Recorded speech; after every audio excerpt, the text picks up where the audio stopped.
Hello everyone, I am Sainath, one of the faculty members of Masterminds for CA and CMA Institute, and welcome to Marathon Lectures. So ఈ marathon లెక్చర్స్లో నేను business loss subject cover చేయబోతున్నాను. So ఈ సబ్జెక్ట్లో total 15 chapters ఉన్నాయి. 15 chapters.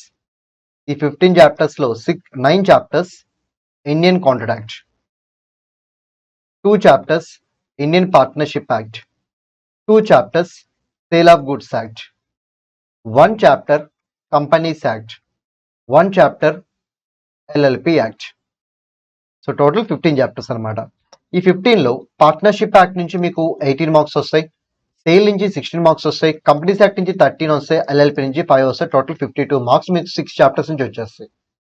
అంటే ఓవరాల్గా మీకు 72 మార్క్స్కి ఇంక్లూడింగ్ చాయిస్ 72 మార్క్స్కి క్వశ్చన్ పేపర్ ఉంటే అందులో 52 మార్క్స్ మీకు ఈ 6 చాప్టర్స్లోనే కవర్ అవుతాయి. ఆ బ్యాలెన్స్ 20 మార్క్స్ మీకు ఇండియన్ కాంట్రాక్ట్లోని 9 చాప్టర్స్ నుంచి కవర్ అవుతాయి. సార్ మరి ఈ 6 చాప్టర్స్ మీరు ఎలా డీల్ చేయబోతున్నారు? ఓకే, అదే చెప్తున్నాను. ఈ 6 చాప్టర్స్ చాలా ఇంపార్టెంట్ కాబట్టి సో ఆల్మోస్ట్ ఆల్ అన్ని కాన్సెప్ట్స్ నేనే కవర్ చేసేస్తాను. ఓకే, ఈ 6 చాప్టర్స్కే 7 to 8 అవర్స్ ఈ 6 చాప్టర్స్కే పడుతుంది. ఓకే, సో ఓవరాల్ 11 అవర్స్ మ్యారథాన్లో 8 అవర్స్ వరకు మీకు ఈ 6 చాప్టర్సే ఉంటాయి. ఆ balance 2 hours Indian contract related chapters. ఎందుకు సార్ 9 చాప్టర్స్కి 2 అవర్సే పెట్టారు? 20 మార్క్స్ కోసం మనం అంత ఎక్కువ కష్టపడకూడదు. అందుకోసం అక్కడ కేవలం 2 అవర్స్ ఆర్ 3 అవర్స్ మాత్రమే అలాట్ చేస్తుంది. బట్ ఏదైతే ఎగ్జామినేషన్ పాయింట్ ఆఫ్ వ్యూ ఇంపార్టెంటో దానికి మనం ఎక్కువ ప్రయారిటీ ఇవ్వాలి. అందుకే ఈ 6 చాప్టర్స్కి 8 అవర్స్ టైం. ఓకే, ఈ 6 చాప్టర్స్లో ప్రతిదీ కవర్ చేస్తారా? ఎస్, ఆల్మోస్ట్ ఆల్ అన్ని కవర్ చేస్తాను. కాకపోతే ఏమన్నా చిన్న చిన్న పాయింట్స్ ఉంటే మీరు చదువుకోగలిగితే వాటి వరకు మీకు ఇచ్చేస్తాను. ఓకే, మరీ బేసిక్ లెవెల్లో ఉంటేనే ఇస్తాను. ఓకేనా? సో మ్యాక్సిమం నేనే కవర్ చేయడానికి ట్రై చేస్తాను. అండ్ ఈ 6 చాప్టర్స్లో ఇంపార్టెంట్ కంటెంట్ ఉంటుంది, కొంతవరకు అన్ఇంపార్టెంట్ కంటెంట్ కూడా ఉంటుంది. అన్ఇంపార్టెంట్ కంటెంట్ లేకుండా అయితే ఉండదు, అన్ఇంపార్టెంట్ కంటెంట్ ఎంతో కొంత ఉంటుంది. ఇప్పుడు నేనేం చేస్తాను అంటే ఈ 6 చాప్టర్స్ వరకు ఇంపార్టెంట్ కంటెంట్ అయితే డీటెయిల్గా చెప్తాను. ఇంపార్టెంట్ అయితే డీటెయిల్గా చెప్తాను. సో మీరు వరి అవ్వాల్సిన అవసరం లేదు, నేను డీటెయిల్గా ఇంపార్టెంట్ కంటెంట్ మొత్తం ఎక్స్ప్లెయిన్ చేస్తాను. అదే అన్ఇంపార్టెంట్ అనుకోండి బ్రీఫ్గా చెప్తాను అంతే, చెప్పకుండా అయితే ఉన్నాను. సో ఇంపార్టెంట్ అయితే డీటెయిల్గా చెప్తాను, అన్ఇంపార్టెంట్ అయితే బ్రీఫ్గా చెప్తాను. ఇది నేను ఈ 6 చాప్టర్స్ గురించి చెప్తున్నాను. What about 9 chapters in Indian contract? వీటిలో ఇంపార్టెంట్ అయితే దాన్ని నేను డీటెయిల్గా చెప్తాను. ఇక్కడ కూడా ఇంపార్టెంట్ అయితే డీటెయిల్గా చెప్తాను. అదే అన్ఇంపార్టెంట్ అయితే కంప్లీట్గా స్కిప్ చేస్తాను.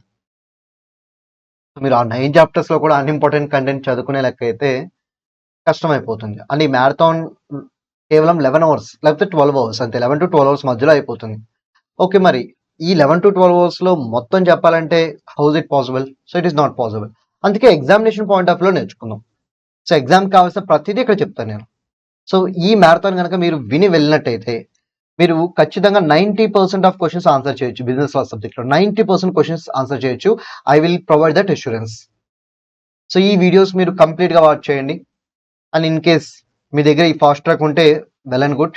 ఇన్ కేస్ ఫాస్ట్ ట్రాక్ లేకపోతే బెటర్ టు కాపీ ఏదైనా ఒక నోట్స్ అనేది ఫ్రేమ్ చేసుకుని ఆ నోట్స్లో మీరు నేను చెప్పే పాయింట్స్ని రాసుకోండి.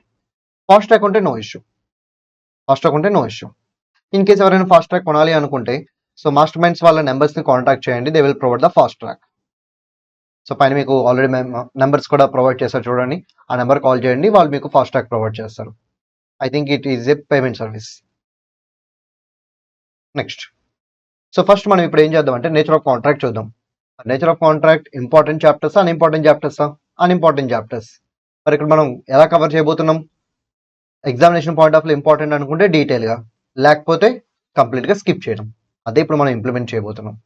బట్ నేను చెప్పిన 6 చాప్టర్స్లో పార్ట్నర్షిప్, సేల్, కంపెనీ, LLPలో సో వాటిలో మాత్రం ప్రతిదీ ఎక్స్ప్లెయిన్ చేస్తాను. ఇంపార్టెంట్ అయితే డీటెయిల్గా, అన్ఇంపార్టెంట్ అయితే బ్రీఫ్గా. ఓకే, ఇక్కడ రిలేటెడ్ టర్మ్స్ మీరు ఓన్గా చదువుకోవచ్చు, there is no problem. And legal enforceability మీద కూడా పెద్ద క్వశ్చన్స్ ఏముండవు. కాకపోతే చెప్తాను చూడండి, లీగల్ ఎన్ఫోర్సబిలిటీ వరకు చెప్తాను. ఎందుకంటే ఈ చాప్టర్లో ఏమైనా అడగాలి అనుకుంటే ఇక్కడ నుంచి అడగడానికి పాసిబిలిటీ ఉంటుంది కాబట్టి. ఓకే, అగ్రిమెంట్ లీగల్గా ఎన్ఫోర్సబులా కాదా? కాంట్రాక్ట్ యొక్క డెఫినేషన్ ఏంటంటే contract means agreement enforceable by law. అగ్రిమెంట్ని మీరు ఎన్ఫోర్స్ చేసుకోగలిగితే అది కాంట్రాక్ట్ అవుతుంది. అగ్రిమెంట్ని ఎన్ఫోర్స్ చేసుకోలేకపోతే it is not a contract. So agreement plus enforceability రెండు ఉంటేనే కాంట్రాక్ట్. అగ్రిమెంట్ వితౌట్ ఎన్ఫోర్సబిలిటీ అంటే it is not a contract. మరి ఎన్ఫోర్సబిలిటీ అంటే కోర్టుకు వెళ్ళి మనం ఎన్ఫోర్స్ చేసుకోగలమా? లేకపోతే కోర్టు యొక్క హెల్ప్ మనం తీసుకోగలమా? అది మనం ఎలా తెలుసుకోవాలి? It all depends upon parties intention only. So parties intention తెలిస్తే దాని ప్రకారం వెళ్ళిపోండి. ఫర్ ఎగ్జాంపుల్ పార్టీస్ ఇద్దరు కోర్టు యొక్క హెల్ప్ తీసుకుందాం అనుకుంటున్నారు, కోర్టుకు వెళ్ళి ఎన్ఫోర్స్ చేసుకుందాం అనుకుంటున్నారు, ఎన్ఫోర్సబుల్. అసలు కోర్టుకు వెళ్ళకూడదు అనుకుంటున్నారు, అన్ఎన్ఫోర్సబుల్. అంటే పార్టీస్ ఏమనుకుంటే అదే ఫైనల్. పార్టీ ఎన్ఫోర్స్ చేసుకోవాలనుకుంటే ఎన్ఫోర్సబుల్, ఎన్ఫోర్స్ చేసుకోకూడదు అనుకుంటే అన్ఎన్ఫోర్సబుల్. సార్ పార్టీస్ ఇంటెన్షన్ తెలియకపోతే ఏమవుతుంది? ఇదే ఇంపార్టెంట్. ఈ కాన్సెప్ట్ లో ఇదే ఇంపార్టెంట్. దీని మీద ప్రాక్టికల్ క్వశ్చన్ అడగచ్చు అనమాట అడిగితే. ఓకే, పార్టీస్ యొక్క ఇంటెన్షన్ తెలియకపోతే ఏం చేయాలి? అప్పుడు మనం అజంప్షన్స్ ఫాలో అవ్వాలి. So domestic are social agreements అయితే, అంటే ఇన్ బిట్వీన్ ఫ్రెండ్స్ కానీ, రిలేటివ్స్ కానీ, ఫ్యామిలీ మెంబర్స్ కానీ, ఇలా ఒక అగ్రిమెంట్ లోకి ఎంటర్ అయితే దే ఆర్ అన్ఎన్ఫోర్సబుల్.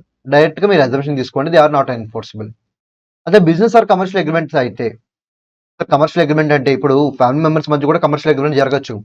అప్పుడు దాన్ని మనం డొమెస్టిక్ అనాలా, లేకపోతే కమర్షియల్ అనాలా? కమర్షియల్ అనే అనాలి. ఓకే, బిజినెస్ రిలేటెడ్ కానీ, కమర్షియల్ నేచర్ లో కానీ అగ్రిమెంట్స్ ఉన్నాయనుకోండి, they are enforceable. So these are the assumption we need to take. Yes, ఈ క్వశ్చన్ ఇంపార్టెంట్, మార్క్ చేసుకోండి. సో థియరీ క్వశ్చన్ అడిగే ఛాన్సెస్ ఉన్నాయి. All agreements are not contract but all contracts are agreements అంటే కరెక్టేనా? Yes. ఇప్పుడు agreement లో enforceable agreements ఉంటాయి, unenforceable agreements ఉంటాయి. ఎన్ఫోర్సబుల్ అగ్రిమెంట్స్ కాంట్రాక్ట్ అవుతాయి, అన్ఎన్ఫోర్సబుల్ అగ్రిమెంట్ కాంట్రాక్ట్ అవ్వవు. మరి అలాంటప్పుడు అన్ని అగ్రిమెంట్స్ కాంట్రాక్ట్స్ అని చెప్పొచ్చా? No. That's why all agreements are not contract. All agreements are not contract. But contract create అవ్వాలి అంటే ఖచ్చితంగా అగ్రిమెంట్ ప్లస్ ఎన్ఫోర్సబిలిటీ ఉండాలి. అగ్రిమెంట్ లేనిదే కాంట్రాక్ట్ ఉండదు. So can I say all contracts are nothing but agreements? Yes, all contracts are agreements. చాలా simple అనమాట. Essentials of valid contract, వీటి మీద క్వశ్చన్స్ అడగరు, మీరేం కంగారు పడాల్సిన అవసరం లేదు. టైప్స్ ఆఫ్ కాంట్రాక్ట్, వీటి మీద అడగచ్చు కాబట్టి వీటి నేను బ్రీఫ్ గా చెప్తాను. Based on validity, based on formation, based on performance. So వీటి మీద ఎలాంటి క్వశ్చన్స్ అడగచ్చు? కాన్సెప్ట్ క్వశ్చన్స్ అడగచ్చు. అంటే ఒక కేసు ఇచ్చేసి identify the type of the contract అని అడగచ్చు. మనం టైప్ ఆఫ్ కాంట్రాక్ట్ ఐడెంటిఫై చేస్తే సరిపోతుంది. సరే, ఫస్ట్ బేస్డ్ ఆన్ వ్యాలిడిటీ చూద్దాం. వ్యాలిడిటీ ఇందులో మనం ఎసెన్షియల్స్ క్వశ్చన్ స్కిప్ చేసాం కదా. ఇక్కడ చాలా కండిషన్స్ ఉన్నాయి కదా, వాటిని ఎసెన్షియల్స్ అంటారు. అవన్నీ సాటిస్ఫై చేస్తే it will be called yes valid contract. అన్ని సాటిస్ఫై అవ్వాలి, అన్ని ఎసెన్షియల్ సాటిస్ఫై అయ్యేలకైతే వ్యాలిడ్ కాంట్రాక్ట్. ఏదైనా ఒక్క ఎలిమెంట్ మిస్ అయినా ఇట్ ఈస్ వాయిడ్ అగ్రిమెంట్. అన్ని సాటిస్ఫై చేస్తే వ్యాలిడ్, ఏది మిస్ అయినా సరే వాయిడ్. అండ్ ఇప్పుడు ఈ రెండింటి కంపారిజన్ చూద్దాం. సో స్టార్టింగ్ నుంచే మిస్ అయినాయి, స్టార్టింగ్ నుంచే వాయిడ్ అగ్రిమెంట్. స్టార్టింగ్ లో బాగానే ఉన్నాయి, వ్యాలిడ్. తర్వాత వాయిడ్ అయింది, వాయిడ్ కాంట్రాక్ట్. సో ఇదేమో ఫ్రమ్ బిగినింగ్, ఇదేమో సబ్సిక్వెంట్లీ. ఓకే, రెండిట్లోనూ వాయిడ్ అవుతుందంటే ఎసెన్షియల్స్ మిస్ అవుతున్నాయని అర్థం. కానీ ఫ్రమ్ ద బిగినింగ్ నుంచి మిస్ అయితే వాయిడ్ అగ్రిమెంట్, బిగినింగ్ లో ఉండి తర్వాత మిస్ అయితే void contract. Next one, voidable contract అంటే ఏంటి? మీరు ఎవరైనా ఫోర్స్ఫుల్ గా కాంట్రాక్ట్ లోకి ఎంటర్ చేశారనుకోండి, కాంట్రాక్ట్ వాళ్ళ చేతిలో వాయిడబుల్ అవుతుంది. అంటే వాళ్ళకి రెండు ఆప్షన్స్ వస్తాయి అనమాట. వాళ్ళు కావాలంటే కాంట్రాక్ట్ ని కంటిన్యూ చేయొచ్చు, లేకపోతే క్యాన్సిల్ చేయొచ్చు, అది వాళ్ళ ఇష్టం. సో వాళ్ళని ఇక్కడ ఏమంటారంటే అగ్రీడ్ పార్టీ అంటారు. That is the meaning of voidable contract. Illegal contract అంటే ఏంటి? Purpose is illegal. మీరు ఇల్లీగల్ పర్పస్ కోసం అగ్రిమెంట్ లోకి ఎంటర్ అయితే దాని ఏమంటారు? Illegal agreement or illegal contract. Unenforceable contract అంటే ఏంటి? కొన్ని కాంట్రాక్ట్స్ ఏం చేయాలంటే లీగల్ ఫార్మాలిటీస్ ఫాలో అవ్వాలి. లైక్ రిటర్న్ రూపంలో, అంటే రిటర్న్ డాక్యుమెంట్ ప్రిపేర్ చేయడం, దాని మీద స్టాంప్స్ అటాచ్ చేయడం, సైన్ చేయడం, విట్నెస్ సైన్ చేయడం, రిజిస్ట్రేషన్ చేయించడం, లాయర్ చేత నోటరీ చేయించడం, ఇవన్నీ చేయించాలి. కొన్ని కాంట్రాక్ట్స్ వరకు, అన్ని కాంట్రాక్ట్స్ కాదు, ఓన్లీ కొన్ని కాంట్రాక్ట్స్ కి ఈ రూల్స్ అప్లై అవుతాయి. ఫర్ ఎగ్జాంపుల్ ఇమూవబుల్ ప్రాపర్టీ అమ్ముదాం అనుకుంటున్నారు, అప్పుడు ఇవన్నీ ఫాలో అవ్వాలి. ఇన్ కేస్ ఫాలో అవ్వాల్సిన కేసులో ఫాలో అవ్వకపోతే they will become unenforceable contract. Sir ఇప్పుడు నేను బుక్స్ అమ్ముదాం అనుకుంటున్నాను సార్, ఇవన్నీ ఫాలో అవ్వాలా? అవసరం లేదు. సార్ నేను గ్రాసరీస్ అమ్ముదాం అనుకుంటున్నాను, ఇవన్నీ ఫాలో అవ్వాలా? అవసరం లేదు. సార్ నేను ల్యాండ్ అమ్ముదాం అనుకుంటున్నాను సార్, ఇవన్నీ ఫాలో అవ్వాలి. ఇన్ కేస్ ఫాలోస్ రిక్వైర్మెంట్ ఉండి కూడా మీరు ఫాలో అవ్వకపోతే then they will be called as unenforceable contract. So land అమ్మేటప్పుడు మీరు ఓరల్ గా కాంట్రాక్ట్ లాగంటే అయితే unenforceable. Next based on formation. So contract అనేది ఓరల్ గా కానీ రిటర్న్ గా కానీ క్రియేట్ అయితే ఎక్స్ప్రెస్. కాంట్రాక్ట్ అనేది కండక్ట్ ద్వారా క్రియేట్ అయితే, అంటే మన యొక్క యాక్షన్స్ ద్వారా క్రియేట్ అయితే ఇంప్లైడ్ ఆర్ టాసిట్. రెండు యాక్చువల్ మీనింగ్ ఒకటే అనమాట, implied or tacit. So implied అని చెప్పి ఎక్కడ పిలుస్తారు అంటే ఇండియాలో పిలుస్తారు, అండ్ టాసిట్ అని చెప్పి ఫారెన్ లో పిలుస్తారు. But both meaning is same. Next one, quasi contract. So express అంటే మనం క్రియేట్ చేసుకుంటాం, ఇంప్లైడ్ కూడా మనమే క్రియేట్ చేసుకుంటాం, కానీ ఎలా క్రియేట్ చేసుకుంటాం అనేది మారుతుంది. సో ఇక్కడ రిటర్న్ గా కానీ ఓరల్ గా కానీ క్రియేట్ చేసే ఎక్స్ప్రెస్ మన యొక్క యాక్షన్స్ ద్వారా క్రియేట్ చేసుకుంటే ఇంప్లైడ్ ఆర్ టాసిట్. మరి మనం క్రియేట్ చేయకుండా లా క్రియేట్ చేస్తే అప్పుడు దాన్ని క్వాజీ కాంట్రాక్ట్ అంటారు. సో ఎప్పుడైతే మన కాస్ట్కి వేరే వాళ్ళు బెనిఫిట్ ఎంజాయ్ చేస్తారో అప్పుడు లా క్వాజీ కాంట్రాక్ట్ క్రియేట్ చేసి వాళ్ళని డబ్బులు పే చేయమని చెప్తుంది. ప్రతి కూడా ఫైండ్ ఆఫ్ లాస్ గుడ్స్, నేను గుడ్స్ పోగొట్టుకున్నాను, వేరే వాళ్ళు దొరికినాయి, తను ఎంజాయ్ చేస్తున్నాడు. లా ఏం చేస్తుంది, మా మధ్య కాంట్రాక్ట్ క్రియేట్ చేసి ఆ గుడ్స్ నాకు ఇచ్చేయమని చెప్తుంది. Okay, it is an example for quasi contract. Next e commerce contract. కాంట్రాక్ట్లోకి ఎంటర్ అయ్యాం. ఎలా ఎంటర్ అయ్యామంటే బై కమ్యూనికేటింగ్ త్రూ ఈమెయిల్స్ ద్వారా కమ్యూనికేట్ చేస్తూ కాంట్రాక్ట్లోకి ఎంటర్ అయ్యాం. ఈ కాంట్రాక్ట్ లేదు, ఫ్లిప్కార్ట్, అమెజాన్ దాంట్లో మనం ఆర్డర్స్ ప్లేస్ చేసాం, ఈ కామర్స్ కాంట్రాక్ట్. లేకపోతే స్విగ్గీ, జొమాటోలో ఆర్డర్ ప్లేస్ చేసాం, ఈ కామర్స్ కాంట్రాక్ట్. ఓఎల్ఎక్స్లో నా దగ్గర ఉన్న వెహికల్స్ పాత సామాన్లు అన్నింటిని అమ్మేశాను, ఈ కామర్స్ కాంట్రాక్ట్. ఇవన్నీ ఎలక్ట్రానిక్ మీన్స్ ద్వారా ఎంటర్ అవుతున్నాయి కాబట్టి all this contract will be called as e contracts are e commerce contracts. Next one based on performance. Okay, both parties ఇద్దరు వాళ్ళ యొక్క రెస్పెక్టివ్ ఆబ్లిగేషన్స్ ని పెర్ఫామ్ చేస్తారనుకోండి, ఎగ్జిక్యూటెడ్ కాంట్రాక్ట్. ఇద్దరు పెర్ఫామ్ చేస్తే ఎగ్జిక్యూటెడ్ కాంట్రాక్ట్. ఎవరిదైనా ఇంకా పెర్ఫార్మెన్స్ పెండింగ్ ఉంటే ఎగ్జిక్యూటరీ కాంట్రాక్ట్. ఇద్దరు పెర్ఫామ్ చేస్తే ఎగ్జిక్యూటెడ్, ఇద్దరిలో ఎవరిదైనా పెర్ఫార్మెన్స్ పెండింగ్ ఉంటే ఎగ్జిక్యూటరీ, లేకపోతే ఇద్దరిది పెండింగ్ ఉన్న ఎగ్జిక్యూటరీ. ఓకే, ఒకరిదే పెర్ఫార్మెన్స్ పెండింగ్ ఉంటే యూనిలేటరల్, ఇద్దరిది పెండింగ్ ఉంటే it will be called as bilateral. So by this we completed first chapter. So మిగతా చాప్టర్స్ కూడా అంతే, ఇంపార్టెంట్ చాప్టర్స్ వరకు మాత్రమే నేను ప్రతిదీ డీటెయిల్గా వెళ్తాను, అన్ఇంపార్టెంట్ వరకు నేను బ్రీఫ్గా చెప్తాను. బట్ ఇలాంటి చిన్న చిన్న చాప్టర్స్ అండ్ అన్ఇంపార్టెంట్ చాప్టర్స్లో ఇంపార్టెంట్ అయితేనే డీటెయిల్గా, ఇంపార్టెంట్ కాకపోతే ఆల్మోస్ట్ ఆల్ స్కిప్ చేస్తాను. బట్ ఇక్కడ ఈ చాప్టర్లో అన్నింటినీ స్కిప్ చేయొచ్చు అనుకోండి, కానీ ఇన్ కేస్ ఒక 2 or 3 మార్క్స్కి ఏమన్నా క్వశ్చన్ అడిగితే మీరు రాసే పొజిషన్ ఉండాలి కాబట్టి ఈ చాప్టర్లో కొన్ని టాపిక్స్ వరకు నేను బ్రీఫ్గా ఎక్స్ప్లెయిన్ చేశాను. Okay, hello everyone, this is Sainath, one of the faculty members of Masterminds for CA and CMA Institute. In this video, I am going to cover offer and acceptance chapter. ఈ వీడియోలోకి వెళ్ళబోయే ముందు ఈ చాప్టర్లో ఉన్న ఇంపార్టెంట్ టాపిక్స్ ఏంటో చూద్దాం. తొందరగా నోట్ చేసుకోండి. First topic is essentials of valid offer. Essentials of valid offer. So this is the first important concept. Second concept is offer versus invitation to offer. Third concept is essentials of valid acceptance. Essentials of valid acceptance. Next, fourth concept is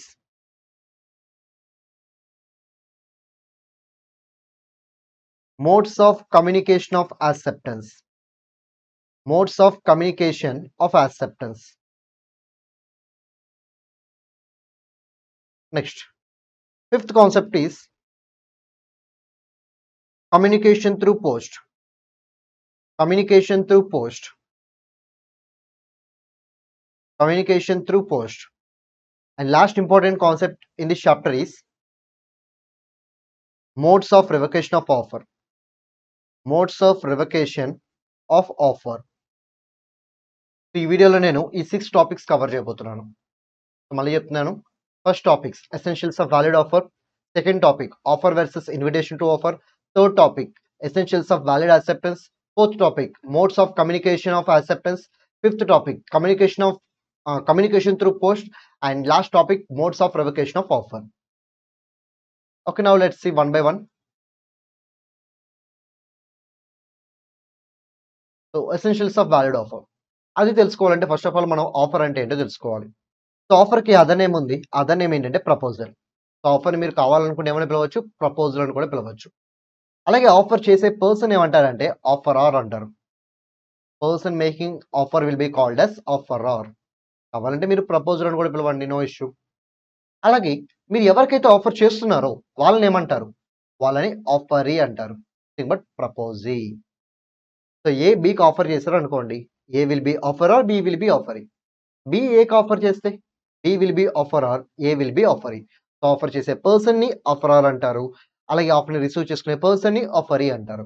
okay, ఆఫర్ని మీరు proposal అని పిలిచినప్పుడు ఆఫరర్ని ఏమని పిలవచ్చు, proposal అని పిలవచ్చు.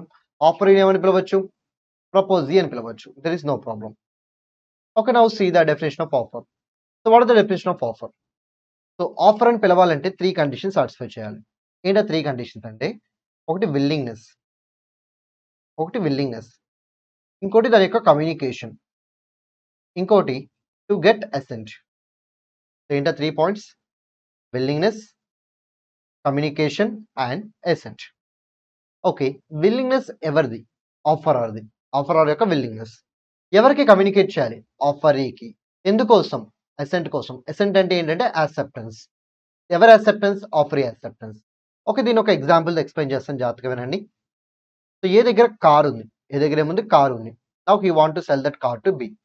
ఇప్పుడు ఏ బికి communicate చేశాడు, నా దగ్గర కార్ ఉంది, కొంటావా అని. Okay, can I call this as offer? Yes. ఎందుకంటే అక్కడ విల్లింగ్నెస్ ఉంది, కమ్యూనికేషన్ ఉంది, అలాగే ఇంటెన్షన్ టు గెట్ అసెంట్ కూడా. ఈ 3 సాటిస్ఫై అవుతున్నాయి కాబట్టి I can call it as an offer. Sir ఇక్కడ విల్లింగ్నెస్ అంటే ఏంటి? సో ఏ కార్ అమ్మాలి అనుకుంటున్నాడు కదా, ఏ కార్ అమ్మాలి అనుకుంటున్నాడు కదా, దాన్ని విల్లింగ్నెస్ అంటాం. That is nothing but called as willingness. Okay, ఆ విల్లింగ్నెస్ ని తన దగ్గరే దాచుకుంటున్నాడా? లేదు, he is communicating it to the other party. Communication జరుగుతుంది. నెక్స్ట్ వన్, మరి ఇప్పుడు దేనికోసం ఏ ఇదంతా చేస్తున్నాడు? To get the assent. That means to get the acceptance. ఎవరి acceptance? B's acceptance. So A ఇక్కడ తన యొక్క విల్లింగ్నెస్ ని, అంటే తను కార్ అమ్మాలి అనుకుంటున్న విల్లింగ్నెస్ ని బికి కమ్యూనికేట్ చేస్తాడు not to get B's acceptance. So A communicated his willingness. So willingness ఉంది, కమ్యూనికేషన్ ఉంది. At the same time his intention is to get B's acceptance. అన్ని సాటిస్ఫై అయినాయి కాబట్టి I can call this as offer. Next one, ఈ willingness లో మీరు గుర్తుపెట్టుకోండి, ఈ విల్లింగ్నెస్ ఎలా ఉండొచ్చు అంటే పాజిటివ్ ఉండొచ్చు, నెగిటివ్ ఉండొచ్చు. పాజిటివ్ విల్లింగ్నెస్ అంటే ఏంటి? నెగిటివ్ విల్లింగ్నెస్ అంటే ఏంటి? పాజిటివ్ విల్లింగ్నెస్ అంటే willingness to do something. Negative willingness అంటే willingness not to do something. ఏదైనా చేద్దాము అనుకుని నేను ఆఫర్ చేస్తే పాజిటివ్ విల్లింగ్నెస్, పాజిటివ్ ఆఫర్. ఏదైనా చేయకూడదు అనుకుని నేను ఆఫర్ చేస్తే negative willingness, nothing but negative offer. ఏదైనా వ్యాలిడే, ఏది రాంగ్ కాదు. Both are valid only, both are correct only. So willingness positive ఉండొచ్చు, నెగిటివ్ ఉండొచ్చు. మరి కమ్యూనికేషన్ ఎలా చేయొచ్చు? కమ్యూనికేషన్ ఎక్స్ప్రెస్ గా చేయొచ్చు, ఇంప్లైడ్ గా చేయొచ్చు. By words, orally or through return words. నేను కనుక కమ్యూనికేట్ చేస్తే it will be called as express communication. అలా కాకుండా నా యొక్క కండక్ట్ ద్వారా, నా యొక్క యాక్షన్స్ ద్వారా నేను ఆఫర్ని కమ్యూనికేట్ చేస్తే it will be called as implied. ఇప్పుడు ఆఫర్ ఎలా ఉంటే వ్యాలిడ్? ఎలా ఉన్నా వ్యాలిడే. మీరు కావాలనుకుంటే ఎక్స్ప్రెస్ కైనా చెప్పండి, లేదనుకుంటే ఇంప్లాయిడ్ గానే చెప్పండి. It's your wish. మీరు ఎలా అయినా కమ్యూనికేట్ చేసుకోవచ్చు. ఎక్స్ప్రెస్ గా చేయొచ్చు, ఇంప్లాయిడ్ గా చేయొచ్చు. There is no restriction on it. Next, మీరు పాజిటివ్ చేస్తున్నారా, నెగిటివ్ చేస్తున్నారా? ఇర్రెలవెంట్. మీరు ఎక్స్ప్రెస్ గా చేస్తున్నారా, ఇంప్లాయిడ్ గా చేస్తున్నారా? Irrelevant. But what is relevant here? Intention. మీరు ఎందుకోసం చేస్తున్నారు ఇదంతా? ఎందుకోసం కమ్యూనికేట్ చేస్తున్నారు మీ విల్లింగ్నెస్ అదర్ పార్టీకి? అదర్ పార్టీ యాక్సెప్టెన్స్ ఇస్తాడు అని ఒక నమ్మకం. అంటే అదర్ పార్టీ యొక్క యాక్సెప్టెన్స్ మీరు ఎక్స్పెక్ట్ చేస్తున్నారు. So that should be your main intention. So if I made any statement to get the acceptance of the other party to that statement, then my statement is nothing but called as offer. ఈ 3 points ఉంటే అదేమవుతుంది? Offer అయిపోతుంది. Next, ఇదే మన important concept, అందరు జాగ్రత్తగా వినండి. First important concept, that is essential elements of valid offer. So already మనం 3 points cover చేసాం. చూడండి, third point, offer must be communicated to the offeree. Yes, A తన యొక్క విల్లింగ్నెస్ ని బి కమ్యూనికేట్ చేస్తున్నాడు. ఏ ఆఫరర్, బి ఆఫరీ. ఏ తన యొక్క విల్లింగ్నెస్ ని ఏం చేస్తున్నాడు? బికి కమ్యూనికేట్ చేస్తాడు. Communication is mandatory. మనసులో పెట్టుకుంటే సరిపోదు. మనసులో ఉన్న విల్లింగ్నెస్ ని ఏం చేయాలి? అదర్ పార్టీకి ఎక్స్ప్రెస్ చేయాలి, కమ్యూనికేట్ చేయాలి. ఆల్రెడీ ఈ పాయింట్ మనం డెఫినేషన్ లో కవర్ చేసాం. ఓకే, ఎందుకోసం చేయాలి? ఎందుకోసం అంటే to get the assent, that is acceptance of the other party. అది కూడా కవర్ అయిపోయింది. ఎలా కమ్యూనికేట్ చేయాలి? Either in express form or in implied form, anything is okay. ఈ 3 పాయింట్స్ ఆల్రెడీ మనం నేర్చుకున్న డెఫినేషన్ లో కవర్ అయిపోయినాయి. దెన్ మనం ఫ్రెష్ గా నేర్చుకోవాల్సిన కంటెంట్ ఏముంది అంటే, first point, offer must B capable of creating legal relations. So దాని మీనింగ్ ఏంటి? ఆఫర్ నేను చేసినప్పుడు దాని నుంచి వ్యాలిడ్ కాంట్రాక్ట్ క్రియేట్ అవుతుంది అనుకోండి, వ్యాలిడ్ ఆఫర్. నేను చేసిన ఆఫర్ నుంచి వ్యాలిడ్ ఆఫర్ క్రియేట్ అవ్వట్లేదు అనుకోండి, ఇన్వాలిడ్ ఆఫర్. సో మళ్ళీ చెప్తాను, సో ఆఫర్ ఎప్పుడు వ్యాలిడ్ అవుతుంది, ఎప్పుడు ఇన్వాలిడ్ అవుతుంది? అకార్డింగ్ టు ఫస్ట్ పాయింట్, నేను చేసిన ఆఫర్ నుంచి ఒక వ్యాలిడ్ కాంట్రాక్ట్ క్రియేట్ అవుతున్నట్టయితే valid offer, valid contract create అవ్వట్లేదు అంటే ఇన్వాలిడ్ ఆఫర్. ఇక్కడ క్రియేటింగ్ లీగల్ రిలేషన్స్ అన్నారు కదా, legal relations is nothing but valid contract. So నేను ఇప్పుడు మైనర్ కి ఆఫర్ చేస్తాను, వ్యాలిడ్ కాంట్రాక్ట్ క్రియేట్ అవుతుందో అవ్వదు. So my offer is invalid offer. నేను ఒక మేజర్ కి ఆఫర్ చేసా, వ్యాలిడ్ కాంట్రాక్ట్ క్రియేట్ అవ్వచ్చు, there is a chance. So my offer is a valid offer. That simple.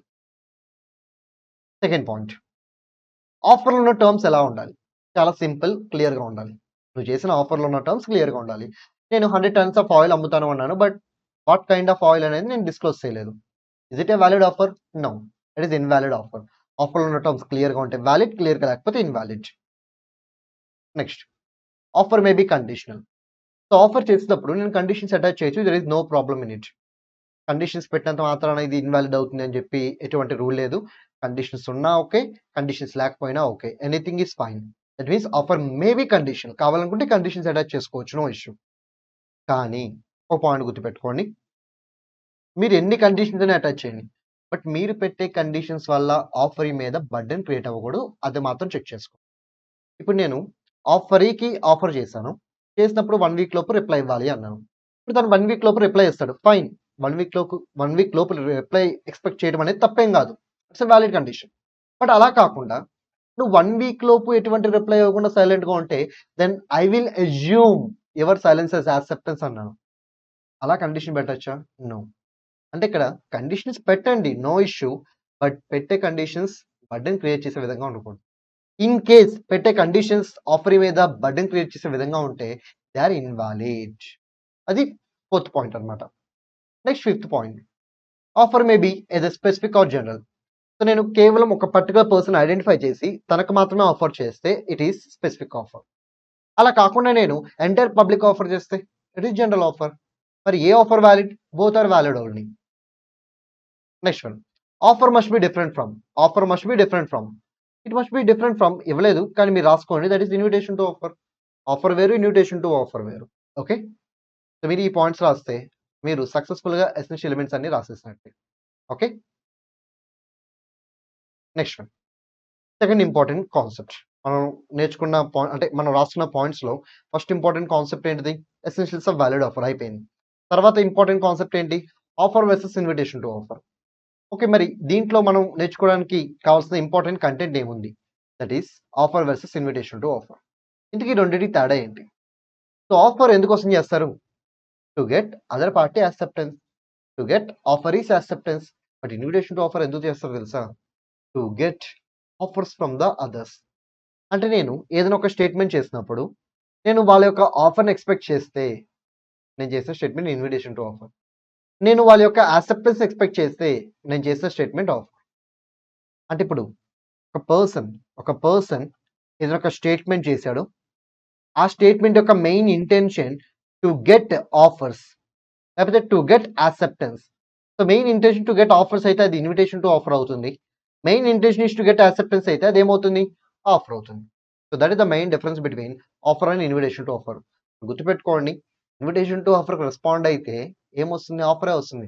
Because నేను ఆఫర్స్ని ఎక్స్పెక్ట్ చేసి ఒక స్టేట్మెంట్ ఇచ్చాను, మీరు దానికి రెస్పాండ్ అయ్యారంటే నాకు ఆఫర్ వస్తుంది. అదే నేను ఆఫర్ చేసినప్పుడు ఎవరైనా రెస్పాండ్ అయితే అప్పుడు కాంట్రాక్ట్ క్రియేట్ అవుతుంది. ఇన్విటేషన్ టు ఆఫర్కి రెస్పాండ్ అయితే నో కాంట్రాక్ట్, బట్ ఆఫర్కి రెస్పాండ్ అయితే yes there will be a contract. And ఇక్కడ 4 కేసెస్ ఇచ్చారు చూడండి, ఇన్విటేషన్ టు ఆఫర్కి ఎగ్జాంపుల్స్గా. ఈ 4 కేసెస్లో నుంచి మిమ్మల్ని ప్రాక్టికల్ క్వశ్చన్స్ అడగడానికి ఛాన్సెస్ ఎక్కువ ఉన్నాయన్నమాట. అందుకే ఈ 4 కేసెస్ కూడా నేను చెప్తాను అలాంగ్ విత్ దిస్ కాన్సెప్ట్. ఇక్కడ కంపెనీకి ఫండ్స్ కావాలి. కంపెనీకి ఏం కావాలి? ఫండ్స్ కావాలి.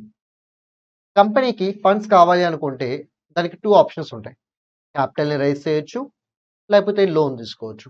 లోన్ తీసుకుంటే ఏమవుతుంది? ప్రతి నెల ఇంట్రెస్ట్ కట్టాలి, అలాగే టైం అయిపోయే టైంకి అంటే టైం పీరియడ్ అయిపోయే టైంకి మీరు రీపేమెంట్ కూడా చేయాలి. అదే క్యాపిటల్ రైజ్ చేస్తే మీరు డివిడెంట్ ఇవ్వాలా అంటే ఇట్స్ నాట్ మ్యాండేటరీ. మీరు ఇవ్వాలనుకుంటే ఇవ్వచ్చు, లేకపోతే లేదు. వాళ్ళకి అడిగే రైట్ కూడా లేదు షేర్ హోల్డర్స్కి. అండ్ రెండోది, ఓకే డివిడెంట్ ఓకే స్కిప్ చేయొచ్చు, మరి రీపే చేయాలి కదా అంటే అవసరం లేదు. కంపెనీ క్లోజ్ అయినప్పుడు మాత్రమే ఇన్ కేస్ ఎక్స్ట్రా అసెట్ ఉంటే వాళ్ళకి ఇవ్వాలి, లేకపోతే ఇవ్వాల్సిన అవసరం కూడా లేదు. అంటే రీపేమెంట్ ఆబ్లిగేషన్ ఉండదు, time to time interest pay చేయాల్సిన ఆబ్లిగేషన్ కూడా ఉండదు. అలాంటప్పుడు నాకు ఏది better option in order to get funds? It is by issuing shares. Shares నేను పబ్లిక్ ఇచ్చి పబ్లిక్ దగ్గర నుంచి మనీ కలెక్ట్ చేసుకోవచ్చు. ఓకే, ఇప్పుడు ఏదైనా కంపెనీ వచ్చి నాకు ఫండ్ కావాలి కాబట్టి నేను షేర్స్ ఇష్యూ చేస్తున్నాను, సో మీరు ఫండ్ నాకు ఇచ్చి షేర్స్ తీసుకోండి అనగానే జనాలందరూ ఎగబడి వచ్చేస్తారా? నో, రారు. వాళ్ళని అలా వచ్చేలా మీరు చేయాలి. ఎలా చేస్తారు? By using a document called as prospectus. అంటే ప్రాస్పెక్టస్ మీరు ఎందుకోసం వాడుతున్నారు? వీళ్ళందరినీ అట్రాక్ట్ చేయడం కోసం వాడుతున్నారు. గుర్తుపెట్టుకోండి, దేనికోసం వాడుతున్నారు ప్రాస్పెక్టస్ని? వీళ్ళందరినీ అట్రాక్ట్ చేయడం కోసం వాడుతున్నారు. సార్ ఇంతకీ ప్రాస్పెక్టస్ అంటే ఏంటి? చాలా సింపుల్. ప్రాస్పెక్టస్లో కంపెనీకి సంబంధించిన A to Z ఇన్ఫర్మేషన్ ఉంటుంది.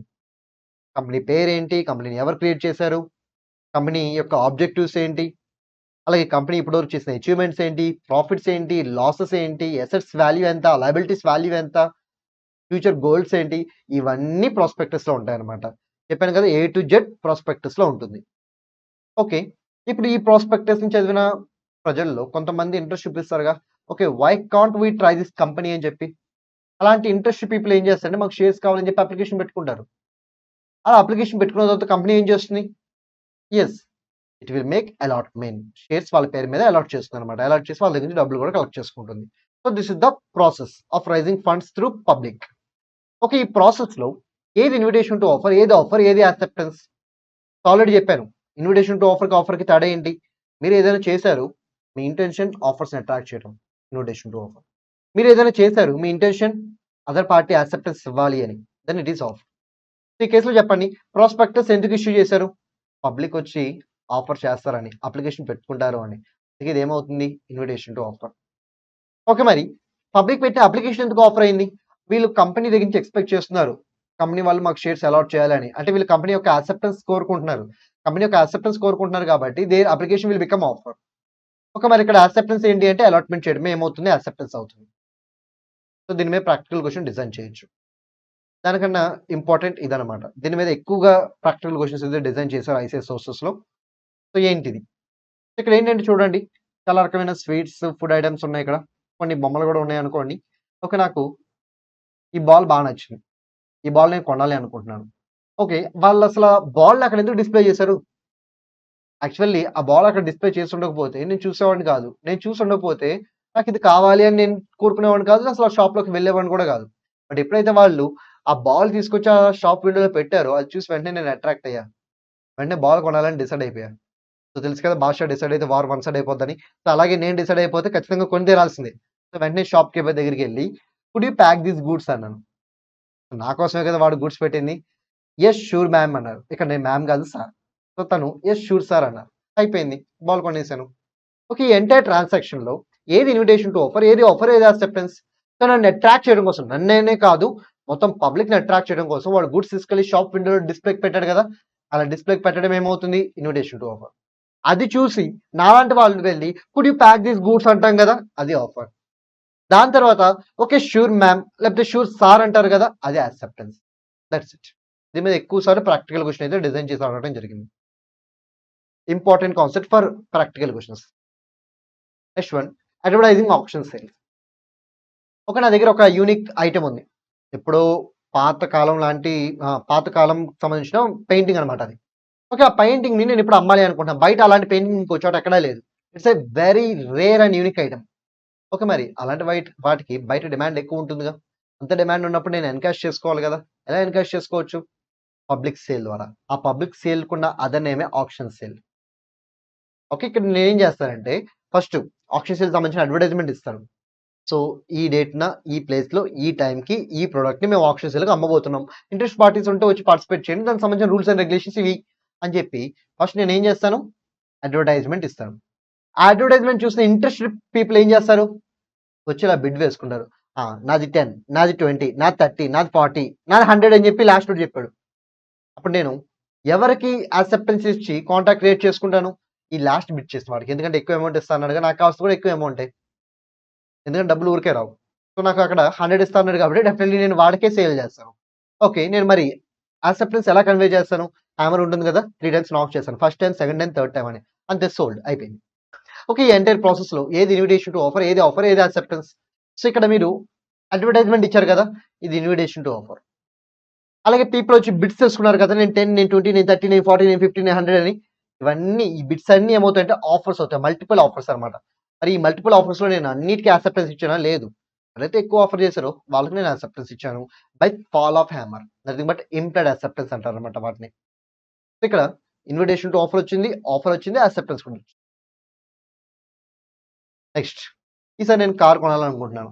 ఓకే. బెంజ్ షోరూమ్ చూసాను. బెంజ్ షోరూమ్ చూసిన వెంటనే వెళ్ళి ఈ బెంజ్ ప్రైస్ ఎంత అని అడిగాను. So what is the price of your car అని అడిగాను. సో వెంటనే ఇట్ ఈస్ 30 లాక్స్ అన్నారు. వావ్! బెంజ్ కార్ చాలా చీప్‌గా వస్తుంది. 30 లాక్స్‌కి వస్తుందని చెప్పి నేనేమన్నా అంటే okay. Will you sell it to me అని అడిగాను. మీరు నాకు అమ్ముతారా అని అడిగాను. మేడం వెంటనే ఓకే అనేసారు. అయిపోయింది. ఓకే. నేను కార్ అడిగాను. మేడం ఓకే అన్నారు. సో, కాంట్రాక్ట్ క్రియేట్ అయిపోయింది. నేను డబ్బులిచ్చి కార్ తీసుకుంటాను. మరి ఈ ఎంటైర్ ప్రాసెస్‌లో ఏది ఇన్విటేషన్ టు ఆఫర్, ఏది ఆఫర్, ఏది యాక్సెప్టెన్స్. నాకు ప్రైస్ ఆఫ్ ద కార్ కావాలి. దానికోసం నేను ఫస్ట్ ఒక క్వెరీ రైట్ చేశాను గదా! క్వెరీ అంటే డౌట్ అన్నమాట. సో, ఈ కార్ ప్రైస్ ఎంత అని చెప్పి నేను అడిగాను కదా! సో, అలా అడగటం, దానికి రిప్లై ఇవ్వటం ఇదంతా ఏమవుతుందంటే ఇన్విటేషన్ టు ఆఫర్ అవుతుంది. ఎందుకంటే నేను నెగోషియేట్ చేస్తున్నాను. తను నెగోషియేట్ చేస్తుంది. మా మధ్య జరిగిన నెగోషియేషన్స్ ఏదైనా సరే ఇన్విటేషన్ టు ఆఫర్ అవుతుంది. బికాస్ ఈ నెగోషియేషన్ నుంచే ఆఫర్ అనేది క్రియేట్ అవుతుంది. అంటే ఆఫర్‌కి ఏది సోర్స్? ఈ నెగోషియేషన్సే సోర్స్. అందుకే ఈ నెగోషియేషన్స్ ఏమవుతాయి? ఇన్విటేషన్ టు ఆఫర్ అవుతాయి. Okay. Will you sell it to me అని చెప్పి నేను అడిగాను. Nothing but offer. ఓకే అని చెప్పి తను acceptance. Next offer, invitation to offer. ఈ రెండిటికి ఉన్న డిఫరెన్స్ చెప్పాను కదా! మీరు చదువుకోండి. సో, టైప్స్ ఆఫ్ ఆఫర్స్ నేను చెప్పట్లేదు. మీరు ఓన్‌గా చదువుకోండి by using this material. So, this is nothing but fast track material which is issued by master minds exclusively. అంటే మిగతా ఇన్‌స్టిట్యూట్స్ వాళ్ళు ఎవరు ఇచ్చినట్టుగా నాకు తెలీదు. బట్ మాస్టర్ మైండ్స్ వాళ్ళైతే సో, ఫాస్ట్ ట్రాక్ అని చెప్పి ఒక మెటీరియల్ రిలీజ్ చేయడం జరిగింది. యాక్చువల్లీ మిగతా ఇన్‌స్టిట్యూట్స్ వాళ్ళు CA final, CA inter release చేస్తారు. బట్ సీఏ ఫౌండేషన్ ఎవరు పట్టించుకోరు. కానీ మాస్టర్ మైండ్స్ వాళ్ళు సీఏ ఫౌండేషన్ కూడా పట్టించుకొని సీఏ ఫౌండేషన్ వాళ్ళకి కూడా ఫాస్ట్ ట్రాక్ మెటీరియల్ రిలీజ్ చేయడం జరిగింది. సో, ఇదే దాని యొక్క ఎగ్జాంపుల్. ఓకే. దీంట్లో నేను అన్ని టాపిక్స్ చెప్పట్లేదు. ఇంపార్టెంట్ టాపిక్స్ వరకే చెప్తున్నాను. సో, ఇది అన్‌ఇంపార్టెంట్ టాపిక్ కాబట్టి మీరు ఫాస్ట్ ట్రాక్ మెటీరియల్ చూసి ఈజీగా ప్రిపేర్ అయిపోండి. Next important topic acceptance and legal rules. So, what is mean by acceptance? Acceptance అంటే ఏంటి? ఇక్కడ ఏ తన యొక్క కార్‌ని బికి అమ్ముతానని చెప్పి తన యొక్క విల్లింగ్‌నెస్‌ని కమ్యూనికేట్ చేసారుగా to get B's acceptance. Okay. ఇప్పుడు బి నాకు ఓకే అన్నాడు. బి ఏమన్నాడు? నాకు ఓకే అన్నాడు. సో, ఎప్పుడైతే బి నాకు ఓకే అన్నాడో then it is nothing but acceptance. So, ఇక్కడ యాక్సెప్టెన్స్ అంటే ఏంటి? ఎవరివ్వాలి? When the person to whom the proposal is made. When the person to whom the proposal is made. Nothing but offer. ఈ ఎగ్జాంపుల్‌లో B. బికే కదా proposal చేసింది. బికే కదా offer చేసింది. So, B signifies his assent thereto. Signify అంటే communicate చేయడం. ఇక్కడ కూడా ఏం చేయాలి? కమ్యూనికేట్ చేయాలి. ఆఫర్‌ని కమ్యూనికేట్ చేయాలి. యాక్సెప్టెన్స్‌ని కమ్యూనికేట్ చేయాలి. మనసులో దాచుకుంటే కుదరదు. ఖచ్చితంగా మీరు ఆఫర్ అయినా, యాక్సెప్టెన్స్ అయినా కమ్యూనికేట్ చేస్తేనే అది వాలిడ్ అవుతుంది. అసెంట్ అంటే యాక్సెప్టెన్స్. ఇప్పుడు మనం ఎవరికైతే ఆఫర్ చేసామో ఆ పర్సన్ తన యొక్క యాక్సెప్టెన్స్‌ని కమ్యూనికేట్ చేస్తే that itself indicates that he had accepted the proposal. That's it. Next one. Legal rules regarding valid acceptance. So, acceptance ఎవరు ఇవ్వాలి? First question. ఎవరు ఇవ్వాలి? మీరు ఎవరికి ఆఫర్ చేస్తే వాళ్ళే ఇవ్వాలి. నేను రామ్‌కి ఆఫర్ చేశాను. లక్ష్మణ్ వచ్చి నేను రామ్ తమ్ముడినే కదా! నేను యాక్సెప్టెన్స్ ఇవ్వచ్చా అని అడిగారు. నో. It's not possible. మీరు తమ్ముడు అవ్వచ్చు, ఫాదర్ అవ్వచ్చు, స్పౌస్ అవ్వచ్చు, వాటెవర్ ఇట్ మే బి. ఈ కేసులో నేను ఆఫర్ ఎవరు చేస్తానో ఆ పర్సన్ మాత్రమే యాక్సెప్టెన్స్ ఇవ్వాలి. Other persons are not allowed to give acceptance. Okay. Second point. Okay. ఎవరు ఇవ్వాలో మనం ఫైనలైజ్ చేసాం. మరి వాళ్ళు ఏం చేయాలి? వాళ్ళకి యాక్సెప్టెన్స్ ఇవ్వాలి అని అనిపిస్తే మనసులో అనుకుంటే సరిపోదు. వాళ్ళు ఏం చేయాలి? కమ్యూనికేట్ చేయాలి. సరే ఎలా కమ్యూనికేట్ చేయొచ్చు? ఎక్స్‌ప్రెస్‌గా చేయొచ్చు, ఇంప్లాయిడ్‌గా చేయొచ్చు. అది లాస్ట్ పాయింట్. ఎక్స్‌ప్రెస్‌గా చేయొచ్చు, ఇంప్లాయిడ్‌గా చేయొచ్చు అనేది last point. So, last point కూడా మనం కవర్ చేసేసినట్టే. నెక్స్ట్ ఎప్పుడులోపు చేయాలి? నేను ఆఫర్ చేసేటప్పుడు 10 డేస్ లోపు మీరు యాక్సెప్టెన్స్ ఇవ్వాలి అని చెప్పాను. 10 డేస్. నేను ఆఫర్ చేసేటప్పుడు 1 మంత్ లోపు యాక్సెప్టెన్స్ ఇవ్వాలి అన్నాను. 1 మంత్. నేను ఆఫర్ చేసేటప్పుడు 3 మంత్స్ లోపు యాక్సెప్టెన్స్ ఇవ్వాలి అన్నాను. 3 మంత్స్. ఒకవేళ నేను టైమ్ లిమిట్ ఏం చెప్పకపోతే then reasonable time. Time limit చెప్తే ఫిక్స్డ్ టైమ్. టైమ్ లిమిట్ చెప్పకపోతే reasonable time. Next one. Acceptance ఎలా ఉండాలి? అబ్సల్యూట్‌గా ఉండాలి, అన్‌క్వాలిఫైడ్‌గా ఉండాలి. అబ్సల్యూట్‌గా అంటే వితౌట్ ఎనీ కండిషన్స్. అన్‌క్వాలిఫైడ్ అంటే వితౌట్ ఎనీ చేంజెస్. అంటే నేను ఆఫర్‌లో ఏదైతే టర్మ్స్‌ని ప్రపోజ్ చేశానో ఆ టర్మ్స్‌ని యాజ్ ఇట్ ఈజ్ అగ్రీ చేయాలన్నమాట. దాంట్లో ఏదైనా మోడిఫికేషన్ చేస్తే అది కౌంటర్ ఆఫర్ అయిపోతుంది. ఎక్స్‌ట్రాగా ఏమైనా పాయింట్స్ యాడ్ చేస్తే అది కౌంటర్ ఆఫర్ అయిపోతుంది. యాక్సెప్టెన్స్ ఎప్పుడు అవుతుంది సార్? మోడిఫికేషన్ చేయకూడదు. అంటే చేంజెస్ చేయకూడదు. ఎక్స్‌ట్రా థింగ్స్ యాడ్ చేయకూడదు. ఇంకా చెప్పాలంటే నేను 10 పాయింట్లు చెప్తే ఆ 10 పాయింట్లకి ఓకే చెప్పాలి. అప్పుడే అది వాలిడ్ యాక్సెప్టెన్స్. తను 11వ పాయింట్ చెప్పాడనుకోండి కౌంటర్ ఆఫర్. తను 10 పాయింట్లు అలాగే ఉంచాడు. కానీ ఒక పాయింట్‌ని మోడిఫై చేశాడు కౌంటర్ ఆఫర్. సో, 10 పాయింట్‌ని యాజ్ ఇట్ ఈజ్ యాక్సెప్ట్ చేస్తేనే అది వాలిడ్ యాక్సెప్టెన్స్ అవుతుంది. Next one. మరి యాక్సెప్టెన్స్‌ని ఎలా కమ్యూనికేట్ చేయాలి? మీ ఇష్టం. ఎలాగైనా కమ్యూనికేట్ చేయండి. కానీ ఆఫర్ ఆర్ కమ్యూనికేట్ ఇలాగే చేయాలి అని చెప్తే ఫర్ ఎగ్జాంపుల్ నేను ఆఫర్ చేసేటప్పుడు నువ్వు యాక్సెప్టెన్స్ ఇవ్వాలంటే నాకు ఫోన్ చేసి చెప్పు. ఇంకా వేరే మీడియం వాడొద్దు అన్నాను. అప్పుడు what should be the mode of communication of acceptance? Phone only. అయితే లెటర్ ద్వారానే కమ్యూనికేట్ చేయని అన్నాను. అప్పుడు ఏం చేయాలి? లెటర్ ద్వారానే కమ్యూనికేట్ చేయాలి. లేకపోతే ఈమెయిల్ ద్వారానే కమ్యూనికేట్ చేయి అన్నాను. అప్పుడు ఈమెయిల్ ద్వారానే కమ్యూనికేట్ చేయాలి. నేను ఏ మోడ్ చెప్తే ఆ మోడ్ ఫాలో అవ్వాలి. వేరే మోడ్ ఫాలో అవ్వకూడదు. ఒకవేళ నేను మోడ్ ఏం చెప్పకపోతే తన ఇష్టం. తను ఎలాగైనా కమ్యూనికేట్ చేయొచ్చు. No issue. అంటే చెప్తే ప్రిస్క్రైబ్డ్ మోడ్, చెప్పకపోతే reasonable mode. Next what about silence? మరి సైలెన్స్ యాక్సెప్టెన్స్ అవుతుందా? నో. మౌనం అంగీకారం అని చెప్పి ఆల్రెడీ మనకి కొన్ని ఇవి ఉన్నాయి. కానీ లా పరంగా చూసుకుంటే acceptance does not amount, silence does not amounts to acceptance. అది గుర్తుపెట్టుకోండి. కానీ ఇక్కడ ఒక ఎక్సెప్షన్ ఉంది. ఏంటి ఎక్సెప్షన్ అంటే ఏ, బి ఇద్దరు పార్టీస్ ఉన్నారు. బి ఏమన్నాడంటే నువ్వు ఎప్పుడైనా సరే నాకు ఆఫర్ చేసావు అనుకో, నేను రిప్లై ఇస్తాను. నా రిప్లై కన్సిడర్ చేయి. నేను రిప్లై ఇవ్వకుండా సైలెంట్గా ఉంటే then treat my silence as acceptance అని చెప్పి బీనే చెప్పాడు. మరి యాక్సెప్టెన్స్ ఇవ్వాల్సిన వాడే నా సైలెన్స్ యాక్సెప్టెన్స్ ట్రీట్ చేయని చెప్పినప్పుడు మనకేం problem? Then silence will become acceptance. ఒకవేళ అలా చెప్పు ఉండకపోతే అప్పుడు B silence cannot be treated as acceptance. Okay. So silence అనేది అంగీకారం కాదు. అది గుర్తుపెట్టుకోండి. ఆపోజిట్ అనమాట. Quite opposite. మామూలుగా అయితే ఏమంటారు? మౌనం అర్ధాంగీకారం అంటారు. ఇక్కడ అర్థం కాదు కదా, ఏమీ ఉండదన్నమాట. So silence does not amount to acceptance. But నా సైలెన్స్ ని యాక్సెప్టెన్స్ గా ట్రీట్ చేయని చెప్పి ముందుగానే ఆఫర్ చెప్పుంటే then you can, otherwise no. Next one communication concept. సో ఇది ఈజీగా గుర్తుండడం కోసం నేను చిన్న టేబుల్ చెప్తాను. సో ఇవి కూడా ఫాస్ట్ ట్రాక్ కూడా ఇంకా ఎక్కువ కంటెంటే ఉంది. దానికన్నా తక్కువ కంటెంట్ లో చెప్తాను చూడండి అని నోట్ చేసుకోండి ప్యారలల్ గా.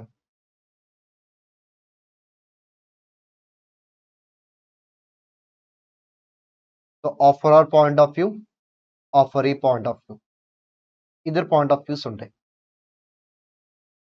ఇది చాలా మంచి మెథడ్, చాలా ఈజీ మెథడ్. ఈజీగా మీరు గుర్తుపెట్టుకోవచ్చు అనమాట. ఎలాంటి క్వశ్చన్ అడిగినా ఆన్సర్ చేయొచ్చు ఈ మెథడ్ కనుక మీకు గుర్తుంటే. Offer, offeree, offer or ఆఫరీ.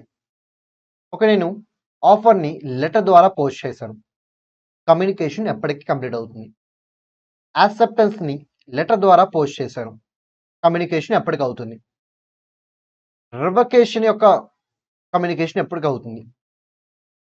రివకేషన్ అంటే మళ్ళీ 2 రివకేషన్స్ వస్తాయి. ఒకటి రివకేషన్ ఆఫ్ ఆఫర్, ఒకటి రివకేషన్ ఆఫ్ ఆఫర్, ఇంకోటి revocation of acceptance. Revocation of acceptance. So మొత్తం ఎన్ని వచ్చినాయి?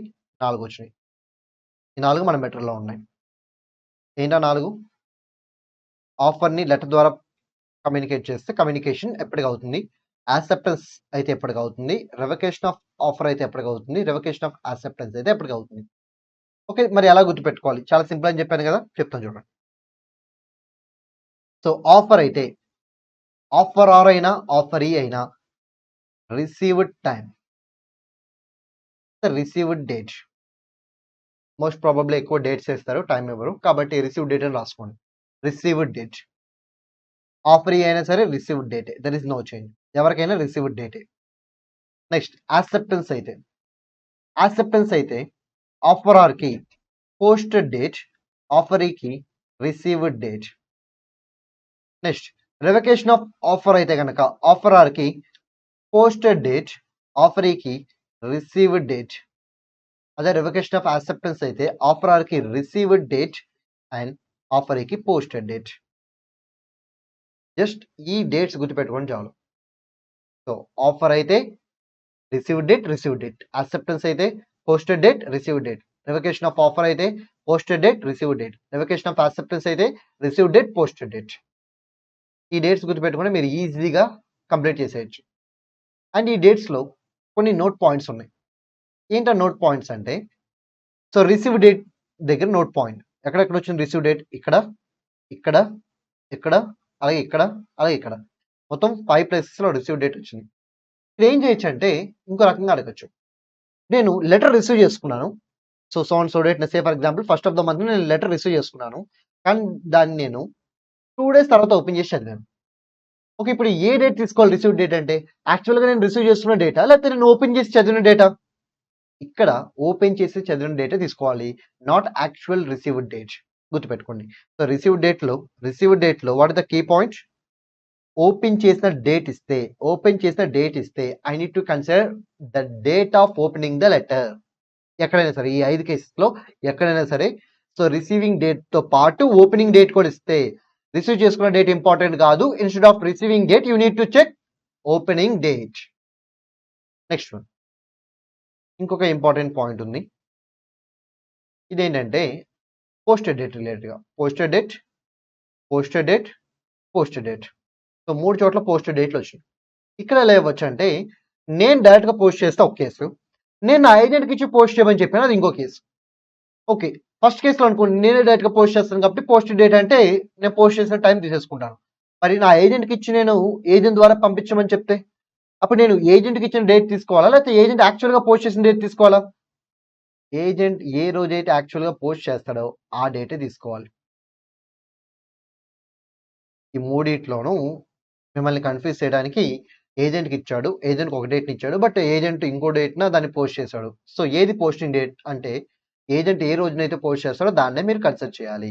రిసీవ్ డేట్కి ఏమో ఓపెన్ చేసిన టైం ఇన్కేస్ ఇవ్వకపోతే రిసీవ్ డేట్, ఇస్తే opening date. Next one, posted డేట్లో ఇన్కేస్ ఏజెంట్ ద్వారా వెళ్ళిందని చెప్తే ఏజెంట్ ఎప్పుడైతే ఫార్వర్డ్ చేస్తాడో ఆ డేటే కన్సిడర్ చేయాలి. మనం ఏజెంట్కి ఎప్పుడు ఇచ్చామనేది ఇర్రెలవెంట్. ఓకే, ఈ రెండు అన్ని కేసెస్లో అడగడు, ఎప్పుడో ఒకసారి అడుగుతాడు అంతే. అడిగినప్పుడు మీరు ఆన్సర్ చేయడానికి మీకు ఈజీగా ఉండటం కోసం ఇప్పుడే చెప్తున్నాను. ఇది communication of offer, communication of acceptance, communication of revocation of offer, communication of acceptance సంబంధించిన లిమిట్స్. అంటే ఎప్పటికీ కమ్యూనికేషన్ కంప్లీట్ అవుతుందని తెలుసుకోవడానికి టైమ్స్ అనమాట. ఇది కాకుండా ఇంకో కాన్సెప్ట్ ఉంది, revocation of offer, revocation of acceptance ఎప్పుడు లోపు చేయాలి? What the time limit for revocation of offer and revocation of acceptance. గుర్తుపెట్టుకోండి, ఆఫర్ అయినా యాక్సెప్టెన్స్ అయినా మనం ఎప్పుడు మనకు తీసుకోవాలి అంటే కాంట్రాక్ట్ క్రియేట్ అయ్యేలోపు. కాంట్రాక్ట్ ఎప్పుడు క్రియేట్ అవుతుంది? ఆ రెండు కలిసినప్పుడు. అంటే ఆఫర్కి యాక్సెప్టెన్స్ కలిస్తే వెంటనే కాంట్రాక్ట్ క్రియేట్ అవుతుంది. Then there is no chance to revoke either offer or acceptance. Okay, మరి కాంట్రాక్ట్ క్రియేట్ అయితే మీరు ఏది తీసుకోలేరు కదా. మరి కాంట్రాక్ట్ ఎప్పుడు క్రియేట్ అవుతుంది? ఎప్పుడైతే యాక్సెప్టెన్స్ ఇస్తారో అప్పుడు. మరి ఎప్పుడు యాక్సెప్టెన్స్ ఇస్తారు? ఆఫరర్కి ఒక పాయింట్ ఆఫ్ టైంలో, ఆఫరీకి ఇంకో పాయింట్ ఆఫ్ టైంలో. చూడండి, యాక్సెప్టెన్స్ టూ డిఫరెంట్ డేట్స్ ఉన్నాయి. So this is the date we want. Okay, revocation of offer. Revocation of offer first concept. ఎవరు చేస్తారు రివకేషన్ ఆఫ్ ఆఫర్? ఆఫరర్ చేస్తాడు. సో ఆఫరర్ రివకేషన్ ఆఫ్ ఆఫర్ చేస్తాడు కాబట్టి తన పాయింట్ ఆఫ్ లో కాంట్రాక్ట్ ఎప్పుడు క్రియేట్ అవుతుందో ఆ టైంలో రివకేషన్ చేయాలి. తన పాయింట్ ఆఫ్ లో కాంట్రాక్ట్ ఎప్పుడు క్రియేట్ అవుతుంది? యాక్సెప్టెన్స్ లెటర్ యొక్క పోస్టెడ్ డేట్. అంటే in simple words, what is the time limit for revocation of offer? What is the time limit for revocation of offer? Before posting acceptance letter. This is the time limit. అయిపోయింది. Then what about revocation of acceptance? Okay, పైన check చేసినట్టుగానే మళ్ళీ check చేయండి. So ఆఫరీ కదా acceptance ని back తీసుకునేది, revoke చేయడం అంటే బ్యాక్ తీసుకోవడం. ఆఫరీ బ్యాక్ తీసుకుంటాడు కాబట్టి ఆఫరీ పాయింట్ ఆఫ్ వ్యూలో కాంట్రాక్ట్ ఎప్పుడు క్రియేట్ అవుతుంది? Received time. సో దానికి ఇక్కడ మీరు రాయాల్సింది ఏంటంటే before receiving acceptance letter. So these are the time limits. Revocation of offer కి బిఫోర్ పోస్టింగ్ యాక్సెప్టెన్స్ లెటర్ అంటే ఆఫరర్ తను చేసిన ఆఫర్ని ఎప్పుడు రివోక్ చేసుకోవచ్చు? ఆఫరీ లెటర్ ఆఫ్ యాక్సెప్టెన్స్ ని పంపించే లోపు. నెక్స్ట్ వన్, మరి ఆఫరీ తను ఇచ్చిన యాక్సెప్టెన్స్ ని ఎప్పుడు వెనక్కి తీసుకోవచ్చు? ఎప్పుడు అంటే ఆఫరర్ కి తను ఇచ్చిన యాక్సెప్టెన్స్ లెటర్ చేరేలోపు. ఇక్కడ మిమ్మల్ని కన్ఫ్యూజ్ చేయడానికి ఏం చేస్తారంటే ఎక్స్ట్రా పాయింట్స్ అనమాట. ఇది కూడా ఇంపార్టెంట్ కాకపోతే, ఒకవేళ acceptance letter, revocation of acceptance letter and revocation of acceptance letter, okay, ఈ రెండు సేమ్ డేట్ న వెళ్తే ఏమవుతుంది? ఆబ్వియస్లీ ఈ రెండిట్లో ఏది ఫస్ట్ వెళ్తే అదే వ్యాలిడ్ అనుకోండి. యాక్సెప్టెన్స్ ముందు వెళ్తే రివకేషన్ అబ్సల్యూట్లీ ఏమవుతుంది? ఇన్వాలిడ్ అవుతుంది. ఒకవేళ రివకేషన్ ముందు వెళ్తే రివకేషన్ వ్యాలిడ్ అయ్యి యాక్సెప్టెన్స్ ఇన్వాలిడ్ అవుతుంది. ఏది ముందు వెళ్తే అదే వ్యాలిడ్. మరి ఒకవేళ రెండు సేమ్ డేట్లో వెళ్తే అప్పుడు ఏది ఫస్ట్ ఓపెన్ చేస్తే అదే వ్యాలిడ్. కానీ ఇది కూడా ఇంపార్టెంట్ కాదు. దీంట్లో అసలు ఇంపార్టెంట్ పాయింట్ ఇప్పుడు వస్తుంది. ఏంటంటే యాక్సెప్టెన్స్ ఏమో నార్మల్ లెటర్ ద్వారా కమ్యూనికేట్ చేస్తాడు, రివకేషన్ ఏమో టెలిగ్రామ్ ద్వారా కమ్యూనికేట్ చేస్తాడు. యాక్సెప్టెన్స్ ఎలా కమ్యూనికేట్ చేస్తారు? Normal letter. రివకేషన్ ఎలా చేస్తారు? టెలిగ్రామ్. ఈ రెండు ఒకే రోజున వెళ్ళి అంటారు. మరి ఈ రెండిట్లో ఏది వ్యాలిడ్? జనరల్గా చెప్పండి, ఏది ఫస్ట్ ఓపెన్ చేస్తే అదే వ్యాలిడ్ కదా. ఎవరైనా సరే నార్మల్ లెటర్ వస్తే అది ఫస్ట్ ఓపెన్ చేస్తారా, టెలిగ్రామ్ ఫస్ట్ ఓపెన్ చేస్తారా? టెలిగ్రామ్‌లో ఏదో సంథింగ్ స్పెషల్ ఉందని చెప్పి, మనకి ఏదైనా బెనిఫిట్ రావచ్చేమో అని చెప్పి ఫస్ట్ టెలిగ్రామే ఓపెన్ చేస్తారు. నార్మల్ లెటర్ ఎవరు పట్టించుకోరు. టెలిగ్రామే ఫస్ట్ పట్టించుకుంటారు. ఇప్పుడు మనం ఏదైనా సోషల్ మీడియా ఓపెన్ చేసాం, ఫేస్‌బుక్ ఓపెన్ చేసాం, నోటిఫికేషన్ ఉంది, మెసేజ్ ఉంది. ఫస్ట్ ఏది ఓపెన్ చేస్తాం? మెసేజ్ ఓపెన్ చేస్తాం. ఆ తర్వాత నోటిఫికేషన్ చెక్ చేసుకుంటాం. ఓకే. జనరల్‌గా ఎవరైనా సరే టెలిగ్రామే ఫస్ట్ ఓపెన్ చేస్తారు. And compare to normal post. మరి టెలిగ్రామ్‌లో ఏముంది? రివోకేషన్ ఉంది. సో, అబ్సల్యూట్‌లీ ఏం వాలిడ్ అవుతుంది? Revocation will become valid.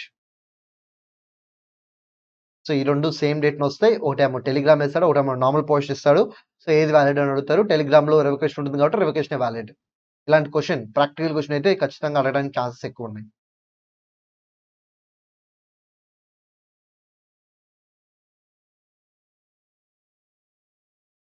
Next one.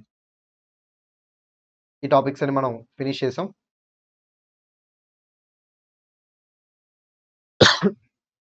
ఇంకొక కాన్సెప్ట్ ఏంటంటే modes of acceptance.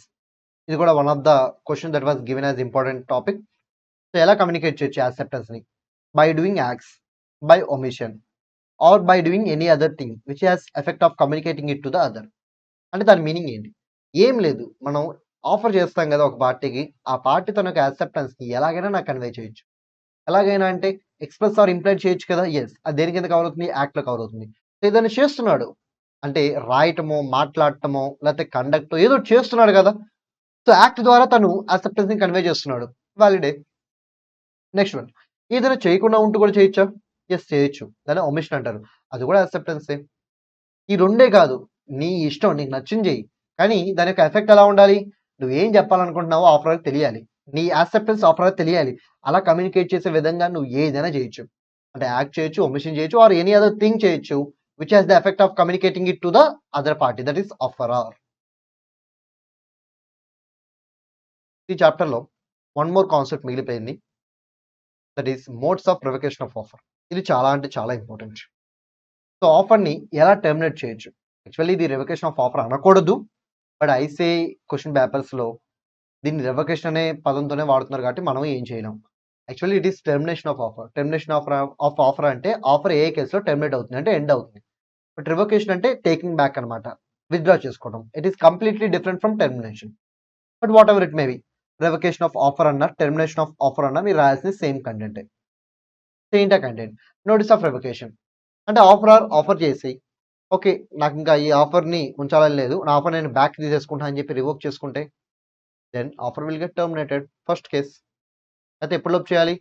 Before contract is created. Contract ఎప్పుడు క్రియేట్ అవుతుంది? Acceptance. So, before acceptance offeror need to send notice of revocation. అంటే నేను offer చేశాను. Other party ఇంకా acceptance ఇవ్వలేదు. ఈ లోపు నా ఆఫర్ నేనేం చేయొచ్చు? వెనక్కి తీసేసుకోవచ్చు. Next one. Lapse of time. Lapse of time అంటే ఏంటి? ఇప్పుడు నేను ఆఫర్ చేసినప్పుడు 1 వీక్ లోపు యాక్సెప్టెన్స్ ఇవ్వాలని చెప్పాను. ఓకే. ఇప్పుడు 1 వీక్ అయిపోయింది. బట్ నీ దగ్గర నుంచి నాకు ఇంకా యాక్సెప్టెన్స్ రాలేదు. ఆటోమేటిక్‌గా ఆఫర్ టెర్మినేట్ అయిపోయినట్టే.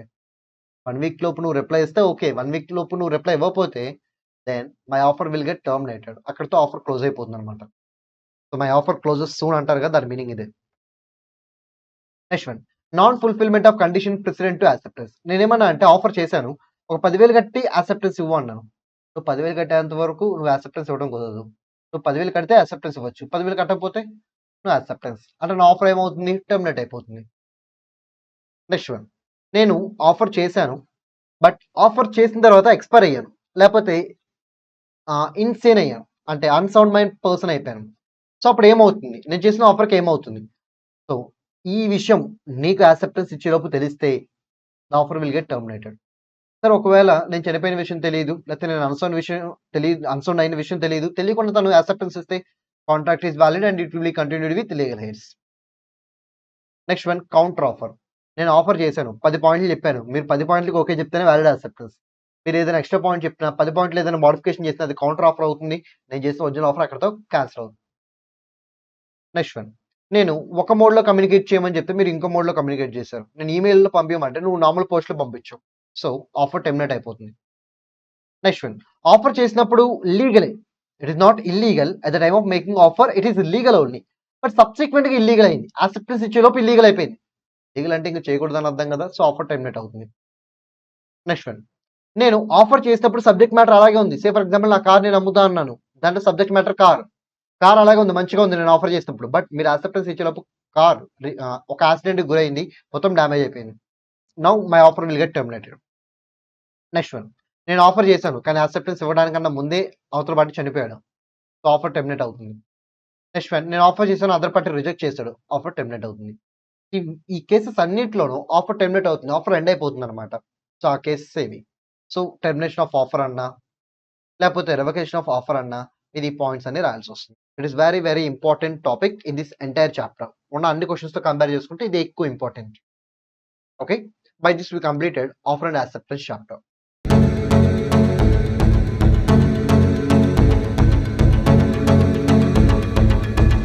Hello everyone, this is Sainath, one of the faculty members of Masterminds for CA and CMA Institute. So in this video, I'm going to cover capacity to contract chapter. Okay, first of all, we need to write important topics in this chapter. ఈ chapter మొత్తంలో one and only important topic ఏమైనా ఉందంటే that is provisions relating to minors agreements. So minor ఏదైనా అగ్రిమెంట్లోకి enter అయితే దానికి సంబంధించిన provisions ఏంటి, అదొక్కటే ఇందులో ఉన్న ఇంపార్టెంట్ టాపిక్. సో మ్యాక్సిమం 99% ఈ ప్రొవిజన్స్ నుంచే క్వశ్చన్స్ అడుగుతారు. అదర్ కాన్సెప్ట్స్ నుంచి అయితే క్వశ్చన్స్ ఏమీ అడగరు. దాట్స్ వై ఈ వీడియోలో నేను ఈ ప్రొవిజన్స్ అన్ని కవర్ చేయబోతున్నాను. So these provisions are regarding minors agreements. Okay, let's see one by one. That is topic number 3. So remaining points మీరు కావాలనుకుంటే ఫాస్ట్ ట్రాక్ మెటీరియల్లో రెఫర్ చేయొచ్చు. Yes, first one. సో మైనర్తో కాంట్రాక్ట్లోకి ఎంటర్ అయితే వాట్ ఇస్ ద వ్యాలిడిటీ? మైనర్తో మీరు జనరల్గా కాంట్రాక్ట్లోకి ఎంటర్ అయితే the contract is void ab initio. Void ab initio అంటే it is void from the beginning. ఇంకా సింపుల్ చెప్పాలంటే it is void agreement. So starting నుంచి వాయిడ్ అంటున్నారుగా, స్టార్టింగ్ నుంచి వాయిడ్ అంటే అసలు కాంట్రాక్టే క్రియేట్ అవ్వలేదు. So it is void agreement. Okay, మీరు మైనర్తో అగ్రిమెంట్లోకి ఎంటర్ అయితే what the validity? It is void agreement. సరే, సెకండ్ పాయింట్ చూద్దాం. No ratification after attaining majority. So దీని మీనింగ్ ఏంటి? మైనర్గా ఉన్నప్పుడు నేను మైనర్గా ఉన్నప్పుడు 10,000 రూపీస్ లోన్ తీసుకున్నాను. ఓకే, వ్యాలిడా వాయిడా? వాయిడ్. ఫస్ట్ పాయింట్లో ఆల్రెడీ ఇప్పుడే నేర్చుకున్నాం కదా, మైనర్తో ఏ అగ్రిమెంట్లోకి ఎంటర్ అయినా అది వాయిడ్, చెల్లదు. ఓకే, నేను మైనర్గా ఉన్నప్పుడు 10,000 లోన్ తీసుకున్నా, కానీ మేజర్ అయిన తర్వాత కడతా అని చెప్పి ప్రామిస్ చేశా. ప్రామిస్ చేయడమే కాదు, ప్రామిసరీ నోట్ మీద సైన్ చేసి మరీ ఇచ్చా. మరి ఇది వ్యాలిడేనా? No, not valid. ఎందుకంటే మైనర్గా ఉన్నప్పుడు ఏంటైనా అగ్రిమెంట్స్ వాయిడే. మైనర్ నుంచి నేను మేజర్ అయిన తర్వాత మైనర్ అగ్రిమెంట్స్ నేను రాటిఫై చేస్తాను అని చెప్పినా అవి కూడా ఇన్వాలిడే, అవి కూడా వాయిడే. అంటే ఇక్కడ దాని మీనింగ్ మైనర్గా ఉంటూ నువ్వు ఏదైనా అగ్రిమెంట్లోకి ఎంటర్ అయితే వాయిడే. మైనర్గా ఉంటూ ఎంటర్ అయిన అగ్రిమెంట్స్ని నువ్వు మేజర్ అయిన తర్వాత కూడా వ్యాలిడ్ చేయడం కుదరదు. They are always void. So మైనర్గా ఉన్నప్పుడు ఎంటర్ అయిన అగ్రిమెంట్ ఎప్పటికైనా వాయిడే. మీరు మైనర్గా ఉన్నంత కాలము వాయిడే, మీరు మేజర్ అయిన తర్వాత కూడా వాయిడే. దాన్ని మళ్ళీ మీరు రాటిఫై చేయలేరు, అంటే అప్రూవ్ చేయలేరు అనమాట. Next one. ఓకే, వాయిడే అంటున్నారు, బాగానే ఉంది. మరి మైనరే 10,000 లోన్ ఇచ్చుంటే తనని బెనిఫిషియరీ అంటాం. బికాస్ తనకి రావాల్సిన బెనిఫిట్ ఉంది, that is loan along with interest. తన మైనర్ బెనిఫిషరీగా ఉంటే దెన్ ఇట్ ఈస్ వ్యాలిడ్. అంటే దాని మీనింగ్ ఏంటంటే మైనర్ అంటే నేను 10,000 లోన్ ఇచ్చాను మైనర్గా ఉన్నప్పుడు, వాయిడ్. నేను మేజర్ అయ్యాను, అయినా వాయిడే. ఎప్పుడైనా అది వాయిడే. అదే నేను మైనర్ని 10,000 లోన్ ఇచ్చుంటే, తీసుకోవడం కాదు, నేను ఈసారి లోన్ ఇచ్చాను, ఇంట్రెస్ట్ లోన్ ఇచ్చాను, అప్పుడు I will become beneficiary. Because నాకు డబ్బులు రావాల్సిన పొజిషన్లో నేను ఉన్నాను. So I will be beneficiary. Minor బెనిఫిషరీగా ఉంటే మాత్రం minor can file a case against other party. అది మైనర్గా ఉన్నప్పుడైనా కేసు పెట్టచ్చు, మేజర్ అయిన తర్వాత అయినా కేసు పెట్టచ్చు. అదే థర్డ్ పాయింట్ యొక్క meaning. Next one, minor can always plead minority. దాని మీనింగ్ ఏంటి? ఫర్ ఎగ్జాంపుల్, నువ్వు వాడితో కాంట్రాక్ట్లోకి ఎందుకు ఎంటర్ అయ్యావా అని చెప్పి కోర్టులో ఉన్న జడ్జి నన్ను అడిగారు. సార్ నేను మైనర్ సార్ అన్న. అసలు నువ్వు కాంట్రాక్ట్లో వాడికి అబద్ధాలు ఎందుకు చెప్పావు అని చెప్పి జడ్జి నన్ను అడిగారు. సార్ నేను మైనర్ సార్ అన్నా. అసలు నువ్వు కాంట్రాక్ట్లోకి ఎంటర్ దాన్ని ఎందుకు బ్రేక్ చేశావు అడిగారు. సో రిప్లై మీరే చెప్పండి. సార్ నేను మైనర్ సార్. మరి నేను ప్రతిసారి మైనర్ అంటున్నాను కదా, మరి నన్ను జడ్జ్ ఎక్స్క్యూజెస్ వదిలేస్తారా? ఎస్, దాని మీనింగ్ ఇదే. A minor can always plead minority. నేను మైనర్ అని చెప్పి తను ఎప్పుడైనా ఎస్కేప్ అవ్వచ్చు. కానీ గుర్తుపెట్టుకోండి, this is only with respect to contracts. Minor murder చేసి అరే మర్డర్ ఎందుకు చేసావని చెప్పి జడ్జి అడిగితే సార్ నేను మైనర్ సార్ అంటే కుదరదు, నేను అప్పుడైనా తీసుకెళ్ళి జైల్లో వేస్తారు. ఇక్కడ పాయింట్ ఏంటంటే కాంట్రాక్ట్ సంబంధించి ఎలాంటి తప్పైనా నేను మైనర్‌ని అని చెప్పి నేను ఎస్కేప్ అయిపోవచ్చనమాట. So, that is the advantage of being minor in case of contracts, not in case of all matters. Next one.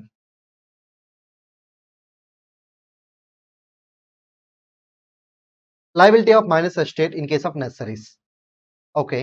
ఇక్కడ మేజర్ పర్సన్ అంటే కాంపిటెంట్ పర్సన్ అనమాట. Sound mind, undisqualified and major.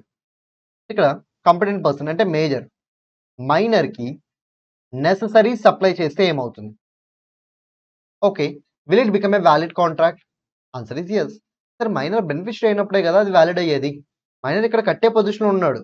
కట్టే పొజిషన్‌లో ఉన్నాడు అంటే హి ఈస్ నాట్ బెనిఫిషియరీ. మరి beneficiary కాదు అన్నప్పుడు how this contract will become valid? Because this is a quasi contract. ఇది క్వాజీ కాంట్రాక్ట్ కాబట్టి పాసిబుల్ అవుతుంది. Otherwise it is not possible. ఈ కాన్సెప్ట్ ఏంటి? సో డీటెయిల్‌గా చెప్తాను. Very important concept for practical questions. Practical క్వెషన్స్‌కి చాలా ఇంపార్టెంట్. అందుకే ఈ కాన్సెప్ట్‌ని డీటెయిల్‌గా చెప్తాను జాగ్రత్తగా వినండి. సో ఎవరు సప్లై చేయాలంటే competent person. So competent person అంటే ఎవరు? Major, sound mind as well as undisqualified. ఈ 3 సాటిస్ఫై అయ్యారనుకోండి that person will be called as competent person. Okay. అవతల పక్క ఎవరు ఉండాలి? మైనర్. Not only minor. ఇక్కడ ఒక ఇంపార్టెంట్ అప్డేట్ వచ్చింది. ఏంటి అప్డేట్? Wait a minute. ఏంటి అప్డేట్? డిపెండెంట్ ఫ్యామిలీ మెంబర్స్‌ని కూడా మీరు కన్సిడర్ చేయొచ్చు. అంతేకాదు అన్‌సర్వైన్ పర్సన్‌ని కూడా మీరు కన్సిడర్ చేయొచ్చు. అంటే ఇప్పుడు చెప్పండి. సప్లయర్ ఎవరై ఉండాలి? Competent person. సప్లయర్ ఖచ్చితంగా ఎవరై ఉండాలి? Competent person. రిసిపియంట్ ఎవరై ఉండాలి? Minor or unsound mind person or their dependent family members. ఇద్దరు యొక్క డిపెండెంట్ ఫ్యామిలీ మెంబర్స్ కూడా ఉండొచ్చు. అందరూ కవర్ అవుతారనమాట. ఓకే. మళ్ళీ చెప్తున్నాను. సప్లయర్ ఎవరై ఉండాలి? Competent person. రిసీవర్ ఎవరై ఉండాలి? మైనర్ కానీ తన మీద డిపెండ్ అయ్యే ఫ్యామిలీ మెంబర్స్ కానీ. నెక్స్ట్ వన్ అన్‌సర్వైన్ పర్సన్ కానీ తన మీద డిపెండ్ అయ్యే ఫ్యామిలీ మెంబర్స్ కానీ. ఓకే. ఓకే. మరి ఇప్పుడు కాంపిటెంట్ పర్సన్ ఏం చేయాలి? మైనర్ కోసం గాని, అన్‌సర్వైన్ పర్సన్ కోసం గాని, వాళ్ళ మీద డిపెండ్ అయ్యే ఫ్యామిలీ మెంబర్స్ కోసం గాని, ఈ కాంపిటెంట్ పర్సన్ ఏం చేయాలంటే నెసెసరీస్ ఇవ్వాలి. లేకపోతే నెసెసరీస్ కొనుక్కోవడానికి లోన్ ఇవ్వాలి. సో నెసెసరీస్ ఇచ్చినా పర్లేదు. నెసెసరీస్ కొనుక్కోండి బాబు అని చెప్పి లోన్ ఇచ్చినా పర్లేదు. ఏదైనా ఓకే. అప్పుడు ఎంత రికవర్ చేసుకోవచ్చు?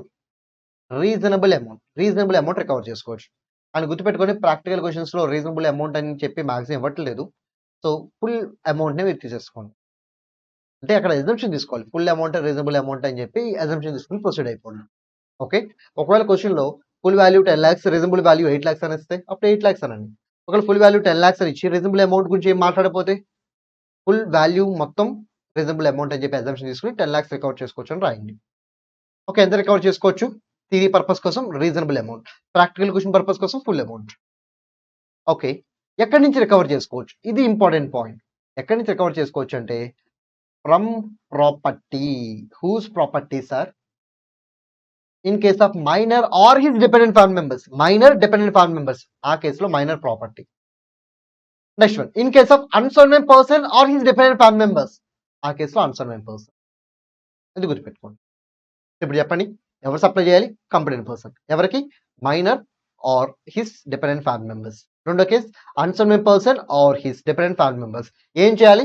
నెసరీస్ ఇవ్వాలి. లేకపోతే నెసరీస్ కొనుక్కోవడానికి లోన్ ఇవ్వాలి. ఎంత రికవర్ చేసుకోవచ్చు? రీజనబుల్ అమౌంట్ రికవర్ చేసుకోవచ్చు. కానీ ప్రాక్టికల్ క్వెషన్స్ కోసం మనం గుర్తుపెట్టుకోవాల్సిన పాయింట్ ఏంటి? వాడు రీజనబుల్ అమౌంట్ సెపరేట్‌గా ఇవ్వకపోతే full amount is reasonable amount. Okay. మరి ఎక్కడి నుంచి రికవర్ చేసుకోవచ్చు?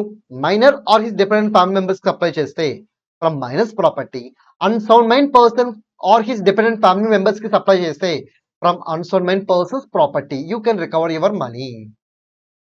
ఇదంతా ఎందుకు కుదురుతుంది? మైనర్ బెనిఫిషియరీ కాకపోయినా ఎందుకు ఇది వాలిడ్ అవుతుంది? అలాగే మైనర్ ఇక్కడ నేను మైనర్‌ని అని ఎందుకు ఎస్కేప్ అవ్వలేకపోతున్నాడు? Because this contract is nothing but a quasi contract. Quasi contract అంటే created by law. So law create చేసిన కాంట్రాక్ట్స్‌లో so essentials of valid contract ఉండాల్సిన అవసరం లేదు. ఇప్పుడు మైనర్, మేజర్ అనే పాయింట్స్ ఎక్కడ ఉంటాయి? ఎసెన్షియల్స్‌లోనే ఉంటాయి. మరి ఆ పాయింట్స్‌లో పడలేదు అంటున్నా అంటే దాని మీనింగ్ ఏంటి? అవి సాటిస్ఫై అయినా అవ్వకపోయినా అంటే అవతల వాళ్ళు మైనర్ అయినా కాకపోయినా this contract is a valid contract because it is created by law not by parties. Okay. మనకి క్వాజీ కాంట్రాక్ట్స్ గురించి ఇంకా డీటెయిల్‌గా వాయిడ్ అగ్రీమెంట్ చాప్టర్‌లో వస్తుంది. అప్పుడు డిస్కస్ చేద్దాం.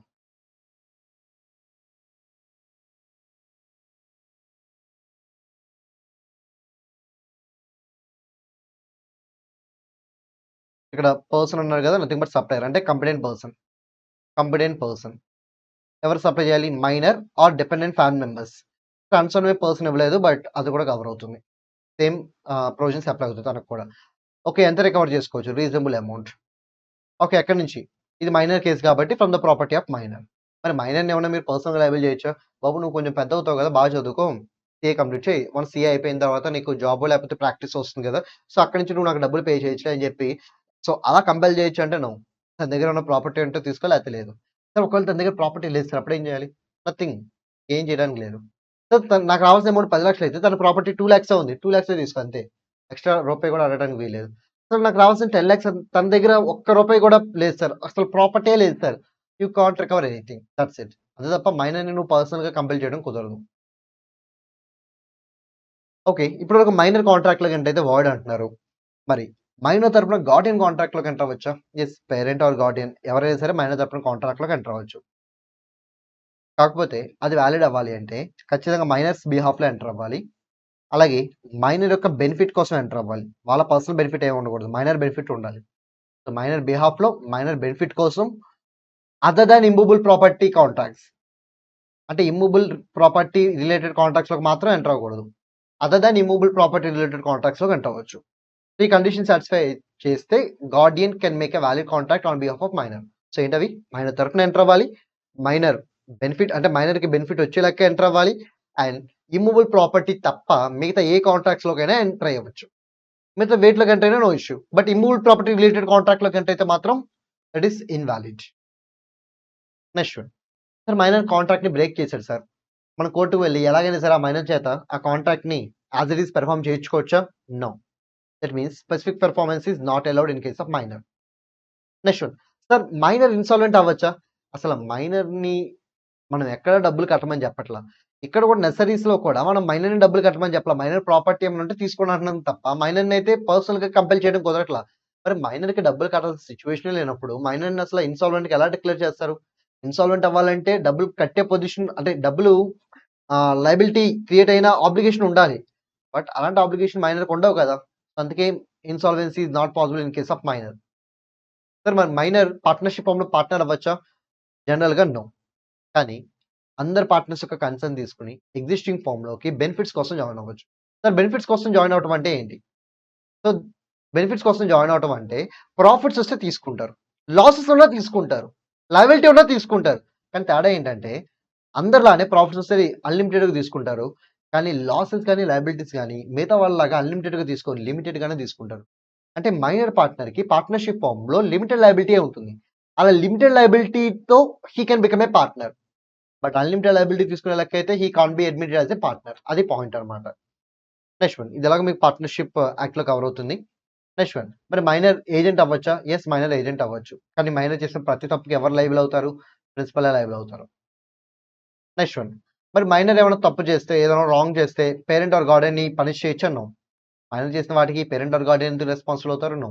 బట్ ఒకవేళ పేరెంట్ ఆర్ గార్డియన్ మైనర్ ని ఇన్స్ట్రక్ట్ చేసి నువ్వు వెళ్ళి మర్డర్ చేసిరా అంటే then parent or guardian will become liable. So అలా వెనకాల నుంచి ఎటువంటి ఇన్స్ట్రక్షన్ లేకపోతే మైనర్ చేసిన వాటికి మైనరే responsible, but not parent or guardian. But parent or guardian minor ని అలా చేయమని చెప్తే then they will become responsible. Next one, minor as well as a major ఇద్దరు కలిసి ఒక థర్డ్ పార్టీతో కాంట్రాక్ట్ లోకి ఎంటర్ అయ్యారు. Will become a valid contract? Yes. కాకపోతే ఏ అబ్లిగేషన్ వచ్చినా ఈ అడల్టే చూసుకోవాలి, మైనర్కి ఎటువంటి సంబంధం లేదు, అది గుర్తుపెట్టుకోండి. కాంట్రాక్ట్ వ్యాలిడే, బట్ ప్రాబ్లమ్స్ వస్తే ఎవరు ఫేస్ చేయాలి? Adult, but not minor. Surety for a minor అంటే ఇప్పుడు ఎవరైనా మేజర్ పర్సన్ మైనర్ తరపున షూరిటీ ఉన్నారు, అప్పుడు మైనర్ వెళ్ళి అగ్రిమెంట్ లోకి ఎంటర్ అయితే అది కూడా వ్యాలిడే. కానీ ఏమైనా ప్రాబ్లమ్ వస్తే అది ఫేస్ చేయాల్సిన ఎవరు? Surety. Next one, minor cannot become a share holder. Yes, minor ని మీరు షేర్ హోల్డర్ గా తీసుకోవడం కుదరదు. కానీ father, mother, nothing but parents ఉంటారు కదా, వాళ్ళ పేరు మీద ఏమైనా షేర్స్ ఉండి వాళ్ళు ఎక్స్పైర్ అయితే వాళ్ళ పేరు మీద ఉన్న షేర్స్ వీళ్ళకి ట్రాన్స్ఫర్ అవుతాయి. సో అలా ఇట్ ఈస్ పాసిబుల్. సో దాన్ని ఏమంటారంటే ట్రాన్స్మిషన్ అంటారు. Transmission of shares. Transmission of shares.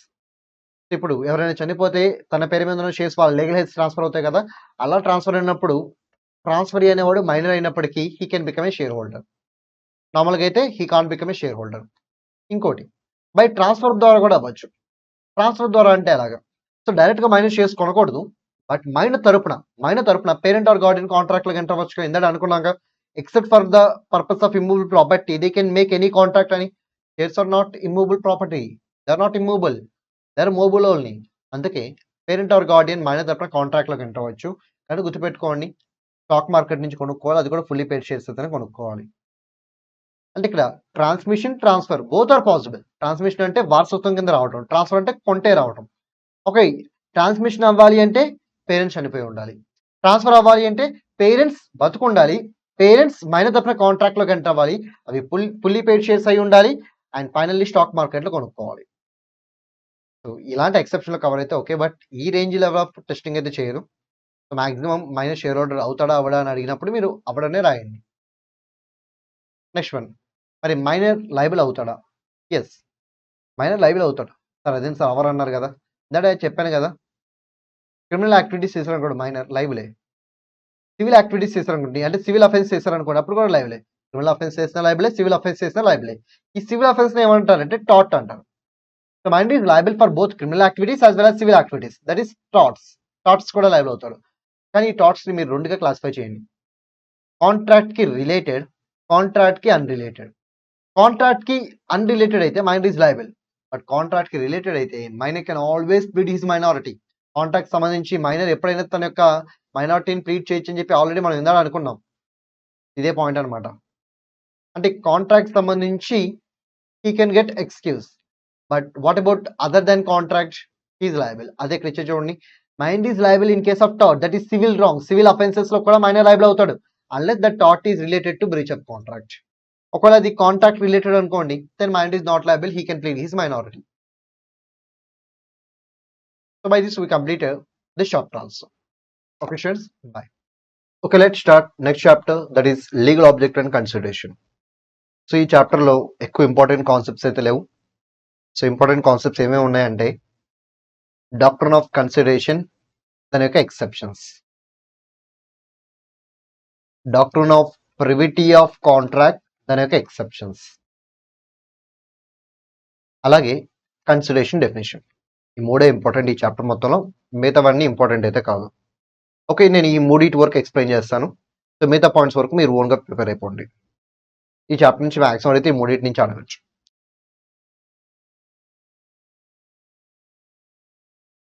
So rules regarding consideration. Sir what about definition of consideration? Definition of consideration మీకు ఈ రూల్స్ లో కవర్ అయిపోతుంది, no need to worry. Okay, so rules regarding consideration. First rule ఏంటంటే it must move at the desire of the promissory.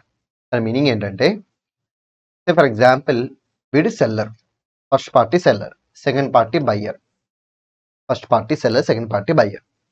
Okay, first పార్టీకి consideration ఏంటి? What are the consideration for first party? తనకి money, praise వస్తుంది కదా, అదే తన consideration. Okay, ఇది valid consideration అవ్వాలంటే రూల్ ఏంటి అంటే, సెల్లర్ కి కన్సిడరేషన్ అవ్వాలంటే సెల్లర్ రిక్వెస్ట్ మీద సెల్లర్ కి డబ్బులు రావాలి, అది పాయింట్. సార్ ఇప్పుడు బయ్యర్ డబ్బులు ఇచ్చాడు, కానీ బయ్యర్ వాలంటరీగా ఇచ్చాడు. బయ్యర్ వాలంటరీగా అంటే ఎవరు అడగలేదు తనని డబ్బులు ఇవ్వమని చెప్పి, బయ్యరే వాలంటరీగా డబ్బులు ఇచ్చారు సెల్లర్ కి. Can I call that money as seller's consideration? No. Next one, లేకపోతే ఒక థర్డ్ పార్టీ వచ్చి బయ్యర్ ని సెల్లర్ కి డబ్బులు ఇవ్వని అడిగాడు, బయ్యర్ వెళ్ళి సెల్లర్ కి డబ్బులు ఇచ్చాడు. Can I treat that money as seller's consideration? No. So then when it will become seller's consideration? సెల్లరే ఆ డబ్బులు నాకు ఇవ్వు అని చెప్పి రిక్వెస్ట్ చేసినప్పుడు బయ్యర్ ఇస్తే then it will become seller's consideration. అంటే ఇక్కడ సెల్లర్ కి మనీ అనేది కన్సిడరేషన్ అవ్వాలంటే, సెల్లర్ కి మనీ అనేది కన్సిడరేషన్ అవ్వాలంటే ఖచ్చితంగా సెల్లర్ రిక్వెస్ట్ మేరకే ఆ మనీని సెల్లర్కి ఇవ్వాలి. మీరు వాలంటరీగా ఇచ్చినా, ఎవరో థర్డ్ పార్టీ చెప్పారని ఇచ్చినా, it is not sellers consideration. ఇక్కడ సెల్లర్ని మనం ఏమంటాం అంటే ప్రామిసర్ అంటాం. సెల్లర్ని ఏమంటాం? ప్రామిసర్ అంటాం. సో ప్రామిసర్ కి కన్సిడరేషన్ అవ్వాలి అంటే ఇట్ మస్ట్ మూవ్, అంటే consideration must move at the desire of the promissory only. Seller కి కన్సిడరేషన్ అవ్వాలంటే అది ఖచ్చితంగా సెల్లర్ రిక్వెస్ట్ మేరకే వెళ్ళాలి. సార్ ఇదే రూల్ మేము బయ్యర్కి అప్లై చేయొచ్చు. కాకపోతే ఇది ఫాస్ట్ ట్రాక్ టైప్ క్లాస్ కాబట్టి ఇక్కడ నేనైతే బయ్యర్ పాయింట్ ఆఫ్ లో చెప్పట్లేదు, బట్ మీరు బయ్యర్ పాయింట్ ఆఫ్ లో కూడా సేమ్ రూల్ ని అప్లై చేయొచ్చు. సో బయ్యర్ కి కన్సిడరేషన్ అవ్వాలంటే బయ్యర్ రిక్వెస్ట్ ఉండాలి, that's the simple rule.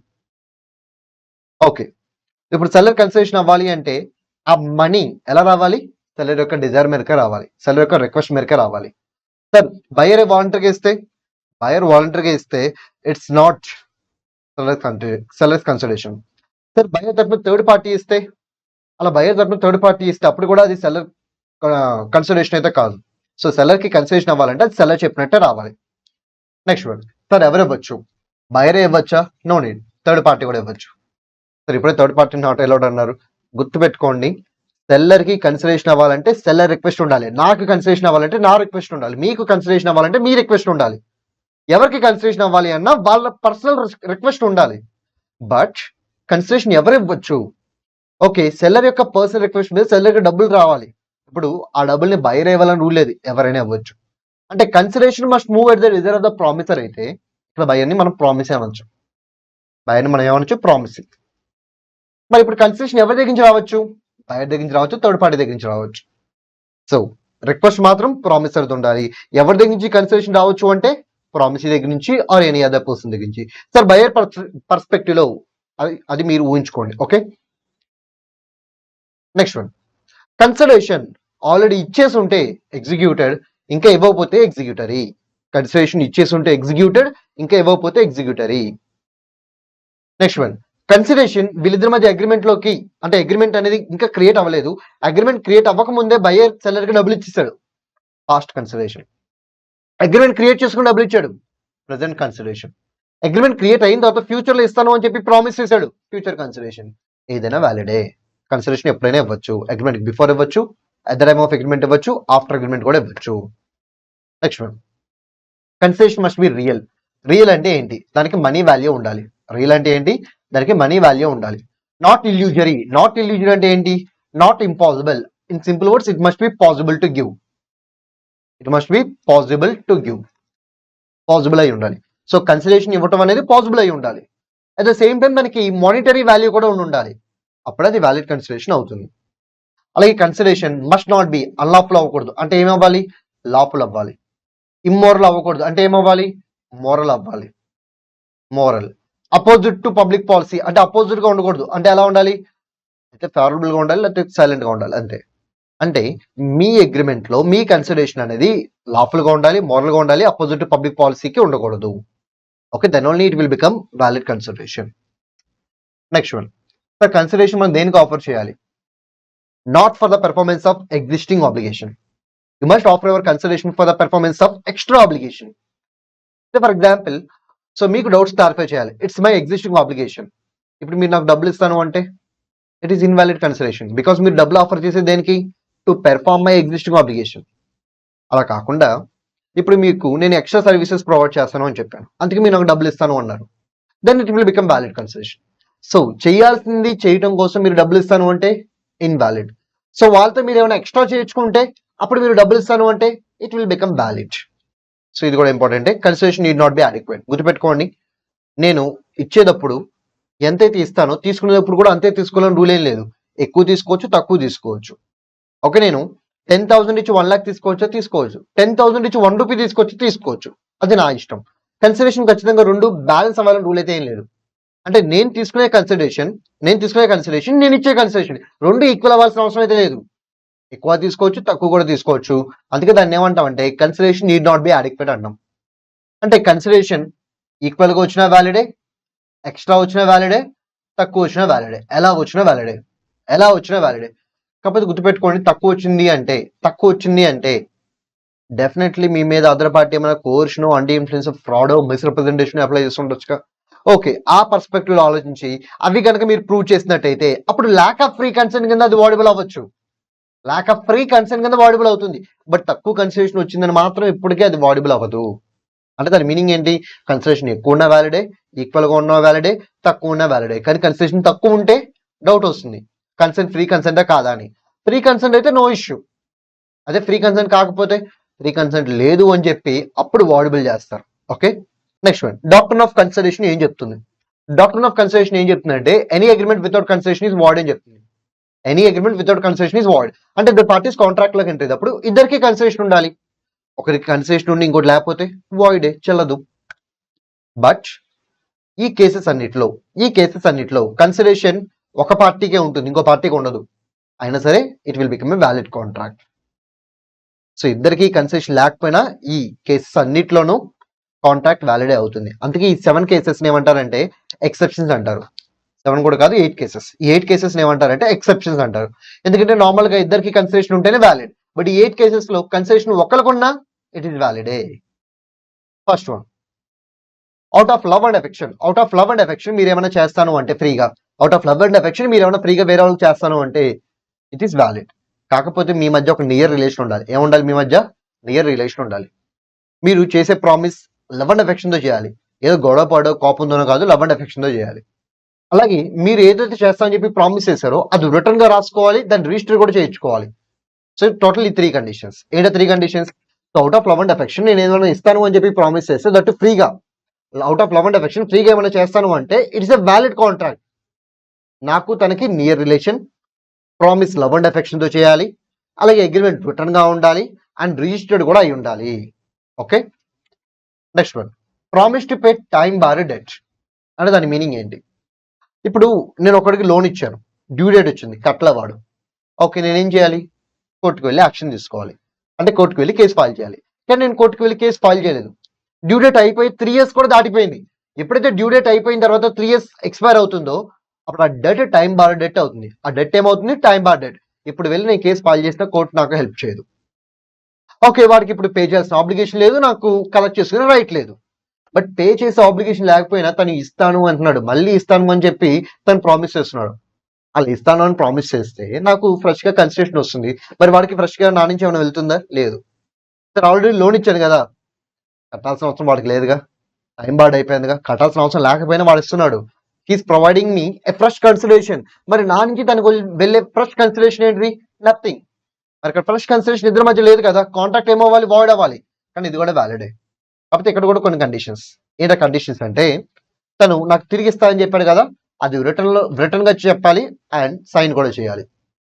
Sir what about registration? Not required. Registration is not required here. So return గా ఉండి సైన్ చేస్తే చాలు. Next one, compensation for past voluntary services. For example, so buyer వాలంటరీగా డబ్బులు ఇచ్చాడు. Buyer వాలంటరీగా seller డబ్బులు ఇస్తే, బయ్యర్ వాలంటరీగా సెల్లర్ డబ్బులు ఇచ్చాడు, సెల్లర్ బయ్యర్ కి గూడ్స్ ఇచ్చేసాడు, అయిపోయింది. సెల్లర్ బయ్యర్ కి గూడ్స్ ఇచ్చాడు, బట్ సెల్లర్ అడగకుండా, సెల్లర్ రిక్వెస్ట్ ఏం లేకుండా బయ్యరే వాలంటరీగా డబ్బులు ఇచ్చాడు. ఇప్పుడు చెప్పండి, కన్సెషన్ ఎంతమందికి ఉంది? బయర్ కి కన్సెషన్ ఉంది, but what about seller? Seller concession లేదు.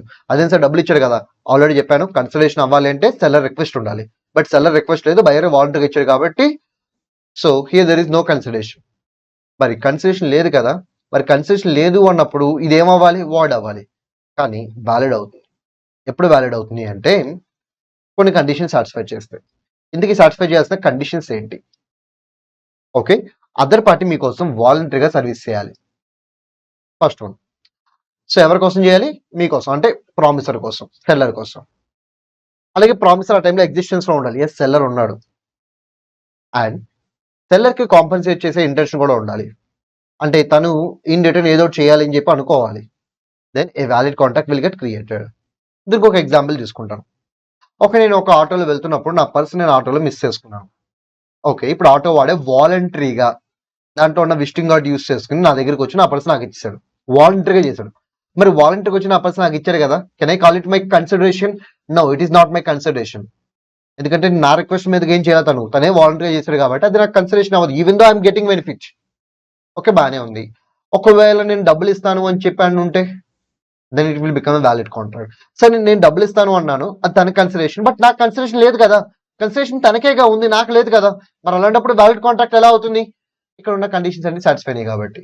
ఏంటి ఆ కండిషన్స్? తను వాలంటరీగా చేశాడా లేదా? ఎస్, వాలంటరీగా వ్యాలిడ్ తీసుకొచ్చి నాకు ఇచ్చాడు. నెక్స్ట్ వన్, తను నా కోసమే చేశాడా లేదా? ఎస్, ప్రామిసర్ కోసమే చేశాడు. ఆ టైంలో నేను ఎగ్జిస్టెన్స్ లో ఉన్నానా లేదా? ఎస్, నేను ఎగ్జిస్టెన్స్ లోనే ఉన్నాను. అండ్ నాకు కాంపెన్సేట్ చేసే ఇంట్రెస్ట్ ఉందా లేదా? ఎస్, ఆ ఇంట్రెస్ట్ ఉండబట్టే నేను డబ్బులు ఇస్తాను అన్నాను. సో అన్ని సాటిస్ఫై అయినాయి కాబట్టి ఇక్కడ కన్సిడరేషన్ ఇద్దరికి లేకపోయినా it will become a valid contract. గుర్తుపెట్టుకోండి, ఈ మూడింటి మీద ప్రాక్టికల్ క్వశ్చన్ కూడా అడగచ్చు. ఈ మూడింటి మీద ప్రాక్టికల్ క్వశ్చన్ కూడా అడగచ్చు, కాన్సెప్ట్ క్వశ్చన్ కూడా అడగచ్చు, ఏదైనా అడగచ్చు ఈ మూడింటి మీద. సో మిగతా వాటి మీద అయితే ఉండదు. రెమిషన్, ఈ రెమిషన్ మీకు remedies for breach of contract లో కవర్ అవుతుంది. అండ్ మోర్ ఓవర్ మీరు ఎగ్జామ్ లో రాయాల్సిన అవసరం అయితే లేదు, ఎందుకంటే ఐసీ స్టడీ మెటీరియల్ లో ఈవెన్ దో ఇది ఎక్సెప్షన్ అయినా సరే ప్రొవైడ్ చేయలేదు. సో అయితే స్టడీ మెటీరియల్ ప్రొవైడ్ చేయకపోతే మనం మాత్రం ఏం చేస్తాం? సో మీరు ఎగ్జామ్ లో రాయాల్సిన అవసరం అయితే లేదు.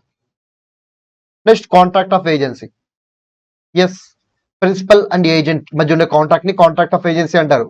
ఇక్కడ కన్సిడరేషన్ ఇంపార్టెంట్ కాదు, అంటే ఇద్దరికి కన్సిడరేషన్ ఉన్న వ్యాలిడే, ఒకరికి కన్సిడరేషన్ ఉన్న వ్యాలిడే, దాని మీనింగ్ అది. అంటే ఇక్కడ consideration is not important, consideration important కాదు కాబట్టి అది ఉన్నా లేకపోయినా it is valid only. Similar treatment will be given to contract of bailment also. So bailor కి బెయిలీకి మధ్య ఉండే కాంట్రాక్ట్ ని కాంట్రాక్ట్ ఆఫ్ బెయిల్మెంట్ అంటారు. ఇక్కడ కూడా కన్సిడరేషన్ ఇంపార్టెంట్ కాదు, అంటే కన్సిడరేషన్ ఉన్నా వ్యాలిడే, లేకపోయినా వ్యాలిడే. సో ఈ రెండింటికి ఎటువంటి కండిషన్స్ ఉండవు. కాంట్రాక్ట్ ఆఫ్ ఏజెన్సీకి కాంట్రాక్ట్ ఆఫ్ బెయిల్మెంట్ కి ఎటువంటి కండిషన్స్ ఉండవు. Straight away you can say it is a valid contract even without consideration. Next gift. ఇక్కడ మాత్రం రాసుకోండి completed gift. It should be completed gift. అంటే మీరు గిఫ్ట్ ఇస్తాను అంటే వాయిడ్ చెల్లదు, ఆల్రెడీ గిఫ్ట్ ఇచ్చేసి ఉంటే వ్యాలిడ్ చెల్లుతుంది. సో గిఫ్ట్ ఇంకా ఇవ్వకపోతే వాయిడ్, గిఫ్ట్ ఇచ్చేసి ఉంటే వ్యాలిడ్, గుర్తుపెట్టుకోండి. Next one charity donations. ఒక నేను చారిటీ డొనేషన్స్ ఇస్తాను అంటే అవి జనరల్ గా చెల్లవు, వాయిడే. కానీ నేను ఇస్తాను అన్నప్పుడు నేను ఇస్తానేమో అని ఒక నమ్మకంతో వాడు క్రెడిట్ బేసిస్ లో ఏమైనా లయబిలిటీ ఇంకర్ అయితే, ఎలాగో డబ్బులు వస్తాయి కదా, డబ్బులు వచ్చిందో చూసుకోవచ్చు అని చెప్పి ఏమైనా లయబిలిటీ ఇంకర్ అయితే then this contract will become enforceable. అంటే నేను ఒక 10,000 డొనేషన్ ఇస్తాను అని చెప్పాను ఒక చారిటీకి, okay, generally it is unenforceable. నేను 10,000 డొనేషన్ ఇస్తాను ఒక నమ్మకంతో వాడు 10,000 పెట్టి క్రెడిట్ బేసిస్ లో కొన్ని మెటీరియల్స్ పర్చేస్ చేశాడు, అప్పుడు ఇట్ విల్ బికమ్ ఎన్ఫోర్సబుల్. అంటే నా promise basis other party liability incur అవ్వనంత వరకు ఇట్ ఈస్ వాయిడే. బట్ ఎప్పుడైతే నా ప్రామిస్ బేసిస్ కు నేను ఇస్తాను అని ఒక నమ్మకంతో అదర్ పార్టీ లయబిలిటీ ఇంకర్ అవుతాడో then it will become enforceable. So these are the exceptions to doctrine of consideration. And last concept doctrine of privity of contract. So దీని మీనింగ్ ఏంటి? సో ఇక్కడ రూల్ రాంగ్ ఇచ్చారు. So doctrine of privity of contract, spelling mistakes కూడా ఉన్నాయి, కొంచెం search చేసుకోండి. Privity not private, it is privity. So doctrine of privity of contract. So rule ఏంటి? A stranger can't sue, can't be sued. అది దాని యొక్క meaning. In simple words, case file చేసేవాడు contracting party అయి ఉండాలి, ఎవరి మీద అయితే కేసు ఫైల్ చేస్తున్నారో వాళ్ళు కూడా కాంట్రాక్టింగ్ పార్టీ అయి ఉండాలి. స్ట్రేంజర్ కేసు పెట్టడం కుదరదు, స్ట్రేంజర్ మీద కూడా మనం కేసు పెట్టడం కుదరదు. A stranger is not allowed to sue and not allowed to be sued also. But ఈ కేసెస్ అన్నిట్లో, అంటే ఈ 7 కేసెస్ లో స్ట్రేంజర్ మీద కూడా మనం కేసు పెట్టచ్చు, స్ట్రేంజర్ కూడా మన మీద కేసు పెట్టచ్చు. అంటే these 7 cases are nothing but exception to this rule. First one, contract of trust. ఇది ఎవరి మధ్య క్రియేట్ అవుతుంది? Author or creator of trust, అలాగే ట్రస్టీస్ మధ్య క్రియేట్ అవుతుంది. సో ఇక్కడ పాయింట్ ఏంటంటే ఆథర్ ఆఫ్ ద ట్రస్ట్ కొన్ని ప్రాపర్టీస్ ట్రస్టీస్ కి ఇచ్చేసి కొంతకాలం పాటు మెయింటైన్ చేయమంటాడు. ఆ టైం పీరియడ్ అయిపోయిన తర్వాత ఒక థర్డ్ పార్టీ పేరు చెప్పి తనకి ట్రాన్స్ఫర్ చేయమంటాడు ఆ ప్రాపర్టీస్ ని, తననే బెనిఫిషరీ అంటారు. ఓకే, ఒక 5 years పాటు నువ్వు హోల్డ్ చేయ ప్రాపర్టీని, నువ్వు చూసుకుంటూ ఉండు, 5 years అయిపోయిన తర్వాత బెనిఫిషరీకి ట్రాన్స్ఫర్ చేసేయి అన్నాడు. ఓకే, అలా చెప్పిన పర్సన్ ఆథర్ అంటారు, ఇలా తీసుకున్న పర్సన్ ట్రస్టీ అంటారు, ఎవరికైతే ఇవ్వాలో తనని బెనిఫిషరీ అంటారు, తనని ఏమంటారు? బెనిఫిషరీ అంటారు. ఓకే, ఇప్పుడు పాయింట్ ఏంటంటే author contracting party, trustee contracting party, what the position of beneficiary? He's a stranger. ఒక రేపొద్దున ట్రస్టీ 5 years అయిపోయిన తర్వాత ఆ ప్రాపర్టీని బెనిఫిషరీకి ఇవ్వకపోతే మరి బెనిఫిషరీ వెళ్ళి కేసు పెట్టొచ్చా? నో, నార్మల్ గా అయితే నో. ఎందుకు? As per doctrine of privity of contract, a stranger is not allowed to file a case. So beneficiary is not allowed to file a case. కానీ లా ఏం చెప్తుందంటే ఈ కేసులో బెనిఫిషరీ థర్డ్ పార్టీ అయినప్పటికీ he can file the case అంటుంది. అంటే ఈ కేసులో ఆథర్ కేసు ఫైల్ చేయొచ్చు because he's contracting party. At the same time beneficiary కూడా కేసు ఫైల్ చేయొచ్చు even though he was a stranger. That is the first exception. Sir what about conditions? ఇక్కడ conditions ఏముండవు, there will be no conditions. Next one, family settlement. Family settlement అంటే ఏంటి? అయితే మరి family property అమ్మేశారు అనుకోండి, అమ్మేసినప్పుడు వీళ్ళందరూ కలిసి కొన్ని మెయింటెనెన్స్ ఎక్స్పెన్స్ లేకపోతే మ్యారేజ్ ఎక్స్పెన్స్ కోసం ఫ్యామిలీ అగ్రిమెంట్ లోకి ఎంటర్ అవుతారు. వాటిని ఫ్యామిలీ సెటిల్మెంట్ అగ్రిమెంట్స్ అంటారు. సో ఫర్ ఎగ్జాంపుల్, ఒక ఫ్యామిలీలో 10 male people ఉన్నారు, 10 male people and 6 female people ఉన్నారు, అంటే టోటల్ 16 members ఉన్నారు అనమాట ఫ్యామిలీలో. ఫ్యామిలీకి ఉన్న వన్ అండ్ ఓన్లీ ప్రాపర్టీని వాళ్ళు అమ్మేశారు. అమ్మేసినప్పుడు వీళ్ళకి ఒక డౌట్ వచ్చింది, ఈ 6 female members ఉన్నారు కదా, దీంట్లో 5 females కి ఆల్రెడీ మ్యారీడ్, అంటే వాళ్ళు మ్యారీడ్ పీపుల్ అనమాట. 1 female member ఇంకా మ్యారేజ్ అవ్వలేదు, అంటే అన్మ్యారీడ్ అనమాట. సో ఇప్పుడు ఉన్న ప్రాపర్టీస్ అని అమ్మేసామంటే మరి తన పెళ్లి ఎలా చేయాలని ఒక క్వశ్చన్ క్రియేట్ అయింది. అప్పుడు ఈ 10 male members ఒక అగ్రిమెంట్ లోకి ఎంటర్ అయ్యారు. ఏంటంటే తనకి మ్యారేజ్ టైం వచ్చినప్పుడు మనం అందరం ఆ అమౌంట్ ని ఈక్వల్ గా భరిద్దాము అని చెప్పి అనుకున్నారు. ఇప్పుడు చెప్పండి, ఇక్కడ ఒక అగ్రిమెంట్ ఉంది కదా, అగ్రిమెంట్ కి కాంట్రాక్టింగ్ పార్టీస్ ఎవరు? ఈ 10 మెయిన్ మెంబర్స్. మరి what about the position of this unmarried female? Stranger, తను స్ట్రేంజర్. ఓకే, రేపు పొద్దున పెళ్లి చేయకపోతే, లేకపోతే పెళ్లికైనా ఎక్స్పెన్సెస్ వాళ్ళు షేర్ చేసుకోకపోతే, అప్పుడు స్ట్రేంజర్ అయిన ఆ 1 ఫీమేల్ మెంబర్ వీళ్ళందరి మీద కేసు ఫైల్ చేయొచ్చు, even though she was a stranger. So that is the meaning of second point. Next one, marriage contract.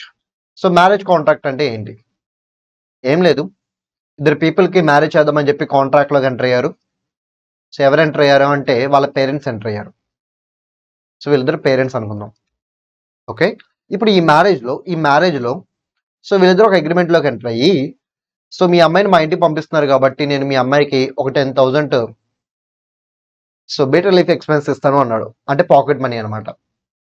So వాళ్ళ మావయ్య అమ్మాయి వాళ్ళ నాన్నగారితో ప్రామిస్ చేశారు, మీ అమ్మాయిని మా ఇంటికి పంపిస్తున్నారు కాబట్టి ప్రతి మంత్ 10,000 పాకెట్ మనీ ఇస్తాను అని చెప్పి. ఓకే, ఇన్ కేసు ఇవ్వకపోతే అప్పుడు అమ్మాయి వాళ్ళ ఫాదర్ కేసు పెట్టచ్చు, కాంట్రాక్టింగ్ పార్టీ కాబట్టి.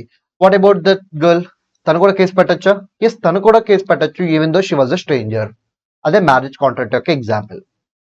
అసైన్మెంట్ ఆఫ్ కాంట్రాక్ట్ అంటే ఏంటి? ఏం లేదు, ఇప్పుడు మనీ లెండర్ ఉన్నాడు, తను ఒక 1 lakh రూపీస్ బారోవర్కి ఇచ్చాడు.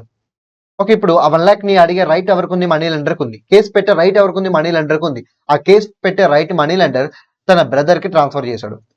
ఇప్పుడు చెప్పండి, ఆ 1 lakh రికవర్ చేసుకోవడం కోసం ఎవరు కేసు పెట్టచ్చు? బ్రదర్ కేసు పెట్టచ్చు, ఎందుకంటే తనకు రైట్స్ ట్రాన్స్ఫర్ అయినాయి కాబట్టి. కానీ what the position of brother in this contract? Stranger. మరి స్ట్రేంజర్ అయినా సరే, is he allowed or not? Yes, he is allowed. Next one, acknowledgement or estoppel. మరి దీని మీనింగ్ ఏంటి? సో దీనికి సేల్ ఆఫ్ గుడ్స్ యాక్ట్ ని రిలేట్ చేసి ఒక ఎగ్జాంపుల్ చెప్తాను, జాగ్రత్తగా వినండి. సేల్ ఆఫ్ గుడ్స్ యాక్ట్ లో కూడా ఈ పాయింట్ వస్తుంది, that is termination of right of stoppage in transit. అక్కడ వస్తుంది అనమాట ఈ పాయింట్. ఓకే, పాయింట్ ఏంటంటే సెల్లర్ బయర్ కి గూడ్స్ అమ్ముతాను అని చెప్పాడు.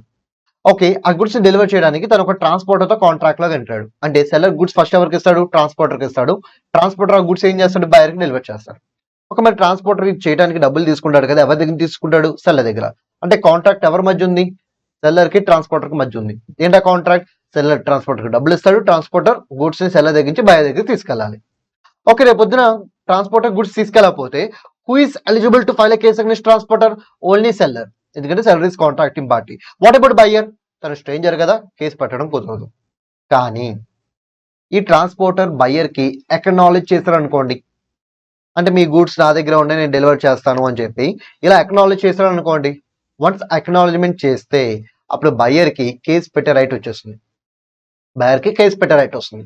మరి బయర్ కేసు పెట్టే రైట్ వచ్చిందంటే ఈవెన్ దో తను స్ట్రేంజర్ అయినప్పటికీ తను ఏం చేయొచ్చు? కేసు పెట్టి ఆ గుడ్స్ రికవర్ చేసుకోవచ్చు. అంటే అక్నాలెడ్జ్మెంట్ చేయకపోతే buyer is completely stranger and he's not allowed to file a case on transporter. అదే ట్రాన్స్పోర్టర్ బయర్ కి నేను గూడ్స్ ఇస్తాను అని చెప్పి అక్నాలెడ్జ్ చేస్తే అప్పుడు బయర్ స్ట్రేంజర్ అయినప్పటికీ he's allowed to file a case against transporter. Okay, మరి right of stoppage of goods అనేది ఇక్కడ ఎందుకు టర్మినేట్ అవుతుంది? జనరల్ గా ట్రాన్స్పోర్ట్ దగ్గర గూడ్స్ ఉన్నంతసేపు సో అన్పెయిడ్ సెల్లర్ ఎవరైనా ఉంటే తను స్టాపేజ్ రైట్ ఎక్సర్సైజ్ చేసి గూడ్స్ మళ్ళీ వెనక్కి రప్పించుకోవచ్చు. బట్ గూడ్స్ వన్స్ బయర్కి వెళ్ళిపోతే రైట్ ఆఫ్ షాపేజ్ అనేది నాట్ అవైలబుల్. ఓకే, మరి ఈ కేసులో ఏంటి? సో ఈ కేసులో ట్రాన్స్పోర్ట్ దగ్గర గూడ్స్ ఉన్నంత కాలం సెల్లర్ ఇన్ కేసు డబ్బులు రాకపోతే అన్పెయిడ్ సెల్లర్ గా మారి గూడ్స్ వెనక్కి రప్పించుకోవచ్చు. బట్ బయర్ కి గూడ్స్ ఇచ్చేస్తే రికవరీ అనేది ఇంపాసిబుల్. కానీ ఈ కేసులో ఇలా అక్నాలెడ్జ్ చేశారనుకోండి, ఇలా అక్నాలెడ్జ్ చేస్తే ఖచ్చితంగా గూడ్స్ ట్రాన్స్పోర్టర్ ఎవరికి ఇస్తాడు? బయర్కి ఇస్తాడు. ఇవ్వకపోతే ఏమవుతుంది? బయర్ ట్రాన్స్పోర్టర్ మీద కేసు పెడతారు కాబట్టి. సో దానివల్ల ఏమవుతుందంటే గూడ్స్ డెలివర్ చేయకపోయినా గూడ్స్ డెలివర్ చేస్తామని చెప్పి అక్నాలెడ్జ్ చేస్తే చాలు, right of stoppage of goods in transit అనేది టర్మినేట్ అయిపోతుంది. అంటే డెలివర్ చేసినా టర్మినేట్ అవుతుంది, డెలివర్ చేస్తానని చెప్పి ఇలా అక్నాలెడ్జ్ చేసినా ఏమవుతుంది? టర్మినేట్ అయిపోతుంది. This point is linked with sale of goods act also like this. Next one, covenants running with land. దీని మీనింగ్ ఏంటి? సో ఫర్ ఎగ్జాంపుల్, ఏ దగ్గర ఒక ల్యాండ్ ఉంది, ఆ ల్యాండ్ మీద ఆల్రెడీ కొన్ని కండిషన్స్ ఫాలో అవ్వాలని చెప్పి రూల్స్ ఉన్నాయన్నమాట దాని మీద. ఇప్పుడు కండిషన్స్ ఉన్న ల్యాండ్ ని బీకి అమ్మాడు. బీకి ఆ మ్యాటర్ తెలుసు, కండిషన్స్ ఉన్న మ్యాటర్ తెలుసు. మరి బీ కూడా కండిషన్స్ ఫాలో అవ్వాలా? ఎస్, ఫాలో అవ్వాలి. ఓకే, బి ఇప్పుడు అదే కండిషన్స్ ఉన్న ల్యాండ్ ని సికి అమ్మాడు. సికి కూడా కండిషన్స్ ఉన్నట్టు తెలుసు, మరి కండిషన్ సి ఫాలో అవ్వాలా? ఫాలో అవ్వాలి. ఒకవేళ ఫాలో అవ్వకపోతే కండిషన్స్ పెట్టినోడు డైరెక్ట్ గా సి మీద యాక్షన్ తీసుకోవచ్చు. సార్, కండిషన్ పెట్టినోడికి సికి మధ్య కాంట్రాక్ట్ ఏం లేదు కదా. ఎస్, కాంట్రాక్ట్ ఏం లేదు. కాంట్రాక్ట్ ఏం లేకపోయినా సరే ల్యాండ్ మీద ఆల్రెడీ కండిషన్స్ ఉన్నట్టుగా నీకు తెలిసే నువ్వు ఆ ల్యాండ్ కొనుక్కున్నావు కాబట్టి ఆ కండిషన్స్ నువ్వు కూడా ఫాలో అవ్వాలి. ఇన్ కేస్ అవ్వకపోతే కండిషన్ పెట్టినవాడు ఈవెన్ దో వాడితో నీకు ఎటువంటి కాంట్రాక్చువల్ రిలేషన్ లేకపోయినా నీ మీద కేసు ఫైల్ చేయొచ్చు. Next one, contract entered through agent. So principal తరపున ఏజెంట్ థర్డ్ పార్టీతో కాంట్రాక్ట్ లోకి ఎంటర్ అయితే, ఓకే, ఇప్పుడు కాంట్రాక్టింగ్ పార్టీస్ ఎవరంటే agent third party, outsider ఎవరంటే ప్రిన్సిపల్. బట్ ప్రిన్సిపల్ తను డైరెక్ట్ గా ఎంటర్ అవ్వకపోయినా త్రూ ఏజెంట్ ద్వారా ఎంటర్ అయినట్టేగా. అందుకే ఈ కాంట్రాక్ట్ ని ఈవెన్ దో ప్రిన్సిపల్ అన్నోడు స్ట్రేంజర్ అయినా ఎన్ఫోర్స్ చేసుకోవచ్చు. బికాస్ తను ఎంటర్ అయినా తన ఏజెంట్ ఎంటర్ అయినా సేమ్ మీనింగ్ కన్వే అవుతుంది కాబట్టి. So in all these cases a stranger is allowed to file a case or a contracting party is allowed to file a case against stranger. So ఈ concept లో మీకు practical questions అడగడానికి ఎక్కువ chances ఉన్నాయి. But doctor of consideration లో అయితే practical theory ఏదైనా అడగచ్చు, దీంట్లో అయితే ప్రాక్టికల్ క్వశ్చన్స్ అడగడానికి ఎక్కువ స్కోప్ ఉందన్నమాట.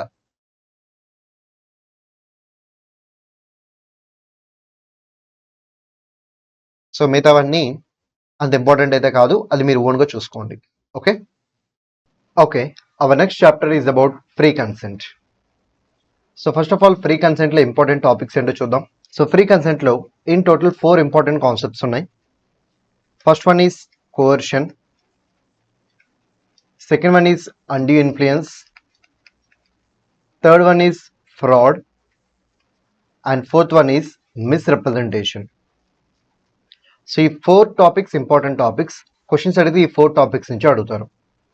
ఓకే, ఈ 4 టాపిక్స్ నేర్చుకోవడానికన్నా ముందు అసలు ఈ చాప్టర్ సంబంధించి క్రక్స్ ఏంటో చూద్దాం. So what the name of this chapter? Free consent. Okay, ఇక్కడ 2 టర్మ్స్ ఉన్నాయి. One is consent and second one is free consent. ఇప్పుడు వ్యాలిడ్ కాంట్రాక్ట్ క్రియేట్ అవ్వాలి అంటే కన్సెంట్ ఉండాలి, ఫ్రీ కన్సెంట్ ఉండాలి. ఈ రెండు ఉంటేనే వ్యాలిడ్ కాంట్రాక్ట్ క్రియేట్ అవుతుంది. ఏ ఒక్క పాయింట్ మిస్ అయినా వ్యాలిడ్ కాంట్రాక్ట్ క్రియేట్ అవ్వదు. So to create a valid contract there must be consent and such consent must be free consent. Okay, అసలు కన్సెంట్ ఉండటం అంటే మీనింగ్ ఏంటి? పార్టీస్ సేమ్గా థింక్ చేయాలి. They must agree the same thing in the same sense. So parties ఇద్దరు కాంట్రాక్ట్లోకి enter అయ్యేప్పుడు ఒకే విధంగా ఆలోచిస్తే then there will be consent. Parties ఇద్దరు కాంట్రాక్ట్లోకి ఎంటర్ అయ్యేటప్పుడు డిఫరెంట్గా ఆలోచిస్తే then there is no consent. So దీనికంటూ ఒక క్వశ్చన్ ఇచ్చారు లాస్ట్ అటెంప్ట్లో. సో తన దగ్గర 2 ఫ్లాట్స్ ఉన్నాయి, ఫ్లాట్ నెంబర్ 101, ఫ్లాట్ నెంబర్ 102. తను ఒక ఫ్లాట్ సేల్ చేస్తాను అని చెప్పాడు. బట్ తను సేల్ చేయాలనుకున్న ఫ్లాట్ 101 అండ్ అదర్ పార్టీ కొనాలనుకున్న ఫ్లాట్ 102. ఓకే, ఇప్పుడు వీళ్ళిద్దరు కాంట్రాక్ట్లోకి ఎంటర్ అయ్యారు. What are the validity of this contract అన్నారు. That contract is void. Sir ఎందుకు వాయిడ్? బికాస్ పార్టీస్ మధ్య కన్సెంట్ లేదు కాబట్టి. సో కన్సెంట్ లేకపోతే ఏమవుతుంది? It will become void agreement. Consent లేకపోతే it will become void agreement. Sir consent లేదని ఎలా చెప్పారు?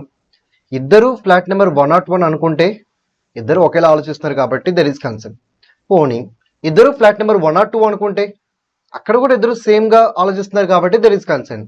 బట్ ఒక పార్టీ ఏమో ఫ్లాట్ నెంబర్ 101 అమ్ముతున్నా అనుకుంటే ఇంకో పార్టీ ఏమో ఫ్లాట్ నెంబర్ 102 కొంటున్నా అనుకుంటున్నాడు. So they are not thinking the same thing in the same sense. They are having different opinions. అలా డిఫరెంట్గా ఉంటే కనుక then there will be no consent. When there is no consent the agreement is void agreement. Okay, next free consent. So consent ఉంటే సరిపోదు, consent free consent అయి ఉండాలి. Okay, మరి consent free consent ఎప్పుడు అవుతుంది? మీరు విల్ఫుల్గా కాంట్రాక్ట్లోకి ఎంటర్ అయినప్పుడు. ఒకవేళ మీరు విల్ఫుల్గా కాంట్రాక్ట్లోకి ఎంటర్ అయిపోతే there is no free consent and now contract will become voidable. So consent లేకపోతే వాయిడ్ అగ్రిమెంట్, కన్సెంట్ ఉండి అది ఫ్రీగా లేకపోతే it will become voidable contract. Sir నేను విల్ఫుల్గా కాకుండా ఇంకో రకంగా ఎలా ఎంటర్ అవ్వచ్చు కాంట్రాక్ట్లోకి? What may be the reason? Coercion reason అవ్వచ్చు, అండూ ఇన్ఫ్లుయెన్స్ రీజన్ అవ్వచ్చు, ఫ్రాడ్ రీజన్ అవ్వచ్చు, మిస్రిప్రజెంటేషన్ రీజన్ అవ్వచ్చు. సో కోర్షన్ అంటే ఫిజికల్ ఫోర్స్ అప్లై చేయడం, అండూ ఇన్ఫ్లుయెన్స్ అంటే మెంటల్ ఫోర్స్ అప్లై చేయడం, ఫ్రాడ్ అంటే ఇంటెన్షనల్గా రాంగ్ స్టేట్మెంట్ చేయడం, మిస్రిప్రజెంటేషన్ అంటే అన్ఇంటెన్షనల్గా రాంగ్ స్టేట్మెంట్ చేయడం. సో ఇవి ఒక పార్టీ మీ మీద అప్లై చేసి మిమ్మల్ని కాంట్రాక్ట్లోకి ఎంటర్ చేస్తే మీరు విల్ఫుల్గా ఎంటర్ అయినట్టు కాదు. మీరు విల్ఫుల్గా ఎంటర్ అవ్వలేదు అంటే మీ కన్సెంట్ ఫ్రీ కన్సెంట్ కాదు. మీ కన్సెంట్ ఫ్రీ కన్సెంట్ కాదు అంటే the contract will become voidable at the option of you. మీరు కావాలంటే దాన్ని అవాయిడ్ కూడా చేసుకోవచ్చు. అది దాని యొక్క meaning. So these are the basic meanings of the terms consent and free consent. So consent ఉండడం అంటే పార్టీస్ సేమ్గా ఆలోచించాలి. ఫ్రీ కన్సెంట్ ఉండడం అంటే పార్టీస్ విల్ఫుల్గా కాంట్రాక్ట్లోకి ఎంటర్ అవ్వాలి. పార్టీస్ డిఫరెంట్గా ఆలోచిస్తే then there is no consent, so agreement is void. Parties సేమ్గా ఆలోచిస్తున్నారు, but one of the party ఫోర్స్ఫుల్గా కాంట్రాక్ట్లోకి ఎంటర్ అయ్యారు because of coercion or under influence or fraud or misrepresentation, then contract will become voidable. Sir ఎవరి చేతిలో voidable అవుతుంది? గుర్తుపెట్టుకోండి, coercion, under influence, fraud, misrepresentation ఈ నాలుగిటిని అప్లై చేసేవాడిని ఏమంటారంటే డిఫాల్టింగ్ పార్టీ అంటారు. అలాగే ఎవరి మీద అయితే అప్లై చేస్తారో తనని ఏమంటారంటే అగ్రీవ్డ్ పార్టీ అంటారు, nothing but innocent party. Now in whose hands the contract will become voidable అంటే in the hands of aggrieved party. So aggrieved party కావాలంటే కంటిన్యూ చేయొచ్చు, లేకపోతే డిస్కంటిన్యూ చేయొచ్చు. తను డిసైడ్ అయిపోతారు అనమాట, అది తన ఇష్టం. ఓకే, మనకి బేసిక్ క్రక్స్ అయితే మనకు అర్థమైంది. Now we need to go for important topics. ఏంటా important topics? Coercion, under influence, fraud, misrepresentation. ఇది కాకుండా మిస్టేక్ అనే కాన్సెప్ట్ కూడా ఉంది, బట్ మిస్టేక్ అనే కాన్సెప్ట్లోంచి ఇప్పటివరకు ఎలాంటి క్వశ్చన్ అడగలేదు. ఓన్లీ కన్సెంట్, ఫ్రీ కన్సెంట్లో అడిగారు, అది కూడా చాలా రేర్గా అడిగారు. బట్ మోస్ట్ ఫ్రీక్వెంట్లీ టచ్ చేసే టాపిక్స్ ఏమైనా ఉన్నాయంటే that is coercion, under influence, fraud, misrepresentation. ఇప్పుడు వన్ బై వన్ చూద్దాం.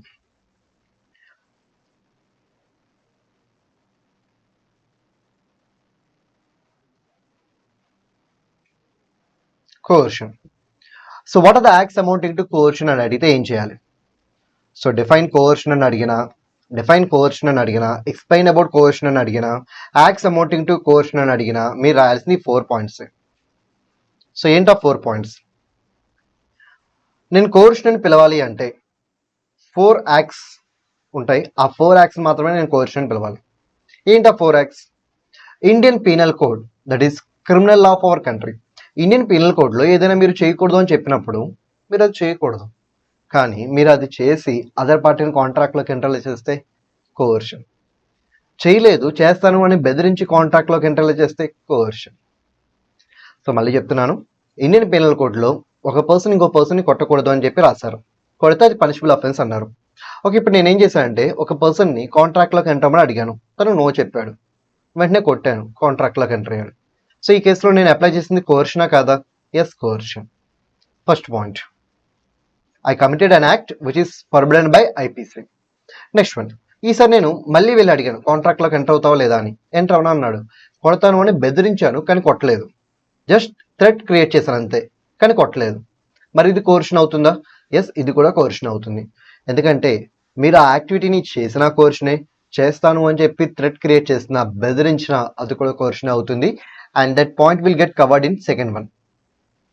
ఓకే, కొడితే ఫస్ట్ పాయింట్, కొడతాను బెదిరిస్తే సెకండ్ పాయింట్. నెక్స్ట్ వన్, ఈసారి ఏం చేశానంటే అదర్ పార్టీని కాంట్రాక్ట్లోకి ఎంటర్ అవ్వమని అడిగాను, తను ఎంటర్ అవ్వను అన్నాడు. వెంటనే తన దగ్గర ఉన్న ఒక గోల్డ్ రింగ్ని లాగేసుకుని నువ్వు కాంట్రాక్ట్లోకి ఎంటర్ అయితేనే రింగ్ వెనక్కి ఇస్తాను, లేకపోతే ఇవ్వను అన్నాను. తను ఇంకా రింగ్ కోసం కాంట్రాక్ట్లోకి ఎంటర్ అయ్యాడు. ఓకే, మరి ఇది కోర్షన్ అవుతుందా? ఎస్, వేరే వాళ్ళ ప్రాపర్టీస్ని మనం అలా అన్లాఫుల్గా డిటైన్ చేసి వాళ్ళని కాంట్రాక్ట్లోకి ఎంటర్ అయ్యే విధంగా వాళ్ళని బెదిరిస్తే అది కోర్షన్ అవుతుంది. సరే, ఈసారి 4వ యాక్టివిటీ. ఈసారి నేనేం చేశానంటే అదర్ పార్టీని కాంట్రాక్ట్లోకి ఎంటర్ అవ్వమని అడిగాను, మళ్ళీ తను నో అన్నాడు. ఈసారి తన దగ్గర ఒక గోల్డ్ రింగ్ ఉంది, సో నువ్వు కనుక కాంట్రాక్ట్లోకి ఎంటర్ అవ్వకపోతే ఆ గోల్డ్ రింగ్ రేపటికల్లా నేను దొంగతనం చేస్తానని చెప్పాను. తను ఎక్కడ దొంగతనం చేస్తారని ఒక భయంతో తను ఇప్పుడే కాంట్రాక్ట్లోకి ఎంటర్ అయిపోయాడు. మరి ఇది కూడా కోర్షన్ అవుతుందా? ఎస్, కోర్షన్ అవుతుంది. అంటే వేరే వాళ్ళ ప్రాపర్టీని అన్లాఫుల్గా డిటైన్ చేయడమే కాదు, డిటైన్ చేయడం కోసం మీరు బెదిరించిన it will amount to coercion. ఇదేమో డిటైన్ చేయడం, ఇదేమో డిటైన్ చేయడం కోసం బెదిరించడం. సో ఈ 4 యాక్ట్స్ కోర్షన్స్ అవుతాయి. ఐపీసీలో ప్రొహిబిట్ చేసిన థింగ్స్ని చేసినా, చేస్తాను అని బెదిరించిన, వేరే వాళ్ళ ప్రాపర్టీని అన్లాఫుల్గా డిటైన్ చేసినా, చేస్తాను అని బెదిరించిన, all these things will amounts to coercion. But అవి కోర్షన్ అవ్వాలి అంటే ఇంటెన్షన్ ఏమై ఉండాలి? Intention to make the other party to enter to the contract. ఊరికి వెళ్ళి ఫ్రెండ్లీగా కొట్టాను అనుకోండి, అది కోర్షన్ అవ్వదు. సో నేను కొట్టి వాడిని కాంట్రాక్ట్లోకి ఎంటర్ చేస్తే అది కోర్షన్ అవుతుంది. Intention is important. సో మీరు ఈ 4 యాక్టివిటీస్ చేస్తే కోర్షనే, కానీ ఏ ఇంటెన్షన్తో చేయాలి? To make the other party to enter into the contract with you. So that should be the intention. Next one, undue influence. Okay, మరి అన్డ్యూ ఇన్ఫ్లుయెన్స్లో క్వశ్చన్స్ ఎలా అడగచ్చు? What are the essentials of undue influence అని అడగచ్చు. సో essentials of undue influence అని అడిగితే మీరు ఏం చేయాలంటే ఈ 3 పాయింట్స్ రాయాలి. ఓకే, ఏంటి 3 పాయింట్స్? సో అండీ ఇన్ఫ్లుయెన్స్ అంటే ఏంటి? మెంటల్గా ప్రెజర్ క్రియేట్ చేయడం. అలా మీరు ప్రెజర్ క్రియేట్ చేయాలి అంటే మీ మధ్య ఫస్ట్ ఆఫ్ ఆల్ ఒక రిలేషన్ ఉండాలిగా. So relation is mandatory. Sir కోఎర్షన్కి రిలేషన్ అవసరం లేదు. నా చేతిలో గన్ ఉంటే నేను ఎవరినైనా బెదిరించవచ్చు. కానీ మెంటల్గా ఇన్ఫ్లుయెన్స్ చేయాలంటే మా మధ్య రిలేషన్ ఉండాలి. ఫాదర్ సన్, లేకపోతే ఫాదర్ డాటర్, లేకపోతే టీచర్ స్టూడెంట్, ఏదో ఒక రిలేషన్ అయితే ఉండాలి. ఆ రిలేషన్ ఉంటేనే అండీ ఇన్ఫ్లుయెన్స్ అనేది పాసిబుల్ అవుతుంది. Okay, relation is mandatory. ఆ రిలేషన్ కూడా ఎలా ఉండాలో తెలుసా? ఒక పార్టీ ఏమో సుపీరియర్ పొజిషన్ ఉండాలి, ఇంకో పార్టీ ఏమో ఇన్ఫీరియర్ పొజిషన్ ఉండాలి. అంటే ఒక పార్టీ స్ట్రాంగర్ అయి ఉండాలి, ఇంకో పార్టీ వీకర్ అయి ఉండాలి. అప్పుడు మాత్రమే అండీ ఇన్ఫ్లుయెన్స్కి పాసిబిలిటీ ఉంటుంది. సే ఫర్ ఎగ్జాంపుల్ ఫాదర్ అలాగే సన్, ఈ ఇద్దరి మధ్య రిలేషన్ ఉంది. ఈ రిలేషన్లో ఎవరైనా సుపీరియర్ పొజిషన్లో ఉన్నారా? Yes father. ఎవరైనా ఇన్ఫీరియర్ పొజిషన్లో ఉన్నారా? Yes son. అలాగే doctor patient, doctor stronger position and patient weaker position. So relation ఉంటే సరిపోదు, ఆ రిలేషన్లో స్ట్రాంగర్ వీకర్ పొజిషన్స్ కూడా ఉన్నాయి. సార్ ఇద్దరు ఫ్రెండ్స్ ఉన్నారు సార్, వాళ్ళిద్దరి మధ్య అండీ ఇన్ఫ్లుయెన్స్ పాసిబుల్ నో. ఫ్రెండ్స్ అంటే ఇద్దరు సేమ్ పొజిషన్లో ఉంటారు, ఎవరు స్ట్రాంగర్ కాదు, ఎవరు వీకర్ కాదు, అందుకే అక్కడ అండీ ఇన్ఫ్లుయెన్స్ కుదరదు. కానీ father son, doctor patient, teacher student, so ఇక్కడ స్ట్రాంగర్ వీకర్ పొజిషన్స్ ఉన్నాయి, అందుకే ఇక్కడ అండీ ఇన్ఫ్లుయెన్స్కి పాసిబిలిటీ ఉంటుంది. Next one, okay dominating position ఉన్నంత మాత్రం అండీ ఇన్ఫ్లుయెన్స్ ఉన్నట్టు కాదు. ఆ స్ట్రాంగర్ పార్టీ తన యొక్క పొజిషన్ని యూజ్ చేసుకుని వీకర్ పార్టీని కాంట్రాక్ట్లోకి ఎంటర్లైజ్ చేయాలి. ఎందుకు? To take unfair advantage. Undue advantage అంటే unfair advantage. So unfair advantage కోసం స్ట్రాంగర్ పార్టీ వీకర్ పార్టీని ఇన్ఫ్లుయెన్స్ చేయాలి, అప్పుడే అది అండీ ఇన్ఫ్లుయెన్స్ అవుతుంది. సో ఏంటా కండిషన్స్, ఏంటా essentials to call it as an అండీ ఇన్ఫ్లుయెన్స్? పార్టీస్ మధ్య రిలేషన్ ఉండాలి, ఒకరు స్ట్రాంగర్ పొజిషన్ ఉంటే ఇంకొకరు వీకర్ పొజిషన్లో ఉండాలి. అలాగే స్ట్రాంగర్ పొజిషన్ ఉన్న పర్సన్ తన యొక్క పొజిషన్ యూస్ చేసుకుని అన్ఫెయిర్ అడ్వాంటేజ్ గెయిన్ చేయాలి from weaker party. Then only it will be called as undue influence. దీంట్లోనే ఇంకో క్వశ్చన్ ఉంటుంది, ఏ కేసెస్లో one party is said to be in dominating position, in which cases a party is said to be in dominating position? ఇలా ఒక question అడుగుతారు. ఇలా అడిగినప్పుడు మనం ప్రొవైడ్ చేయాల్సిన ఆన్సర్ ఏంటంటే ఈ 4 పాయింట్లు. పార్టీస్ మధ్య రియల్ ఆర్ అపారెంట్ అథారిటీ ఉంది, అంటే ఒక పర్సన్ ఇంకో పర్సన్ని కంట్రోల్ చేయగలుగుతున్నాడు బై యూజింగ్ రిలేషన్. అలా కంట్రోల్ చేయగలిగితే దాన్ని రియల్ ఆర్ అపారెంట్ అథారిటీ అంటారు. సో పార్టీస్ మధ్యలో రియల్ ఆర్ అపారెంట్ అథారిటీ ఉంటే ఎస్ డామినేటింగ్ పొజిషన్ ఉన్నట్టే. నెక్స్ట్ వన్, పార్టీస్ మధ్య ఫిడ్యూషియరీ రిలేషన్షిప్ ఉంటే, అంటే డాక్టర్ పేషెంట్, పేషెంట్ డాక్టర్ని నమ్ముతాడు. అలాగే అడ్వకేట్ క్లయింట్, క్లయింట్ అడ్వకేట్ని నమ్ముతారు. అలాగే సిఏ అండ్ క్లయింట్ సిఏని నమ్ముతారు. అలాగే గురువు అండ్ డిసైపుల్ గురువుని నమ్ముతారు. సో ఇక్కడ నమ్మకం ఉంటుంది, అలా నమ్మకం ఉండే రిలేషన్ ఏమంటారు అంటే ఫిడ్యూషియరీ రిలేషన్ అంటారు. సో పార్టీస్ మధ్య ఫిడ్యూషియరీ రిలేషన్ ఉంటే దాని డెఫినెట్లీ ఒకరు స్ట్రాంగర్ పొజిషన్లో ఉన్నట్టే. Okay, next mental distress. So for example నేను మెంటల్ డిస్ట్రెస్ సఫర్ అవుతున్నాను and I made A contact with somebody else. Okay, ఇప్పుడు నాకు మెంటల్ డిస్ట్రెస్ ఉండటం వల్ల అదర్ పార్టీ ఎవరైనా కానీ నన్ను ఈజీగా ఇన్ఫ్లుయెన్స్ చేయగలరు, అందుకే ఇక్కడ స్ట్రాంగర్ పొజిషన్ ఆటోమేటిక్గా వచ్చేస్తుంది. నెక్స్ట్ వన్, అన్కాన్స్టబుల్ బార్గెన్స్, అంటే అన్రీజనబుల్ టర్మ్స్లోకి నన్ను ఎంటర్ చేయడం. సో ఫర్ ఎగ్జాంపుల్ నేను ఫైనాన్షియల్గా చాలా వీక్గా ఉన్నాను, మనీ లెండర్ ఏం చేశారంటే 100% రేట్ ఆఫ్ ఇంట్రెస్ట్ అని చెప్పి నాకు లోన్ ఇచ్చాడు. అసలు నార్మల్గా 2% పర్ మంతే అన్రీజనబుల్ అంటారు, బట్ 100% పర్ మంత్ అడుగుతున్నాడు తను యాజ్ ఇంట్రెస్ట్. నేను ఏంటంటే వీక్ ఫినాన్షియల్ పొజిషన్లో ఉన్నాను కాబట్టి వెంటనే ఒప్పుకున్నాను. ఈ కేసులో కూడా స్ట్రాంగర్ వీకర్ పొజిషన్స్ ఉన్నట్టే. సో ఎసెన్షియల్స్ అని అడిగితే ఈ 3 పాయింట్స్ రాయండి, 1, 2, 3. అలా కాకుండా in what cases A person is said to be in dominating position అని అడిగితే ఈ 4 పాయింట్స్ రాయండి, 1, 2, 3, 4. నెక్స్ట్ వన్, సార్ మరి కోర్షన్ అండీ ఇన్ఫ్లుయెన్స్కి డిఫరెన్స్ ఏంటి? నేచర్, కోర్షన్లో ఇన్వాల్వ్ అయ్యేది ఫిజికల్ ఫోర్స్, అండీ ఇన్ఫ్లుయెన్స్లో ఇన్వాల్వ్ అయ్యేది moral or mental force. Okay, crime, కోర్షన్లో క్రైమ్ ఇన్వాల్వ్ అవుతుంది. ఎందుకు? ఐపీసీ అంటే క్రిమినల్ లా, దాంట్లో చేయకూడదు అని చెప్తున్నారు అంటే అది డెఫినెట్లీ క్రైమ్ అయి ఉంటుంది. మరి ఇప్పుడు మీరు క్రైమ్ చేసి అదర్ పార్టీని కాంట్రాక్ట్లోకి ఎంటర్ చేసినప్పుడు కోర్షనే కాదు, మీరు క్రైమ్ చేశారని చెప్పి మీ మీద ఐపీసీ కింద కూడా కేసు పెట్టచ్చు అనమాట. So it involves crime, but అండీ ఇన్ఫ్లుయెన్స్లో క్రైమ్ ఏమి ఉండదు అనమాట. నెక్స్ట్ వన్, రిలేషన్షిప్, కోర్షన్కి ఎటువంటి రిలేషన్షిప్ అవసరం లేదు పార్టీస్ మధ్య, బట్ అండీ ఇన్ఫ్లుయెన్స్కి రిలేషన్షిప్ కావాలి. అలాగే ఎవరు ఎక్సెస్ చేయొచ్చు? కోర్షన్ ఎవరైనా ఎక్సెస్ చేయొచ్చు, ఎవరి మీదైనా ఎక్సెస్ చేయొచ్చు, బట్ అండీ ఇన్ఫ్లుయెన్స్ కేవలం పార్టీస్కి మాత్రమే పాసిబుల్ అవుతుంది. సో నేను స్ట్రాంగర్ పార్టీ, అవతల పార్టీ వీకర్ పార్టీ, సో నేను మాత్రమే అండీ ఇన్ఫ్లుయెన్స్ అప్లై చేయగలను, వేరే వాళ్ళు ఎవరు చేయడానికి వీల్లేదు. అలా చేసినా కూడా అండీ ఇన్ఫ్లుయెన్స్కి గురి అవ్వరు అనమాట. Okay, only I can influence that person. Next one, then what is the validity? Both are voidable. ఇది వాయిడబుల్, ఇది వాయిడబుల్. కాకపోతే అండీ ఇన్ఫ్లుయెన్స్లో ఒక చిన్న పాయింట్ ఉంటుంది. కావాలి అనుకుంటే కోర్టు ఏం చేయొచ్చు, దాన్ని మాడిఫైడ్ ఫామ్లో కంటిన్యూ చేయమని చెప్పొచ్చు. అంటే ఇందాక నేను 100% రేట్ ఆఫ్ ఇంట్రెస్ట్కి లోన్లోకి ఎంటర్ అయ్యాను కదా, ఇప్పుడు కోర్టు దగ్గరికి వెళ్తే కోర్టు ఏమంటుందంటే ఓకే 100% కాదులేండి, ఇప్పుడు ప్రజెంట్ ₹1 రీజనబుల్ కాబట్టి ₹1 ఇంట్రెస్ట్ పే చేయండి అని చెప్పి ఆ రేట్ ఆఫ్ ఇంట్రెస్ట్ని తగ్గించి కంటిన్యూ చేయమని చెప్తుంది. సో ఇలా మోడిఫైడ్ ఫామ్లో కూడా కావాలంటే కోర్టు ఏం చేయొచ్చు, కంటిన్యూ చేయొచ్చు. ఓకే, మరి తీసుకున్న బెనిఫిట్స్ ఏం చేయాలి? ఇప్పుడు కోర్షన్లో ఆల్రెడీ బెనిఫిట్స్ పాస్ ఆన్ అయిపోయినాయి ఇద్దరి మధ్య, కాంట్రాక్ట్ వాయిడబుల్ అయింది, అగ్రీడ్ పార్టీ కాంట్రాక్ట్ని క్యాన్సిల్ చేసుకున్నాడు. అప్పుడు ఏం చేయాలి? అప్పుడు తీసుకున్న ప్రతి బెనిఫిట్ని మళ్ళీ వెనక్కి ఇచ్చేసేయాలి both parties, not only agreed party, not only defaulting party, ఇద్దరు పార్టీస్ తీసుకున్న ప్రతి బెనిఫిట్ని ఏం చేయాలి, బ్యాక్ ఇచ్చేసేయాలి.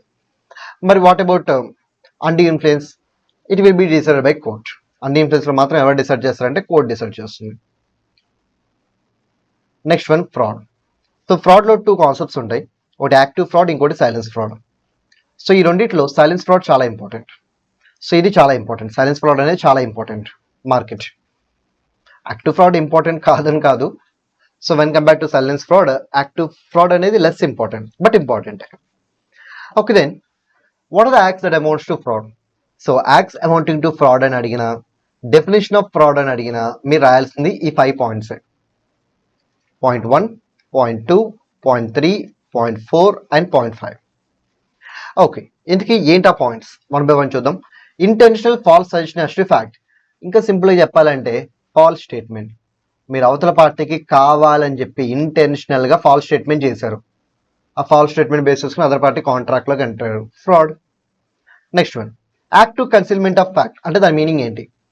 సో కాంట్రాక్ట్ సంబంధించిన కొన్ని ఫ్యాక్ట్స్ని మీరు డిస్క్లోజ్ చేయకుండా సైలెంట్గా ఉన్నారు.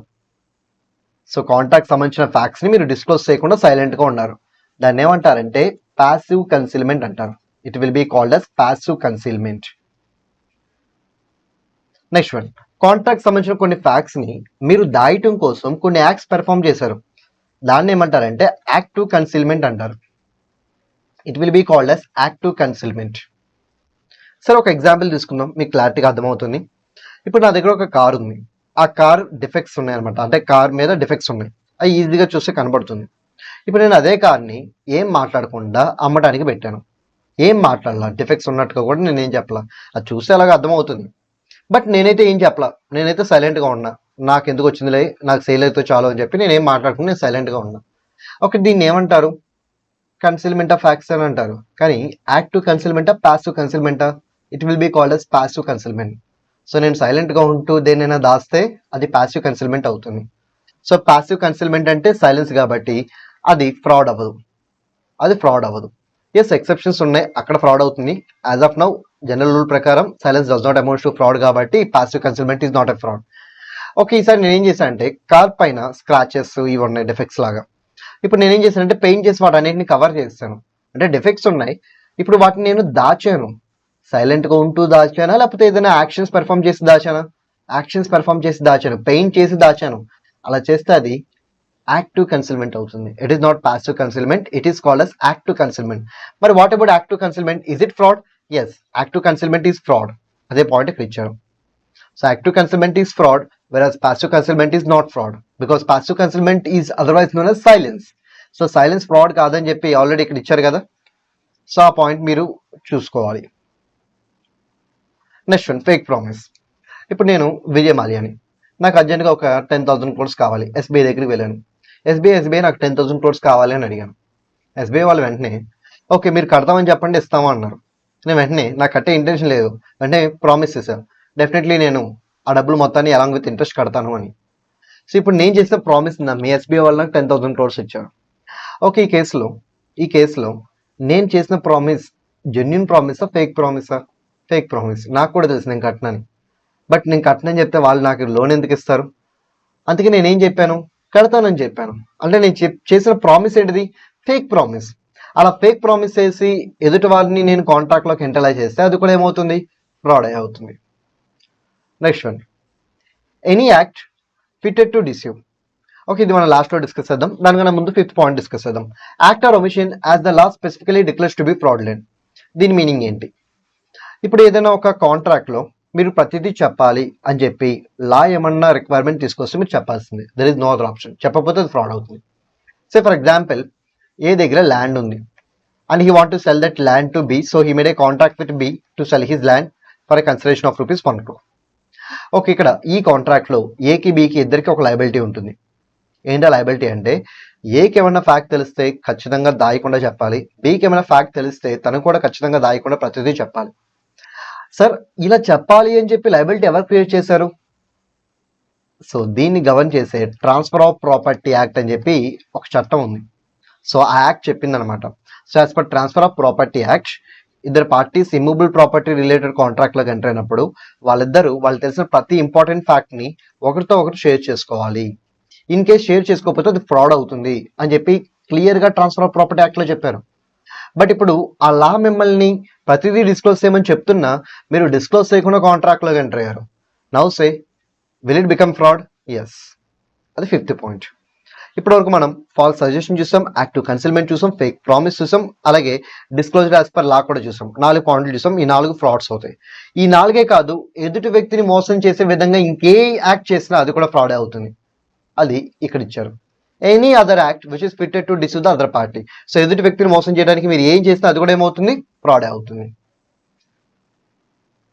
సో మళ్ళీ చెప్తున్నాను, ఫ్రాడ్ డెఫినేషన్ అని అడిగినా, యాక్ట్స్ అమౌంటింగ్ టు ఫ్రాడ్ అని అడిగినా, యాక్టివ్ ఫ్రాడ్ అని అడిగినా మీరు రాయాల్సింది 5 పాయింట్స్.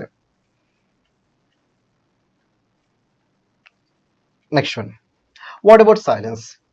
సో ఇప్పుడే మనం అనుకున్నాం passive concealment, that is silence is not fraud అని. Yes, silent is not fraud. మీరు సైలెంట్గా ఉన్నంత మాత్రాన అది ఫ్రాడ్ అయితే కాదు. సార్, ఇక్కడ మరి ట్రాన్స్ఫర్ ఆఫ్ ప్రాపర్టీ యాక్ట్లో సైలెంట్గా ఉండకూడదని చెప్పారు. అలా స్పెసిఫిక్గా చెప్తే మీరు చెప్పాల్సిందే, మీకు వేరే ఆప్షన్ లేదు. బట్ ఇలా ట్రాన్స్ఫర్ ఆఫ్ ప్రాపర్టీ యాక్ట్లో చెప్పారు. సేల్ ఆఫ్ గుడ్స్ యాక్ట్లో చెప్పలా. సేల్ ఆఫ్ గుడ్స్ యాక్ట్లో లెట్ ద బయర్ బిహేవియర్ అని చెప్పి వదిలేశారు. సెల్లర్ ప్రతిదీ చెప్పాల్సిన అవసరం లేదన్నారు. సో అలా చూసుకున్నట్టయితే సైలెన్స్ అనేది ఫ్రాడ్ అవుతుందా లేకపోతే నాట్ ఏ ఫ్రాడా? Silence is not a fraud. కానీ 2 కేసెస్లో మాత్రం సైలెన్స్ ఏమవుతుంది? ఫ్రాడ్ అవుతుంది. ఏంటో 2 కేసెస్ అంటే, ఇది ఫస్ట్ కేస్, ఇది సెకండ్ కేస్.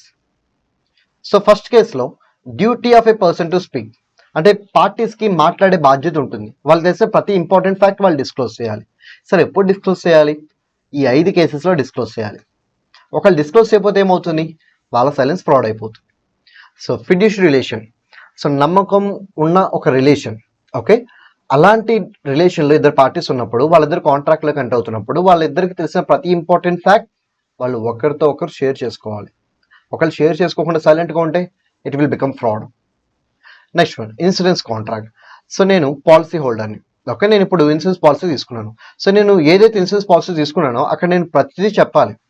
ఒకవేళ చెప్పకుండా నేను సైలెంట్గా ఉంటే, సే ఫర్ ఎగ్జాంపుల్ నాకు కొన్ని డిసీజెస్ ఉన్నాయి, నేను ఎలాగో పోతాను, ఆ విషయం చెప్పలేదు, చెప్పకుండా ఏం చేశాను? పాలసీ తీసుకున్నాను, పోతే మా ఇంట్లో వాళ్ళకైనా డబ్బులు వస్తాయని చెప్పి. Will it amounts to fraud? Yes. ఎందుకంటే ఇన్సూరెన్స్ కాంట్రాక్ట్లో ప్రతిదీ, మీకు తెలిసిన ప్రతిదీ మీరు చెప్పాలి. చెప్పకపోతే అది ఫ్రాడ్ అవుతుంది. Next one, contract of marriage. Yes, marriage విషయంలో బ్రైడ్ గ్రూమ్ ఇద్దరు పార్టీస్ ఉంటారు. వాళ్ళు కూడా వాళ్ళు తెలిసిన ప్రతి ఇంపార్టెంట్ ఫ్యాక్ట్స్ని వాళ్ళకి సంబంధించి వాళ్ళు ఒకరితో ఒకరు షేర్ చేసుకోవాలి at the time of marriage, లేకపోతే వాళ్ళ సైలెన్స్ ఫ్రాడ్ అవుతుంది. Next, contract of family settlement. Family settlement అంటే ఫ్యామిలీ ప్రాపర్టీని అమ్మేసే టైం. సో ఫ్యామిలీ ప్రాపర్టీని అమ్మేటప్పుడు ఫ్యామిలీ మెంబర్స్ ఒక అగ్రిమెంట్లో కంటే అవుతారు, called as family settlement agreement. అక్కడ కూడా ఎవరు సైలెంట్గా ఉండకూడదు. అక్కడ కూడా వాళ్ళందరికీ ఏమైనా ఫ్యాక్ట్స్ తెలిస్తే ఒకరితో ఒకరు షేర్ చేసుకోవాలి. అలా చేసుకోకపోతే there silence will amounts to fraud. Share allotment contracts. So ఇప్పుడు కంపెనీ ప్రాస్పెక్టస్ ఇస్తుంది, దాన్ని బేస్ చేసుకుని మనం అప్లికేషన్ పెట్టుకుంటాం, కంపెనీ మనకి అలాట్మెంట్ చేస్తుంది. ఓకే, ఈ ఎంటైర్ ప్రాసెస్లో ప్రాస్పెక్టస్లో కంపెనీ ప్రతిదీ చెప్పాలి. ఇన్ కేస్ ఏదైనా కావాలని చెప్పి చెప్పకుండా హైడ్ చేస్తే that silence will amounts to fraud. So for example, last 5 yearsలో లాస్ట్ 4 years నాకు, అంటే లాస్ట్ 1 yearలో నాకు ప్రాఫిట్స్ ఉన్నాయి, అంతకుముందు 4 yearsలో నాకు లాసెసే ఉన్నాయి. ఇప్పుడు నేను 5 years డేటా ఇస్తే 4 years లాసెసే ఉన్నాయి, 1 year ప్రాఫిట్ ఉంది కదా అని చెప్పి పబ్లిక్ ఇంట్రెస్ట్ చూపించకపోవచ్చు. అందుకే నేను ఏం చేశానంటే 5 years డేటా ఇవ్వకుండా 1 year డేటానే ఇచ్చాను. ప్రాఫిట్ వచ్చిన డేటా మాత్రమే ఇచ్చాను, లాస్ వచ్చిన డేటా ఇవ్వలా నేను. ఎందుకంటే నేను అలా లాస్ వచ్చిన డేటా కూడా ఇస్తే పబ్లిక్ ఎక్కడ ఇంట్రెస్ట్ చూపించడానికి ఒక భయంతో ఇవ్వలేను. ఇప్పుడు చెప్పండి, ఈ సైలెన్స్ ఫ్రాడ్ అవుతుందా? ఎస్, ఫ్రాడ్ అవుతుంది. బికాస్ ఈ 5 కేసెస్లో మీకేమైనా ఫ్యాక్ట్ తెలిస్తే మీరు ఖచ్చితంగా డిస్క్లోజ్ చేయాల్సిందే. మీరు చేయకుండా సైలెంట్గా ఉంటా అంటే మాత్రం your silence will become fraud. That only in this 5 cases, not in every case. Next one, when silence is equal to speech. దీని మీనింగ్ ఏంటి? ఇప్పుడు అదర్ పార్టీ నాకు కార్ అమ్ముతున్నాడు, ఆ కార్లో డిఫెక్ట్స్ ఉన్నాయి. నేనేం చేశాను అంటే తెలివిగా, సార్ డిఫెక్ట్స్ ఏమైనా ఉంటే చెప్పండి, డిఫెక్ట్స్ లేకపోతే సైలెంట్గా ఉండండి అన్నా. ఇప్పుడు డిఫెక్ట్స్ లేకపోతే సైలెంట్గా ఉండండి అన్నాను కదా, డిఫెక్ట్స్ ఉంటే మాట్లాడండి అని చెప్పాను కదా, మాట్లాడితే మళ్ళీ డిఫెక్ట్స్ ఉన్నాయని నాకు ఎప్పుడు తెలుస్తుంది, నాకు ఎలా తెలుస్తుందో, అలాగే నేను దాన్ని క్విట్ చేసి కాంట్రాక్ట్ని క్విట్ చేసి బయటకు వెళ్ళిపోతానని ఒక భయంతో తను ఏం చేశారంటే సైలెంట్గా ఉన్నాడు. బట్ సైలెంట్గా ఉంటే ఏమవుతుంది, దాంట్లో డిఫెక్ట్స్ లేవు అని ఒక ఇండికేషన్ క్రియేట్ అవుతుంది. అలా క్రియేట్ అయినప్పుడు he silence will equal in to speech. ఆ స్పీచ్ అనేది రాంగ్ స్పీచ్ కాబట్టి it will become fraud. So ఇంకా సింపుల్గా చెప్పాలంటే, నేను ఒక హార్స్ కొందాం అనుకుంటున్నాను. హార్స్ సౌండ్ మైండా అన్సౌండ్ మైండా అని అడిగాను. సౌండ్ మైండ్ అయితే చెప్పు, సౌండ్ మైండ్ అయితే సైలెంట్గా ఉండు, అన్సౌండ్ అయితే చెప్పు అన్నాను. యాక్చువల్లీ హార్స్ అన్సౌండ్, వాడు ఏం చెప్పకుండా సైలెంట్గా ఉన్నాడు. నేను అడిగిన క్వశ్చన్ వల్ల వాడి సైలెన్స్ ఏమవుతుంది, it is equal in to speech. ఏంటి ఆ speech, my horse is sound mind. Okay, మరి ఇప్పుడు నిజంగా హార్స్ సౌండ్ మైండ్ అయితే ప్రాబ్లం లేదు, ఒకవేళ అన్సౌండ్ మైండ్ అయితే నువ్వు సైలెన్స్ ద్వారా నాకు ఒక రాంగ్ స్టేట్మెంట్ని కన్వే చేసావు, అందుకే your silence will become fraud. Next one, misrepresentation. దీంట్లో రైట్ అబౌట్ మిస్రిప్రజెంటేషన్ అని అడుగుతారు, లేకపోతే యాక్ట్స్ అమౌంటింగ్ టు మిస్రిప్రజెంటేషన్ అడుగుతారు. బట్ ఏది అడిగినా సరే మీరు రాయాల్సింది 3 points, point 1, point 2, point 3. Point 1 ఏంటి, నథింగ్ బట్ ఫాల్స్ స్టేట్మెంట్ చేయడం, కాకపోతే ఇంటెన్షనల్గా కాదు, అన్ఇంటెన్షనల్గా. సో అన్ఇంటెన్షనల్గా ఫాల్స్ స్టేట్మెంట్ చేస్తే అదేమవుతుంది, మిస్రిప్రజెంటేషన్ అవుతుంది. అదే కావాలని చేస్తే ఫ్రాడ్ అవుతుంది. Next second case, breach of duty. Breach of duty అంటే ఇదనమాట, duty of a person to speak అని చెప్పి మనం ఒక ఎక్సెప్షన్ నేర్చుకున్నాం కదా. సో ఈ డ్యూటీని బ్రేక్ చేశారు. మీరు కావాలని చెప్పి సైలెంట్గా ఉన్నారనుకోండి, దెన్ ఇట్ ఈస్ ఫ్రాడ్. లేదు మీరు అన్ఇంటెన్షనల్గా సైలెంట్గా ఉన్నారనుకోండి, then it will be called as misrepresentation. Okay, and last one, other పార్టీని సబ్జెక్ట్ మ్యాటర్ రిలేటెడ్గా మిస్టేక్ చేసేలా కమిట్ చేశాను. సో అది కూడా ఏమవుతుంది, మిస్రిప్రజెంటేషన్ అవుతుంది. బట్ ఈ 3 మిస్రిప్రజెంటేషన్ అవ్వాలంటే ఎలా జరగాలి, ఇన్నోసెంట్గా జరగాలి. ఇన్నోసెంట్ ఆర్ అన్ఇంటెన్షనల్గా జరగాలి, అన్ఇంటెన్షనల్గా జరగాలి. కావాలని చేస్తే మాత్రం ఈ 3 కూడా ఫ్రాడ్లు అయిపోతాయి. అన్ఇంటెన్షనల్గా కానీ ఇన్నోసెంట్గా కానీ చేస్తే then they will be called as misrepresentations. Okay, ఇప్పుడు ఫ్రాడ్కి మిస్రిప్రజెంటేషన్కి తేడా ఏంటో చూద్దాం. సో ఇంటెన్షన్, సో ఫ్రాడ్ చేసేవాడు ఇంటెన్షన్ ఏంటి, to deceive the other. But మిస్రిప్రజెంటేషన్లో అలాంటి ఇంటెన్షన్ ఏమి ఉండదు. అలాగే ఫ్రాడ్లో వాడికి అది ట్రూ అని తెలుసా, నో, వాడు దాన్ని ఫాల్స్ అని బిలీవ్ చేస్తున్నాడు, వాడికి తెలుసు అది ఫాల్స్ అని, వాడు ఫాల్స్ అని బిలీవ్ చేస్తున్నాడు, బట్ అయినా సరే ట్రూ అని చెప్పి కన్వే చేస్తున్నాడు. బట్ ఇక్కడ మిస్రిప్రజెంటేషన్లో పాపం వాడు కూడా కరెక్టే అనుకుంటాడు, అంటే సెల్లర్ కూడా కరెక్టే అనుకుంటాడు, కరెక్టే అనుకుని రాంగ్ స్టేట్మెంట్ చేస్తాడు, అది నమ్మి బయర్ కాంట్రాక్ట్లో ఎంటర్ అవుతాడు. ఇక్కడ సెల్లర్ ఫాల్స్ స్టేట్మెంట్ చేశాడు కాదంటలేదు, కానీ తనకు తెలియదు తను చేసింది ఫాల్స్ అని, తను ట్రూ అనుకుంటున్నాడు. So it will become misrepresentation. So తను చేసింది ఫాల్స్ అని తనకు ఆల్రెడీ తెలుసుంటే, తెలిసే తను ఫాల్స్ స్టేట్మెంట్ చేస్తే then it will be called as fraud. ఒకవేళ ఫ్రాడ్ కేసులో వాట్ ఇస్ ద ఎఫెక్ట్, కాంట్రాక్ట్ని క్యాన్సిల్ చేసి డ్యామేజెస్ కూడా అది తీసుకోవచ్చు. కానీ మిస్రిప్రజెంటేషన్లో కాంట్రాక్ట్ని క్యాన్సిల్ చేయడం కుదురుతుంది. So it is possible to cancel the contract, but damages మాత్రం క్లెయిమ్ చేయడం కుదరదు. ఓకే, అదే మెయిన్ డిఫరెన్స్. ఫ్రాడ్లో డ్యామేజెస్ అడిగి తీసుకోవచ్చు, మిస్రిప్రజెంటేషన్లో డ్యామేజెస్ అడిగి తీసుకోవడం కుదరదు. Next one, sir regular party ఒకవేళ ట్రూత్ని డిస్కవర్ చేయగలిగిన పొజిషన్లో ఉంటే, అంటే ఈజీగా ట్రేస్ అవుట్ చేసేయచ్చు సార్, నేను ఫ్రాడ్ చేశాను కాదంటలేదు, ఈజీగా తను ట్రేస్ అవుట్ చేసేయచ్చు. అయితే నేను మిస్రిప్రజెంటేషన్ చేశాను, ఓకే, ఈజీగా తను ట్రేస్ అవుట్ చేసేయచ్చు. Now what is the validity of that contract, గుర్తుపెట్టుకోండి. ఇక నేను 3గా డివైడ్ చేస్తున్నాను.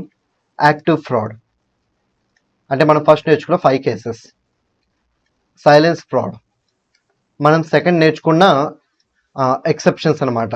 Silence does not amount to ఫ్రాడ్కి మనం 2 ఎక్సెప్షన్స్ నేర్చుకున్నాం కదా, ఆ 2 ఎక్సెప్షన్స్ని సైలెన్స్ ఫ్రాడ్ అంటారు. మిస్రిప్రజెంటేషన్ ఇప్పుడు నేర్చుకున్న 3 పాయింట్స్.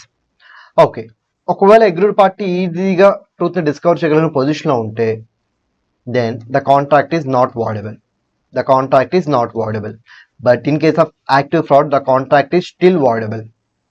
గుర్తుపెట్టుకోండి, ఇది యాక్టివ్ ఫ్రాడ్లో అగ్రీడ్ పార్టీ ట్రూత్ని డిస్కవర్ చేయగలిగినా చేయలేకపోయినా it is always voidable. But silence fraud and మిస్రిప్రజెంటేషన్లో అగ్రీడ్ పార్టీ ట్రూత్ని డిస్కవర్ చేయలేని పొజిషన్లో ఉంటే వాయిడబుల్. ఒకవేళ ట్రూత్ని డిస్కవర్ చేయగలిగిన పొజిషన్లో ఉంటే the contract is not voidable. ఇప్పుడు దీని రిలేటెడ్గా ఒక క్వశ్చన్ ఉంది. So regarding purchase of a car.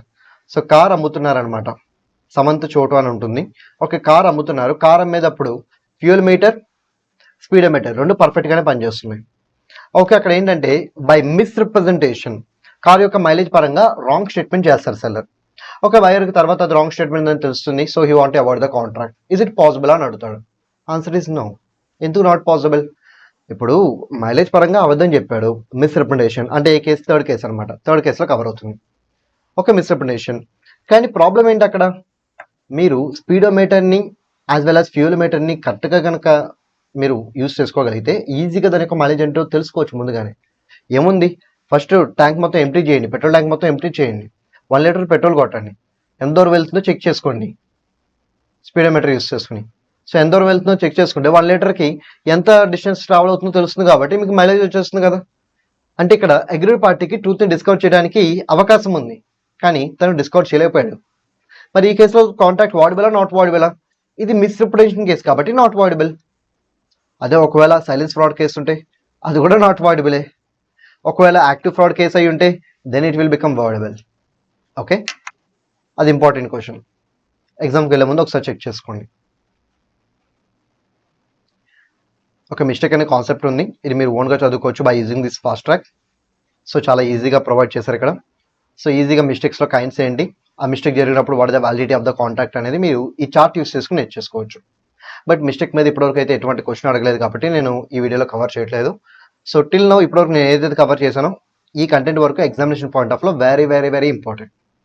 Okay, so our next chapter void agreements, quasi contracts, contingent contracts. So ఇందులో ఆల్మోస్ట్ ఆల్ అన్ని టాపిక్స్ ఇంపార్టెంటే. సో ఎగ్జామ్ పరంగా ఖచ్చితంగా క్వశ్చన్ వస్తుందా లేదా అనేది అయితే మనం చెప్పలేము. బట్ క్వశ్చన్ వస్తే ఈ చాప్టర్లోంచి ఎక్కడి నుంచైనా రావచ్చు. సో అందుకే ఈ చాప్టర్ని నేను 100% కవర్ చేస్తున్నాను. సో జాగ్రత్తగా వినండి. సో ఈ చాప్టర్లో ఫస్ట్ మనం వాయిడ్ అగ్రిమెంట్స్ చూస్తాం. టోటల్ 5 వాయిడ్ అగ్రిమెంట్స్ ఉన్నాయి. Agreements in restraint of marriage, in restraint of trade, in restraint of legal proceedings, uncertain agreements, waging agreements. ఈ 5 గురించి చూస్తాం. Next quasi contracts. Quasi contracts 5 ఉన్నాయి. సో నెసరీ సప్లై చేస్తే ఏమవుతుంది, non గ్రాట్యుటస్కి ఏమైనా చేస్తే ఏమవుతుంది, వేరే వాళ్ళ ఎక్స్పెన్స్ మీరు పే చేస్తే ఏమవుతుంది. నెక్స్ట్ వన్, ఎవరైనా మీ దగ్గర నుంచి కోర్స్ని అప్లై చేస్తావు లేకపోతే మీరే బై మిస్టేక్ వేరే వాళ్ళకి ఏదైనా ఇస్తే ఏమవుతుంది. అలాగే find of loss goods. Next contingent contract. So దీంట్లో ఒకే ఒక కాంటింజెంట్ కాంట్రాక్ట్ ఉంటుంది. దాని యొక్క ఎసెన్షియల్స్ ఏంటి, దాని యొక్క ఎన్ఫోర్స్మెంట్ రూల్స్ ఏంటి. సో టోటల్గా మనం నేర్చుకోవాల్సిన టాపిక్స్ ఏంటంటే 11 టాపిక్స్. ఓకే, చాలా త్వరగానే అయిపోతుంది, ఎక్కువ టైం కూడా పట్టదు. సో జాగ్రత్తగా వినండి. సో ఇది నేను ఫాస్ట్ ట్రాక్ యూస్ చేసి కాకుండా సపరేట్గా చెప్తాను in order to save time. ఎందుకంటే ఎగ్జామినేషన్ మీకు చాలా దగ్గరలో రాబోతుంది. సో ఇక్కడ మీరు ఎంత ఎక్కువ టైం సేవ్ చేసుకోగలిగితే అంత better. Okay sir, fast track చూస్తే మాకు ఇంకా బాగా అర్థమవుతుంది కదా. నో, ఫాస్ట్ ట్రాక్ కన్నా ఇంకా బెటర్గా అర్థమయ్యే విధంగా నేను చెప్తాను, జాగ్రత్తగా వినండి. అది కూడా చాలా తక్కువ టైం తీసుకుంటాను. సో ఇక్కడ ఇద్దరు పార్టీస్ ఉన్నారు, first party and second party. ఇప్పుడు వీళ్ళిద్దరి మధ్య ఏం జరిగిందంటే ఒక అగ్రిమెంట్ క్రియేట్ అయింది. ఈ అగ్రిమెంట్లో ఫస్ట్ పార్టీ సెకండ్ పార్టీని ఏంటంటే మ్యారేజ్ పరంగా రిస్ట్రిక్ట్ చేస్తున్నాడు, బాబు నువ్వు మ్యారేజ్ చేసుకోవద్దు అని. లేకపోతే ట్రేడ్ పరంగా రిస్ట్రిక్ట్ చేస్తున్నాడు, బాబు నువ్వు బిజినెస్ చేయొద్దు అని. లేకపోతే లీగల్ ప్రొసీడింగ్స్ పరంగా రిస్ట్రిక్ట్ చేస్తున్నాడు, బాబు నువ్వు నీకున్న లీగల్ రైట్స్ని కోర్టుకి ఎక్సైజ్ చేసుకోవద్దు అని. సో ఎలా రిస్ట్రిక్ట్ చేస్తున్నాడు? మ్యారేజ్ చేసుకోవద్దనో, బిజినెస్ చేసుకోవద్దనో, లేకపోతే నీ లీగల్ రైట్స్ని కోర్టుకి ఎక్సైజ్ చేసుకోవద్దనో ఇలా రిస్ట్రిక్ట్ చేస్తున్నాడు. ఇలా రిస్ట్రిక్ట్ చేస్తే what the validity of that agreement? అదే ఇప్పుడు మనం నేర్చుకోబోయే కాన్సెప్ట్. సో రిస్ట్రిక్ట్ చేస్తే వాట్ విల్ హ్యాపెన్?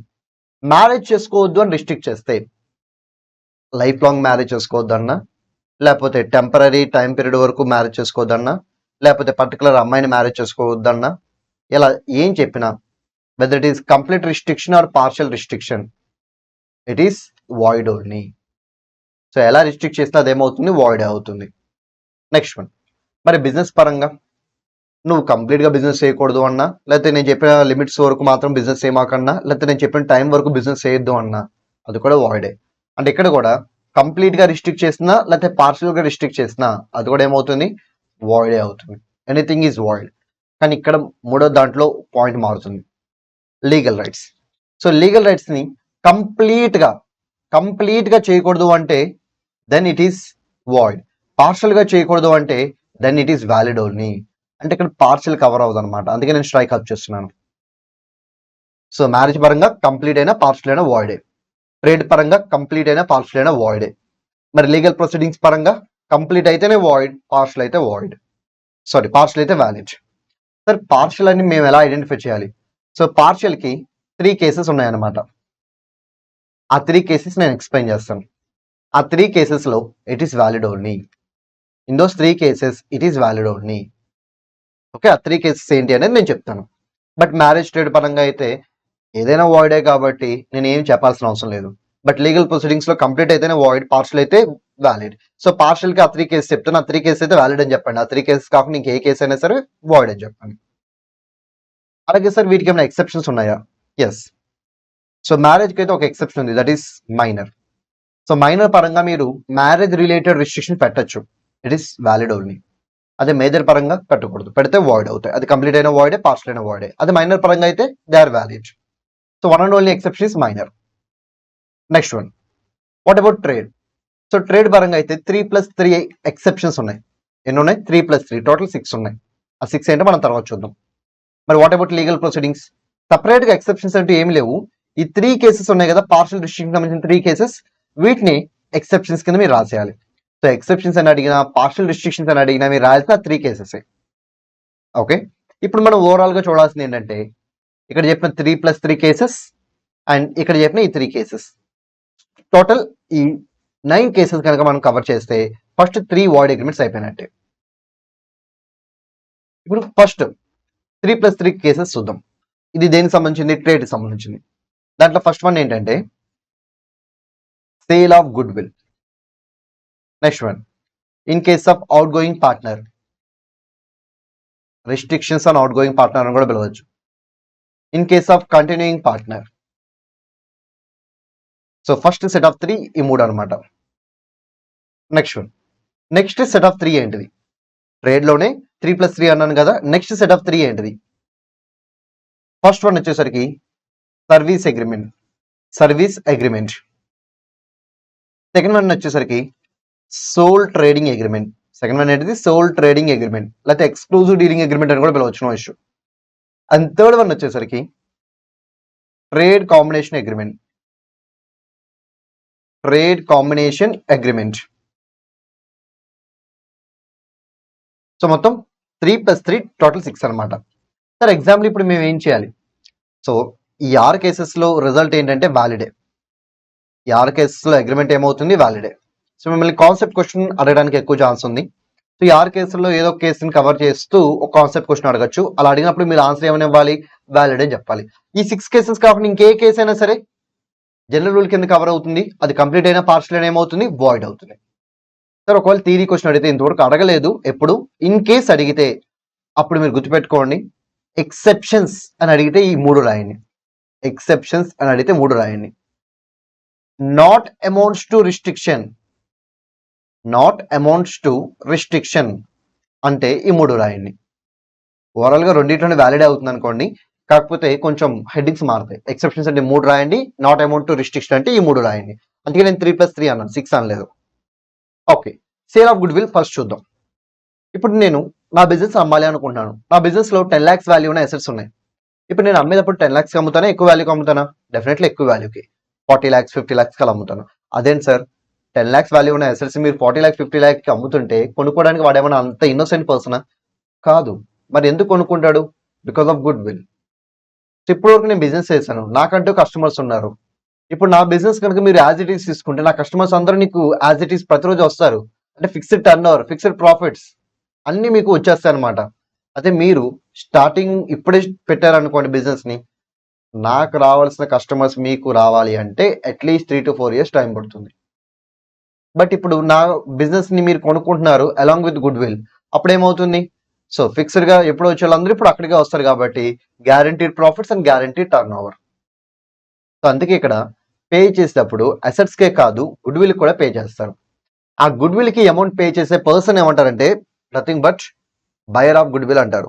అలాగే ఎవరికైతే చేస్తారో వాళ్ళని ఏమంటారంటే సెల్లర్ ఆఫ్ గుడ్ విల్ అంటారు. ఓకే, ఇక్కడ రిస్ట్రిక్షన్ ఎవరెవరమే పెట్టచ్చు. Buyer of goodwill, seller of good will మీద రిస్ట్రిక్షన్ పెట్టచ్చు. ఎందుకు సార్? ఇప్పుడు నేను 50 లక్షలు పే చేశాను బిజినెస్కి, 10 లక్షలే అసెట్ వాల్యూ, బట్ నేను 50 లక్షలు పే చేశాను, గుడ్ విల్ కూడా ఉందని. ఓకే, పే చేశాను, మీరు నాకు బిజినెస్ ఇచ్చేసారు. నెక్స్ట్ రోజే మళ్ళీ మీరు వచ్చి ఇంకో షాప్ ఓపెన్ చేశారు, అది కూడా నా షాప్ పక్కనే ఓపెన్ చేశారు. మీ ఫేస్ చూడంగానే ఆ గ్యారంటీడ్ ప్రాఫిట్స్, గ్యారంటీడ్ టర్న్ ఓవర్ని ఇచ్చే ఆ కస్టమర్స్ అందరూ ఏమవుతారు? మీ వైపు వెళ్ళిపోతారు. మళ్ళీ నాకు నష్టమేగా, ఇంకా గుడ్ విల్కి డబ్బులు పే చేయడం ఎందుకు నేను? సో అందుకే గుడ్ విల్కి డబ్బులు పే చేసినప్పుడు buyer of goodwill, seller of గుడ్ విల్ని రిస్ట్రిక్ట్ చేయొచ్చు. ఏమని రిస్ట్రిక్ట్ చేయొచ్చు? బాబు నువ్వు సేమ్ కైండ్ ఆఫ్ బిజినెస్ ఏం మాకు ఎక్కడ, నువ్వు కావాలంటే వేరే బిజినెస్ చేసుకో, you can do any other business, but same business మళ్ళీ చేయొద్దు. First point. అలా ఎంతకాలం? రీజనబుల్ టైం లిమిట్ వరకు. ఓకే, ఏ ఏరియా వరకు? రీజనబుల్ లోకల్ లిమిట్ వరకు, అంటే రీజనబుల్ ఏరియా వరకు. సో ఈ 3 పాయింట్స్ ఫాలో అవ్వాలి. So sale of good will లో మనం ఫాలో అవసరం 3 పాయింట్స్ ఏంటి? సిమిలర్ బిజినెస్ చేయకూడదు. ఫస్ట్ పాయింట్ ఏంటి? సిమిలర్ బిజినెస్ చేయకూడదు. సెకండ్ పాయింట్ ఏంటి? Reasonable time limit. Third point ఏంటి? రీజనబుల్ ఏరియా, దాన్ని రీజనబుల్ లోకల్ లిమిట్ అని కూడా పిలవచ్చు. Okay, same kind of business నేను చెప్పిన కాలం వరకు, నేను చెప్పిన ఏరియా వరకు చేయమాకండి అని చెప్పొచ్చు. కాకపోతే ఆ టైం అలాగే ప్లేస్ అనేది రీజనబుల్ గా ఉండాలి. So this is about first point. అలా ఉంటే కనుక it is valid. Next one, out going partner. So out going partner లో కూడా సేమ్ పాయింట్స్ అప్లై అవుతాయి. సార్ ఎందుకు సార్ అవుట్ గోయింగ్ పార్ట్నర్ లో కూడా సేమ్ పాయింట్స్ అప్లై అవుతున్నాయి? అవుట్ గోయింగ్ పార్ట్నర్ లో కూడా ఎందుకు సేమ్ పాయింట్స్ అప్లై అవుతున్నాయి అంటే, మీరు ఇప్పటివరకు ఫామ్ లో పార్ట్నర్ గా ఉన్నారు, ఫామ్ పేరు మీద ఒక గుడ్ విల్ ఉంటుంది, అది కూడా బిజినెస్ చేస్తుంది కదా ఇంతకాలం, ఫామ్ పేరు మీద గుడ్ విల్ ఉంటుంది. మరి ఫామ్ అసెట్స్ మీద మీకు షేర్ ఉంటుందిగా. ఇప్పుడు మానిటరీ అసెట్స్ అయినా లేకపోతే ప్రాపర్టీస్ అయినా మీ షేర్ మీరు ఎంతో అసెటైన్ చేసి తీసుకెళ్ళిపోవచ్చు. What about goodwill? Goodwill ని సగం చేసి తీసుకెళ్ళొచ్చా? మీ షేర్ ఎంతో క్యాల్కులేట్ చేసి గుడ్ విల్ వచ్చి మీరు portion of the goodwill ని తీసుకెళ్ళొచ్చా? No, it is not possible. మరి ఏం చేస్తారు? అప్పుడు ఏం చేస్తారంటే కంటిన్యూయింగ్ అవుట్ గోయింగ్ పార్ట్నర్ తన షేర్ ఆఫ్ గుడ్ విల్ ఉంటుంది కదా, దాన్ని కంటిన్యూయింగ్ పార్ట్నర్స్ కి అమ్మేస్తారు. అవుట్ గోయింగ్ పార్ట్నర్ తన షేర్ ఆఫ్ గుడ్ విల్ ని కంటిన్యూయింగ్ పార్ట్నర్ కి ఇచ్చేసి దాని ద్వారా డబ్బులు తీసుకుంటారు. అంటే ఇక్కడ కూడా ఏం జరుగుతుంది? సేల్ ఆఫ్ గుడ్ విల్ జరుగుతుంది. ఇక్కడ బయ్యర్ ఆఫ్ గుడ్ విల్ ఎవరు? Continuing partners. Seller of goodwill ఎవరు? వెళ్ళిపోయే పార్ట్నర్. వెళ్ళిపోయే పార్ట్నర్ తన గుడ్ విల్ అమ్మేస్తున్నాడు, he seller of goodwill. Continuing partners ఆ గుడ్ విల్ కొనుక్కుంటున్నారు, బయర్ ఆఫ్ గుడ్ విల్. మరి continuing partner outgoing partner మీద ఏమైనా రిస్ట్రిక్షన్ పెట్టచ్చు? Not to carry similar business up to reasonable time limit till reasonable area, that is reasonable local limit. Same kind of points ఇక్కడ కూడా వస్తాయి. Satisfy అయితే it is valid. Next one, continuing partners. ఇక్కడ ఏమని చెప్పొచ్చు? ఇక్కడ ఏమని చెప్పొచ్చు అంటే not to do competing business. Not to do competing business ఎంతకాలం? మీరు పార్ట్నర్ గా కంటిన్యూ అవుతున్నంత కాలం. సో మీరు పార్ట్నర్ గా కంటిన్యూ అవుతున్నంత కాలం మీరు ఇక్కడ బిజినెస్ చేస్తున్నారు కదా, ఇక్కడే చేయండి, ఇంకెక్కడే చేయమాకండి, కంపెటింగ్ బిజినెస్ అస్సలు చేయమాకండి అని రిస్ట్రిక్షన్ పెట్టచ్చు. అలా పెడితే it is valid only. So ఈ 3 కేసెస్ ఎక్సెప్షన్స్ కిందకు వస్తాయి. ఇన్ కేస్ కాన్సెప్ట్ క్వశ్చన్స్ అడిగితే మిమ్మల్ని ఈ ఫస్ట్ పాయింట్ లోనే అడుగుతారు కాన్సెప్ట్ క్వశ్చన్. మిగతా వాటిలో కాన్సెప్ట్ క్వశ్చన్ అడగరు, ఓన్లీ ఫస్ట్ పాయింట్ లో కాన్సెప్ట్ క్వశ్చన్ అడుగుతారు. Next one, not amount to restriction. ఈ మూడింటి మీద ప్రాక్టికల్ క్వశ్చన్ కూడా రావచ్చు. మూడింటి మీద అంటే మూడింటి మీద రాదు, సర్వీస్ అగ్రిమెంట్ మీద ఎక్కువగా వస్తుంది practical question. In case concept question design చేసినా సరే సర్వీస్ అగ్రిమెంట్ మీద ఎక్కువ చేస్తారు. Sole trading, trade combination medium గా ఇంపార్టెంట్ అంతే. ఓకే, ఇక్కడ సేల్ ఆఫ్ గుడ్ విల్ ఎంత ఇంపార్టెంట్, ఇక్కడ సర్వీస్ అగ్రిమెంట్ అనేది అంతే ఇంపార్టెంట్. ఓకే, సర్వీస్ అగ్రిమెంట్ ఏం చెప్తుంది? సర్వీస్ అగ్రిమెంట్ అంటే ఎంప్లాయ్మెంట్ అగ్రిమెంట్. ఎంప్లాయర్ ఎంప్లాయీ ఉంటారు. ఎంప్లాయ్మెంట్ అగ్రిమెంట్ ఎవరు ఉంటారు? ఎంప్లాయర్ ఎంప్లాయీ ఉంటాడు. ఓకే, మరి ఇక్కడ నాట్ అమౌంట్స్ టు రిస్ట్రిక్షన్ అన్నారు కదా, ఏంటి ఆ పాయింట్? ఎంప్లాయర్ ఎంప్లాయీని నువ్వు నా దగ్గర పనిచేస్తున్నంత కాలం, అంటే పీరియడ్ ఆఫ్ ఎంప్లాయ్మెంట్ అయ్యేంత వరకు నువ్వు నాకు కంపెటింగ్ ఇంకో బిజినెస్ స్టార్ట్ చేయకూడదు అన్నాడు. అలా పెడితే it is not a restriction, it is valid only. Okay, దీని మీద అడిగే ప్రాక్టికల్ క్వశ్చన్ ఎలా ఉంటుంది? ఎలా ఉంటుందంటే, ఒక సిఏ ఇంకో సిఏని అసిస్టెంట్ గా పెట్టుకున్నారు. అంటే ఫస్ట్ సిఏ ఏంటి? ఎంప్లాయర్. సెకండ్ సిఏ ఏంటిది? ఎంప్లాయీ. అండ్ ఎంప్లాయ్మెంట్ పీరియడ్ వచ్చేసరికి 3 years. ఓకే, ఇప్పుడు ఎంప్లాయర్ ఎంప్లాయీతో చెప్పాడు ఏమనంటే, బాబు నువ్వు కూడా సిఏనే కదా, ఓకే నువ్వు ఇప్పుడు నా దగ్గర వర్క్ నేర్చుకుని మళ్ళీ నాకు ఎగనెస్ట్ కి ఇంకో ఫార్మ్ స్టార్ట్ చేయొద్దు. అలా ఎంతకాలం? నువ్వు నా దగ్గర పనిచేస్తున్నంత కాలం, అంటే 3 years వరకు నువ్వు చేయొద్దు. వన్స్ ఆ 3 years అయిపోతే అప్పుడు నువ్వు నా దగ్గర నుంచి వెళ్ళిపోతావు కదా, అప్పుడు నువ్వు ఎక్కడ ప్రాక్టీస్ ఓపెన్ చేసుకుని నాకు నో ఇష్యూ. బట్ నా దగ్గర పనిచేస్తూ నా దగ్గర వర్క్ నేర్చుకుంటున్నంత కాలం నాకు అగెనెస్ట్ గా మీరు ఫామ్ పెట్టమాకండి అని చెప్పి రిస్ట్రిక్షన్ పెట్టాడు. సో అది అనుకోవడానికి రిస్ట్రిక్షన్ అనుకుంటాం, but actually it is not a restriction, it is valid only. దాంట్లో తప్పేం లేదు, ఇట్ ఈస్ వ్యాలిడ్ ఓన్లీ. కాకపోతే ప్రాక్టికల్ క్వశ్చన్ మాత్రం చాలా అంటే చాలా ఇంపార్టెంట్. ఓకే, దాంట్లో మనకు ఒక కొత్త పాయింట్ తెలుస్తుంది ఏంటంటే, ఓకే 3 years పాటు ఇప్పుడు తను కంపెనీ బిజినెస్ స్టార్ట్ చేయకూడదు. ఇప్పుడు ఈ సెకండ్ సీఏ ఏం చేశాడంటే 1 year అయిపోయింది. 1 year తర్వాత టెర్మినేషన్ తీసుకుని వెళ్ళిపోయాడు, బయటకు వెళ్ళిపోయి వెంటనే ఓన్ గా ప్రాక్టీస్ స్టార్ట్ చేశాడు, ఓన్ గా ఫర్మ్ పెట్టాడు, which is competing with the first CA. Okay, ఇప్పుడు ఫస్ట్ సీఏ ఏమంటాడంటే 3 years పాటు నాకు కంపెనీగా బిజినెస్ స్టార్ట్ చేయకూడదు కదా, మరి నువ్వు ఎందుకు స్టార్ట్ చేసావు అని చెప్పి తను ఆర్గ్యూ చేస్తాడు. సెకండ్ సీఏ ఏమంటాడంటే ఓకే, మీరు చెప్పిన పాయింట్ వాస్తవమే, కానీ అది నేను మీ దగ్గర పని చేస్తుంటే కాదమే, ఇప్పుడు నేను మీ దగ్గర పని చేయట్లేదుగా, నేను బయటకు వచ్చాను కాబట్టి నా ఓన్గా నేను పెట్టుకోవచ్చు అని చెప్పి సెకండ్ సీఏ అంటాడు. మరి క్వశ్చన్ లో మీరు ఎవరికి సపోర్ట్ చేయాలి? సో ఎవరికి సపోర్ట్ చేయాలంటే ఫస్ట్ సీఏకే సపోర్ట్ చేయాలి. సో చాలా ఇంపార్టెంట్ క్వశ్చన్, చాలా బ్యూటిఫుల్ క్వశ్చన్. ఎందుకంటే ఇక్కడ మీరు ప్రెసెంట్ ఎంప్లాయ్మెంట్ లో ఉన్నారా లేదా అనేది ఇంపార్టెంట్ కాదు. What is important? మీరు చెప్పిన పీరియడ్, ఎంప్లాయ్మెంట్ పీరియడ్ ఏదైతే ఉందో ఆ పీరియడ్ కంప్లీట్ అయిందా లేదా అనేది ఇంపార్టెంట్. అంటే 3 years అనుకున్నప్పుడు మీరు ఆ 3 years పాటు ఉన్నా లేకపోయినా ఆ 3 years అయిన తర్వాతే మీరు కంపెనీ మీద స్టార్ట్ చేసుకోవచ్చు. అదే ఈ ప్రాక్టికల్ క్వశ్చన్ యొక్క మెయిన్ ఎసెన్స్ అనమాట. చాలా important practical question. So 3 years, so ఈ లోపు మీరు మానేయకుండా 3 years ఎండ్ అయ్యేంత వరకు అలాగే పని చేసిన, సో ఆ 3 years అయిన తర్వాతే మీ ఓన్గా మీరు ప్రాక్టీస్ స్టార్ట్ చేయడం కుదురుతుంది. అదే ఈ క్వశ్చన్ యొక్క solution. Next one, sole trading agreement అంటే ఏంటి? నథింగ్ బట్ నేను మ్యానుఫ్యాక్చరర్ని, నేను ప్రొడ్యూస్ చేసే ప్రతి ఐటమ్ నీకే అమ్ముతాను, ఇంకెవరికి అమ్మనా ఉన్నాను. సోల్ ట్రేడింగ్ అగ్రిమెంట్ వ్యాలిడే. నెక్స్ట్ వన్, నేను ఈసారి ఒక డిస్ట్రిబ్యూటర్ని, I'm a distributor. 1 minute. I'm a distributor. Okay, ఇప్పుడు నేనేమన్నా అంటే మ్యానుఫ్యాక్చర్ దగ్గర నేను ఏం కొన్నా నీ దగ్గర కొంటాను, ఇంకెవరి దగ్గర కొన్నా అన్నాను. ఇది కూడా సోల్ ట్రేడింగ్ అగ్రిమెంటే. సో నేను నీ ఒక్కడికి అమ్ముతాను, లేకపోతే నేను నీ ఒక్కడి దగ్గర నుంచి కొనుక్కుంటాను అంటే it is sole trading agreement, sole dealing agreement or exclusive dealing agreement. So అవేం తప్పు కాదు, they are valid only. Next one, trade combination agreement అంటే ఏంటి? So same kind of trade చేసే వాళ్ళందరూ కలిసి కంబైన్డ్ అయ్యి ఒక అగ్రిమెంట్ లోకి ఎంటర్ అవుతారు. అలా ఎంటర్ అయ్యే అగ్రిమెంట్ ని ట్రేడ్ కాంబినేషన్ అగ్రిమెంట్ అంటారు. సో అలా ఎంటర్ అయ్యి వాళ్ళు ఏమన్నా టర్మ్స్ రాసుకుంటే దే ఆర్ వ్యాలిడ్ ఓన్లీ. కాకపోతే మొనోపలి క్రియేట్ అయ్యే విధంగా చేయకూడదు.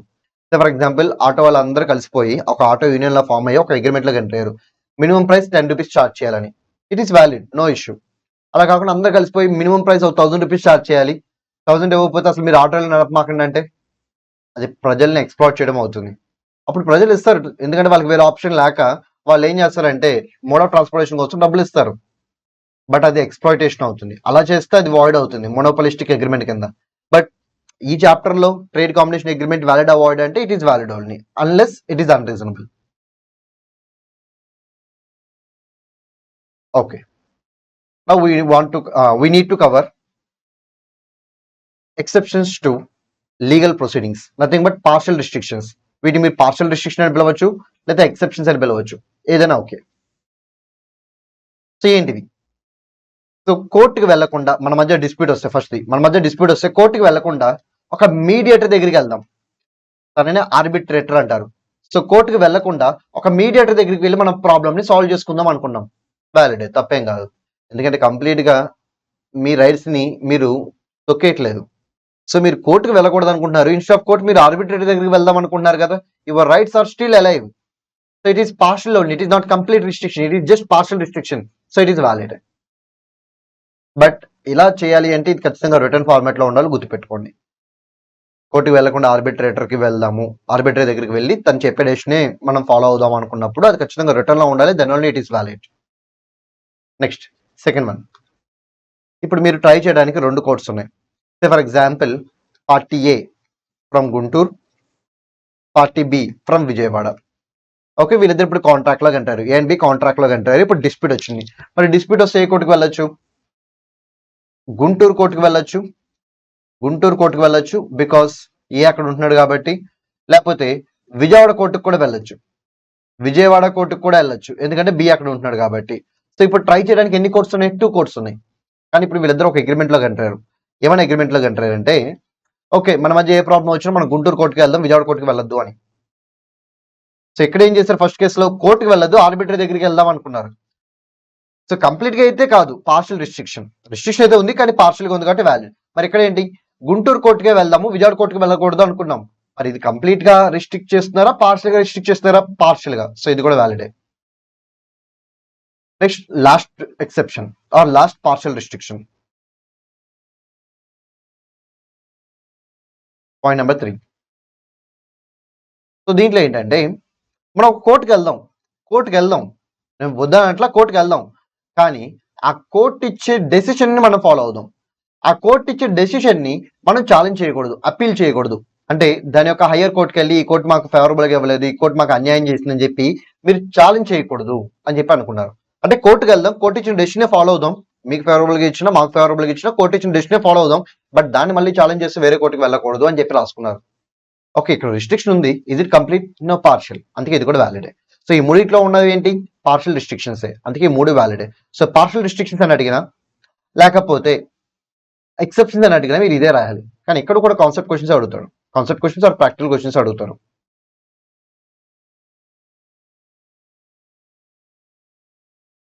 So by this we completed all 3 void agreements with respect to restrictions. తర్వాత ఇంకో రెండు ఉన్నాయి. ఒకటి ఏంటంటే అన్సర్టెన్ అగ్రిమెంట్. అన్సర్టెన్ అగ్రిమెంట్ ఏం లేదు, అగ్రిమెంట్ లో టర్మ్స్ క్లియర్ గా ఉంటే it is valid because it is certain. ఒకవేళ అగ్రిమెంట్ లో టర్మ్స్ క్లియర్ గా లేకపోతే it is void because it is uncertain agreement, అది దాని మీనింగ్. సో అన్సర్టెన్ అగ్రిమెంట్ గురించి పెద్ద డిస్కస్ చేయడానికి ఏం లేదు. And lastly we need to know about void agreements. Last void agreement, that is wagering agreement. ఇది చూద్దాం, wagering agreement చూద్దాం. సో wagering agreement అంటే బెట్టింగ్ అగ్రిమెంట్ అనమాట. సో బెట్టింగ్ అని పిలవాలంటే 7 పాయింట్స్ సాటిస్ఫై చేయాలి. ఏంటి 7 points? Promise to pay money or moneys ఫోర్. ఓకే, బెట్ గెలిస్తే నువ్వు నాకు మనీ ఇవ్వాలి, బెట్ గెలిస్తే నువ్వు నాకు ప్రాపర్టీ ఇవ్వాలి, లేకపోతే బెట్ ఓడిపోతే నేనే నీకు మనీ ఇస్తాను లేకపోతే ప్రాపర్టీ ఇస్తాను అని ప్రామిస్ అయితే చేసుకోవాలి. So there must be promise to pay money or moneys worth. Moneys worth అంటే ప్రాపర్టీ. నెక్స్ట్ వన్, ఆ ప్రామిస్ అనేది కండిషనల్ అయి ఉండాలి. ఎస్, ఇప్పుడు నేను చెప్తున్నాను బెట్ గెలిస్తే బెట్ ఓడిపోతే అని, అంటే దాని మీనింగ్ ఏంటి? ఆ ప్రామిస్ నేను ఫుల్ఫిల్ చేయాలంటే it depends upon a condition. Next one, event must be uncertain. Yes, ఇప్పుడు బెట్ గెలవడం బెట్ ఓడిపోవడం అనేది సర్టెనా అన్సర్టెనా? Uncertain, which may happen may not happen. Next, betting లో ఒక పార్టీ గెలిస్తే డెఫినెట్ గా అదర్ పార్టీ ఓడిపోయినట్టే. ఇద్దరు గెలిచే సిచ్యువేషన్స్ ఉండవు. ఒక పార్టీ గెలిచాడు అంటే ఇంకో పార్టీ ఓడిపోయినట్టే. ఇప్పుడు ఇంకో పార్టీ గెలిస్తే మనం ఓడిపోయినట్టే. సో ఒకళ్ళు గెలిస్తే ఇంకో ఓడిపోవాల్సిందే. దాన్ని ఏమంటారంటే విన్ ఆర్ లాస్ సిచ్యువేషన్ అంటారు. సో పార్టీస్ మధ్య ఏముండాలి? విన్ ఆర్ లాస్ సిచ్యువేషన్ ఉండాలి. అలాగే బెట్ చేసే ఇంటెన్షన్ ఉండాలి ఇద్దరికి. ఓకే, వాళ్ళ యొక్క ఇంట్రెస్ట్ దేని మీద ఉండాలి? కేవలం మనీ మీద మాత్రమే ఉండాలి. సో కేవలం దేని మీద ఉండాలి? స్టేక్ అంటే మనీ మీద తప్ప ఇంక దేని మీద ఇంట్రెస్ట్ ఉండకూడదు వాళ్ళకి. నెక్స్ట్, పార్టీస్ ఎవరికి ఆ అన్సర్టెన్ ఈవెంట్ మీద కంట్రోల్ ఉండకూడదు. అంటే ఇప్పుడు బెట్ గెలిస్తే నువ్వు నాకు డబ్బులు ఇవ్వాలి, బెట్ ఓడిపోతే నేను నీకు డబ్బులు ఇస్తాను అన్నాను. ఈ బెట్ అనేది దేని మీద డిపెండ్ అయిందో దాని మీద కంప్లీట్ కంట్రోల్ ఉంది. నేను ఏం చెప్తే అది జరుగుతుంది అనమాట అక్కడ. అలాంటప్పుడు it is not a weathering transaction, it is cheating agreement. అది చీటింగ్ అవుతుంది అనమాట. సో బెట్టింగ్ అవ్వాలంటే ఈ 7 పాయింట్స్ సాటిస్ఫై చేయాలి. ఈ 7 సాటిస్ఫై అయితే it is betting agreement, nothing but called as weathering agreement. Next one, మరి కొన్ని ట్రాన్సాక్షన్స్ అచ్చం బెట్టింగ్ లానే ఉంటాయి, మరి అవి వ్యాలిడా వాయిడా ఒకసారి చెక్ చేసుకుందాం. Lottery always they are void. Sir ఒకవేళ గవర్నమెంట్ ఆథరైజ్డ్ లాటరీ సెంటర్ వాళ్ళు నాకు లాటరీ టికెట్స్ అమ్మితే అది కూడా వాయిడే. Always they are void. They are never valid. ఎప్పటికీ వ్యాలిడ్ కావు, ఎప్పటికైనా వాయిడే. Next one, game of skill. ఏదైనా కానీ స్కిల్ బేస్డ్ గేమ్స్ అనుకోండి, 1000 వరకు అలౌడ్. 1000 కన్నా ఎక్కువ ఉంటే prize money not allowed. So up to 1000 it is valid. More than 1000 it is void. Next one, game of chance. ఎలాంటి గేమ్ అయినా అయి ఉండొచ్చు, గేమ్ ఆఫ్ ఛాన్స్ అంటే లక్ బేస్డ్ గేమ్స్ అనమాట. సో లక్ బేస్డ్ గేమ్స్ ఎప్పటికైనా సరే void. They are always void, they never become valid. Next one, commercial transaction, speculative transaction. వీటి meaning చెప్తాను, జాగ్రత్తగా వినండి. ఫ్యూచర్ కాంట్రాక్ట్ అంటే మీనింగ్ ఏంటి? కాంట్రాక్ట్ ప్రెజెంట్ ఎంటర్ అవుతారు, బట్ దాని యొక్క పెర్ఫార్మెన్స్ ఫ్యూచర్ లో చేస్తారు. సో ప్రెసెంట్ కాంట్రాక్ట్ లోకి ఎంటర్ అయ్యి ఫ్యూచర్ లో పెర్ఫార్మ్ చేద్దాం అనుకుంటే it will be called as future contract. Okay, నేను ఫ్యూచర్ లో గోల్డ్ కొందాం అనుకున్నాను ఫర్ రూపీస్ 1 lakh. 1 lakh కి గోల్డ్ కొందాం అని చెప్పి నేను ఇప్పుడే కాంట్రాక్ట్ లోకి ఎంటర్ అయ్యాను. బట్ కాంట్రాక్ట్ ఎప్పుడు పెర్ఫార్మ్ చేసేది? ఫ్యూచర్ లో, అంటే say after 1 year. So after 1 year నేను కాంట్రాక్ట్ ని పెర్ఫార్మ్ చేద్దాం అని చెప్పి ఇప్పుడే కాంట్రాక్ట్ లోకి ఎంటర్ అయ్యాను. Can I call this contract us future contract? Yes, this is future contract. Okay, మరి 1 year తర్వాత గోల్డ్ వాల్యూ ఫ్లక్చువేట్ అవుతుందిగా, ఎక్కువ అవ్వచ్చు, తక్కువ అవ్వచ్చు. సో దాని యొక్క ఫ్లక్చుయేషన్స్ తో నాకు సంబంధం లేకుండా నేను చెప్పిన వాల్యూకి నేను చెప్పిన క్వాంటిటీ ఆఫ్ గోల్డ్ ని తీసుకుంటే then it will be called as commercial transaction. So it will be called as commercial transaction and it is valid. So gold value పెరిగినా తగ్గినా సంబంధం లేదు, కాంట్రాక్ట్ లో చెప్పిన విధంగా కాంట్రాక్ట్ లో చెప్పిన టర్మ్స్ ఫాలో అవుతూ చెప్పినంత గోల్డ్ని చెప్పినంత మనీకి మనం ఎక్స్చేంజ్ చేసుకుంటే it will B commercial transaction. అలా కాకుండా గోల్డ్ వాల్యూ పెరిగింది, సే ఫర్ ఎగ్జాంపుల్ ఇప్పుడు 1 lakh అన్నారు కదా, దాని యొక్క వర్త్ 1.2 lakhs పెరిగింది. అలా పెరగడం వల్ల లాభం ఎవరికి? అలా పెరగడం వల్ల లాభం బయ్యర్కి. ఎందుకంటే ఆ రోజు కొండుంటే కనుక 1.2 lakhs పెట్టి కొనేవాడు, కానీ 1 year బ్యాక్ కాంట్రాక్ట్లోకి ఎంటర్ అవడం వల్ల ఎంత పే చేయాల్సి వస్తుంది? 1 lakh పే చేయాల్సి వస్తుంది. అంటే వాడికి ఎంత ప్రాఫిట్ వచ్చింది? 20,000 ప్రాఫిట్ వచ్చింది అనమాట బయ్యర్కి. ఇప్పుడు బయ్యర్ ఏమంటాడంటే, ఓకే కాంట్రాక్ట్ ని పెర్ఫామ్ చేయడం ఎందుకు, ఆ 20,000 ఏదో నాకు డైరెక్ట్గా ఇచ్చేస్తే కాంట్రాక్ట్ పెర్ఫామ్ చేయాల్సిన అవసరం లేదు అన్నాడు. అంటే ఇక్కడ కాంట్రాక్ట్ ని పెర్ఫామ్ చేయకుండా డిఫరెన్స్ ఇన్ మనీ ఉంటుంది కదా, మార్కెట్ వాల్యూ కాంట్రాక్ట్ వాల్యూ ఉన్న డిఫరెన్స్ ని, దాంతో కాంట్రాక్ట్ ని సెటిల్ చేయాలనుకుంటున్నారు. Then it will be called as speculative. It will be called as speculative. Next one, ఇక్కడ ఇంకో పాయింట్ గుర్తుపెట్టుకోండి. ఒకవేళ గోల్డ్ వాల్యూ పడిపోతే, సే ఫర్ ఎగ్జాంపుల్ 70,000 అయితే దాని వాల్యూ, సో ఆ రోజు 70,000 ఉంది, కానీ సెల్లర్ అమ్ముతుంటే సెల్లర్కి ఎంత వస్తుంది? 1 lakh వస్తుంది. మరి సెల్లర్కి ఇక్కడ 30,000 ప్రాఫిట్ కదా. ఇప్పుడు సెల్లర్ ఏమనొచ్చు? Contract as it is perform చేయొచ్చు, అప్పుడైతే కమర్షియల్ అవుతుంది. Contract as it is perform చేయకుండా ఎలాగో నాకు 30,000 ప్రాఫిట్, నీ 30,000 లాస్ వస్తుంది కదా, ఓకే కాంట్రాక్ట్ ని పక్కన పెట్టేసి ఆ 30,000 ఏదో నాకు డైరెక్ట్గా ఇచ్చేసాయి అని చెప్పి అడగచ్చు. అలా డిఫరెన్స్ ఇన్ ప్రైస్ సెటిల్ చేసుకుంటే ఇట్ ఈస్ స్పెక్యులేటివ్. అంటే ప్రైస్ ఎంత ఉన్నా, పెరిగినా తగ్గినా, ప్రాఫిట్ ఉన్నా లేకపోయినా, సో మీరు కాంట్రాక్ట్ అనుకున్న విధంగా పెర్ఫామ్ చేస్తే కమర్షియల్, అలా కాకుండా డిఫరెన్స్ ఇన్ మనీతో సెటిల్ చేసుకుంటే speculative. Then which one is valid, which one is void? Commercial is valid, whereas speculative is void. So waypoints. Commercial transactions, they are always valid. Speculative, they are always void. ఇవి reverse situations అనమాట. Next one, horse race transactions. గుర్తుపెట్టుకోండి, horse race transaction లో మీరు horse race winner కి డబ్బులు ఇస్తాను అని చెప్పిన, లేకపోతే హార్స్ రేస్ మీద బెట్ చేసిన వాడికి డబ్బులు ఇస్తాను అని చెప్పిన, విన్నర్ ఆఫ్ బెట్. ఇక్కడ బెట్టింగ్ కూడా లీగల్ అనమాట, హార్స్ రేస్ లో బెట్టింగ్ కూడా లీగలే. సో హార్స్ రేస్ లో పార్టిసిపేట్ చేసి విన్ అయిన వాడికి డబ్బులు ఇస్తామని చెప్పిన, హార్స్ రేస్ మీద బెట్ చేసి విన్ అయిన వాడికి డబ్బులు ఇస్తామని చెప్పిన, బోత్ ఆర్ వ్యాలిడ్. కానీ మినిమం అమౌంట్ 500 ఉండాలి. సార్ మినిమం అమౌంట్ 500 ఉండాలంటే 500 ఆర్ మోర్ ఉంటే వ్యాలిడ్ అనేగా. ఎస్, 500 ఆర్ మోర్ ఉంటే వ్యాలిడ్. ఒకవేళ 500 కన్నా తక్కువ ఉంటే, లెస్ దాన్ 500 ఉంటే, దెన్ ఇట్ ఈస్ వాయిడ్. అది గుర్తుపెట్టుకోండి, రెండింటికి కామన్ అనమాట. Chit funds. So chit fund యొక్క ప్రాసెస్ అయితే ఇప్పుడు నేను చెప్పలేను, చాలా లెందీ ప్రాసెస్, బట్ గుర్తుపెట్టుకోండి chit funds are always valid in nature. Next one, insurance. Insurance contract లో ఇన్సూరబుల్ ఇంట్రెస్ట్ చెక్ చేసుకోండి. మీకు ఇన్సూరబుల్ ఇంట్రెస్ట్ ఉంటే వ్యాలిడ్, ఇన్సూరబుల్ ఇంట్రెస్ట్ లేకపోతే వాయిడ్. సో ఇన్సూరబుల్ ఇంట్రెస్ట్ అంటే ఏంటి? సో నా ప్రాపర్టీ మీద నేను ఇన్సూరెన్స్ పాలసీ తీసుకున్నాను అనుకోండి, ఇట్ ఈస్ వ్యాలిడ్. వేరే వాళ్ళ ప్రాపర్టీ మీద ఇన్సూరెన్స్ పాలసీ తీసుకున్నాను అనుకోండి, ఇట్ ఈస్ వాయిడ్. ఎందుకు అలాగా? నా ప్రాపర్టీ మీద నేను పాలసీ తీసుకున్నప్పటికీ నా ప్రాపర్టీకి ఏం కాకూడదు అని ఒక కన్సర్న్ ఉంటుంది. That concern is called as insurable interest. But వేరే వాళ్ళ ప్రాపర్టీ మీద ఇన్సూరెన్స్ పాలసీ తీసుకుంటే వాళ్ళ ప్రాపర్టీకి ఏం అవ్వకూడదని చూసుకుంటాను, లేదు వాళ్ళ ప్రాపర్టీకి ఏదో జరిగితే బాగుండు, నాకు అర్జెంట్గా క్లెయిమ్ వస్తుంది అనుకుంటాను, డబ్బులు వస్తాయి అనుకుంటాను. అంటే అక్కడ ఏం జరగకూడదు అనే కన్సర్న్ నాకు ఉండదు, అంటే ఇన్సూరబుల్ ఇంట్రెస్ట్ ఉండదు అనమాట. అందుకే దే ఆర్ వాయిడ్. ఇది మీరు చూసుకోండి, వెదరింగ్ కి కాంటింజెంట్ కి డిఫరెన్స్ ఏంటని. Next one, quasi contracts. So quasi contracts ఎవరు క్రియేట్ చేస్తారు? క్వాజీ కాంట్రాక్ట్ లా క్రియేట్ చేస్తుంది. It will be created by లా. ఎవరి మధ్య? In between two parties. నార్మల్గా కాంట్రాక్ట్ ఎవరు క్రియేట్ చేసుకుంటారు? పార్టీసే డైరెక్ట్ గా ఒకరితో ఒకళ్ళు మీట్ అయ్యి సో వాళ్ళు కాంట్రాక్ట్ ని డిసైడ్ చేసుకుంటారు. కానీ వాళ్ళు ఏం మీట్ అవ్వకపోయినా వాళ్ళిద్దరి మధ్య కాంట్రాక్ట్ క్రియేట్ అవుతుంది. ఎవరు క్రియేట్ చేస్తారంటే లా. సో లా ఎందుకు క్రియేట్ చేస్తుంది? లాకి ఒకటి నచ్చదు అనమాట, ఏంటంటే ఒకరి యొక్క ఖర్చుకి ఇంకోళ్ళు బెనిఫిట్ ఎంజాయ్ చేయడం. సే ఫర్ ఎగ్జాంపుల్ వీడి కాస్ట్ కి వీడి బెనిఫిట్ ఎంజాయ్ చేశాడు అనుకోండి, లా చూస్తూ ఊరుకోదు, లాకి మనసు ఒప్పదు అనమాట. లా వెంటనే వాళ్ళిద్దరి మధ్య కాంట్రాక్ట్ క్రియేట్ చేసి ఈ బెనిఫిట్ ఎంజాయ్ చేసిన వాడిని డబ్బులు పే చేయమని చెప్తుంది. ఓకే, మరి లా ఇలా ఎన్ని కేసులో చెప్తుంది? 5 కేసెస్ లో చెప్తుంది. ఆ 5 కేసెస్ ఇప్పుడు మనం చూడబోతున్నాం.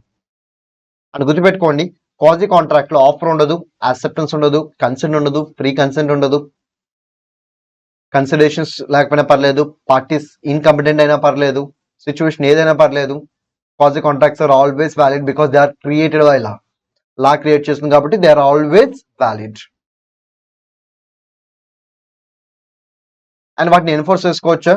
ఎస్, వీళ్ళిద్దరు ఎవరైనా కాంట్రాక్ట్ బ్రేక్ చేసినప్పుడు సో అదర్ పార్టీ బ్రేక్ చేసిన పార్టీ మీద లీగల్ గా యాక్షన్ కూడా తీసుకోవచ్చు, ఈవెన్ దో వాళ్ళిద్దరు వాలంటరీగా కాంట్రాక్ట్ లోకి ఎంటర్ అవ్వకపోయినా సరే, because of this quasi contract. Then in what cases law will create quasi contract 5 cases అని చెప్పాను కదా ఫస్ట్ వన్. సో మైనర్ కానీ తన మీద డిపెండ్ అయ్యే ఫ్యామిలీ మెంబర్స్ కానీ, అన్సర్వైన్ పర్సన్ కానీ తన మీద డిపెండ్ అయ్యే ఫ్యామిలీ మెంబర్స్ కానీ, మీరు నెసరీస్ అప్లై చేసినా లేకపోతే నెసరీస్ కొనుక్కోవడానికి లోన్ ఇచ్చినా you can get reasonable amount. ఎక్కడి నుంచి? Property. Minor or his dependent family members అయితే మైనస్ ప్రాపర్టీ, అన్సర్వైన్ person or his dependent family members అయితే అన్సర్వైన్ పర్సన్ ప్రాపర్టీ, వాళ్ళ ప్రాపర్టీ దగ్గర నుంచి రికవర్ చేసుకోవచ్చు. ఫస్ట్ పాయింట్ ఆల్రెడీ మనకి కెపాసిటీ టు కాంట్రాక్ట్ చాప్టర్ లో కవర్ అయిపోయింది. Next one, finder of loss goods. Sir నాకు వేరే వాళ్ళ వస్తువులు దొరికినాయి సార్. ఓకే, దొరికితే నేను ఖచ్చితంగా వెనక్కి ఇవ్వాలా? కాదు. ఎప్పుడైతే వాటిని నేను నా హ్యాండ్ ఓవర్ చేసుకుంటాను, అంటే ఎప్పుడైతే నా కస్టడీలోకి తీసుకుంటాను, నా కస్టడీలోకి నేను తీసుకుంటానో అప్పుడే క్వాజీ కాంట్రాక్ట్ క్రియేట్ అవుతుంది. నేను అలా చూసి చూడనట్టు వెళ్ళిపోయాను అనుకోండి, నో క్వాజీ కాంట్రాక్ట్. నేను చూసి ఓకే ఈ ఐటమ్స్ ఎవరో పోగొట్టుకున్నారని చెప్పి నేను వెంటనే తీసుకున్నాను, నా కస్టడీలోకి తీసుకున్నాను. అలా నా కస్టడీలోకి తీసుకుంటే then quasi contract will get created. గుర్తుపెట్టుకోండి, కస్టడీలోకి తీసుకుంటేనే క్వాజీ కాంట్రాక్ట్, కస్టడీలోకి తీసుకోకపోతే నో క్వాజీ కాంట్రాక్ట్. ఓకే, నా కస్టడీలో తీసుకుంటే నాకు కొన్ని ఆబ్లిగేషన్స్ వస్తాయి, 4 ఆబ్లిగేషన్స్ వస్తాయి. ఆ 4 ఆబ్లిగేషన్స్ ఏంటి? ట్రూ ఓనర్ని వెతకడం కోసం స్టార్ట్ చేయాలి. Okay, first obligation. Second one, తల వెతికేటప్పుడు నా ఓన్ గుడ్స్ ని నేను ఎంతైతే ప్రొటెక్ట్ చేస్తానో అంతే ప్రొటెక్షన్ వీటికి కూడా ఇవ్వాలి. అలా అని చెప్పి నా పర్సనల్ పర్పస్ కోసం వాడుకోవచ్చు అంటే నో. అండ్ ట్రూ ఓనర్ దొరికిందో అది ఏం చేయాలి? రిటర్న్ ఇచ్చేసేయాలి. So total 4 duties. వెతకాలి, నా గుడ్స్ ని చూసుకునే విధంగా చూసుకోవాలి, అలా అని చెప్పి నా పర్సనల్ పర్పస్ కోసం వాడకూడదు, అండ్ దొరికితే వెనక్కి ఇచ్చేసేయాలి. అంటే ఒరిజినల్ ఓనర్ దొరికితే ఆ గుడ్స్ ని రిటర్న్ ఇచ్చేసేయాలి. Next one, sir by mistake ఎవరో నాకు మనీ పంపించారు సార్, నేనేం చేయాలి? రిటర్న్ ఇచ్చేసేయాలి. అయితే నేనే కోర్స్ని అప్లై చేసి మనీ తీసుకున్నాను సార్, రిటర్న్ ఇచ్చేసేయాలి.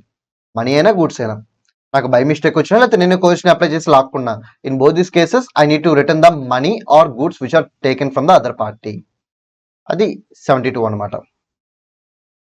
Next one, payment by a person who is interest in a transaction. దాని మీనింగ్ ఏంటంటే ఇద్దరు పార్టీస్ ఉన్నారు.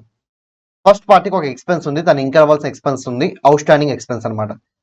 సెకండ్ పార్టీకి సో తను పేమెంట్ చేస్తే, అంటే ఫస్ట్ పార్టీ పేమెంట్ చేస్తే సమ్ బెనిఫిట్ ఉంది, సెకండ్ పార్టీకి బెనిఫిట్ అయితే ఉంది. ఎప్పుడు ఫస్ట్ పర్సన్ తరఫున ఎక్స్పెన్స్ ని తను క్లియర్ చేస్తే సెకండ్ పార్టీకి బెనిఫిట్ అవుతుంది అనమాట.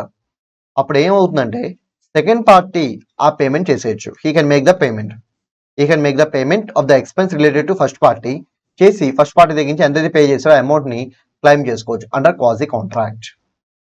ఒకేలా క్లైమ్ చేయాలంటే కొన్ని కండిషన్స్ ఉన్నాయి. ఏంటంటే ఎక్స్పెన్స్ ఒకరిదైతే పేమెంట్ ఇంకొకరు చేయాలి. ఫస్ట్ కండిషన్, పేమెంట్ చేసేవాడికి దాంట్లో సమ్ ఇంట్రెస్ట్ ఉండాలి. వాలంటరీ అయితే ఏం చేయకూడదు, బెనిఫిట్ ఏం లేకుండా చేయకూడదు, సమ్ బెనిఫిట్ అయితే ఉండాలి, సమ్ ఇంట్రెస్ట్ అయితే ఉండాలి. రెండోది, అండ్ ఆ ఎక్స్పెన్స్ అనేది లాఫుల్ ఎక్స్పెన్స్ అయి ఉండాలి. మూడోది, ఈ 3 పాయింట్స్ సాటిస్ఫై అయితే then in this case a valid quasi contract will get created. అప్పుడు సెకండ్ పార్టీ ఫస్ట్ పార్టీ దగ్గర నుంచి ఎంతైతే పే చేస్తారో అమౌంట్ మొత్తం రికవర్ చేసుకోవచ్చు. Next one, gratuitous, non gratuitous. So వాటి యొక్క మీనింగ్స్ ఏంటి? గ్రాట్యుటస్ అంటే ఫ్రీగా చేయడం, నాన్ గ్రాట్యుటస్ అంటే సమ్ రిటర్న్ కన్సిడరేషన్ ఎక్స్పెక్ట్ చేసి చేయడం. సో నేను ఫ్రీగా చేద్దాం అనుకుని ఏమైనా చేస్తే దాన్ని మళ్ళీ నేను బ్యాక్ తీసుకోవడం కుదరదు. నేను ఏదైనా సంథింగ్ కన్సిడరేషన్ ఎక్స్పెక్ట్ చేసి ఏమైనా చేస్తే నేను చేసిన దానికి ఇన్ రిటర్న్ నేను మనీ క్లెయిమ్ చేసుకోవచ్చు. అది 5th quasi contract. So total ఈ 5 క్వాజీ కాంట్రాక్ట్స్ ఉన్నాయి.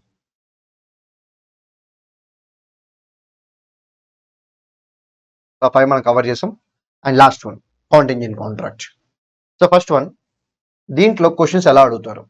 కాంటింజెంట్ కాంట్రాక్ట్ లో ఎసెన్షియల్స్ రాయమని అడగచ్చు, ఎసెన్షియల్స్ అని అడగచ్చు, లేకపోతే ఎన్ఫోర్స్మెంట్ రూల్స్ అనొచ్చు. ఎసెన్షియల్స్ అని అడిగితే కేవలం నేను చెప్పబోయే ఎసెన్షియల్స్ రాయాలి. ఏమేమి వస్తాయంటే a contract to do or not to do something, a contract to do or not to do something. Okay, depends upon an event which is collateral to such contract. అది జరగచ్చు, జరగకపోవచ్చు అనమాట. సో ఇలా ఈ conditions అన్ని satisfy చేస్తే అప్పుడు contingent contract create అవుతుంది. సో ఇది ఎప్పుడు రాయాలి? ఎసెన్షియల్స్ అని అడిగినప్పుడు రాయాలి. సో ఎసెన్షియల్స్ అంటే ఏం రాయాలి? There must be a promise to do or not to do something which is dependent upon happening or not happening of an event. That event must be uncertain event and collateral event. ఈ points అని ఏంటి? Essentials అనమాట. అలా కాకుండా contingent contract ఎప్పుడు valid ఎప్పుడు void అని అడిగితే అప్పుడు ఎన్ఫోర్స్మెంట్ రూల్స్ రాయాలి. కానీ ఒకసారి ఏం చేశాడు తెలుసా? మెయిన్ ఎగ్జామ్ లో డైరెక్ట్ గా what are the legal rules of contingent contract అన్నారు. అప్పుడు మీరు ఏం చేయాలి? What are the legal rules of contingent contract అని అడిగినప్పుడు చాలా మంది చేసిన తప్పు ఏంటంటే ఎన్ఫోర్స్మెంట్ రూల్స్ వరకే రాశారు, ఎవరు ఎసెన్షియల్స్ రాయలేదు.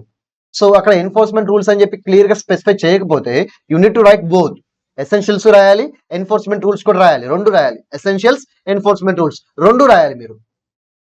ఒకవేళ ఎసెన్షియల్స్ అని అడిగితే ఓన్లీ ఎసెన్షియల్స్, ఎన్ఫోర్స్మెంట్ రూల్స్ అని అడిగితే ఓన్లీ ఎన్ఫోర్స్మెంట్ రూల్స్. అలా కాకుండా లీగల్ రూల్స్ రాస్తే సింపుల్ గా రూల్స్ అంటే వితౌట్ గివింగ్ ఎన్ఫోర్స్మెంట్ వర్డ్, అప్పుడు మీరు ఈ రెండు పాయింట్స్ రాయాలి. అది మాత్రం చాలా జాగ్రత్తగా గుర్తుపెట్టుకోండి, చాలా ఇంపార్టెంట్ పాయింట్. ఎందుకంటే తెలిసిన ఆన్సర్ కూడా చాలా మంది లీగల్ రూల్స్ అనగానే ఎన్ఫోర్స్మెంట్ రూల్స్ అనుకుని సో మిగతా ఆన్సర్ రాయకుండా వచ్చేస్తారు. సో తెలిసి వాళ్ళకి ఎసెన్షియల్స్ తెలుసు బట్ రాయరు అనమాట, అడిగింది ఎన్ఫోర్స్మెంట్ రూల్స్ ఒకటే కానీ. బట్ అలా చేయొద్దు. లీగల్ రూల్స్ అంటే you need to right both essentials as well as enforcement rules. Okay, essentials ఇప్పుడు అనుకున్నాం. ఎసెన్షియల్స్ ఏంటి? Promise to do or not to do something ఉండాలి. ఏముండాలి? Promise to do or not to do something అంటే నేను చేసే promise యొక్క performance దేని మీద డిపెండ్ అవ్వాలంటే either happening or non happening of some event or condition. Say for example, so Vizag లో పోర్ట్ ఉంది. నేనేమన్నా అంటే నేను చెప్పిన షిప్ గనక వైజాగ్ పోర్ట్కి వస్తే I will pay 1 lakh to you అన్నాను. నేను చెప్పిన షిప్ వైజాగ్ కి వస్తే నేను నీకు 1 lakh ఇస్తాను అని చెప్పాను. ఓకే, ఇక్కడ what is the promise? To pay 1 lakh. మరి ఈ ప్రామిస్ యొక్క పెర్ఫార్మెన్స్ అంటే పేయింగ్ 1 lakh దేని మీద డిపెండ్ అవుతుంది?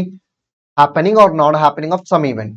సో ఈ కేసులో అయితే హ్యాపెనింగ్ నాన్ హ్యాపెనింగ్ మీద డిపెండ్ అవుతుంది. షిప్ రావాలి అంటున్నాను, షిప్ వస్తే 1 lakh ఇస్తాను అంటున్నాను. సో హ్యాపెనింగ్ ఆఫ్ ఈవెంట్ మీద డిపెండ్ అవుతుంది. సార్ ఒకవేళ నేను షిప్ రాకపోతే 1 lakh ఇస్తాను అంటే నాన్ హ్యాపెనింగ్, ఏదైనా పర్లేదు, హ్యాపెనింగ్ మీద డిపెండ్ అయినా పర్లేదు, నాన్ హ్యాపెనింగ్ మీద డిపెండ్ అయినా పర్లేదు. షిప్ వస్తే 1 lakh ఇస్తాను అన్న కాంటింజెంట్ కాంట్రాక్టే, షిప్ రాకపోతే 1 lakh ఇస్తాను అన్న కాంటింజెంట్ కాంట్రాక్టే. సో హ్యాపెనింగ్ మీద డిపెండ్ అయినా కాంటింజెంటే, నాన్ హ్యాపెనింగ్ మీద డిపెండ్ అయినా కాంటింజెంటే. Okay, happening or non happening of what? Some event or condition. ఇక్కడ ఈవెంట్ ఆర్ కండిషన్ ఏంటి? షిప్ రావడం, షిప్ యొక్క అరైవల్ అనేది ఈవెంట్. సో వస్తే ఇస్తాను అంటే హ్యాపెనింగ్ మీద డిపెండ్ అయింది, రాకపోతే ఇస్తాను అంటే నాన్ హ్యాపెనింగ్ మీద డిపెండ్ అయింది. ఏదైనా కానీ నా ప్రామిస్ యొక్క పెర్ఫార్మెన్స్ అయితే ఆ ఈవెంట్ మీద డిపెండ్ అయింది అనమాట. ఓకే, ఆ ఈవెంట్ ఎలా ఉండాలి? It shall be collateral. So దీని యొక్క మీనింగ్ మనం ఒక పాయింట్ సేపు చెప్పుకోవచ్చు in the form of example, but అంత టైం లేదు కాబట్టి ఎగ్జామ్ లో జస్ట్ మీరు కొలెటరల్ అని రాయండి. దీని మీద ప్రాక్టికల్ క్వశ్చన్ అయితే ఏం అడగరు, కంగారు పడమాకండి. థియరీ క్వశ్చన్ అడుగుతారు, థియరీ క్వశ్చన్ అడిగినప్పుడు just right collateral. Next one, ఆ ఈవెంట్ ఎలా ఉండకూడదు అంటే మేర్ విల్ అంటే ఓన్లీ విల్, లేకపోతే కంప్లీట్ విల్. ఇంకా సింపుల్ చెప్పాలంటే కంప్లీట్ విల్ అనుకోండి బాగుంటుంది. సో దాని మీనింగ్ ఏంటంటే ఇప్పుడు నేనున్నాను, నాకు ఇవ్వాలనిపిస్తే నీకు 10,000 ఇస్తాను, నాకు ఇవ్వకూడదు అనిపిస్తే నీకు 10,000 ఇవ్వను అన్నాను. సో ఇందరేమో షిప్ వస్తే 10,000 ఇస్తాను, రాకపోతే ఇవ్వను అన్నాను. ఇప్పుడేమో నాకు ఇవ్వాలనిపిస్తే 10,000 ఇస్తాను, లేకపోతే ఇవ్వను అన్నాను. ఈ రెండిట్లో ఏది కంటింజెంట్ కాంట్రాక్ట్? ఫస్ట్ది కాదు, సెకండ్ది కంటింజెంట్. ఎందుకు? సో ఫస్ట్ దాంట్లో నాకు ఇవ్వాలి అనిపించకపోవడం కంప్లీట్ నా కంట్రోల్లో ఉంది, కంప్లీట్ విల్లింగ్నెస్ ఉంది, అక్కడ కంప్లీట్ కంట్రోల్ ఉంది. So it is not a contingent contract. But second case చూడండి, షిప్ వస్తే 10,000 ఇస్తాను, లేకపోతే లేదన్నాను. షిప్ రావటం అనేది నా చేతిలో ఎలా ఉంటుంది? షిప్ రావటం నా కంట్రోల్లో ఉండదు కదా. సో షిప్ రావటం నా కంట్రోల్లో ఉండదు కాబట్టి it is a contingent contract. So contingent contract అవ్వాలి అంటే అన్సర్టెన్ ఈవెంట్ ఏదో ఉంటుంది కదా, సో దాని మీద నాకు కంట్రోల్ అనేది ఉండకూడదు. సో షిప్ అరైవల్ మీద నాకు కంట్రోల్ ఉండదు కాబట్టి it is a contingent contract. But నా డెసిషన్ మీద నాకు కంట్రోల్ ఉంటుంది కాబట్టి it is not a contingent contract. అది దాని యొక్క meaning. Event must be uncertain, తెలిసిందే కదా ఆల్రెడీ. అన్సర్టెన్ అంటే ఏంటి? జరగచ్చు, జరగకపోవచ్చు. సార్ ఖచ్చితంగా జరగడానికి పాసిబిలిటీ ఉంది, it is not uncertain, it is clearly certain. Sir అది ఇంపాసిబుల్ సార్, ఇంపాసిబుల్ అన్నప్పుడు కూడా సెర్టైన్. ఎందుకంటే ఇంపాసిబుల్ అంటే అసలు జరగదని అర్థం. సో జరగదని క్లారిటీగా చెప్తున్నారు కదా, సెర్టైనే. పాసిబుల్ అంటే ఖచ్చితంగా జరుగుతుందని అర్థం, ఖచ్చితంగా జరుగుతుందని చెప్తున్నారు కదా, సెర్టైనే.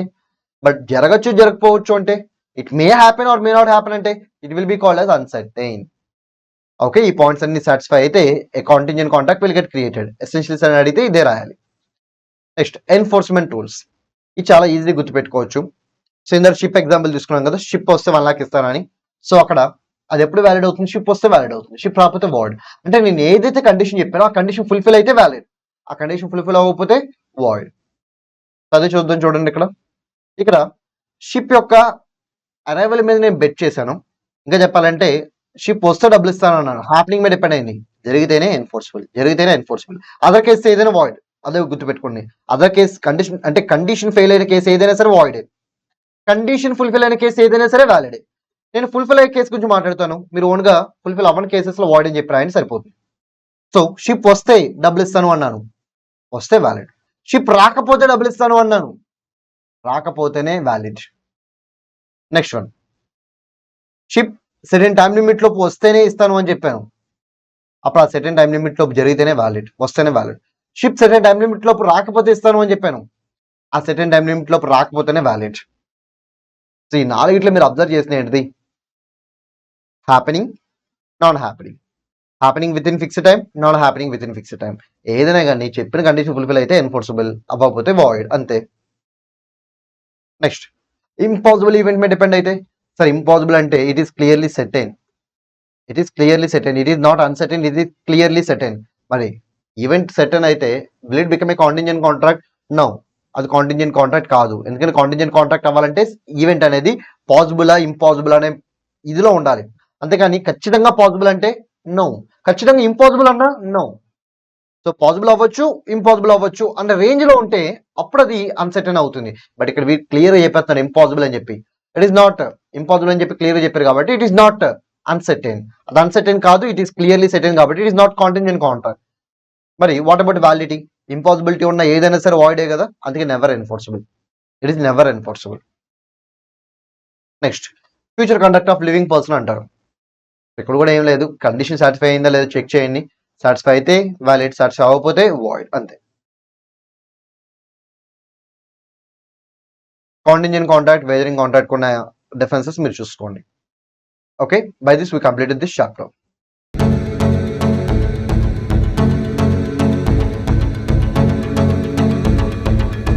Our next chapter is about performance of contract. ఈ చాప్టర్ ఎగ్జామినేషన్ పాయింట్ ఆఫ్ వ్యూలో మోడరేట్లీ ఇంపార్టెంట్. సో ఇందులో ఉన్న అన్ని టాపిక్స్ ఇంపార్టెంట్ అయితే కాదు, కేవలం కొన్ని టాపిక్స్ మాత్రమే ఇంపార్టెంట్, వాటి మీదే క్వశ్చన్స్ ఎక్కువగా అడుగుతున్నారు. ఆ ఇంపార్టెంట్ టాపిక్స్ వరకు నేను ఇప్పుడు చెప్తాను. And what about remaining topics? Skip చేయొచ్చా? కుదిరితే స్కిప్ చేయండి, అండ్ ఇన్ కేస్ అవి కూడా కవర్ చేయాలి అనుకుంటే కవర్ చేయండి by using this fast track material. ఈ ఫాస్ట్ ట్రాక్ మెటీరియల్ మీరు కవర్ చేసుకుంటే సరిపోతుంది.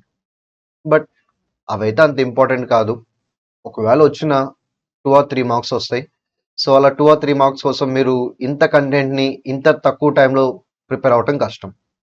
సో అందుకే ఇంపార్టెంట్ టాపిక్స్ వరకు కన్ఫైన్ అవ్వండి. ఇన్ కేస్ మీ దగ్గర టైం ఉండి మీరు అన్ని ఫినిష్ చేసేసుకున్నట్టయితే అప్పుడు you can go for other topics also. But అది కూడా మాస్టర్ మైండ్స్ మెటీరియల్ యూస్ చేసుకుని చేయండి, fast track material, so that me preparation చాలా ఈజీ అవుతుంది. సరే, మరి ఈ చాప్టర్లో ఇంపార్టెంట్ టాపిక్స్ వరకు నేను చెప్తానని చెప్పాను కదా, let's start. First one, obligation of parties to contract. ఇది మోడరేట్లీ ఇంపార్టెంట్, హైలీ ఇంపార్టెంట్ కాదు, మోడరేట్లీ ఇంపార్టెంట్. ఇప్పటివరకు ఒకసారి మాత్రం అడిగారు. ఓకే, ఇక్కడ కాంట్రాక్టింగ్ పార్టీస్ ఏం చేయాలి? కాంట్రాక్టింగ్ పార్టీస్ వాళ్ళ యొక్క ప్రామిస్ ని ఫుల్ఫిల్ చేయాలి. Say for example, A and B ఇద్దరు పార్టీస్ ఉన్నారు, A seller, B is buyer. So A బికి గూడ్స్ డెలివర్ చేస్తాను అని చెప్పి ప్రామిస్ చేశాడు, అండ్ ఇన్ రిటర్న్ బి కూడా ఏకి ఏంటంటే మనీ ఇస్తాను అని చెప్పి ప్రామిస్ చేశాడు. Now there is a contract between A and B, nothing but contract of sale. ఇక్కడ A seller, B buyer, A goods ఇస్తాను అంటే బి మనీ ఇస్తాను అన్నారు. ఓకే, ఇప్పుడు నా క్వశ్చన్ ఏంటంటే, ఏ ఈ కాంట్రాక్ట్ నుంచి రిలీజ్ అవ్వాలి అంటే, ఏ ఈ కాంట్రాక్ట్ నుంచి రిలీజ్ అవ్వాలి అంటే దానికి ఉన్న ఆప్షన్స్ ఏంటి? ఫస్ట్ వన్, ఏ గూడ్స్ డెలివర్ చేస్తాడు అనుకోండి, you will get discharge from the contract, దాన్నే యాక్చువల్ పెర్ఫార్మెన్స్ అంటారు. సో ప్రామిస్ ని చెప్పిన విధంగా పెర్ఫార్మ్ చేస్తే దాన్ని ఏమంటారు? యాక్చువల్ పెర్ఫార్మెన్స్ అంటారు. First point. సో ఇప్పుడు ఏ రిలీజ్ అయిపోతారు అనమాట కాంట్రాక్ట్ నుంచి. నెక్స్ట్ వన్, ఏ గూడ్స్ ఇవ్వడానికి ట్రై చేస్తున్నాడు, అటెంప్ట్ చేస్తున్నాడు, అంటే ఆఫర్ చేస్తున్నాడు, కానీ బి తీసుకోవట్లేదు. ఏ ఇవ్వడానికి రెడీగా ఉన్నా సరే బి తీసుకోవట్లేదు, అప్పుడు అది ఏ తప్ప కాదు కదా. మరి ఏ ఇప్పుడు తన యొక్క కాంట్రాక్ట్ నుంచి రిలీజ్ అవుతాడా? ఎస్. దాన్ని ఏమంటారంటే అటెంప్టెడ్ పెర్ఫార్మెన్స్ అంటారు, లేకపోతే ఆఫర్ ఆఫ్ పెర్ఫార్మెన్స్ అని కూడా పిలవచ్చు. Attempted performance or offer of performance. Next one, ఏదైనా ఒక లా పాస్ అయింది, ఆ లా వల్ల ఏ ఏంటంటే గూడ్స్ ని డెలివర్ చేయాల్సిన అవసరం రాలేదన్నమాట. ఇంకా చెప్పాలంటే as per that law A will get released from his contract. So law బట్టి కూడా జరగచ్చు అనమాట, అది థర్డ్ పాయింట్. అండ్ మూడోది, సో థర్డ్ పాయింట్ ఒకసారి ఎగ్జాంపుల్ చెప్తాను చూడండి. సో ఇప్పుడు ఏ కొన్ని గూడ్స్ డెలివర్ చేస్తాను అన్నాడు, అప్పటి వరకు దాని మీద గవర్నమెంట్ ఎటువంటి బ్యాన్ విధించలేదు. కానీ గూడ్స్ని డెలివర్ చేసేలోపు గవర్నమెంట్ ఏమందంటే ఆ గూడ్స్ ఎవరు అమ్మకూడదు ఉంది. ఎప్పుడైతే గూడ్స్ అమ్మకూడదు అని చెప్పి అలా ఒక బ్యాన్ పాస్ చేసిందో అప్పటి నుంచి ఏమవుతాడు, కాంట్రాక్ట్ నుంచి రిలీజ్ అయిపోతాడు. తను ఇంకా ఆ గూడ్స్ని డెలివర్ చేయాల్సిన అవసరం లేదనమాట. సో అలా A will get discharge from the contract. Next one, an act of other party. అంటే ఇప్పుడు బి డబ్బులు పే చేయాలి. బి ఏంటంటే నేను డబ్బులు పే చేయడం అంటున్నాడు. బి డబ్బులు పే చేయనప్పుడు ఏ గూడ్స్ డెలివర్ చేయాలి? సో తప్పు బీది కాబట్టి, ఏది కాదు కాబట్టి ఏమవుతాడు, ఈ కాంట్రాక్ట్ నుంచి రిలీజ్ అయిపోతాడు. సో దీన్ని ఏమంటారంటే బ్రీచ్ ఆఫ్ కాంట్రాక్ట్ అంటారు. This will be called as breach of contract. దీన్ని ఏమంటారంటే సబ్సీక్వెంట్ ఇల్లీగాలిటీ అంటారు. సబ్సీక్వెంట్ ఇల్లీగాలిటీ అంటారు. సో ఈ 4 కేసెస్లో పార్టీస్ వాళ్ళకున్న ఆబ్లిగేషన్స్ ని ఫుల్ఫిల్ చేయాల్సిన అవసరం లేదు. They will get discharge. ఏంటా 4 కేసెస్? సో ఏనే ఎగ్జాంపుల్ గా తీసుకోండి. ఏ గూడ్స్ ఇస్తాను అని చెప్పాడు. గూడ్స్ ఇస్తే డిశ్చార్జ్. గూడ్స్ ఇవ్వడానికి ట్రై చేసినప్పుడు అదర్ పార్టీ రిఫ్యూజ్ చేస్తే డిశ్చార్జ్. గూడ్స్ అసలు ఇవ్వాల్సిన అవసరం లేదు అని చెప్పి ఏదైనా ఒక లా పాస్ అయితే డిశ్చార్జ్. అదర్ పార్టీ డబ్బులు ఇవ్వనని చెప్తే డిశ్చార్జ్. ఇప్పుడు గూడ్స్ ఇంక ఇవ్వాల్సిన అవసరం లేదు. సో ఒకసారి అడిగారు. సో మీరు ఇలా నేను చెప్పిన విధంగా గుర్తుపెట్టుకుని రాయండి, సరిపోతుంది. అండ్ ఈ క్వశ్చన్ ఎప్పుడు అడగలేదు, బట్ మీరు చదువుకోండి ఒకసారి. నెక్స్ట్, ఇది ఎక్కువగా ఫ్రీక్వెంట్గా అడుగుతున్నారు. సార్ ఇప్పుడు నేను పెర్ఫామ్ చేస్తాను అన్నప్పుడు నేను పెర్ఫామ్ చేయాలి, బట్ పెర్ఫామ్ చేయకుండా నేను పెర్ఫామ్ చేయను అని చెప్తే ఇందటి ఎగ్జాంపుల్ తీసుకుందాం. ఇందటి వరకు మనం బీదే తప్పు అన్నాం కదా. సో ఏ బీకి గూడ్స్ ఇస్తాను అన్నారు అండ్ బిఏకి మనీ పే చేస్తాను అన్నారు. సో ఇందరి కేసు అన్నింటిలో మనం ఏనే ఇన్నోసెంట్ అనుకుని ఏనే డిశ్చార్జ్ చేస్తాం కాంట్రాక్ట్ నుంచి. ఇప్పుడు ఏం జరిగిందంటే ఏనే గూడ్స్ ఇస్తా అని చెప్పాడు కదా, ఇప్పుడు తనే ఏమని చెప్తున్నాడు. సో తను చేసిన ప్రామిస్ని తనే బ్రేక్ చేస్తున్నాడు. అలా బ్రేక్ చేస్తే ఏమవుతుంది? నా ప్రామిసీ అంటే ఇక్కడ ఎవరు వస్తారు? బి వస్తారు అనమాట. ప్రామిస్ చేసిన వాడు ప్రామిసర్, ప్రామిస్ రిసీవ్ చేసుకున్నవాడు ప్రామిసీ. సో గూడ్స్ ఇస్తాను అని చెప్పి ప్రామిస్ చేసింది ఏ కాబట్టి A will be promisor, B will be promisee. Sir what about money promise? అక్కడ కూడా మీరు కంపేర్ చేసుకోండి. మనీ ప్రామిస్కి అయితే B is promisor, A is promisee. But అది కాదు మనకి కావాల్సింది. మనకి మెయిన్ ఇది కావాలి. ఫస్ట్ పార్ట్నే మనం డివైడ్ చేస్తున్నాం. ఈ ప్రామిస్కి ప్రామిసర్ ఎవరు అంటే ఏ, ప్రామిసీ ఎవరంటే బి. ఓకే, ఈ కేసులో ఏ గూడ్స్ ఇస్తాను అని చెప్పాడు కానీ ఇవ్వలేదు. అప్పుడు బి ఏం చేయొచ్చు? కావాలంటే కాంట్రాక్ట్ని టెర్మినేట్ చేసేయచ్చు అక్కడే, లేకపోతే ఇస్తాడేమోలే అని చెప్పి కావాలనుకుంటే వెయిట్ చేయొచ్చు. అంటే కంటిన్యూ చేయొచ్చు, క్యాన్సిల్ చేయొచ్చు. సో ఇప్పుడు ప్రామిసీకి అంటే బికి 2 ఆప్షన్స్ వస్తాయి. ఏదో to terminate the contract are to continue the contract అని గుర్తుపెట్టుకోండి. ఏదైనా సరే ఈ ఆప్షన్ ఒకసారి మాత్రమే అవైలబుల్గా ఉంటుంది.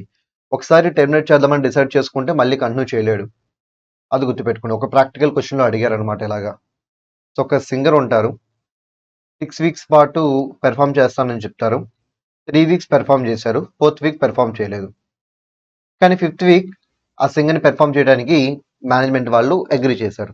అంటే దాని మీనింగ్ ఏంటి? 4th వీక్ తను పెర్ఫామ్ చేయలేదు, కాంట్రాక్ట్ బ్రేక్ అయింది. బట్ 5th వీక్ ఏం చేయాలి? క్యాన్సిల్ చేసేయాలి. క్యాన్సిల్ చేయకుండా వాళ్ళు ఏం చేశారు? కంటిన్యూ చేశారు. ఇప్పుడు 6th వీక్ ఇంకా క్యాన్సిల్ చేయడం కుదురుతుందా? Base on same reason? No. ఇంకేదైనా వ్యాలిడ్ రీజన్ ఉంటే చేసుకోండి, but base on same reason cancel చేయడం కుదురుతుందా? నో, కుదరదు అనమాట. ఓకే, వన్స్ మీరు కంటిన్యూ చేద్దాం అనుకుంటే ఇంకా కంటిన్యూ చేయాలి, క్యాన్సిల్ చేయడం కుదరదు. సో ఇలాంటి క్వశ్చన్స్ చాలా ఎక్కువగా అడుగుతున్నారు, జాగ్రత్త చూసుకోండి. సో ఇక్కడ ఒక పార్టీ పెర్ఫామ్ చేస్తా అని చెప్పి పెర్ఫామ్ చేయనప్పుడు అదర్ పార్టీ ఏం చేయొచ్చు? కాంట్రాక్ట్ అక్కడితో ఫుల్ స్టాప్ పెట్టేయచ్చు. ఇన్ కేస్ తను కంటిన్యూ చేద్దామని డిసైడ్ చేస్తే సబ్సిక్వెంట్గా మళ్ళీ సేమ్ రీజన్ చూపించి కాంట్రాక్ట్ని క్యాన్సిల్ చేయడం అయితే కుదరదు. అండ్ ఇంకొక ఇంపార్టెంట్ పాయింట్ ఏంటంటే కాంట్రాక్ట్ని కంటిన్యూ చేసినా క్యాన్సిల్ చేసినా in both cases he is allowed to claim damages. So తనకి జరిగిన నష్టానికి తను ఏం చేయొచ్చు? డ్యామేజెస్ అడిగి తీసుకోవచ్చు.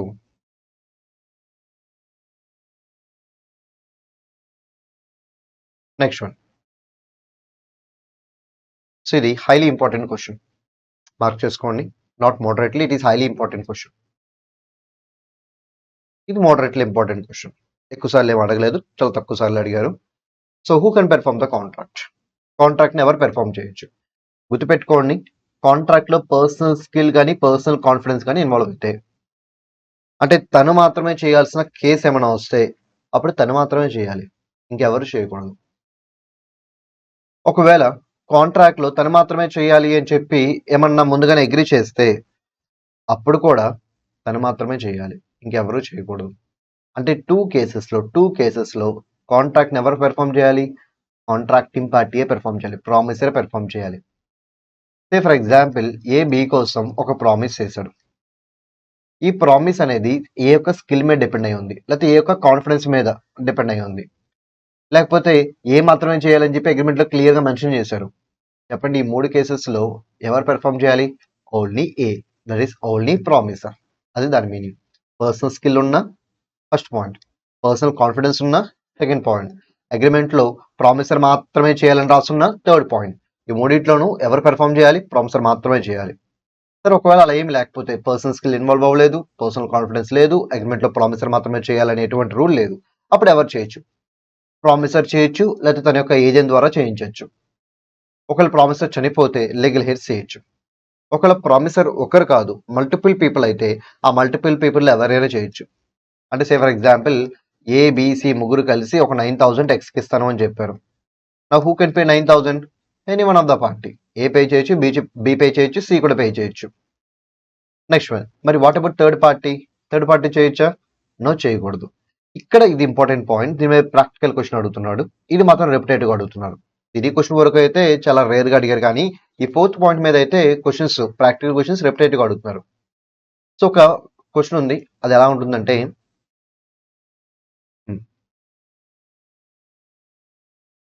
ఏ బి అనే పర్సన్ కి 1 lakh ఇవ్వాలి. ఎంత ఇవ్వాలి? 1 lakh ఇవ్వాలి. 1 lakh ఇస్తానని ప్రామిస్ కూడా చేశాడు. నాకు who is promisor? A. Who is promisee? B. Okay, ఇప్పుడు ఏ ఆ అమౌంట్ ని ఇవ్వలేనని చెప్పాడు. ఓకే ఫైన్, ఆ అమౌంట్ ఇవ్వలేను అన్నాడు కాబట్టి it will amount to breach of contract. B ఏకి అగెనిస్ట్ గా యాక్షన్ తీసుకోవచ్చు. కానీ ఇక్కడ ఏమైందంటే, బి తరపున ఎక్స్ తన ఫ్రెండ్ అనమాట, తను వచ్చి 60,000 రూపీస్ పే చేశాడు బికి. ఈ 60,000 ఎందుకంటే in order to discharge A's debt. A తరపున ఏ యొక్క డెట్ ని డిశ్చార్జ్ చేయడం కోసం 60,000 ఎక్స్ వెళ్ళి బికి పే చేశాడు. ఇప్పుడు బి ఏం చేయాలి? రిఫ్యూజ్ చేయాలి. సో బి ఏం చేయాలి? అక్కడ రిఫ్యూజ్ చేయాలి. ఒకవేళ రిఫ్యూజ్ చేయకుండా ఈ 60,000 యాక్సెప్ట్ చేశారా అనుకోండి, ఓకే, అప్పుడు ఏమవుతుంది? అప్పుడు ఏ ఇవ్వాల్సిన డెట్ అనేది 60,000 రూపీస్ తగ్గుతుంది. అప్పుడు ఏ ఇంకా ఎంత అమౌంట్కి లైబుల్ అవుతాడు? ఓన్లీ 40,000కి లైబుల్ అవుతాడు. ఇక్కడ అడిగిన క్వశ్చన్ ఏంటంటే, ప్రాక్టికల్ క్వశ్చన్, ఏ బికి 1 lakh ఇవ్వాలి, కానీ తను కట్టలేకపోయాడు. ఎక్స్ అనే పార్టీ ఏ తరపున 60,000 బికి ఇచ్చాడు. బి తీసుకున్నాడు. And later on B filed case against A not to recover entire 1 lakh అని అడుగుతాడు. అక్కడ మనం చెప్పాల్సింది ఏంటి? ఎక్స్ చేసిన పెర్ఫార్మెన్స్ ని బి యాక్సెప్ట్ చేశాడు కాబట్టి ఆ పార్ట్ ఆఫ్ పెర్ఫార్మెన్స్ వరకు ఏ డిశ్చార్జ్ అయిపోతాడు. అంటే ఎక్స్ ఇచ్చిన 60,000 బి యాక్సెప్ట్ చేశారు కాబట్టి 60,000 వరకు ఏ డిశ్చార్జ్ అవుతారు. అంటే ఏ లైబిలిటీ ఇంకెంత ఉన్నట్టు? ఓన్లీ 40,000. మిమ్మల్ని కన్ఫ్యూజ్ చేయడానికి వాడు కొన్ని పదాలు కూడా వాడతాడు. ఏంటంటే ఎక్స్ ఏకి తెలియకుండా కట్టాడు అంటాడు. మనకు అనవసరం. నెక్స్ట్ వన్, ఎక్స్ చేసిన ఈ పేమెంట్ ని ఏ ఒప్పుకోలేదు అంటాడు. మనకు అనవసరం. సో ఒప్పుకోవాల్సింది ఏ కాదు, ఒప్పుకోవాల్సింది ఎవరు? బి. మీరు కన్ఫ్యూజ్ అవ్వమాకండి అక్కడ. సో అక్కడ మీరు కేవలం చూసుకోవాల్సిన పాయింట్ ఏంటంటే, బి 60,000 తీసుకున్నాడా తీసుకోలేదా? బి 60,000 తీసుకుంటే ఏ లైబిలిటీ 60,000 తగ్గిపోతుంది. సో ఎక్స్ ఏ పర్మిషన్ అడిగి తీసుకున్నాడా, లేకపోతే ఏకి తెలుసా ఇదంతా, లేకపోతే సబ్సిక్వెంట్ గా ఏమైనా రాటిఫై చేశాడా? ఇవన్నీ అనవసరం. ఎక్స్ పర్మిషన్ లేకపోయినా, ఎక్స్ తెలియకపోయినా, సబ్సిక్వెంట్ గా ఎక్స్ చేసిన యాక్టివిటీకి ఏ ఒప్పుకోకపోయినా, in all these cases A's liability will be 40,000. Sorry, X అన్నట్టున్నాను, యాక్చువల్లీ ఇట్ ఈస్ ఏ. మళ్ళీ ఒకసారి క్లియర్గా ఎక్స్ప్లెయిన్ చేస్తాను చూడండి. సో ఏ బికి ఎంత ఇవ్వాలి? 1 lakh ఇవ్వాలి. సో ఇప్పుడు ఈ 1 lakh ఇవ్వను అని చెప్పి ఏ చెప్పాడు. సో ఎక్స్ వెళ్ళి 60,000 బికి పే చేశాడు. ఇక్కడ మనం చూసుకోవాల్సింది ఏంటంటే, బి యాక్సెప్ట్ చేశాడు, రిజెక్ట్ చేశాడు. ఇది ఒక్కటే మనకి రెలవెంట్. బి రిజెక్ట్ చేస్తే A's liability is 1 lakh, B accept చేస్తే ఏస్ లయబిలిటీ ఇస్ 40,000. సో మిమ్మల్ని కన్ఫ్యూజ్ చేయడానికి క్వశ్చన్ ఏమని అడగచ్చు? ఏకి తెలియకుండా చేశారో అంటాడు, మనకి ఇర్రెలవెంట్. ఏ పర్మిషన్ లేకుండా చేశారో అంటారు, మనకి ఇర్రెలవెంట్. లేకపోతే ఈ ట్రాన్సాక్షన్ అంతా అయిపోయిన తర్వాత ఏ అప్రూవల్ ఇవ్వలేదు అంటాడు, మనకి irrelevant. So all these things are irrelevant. ఇవన్నీ మనకు అనవసరం. What is relevant? Promise accept చేశాడు, రిజెక్ట్ చేశాడు. యాక్సెప్ట్ చేస్తే 40,000 లయబిలిటీ, రిజెక్ట్ చేస్తే 1 lakh liability. So that is the answer you need to write there. చాలా ఇంపార్టెంట్ ప్రాక్టికల్ క్వశ్చన్ అనమాట. Next one, joint rights and joint liabilities. ఇది కూడా చాలా important topic. ఇంకా చెప్పాలంటే ఈ చాప్టర్ మొత్తంలో మోస్ట్ ఇంపార్టెంట్ టాపిక్ ఏమైనా ఉందంటే అది joint rights and joint liabilities. అంత ఇంపార్టెంట్. సో అందుకే మేము ఏం చేసామంటే, దీని ఎక్కువ కాన్సెప్ట్ క్వశ్చన్స్ అడుగుతారు. సో ఇక్కడ కూడా కాన్సెప్ట్ క్వశ్చన్స్ డిజైన్ చేసాం. సో ఈ టేబుల్ కనుక మీరు పర్ఫెక్ట్ అవ్వగలిగితే ఎలాంటి క్వశ్చన్ అడిగినా ఈజీగా సాల్వ్ చేయగలుగుతారు. ఎలాంటి క్వశ్చన్ అడిగినా ఈజీగా సాల్వ్ చేయగలుగుతారు. ఓకే, సరే ఫస్ట్ క్వశ్చన్ చెప్తాను. ఏబిసి ముగ్గురు కలిసి 3000 రూపీస్ ఇస్తాను అని చెప్పారు 2x. ఓకే, ఇక్కడ ప్రామిస్ చేసింది ఎవరు? ఏబిసి. సో సింగిల్ పర్సన్ ఉంటే మనం ప్రామిసర్ అనేవాళ్ళం, కానీ ఇక్కడ మల్టిపుల్ పర్సన్స్ ఉన్నారు కాబట్టి ఏమని పిలవాలి? Joint promisors. ABC are called as joint promisor. And what about X? He's promisee. And what about this 3000? It is a joint obligation. ABC యొక్క joint obligation అనమాట. ఎందుకంటే 3000 ఇస్తామని చెప్పారు కదా, that's why 3000 will become joint obligation of ABC. ఇప్పుడు nature of joint obligation ఏంటి? It is joint and several. Joint and several అంటే దాని మీనింగ్ ఏంటి? ఎక్స్ కావాలనుకుంటే ఆ 3000ని ఏబిసి మొత్తం అందరి దగ్గర నుంచి రికవర్ చేసుకోవచ్చు, లేకపోతే ఏబి బీసీ ఏసీ అలా మెజారిటీ వాళ్ళ దగ్గర నుంచి రికవర్ చేసుకోవచ్చు, లేకపోతే ఏ ఒక్కడి నుంచైనా రికవర్ చేసుకోవచ్చు, బి ఒక్కడి నుంచైనా రికవర్ చేసుకోవచ్చు, సి ఒక్కడి నుంచైనా రికవర్ చేసుకోవచ్చు. ఇన్ సింపుల్ వర్డ్స్, ఎక్స్ తనకు రావాల్సిన 3000 ఎవరి దగ్గర నుంచైనా తీసుకోవచ్చు. అది ద మెయిన్ పాయింట్. సో దాన్ని జాయింట్ అండ్ సెవరల్ లయబిలిటీ అంటారు. సో అదే ఇచ్చే చూడండి, X can compel all, that is ABC, some AB or BC or AC, one A or B or C. ఎందుకు? To recover entire 3000 rupees. ఎవరినైనా compel చేయొచ్చు, ఆ 3000ని రికవర్ చేసుకోవచ్చు. Next one, contribution of joint promisor toward the obligation. So వాళ్ళకున్న obligation ఎంత? Joint promisor కున్న obligation ఎంత? 3000. మరి ఈ 3000ని వాళ్ళు ఎలా కాంట్రిబ్యూట్ చేయాలి? ఈక్వల్ గా కాంట్రిబ్యూట్ చేయాలి. ఈక్వల్ గా అంటే ఏ 1000 కాంట్రిబ్యూట్ చేయాలి, బి 1000 కాంట్రిబ్యూట్ చేయాలి, సి 1000 కాంట్రిబ్యూట్ చేయాలి. అదే పాయింట్స్ ఇక్కడ ఇచ్చారు చూడండి, equally. So A's liability is 1000, B's liability is 1000, C's liability is 1000. Next one, ఒకవేళ ఎవరైనా వాళ్ళ యొక్క కాంట్రిబ్యూషన్ తీసుకురాలేని పొజిషన్లోకి వెళ్తే అప్పుడు ఏం చేయాలి అంటే, ఆ తీసుకురాలేని అమౌంట్ని మిగతా వాళ్ళు తీసుకురావాలి. ఎలా తీసుకురావాలి? ఈక్వల్గా. సో ఇక్కడ ఎగ్జాంపుల్ కూడా చూడండి, ఏ బికమ్స్ ఇన్సాల్వెంట్. ఏ ఇన్సాల్వెంట్ అయిపోయాడు, బట్ ఏ దగ్గర ఎంత రావాలి? 1000 రావాలి, కానీ ఆల్రెడీ ఎంత వస్తుంది? 200 వస్తుంది. అంటే ఇంకా ఎంత రావాలి? బ్యాలెన్స్ 800 రావాలి. 800 లాస్ అనమాట. ఈ 800 ఇప్పుడు ఎవరు బేర్ చేయాలి? బిఎన్సి బేర్ చేయాలి. ఏ రేషియోలో? ఈక్వల్ రేషియోలో. అంటే 400 400 చెప్పిన బేర్ చేయాలి. ఇప్పుడు ఏ దగ్గర నుంచి ఎంత రికవరబుల్? ఓన్లీ 200. మరి వాట్ అబౌట్ 800? అది బికి సగం, సికి సగం వెళ్తుంది. అప్పుడు బి యొక్క టోటల్ లయబిలిటీ 1400 అవుతుంది, సి యొక్క టోటల్ లయబిలిటీ 1400 అవుతుంది. టోటల్ చూడండి ఒకసారి, 1400 1400 2800 200 3000 అంతే వచ్చింది కదా. నెక్స్ట్ వన్, ఇప్పుడు one of the joint promisor compel చేశారు. వన్ ఆఫ్ ద జాయింట్ ప్రామిసర్ని కంపెల్ చేశారు. ఓకే, ఇక్కడ ఎవరిని కంపెల్ చేశారంటే బిని కంపెల్ చేసి మొత్తం 3000 రికవర్ చేసుకున్నారు. బిని కంపెల్ చేసి మొత్తం 3000 రికవర్ చేసుకున్నారు. అప్పుడు ఏమవుతుందో చూడండి, ఇప్పుడు ఎక్స్ కావాలంటే బిని కంపెల్ చేయొచ్చు, మొత్తం అమౌంట్ రికవర్ చేసుకోవచ్చు. సో ఇప్పుడు బి ఎంత పే చేశాడు? 3000. యాక్చువల్లీ తను ఎంత పే చేయాలి? 1400, కానీ ఎంత పే చేశాడు? 3000. అంటే ఏకి సంబంధించిన 200 తనే పే చేశాడు, సికి సంబంధించిన 1400 తనే పే చేశాడు. మరి తనకి ఇప్పుడు ఉన్న రెమెడీ ఏంటి? సో ఇప్పుడు ఏ దగ్గర నుంచి 200 రికవర్ చేసుకోవచ్చు, సి దగ్గర నుంచి 1400 రికవర్ చేసుకోవచ్చు. ఎవరు? బి. అంతే కదా. ఇప్పుడు బి మొత్తం అమౌంట్ కట్టినప్పుడు తర్వాత బి ఏ దగ్గర నుంచి ఏం చేయొచ్చు? నీ 200 నేనే కట్టానని చెప్పి తీసుకోవచ్చుగా.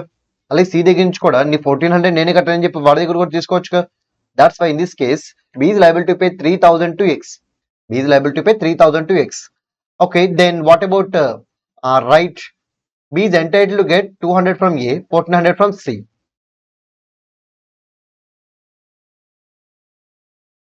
అదే చూడండి, ఏ దగ్గర నుంచి 200 కలెక్ట్ చేసుకోవచ్చు, సి దగ్గర నుంచి 1400 కలెక్ట్ చేసుకోవచ్చు. నెక్స్ట్ వన్, ఎవరినైనా రిలీజ్ చేస్తే ఏమవుతుంది? సో ఈ కేసులో సిని నువ్వు కట్టాల్సిన అవసరం లేదు అని చెప్పి రిలీజ్ చేశాడు. సిని నువ్వు కట్టాల్సిన అవసరం లేదు అని చెప్పి ఎక్స్ రిలీజ్ చేశాడు. Now what will happen? C కట్టాల్సిన అవసరం లేదంటే ఎవరు కట్టాలి? ఏ అండ్ బి కట్టాలి. ఏ అండ్ బి కట్టాలి.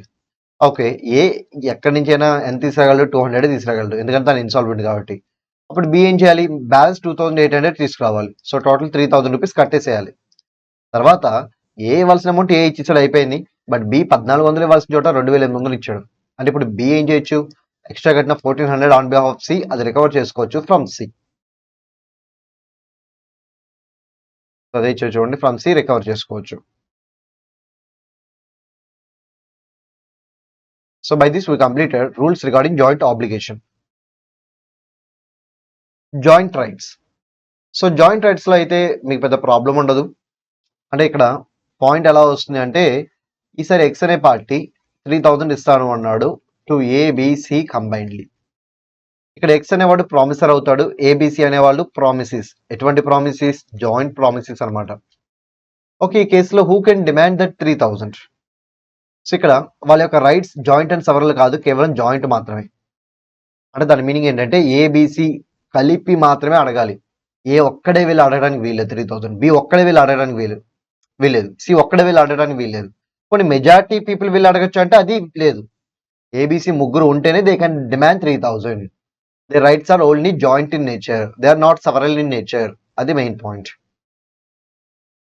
Next one, joint rights joint obligation కి కామన్ గా ఒక పాయింట్ డెవల్యూషన్. చనిపోతే ఏమవుతుంది? చాలా సింపుల్, చనిపోతే వాళ్ళ యొక్క లీగల్ ఎయిడ్స్ వచ్చి రీప్లేస్ చేస్తారు. సో ఇప్పుడు ఈ కేసులో ఏ చనిపోయాడు అనుకోండి, సో ఏ ప్లేస్ లో ఎవరు వస్తారంటే ఏ యొక్క లీగల్ హెయిర్ వస్తారు. ఏ ప్లేస్ లో ఏ యొక్క లీగల్ హెయిర్ అంటే స్మాల్ ఏ వస్తాడు. మరి బి ప్లేస్ లో బి చనిపోతే బి యొక్క legal heir small B. C చనిపోతే సి యొక్క legal heir small C. Next ఇక్కడ కూడా ఏ చనిపోతే స్మాల్ ఏ వస్తాడు, బి చనిపోతే స్మాల్ బి వస్తాడు, సి చనిపోతే స్మాల్ సి వస్తాడు. ఇక్కడనే ఈ ఓవరాల్ కాంట్రాక్ట్ లో మెయిన్ పర్సన్ చనిపోతే వెంటనే ఎవరు వస్తారు? లీగల్ హెయిర్ వచ్చి ఎంటర్ అవుతారు.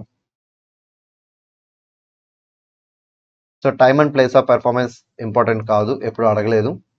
కాకపోతే మీరు ఓన్గా చదువుకోండి by using this material. So reciprocal promises. So ఇదైతే అడగలేదు, బట్ మనం నెక్స్ట్ రూల్స్ నేర్చుకోబోతున్నాం. ఆ రూల్స్ నేర్చుకోవాలంటే వీటి మీద మనకి కొంచెం కమాండ్ ఉండాలి. సో మ్యూచువల్ అండ్ డిపెండెంట్ అంటే ఏంటి? ఏ బి ఇద్దరు పార్టీస్ ఉన్నారు. ఏ బికి గూడ్స్ ఇస్తాను అన్నారు, బి ఏకి మనీ ఇస్తాను అన్నారు. ఓకే, సో నేను గూడ్స్ ఇస్తాను, నువ్వు నాకు మనీ ఇవ్వు అంటే it is nothing but reciprocal promise. ఇద్దరు పార్టీస్ ఒకరికొకరు ప్రామిస్ చేసుకుంటే వాటిని ఏమంటారు? రెసిప్రోకల్ ప్రామిస్ అంటారు. ఓకే, ఇప్పుడు గూడ్స్ ఇస్తేనే మనీ ఇస్తాను అని తను అన్నాడు, అయితే మనీ ఇస్తేనే గూడ్స్ ఇస్తాను అని నేను అన్నా. అంటే ఒక పార్టీ పెర్ఫామ్ చేస్తాను, ఇంకో పార్టీ పెర్ఫామ్ చేస్తున్నారు అని చెప్పి అనుకుంటున్నారు వాళ్ళు. అంటే వాళ్ళు ఎలాంటి promises? Mutual and dependent promises. వాటిని ఏమని పిలవాలి? Mutual and dependent promises. Next one, A నువ్వు మనీ ఇచ్చిన ఇవ్వకపోయినా గూడ్స్ ఇస్తాను అంటున్నాడు, బి నువ్వు గూడ్స్ ఇచ్చిన ఇవ్వకపోయినా మనీ ఇస్తాను అంటున్నాడు. అంటే ఒక పార్టీ ఇంకో పార్టీ యొక్క పెర్ఫార్మెన్స్ కోసం వెయిట్ చేయట్లేదు. అప్పుడు ఏమంటారు? మ్యూచువల్ అండ్ ఇండిపెండెంట్ అంటారు. నెక్స్ట్ వన్, నువ్వు ఒక చేత్తో గూడ్స్ ఇవ్వు, నేను ఇంకో చేత్తో క్యాష్ ఇస్తాను అన్నారు. Nothing but mutual and concurrent. అంటే ఏ గూడ్స్ ఇస్తేనే బి మనీ పే చేస్తాను అంటే డిపెండెంట్, బి మనీ ఇస్తేనే ఏ గూడ్స్ ఇస్తాను అంటే డిపెండెంట్, బి మనీ ఇచ్చినా ఇవ్వకపోయినా ఏ గూడ్స్ ఇస్తాను అంటే ఇండిపెండెంట్, ఏ గూడ్స్ ఇచ్చినా ఇవ్వకపోయినా బి మనీ ఇస్తాను అంటే ఇండిపెండెంట్, ఏ బి ఒకేసారి గూడ్స్ అండ్ మనీని ఎక్స్చేంజ్ చేసుకుంటే మ్యూచువల్ అండ్ కాంకరెంట్. ఇప్పుడు వన్ బై వన్ చూద్దాం. ఫస్ట్ మ్యూచువల్ అండ్ కాంకరెంట్ చూద్దాం. సో ఎప్పుడు పెర్ఫామ్ చేయాలి? When to perform. సో ఇప్పుడు సైమల్టేనియస్ అన్నారు కదా, అంటే ఏ బికి గూడ్స్ ఇవ్వాలి, సైమల్టేనియస్ గా బి ఏకి ఏం చేయాలి? మనీ పే చేయాలి. సో ఇప్పుడు ఏ ఎప్పుడు పెర్ఫామ్ చేయాలి? బి ఎప్పుడైతే రెడీ అండ్ విల్లింగ్ గా ఉన్నాడో అప్పుడే గూడ్స్ డెలివర్ చేయాలి. మరి బి ఎప్పుడు మనీ పే చేయాలి? ఏ ఎప్పుడైతే రెడీ అండ్ విల్లింగ్ గా ఉన్నాడో అప్పుడే బి మనీ పే చేయాలి. అంటే ఒక పార్టీ పెర్ఫామ్ చేయాలంటే ఇంకో పార్టీ ఎలా ఉండాలి? రెడీ అండ్ విల్లింగ్ గా ఉండాలి. అంటే ఇక్కడ ఏ గూడ్స్ ఇవ్వడానికి రెడీగా ఉండాలి అండ్ విల్లింగ్ గా కూడా ఉండాలి. అప్పుడే B need to give money. అలాగే బి మనీ ఇవ్వడానికి రెడీగా ఉండాలి, విల్లింగ్ గా కూడా ఉండాలి. అప్పుడే ఏ గూడ్స్ ఇవ్వాలి. Simple rule. సో ఒక పార్టీ ఎప్పుడు పెర్ఫామ్ చేస్తా అంటే when other parties ready and willing to perform his promise. Next mutual and dependent. Okay sir, ఇప్పుడు సెల్లర్ బయర్ ఉన్నారు కదా, nothing but A and B. సరే సెల్లర్ బయర్ అని తీసుకుందాం. సెల్లర్ గూడ్స్ ఇస్తా అన్నారు, బయర్ మనీ పే చేస్తాను అన్నాడు, అంత బాగానే ఉంది. ఈ కేసులో ఒక పార్టీ పెర్ఫామ్ చేస్తాను, ఇంకో పార్టీ పెర్ఫామ్ చేస్తాను అనుకున్నారు, అంటే డిపెండెంట్ ప్రామిసెస్. మరి ఎవరు ఫస్ట్ పెర్ఫామ్ చేయాలి? సెల్లర్ ఫస్ట్ పెర్ఫామ్ చేస్తాను అని చెప్పి అగ్రిమెంట్ లో చెప్తే సెల్లర్, బయర్ చేస్తా అని చెప్తే బయ్యర్. అంటే అగ్రిమెంట్ లో క్లియర్ గా చెప్తే follow that order.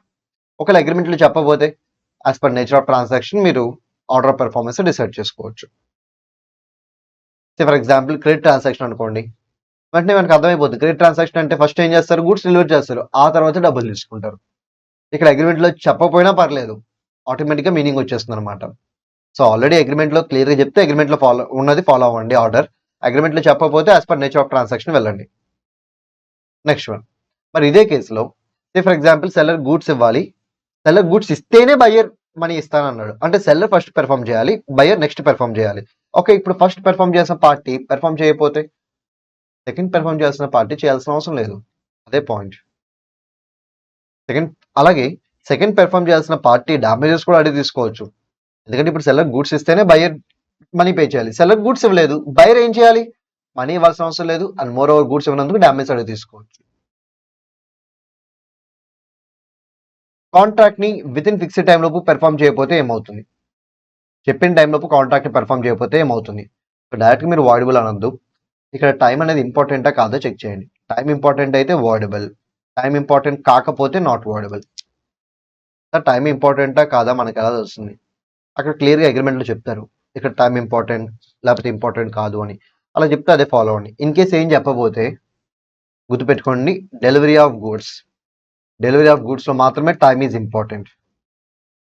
Payment of price, time is not important. అంటే గూడ్స్ యొక్క డెలివరీ టైం అనేది చాలా ఇంపార్టెంట్, ఖచ్చితంగా విత్ ఇన్ టైం లోపే చేయాలి. పేమెంట్ ఆఫ్ ప్రైస్ విషయంలో ప్రైస్ పేమెంట్ అనేది విత్ ఇన్ టైం లోపు చేయకపోయినా పర్లేదు, డిలేతో అయినా చేయొచ్చు, కాకపోతే ఇంట్రెస్ట్ అలాగే పే చేస్తారు కాబట్టి no issue. Okay, delivery of goods విషయంలో time is essence, payment of price విషయంలో time is not essence. But ఎప్పుడైతే దీని మీద ఎక్కువ క్వశ్చన్స్ అయితే ఏం అడగలేదు. నెక్స్ట్ వన్, ఒక్కొక్క పార్టీ ఇంకో పార్టీని పెర్ఫామ్ చేయకుండా ప్రివెంట్ చేస్తే ఏమవుతుంది? ఫర్ ఎగ్జాంపుల్ సెల్లర్ బయర్ ని ప్రివెంట్ చేశాడు డబ్బులు పే చేయకుండా, బయర్ చేతిలో వాడబుల్. లేదా బయర్ సెల్లర్ ని ప్రివెంట్ చేశాడు గూడ్స్ డెలివరీ చేయకుండా, సెల్లర్ చేతిలో కాంట్రాక్ట్ ఏమవుతుంది? వాడబుల్. అండ్ మోర్ ఓవర్ ప్రివెంట్ చేసిన వాడు డ్యామేజెస్ కూడా కట్టాల్సి వస్తుంది అదర్ పార్టీకి. Agreement to do impossible activities. So first నుంచి అది ఇంపాసిబుల్ అయితే వాయిడ్ అగ్రిమెంట్, సబ్సిక్వెంట్ గా ఇంపాసిబుల్ అయితే అది void contract.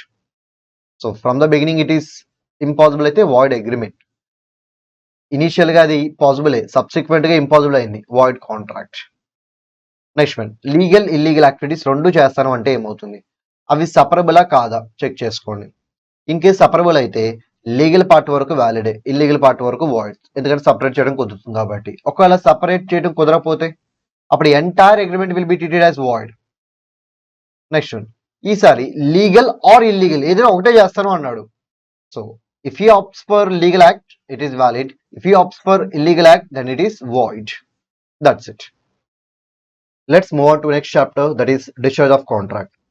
Sir, ee chapter examination point of view important. So ee chapter examination point of view moderately important. Okay, ఇక్కడ చాలా తక్కువ కంటెంటే ఉంటుంది. ఆ తక్కువ కంటెంట్ కాబట్టి ఎక్కడి నుంచైనా క్వశ్చన్ అడగచ్చు. ఓకే, ఆ కంటెంట్ మొత్తం ఇప్పుడు మనం నేర్చుకోబోతున్నాం. So I will cover each and everything. కాకపోతే గుర్తుపెట్టుకోండి, ఈ చాప్టర్లో థియరీ క్వశ్చన్ అడగాలని చెప్పి రూల్ ఏం లేదు, ప్రాక్టికల్ క్వశ్చన్ కూడా అడగచ్చు. ఎలా అడిగినా మీరు ఆన్సర్ చేసే విధంగా రెడీగా ఉండాలి. సో అదే వేలో నేను కూడా ఎక్స్ప్లెయిన్ చేస్తాను. So first of all, what is meant by discharge of a contract? అసలు డిశ్చార్జ్ అంటే ఏంటి? డిశ్చార్జ్ అంటే టెర్మినేషన్. డిశ్చార్జ్ అంటే టెర్మినేషన్. మరి డిశ్చార్జ్ ఆఫ్ కాంట్రాక్ట్ అంటే termination of contract, nothing but end of contract. కాంట్రాక్ట్ని ఎండ్ చేస్తే దాన్ని డిశ్చార్జ్ ఆఫ్ కాంట్రాక్ట్ అంటారు. మరి ఎన్ని వేస్లో కాంట్రాక్ట్ని ఎండ్ చేయొచ్చు? సో ఇక్కడ మీకు ఫాస్ట్ ట్రాక్లో ఇచ్చాం చూడండి, మొత్తం 5 పాయింట్స్ ఇచ్చాం. సో ఈ 5 పాయింట్స్లో మీరు కాంట్రాక్ట్ని ఎండ్ చేయొచ్చు, అంటే కాంట్రాక్ట్ని టర్మినేట్ చేసేయచ్చు అనమాట. ఓకే, ఈ 5 పాయింట్స్ని ఇప్పుడు 1 by 1 చూద్దాం. ఫస్ట్ వన్, దీని మీద అయితే ఎప్పుడు ఎగ్జామ్లో క్వశ్చన్ అడగలేదు, బట్ ఈజీగానే ఉంటుంది, అందుకే బ్రీఫ్గా చెప్తాను చూడండి. So discharge of contract by performance. Already మనం పెర్ఫార్మెన్స్ ఆఫ్ కాంట్రాక్ట్లో చూసాం. ఓకే, కాంట్రాక్ట్ నుంచి మీరు రిలీజ్ అవ్వాలంటే ఏం చేయాలి? ఏదర్ మీ ప్రామిస్ మీరు పెర్ఫామ్ చేసి ఉండాలి, లేదా పెర్ఫామ్ చేయడానికి కనీసం అటెంప్ట్ అయినా చేసి ఉండాలి. సో పెర్ఫామ్ చేశారనుకోండి యాక్చువల్ పెర్ఫార్మెన్స్కి అటెంప్ట్ చేశారనుకోండి అటెంప్ట్ పెర్ఫార్మెన్స్. ఓకే, సో రెండిట్లోనే మీరు డిశ్చార్జ్ అవుతారు. అని గుర్తుపెట్టుకోండి, మీరు యాక్చువల్గా పెర్ఫామ్ చేస్తుంటే ఇంకా రైట్స్ నుంచి డిశ్చార్జ్ అవుతారు, ఆబ్లిగేషన్ నుంచి డిశ్చార్జ్ అవుతారు. మీరు పెర్ఫామ్ చేయడానికి ట్రై చేశారు కానీ అదర్ పార్టీ యాక్సెప్ట్ చేయలేదు, సో అప్పుడు ఇంకా మీరు ఆబ్లిగేషన్ నుంచి డిశ్చార్జ్ అవుతారు. కానీ మీరు చేయడానికి ట్రై చేసిన అదర్ పార్టీ యాక్సెప్ట్ చేయాలంటే అదర్ పార్టీ తప్పు చేశారు కదా, ఇప్పుడు అదర్ పార్టీ మీద మీరు రైట్స్ ఎక్సెస్ చేయొచ్చు, అంటే మీ రైట్స్ అలాగే ఉంటాయి. These rights are still available. Okay, so ఇది ఇంపార్టెంట్ మార్క్ చేసుకోండి, ఇంపార్టెంట్ అని చెప్పి. So discharge of contract by mutual agreement. Okay, ఇప్పటివరకు మనం ఏం చూసామంటే కాంట్రాక్ట్ని ఎలా డిశ్చార్జ్ చేయొచ్చు అంటే పెర్ఫామ్ చేయడం ద్వారా అనుకున్నాం. ఓకే, ఇప్పుడు ఏంటంటే ఒక కాంట్రాక్ట్ని క్రియేట్ చేయడానికి ఇద్దరు పార్టీస్ ఎలాగైతే మీట్ అయ్యి అగ్రీ అవుతారో, అదే కాంట్రాక్ట్ని ఎండ్ చేయడానికి కూడా ఇద్దరు పార్టీస్ మీట్ అయ్యి అగ్రీ అవ్వచ్చు. అంటే బై మ్యూచువల్ అగ్రిమెంట్ ఎలాగైతే కాంట్రాక్ట్ క్రియేట్ అవుతుందో అదే మ్యూచువల్ అగ్రిమెంట్ ద్వారా ఏం చేయొచ్చు, కాంట్రాక్ట్ ని టర్మినేట్ కూడా చేయొచ్చు. Then what are the ways అంటే ఫస్ట్ వే వచ్చేసరికి novation, alteration, rescission. Novation, alteration, rescission ఈ మూడింటి గురించి చూద్దాం. నొవేషన్ అంటే ఏంటి? ఓల్డ్ కాంట్రాక్ట్ ప్లేస్ లో న్యూ కాంట్రాక్ట్ ని సబ్స్టిట్యూట్ చేయటం. So substitution of new contract in place of old contract. Sir అలా చేస్తే ఏమవుతుంది? ఓల్డ్ కాంట్రాక్ట్ టెర్మినేట్ అవుతుందిగా, దాని ప్లేస్ లో న్యూ కాంట్రాక్ట్ క్రియేట్ అవుతుంది. కానీ గుర్తుపెట్టుకోండి, న్యూ కాంట్రాక్ట్ వ్యాలిడ్ అయి ఉండాలి. In case new contract valid కాదనుకోండి, ఓల్డ్ కాంట్రాక్ట్ టెర్మినేట్ అవ్వదు. అంటే ఇక్కడ ఓల్డ్ కాంట్రాక్ట్ ప్లేస్ లో మీరు ఏం చేస్తున్నారు? న్యూ కాంట్రాక్ట్ క్రియేట్ చేస్తున్నారు. ఓకే, ఇప్పుడు ఓల్డ్ కాంట్రాక్ట్ ఏమవ్వాలి? టెర్మినేట్ అవ్వాలి. న్యూ కాంట్రాక్ట్ ఏమవ్వాలి? క్రియేట్ అవ్వాలి. ఇలా జరగాలి అంటే న్యూ కాంట్రాక్ట్ వ్యాలిడ్ కాంట్రాక్ట్ అయి ఉండాలి. ఇఫ్ ఫర్ ఎనీ రీజన్ అది ఇన్వాలిడ్ కాంట్రాక్ట్ అయితే అప్పుడు old contract is still alive, new contract create అవ్వదు అనమాట. సార్ పార్టీస్ చేంజ్ అవుతారా? మరి అవ్వచ్చు. There is a chance parties may get change, మారొచ్చు. Next alteration. మరి ఆల్టరేషన్ అంటే ఏంటి? కాంట్రాక్ట్ సేమే ఉంటుంది, ఓల్డ్ కాంట్రాక్ట్ న్యూ కాంట్రాక్ట్ కాదు, కాంట్రాక్ట్ సేమే ఉంటుంది. బట్ అదే కాంట్రాక్ట్ లో టర్మ్స్ ఉంటాయి కదా, సో ఓల్డ్ టర్మ్ ప్లేస్ లో న్యూ టర్మ్స్ తీసుకొస్తారనమాట. కాంట్రాక్ట్ సేమే బట్ టర్మ్స్ మారుతాయి అనమాట. ఓల్డ్ టర్మ్స్ ప్లేస్ లో న్యూ టర్మ్స్ వస్తాయి. అలా ఓల్డ్ టర్మ్స్ ప్లేస్ లో న్యూ టర్మ్స్ వస్తే it will be called as alteration. అంటే ఇక్కడ సబ్స్టిట్యూషన్ ఆఫ్ న్యూ కాంట్రాక్ట్ ఉండదు. మరి పార్టీస్ చేంజ్ అవుతారా? పార్టీస్ కూడా చేంజ్ అవ్వరు.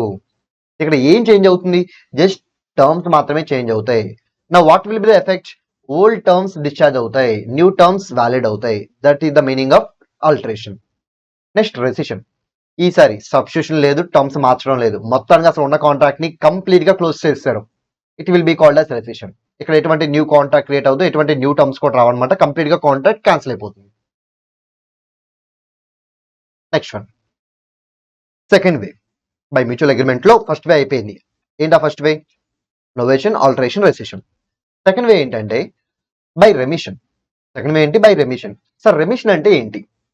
రెమిషన్ అంటే సే ఫర్ ఎగ్జాంపుల్ సెల్లర్ బయర్ కి గూడ్స్ ఇస్తాను అని చెప్పాడు. సెల్లర్ బయర్ కి గూడ్స్ ఇస్తాను అని చెప్పాడు అండ్ బయర్ పే చేస్తాను అని చెప్పాడు. ఓకే, ఈ కేసులో సెల్లర్ బయర్ కి గూడ్స్ ఇచ్చేసాడు. Goods are already delivered. ఇప్పుడు బయర్ ఏం చేయాలి? ప్రైస్ పే చేయాలి కదా. తను ఏమన్నా అంటే 10 days లో ఇస్తానని చెప్పాడు. ప్రైస్ 10th day వచ్చేసింది, ఇవ్వలేదు. ఇప్పుడు సెల్లర్ ఏం చేశాడంటే ఓకే పర్లేదులే, ఇంకొంచెం ఎక్స్ట్రా టైం తీసుకుని నాకు అమౌంట్ పే చేస్తే అన్నాడు. అలా టైమ్ ఆఫ్ పెర్ఫార్మెన్స్ ని ఎక్స్టెండ్ చేస్తే దాన్ని ఏమంటారు? రెమిషన్ అంటారు. సార్ అప్పుడు ఏమవుతుంది? అప్పుడు 10 days లోపు పే చేయాలన్న ఆబ్లిగేషన్ నుంచి డిశ్చార్జ్ అయ్యి న్యూ టైం లిమిట్ లోపు పే చేయాలన్న ఆబ్లిగేషన్ క్రియేట్ అవుతుంది. ఓకే, పాత టర్మ్ పోయి కొత్త టర్మ్ వస్తుంది అనమాట. నెక్స్ట్ వన్, ఇంకోటి ఏంటంటే ఇప్పుడు మీరు డబ్బులు పే చేయాలి. ఎంత పే చేయాలంటే సే ఫర్ ఎగ్జాంపుల్ ప్రైస్ కింద 1 lakh పే చేయాలి. కానీ 1 lakh పే చేసే పొజిషన్లో లేరు. ఇంకొన్ని రోజులు అయితే మీరు ఐపీ పెట్టేసి బ్యాంక్ క్రప్ట్ కూడా అయిపోతారు అనమాట. ఇప్పుడు సెల్లర్ ఏం చేస్తాడు? మీరు బ్యాంక్ క్రప్ట్ అయిపోతే వాడికి ఏం రాదు కాబట్టి సరే 1 lakh ఇవ్వాల్సిన అవసరం లేదు, ఫైనల్ సెటిల్మెంట్ కానీ 60,000 ఇవ్వు, క్లోజ్ చేసుకున్న మ్యాటర్ అంటాడు. అలా రావాల్సిన అమౌంట్ ని తగ్గించుకుంటే అంటే యాక్చువల్ పెర్ఫార్మెన్స్ కన్నా తక్కువ పెర్ఫార్మెన్స్ యాక్సెప్ట్ చేస్తే అది కూడా రెమిషన్ అవుతుంది. అది కూడా ఏమవుతుంది? రెమిషన్ అవుతుంది. ఇప్పుడు ఏమవుతుంది? 1 lakh పే చేయాలి అన్న ఒక ఆబ్లిగేషన్ నుంచి డిశ్చార్జ్ అయ్యి 60,000 పే చేయాలన్న ఒక ఆబ్లిగేషన్ కి బౌండ్ అవుతారు. ఓకే, నెక్స్ట్ వన్, ఈసారి 60,000 ఉన్నాయి. ఆ 60,000 కూడా ఇవ్వలేకపోతున్నాడు. బట్ తన దగ్గర ఏంటంటే ఒక బైక్ ఉందన్నమాట. తన దగ్గర ఏముంది? ఒక బైక్ ఉంది. సరే నువ్వు నాకు 60,000 ఇవ్వద్దులే కానీ నువ్వు నాకు ఆ బైక్ ఇచ్చే అన్నాడు. ఇది కూడా రెమిషన్ అవుతుంది. అంటే ఒకదాని బదులు ఇంకోటి దాన్ని యాక్సెప్ట్ చేసి అది కూడా ఏమవుతుంది? రెమిషన్ అవుతుంది. ఇక్కడ ఏమవుతుంది? డబ్బులు కట్టాలి అనే ఒక ఆబ్లిగేషన్ నుంచి డిశ్చార్జ్ అయ్యి బైక్ ఇవ్వాలి అనే ఒక ఆబ్లిగేషన్ కి బౌండ్ అవుతారు. సో మూడిట్లో కూడా టర్మ్సే మారుతున్నాయి. కాకపోతే ఆ మారే టర్మ్స్ ఏమంటారంటే రెమిషన్స్ అంటారు. ఒక రెమిషన్ కేసులో ఏమవుతుందంటే పార్టీస్ పాత టర్మ్స్ నుంచి డిశ్చార్జ్ అయ్యి కొత్త టర్మ్స్ కి బౌండ్ అవుతారు. సో ఇక్కడ ఏంటంటే రెసిషన్, ఆల్టరేషన్ కి రెమిషన్ తేడా ఏంటంటే ఇక్కడ క్యాపబిలిటీ ఉంటుంది, ఇద్దరికి క్యాపబిలిటీ ఉంటుంది, కట్టే క్యాపబిలిటీ ఉంటుంది, డబ్బులు ఉంటాయి, విత్ ఇన్ టైం కట్టగలరు. కట్టే ఇద్దరు మ్యూచువల్ గా అగ్రీ అయ్యి మాట్లాడుకుంటే ఆల్టరేషన్. అలా కాకుండా ఒకరికి కట్టే స్కోప్ లేదు అని చెప్పి ఇంకో పార్టీ కన్విన్స్ అయితే అది రెమిషన్ కిందకు వస్తుంది. But both will be covered under mutual agreement. Next one, sir contract voidable అయినప్పుడు ఏమవుతుంది? కాంట్రాక్ట్ వాడబుల్ అయినప్పుడు కాంట్రాక్ట్ ని అవాయిడ్ చేయొచ్చు, క్యాన్సిల్ చేయొచ్చు, కంటిన్యూ చేయొచ్చు. సో ఈ కేసులో క్యాన్సిల్ చేశారు అనుకుందాం. సో అగ్రీడ్ పార్టీ చేతిలో కాంట్రాక్ట్ వాడబుల్ అయింది. అగ్రీడ్ పార్టీకి 2 ఆప్షన్స్, తన కాంట్రాక్ట్ ని కంటిన్యూ చేయొచ్చు లేకపోతే కాంట్రాక్ట్ ని క్యాన్సిల్ చేయొచ్చు. ఓకే, తను క్యాన్సిల్ చేస్తే ఏమవుతుంది?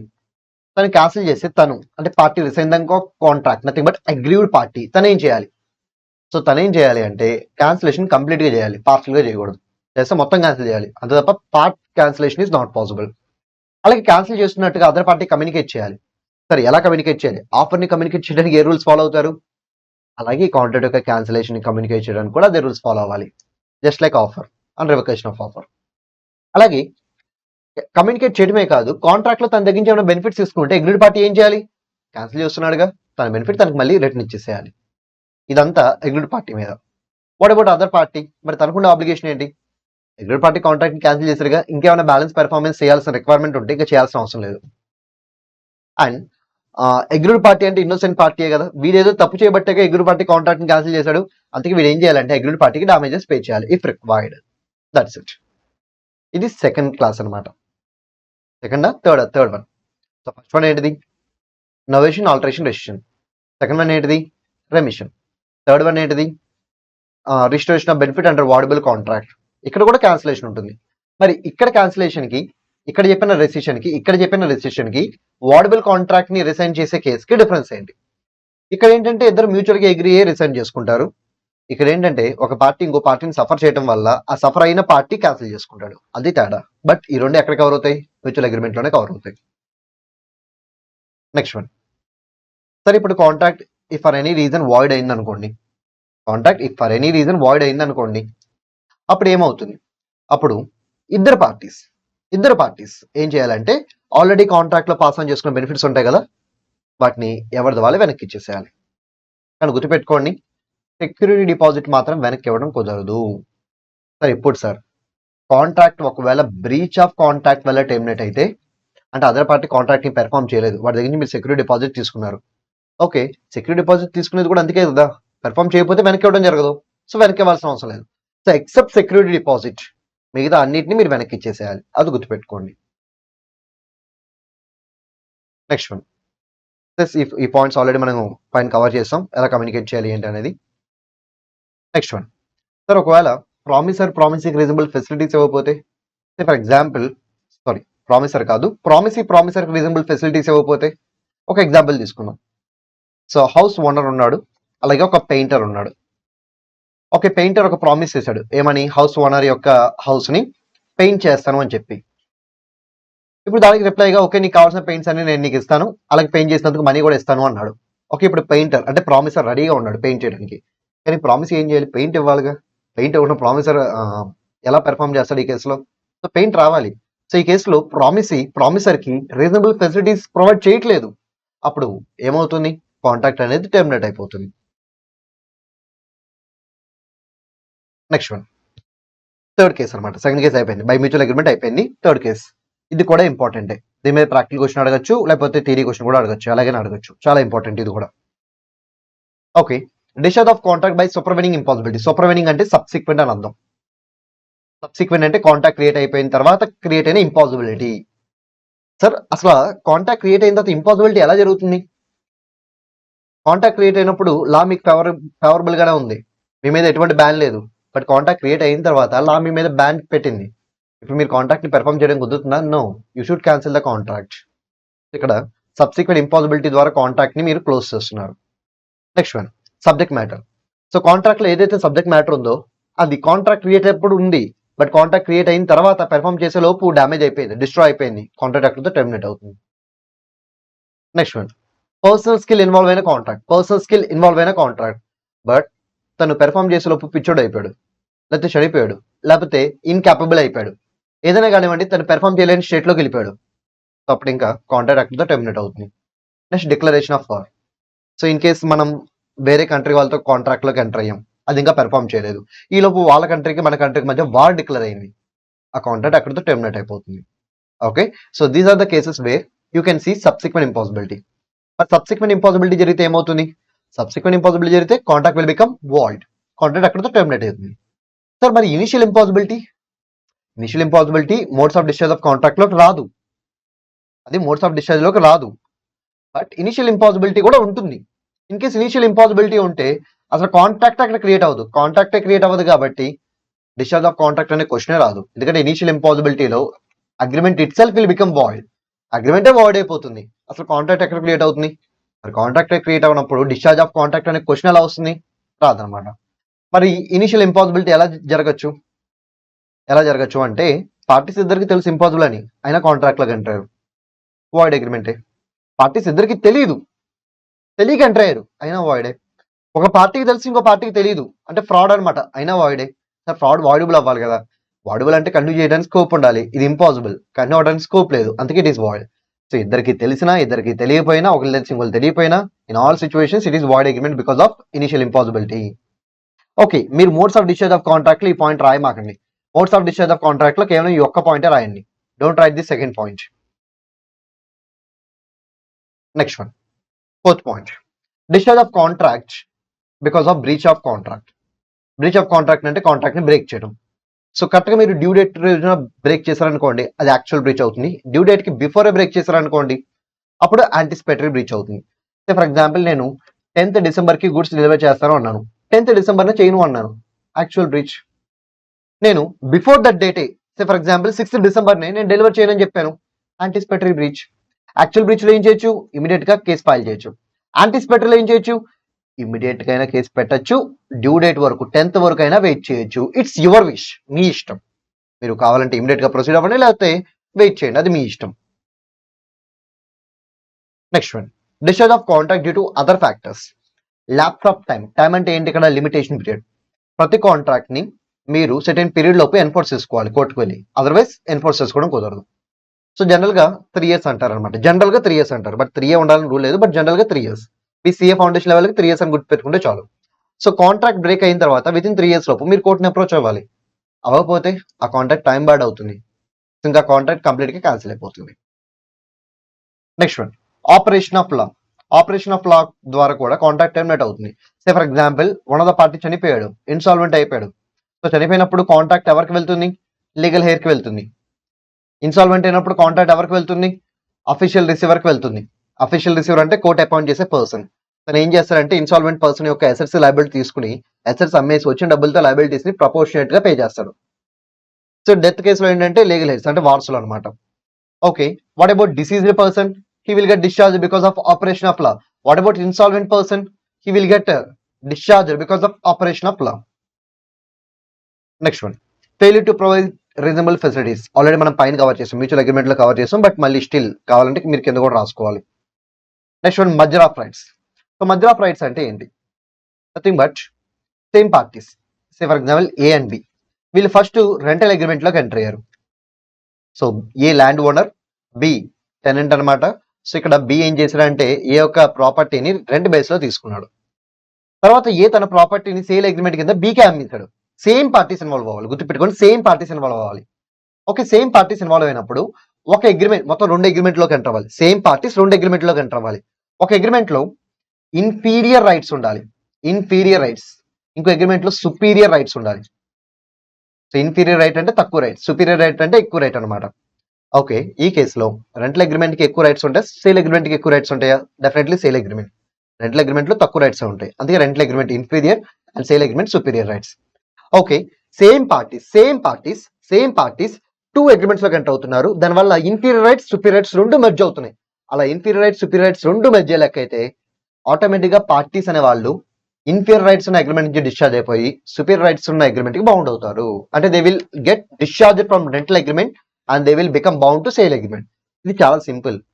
సో ఇప్పుడు రెంట్ కొన్నవాడే పర్చేస్ చేస్తారు అనుకోండి, what will happen to rental agreement, it will become automatically invalid. దాన్నే ఇక్కడ మెజర్ ఆఫ్ రైట్స్ అని ఇచ్చాడు. Okay, by this we completed this chapter. Okay, now let's go to another chapter, that is remedies for breach of contract. So remedies for breach of contract examination point of లో moderately important.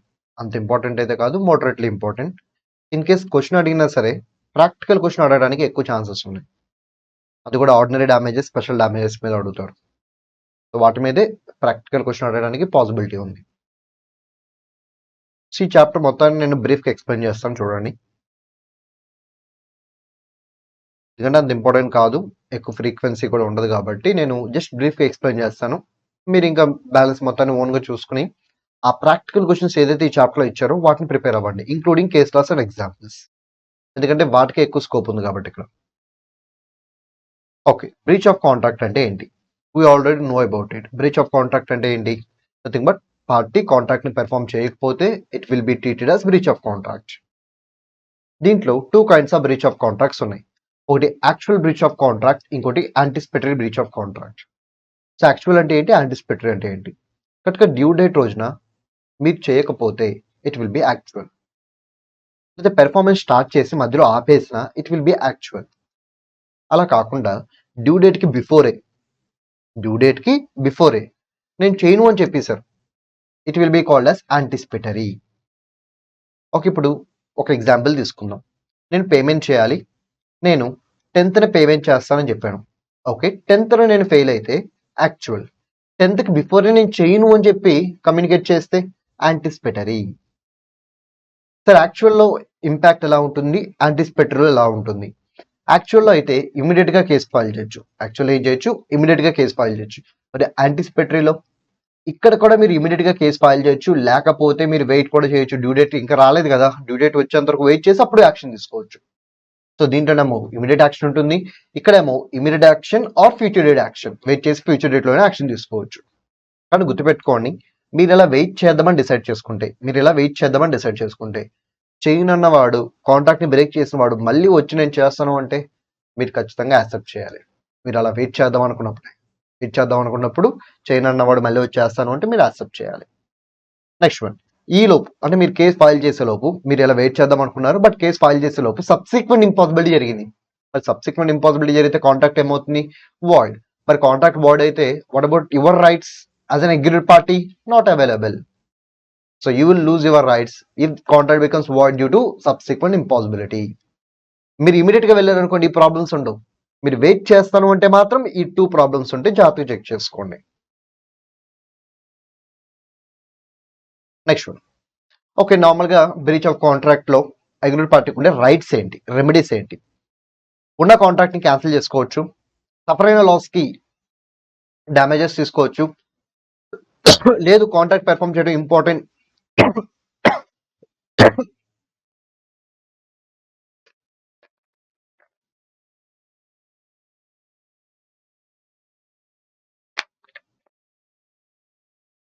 Okay let's continue.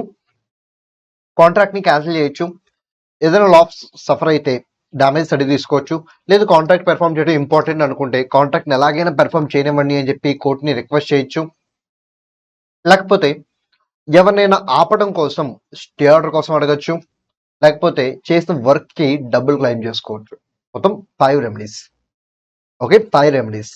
దీంట్లో ఈ 2 remedies కొంచెం ఈజీగానే ఉంటాయి, ఎందుకంటే నేను కాంట్రాక్ట్లో కంటాను, other party perform చేయను అన్నాడు, లేదా ఫెయిల్ అయ్యాడు అంటే కాంట్రాక్ట్ని బ్రేక్ చేశాడు. ఇప్పుడు నేను ఉన్న కాంట్రాక్ట్ మొత్తాన్ని క్యాన్సిల్ చేసేయచ్చు, అలాగే అదర్ పార్టీ బ్రేక్ చేశాడుగా నేను కూడా చేయను అని చెప్పి ఉన్న కాంట్రాక్ట్ని క్యాన్సిల్ చేయొచ్చు. ఎట్ ద సేమ్ టైం తను బ్రేక్ చేయడం వల్ల నేనేమైనా లాస్ సఫర్ అయితే I can claim damages. Okay, బాగానే ఉంది. మరి ఈ 2 ఏంటి? కాంట్రాక్ట్లో ఏదైనా చేస్తాను అని అదర్ పార్టీ చెప్పాడు, వాటిని పాజిటివ్ టర్మ్స్ అంటారు. లేకపోతే కాంట్రాక్ట్ నేను ఇది చేయను అని చెప్పాడు, నెగిటివ్ టర్మ్స్. సో ఏదైనా చేస్తాను అని చెప్పి ప్రామిస్ చేస్తే పాజిటివ్ టర్మ్, ఏదైనా చేయను అని చెప్పి ప్రామిస్ చేస్తే నెగిటివ్ టర్మ్. ఓకే, నేను రెండిట్లోనూ కాంట్రాక్ట్ని కంటిన్యూ చేయాలి అనుకుంటున్నాను. ఓకే, మరి పాజిటివ్ టర్మ్స్ కోసం నేను అడగాల్సిన పాయింట్ ఏంటి అంటే స్పెసిఫిక్ పెర్ఫార్మెన్స్. అదే నెగిటివ్ టర్మ్ అయితే injunction, nothing but stay order. Say for example, ఒక పర్సన్ ఉన్నాడు, తను నేను డైరెక్ట్ చేసే మూవీలో యాక్ట్ చేస్తాను అన్నాడు, నా మూవీ అయ్యేంత వరకు వేరే వాళ్ళ దగ్గర యాక్ట్ చేయను అన్నాడు. 2 ప్రామిసెస్ చేశాడు. సో నాతో పాటు యాక్ట్ చేస్తాను అన్నాడు, అండ్ ఇంకోటి వేరే వాళ్ళ మూవీస్లో నా మూవీ అయ్యేంత వరకు యాక్ట్ చేయను అన్నాడు. ఇన్ కేస్ నేను డైరెక్ట్ చేసే మూవీలో తను నాతో పాటు యాక్ట్ చేయకపోతే దాన్ని యాక్ట్ చేసేలా చేయొచ్చు, స్పెసిఫిక్ పెర్ఫార్మెన్స్. వేరే వాళ్ళ దగ్గర యాక్ట్ చేస్తుంటే నా మూవీ కంప్లీట్ అవ్వకుండానే వేరే వాళ్ళ దగ్గరికి వెళ్ళి యాక్ట్ చేస్తున్నట్టయితే తను అలా వెళ్లకుండా స్టాప్ చేయొచ్చు by taking stay order, nothing but injunction order. So చేస్తాను అని చెప్పిన దాన్ని చేయకపోతే చేసేలా చేయొచ్చు విత్ స్పెసిఫిక్ పెర్ఫార్మెన్స్. చెయ్యను అన్నదాన్ని చేస్తుంటే దాన్ని ఆపేయచ్చు with the help of injunction order. Next one, quantum merit. Quantum merit అంటే నేను చేసిన వర్క్, ఆల్రెడీ నేను కొంత వర్క్ చేశాను, మరి చేసిన వర్క్కి నేను ఏం చేయొచ్చు, డబ్బులు అడిగి తీసుకోవచ్చు, దాన్ని క్వాంటమ్ మెరిట్ అంటారు. సార్ మరి ఏ కేసులో కోర్టు క్వాంటమ్ మెరిట్కి అలౌ చేస్తుంది? సో నార్మల్గా చాలా కేసెస్లోనే అలౌ చేస్తుంది, బట్ మనం ఇప్పుడు బ్రీచ్ ఆఫ్ కాంట్రాక్ట్కి రిలేటెడ్గా ఆలోచిద్దాం. సో బ్రీచ్ ఆఫ్ కాంట్రాక్ట్ రిలేటెడ్గా సో చేసిన వర్క్కి డబ్బులు మనం క్లెయిమ్ చేయొచ్చా? మీరు అగ్రీడ్ పార్టీ అనుకోండి, మీరు అగ్రీడ్ పార్టీ అయితే మీరు ఎప్పుడైనా క్లెయిమ్ చేయొచ్చు. మీరు 50% వర్క్ కంప్లీట్ చేసి 50% అమౌంట్ తీసుకోవచ్చు, 30% వర్క్ కంప్లీట్ చేస్తే 30% తీసుకోవచ్చు, 90% వర్క్ ఆల్రెడీ కంప్లీట్ చేసేస్తుంటే 90% వర్క్ తీసుకోవచ్చు. అంటే అగ్రీడ్ పార్టీ, డిఫాల్టింగ్ పార్టీ ఇద్దరు పార్టీస్ ఉన్నారు. Agreed party already 80% work complete చేస్తాడు. డిఫాల్టింగ్ పార్టీ ఇంకా చేయాల్సిన అవసరం లేదు అని చెప్పి క్యాన్సిల్ చేసామన్నాడు కాంట్రాక్ట్ ని. అంటే కాంట్రాక్ట్ ని బ్రేక్ చేస్తున్నాడు తను. అప్పుడు ఏం చేయొచ్చు? అగ్రీడ్ పార్టీ చేసిన 80% వర్క్ 80% మనీని క్లెయిమ్ చేసుకోవచ్చు based on quantum merit. So ఈ రైట్ తను ఎప్పుడైనా ఎక్సెస్ చేసుకోవచ్చు. There is no problem in it. Then what about default party? ఒకవేళ డిఫాల్ట్ పార్టీ కూడా ఒక 40% వర్క్ ఫినిష్ చేసి బ్యాలెన్స్ 60 ఫినిష్ చేయకుండా కాంట్రాక్ట్ ని బ్రేక్ చేస్తే మరి ఆ 40% కి 40% ఆఫ్ ద అమౌంట్ క్లెయిమ్ చేయొచ్చా? నో, క్లెయిమ్ చేయడం కుదరదు. కానీ ఈ కాంట్రాక్ట్ డివిజిబుల్ అయితే క్లెయిమ్ చేయొచ్చు. ఒకవేళ కాంట్రాక్ట్ ఇండివిజిబుల్ అయితే క్లెయిమ్ చేయడం కుదరదు. సార్ మాకు ఎలా తెలుస్తుంది సార్ కాంట్రాక్ట్ డివిజిబుల్ ఇండివిజిబుల్ అని? క్వశ్చన్లో క్లియర్గా చెప్తాడు. ఏమని చెప్తారంటే, సో 6 ఆర్టికల్స్ పబ్లిష్ చేయాలి. అన్ని పబ్లిష్ చేసిన తర్వాత 1 lakh పేమెంట్ ఇస్తాను అన్నాడు. సో అన్ని చేస్తేనే 1 lakh ఇస్తారు అంటే దాని మీనింగ్ ఏంటి? ఇండివిజిబుల్. అలా కాకుండా ప్రతి ఆర్టికల్కి ఫిక్స్డ్గా 20,000 ఇస్తా అన్నాడు. ప్రతి ఆర్టికల్కి ఫిక్స్డ్గా 20,000 ఇస్తాను, టోటల్ 6 ఆర్టికల్స్ చేయాలి అన్నాడు. ఇప్పుడు అది డివిజిబుల్. సో మొత్తం అంతా అయిపోయిన తర్వాత డబ్బులు ఇస్తాను అంటే ఇండివిజిబుల్. ఏ పార్ట్ కా పార్ట్ డబ్బులు ఇస్తాను అంటే it is divisible. Okay, contract divisible అయితే default party can claim, agreed party can also claim. ఒకవేళ కాంట్రాక్ట్ ఇండివిజిబుల్ అయితే default party can't claim but agreed party can claim. అంటే అగ్రీడ్ పార్టీకి డివిజిబులా ఇండివిజిబులా irrelevant, at any point of time he can claim based on quantum merit. But defaulting party contract divisible అయ్యి తను ఏమైనా work perform చేస్తుంటే చేసిన వర్క్ వరకు హీ కెన్ క్లైమ్. ఒక కాంట్రాక్ట్ ఇండివిజిబుల్ అయితే హీ కాంట్ క్లైమ్ ఎనీథింగ్. చేసిన 40% వర్క్ కూడా వేస్ట్ అనమాట. అప్పుడు నెక్స్ట్ వన్ డ్యామేజెస్ అన్నారు కదా, మరి ఇక్కడ ఎన్ని కైండ్స్ ఆఫ్ డ్యామేజెస్ ఉంటాయి? టోటల్ 6 కైండ్స్ ఆఫ్ డ్యామేజెస్ ఉంటాయి. ఓకే, ఏంటో 6 kinds of damages? One by one చూద్దాం. First one, ordinary damages. Ordinary damages అంటే ఏంటి? ఫర్ ఎగ్జాంపుల్, సెల్లర్ బయ్యర్ కి 1 lakh కి కార్ అమ్ముతాను అన్నాడు, కానీ అమ్మలేదు అంటే కాంట్రాక్ట్ ని బ్రేక్ చేశారనే కదా. ఎస్. ఇప్పుడు బయ్యర్ అదే కార్ ని బయట 1.5 lakhs పెట్టి కొనుక్కున్నాడు. సేమ్ కార్ కి ఎంత ఖర్చు అయింది? 1.5 lakhs. ఇప్పుడు కాంట్రాక్ట్ పెర్ఫార్మ్ అయ్యి ఉంటే బయ్యర్ చేతిలో పడే ఎక్స్పెన్స్ 1 lakh. కాంట్రాక్ట్ బ్రేక్ చేయడం వల్ల బయ్యర్ 1.5 lakh ఇంకర్ అయ్యాడు, అంటే 50,000 ఎక్స్ట్రా ఇంకర్ అయ్యాడు. ఆ 50,000 బయ్యర్ లాస్ కదా. ఆ లాస్ ని బయ్యర్ ఏం చేయొచ్చు? సెల్లర్ దగ్గర నుంచి ఆర్డినరీ డ్యామేజ్ కింద క్లెయిమ్ చేసుకోవచ్చు. ఆర్డినరీ డ్యామేజ్ అంటే nothing but difference between market price and contract price. Next one, special damages. Special damage అంటే ఏంటి? సో స్పెషల్ డ్యామేజ్ అంటే ఏంటంటే, ఇప్పుడు పార్టీస్ కాంట్రాక్ట్ లోకి ఎంటర్ అవుతారు. Okay, one of the party contract ని బ్రేక్ చేస్తాడు. ఓకే, ఇప్పుడు అదర్ పార్టీకి లాస్ వస్తుంది. ఓకే, బట్ ఆ లాస్ అనేది కాంట్రాక్ట్ కి ఏ విధంగానూ లింక్ కాదు. ఇంకా సింపుల్ చెప్పాలంటే ఇండైరెక్ట్ లాస్ అనమాట. It's not a direct loss, it is completely indirect loss. ఇది అనుకోండి డైరెక్ట్ కాన్సిక్వెన్స్, డైరెక్ట్ లాస్, అందుకే he can claim ordinary damages. But ఈ స్పెషల్ కేసులో ఏంటంటే అది ఇండైరెక్ట్ అనమాట. ఒక మరి స్పెషల్ డ్యామేజెస్ క్లైమ్ చేయొచ్చా? ఎస్, క్లైమ్ చేయొచ్చు. కాకపోతే ఏం చేయాలంటే ముందే చెప్పాలి, ఇలా నేను స్పెషల్ సర్కమ్స్టాన్సెస్ లో ఇన్వాల్వ్ అయి ఉన్నాను, మీరు కాంట్రాక్ట్ ని పెర్ఫార్మ్ చేస్తే నాకు ఇంత ప్రాఫిట్ వస్తుంది, మీరు కాంట్రాక్ట్ ని పెర్ఫార్మ్ చేయకపోతే నేను ఇంత ప్రాఫిట్ మిస్ అవ్వాల్సి వస్తుంది. అలా మీరు ముందుగానే చెప్పారనుకోండి, అప్పుడు మీరు సఫర్ అయ్యే స్పెషల్ లాస్ ఏదైతే ఉందో దానికి కూడా డ్యామేజ్ అడిగి తీసుకోవచ్చు. ఒక ఎగ్జాంపుల్ చూద్దాం. సో సెల్లర్ దగ్గర నుంచి బయ్యర్ వెహికల్ కొనుక్కుంటా అన్నాడు, ఎందుకంటే 1 lakh కి. ఓకే, ఇప్పుడు బయ్యర్ అదే వెహికల్ ని 1.5 lakhs కి వేరే థర్డ్ పార్టీకి అమ్ముదాం అనుకుంటున్నాడు. ఓకే, ఇప్పుడు బయ్యర్కి వచ్చే ప్రాఫిట్ ఎంత? 50,000. ఇప్పుడు ఇలా నేను కాంట్రాక్ట్ లోకి అంటాను, నేను వేరే వాళ్ళకి అమ్మాలి అనే మ్యాటర్ ని ముందుగా సెల్లర్ చెప్పుంటే దెన్ బయ్యర్ మిస్ అయిన 50,000 ప్రాఫిట్ ని సెల్లర్ దగ్గర నుంచి క్లైమ్ చేయొచ్చు. ఒకవేళ చెప్పబోతే then he can't claim. Simple answer. Ordinary damage అయితే చెప్పాల్సిన అవసరం లేదు, స్పెషల్ డ్యామేజ్ అయితే ముందుగా చెప్పాల్సిందే. That is the rule. Next one, nominal damages. ఇప్పటి వరకు లాస్ ఉంటేనే మీరు డ్యామేజెస్ క్లైమ్ చేసుకున్నారు. సో డైరెక్ట్ లాస్ అయితే ordinary damage, indirect loss, and ఆ ఇండైరెక్ట్ లాస్ గురించి ముందుగానే మీరు చెప్పుంటే స్పెషల్ డ్యామేజెస్. మరి అసలు లాస్ లేకపోతే, లాస్ లేకపోయినా ఎంతో కొంత అమౌంట్, ఎక్కువ అమౌంట్ ఏం కాదు, చాలా తక్కువ అమౌంట్ లాస్ లేకపోయినా సరే అదర్ పార్టీ కాంట్రాక్ట్ ని బ్రేక్ చేశారు కాబట్టి ఫైన్ కింద లేదా పెనాల్టీ కింద ఎంతో కొంత మినిమం అమౌంట్, చాలా స్మాల్ అమౌంట్ కోర్టు మీకు ఇప్పిస్తుంది. ఆ స్మాల్ అమౌంట్ ఏమంటారంటే నామినల్ డ్యామేజ్ అంటారు. Next one, vindictive or exemplary damages. So దీని మీనింగ్ ఏంటంటే, మీరు కాంట్రాక్ట్లోకి ఎంటర్ అయ్యారు, అదర్ పార్టీ కాంట్రాక్ట్ బ్రేక్ చేయడం వల్ల మీకున్న రెప్యుటేషన్ తగ్గిపోయింది. అలా రెప్యుటేషన్ లాస్ కూడా మీరు డ్యామేజ్ అనేది తీసుకోవచ్చు. దాన్ని విండిక్టివ్ ఆర్ ఎగ్జాంపులరీ డ్యామేజ్ అంటారు. బట్ ఇటువంటి డ్యామేజెస్ మీరు ఓన్లీ 2 కేసెస్లో మాత్రమే క్లెయిమ్ చేయడం కుదురుతుంది. ఒకటి, అదర్ పార్టీ నన్ను మ్యారేజ్ చేసుకున్నాను ప్రామిస్ చేశారు, బట్ మ్యారేజ్ చేసుకోలేదు, నాకు loss of reputation, I can claim vindictive damage.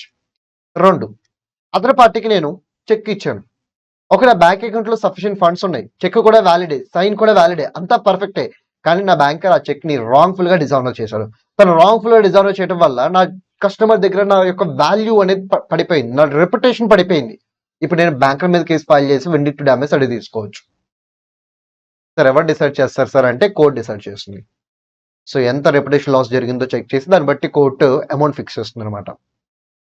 Next one, sir నేను గూడ్స్ డెలివర్ చేయమని చెప్పి క్యారియర్కి ఇచ్చాను, వాడు డిలే చేశాడు, బట్ డిలే చేయడం వల్ల గూడ్స్ పెరిష్ అయిపోయినాయి.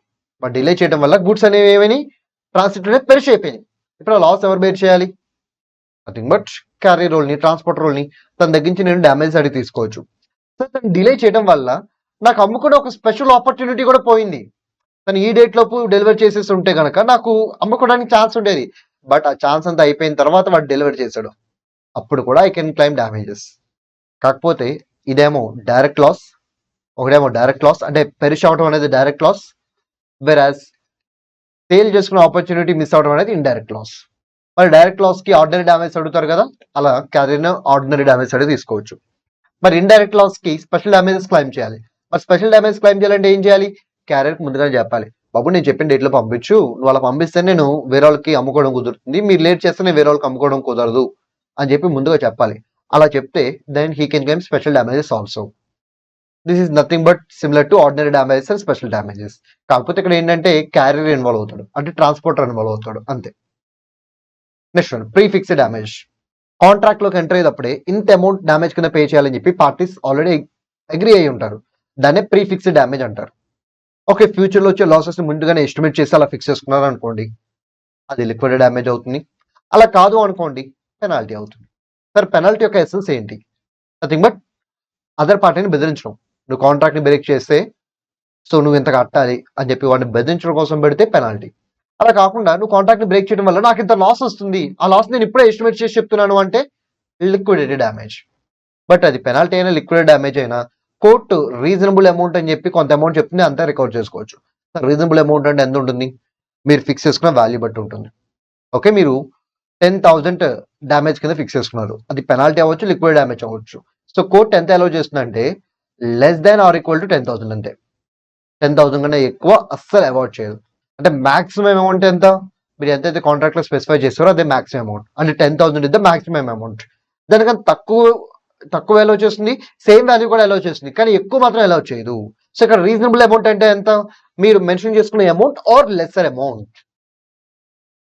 నెక్స్ట్ కంపారిజన్, వేటికంటే లిక్విడ్ డ్యామేజ్ కి పెనాల్టీకి. సో ఇక్కడ liquid damage, it is nothing but pre estimate of losses. Penalty to prevent the other party from awarding the contract. That means by creating a fear. దేనికోసం? వాడు contract ని avoid చేస్తే మరి నేను నష్టపోతాను కదా, కాంట్రాక్ట్ ని అవాయిడ్ చేయకుండా ఉంటాడని చెప్పి వాడిని భయపెట్టడం కోసం నువ్వు కాంట్రాక్ట్ ని అవాయిడ్ చేస్తే నువ్వు నాకు ఇంత కట్టాలి అని చెప్పి నేను ముందుగానే చెప్తే అదేమవుతుంది? పెనాల్టీ అవుతుంది. బట్ లాస్ ఎస్టిమేట్ చేసి చెప్తే లిక్విడ్ డ్యామేజ్ అవుతుంది. సో ఇది estimation of future loss, but ఇది మాత్రం అన్రీజనబుల్ గా ఉంటుంది. ఎక్స్ట్రా వేగెంట్ అన్నా, అన్కాన్స్టబుల్ అన్నా అన్రీజనబుల్. నెక్స్ట్ వన్, దేనికోసం? To compensate probable loss. ఇది అదర్ పార్టీని భయపెట్టడం కోసం. ఎంత రికవర్ చేసుకోవచ్చు? రెండిట్లోనూ రీజనబుల్ అమౌంట్ రికవర్ చేసుకోవచ్చు, not exceeding sum fixed. Next one, enforceability as per English law. English లాలో చూసుకుంటే liquid damage is fully enforceable, whereas penalty is enforceable to reasonable extent. So ఇండియాలో రెండు రీజనబులే, కానీ ఇంగ్లీష్ లా ప్రకారం పెనాల్టీ అయితే రీజనబులే, కానీ లిక్విడ్ డ్యామేజ్ అయితే full amount. Okay, by this we completed remedies for breach of contract chapter.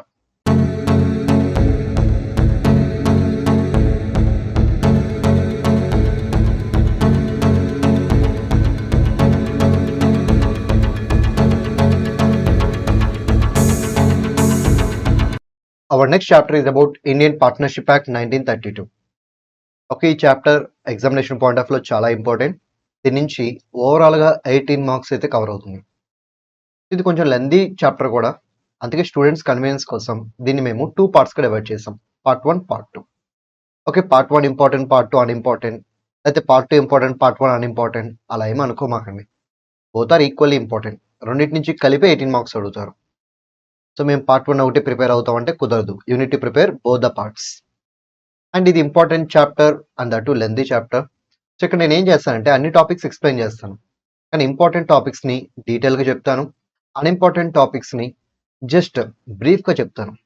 Okay, ఎందుకంటే మనకున్న time సరిపోదు కాబట్టి ఇంపార్టెంట్ వరకు కొంచెం డీటెయిల్గా వెళ్దాం, అన్ఇంపార్టెంట్ వరకు బ్రీఫ్గా వెళ్దాం.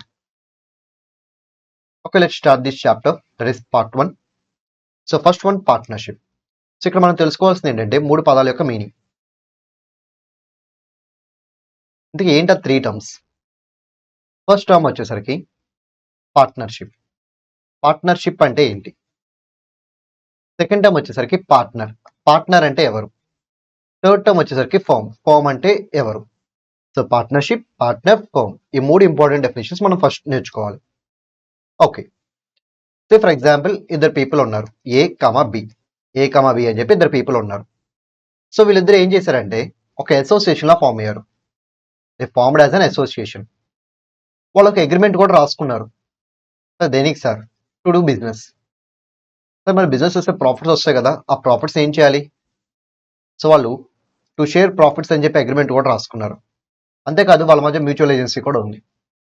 ఓకే, ఎప్పుడైతే ఇద్దరు పీపుల్ మధ్య 2 or more పీపుల్, ఇద్దరే అవ్వాల్సిన రూల్ లేదు, 2 or more పీపుల్ మధ్య ఈ 5 ఎలిమెంట్స్ ఉంటాయో, that is association, agreement, business, sharing of profits, mutual agency.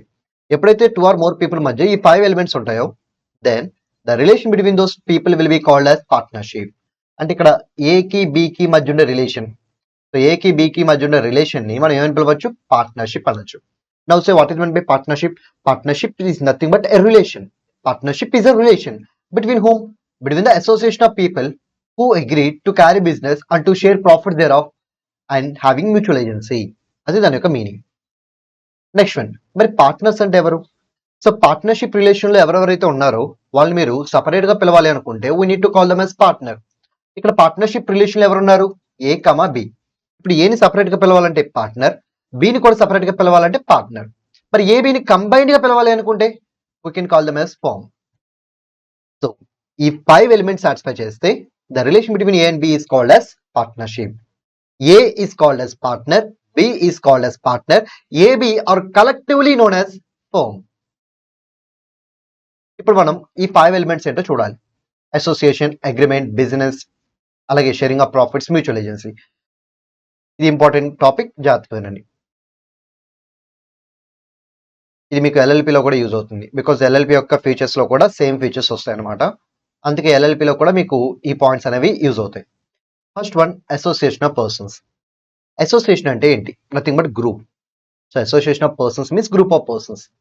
Sir group అంటున్నారు కదా, మరి మినిమం ఎంతమంది ఉండాలి, మాక్సిమం ఎంతమంది ఉండాలి? Minimum to maximum 50. Minimum to maximum 50. Sir 50 కన్నా ఇంక్రీజ్ అయితే ఏం చేయాలి? మీరు పార్ట్నర్షిప్ ఫామ్ ని కంపెనీ లాగా కన్వర్ట్ చేసేసుకోవాలి. ఇక మీరు పార్ట్నర్షిప్ ఫామ్ ని కంటిన్యూ చేయడం కుదరదు. You need to convert your form into company. ఎప్పుడు నెంబర్ ఆఫ్ పార్ట్నర్స్ 50 దాటితే. ఒక నెంబర్ ఆఫ్ పార్ట్నర్స్ 2 కన్నా తగ్గితే there is no other option, you need to compulsorily dissolve your form. Compulsory dissolution. So 2 కన్నా తగ్గితే మీరు ఇంకా ఫామ్ ని కంటిన్యూ చేయడానికి వీల్లేదు, ఫామ్ ని ఖచ్చితంగా క్లోజ్ చేసేయాలి. 50 కన్నా పెరిగితే ఫామ్ ని క్లోజ్ చేయాల్సిన అవసరం లేదు, ఫామ్ ని కన్వర్ట్ చేయాలి. దేనికి ఎంత కన్వర్ట్ చేయాలి? కంపెనీగా కన్వర్ట్ చేసుకోవాలి. 2 కన్నా తగ్గితే డిజాల్వ్ చేయాలి, 50 కన్నా పెరిగితే కంపెనీగా కన్వర్ట్ చేసుకోవాలి. Then who can become members of this association? That means who can become partners? Natural persons, nothing but human beings. Artificial persons, that nothing but body corporates like company, LLP. So ఇవన్నీ partners అవ్వచ్చు అనమాట. So natural persons అంటే మనం, human beings. Artificial persons అంటే persons created by law, nothing but companies, LLPs like body corporates. So all people can become partners. And ఇక్కడ మిమ్మల్ని ఇంకొక question twist చేయొచ్చు. ఒక పార్ట్నర్షిప్ ఫామ్ ఇంకొక పార్ట్నర్షిప్ ఫామ్ లో పార్ట్నర్ అవ్వచ్చా అని అడగచ్చు. సో మీరు ఇవ్వాల్సిన ఆన్సర్ ఏంటంటే నో. సార్ ఎందుకు సార్ నో? పార్ట్నర్షిప్ ఫామ్ కి సపరేట్ లీగల్ ఎంటిటీ స్టేటస్ ఉండదు. పార్ట్నర్షిప్ ఫామ్ అనేది సపరేట్ పర్సన్ కాదు, ఆర్టిఫిషియల్ పర్సన్ కాదు. ఇప్పుడు పార్ట్నర్ గా ఎవరు అవ్వచ్చు అంటే మనం ఏమనుకున్నాం? Natural persons, artificial persons. But what about the status of partnership firm? Is it a natural person? మళ్ళా కదా ఏమన్నా హ్యూమన్ బీయింగా? కాదు. Is it an artificial person like company and LLP? No. So it is neither natural person nor artificial person. That's why a partnership firm cannot become a partner in another partnership firm. But a company, yes. But an LLP, yes. But a partnership firm, no. So our point important anamata. E point related ga. Next one, agreement. So agreement ఎలా ఉండాలి? వాలంటరీగా ఉండాలి, అంటే free consent ఉండాలి. Next one, వాళ్ళ మధ్య agreement అనేది create అయి ఉండాలి. సో అగ్రిమెంట్ క్రియేట్ అవ్వాలి, అది కూడా వాలంటరీగా క్రియేట్ అవ్వాలి. నెక్స్ట్ వన్, ఆ అగ్రిమెంట్ ఎలా ఉండొచ్చు? ఎక్స్ప్రెస్ ఫామ్ లో ఉండొచ్చు. ఎక్స్ప్రెస్ అంటే ఇన్ వర్డ్స్, వర్డ్స్ అంటే ఏదో రిటన్ ఆర్ స్పోకెన్ ఏదైనా ఉండొచ్చు. ఇంప్లైడ్ అంటే నథింగ్ బట్ కండక్ట్. సో ఎలా ఉన్నా నో ఇష్యూ. ఖచ్చితంగా రిటర్న్ గానే ఉండాలని రిక్వైర్మెంట్ అయితే ఏం లేదు. మీరు ఎలా కావాలనుకున్నా అలా మీ పార్ట్నర్షిప్ అగ్రిమెంట్ ని డిజైన్ చేసుకోవచ్చు. నెక్స్ట్ వన్, మరి అగ్రిమెంట్ దేనికోసం? To do business. సార్ ఎలాంటి బిజినెస్ సార్? మీరు ఏ బిజినెస్ అయినా చేయండి, అది లాఫుల్ బిజినెస్ అయి ఉండాలి, ప్లస్ ప్రాఫిట్ మోటివ్ అయి ఉండాలి. అన్లాఫుల్ బిజినెస్ కోసం you can't create partnership firm. Charitable purpose కోసం you can't create partnership firm. Sir what about company? Yes you can, section 8 company. What about LLP? No.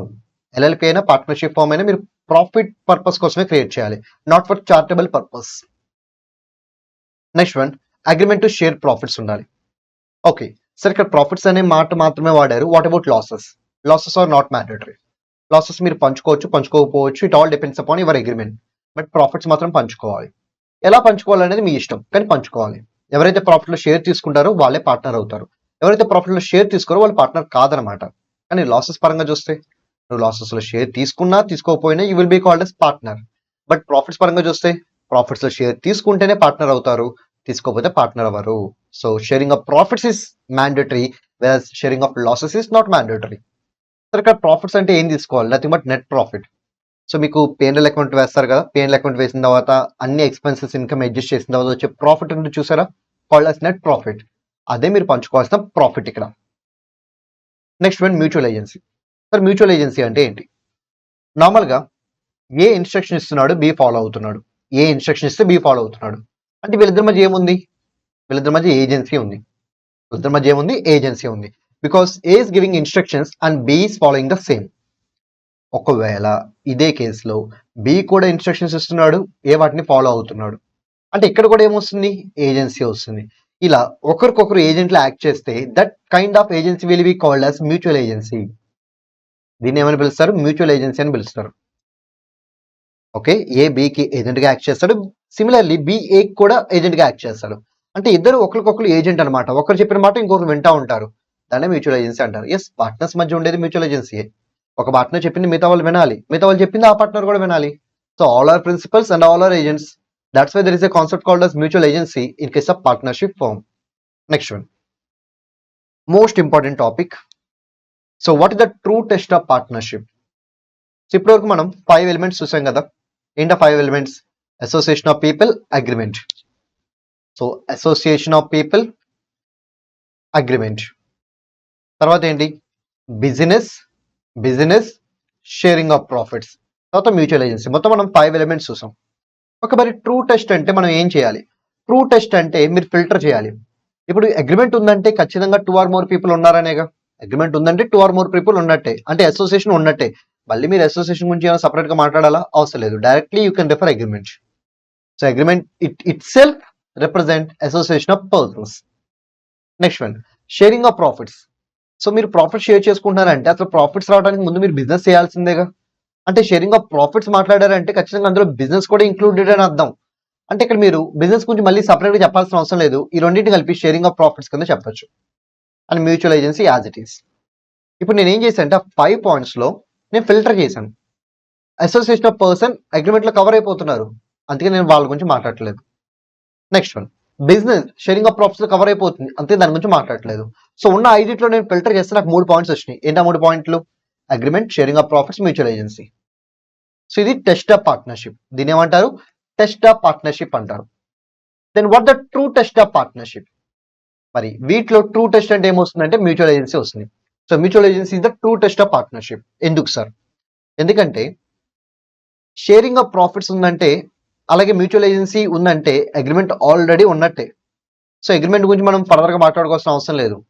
ఇప్పుడు మళ్ళీ further filter చేస్తే మనకి ఎన్ని వచ్చినాయి? 2 వచ్చినాయి, sharing of profits, mutual agency. ఇప్పుడు ఈ రెండింటి మధ్య కాంపిటీషన్ వచ్చింది. ఏంటో కాంపిటీషన్ అంటే ఈ రెండింటిలో ఏది ట్రూ టెస్ట్. సో ఆల్రెడీ మనం association, agreement, business, sharing of profits, mutual ఏజెన్సీలో అసోసియేషన్ ఆఫ్ పర్సన్స్ తీస్తాం, అగ్రిమెంట్ లో కవర్ అవుతుంది. బిజినెస్ తీస్తాం, షేరింగ్ ఆఫ్ ప్రాఫిట్స్ లో కవర్ అవుతుంది. బట్ ఇప్పుడు తర్వాత ఏం చేస్తాం? అగ్రిమెంట్ కూడా తీస్తాం. ఎందుకంటే ప్రాఫిట్ షేర్ చేసుకుంటున్నారు, మ్యూచువల్ ఏజెన్సీ తీసుకుంటున్నారు అంటే అగ్రిమెంట్ ఉంటేనే చేస్తారు, లేకపోతే ఎవరు చేయరు కదా. ఇంకా అగ్రిమెంట్ కూడా తీస్తాం. ఇంకా మిగిలిపోయిన కాన్సెప్ట్స్ ఏంటి? రెండు, sharing of profits, mutual agency. మరి ఈ రెండింటిలో ఏది true test of partnership? That is mutual agency. Why mutual agency? Why can't sharing of profits? అలా ఒక క్వశ్చన్ అడగచ్చు అనమాట. ఎందుకంటే ప్రైమా ఫేసి ఎవిడెన్స్ అనమాట షేరింగ్ ఆఫ్ ప్రాఫిట్స్ అనేది, వెరాజ్ మ్యూచువల్ ఏజెన్సీ అనేది కంక్లూజివ్ ఎవిడెన్స్. ఇది ప్రైమా ఫేసి ఎవిడెన్స్ అంటే ఏంటి, కంక్లూజివ్ ఎవిడెన్స్ అంటే ఏంటి? ఏదైనా చూసిన వెంటనే నాకు తెలిస్తే ప్రైమా ఫేసి ఎవిడెన్స్. ఏదైనా నేను అనాలిసిస్ చేయటం వల్ల నాకు తెలిస్తే అది కంక్లూజివ్ ఎవిడెన్స్. సో చూసిన వెంటనే నేను తను తప్పు చేశాడు అని చెప్తాను, ప్రైమా ఫేసి ఎవిడెన్స్.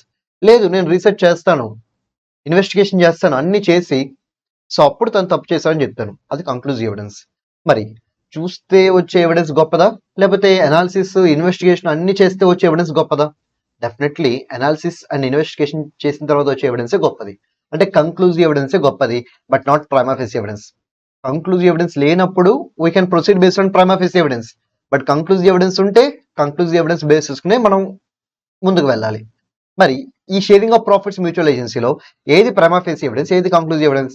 సో వాళ్ళు ప్రాఫిట్స్ తీసుకుంటున్నారా లేదా అనేది బుక్స్ ఆఫ్ అకౌంట్స్ చూస్తే మనకు అర్థమైపోతుంది. చూసిన వెంటనే వచ్చే ఎవిడెన్స్ ప్రైమా ఫేసి ఎవిడెన్స్.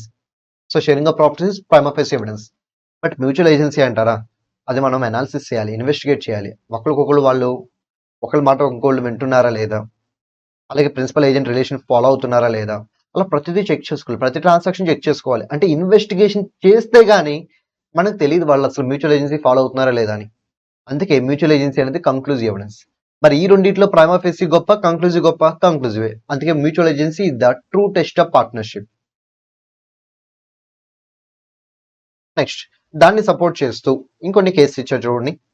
ఈ కేసెస్ లో అంటే ఈ 5 కేసెస్ లో ఒక అవుట్ సైడర్ ఉన్నాడు, తను ప్రాఫిట్స్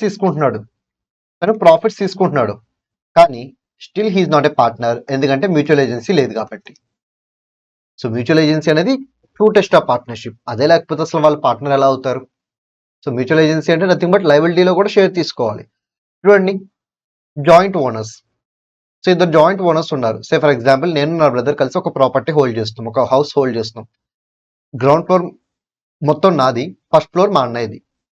ఓకే, ఇప్పుడు ఫస్ట్ ఫ్లోర్లో ఏమైనా రిపేర్ వస్తే ఎవరు చేస్తారు? మా అన్నయ్య చేపిస్తాడు, నాకేం పని. అలాగే గ్రౌండ్ ఫ్లోర్లో ఏమైనా రిపేర్ వస్తే మా అన్నయ్యని అడిగితే మా అన్నయ్య చేస్తారా? నువ్వే చేర్చుకో, నాకేం పని అంటారు. అంటే మేమిద్దరం జాయింట్ ఓనర్స్, ఆ ప్రాపర్టీకి మేమిద్దరం జాయింట్ ఓనర్స్. నాదేమో గ్రౌండ్ ఫ్లోర్, మా అన్నదేమో ఫస్ట్ ఫ్లోర్. ఇప్పుడు లయబిలిటీ వస్తే ఎవరి ఫ్లోర్లో వస్తే వాళ్ళే చూసుకుంటున్నారు, కానీ అందరూ చూసుకుంటున్నారా? లేదు. మరి అందరు చూసుకుంటేనే కదా మ్యూచువల్ ఏజెన్సీ ఉండేది. ఇక్కడ నా ఫ్లోర్లో ప్రాబ్లం వస్తే నేను ఒక్కడే చూసుకుంటున్నాను, మా అన్నయ్య ఫ్లోర్లో ప్రాబ్లం వస్తే మా అన్నయ్య ఒక్కడే చూసుకుంటున్నాడు. That means there is no mutual agency. ఇప్పుడు మా హౌస్ మొత్తాన్ని మేము ఒకరికి రెంట్కి ఇచ్చాం, సింగిల్ ఫ్యామిలీకి. ఆ సింగిల్ ఫ్యామిలీ 2 ఫ్లోర్స్కి కలిపి రెంట్ ఇస్తున్నారు మాకు. ఆ 2 ఫ్లోర్కి వచ్చే రెంట్ని మేము ఇద్దరం ఈక్వల్గా డివైడ్ చేసుకుంటున్నాం. అంటే నేను నా బ్రదర్ ఇద్దరం ప్రాఫిట్స్ తెచ్చుకుంటున్నాం, బట్ నేను నా బ్రదర్ లయబిలిటీ మాత్రం తీసుకోవట్లేదు. ఎవరి ఫ్లోర్లో ప్రాబ్లం వస్తే వాళ్ళే బేర్ చేస్తున్నారు. మరి ప్రాఫిట్స్ మాత్రమే తీసుకుని మ్యూచువల్ ఏజెన్సీ లేకపోతే మరి మేము పార్ట్నర్స్ అవుతామా? నో. ఫస్ట్ కేసు అనమాట. నెక్స్ట్ వన్, మనీ లెండర్ ఈసారి ఫామ్కి లోన్ ఇచ్చాడు. లోన్ ఇచ్చి మనీ లెండర్ ఏమంటున్నా అంటే, సార్ మీరు నాకు ఎలాగో ఇంట్రెస్ట్ ఇవ్వాలి కదా, ఇంట్రెస్ట్ బదులుగా మీ ఫామ్లో ఒక 1% షేర్ ఆఫ్ ప్రాఫిట్స్ ఇవ్వండి అన్నాడు. మీరు ఓకే అన్నారు. ఇప్పుడు చెప్పిన ప్రాఫిట్ వస్తే ఎవరెవరు పంచుకుంటారు? ఉన్న పార్ట్నర్స్తో పాటు మనీ లెండర్ కూడా 1% షేర్ ఆఫ్ ప్రాఫిట్ ఇస్తారు. కానీ మనీ లెండర్ పార్ట్నరా? కాదు. ఎందుకంటే తను ప్రాఫిట్లో షేర్ తీసుకుంటాడు. రేపొద్దున ఏదైనా లయబిలిటీ వచ్చి నువ్వు కూడా 1% షేర్ తీసుకుంటే ఎంత తీసుకుంటాడు? తీసుకోడు. ఒక నెక్స్ట్ వన్, ఈసారి ఎంప్లాయీ అనమాట. ఎంప్లాయీ అవ్వచ్చు, ఏజెంట్ అవ్వచ్చు, సర్వెంట్ అవ్వచ్చు, who are it may be. So వాళ్ళకి ఏంటంటే వర్క్ చేస్తున్నారు కాబట్టి రెమ్యునరేషన్ పే చేయాలి. ఇప్పుడు మనం రెమ్యునరేషన్ బదులుగా ఒక 1% షేర్ ఆఫ్ ప్రాఫిట్స్ ఇస్తామన్నాం. మీరు మా కోసం వర్క్ చేస్తున్నారు కాబట్టి రెమ్యునరేషన్ బదులుగా నేను ఏం చేస్తా అంటున్నాను? 1% షేర్ ఆఫ్ ప్రాఫిట్ ఇస్తాను అంటున్నాను. ఓకే, మరి ఈ కేసులో ప్రాఫిట్ వస్తే ఒరిజినల్ పార్ట్నర్తో పాటు ఆ సర్వెంట్ ఆర్ ఏజెంట్కి కూడా మనం ఇవ్వాలి కదా. మరి ఆ సర్వెంట్ ఆర్ ఏజెంట్ పార్ట్నర్ అవుతాడా? నో, ఎందుకంటే లయబిలిటీలో షేర్ తీసుకోరు కాబట్టి. నెక్స్ట్ వన్, ఒక పార్ట్నర్ చనిపోతే ఒక పార్ట్నర్ చనిపోతే వాళ్ళ యొక్క లీగల్ హెయిర్స్ కి nothing but widow or child, ఒక పార్ట్నర్ చనిపోతే వాళ్ళ యొక్క లీగల్ హెయిర్స్ కి చనిపోయిన పార్ట్నర్ యొక్క షేర్ ఆఫ్ ప్రాపర్టీ అసర్టైన్ చేసి ఇచ్చేసేయాలి. ఇన్ కేస్ ఇవ్వకపోతే వాళ్ళు ఏం చేయొచ్చు, సో వాళ్ళు ప్రాఫిట్స్ ని క్లైమ్ చేయొచ్చు అనమాట. మరి వాళ్ళు కూడా ప్రాఫిట్స్ తీసుకుంటున్నారు కదా, వాళ్ళు కూడా పార్ట్నర్స్ అవుతారా? No, they are not called as partners because liability వస్తే వాళ్ళకి సంబంధం లేదు కాబట్టి. నెక్స్ట్ వన్, ఈసారి ఫామ్ ఏం చేసిందంటే వేరే వాళ్ళ దగ్గర నుంచి బిజినెస్ కొనుక్కునేటప్పుడు గుడ్ విల్ కి డబ్బులు పే చేయాల. పే చేయకుండా ఏమని చెప్పిందంటే, ఓకే మేము గుడ్ విల్ కి డబ్బులు పే చేయట్లేదు, సో గుడ్ విల్ కి కన్సిడరేషన్ కింద మాకు వచ్చే ప్రాఫిట్స్ 1% షేర్ ఆఫ్ ప్రాఫిట్స్ ఇస్తాము అన్నాడు. అంటే previous owner of the business కి గుడ్ విల్ కి డబ్బులు ఇవ్వకుండా గుడ్ విల్ బదులుగా 1% షేర్ ఆఫ్ ప్రాఫిట్స్ ఇస్తామని చెప్పి మాట ఇచ్చారు. ఇప్పుడు ప్రాఫిట్స్ ఎవరు పంచుకుంటారు? Original partners as well as previous owner. మరి ప్రీవియస్ ఓనర్ పార్ట్నర్ అవుతాడా? నో, బికాస్ ఈ కేసెస్ అన్నిట్లో కామన్ పాయింట్ ఏంటి తెలుసా, అన్ని కేసులో ప్రాఫిట్స్ తీసుకుంటున్నారు, కానీ ఎవరు లయబిలిటీ తీసుకోవట్లేదు. సో ప్రాఫిట్స్ ఒక్కడే తీసుకుని లయబిలిటీ అంటే మ్యూచువల్ ఏజెన్సీ తీసుకోకపోతే how they can become partners, because mutual agency is the true test of partnership. అదే లేకపోతే వాళ్ళు పార్ట్నర్స్ ఎలా అవుతారు? That's why in all these 5 cases that person will be treated as outsider only. Is not partner, తను partner కాదు, even though తను profit share తీసుకున్నా సరే he's not a partner. Next one, so దీని మీద కూడా ఒక సపరేట్ క్వశ్చన్ అడగచ్చు. ఎలా అడగచ్చు అంటే, ఏ కేసెస్ లో కోర్ట్ వీళ్ళ మధ్య పార్ట్నర్షిప్ లేనట్టుగా అజంప్షన్ తీసుకుంటుంది. ఓకే, ఎప్పుడెప్పుడు తీసుకుంటుంది అంటే చాలా సింపుల్. సో పార్ట్నర్స్ మధ్య పార్ట్నర్షిప్ అగ్రిమెంట్ ఉందనుకోండి, వాళ్ళు మా మధ్య పార్ట్నర్షిప్ ఉందని ప్రూవ్ చేసుకోవచ్చు. అదే లేకపోతే నో. పోనీ పార్ట్నర్షిప్ ఉంది అని ప్రూవ్ చేసుకోవాలంటే ఇంకో వే ఉంది. బుక్స్ ఆఫ్ అకౌంట్స్ ప్రిపేర్ చేస్తుంటారు ఫామ్ పేరు మీద, అవైనా చూపించాలి, అవి కూడా లేవు. సరే ఇంకో వే, ట్రాన్సాక్షన్ చేయడం కోసం ముగ్గురు కలిసి బ్యాంక్ అకౌంట్ ఓపెన్ చేసుకుని ఉంటారు కదా, ఆ బ్యాంక్ అకౌంట్ డీటెయిల్స్ ఇచ్చినా పర్లేదు. ఒకవేళ అది కూడా లేదు, అప్పుడు ఏం చేయాలి? ఎవరైనా గవర్నమెంట్ ఆఫీసర్ కి, అంటే ఇంతవరకు అనమాట deputy director of procurement, so ఇంతవరకు ఎవరైనా పార్ట్నర్షిప్ ఫామ్ ని క్రియేట్ చేసుకున్నప్పుడు వాళ్ళు ఒక ఇంటిమేషన్ ఇచ్చేవాళ్ళు, సో పార్ట్నర్స్ మేము ఇలా ఒక ఫామ్ క్రియేట్ చేసుకున్నాము అని చెప్పి డెప్యూటీ డైరెక్టర్ ఆఫ్ ప్రొక్యూర్మెంట్ కి ఇంటిమేషన్ ఇచ్చేవాళ్ళు. ఇప్పుడైతే లేదనుకోండి, ఆ ఇంటిమేషన్ లెటర్ మీ దగ్గర ఉందా, అది చూపించండి, పార్ట్నర్షిప్ అని చెప్పి నమ్ముతానని చెప్తుంది. ఇప్పుడు చెప్పండి, పార్ట్నర్షిప్ ఉందని ప్రూవ్ చేసుకోవాలంటే మీరు ఏమేమి చూపించుకోవచ్చు? మీ మధ్య ఉన్న పార్ట్నర్షిప్ అగ్రిమెంట్ చూపించుకోవచ్చు, బుక్స్ ఆఫ్ అకౌంట్స్ చూపించుకోవచ్చు, బ్యాంక్ స్టేట్మెంట్ చూపించుకోవచ్చు, లేకపోతే తనకిచ్చిన రిటర్న్ ఇంటిమేషన్ కూడా చూపించుకోవచ్చు. ఒకవేళ ఇవేమీ లేకపోతే, so if all these things are not present, then you can assume that there is no partnership. అంతే కదా, పార్ట్నర్షిప్ ఉంది అని ప్రూవ్ చేయాలంటే ఏదో ఒక ఎవిడెన్స్ చూపించాలి. మీరు ఏ ఎవిడెన్స్ చూపించకపోతే దెర్ ఇస్ నో పార్ట్నర్షిప్, అది దాని మీనింగ్. సో పార్ట్నర్షిప్ అగ్రిమెంట్ లేకపోయినా, హోమ్ పేరు మీద బుక్స్ ఆఫ్ అకౌంట్స్ లేకపోయినా, హోమ్ బ్యాంక్ అకౌంట్ మెయింటైన్ చేయకపోయినా, అలాగే ఇటువంటి రిటర్న్ ఇంటిమేషన్ గవర్నమెంట్ ఆఫీసర్స్ కి ఏమీ ప్రూఫ్ గా లేకపోయినా, then court will assume there is no partnership in your case. So దీన్ని డైరెక్ట్ గా థియరీ క్వశ్చన్ గానే అడుగుతారు. Next one, partnership versus HUF. ఇది మీరు ఓన్ గా చదువుకోండి, ఇంపార్టెంటే, కానీ మీరు ఓన్ గా చదువుకుంటే ఈజీగానే అర్థమవుతుంది. Next, partnership deed, very very very very important topic in part 1. దీని అంత ఇంపార్టెంట్ క్వశ్చన్ ఇంకోటి ఏది ఉండదు అనుకుంటా, అంత important question. Okay, partnership deed అంటే ఏంటి? సో మీరు అగ్రిమెంట్ ని ఎలా ప్రిపేర్ చేసుకోవచ్చు? ఎక్స్ప్రెస్ గా చేయొచ్చు, ఇంప్లైడ్ గా చేయొచ్చు. ఎక్స్ప్రెస్ లో కూడా బై వర్డ్స్ స్పోకెన్ ద్వారా చేయొచ్చు, బై వర్డ్స్ రిటర్న్ ద్వారా కూడా చేయొచ్చు. ఇన్ కేస్ మీరు పార్ట్నర్షిప్ అగ్రిమెంట్ ని రిటర్న్ గా చేస్తే it will be called as partnership deed. మరి మీరు రిటర్న్ గా రాతపూర్వకంగా పార్ట్నర్షిప్ డీడ్ ని ప్రిపేర్ చేస్తున్నారు కదా, మరి ఏమైనా కేర్ తీసుకోవాలా? డెఫినెట్లీ. ఎందుకంటే రేపు పొద్దున మీరు ఇక్కడ ఒక పాయింట్ రాసి ఇంకో పాయింట్ ఆర్గ్యూ చేయకూడదుగా. For example profit sharing ratio 1:2 అని చెప్పి మీరు అగ్రిమెంట్ లో రాసుకున్నారు, బై మిస్టేక్ 2 అని వచ్చింది. రేపు పొద్దున నాకు ఈక్వల్ గా రావట్లేదు, నాకు తక్కువ ప్రాఫిట్ వస్తుందని చెప్పి మీరు కోర్టుకు వెళ్తే కోర్టు ఏమంటుంది? మీరు డీల్ లో రాసుకుందే కదా, నేను దీన్నే ఫాలో అవుతాను అని చెప్పి కోర్టు ఈ 1:2కే సపోర్ట్ చేస్తుంది. అందుకే మీరు పార్ట్నర్షిప్ డీడ్ ని ప్రిపేర్ చేసినప్పుడు 1-2 సార్లు చెక్ చేసుకోండి, చాలా కేర్ఫుల్ గా డ్రాఫ్ట్ చేసుకోండి పార్ట్నర్షిప్ డీడ్ ని. ఎందుకంటే రేపు పొద్దున కోర్టు ఎవరిని సపోర్ట్ చేస్తుందంటే మిమ్మల్ని కాదు, డీడ్ లో చెప్పిన కంటెంట్ ని సపోర్ట్ చేస్తుంది. డీడ్ లో ఏం చెప్తే అదే కోర్టుకి ఫైనల్ అనమాట. అందుకే మీరు డ్రాఫ్ట్ చేసేటప్పుడు అంటే క్రియేట్ చేసుకున్నప్పుడు చాలా కేర్ తో క్రియేట్ చేసుకోవాలి. అలాగే పార్ట్నర్షిప్ డీడ్ మీద మీరు స్టాంప్స్ కూడా అటాచ్ చేయాలి, ఇట్ ఇస్ మ్యాండేటరీ. సరే, ఎంత వాల్యూ ఉన్న stamps, it depends upon the state, ఎందుకంటే స్టాంప్స్ అనేవి స్టేట్ టు స్టేట్ మారుతూ ఉంటాయి. సో ఏ ట్రాన్సాక్షన్కి ఎంతెంత స్టాంప్ డ్యూటీ పే చేయాలనేది స్టేట్ టు స్టేట్ మారుతుంది. ఏపీకి ఒకలాగా ఉంటుంది, తెలంగాణకి ఇంకోలా ఉంటుంది అనమాట. సో మీరు స్టేట్ వైజ్ చెక్ చేసుకోవాలి ఎంత పే చేయాలి ఏంటి అని. సో మీరు రిటర్న్గా దట్టు కేర్ఫుల్గా అలాగే స్టాంప్స్ కూడా అటాచ్ చేస్తూ ఏమైనా అగ్రిమెంట్ ప్రిపేర్ చేసుకుంటే that agreement will be called as partnership deed. అదే ఈక్వేషన్. రిటర్న్గా ఉండాలి, డ్రాఫ్టెడ్ విత్ కేర్, స్టాంప్స్ ఉండాలి. ఈ మూడు ఉంటే అదేమవుతుంది? Partnership deed. నెక్స్ట్ వన్, మరి పార్ట్నర్షిప్ డీడ్లో ఉండే పర్టికులర్స్ ఏంటి? సో బేసిక్ పర్టికులర్స్ ఖచ్చితంగా మనం చెప్పాలి. బేసిక్ పర్టికులర్స్ అంటే ఏంటి? ఫామ్ నేమ్ ఏంటి, అలాగే పార్ట్నర్స్ యొక్క నేమ్స్ ఏంటి, ఫామ్ యొక్క నేచర్ ఆఫ్ బిజినెస్ ఏంటి, అలాగే ప్లేస్ ఆఫ్ బిజినెస్ ఏంటి, నథింగ్ బట్ ఆఫీస్ అడ్రస్, అలాగే ఫామ్ ని మీరు ఎప్పటి నుంచి స్టార్ట్ చేశారు, ఎంతకాలం ఫామ్ ని రన్ చేస్తారు, 5 years 10 years అది చెప్పండి క్లియర్ గా. అలాగే ఒక్కొక్క పార్ట్నర్ ఎంతెంత క్యాపిటల్ కాంట్రిబ్యూట్ చేస్తున్నారు, అలాగే పార్ట్నర్స్ ప్రాఫిట్స్ వస్తే ఎలా పంచుకుంటున్నారు, ఆ పాయింట్స్ అని మీరు రాయాలి. ఇవే కాదు ఇంకా ఎక్స్ట్రాగా మీరు కావాలనుకుంటే కూడా రాసుకోవచ్చు, there is no problem. But examination point of లో ఇన్ని పాయింట్స్ రాస్తే చాలు. గుర్తుపెట్టుకోండి, పార్ట్నర్షిప్ డీడ్ లో ఏదైనా మోడిఫికేషన్ చేయాలి అంటే it is possible, but only with the consent of all partners.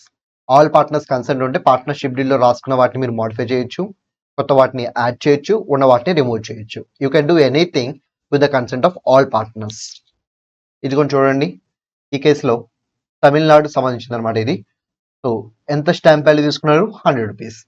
But ఆంధ్రప్రదేశ్కి డిఫరెంట్గా ఉంటుంది, తెలంగాణకి కూడా డిఫరెంట్గా ఉంటుంది.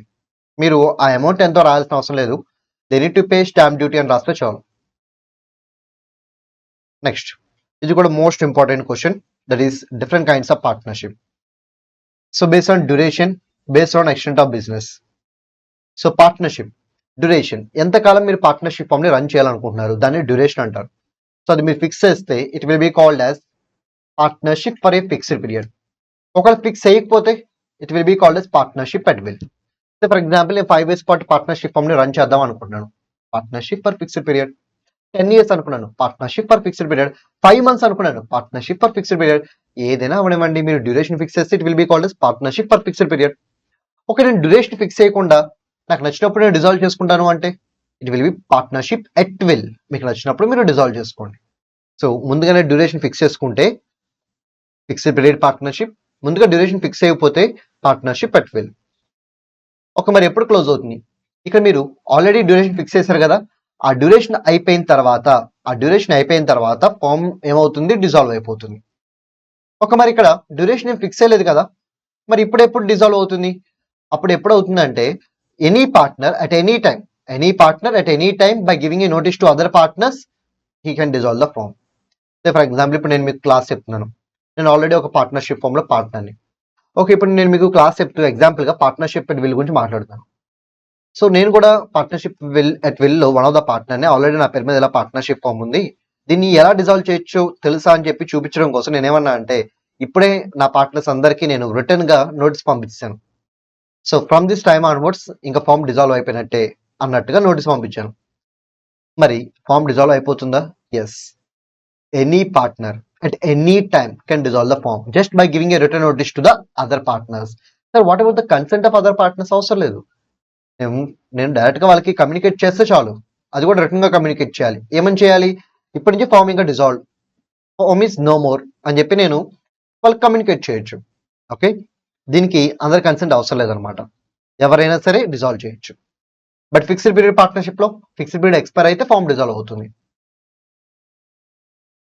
Next one, based on extent of business. అంటే మీరు బిజినెస్ ని ఒకసారి చేద్దాం అనుకుంటున్నారా, దాన్ని రికరింగ్ నేచర్ లో చేద్దాం అనుకుంటున్నారా? ఒకసారి చేసి ఆపేసే లెక్క పర్టికులర్ పార్ట్నర్షిప్, దాన్ని రికరింగ్ నేచర్ లో చేద్దాం అనుకుంటే జనరల్ పార్ట్నర్షిప్. ఫర్ ఎగ్జాంపుల్ ఇప్పుడు నేను ఒక రోడ్ కన్స్ట్రక్షన్ కోసం పార్ట్నర్షిప్ ఫామ్ ని క్రియేట్ చేశాను, ఆ కన్స్ట్రక్షన్ ప్రాజెక్ట్ అవ్వగానే క్లోజ్ చేద్దాం అనుకుంటున్నాను. What kind of partnership? Particular partnership. లేదు, ఫ్యూచర్ లో వచ్చే రోడ్ ప్రాజెక్ట్స్ అన్ని నేనే చేయాలనుకుంటున్నాను on the name of the firm, అప్పుడు దాన్ని ఏమంటారు? General partnership. సో ఒక ప్రాజెక్ట్ అవ్వగానే క్లోజ్ చేద్దాం అనుకుంటే పర్టికులర్, అలా కాకుండా దాన్నే రికరింగ్ నేచర్ చేద్దాం అనుకుంటే జనరల్. ఒక మరి ఎప్పుడు డిజాల్వ్ చేయాలి? పర్టికులర్ పార్ట్నర్షిప్, ఆ పర్టికులర్ ప్రాజెక్ట్ ఏదైతే ఉందో అది అయిపోయింది అనుకోండి, మీరు క్లోజ్ చేసుకోవచ్చు. మరి జనరల్ పార్ట్నర్షిప్ ఇది క్లోజ్ చేయాలి అంటే ఆల్ పార్ట్నర్స్ కన్సెంట్ కావాలి.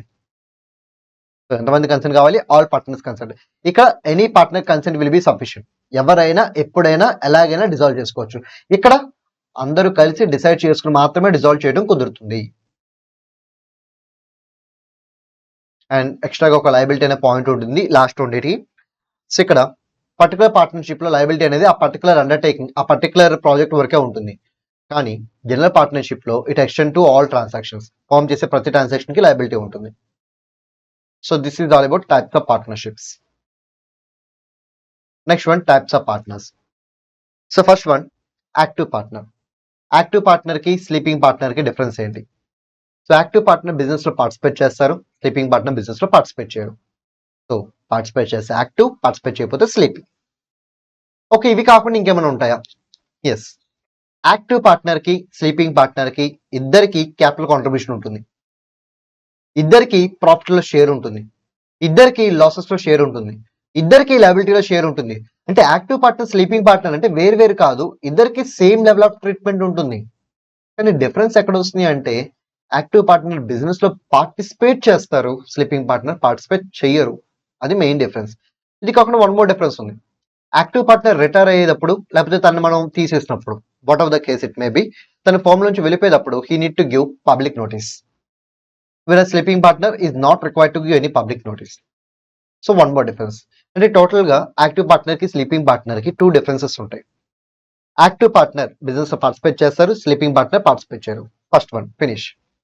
యాక్టివ్ పార్ట్నర్ వెళ్ళిపోయేటప్పుడు పబ్లిక్ నోటీస్ ఇవ్వాలి, స్లీపింగ్ పార్ట్నర్ ఇవ్వాల్సిన అవసరం లేదు. Second difference finish.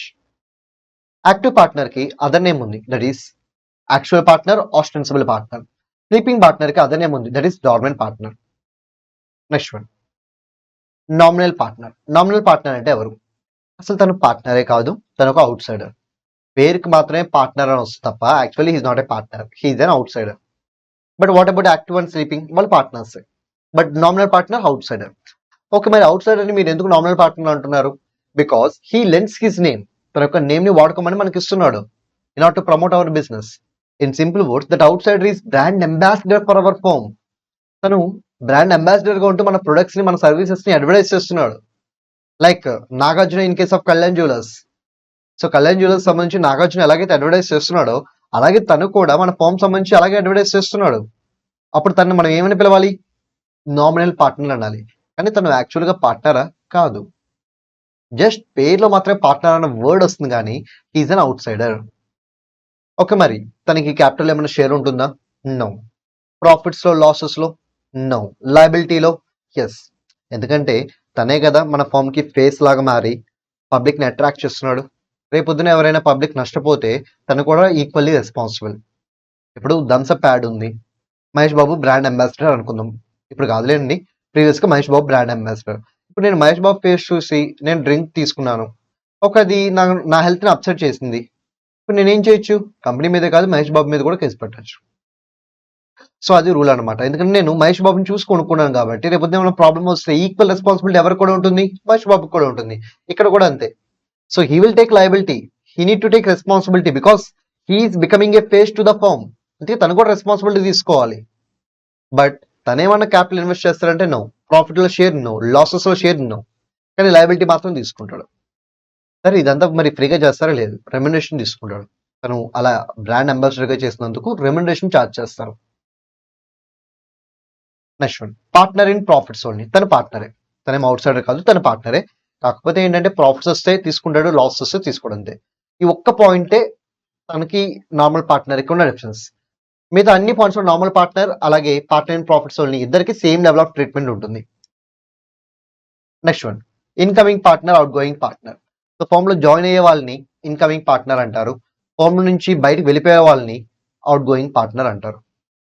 కానీ గుర్తుపెట్టుకోండి, అవుట్ గోయింగ్ పార్ట్నర్ అనే కేసు అనేది 4 కేసులో రావచ్చు: retirement, expulsion, death, insolvency. Okay, retirement, expulsion, death, insolvency. Retirement అంటే తనే వాలంటీర్గా వెళ్ళిపోవటం, ఎక్స్పల్షన్ అంటే మనం తన్ని రిమూవ్ చేయటం, డెత్ అంటే తను చనిపోవటం, ఇన్సాల్వెన్సీ అంటే తను ఇన్సాల్వెంట్ అవటం. ఓకే, ఈ రెండు కేసుల్లో తను పబ్లిక్ నోటీస్ ఇవ్వాలి. ఇన్ కేస్ తను యాక్టివ్ పార్ట్నర్ అయ్యి ఉంటే తను పబ్లిక్ నోటీస్ ఇవ్వాలి. ఈ రెండు కేసుల్లో పబ్లిక్ నోటీస్ అసలు అవసరం లేదు, public notice is not required. So వెళ్ళిపోయేటప్పుడు పబ్లిక్ నోటీస్ ఇవ్వాలి యాక్టివ్ పార్ట్నర్ అని చెప్పి అనుకున్నాం కదా. ఏ కేసులో ఇవ్వాలి? రిటైర్మెంట్ అప్పుడు ఇవ్వాలి, ఎక్స్పల్షన్ అప్పుడు ఇవ్వాలి. What about death or insolvency? అప్పుడు పబ్లిక్ నోటీస్ ఇవ్వాల్సిన అవసరం లేదు. Next one, partner by estoppel or holding out. మరి ఆ పార్ట్నర్ ఎవరు? సో తిను అవుట్ సైడర్ అనమాట. రాసుకోండి, తను అవుట్ సైడర్. ఇప్పటివరకు మనం ఇద్దరు అవుట్ సైడర్ గురించి నేర్చుకున్నాం. ఒకటేమో నామినల్ పార్ట్నర్, ఇంకోటి partner by estoppel or holding out. ఒక మరి అవుట్ సైడర్ని ఎందుకు మనం పార్ట్నర్ అంటున్నాం?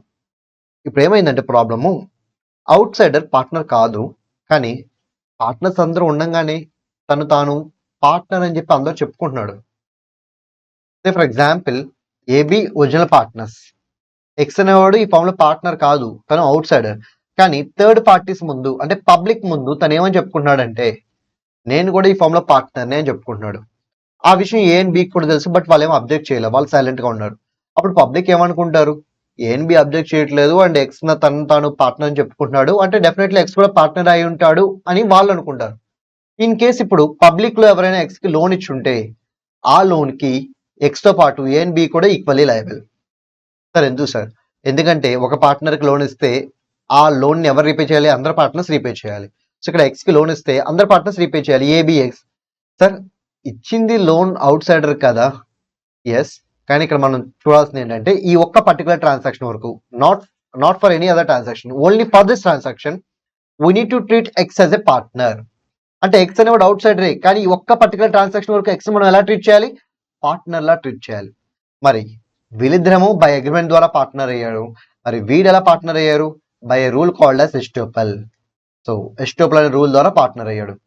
ఓకే, ఇప్పుడు ముగ్గురు పార్ట్నర్సే కదా, మరి ఇప్పుడు లోన్ తీసుకున్నప్పుడు అందరు కలిపి రీపే చేయాలి కదా. ఇన్ కేసు రీపే చేయకపోతే ఆ పర్సన్ ఎవరైతే లోన్ ఇచ్చారో తను ఎవరి దగ్గర రికవర్ చేసుకోవచ్చు? Not only from X, but also from be as well as ఏ, వాళ్ళ దగ్గర నుంచి కూడా రికవర్ చేసుకోవచ్చు. రెండోది, దీంట్లో ఇంకో కేసు కూడా ఉంటుంది. ఈసారి ఏంటంటే ఎక్స్ అనేవాడు outsider, A and B అనే వాళ్ళు పార్ట్నర్స్. ఈసారి ఏ అండ్ బి వెళ్ళి పబ్లిక్ చెప్పుకుంటున్నారు ఎక్స్ కూడా మా ఫామ్ లో పార్ట్నరే అని. మరి అప్పుడు ఎక్స్ కి ఆ విషయం తెలిసినప్పుడు ఎక్స్ వెంటనే ఏం చేయాలి? అబ్జెక్ట్ చేయాలి. కానీ అబ్జెక్ట్ చేయకుండా తను ఓకేలే పర్లేదు అని చెప్పి వదిలేశాడు. రేపు పొద్దున పబ్లిక్ లో ఎవరైనా ఫామ్ కి లోన్ ఇచ్చి ఆ లోన్ కట్టకపోతే అప్పుడు ఫామ్ తో పాటు ఈక్వల్ గా ఎవరు రెస్పాన్సిబుల్ అవుతారు? ఎక్స్ కూడా రెస్పాన్సిబుల్ అవుతాడు. అదే partner by estoppel or holding out. ఇప్పుడు చెప్తున్నాను ఓవరాల్ కాన్సెప్ట్ ఏంటంటే, partner by estoppel or holding out అనేవాడు అవుట్ సైడర్. ఒకవేళ తనే వెళ్ళి నేను పార్ట్నర్ రిప్రజెంట్ చేసుకున్నా, లేకపోతే మెయిన్ పార్ట్నర్సే తనని పార్ట్నర్ అన్నప్పుడు ఓకే పర్లేదు అనుకోనివ్వండి అని చెప్పి అలౌ చేసిన, in both these cases he will be treated as partner by estoppel or holding out and he will be made liable to the transaction. వీడికి క్యాపిటల్ లో కానీ ప్రాఫిట్ లో కానీ లాసెస్ లో కానీ ఏమి షేర్ ఉండదు, కానీ ఈ పర్టికులర్ ట్రాన్సాక్షన్ వరకు వీడికి లయబిలిటీ ఉంటుంది. So this is about partner by estoppel or holding out. దీని మీద ప్రాక్టికల్ క్వశ్చన్స్ అడగడానికి ఎక్కువ ఛాన్సెస్ ఉంటాయి. సో దీని మీద వచ్చే ప్రాక్టికల్ క్వశ్చన్స్ చెక్ చేసుకోండి. Next one, minor as a partner. Minor partner అవ్వచ్చా? No, minor can't become a partner, but minor can become a partner with benefits. So తన పార్ట్నర్ అయితే అవ్వకూడదు, కానీ పార్ట్నర్ విత్ బెనిఫిట్స్ అయితే అవ్వచ్చు. సార్ పార్ట్నర్ కి partner with benefits కి తేడా ఏంటి? సో ప్రాఫిట్స్ వచ్చినాయి అనుకోండి, ఇద్దరు అన్లిమిటెడ్ గానే తీసుకుంటారు. లాసెస్ ఆర్ లయబిలిటీస్ వచ్చినాయి అనుకోండి, అప్పుడు నార్మల్ పార్ట్నర్ అన్లిమిటెడ్ గా తీసుకుంటే వెరస్ మైనర్ పార్ట్నర్ లిమిటెడ్ గానే తీసుకుంటారు. That is the difference. So profits లో, అసెట్స్ లో ఇద్దరికి సేమ్ రైట్స్ ఉంటాయి, ఇద్దరిని సేమ్ గా ట్రీట్ చేస్తాం. కానీ లాసెస్ ఆర్ లయబిలిటీ వచ్చినప్పుడు నార్మల్ పార్ట్నర్ అన్లిమిటెడ్ గా తీసుకుంటాడు, మైనర్ పార్ట్నర్ లిమిటెడ్ గా తీసుకుంటాడు. లిమిటెడ్ గా అంటే ఎక్కడ వరకు? తను ఎంతైతే క్యాపిటల్ హోల్డ్ చేస్తున్నాడో అక్కడ వరకు. సే ఫర్ ఎగ్జాంపుల్ నేను 10,000 క్యాపిటల్ హోల్డ్ చేస్తున్నాను అనుకోండి, 10,000 వరకు లయబిలిటీ తీసుకుంటాడు. దానికన్నా ₹1 ఎక్స్ట్రా వచ్చినా తను లయబిలిటీ తీసుకోడు అనమాట. సో నార్మల్ పార్ట్నర్ కి పార్ట్నర్ విత్ బెనిఫిట్స్ కి తేడా ఏంటి? నార్మల్ పార్ట్నర్ అంటే అన్లిమిటెడ్ లయబిలిటీ ఉంటుంది, పార్ట్నర్ విత్ బెనిఫిట్స్ అయితే లిమిటెడ్ లయబిలిటీ ఉంటుంది to the extent of share of his property in the firm. So firm లో తనకి ఎంతైతే షేర్ ఆఫ్ ప్రాపర్టీ ఉంటుందో అక్కడ వరకే తను లయబుల్ అవుతాడు. ఒక మైనర్ ఇప్పుడు పార్ట్నర్ అవ్వచ్చా? నో. పార్ట్నర్ విత్ బెనిఫిట్స్ అవ్వచ్చా? ఎస్. అంటే మైనర్ కి అన్లిమిటెడ్ లయబిలిటీ ఉంటుందా? నో. మైనర్ కి ఉండే లయబిలిటీ ఏంటిది? Limited liability. To what extent? తను ఎంతైతే షేర్ ఆఫ్ ప్రాపర్టీ హోల్డ్ చేస్తున్నాడో ఫామ్ లో అక్కడ వరకు. Then what are the rights of minor partner? Minor partner కు ఉండే రైట్స్ ఏంటి? సో తను మైనర్ గా ఉన్నంత కాలం సో తను అగ్రి చేసిన షేర్ ఆఫ్ ప్రాఫిట్స్ ని, ప్రాపర్టీని తీసుకోవచ్చు. ఫర్ ఎగ్జాంపుల్ ఇప్పుడు మైనర్ 10% షేర్ ఆఫ్ ప్రాఫిట్ కి అడ్మిట్ అయ్యాడు. అప్పుడు తను ఏం చేయొచ్చు? ఎవ్రీ ఇయర్ వచ్చే ప్రాఫిట్ లో నా 10% నాకు ఇవ్వండి అని చెప్పి డిమాండ్ చేయొచ్చు. He can demand share of profits every year. Next one, in case తను వెళ్ళిపోవాలి అనుకున్నట్టయితే, ఇన్ కేస్ ఫామ్ లో నుంచి తను వెళ్ళిపోవాలనుకున్నట్టయితే total property of the firm లో నుంచి నా 10% ప్రాపర్టీ నాకు ఇచ్చేసేయండి అని చెప్పి ప్రాపర్టీలో షేర్ కూడా అడిగి తీసుకోవచ్చు. బట్ ఎప్పుడు వెళ్ళిపోవాలి అనుకుంటే, తను ఉండాలి అనుకున్నప్పుడు షేర్ ఆఫ్ ప్రాఫిట్స్, తను వెళ్ళిపోవాలి అనుకున్నప్పుడు షేర్ ఆఫ్ ప్రాపర్టీ. అంతేకాదు తను ఉన్నంత కాలం బుక్స్ ని యాక్సెస్ చేయొచ్చు, ఇన్స్పెక్ట్ చేయొచ్చు, వాటి యొక్క కాపీ కూడా తీసుకోవచ్చు. నెక్స్ట్, ఒకవేళ తను మేజర్ అయితే he need to decide what he need to decide whether to become a partner or not to become a partner. ఎందుకంటే మేజర్ అయిపోయాడు, ఇంకా పార్ట్నర్ విత్ బెనిఫిట్స్ గా కంటిన్యూ అవడం కుదరదు. సో తను డిసైడ్ అవ్వాలి ఇప్పుడు నార్మల్ పార్ట్నర్ అవ్వాలా అవ్వకూడదా అని. Sir what is the time limit available for it? 6 months అనమాట. ఎప్పటి నుంచి కౌంట్ చేసుకోవాలి 6 months? ఇప్పుడు వీడే మైనర్ అనుకుందాం. తను మేజర్ అయిన డేట్ చూసుకోండి. So date of attaining majority, so major అయిన డేట్. ఇంకో డేట్ ఏంటంటే తనకి నేను పార్ట్నర్ని అని చెప్పి తెలిసిన డేట్, అంటే date of getting knowledge that he was a partner. ఈ 2 డేట్స్ తీసుకోండి. తన మేజర్ అయిన డేట్, తనకి నేను పార్ట్నర్ని అని చెప్పి తెలిసిన డేట్. ఈ 2 డేట్స్లో ఏ డేట్ అయితే లేటర్ వస్తుందో అంటే తర్వాత వస్తుందో అప్పటి నుంచి 6 months కౌంట్ చేసుకోండి. ఈ 6 months లోపు తను డిసైడ్ అవ్వాలి కంటిన్యూ అవ్వాలా డిస్కంటిన్యూ అవ్వాలని. So what is the time limit in order to decide అంటే date of getting attaining majority or date of getting knowledge that he was a partner, whichever is later. అప్పటి నుంచి 6 months లోపు he need to decide whether to continue in the firm or to discontinue from the firm. Sir ఒకవేళ continue అవుదాం అనుకుంటే he will become normal partner. Sir ఒకవేళ discontinue అవుదాం అనుకుంటే then తను ఇంకా అవుట్ గోయింగ్ పార్ట్నర్ అయిపోతాడు, వెళ్ళిపోతాడు కాబట్టి అవుట్ గోయింగ్ పార్ట్నర్. ఒకవేళ తను ఏది డిసైడ్ అవ్వకపోతే ఈ 6 months లోపు automatically he will become normal partner. 3 situations అనమాట. ఈ 6 months లో తను ఓకే అని కంటిన్యూ అవుతే నార్మల్ పార్ట్నర్, నాట్ ఓకే అని చెప్పి వెళ్ళిపోతా అంటే అవుట్ గోయింగ్ పార్ట్నర్. లేదు ఏమీ చెప్పలేదు, 6 months టైం కూడా అయిపోయింది, he fail to give any reply, అప్పుడు ఆటోమేటిక్గా he will be treated as normal partner. అని గుర్తుపెట్టుకోండి, నార్మల్ పార్ట్నర్ అయిన ప్రతిసారి తన యొక్క లిమిటెడ్ లయబిలిటీ కాస్త ఏమవుతుందంటే అన్లిమిటెడ్ లయబిలిటీ అవుతుంది. ఓకే, అన్లిమిటెడ్ లయబిలిటీ కూడా ఎప్పటి నుంచి స్టార్ట్ అవుతుందో తెలుసా? తను నార్మల్ పార్ట్నర్ అయినప్పటి నుంచి కాదు, గుర్తుపెట్టుకోండి. తను నార్మల్ పార్ట్నర్ అయినప్పటి నుంచి కాదు, తను మైనర్ గా ఉన్నప్పుడు ఎప్పుడైతే జాయిన్ అయ్యాడో అప్పటి నుంచి ఇప్పటి వరకు ప్రతి దానికి అన్లిమిటెడ్ లయబిలిటీ తీసుకోవాలి. దాన్ని ఏమంటారంటే రెట్రాస్పెక్టివ్ ఎఫెక్ట్ అంటారు. It will be called as retrospective effect. Okay, తను ఎప్పుడైతే మేజర్ అయ్యాడో లేకపోతే తను ఎప్పుడైతే డిసైడ్ అయ్యాడో in order to continue as a partner, అప్పటి నుంచి కాదు అన్లిమిటెడ్ లయబిలిటీ తీసుకునేది. తను ఫర్ ద ఫస్ట్ టైం ఎప్పుడైతే వచ్చి ఫామ్ లో జాయిన్ అయ్యాడో as a partner with benefits, అప్పటి నుంచి అన్లిమిటెడ్ లయబిలిటీ తీసుకోవాలి. అందుకే 6 months లోపు డిసైడ్ చేసి జాగ్రత్తగా డిసైడ్ అవ్వాలి. సరే మరి ఒకవేళ వెళ్ళిపోతాను అన్నప్పుడు తను పబ్లిక్ నోటీస్ ఇవ్వాలి. సో ఇక్కడ కూడా పబ్లిక్ నోటీస్ రిక్వైర్మెంట్ ఉంది. సో పబ్లిక్ నోటీస్ ఇచ్చేస్తే he can quit from the firm. Public notice ఇచ్చేంత వరకు లిమిటెడ్ లయబిలిటీ తీసుకుంటారు, just like minor partner. Public notice ఇచ్చేసిన తర్వాత నో లయబిలిటీ. అదే ఇచ్చే చూడండి ఇక్కడ కింద, liability of minor partner before attaining majority. తన షేర్ ఎక్కడ వరకు అయితే ఉందో అక్కడ వరకు లయబుల్ అవుతారు. ఆఫ్టర్ అటైనింగ్ మెజారిటీ, సో ఒకవేళ తను పార్ట్నర్ అయితే ఏమవుతుంది, పార్ట్నర్ అవ్వకపోతే ఏమవుతుంది? సో పార్ట్నర్ అవుదామని చెప్పి 6 months లోపు ఓకే చెప్తే పార్ట్నర్ అవుతాడు. 6 months లోపు ఏ రిప్లై ఇవ్వకపోయినా పార్ట్నర్ అవుతాడు. అంటే 2 cases ఇక్కడే కవర్ అవుతాయి. ఇన్ కేస్ నేను పార్ట్నర్ అవ్వను అని చెప్పి పబ్లిక్ నోటీస్ ఇస్తాను అంటే అది ఇక్కడ కవర్ అవుతుంది, single case. Okay, in case తను పార్ట్నర్ అయితే అప్పుడు తన యొక్క లయబిలిటీ ఎప్పటి నుంచి స్టార్ట్ అవుతుంది? దట్ పర్సనల్లీ లయబుల్ అంటే అన్లిమిటెడ్ లయబిలిటీ అనమాట. పర్సనల్లీ లయబుల్ అంటే అన్లిమిటెడ్ లయబిలిటీ ఎప్పటి నుంచి? తను మైనర్ పార్ట్నర్ గా జాయిన్ అయినప్పటి నుంచి స్టార్ట్ అవుతుంది.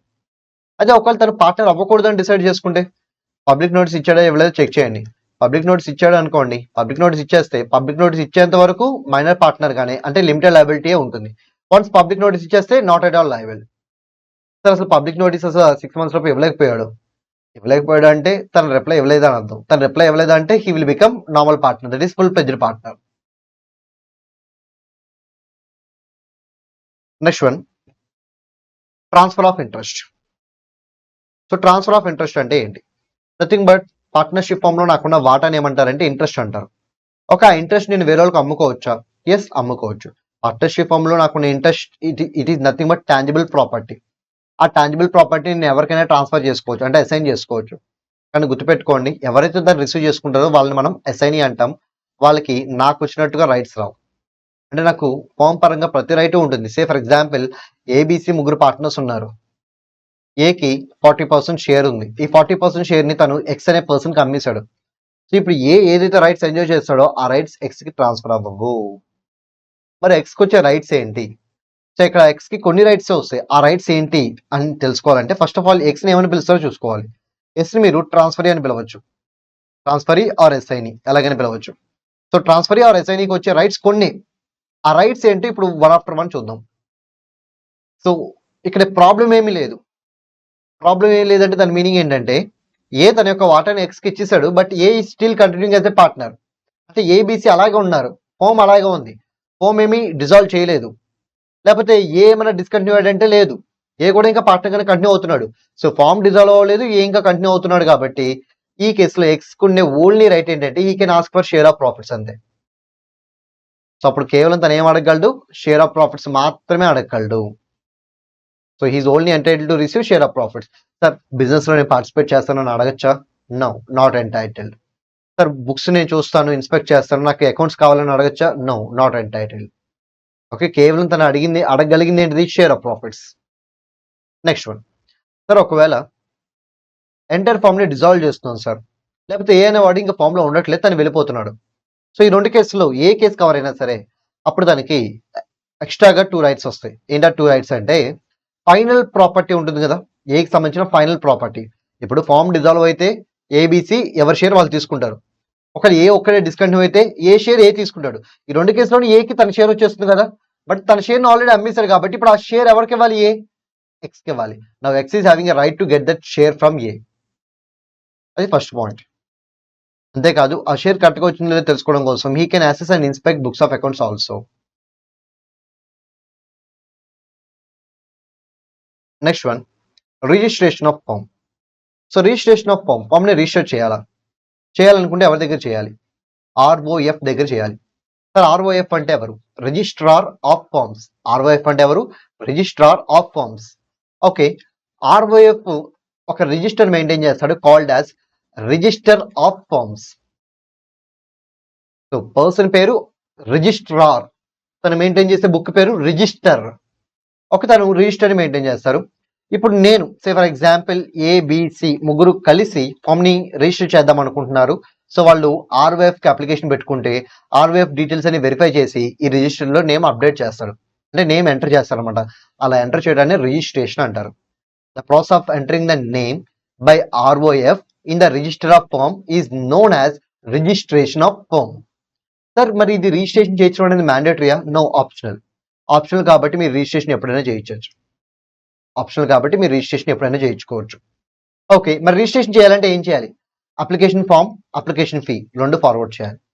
ఇప్పుడు మీరు సిఏ ఫౌండేషన్ కోర్స్ కి రిజిస్ట్రేషన్ చేసుకున్నారు కదా, సో రిజిస్ట్రేషన్ చేసుకోవడానికి మీరు ఏం చేశారు? అప్లికేషన్ ఫామ్ ఫిల్ చేశారు, అలాగే అమౌంట్ కూడా పే చేశారు. So form as well as fee రెండింటిని మీరు ఏం చేయాలి? రిజిస్ట్రార్కి పంపించాలి. సార్ రిజిస్ట్రార్ అంటే ఏ రిజిస్ట్రార్ సార్? ప్రతి డిస్టిక్ కి ఒక ఆర్ఓఎఫ్ ఉంటారు. మరి మీరు ఏ డిస్టిక్ ఆర్ఓఎఫ్ పంపించాలి? మీ యొక్క place of business A district లో అయితే ఉంటుందో ఆ డిస్టిక్ యొక్క ఆర్ఓఎఫ్ కి పంపించండి. సే ఫర్ ఎగ్జాంపుల్ నా ప్లేస్ ఆఫ్ బిజినెస్ విజయవాడలో ఉంటే ROC of Vijayawada, ROF of Vijayawada. In case గుంటూరులో ఉంటే ఆర్ఓఎఫ్ ఆఫ్ గుంటూరు. సో ఎక్కడైతే నా ప్లేస్ ఆఫ్ బిజినెస్ ఉంటుందో అక్కడున్న రిజిస్టర్ కి ఫార్వర్డ్ చేయండి. సార్ ఒకవేళ నాకు విజయవాడలోను గుంటూరులోను రెండిట్లోనూ ఉంటే మీ ఇష్టం, విజయవాడ ఆర్ఓఎఫ్ అయినా పర్లేదు, గుంటూరు ఆర్ఓఎఫ్ అయినా పర్లేదు. ఖచ్చితంగా హెడ్ ఆఫీస్ సంబంధించిన ఆర్ఓఎఫ్ ఉండాలని రూల్ ఏం లేదు, బ్రాంచ్ సంబంధించిన ఆర్ఓఎఫ్ ఉన్నా పర్లేదు.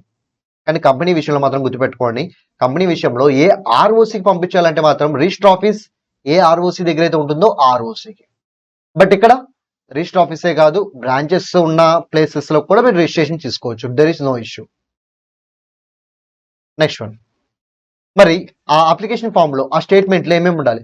Form name, firm place of business, branch place of business, అలాగే పార్ట్నర్స్ ఎప్పుడు జాయిన్ అయ్యారు, అలాగే పార్ట్నర్స్ యొక్క నేమ్స్ ఏంటి, అడ్రస్ ఏంటి, డ్యూరేషన్ ఆఫ్ ద ఫామ్, ఇవన్నీ ఉండాలి. ఒక తర్వాత రిజిస్టర్ ఏం చేస్తాడు? ఈ డీటెయిల్స్ అని వెరిఫై చేసి అన్ని కరెక్ట్ గా ఉంటే రిజిస్టర్ ఆఫ్ ఫామ్స్ లోకి మీ నేమ్ ఎంటర్ చేస్తాడు, and that process is known as registration. అది అయిపోయిన తర్వాత he will give a certificate called as certificate of registration. దాన్ని ఫామ్ రిజిస్ట్రేషన్ సర్టిఫికేట్ అని కూడా పిలవచ్చు. అండ్ ఇక్కడ ఇంకో పాయింట్ ఉంది. సరే ఇప్పుడు తను లేట్ చేస్తే మా ఫామ్ అన్రిజిస్టర్డ్ అయినా కాదు. మీరు ఎప్పుడైతే ఈ డాక్యుమెంట్స్ అన్ని ప్రాపర్ గా ఫార్వర్డ్ చేశారో అప్పటి నుంచి మీకు ఫామ్ రిజిస్ట్రేషన్ సర్టిఫికేట్ వచ్చినా రాకపోయినా treat your self as a registered. ఇంకా మీకు అన్రిజిస్టర్డ్ అనే ట్యాగ్ ఉండదు అనమాట. ఈ డాక్యుమెంట్స్ అన్ని ప్రాపర్ గా పంపిస్తే మీరు రిజిస్టర్డ్ అని చెప్పి ట్యాగ్ యూస్ చేసేసుకోవచ్చు. ఇంకా ఇదంతా ప్రాసెస్ కంప్లీట్ చేసి మీకు సర్టిఫికేట్ పంపించే ప్రాసెస్ ఉంటుంది కదా, అది లేట్ అయినా పర్లేదు. అప్పుడు ఈలోపే మీరు ఏం చేసుకోవచ్చు, మా ఫామ్ రిజిస్టర్ అని చెప్పి అందరూ చెప్పుకోవచ్చు. దీనివల్ల అడ్వాంటేజ్ ఏంటి? ఇప్పుడు రిజిస్ట్రేషన్ చేసుకోకపోతే కొన్ని డిజబిలిటీస్ ఉంటాయి. ఓకే, ఇప్పుడు మీరు అప్లికేషన్ పెట్టుకున్నారు, అంతా ప్రాపర్గానే చేశారు, కానీ వాడు డిలే చేస్తున్నాడు, ఆర్వైఎఫ్ డిలే చేస్తున్నాడు. ఇప్పుడు మీరు ఆర్వైఎఫ్ డిలే చేస్తున్నాడు అని చెప్పి మీరు అన్ని ప్రాపర్గా పంపించిన డిజబిలిటీస్ ఫేస్ చేయాలా? అవసరం లేదు. సో ఎప్పుడైతే మీరు ప్రాపర్గా అన్ని ఫార్వర్డ్ చేశారో ఇంకా మీ తరపున రిజిస్ట్రేషన్ అయిపోయినట్టుగా మీరు అసంప్షన్ తీసుకోవచ్చు. ఇంకా మీకు ఎటువంటి డిజబిలిటీస్ కూడా ఉండవు అనమాట. ఇంకా ఆర్వైఎఫ్ ఎప్పటికైనా సర్టిఫికేట్ పంపించుకోనివ్వండి, మనకు అనవసరం. మనం ప్రాపర్గా అన్ని పంపిస్తే our firm is deemed to be registered. Next one, ఇప్పుడు రిజిస్ట్రేషన్ చేసుకోకపోతే వచ్చే డిజబిలిటీస్ ఏంటి? యాక్చువల్లీ రిజిస్ట్రేషన్ ఆఫ్ ఫామ్ అనేది కంపల్సరీ కాదు, ఆప్షనలే. కానీ మీరు రిజిస్ట్రేషన్ చేసుకోకపోతే you need to suffer with some disabilities. కొన్ని డిసడ్వాంటేజెస్ ఉంటాయి. ఏంటి ఆ డిసడ్వాంటేజెస్? సో ఆ disadvantages as well as exceptions రెండింటిని కలిపి ఒకేసారి ఎక్స్ప్లెయిన్ చేస్తాను చూడండి.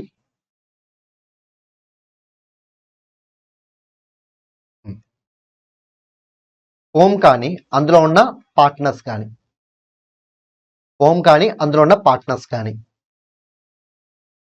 థర్డ్ పార్టీస్ మీద కేసు ఫైల్ చేయడం కుదరదు. సో కేసు ఫైల్ చేయడం possible are not possible? Case అంటే లీగల్ కేసు అనమాట, నాట్ పాసిబుల్. అదే వీళ్ళు రిజిస్టర్ ఫామ్ అయితే పాసిబుల్. సో అన్రిజిస్టర్డ్ ఫామ్ అయితే కనుక ఫామ్ కానీ పార్ట్నర్స్ కానీ థర్డ్ పార్టీ మీద కేసు ఫైల్ చేయడానికి వీల్లేదు. What about reverse situation? అంటే థర్డ్ పార్టీ ఈ అన్రిజిస్టర్డ్ ఫామ్ ఆర్ పార్ట్నర్స్ మీద కేసు ఫైల్ చేయొచ్చా? ఎస్, కేసు ఫైల్ చేయొచ్చు, ఇట్ ఈస్ అలౌడ్. అదే రిజిస్టర్డ్ ఫామ్ అనుకోండి, బోత్ ఆర్ అలౌడ్. అంటే ఫామ్ థర్డ్ పార్టీ మీద కేసు పెట్టచ్చు, థర్డ్ పార్టీ ఫామ్ మీద కూడా పెట్టచ్చు రిజిస్టర్డ్ అయితే. బట్ ఈ కేసులో ఫామ్ ఏంటిది? అన్రిజిస్టర్డ్. ఫామ్ అన్రిజిస్టర్డ్ కాబట్టి థర్డ్ పార్టీ కావాలంటే ఫామ్ మీద కేసు పెట్టచ్చు, బట్ ఫామ్ థర్డ్ పార్టీ మీద కేసు పెట్టకూడదు. That is the rule. So main rule వచ్చేది డిజబిలిటీ వచ్చింది, దాని యొక్క ఎక్సెప్షన్ కూడా వచ్చింది. డిజబిలిటీ ఏంటి? Unregistered firm or partners cannot file a case against third party. And exception ఏంటి? Third party can file a case against firm or partners. Next one, same మళ్ళీ firm or partners third party మీద case కాదు. ఈసారి ఏంటంటే set of అడగచ్చా లేదా? Set of అడగచ్చా లేదా? Set of అంటే ఏంటి? ఫామ్ థర్డ్ పార్టీకి కొంత అమౌంట్ అప్పు ఉంది, థర్డ్ పార్టీ కూడా ఫామ్ కి కొంత అమౌంట్ అప్పు ఉన్నారు. ఓకే, నేను మీకు అప్పు ఉన్నాను, మీరు నాకు అప్పు ఉన్నారు, ఒకప్పుడు ఇంకో అప్పుతో సెట్ ఆఫ్ చేసుకోవచ్చా? ఎస్, దాన్ని సెట్ ఆఫ్ అంటారు. Next one, third party firm or partners తో ఉన్న మ్యూచువల్ ఓవింగ్స్ ని సెట్ ఆఫ్ చేయమని అడగచ్చా?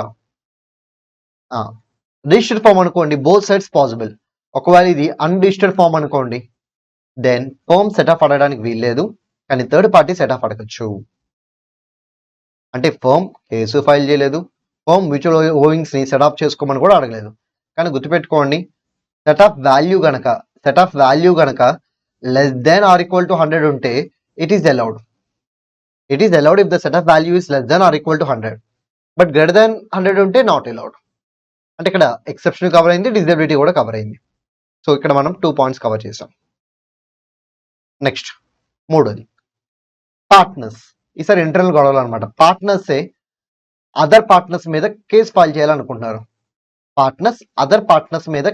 చేయాలనుకుంటున్నారు. With respect to partnership deed. మరి కేసు ఫైల్ చేయొచ్చా? పార్ట్నర్స్ అదర్ పార్ట్నర్స్ మీద కేసు పెట్టచ్చా అంటే నో. సో వాళ్ళ మధ్య వచ్చే డిస్ప్యూట్స్ కూడా కోర్టు సాల్వ్ చేయదన్నమాట, if they are from unregistered firm. అదే రిజిస్టర్డ్ ఫామ్ అయితే వాళ్ళకి హెల్ప్ చేస్తుంది కోర్టు, అన్రిజిస్టర్డ్ ఫామ్ అయితే కోర్టు హెల్ప్ చేయదన్నమాట. సో పార్ట్నర్స్ అదర్ పార్ట్నర్స్ మీద కేసు పెట్టడం కుదరదు. నెక్స్ట్ వన్, పార్ట్నర్స్ ఫామ్ మీద కేసు పెట్టచ్చా అంటే నో. అన్రిజిస్టర్డ్ ఫామ్ అయితే కనుక ఆ ఫామ్ లో ఉన్న పార్ట్నర్స్ ఫామ్ మీద కేసు పెట్టడం కుదరదు. కానీ గుర్తుపెట్టుకోండి, ఫామ్ ని డిజాల్వ్ చేయడం కోసం అయితే కేసు పెట్టచ్చు. నెక్స్ట్ వన్, ఫామ్ డిజాల్వ్ అయిపోయింది, it is already dissolved. Books of accounts కోసం, మీ షేర్ ఆఫ్ ప్రాపర్టీ కోసం మీరు కేసు పెట్టచ్చు. సో ఈ కేసెస్ లో ఫామ్ మీద కేసు ఫైల్ చేయడం అనేది పాసిబుల్. అంటే నార్మల్గా అయితే పార్ట్నర్స్ ఎగ్జిస్టింగ్ ఫామ్ మీద కేసు పెట్టడం కుదరదు, కానీ దాన్ని క్లోజ్ చేయడం కోసం కేసు పెట్టచ్చు. ఇన్ కేస్ క్లోజ్ అయిపోతేనే బుక్స్ ఆఫ్ అకౌంట్స్ కోసం కేసు పెట్టచ్చు, షేర్ ఆఫ్ ప్రాపర్టీ కోసం కూడా కేసు పెట్టచ్చు. So by this we completed both disabilities as well as exceptions. ఇంకొన్ని పాయింట్స్ చెప్తాడు, ఆ పాయింట్స్ ఈజీగానే గుర్తుంటే ఎలా అంటే ఇక్కడ థర్డ్ పార్టీ ప్లేస్లో you can take official receiver కూడా తీసుకోవచ్చు, లేకపోతే లీగల్ హెడ్స్ కూడా తీసుకోవచ్చు. Legal heads of deceased partner, చనిపోయిన పార్ట్నర్ యొక్క లీగల్ హెడ్స్, వాళ్ళు కూడా థర్డ్ పార్టీయే కదా, వాళ్ళేం పార్ట్నర్స్ కాదుగా. సో ఒక పార్ట్నర్ ఇన్సాల్వెంట్ అయ్యాడు అనుకోండి, తన ప్లేస్ లోకి అఫీషియల్ రిసీవర్ వస్తాడు. ఒక పార్ట్నర్ చనిపోయారు అనుకోండి, తన ప్లేస్ లోకి లీగల్ హెడ్స్ వస్తారు. కానీ వాళ్ళు పార్ట్నర్స్ అవ్వరు. ఆ చనిపోయిన పార్ట్నర్ లేకపోతే ఇన్సాల్వెంట్ అయిన పార్ట్నర్ యొక్క షేర్ ఆఫ్ ప్రాపర్టీ ఉంటుంది కదా, అది మీరు ఇచ్చేసేయాలి. సో ఇన్సాల్వెంట్ పార్ట్నర్ యొక్క షేర్ ఆఫ్ ప్రాపర్టీ ఎవరికి ఇవ్వాలి? అఫీషియల్ రిసీవర్కి ఇవ్వాలి. చనిపోయిన పార్ట్నర్ యొక్క షేర్ ఆఫ్ ప్రాపర్టీ ఎవరికి ఇవ్వాలి? లీగల్ హెడ్స్కి ఇవ్వాలి. ఇవ్వకపోతే వాళ్ళు మీ మీద యాక్షన్ తీసుకోవచ్చు. They will be treated as third party only. అది వన్ మోర్ ఇంపార్టెంట్ పాయింట్ అంతే. So by this we completed disabilities as well as exceptions. ఇది ఇంపార్టెంట్ టాపిక్ కాబట్టి ఒకసారి మళ్ళీ చెప్తున్నా చూడండి. Firm or partners, unregistered firm or partners third party మీద case పెట్టచ్చా? నో. థర్డ్ పార్టీ రివర్స్ లో కేసు పెట్టచ్చా? Yes. Next one, official receiver of insolvent partner firm మీద కేసు పెట్టచ్చా to recover the share of property? Yes. Legal heads firm మీద case పెట్టచ్చా to recover the share of property of deceased partner? Yes. Next one, firm or partner third party మీద set off కోసం అడగటం కుదరదు. ఒకవేళ set off value less than 100 ఉంటే, less than or equal to 100 ఉంటే అడగచ్చు, మోర్ దాన్ 100 ఉంటే అడగకూడదు. కానీ third party respect of amount set off చేయమని అడగచ్చు. నెక్స్ట్, ఒక పార్ట్నర్ ఇంకో పార్ట్నర్ మీద డిస్ప్యూట్ వస్తే కేసు పెట్టచ్చా? నో. నెక్స్ట్ వన్, ఒక పార్ట్నర్ కాదు, one or more partners firm మీద కేసు పెట్టచ్చా? నో.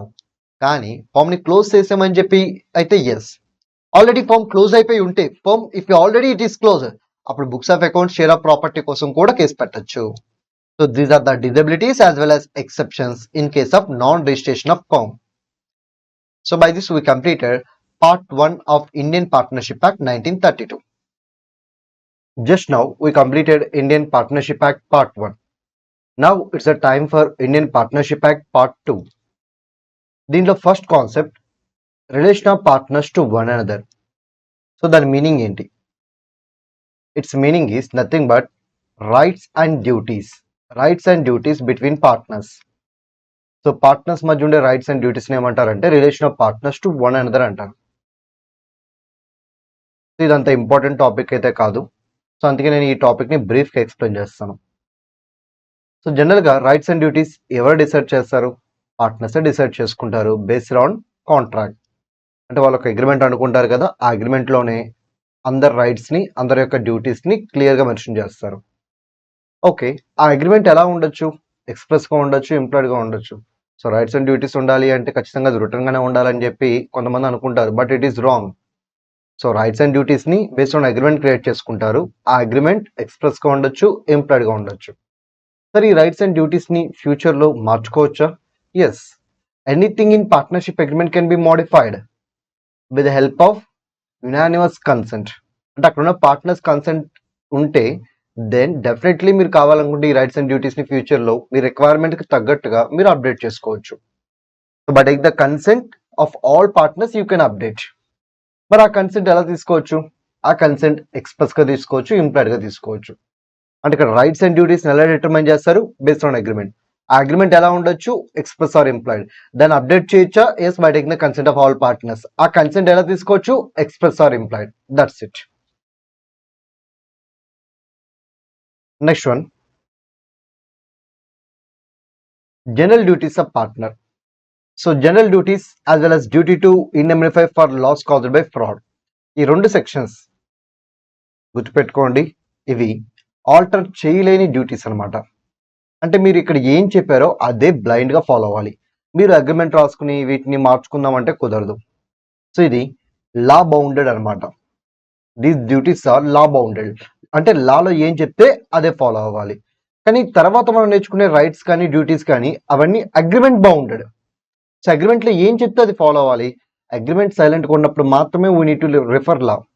బట్ ఈ రెండు సెక్షన్స్ వరకు మనం లా మాత్రమే చూడాలి and don't check agreement here.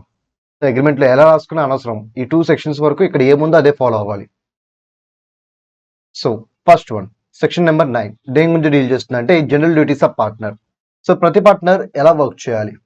So అందరి యొక్క కామన్ అడ్వాంటేజ్ కోసం వాళ్ళ పర్సనల్ అడ్వాంటేజ్ కాదు, అందరి యొక్క కామన్ అడ్వాంటేజ్, అంటే పార్ట్నర్స్ అందరి యొక్క కామన్ అడ్వాంటేజ్ కోసం వర్క్ చేయాలి.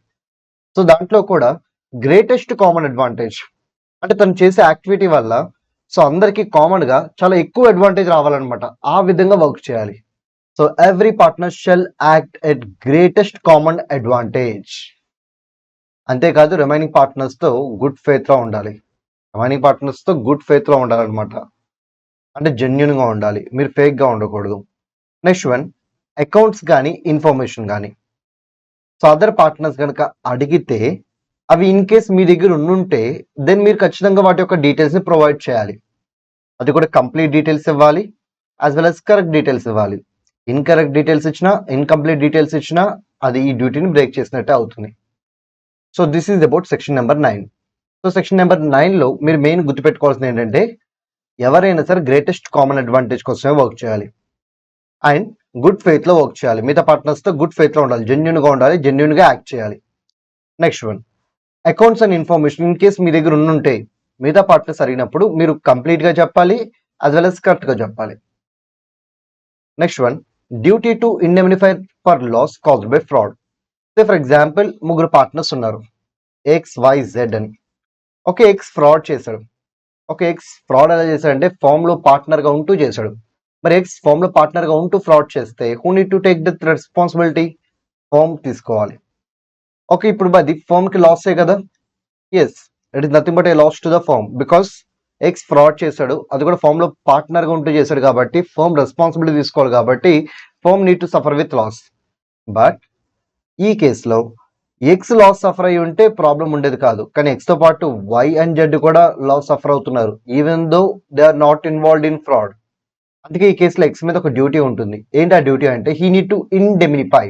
What is meant by indemnify? Indemnify అంటే రెడ్యూస్ చేయడం, నథింగ్ బట్ రిడక్షన్. సో ఏం తగ్గించాలి? ఎక్స్ లాస్ ని తగ్గించాలి. ఎలాంటి లాస్ ని తగ్గించాలి? తను చేసిన ఫ్రాడ్ వల్ల వచ్చిన లాస్ ని తగ్గించాలి. ఓకే, ఇప్పుడు Y and Z X fraud చేయడం వల్ల లాస్ సఫర్ అవుతున్నారు. ఆ లాస్ ని ఇప్పుడు ఎక్స్ ఏం చేయాలి? ఇండెమినిఫై చేయాలి, రెడ్యూస్ చేయాలి. రెడ్యూస్ చేయడం అంటే ఏం చేయాలి? సింపుల్, అక్కడ డబ్బులు పే చేస్తే సరిపోతుంది. ఫర్ ఎగ్జాంపుల్ ఇదే కేసులో XYZ, ఓకే, వీళ్ళు ముగ్గురు పార్ట్నర్స్, ఎక్స్ ఫ్రాడ్ చేశాడు, దానివల్ల 9 lakh రూపీస్ లయబిలిటీ వచ్చింది. ఈ 9 lakh ఎవరు పే చేయాలంటే ఎంటైర్ ఫామ్ పే చేయాలి కాబట్టి ఎంటైర్ ఫామ్ పే చేశారు. దాంట్లో ఎక్స్ 3 lakhs కాంట్రిబ్యూట్ చేశాడు, వై 3 lakhs కాంట్రిబ్యూట్ చేశాడు, జెడ్ 3 lakhs కాంట్రిబ్యూట్ చేశారు. ఓకే, అంతా బాగానే ఉంది. తర్వాత ఎక్స్ ఏం చేయాలి? వైకి ఇప్పుడు 3 lakhs లాస్ వచ్చిందిగా, జెడ్కి 3 lakhs లాస్ వచ్చింది కదా, ఆ 2 లాస్లు ఇండెమినిఫై చేయాలి, రెడ్యూస్ చేయాలి. ఎలా రెడ్యూస్ చేస్తాడు? By paying money. వైకి ఒక 3 lakhs, జెడ్కి ఒక 3 lakhs ఇచ్చేసాడు అనుకోండి, దెన్ లాస్ ఇండెమినిఫై అయిపోయినట్టే. సో ఇది కూడా మ్యాండేటరీ డ్యూటీ అనమాట, లా బౌండెడ్ డ్యూటీ. సో దీన్ని అగ్రిమెంట్ ద్వారా మీరు చేంజ్ చేసుకోవడం కుదరదు. ఈ 2 sections లో చెప్పిన డ్యూటీస్ ఇక్కడ ఏదైతే మనం అనుకున్నామో అవే చేయాలి, అగ్రిమెంట్ లో మీరు మార్చుకోవడం కుదరదు. నెక్స్ట్ వన్, ఇప్పుడు మనం డిస్కస్ చేయబోయేవన్నీ agreement bounded duties, agreement bounded rights అని గుర్తుపెట్టుకోండి.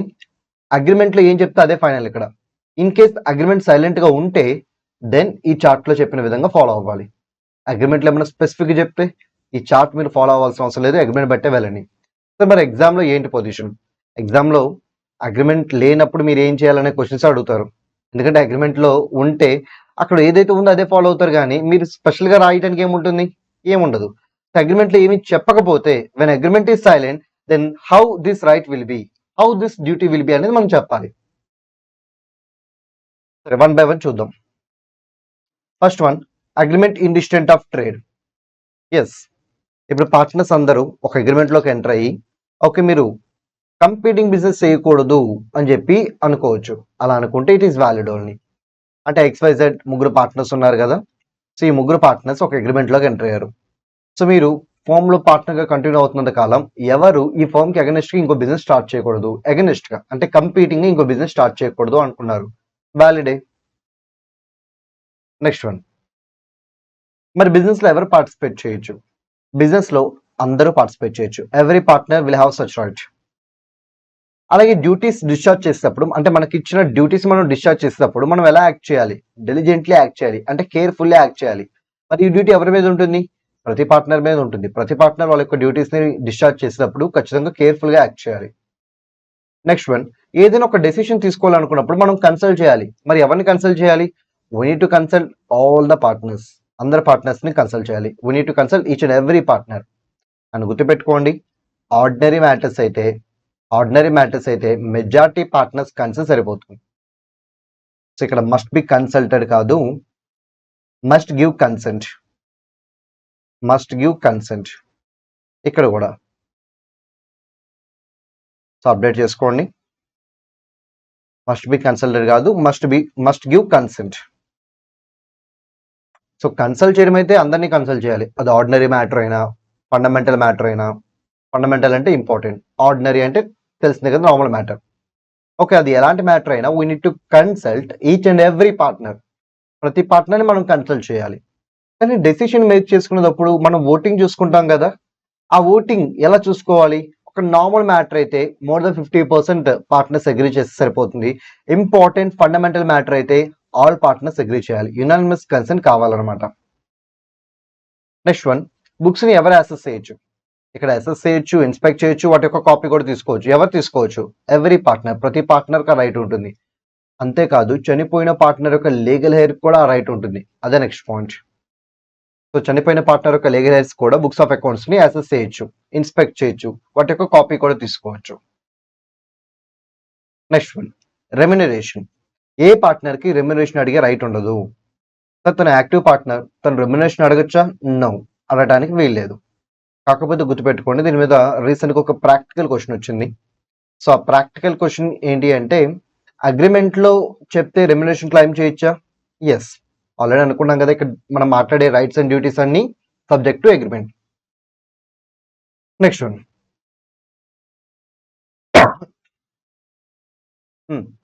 ఇది కాకుండా ఇంకో పాయింట్ ఉంది, దాన్ని కంటిన్యూడ్ యూసేజ్ ఆఫ్ ఫార్మ్ అంటారు. సో ఫర్ ఎగ్జాంపుల్, XYZ ఉన్న పార్ట్నర్షిప్ ఫామ్ లో ప్రతి యాక్టివ్ పార్ట్నర్ రెమ్యునరేషన్ తీసుకుంటున్నారు. ఇప్పుడు P అనే ఒక కొత్త పర్సన్ యాడ్ అయ్యారు పార్ట్నర్ గా.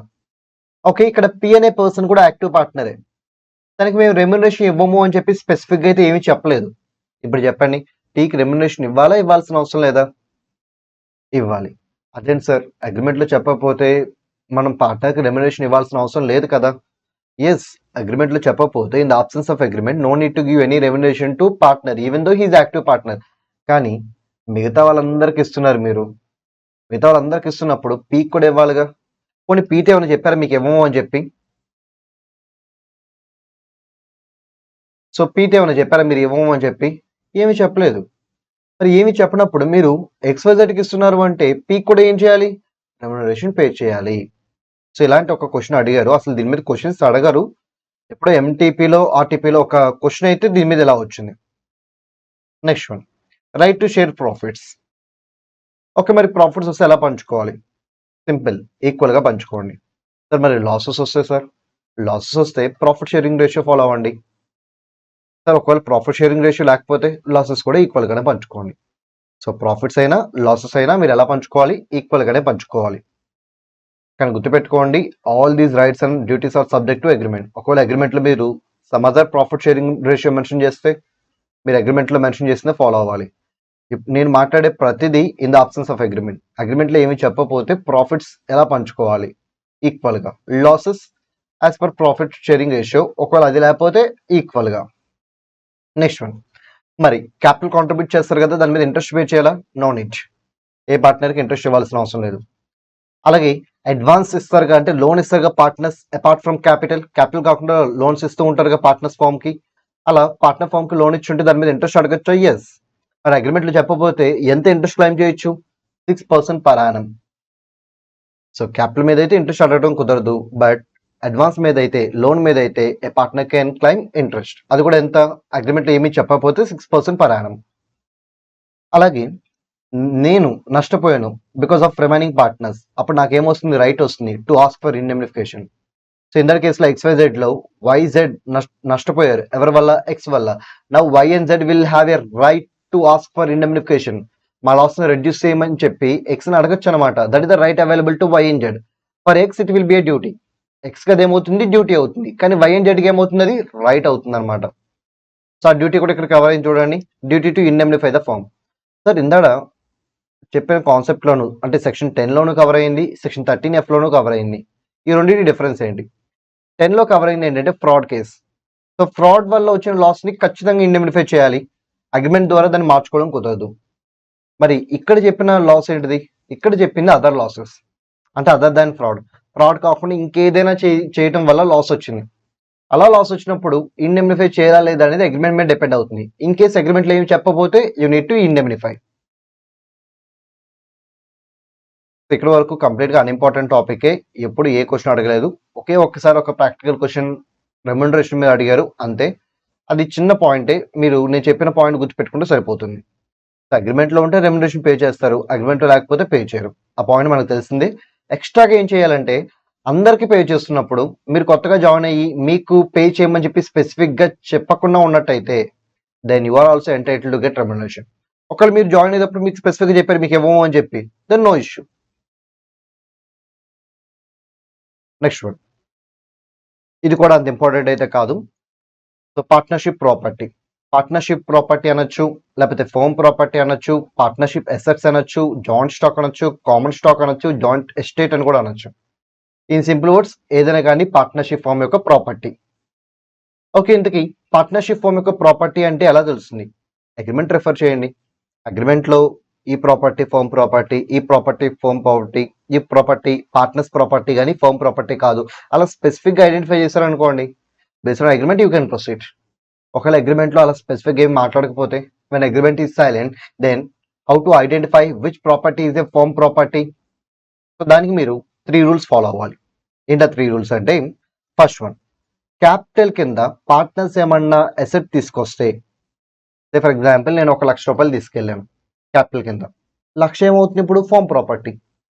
సో ఇంకో పార్ట్నర్ ఏం చేశాడంటే తన దగ్గర ఉన్న ఒక ఇమ్మూవబుల్ ప్రాపర్టీ హౌస్ అనమాట, అది తీసుకొచ్చి క్యాపిటల్ కింద ఇచ్చాడు. That house will become A foam property. లేకపోతే ఇంకో పర్సన్ తనకి పేటెంట్ రైట్స్ ఉన్నాయన్నమాట, ఒక థింగ్ ని మ్యానుఫ్యాక్చర్ చేయడానికి. ఓకే, ఆ పేటెంట్ రైట్స్ ని ఫామ్ కోసం ఇచ్చేసాడు. ఇప్పుడు ఫామ్ ఆ థింగ్ మ్యానుఫ్యాక్చర్ చేయొచ్చు అనమాట. ఇక్కడ తను తీసుకొచ్చిన investment is nothing but patent అనమాట. అప్పుడు ఆ పేటెంట్ ఏమవుతుంది? ఫోమ్ ప్రాపర్టీ అవుతుంది. సో క్యాపిటల్ కింద పార్ట్నర్స్ ఏదైతే తీసుకెళ్తారో that thing will become firm property. అది first point. Second one, firm కోసం ఫోమ్ పేరు మీద మీరు ఏం పర్చేస్ చేసినా, ఫోమ్ కోసం యాజ్ వెల్ యాజ్ ఫోమ్ పేరు మీద మీరు ఏం పర్చేస్ చేసినా అది కూడా ఏమవుతుంది? ఫోమ్ ప్రాపర్టీ అవుతుంది. నెక్స్ట్ వన్, ఫోమ్ పేరు మీద ఉండే గుడ్ విల్. ఇప్పుడు ఫోమ్ చాలా కాలం నుంచి బిజినెస్ చేస్తూ ఉంటుంది కదా, అలా బిజినెస్ చేయటం వల్ల రిపీటెడ్ కస్టమర్స్ ఉంటారు కదా. సో ఇక్కడ ఒక బ్రాండ్ వాల్యూ క్రియేట్ అయిపోతుంది, దాన్నే గుడ్ విల్ అంటారు. సో గుడ్ విల్ కూడా ఏంటి? Foam property. మరి ఈ ఫోమ్ ప్రాపర్టీని ఎక్కడ వాడాలి? అగ్రిమెంట్లో ఏమీ చెప్పకపోతే ఫోమ్ ప్రాపర్టీని కేవలం ఫోమ్ పర్పస్ కోసం మాత్రమే వాడాలి. So it must be exclusively utilized for the purpose of the firm. ఒకవేళ అగ్రిమెంట్లో చెప్తే వేరే పర్పస్ కోసం కూడా వాడుకోవచ్చు. ఇవన్నీ subject to agreement. Goodwill, దీని మీద ఒకసారి 2 మార్క్స్ క్వశ్చన్ అడిగారు, ఒకసారి అడిగారు. సో గుడ్ విల్ అంటే ఏంటి? It nothing but value of reputation of the business. So business కి రెప్యుటేషన్ ఉంటుంది కదా, దాని యొక్క వాల్యూ. సార్ వాల్యూ ఎలా సెటైన్ చేస్తారు? Future expected profits. ఎస్, అది కూడా ఎలా అంటే నార్మల్ లెవెల్ ఆఫ్ ప్రాఫిట్స్ కన్నా ఎక్కువ ప్రాఫిట్స్ అనమాట వెన్ కంపేర్డ్ టు కాంపిటేటర్. అంటే కాంపిటేటర్కి ఒక 10,000 ప్రాఫిట్ వస్తుంది ఎవ్రీ మంత్, నాకు 12,000 ప్రాఫిట్ వస్తుంది. ఎక్స్ట్రా 2,000 ప్రాఫిట్ గెయినింగ్ ఎబిలిటీ ఉంది చూసారా, అది నా గుడ్ విల్ వాల్యూ అవుతుంది. ఓకే, కాంపిటేటర్తో కంపేర్ చేసుకుంటే కాంపిటేటర్కి వచ్చే నార్మల్ ప్రాఫిట్ కన్నా నాకు ఎంతైతే ప్రాఫిట్ ఎక్స్ట్రా వస్తుందో that extra earning capability will be called as good will. ఆ ఎక్స్ట్రా వచ్చే ప్రాఫిటే నాకు గుడ్ విల్ వాల్యూ అవుతుంది అనమాట. అది గుడ్ విల్ యొక్క జనరల్ డెఫినేషన్. కానీ గుర్తుపెట్టుకోండి, ఒకసారి క్వశ్చన్ ఏమని అడిగారంటే define good will as per partnership act అన్నారు. అప్పుడు మీరు ఇవ్వాల్సిన ఆన్సర్ ఏంటంటే పార్ట్నర్షిప్ యాక్ట్ లో గుడ్ విల్ యొక్క డెఫినేషన్ లేదు, బట్ గుడ్ విల్ అంటే జనరల్ మీనింగ్ ఇది అని చెప్పి మీరు ఈ పాయింట్స్ రాయాలి. జాగ్రత్త గుర్తుపెట్టుకోండి. ఇన్ కేస్ మీ ఎగ్జామ్లో అడిగితే గుడ్ విల్ డెఫినేషన్ ని as per Indian partnership act అని అడిగితే క్లియర్గా చెప్పండి, పార్ట్నర్షిప్ యాక్ట్ లో ఎక్కడ గుడ్ విల్ కి డెఫినేషన్ లేదు, బట్ గుడ్ విల్ యొక్క జనరల్ మీనింగ్ ఇది అని చెప్పి మీరు ఈ 4 పాయింట్స్ రాయండి. నెక్స్ట్ వన్, ఇక్కడ నుంచి important, this concept is very important, mark చేసుకోండి. So personal profit. సార్ ఇక్కడ పర్సనల్ ప్రాఫిట్ అంటే ఏంటి? ఏం లేదు, నేను ఒక పార్ట్నర్ని, నేను ఏ ఫామ్లో అయితే పార్ట్నర్గా ఉన్నానో ఆ ఫామ్తోనే కాంట్రాక్ట్లోకి ఎంటర్ అయ్యి నాకు ప్రాఫిట్ డిరైవ్ చేసుకున్నాను. That profit will be called as personal profit. అంటే నేను ఫామ్తో ఒక ట్రాన్సాక్షన్లోకి ఎంటర్ అయ్యి నేను ప్రాఫిట్ గెయిన్ చేశాను. సే ఫర్ ఎగ్జాంపుల్ దీని మీద ఒక ప్రాక్టికల్ క్వశ్చన్ అడిగారు, అదే చెప్తాను. సో దాన్ని సింపుల్గా ఒక ఎగ్జాంపుల్లోకి కన్వర్ట్ చేసి చెప్తాను, జాగ్రత్తగా చూడండి. ఇక్కడ మా ఫామ్ ఏంటంటే కార్ బిజినెస్ చేస్తుంది. ఓకే, నేను ఆల్రెడీ కార్ కొన్నాను అనమాట. ఎంత కొన్నాను అంటే 10 lakhs పెట్టి కార్ కొన్నాను. కానీ ఇప్పుడు కార్స్కి డిమాండ్ బాగా పెరిగింది. సో డిమాండ్ పెరగడం వల్ల ఇప్పుడు ఇదే కారు బయట 12 lakhs పలుకుతుంది. యాక్చువల్లీ నేను కొంది 10 lakhsకే. యాక్చువల్లీ కార్ వాల్యూ డిప్రిషియేట్ అవుతుంది, తగ్గుతూ వస్తుంది. కానీ మార్కెట్లో కార్స్ లేకపోవడం వల్ల కార్ వాల్యూ బాగా పెరిగిపోయింది, డిమాండ్ బాగా పెరిగిపోయింది. సో దానివల్ల నేను 10 lakhs కొన్నా సరే ఇప్పుడు దాని వాల్యూ ఎంత ఉంది? 12 lakhs ఉంది. ఇప్పుడు ఫర్మ్కి అర్జెంటుగా కారు కావాలి. ఫర్మ్ ఇప్పుడు కారు కావాలి అంటే ఎంత ఖర్చు పెట్టాలి? 12 lakhs ఖర్చు పెట్టాలి. ఇప్పుడు 12 lakhs ఖర్చు పెట్టి బయట కొనుక్కోవడం ఎందుకు, నా దగ్గర ఆల్రెడీ కార్ ఉంది కదా, అదే 12 lakhs నేను ఇస్తాను అని చెప్పి వన్ ఆఫ్ ద పార్ట్నర్ అయిన నేను నా కార్ని నేను ఫర్మ్కి ఇచ్చేసాను. మార్కెట్ వాల్యూకే ఇచ్చాను. నాకైతే ఎక్స్ట్రా ప్రాఫిట్ అయితే ఏం లేదు, మార్కెట్ వాల్యూకే ఇచ్చాను. మరి ఇక్కడ ఏమైనా నాకు పర్సనల్ ప్రాఫిట్ వచ్చిందా అంటే ఎస్. సో మార్కెట్ వాల్యూతో కంపేర్ చేసుకుంటే నాకు ప్రాఫిట్ రాలేదు, ఐ టు అగ్రీ. కానీ నేను కొన్నది ఎంతకి? 10 lakhsకి. ఇప్పుడు నేను అమ్మింది ఎంతకి? 12 lakhsకి. నాకు ఎంత ప్రాఫిట్ వచ్చింది? 2 lakhs. ఈ 2 lakhs ప్రాఫిట్ ఎలా వచ్చింది? By making a transaction with the firm. మరి ఈ 2 lakhs నేను పర్సనల్ ప్రాఫిట్ అనొచ్చా? ఎస్. మరి పర్సనల్ ప్రాఫిట్ అయితే ఏం చేయాలి? అగ్రిమెంట్లో ఏమి మాట్లాడకపోతే ఆ పర్సనల్ ప్రాఫిట్ని ఫామ్కి పే చేసేయాలి. అది పాయింట్. ఇలాంటి క్వశ్చన్ అడిగారు ఒకసారి, కాకపోతే కార్ అనే ఎగ్జాంపుల్ కాదు, వేరే ఎగ్జాంపుల్ తీసుకుని అడిగారు. బట్ ఎసెన్స్ అయితే ఇదే. సో తను కొన్నది 10 lakhs, but present market value 12 lakhs. తనేమి ఎక్కువకేమో అమ్మలేదు, ప్రెసెంట్ మార్కెట్ వాల్యూగా అమ్మాడు. మరి ఇప్పుడు తనకి 2 lakhs ప్రాఫిట్ వచ్చింది కదా, అదేమన్నా ఫామ్కి ఇవ్వాలా? సో ఆన్సర్ ఏంటి? ఇవ్వాలి. అదేంటి సార్, మార్కెట్ వాల్యూకి అమ్మారు కదా, అది మనకు అనవసరం. మార్కెట్ వాల్యూకి అమ్మారా లేకపోతే దేనికైనా అమ్మారా మనకు అనవసరం. ఇక్కడ 10 lakhs కొని 12 lakhs అమ్మారంటే 2 lakh ప్రాఫిట్ వచ్చింది కదా, ఆ 2 lakh ఫామ్కి ఇచ్చేసేయాలి. అది ఇంకా తనకు సంబంధించిన ప్రాఫిట్ కాదు. సో మీలో చాలా మంది అనుకుంటారు, సార్ ఇది కొంచెం అన్రీజనబుల్గా ఉంది కదా అని. చాలా సింపుల్. ఇప్పుడు మీ ఫ్యామిలీ మెంబర్ ఎవరైనా కార్ అడిగినప్పుడు, ఫ్యామిలీ మెంబర్ బ్లడ్ రిలేటివ్ కూడా కాదు, family member, say for example father and son లేకపోతే బ్రదర్స్ అనమాట, ఇలా ఫ్యామిలీ మెంబర్స్తో డీల్ చేసేటప్పుడు మీరు ఈ 2 lakhs ప్రాఫిట్ పెట్టుకుంటారా? పెట్టుకోరు కదా. మీకు పడింది 10 lakhs కాబట్టి మీరు కూడా 10 lakhsకి ఇచ్చేస్తారు, బయట మార్కెట్ వాల్యూ పట్టించుకోరు. మరి ఫామ్లో ఉన్న పార్ట్నర్స్ కూడా అంతేగా, వాళ్ళ మధ్య ఫిడ్యూషియరీ రిలేషన్ ఉంటుంది, relation of trust and confidence అనమాట. మరి ఫిడ్యూషియరీ రిలేషన్ ఉన్నప్పుడు మీరు ఫ్యామిలీ మెంబర్స్లా ట్రీట్ చేయాలి వాళ్ళని. సో మీరు 10 lakhs పెట్టుకున్నప్పుడు వాళ్ళకి కూడా 10 lakhsకే ఇవ్వాలి. ప్రెసెంట్ మార్కెట్ వాల్యూ మీరు చెక్ చేయకూడదు.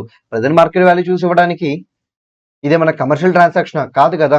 పార్ట్నర్స్ అంటే nothing but me family members. So me family మెంబర్స్కి మీరు 10 lakhsకి ఇవ్వాలి, కానీ 2 lakhs ప్రాఫిట్ పెట్టుకుని యాజ్ ఆఫ్ నౌ ఉన్న కరెంట్ మార్కెట్ వాల్యూకి ఎలా అమ్ముతారు? అలా అమ్మారు కాబట్టి లా ఏం చెప్తుంది, ఆ ఎక్స్ట్రా 2 lakh ప్రాఫిట్ ఏదైతే ఉందో అది ఫామ్కి ఇచ్చేసేయండి అని చెప్తుంది. ఇప్పుడు అది ఫామ్ యొక్క నెట్ ప్రాఫిట్లో యాడ్ అవుతుంది అనమాట. ఇక్కడ 2 lakhs అందరూ పంచుకుంటారు. సరే అగ్రిమెంట్ ఏమైనా ఉండి ఈ 2 lakhs ఇవ్వాల్సిన అవసరం లేదు అని చెప్పి దాంట్లో చెప్తే no need to give. Agreement ఉంటే అదే ఫాలో అవ్వండి, అగ్రిమెంట్ లేనప్పుడే ఇలా ఫాలో అవ్వండి. నెక్స్ట్ వన్, దీని మీద అయితే సెకండ్ పాయింట్ మీద అయితే ఎప్పుడు క్వశ్చన్ అడగలేదు, బట్ చెప్తాను చూడండి. ఇప్పుడు నేను ఫామ్తో డీల్ చేశాను, ఫామ్తో ట్రాన్సాక్షన్లోకి ఎంటర్ అయ్యాను. ఫామ్తో ట్రాన్సాక్షన్లోకి ఎంటర్ నేను ప్రాఫిట్ డెరైవ్ చేశాను. ఆ ప్రాఫిట్ నేను ఎంజాయ్ చేయగలిగానా? లేదు. ఆ ప్రాఫిట్ నేను ఏం చేశాను? తిరిగి మళ్ళీ ఫామ్కే ఇచ్చేసాను.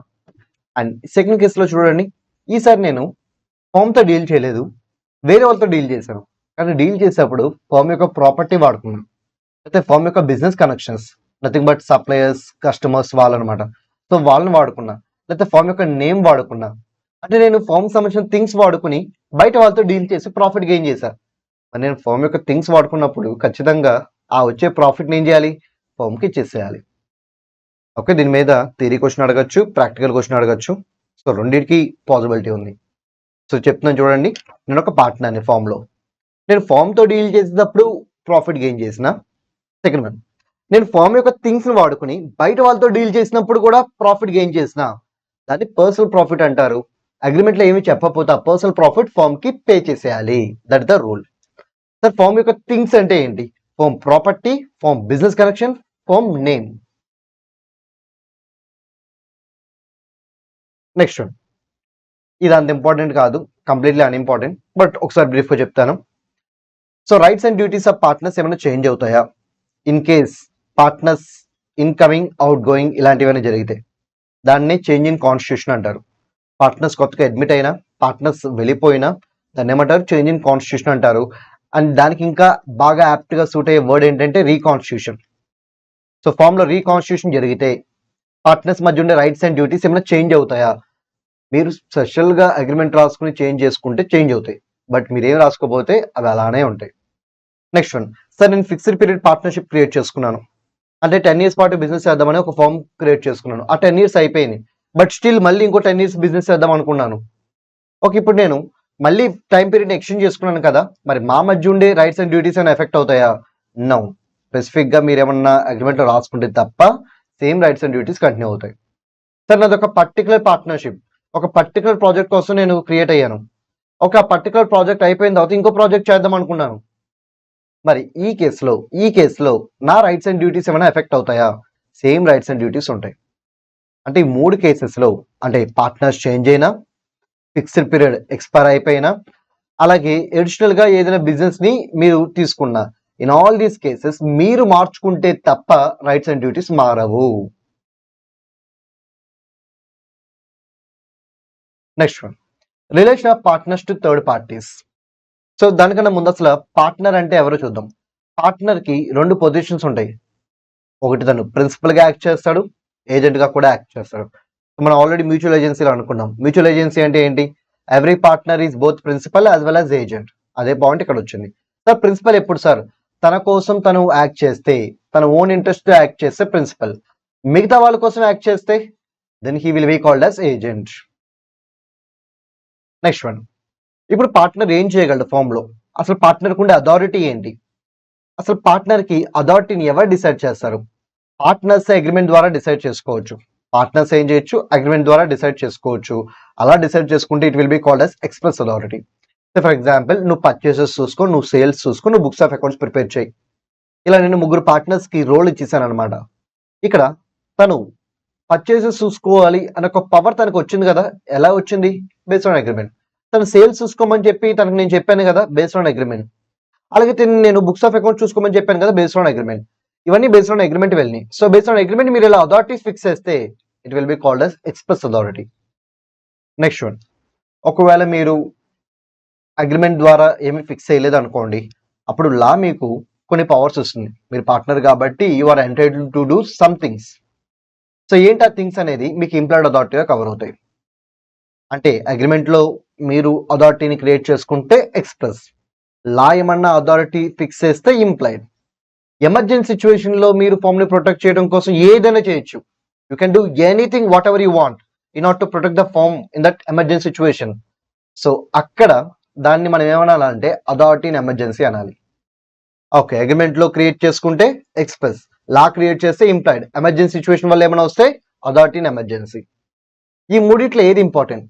ఈ మూడిట్లో express authority, authority in emergency, ఈ రెండు అసలు అన్ఇంపార్టెంట్ అనమాట. వాటి మీద క్వశ్చన్స్ ఇప్పటివరకు ఏం అడగలేదు. But implied authority is important concept, very important concept. ఇది కూడా మార్క్ చేసుకోండి. సో ఇంప్లాయిడ్ అథారిటీ, సో లా చెప్పే ఇంప్లాయిడ్ అథారిటీ ఏంటి అంటే, యాజ్ పర్ లా ఒక పార్ట్నర్ ఏం చేయగలడు, ఏం చేయలేడు, what he can do, what he can't do.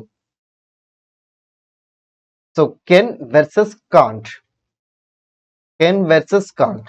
So చేయగలిగిన థింగ్స్ ఏంటి, చేయలేని థింగ్స్ ఏంటి. సో ఇది మనం తెలుసుకోవాలంటే మీరు ఈ 3 కండిషన్స్ ఫాలో అవ్వాలి. ఈ 3 కండిషన్స్ సాటిస్ఫై చేస్తే కెన్. ఈ 3 కండిషన్స్లో ఏ ఒక్క కండిషన్ ఫెయిల్ అయినా కాంట్, ఒక్క కండిషన్ ఫెయిల్ అయినా కాంటే. ఓకే, ఏంటి ఆ 3 కండిషన్స్? మీరేం చేసినా ఫోమ్ బిజినెస్ రిలేటెడ్ గానే చేయండి. So foam business paper sale చేయడం అయితే మీరు కూడా పేపర్ సంబంధించిన యాక్టివిటీలోకే ఎంటర్ అవ్వాలి.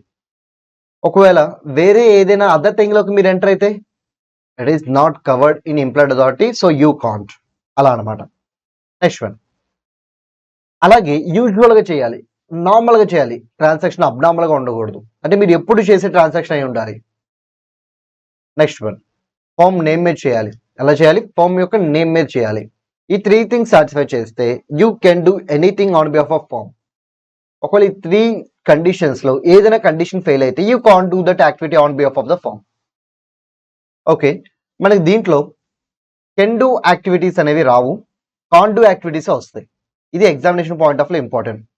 ఓకే, ఇది నేను చెప్తాను, జాగ్రత్తగా వినండి. సో ఇప్పుడు డిస్ప్యూట్స్ వస్తాయి, అంటే పార్ట్నర్స్ మధ్య డిస్ప్యూట్స్ వస్తే వాళ్ళు ఎక్కడికి వెళ్ళాలి? కోర్టుకు వెళ్ళాలి. కోర్టుకు వెళ్ళటం అనేది కామన్ థింగ్, కానీ కోర్టుకు వెళ్లకుండా ఒక మధ్యవర్తి ఆర్బిట్రేటర్ దగ్గరికి వెళ్దాం అనుకున్నారు. ఇది అబ్నార్మల్ గా ఎప్పుడో ఒకసారి జరిగే కేసు అనమాట. మరి నార్మల్ గా ఉంటే అది విత్ ఇన్ అథారిటీలో కవర్ అవుతుంది, అబ్నార్మల్ గా ఉంటే అది బియాండ్ అథారిటీలో కవర్ అవుతుంది. సో సెకండ్ పాయింట్ అదే కదా, బిజినెస్ కి రిలేటెడ్ గా ఉండాలి అనేది ఫస్ట్ పాయింట్, బిజినెస్ నేమ్ చేయాలనేది థర్డ్ పాయింట్. సో అక్కడ అన్నిటికన్నా ఇంపార్టెంట్ ఏంటంటే సెకండ్ పాయింట్, మీరు ఏం చేస్తారు నార్మల్ గా చేయండి, అంతేగాని అబ్నార్మల్ గా చేయమాకండి. ఓకే, కోర్టుకు వెళ్ళడం అనేది నార్మల్ గా చేయడం, కోర్టుకు వెళ్ళడం అనేది with in employed authority cover అవుతుంది, కానీ ఆర్బిట్రేటర్ దగ్గరికి వెళ్ళడం అనేది beyond employed authority. Next one, bank account open చేశారు, ఎస్ చేయొచ్చు, అది రెగ్యులర్ యాక్టివిటీ, నార్మల్ యాక్టివిటీ. కానీ ఎవరి మీద ఓపెన్ చేశారు? In his own name, partner తన యొక్క ఓన్ నేమ్ మీద ఫర్మ్ సంబంధించిన బ్యాంక్ అకౌంట్ ఓపెన్ చేశాడు. కానీ ఎవరి పేరు మీద ఓపెన్ చేయాలి? As per third condition, firm name మీద ఓపెన్ చేయాలి, కానీ పార్ట్నర్ తన పర్సనల్ నేమ్ మీద ఓపెన్ చేశాడు. So can't. ఇదేమో సెకండ్ కండిషన్, ఇదేమో third condition. Next one, compromise any claim by the firm. ఇప్పుడు ఫర్మ్ కి డబ్బులు రావాలి, కలెక్ట్ చేసుకోండి. కలెక్ట్ చేసుకోవడం అనేది రొటీన్ యాక్టివిటీ. మీరు డిస్కౌంట్ ఇవ్వడం అనేది, కాంప్రమైజ్ అయిపోయి ఆ డెట్ వాల్యూ తగ్గించడం అనేది అది ఎప్పుడో ఒక చోట జరిగేది, అంటే అబ్నార్మల్ యాక్టివిటీ. అబ్నార్మల్ కాబట్టి can't, second condition. Next, case file చేసినప్పుడు మీరు కేసు అయ్యేంత వరకు, ఫైనల్ జడ్జిమెంట్ వచ్చేంత వరకు వెయిట్ చేయాలి. కానీ ఫైనల్ జడ్జిమెంట్ కన్నా ముందే మీరు విత్డ్రా చేసుకుంటే కేసుని, అది కూడా కాంట్, సెకండ్ కండిషనే, ఎందుకంటే అబ్నార్మల్ అనమాట. సో నార్మల్గా ఎవరైనా కేసు పెట్టారంటే జడ్జిమెంట్ వచ్చేంత వరకు వెయిట్ చేస్తారు, కానీ మధ్యలోనే మీరు విత్డ్రా చేసుకుంటున్నారు అంటే అబ్నార్మల్, అందుకే కాంట్. నెక్స్ట్ వన్, ఇప్పుడు మీరు ఎవరికైనా సప్లైర్గా డబ్బులు పే చేయాలనుకోండి, పే చేయండి, పే చేయడంలో తప్పేం లేదు, అది కిందగా వస్తుంది, రెగ్యులర్ యాక్టివిటీ కాబట్టి, నార్మల్ యాక్టివిటీ కాబట్టి. కానీ పే చేసేటప్పుడు మీరు ఎక్స్ట్రా ఏమన్నా లయబిలిటీని అడ్మిట్ చేసి పే చేస్తాను అంటే నో, కాంట్. ఎందుకంటే ఇప్పుడు మనకి డబ్బులు రావాల్సినప్పుడు మనం డిస్కౌంట్ ఇవ్వకూడదు, డిస్కౌంట్ ఇస్తే కాంట్. మనం డబ్బులు పే చేసేప్పుడు ఎడిషనల్ అమౌంట్ ఇవ్వకూడదు, ఇస్తాను అంటే కాంట్, అంతే. ఇది కూడా సెకండ్ కండిషన్, ఎందుకంటే అబ్నార్మల్. డబ్బులు ఉన్న డబ్బులు ఎవరైనా పే చేస్తారు, కానీ ఎక్స్ట్రా డబ్బులు ఎవరు ఇవ్వాలనుకోరుగా, చాలా రేర్ కేసులో ఇస్తారు ఎక్స్ట్రా డబ్బులు, అందుకే అబ్నార్మల్ సిచ్యువేషన్ కాబట్టి కాంట్. అలాగే మీ బిజినెస్ మూవబుల్ ప్రాపర్టీ అనుకోండి, మీరు ఇమూవబుల్ ప్రాపర్టీలో డీల్ చేయడం అనేది ఏమవుతుంది? Normal transaction, abnormal transaction. For example, మీరు గ్రాసరీ స్టోర్ రన్ చేస్తున్నారు, మీరు గ్రాసరీస్ అమ్ముతారు, అవి నార్మల్ ట్రాన్సాక్షనే. కానీ ల్యాండ్స్ ని, హౌసెస్ ని అమ్ముతుంటే, బిల్డింగ్స్ అమ్ముతుంటే అదేమవుతుంది? అబ్నార్మల్ ట్రాన్సాక్షన్ అవుతుంది. ఎప్పుడో ఒకసారి జరిగే ట్రాన్సాక్షన్ అది, ఎప్పుడు రెగ్యులర్ గా జరిగే ట్రాన్సాక్షన్ కాదు, నార్మల్ కాదు, అందుకే అదేమవుతుంది? It will become can't, nothing but second condition. ఒకవేళ మీ బిజినెస్ ఇమూవబుల్ ప్రాపర్టీలు అమ్మడం అయితే అప్పుడు ఇట్ విల్ బికమ్ కెన్, ఎందుకంటే అప్పుడు ఇమూవబుల్ ప్రాపర్టీ అమ్మడమే మీ బిజినెస్ కాబట్టి ఇది ఇర్రెగ్యులర్ యాక్టివిటీ అవుతుంది, కాబట్టి it will B can. Next one, ఇది కూడా సెకండ్ కండిషనే. ఏంటంటే ఇప్పుడు మీరు ఫామ్ పెట్టారనుకోండి, మీరు బిజినెస్ చేయాలనుకుంటారు, అది నార్మల్ యాక్టివిటీ.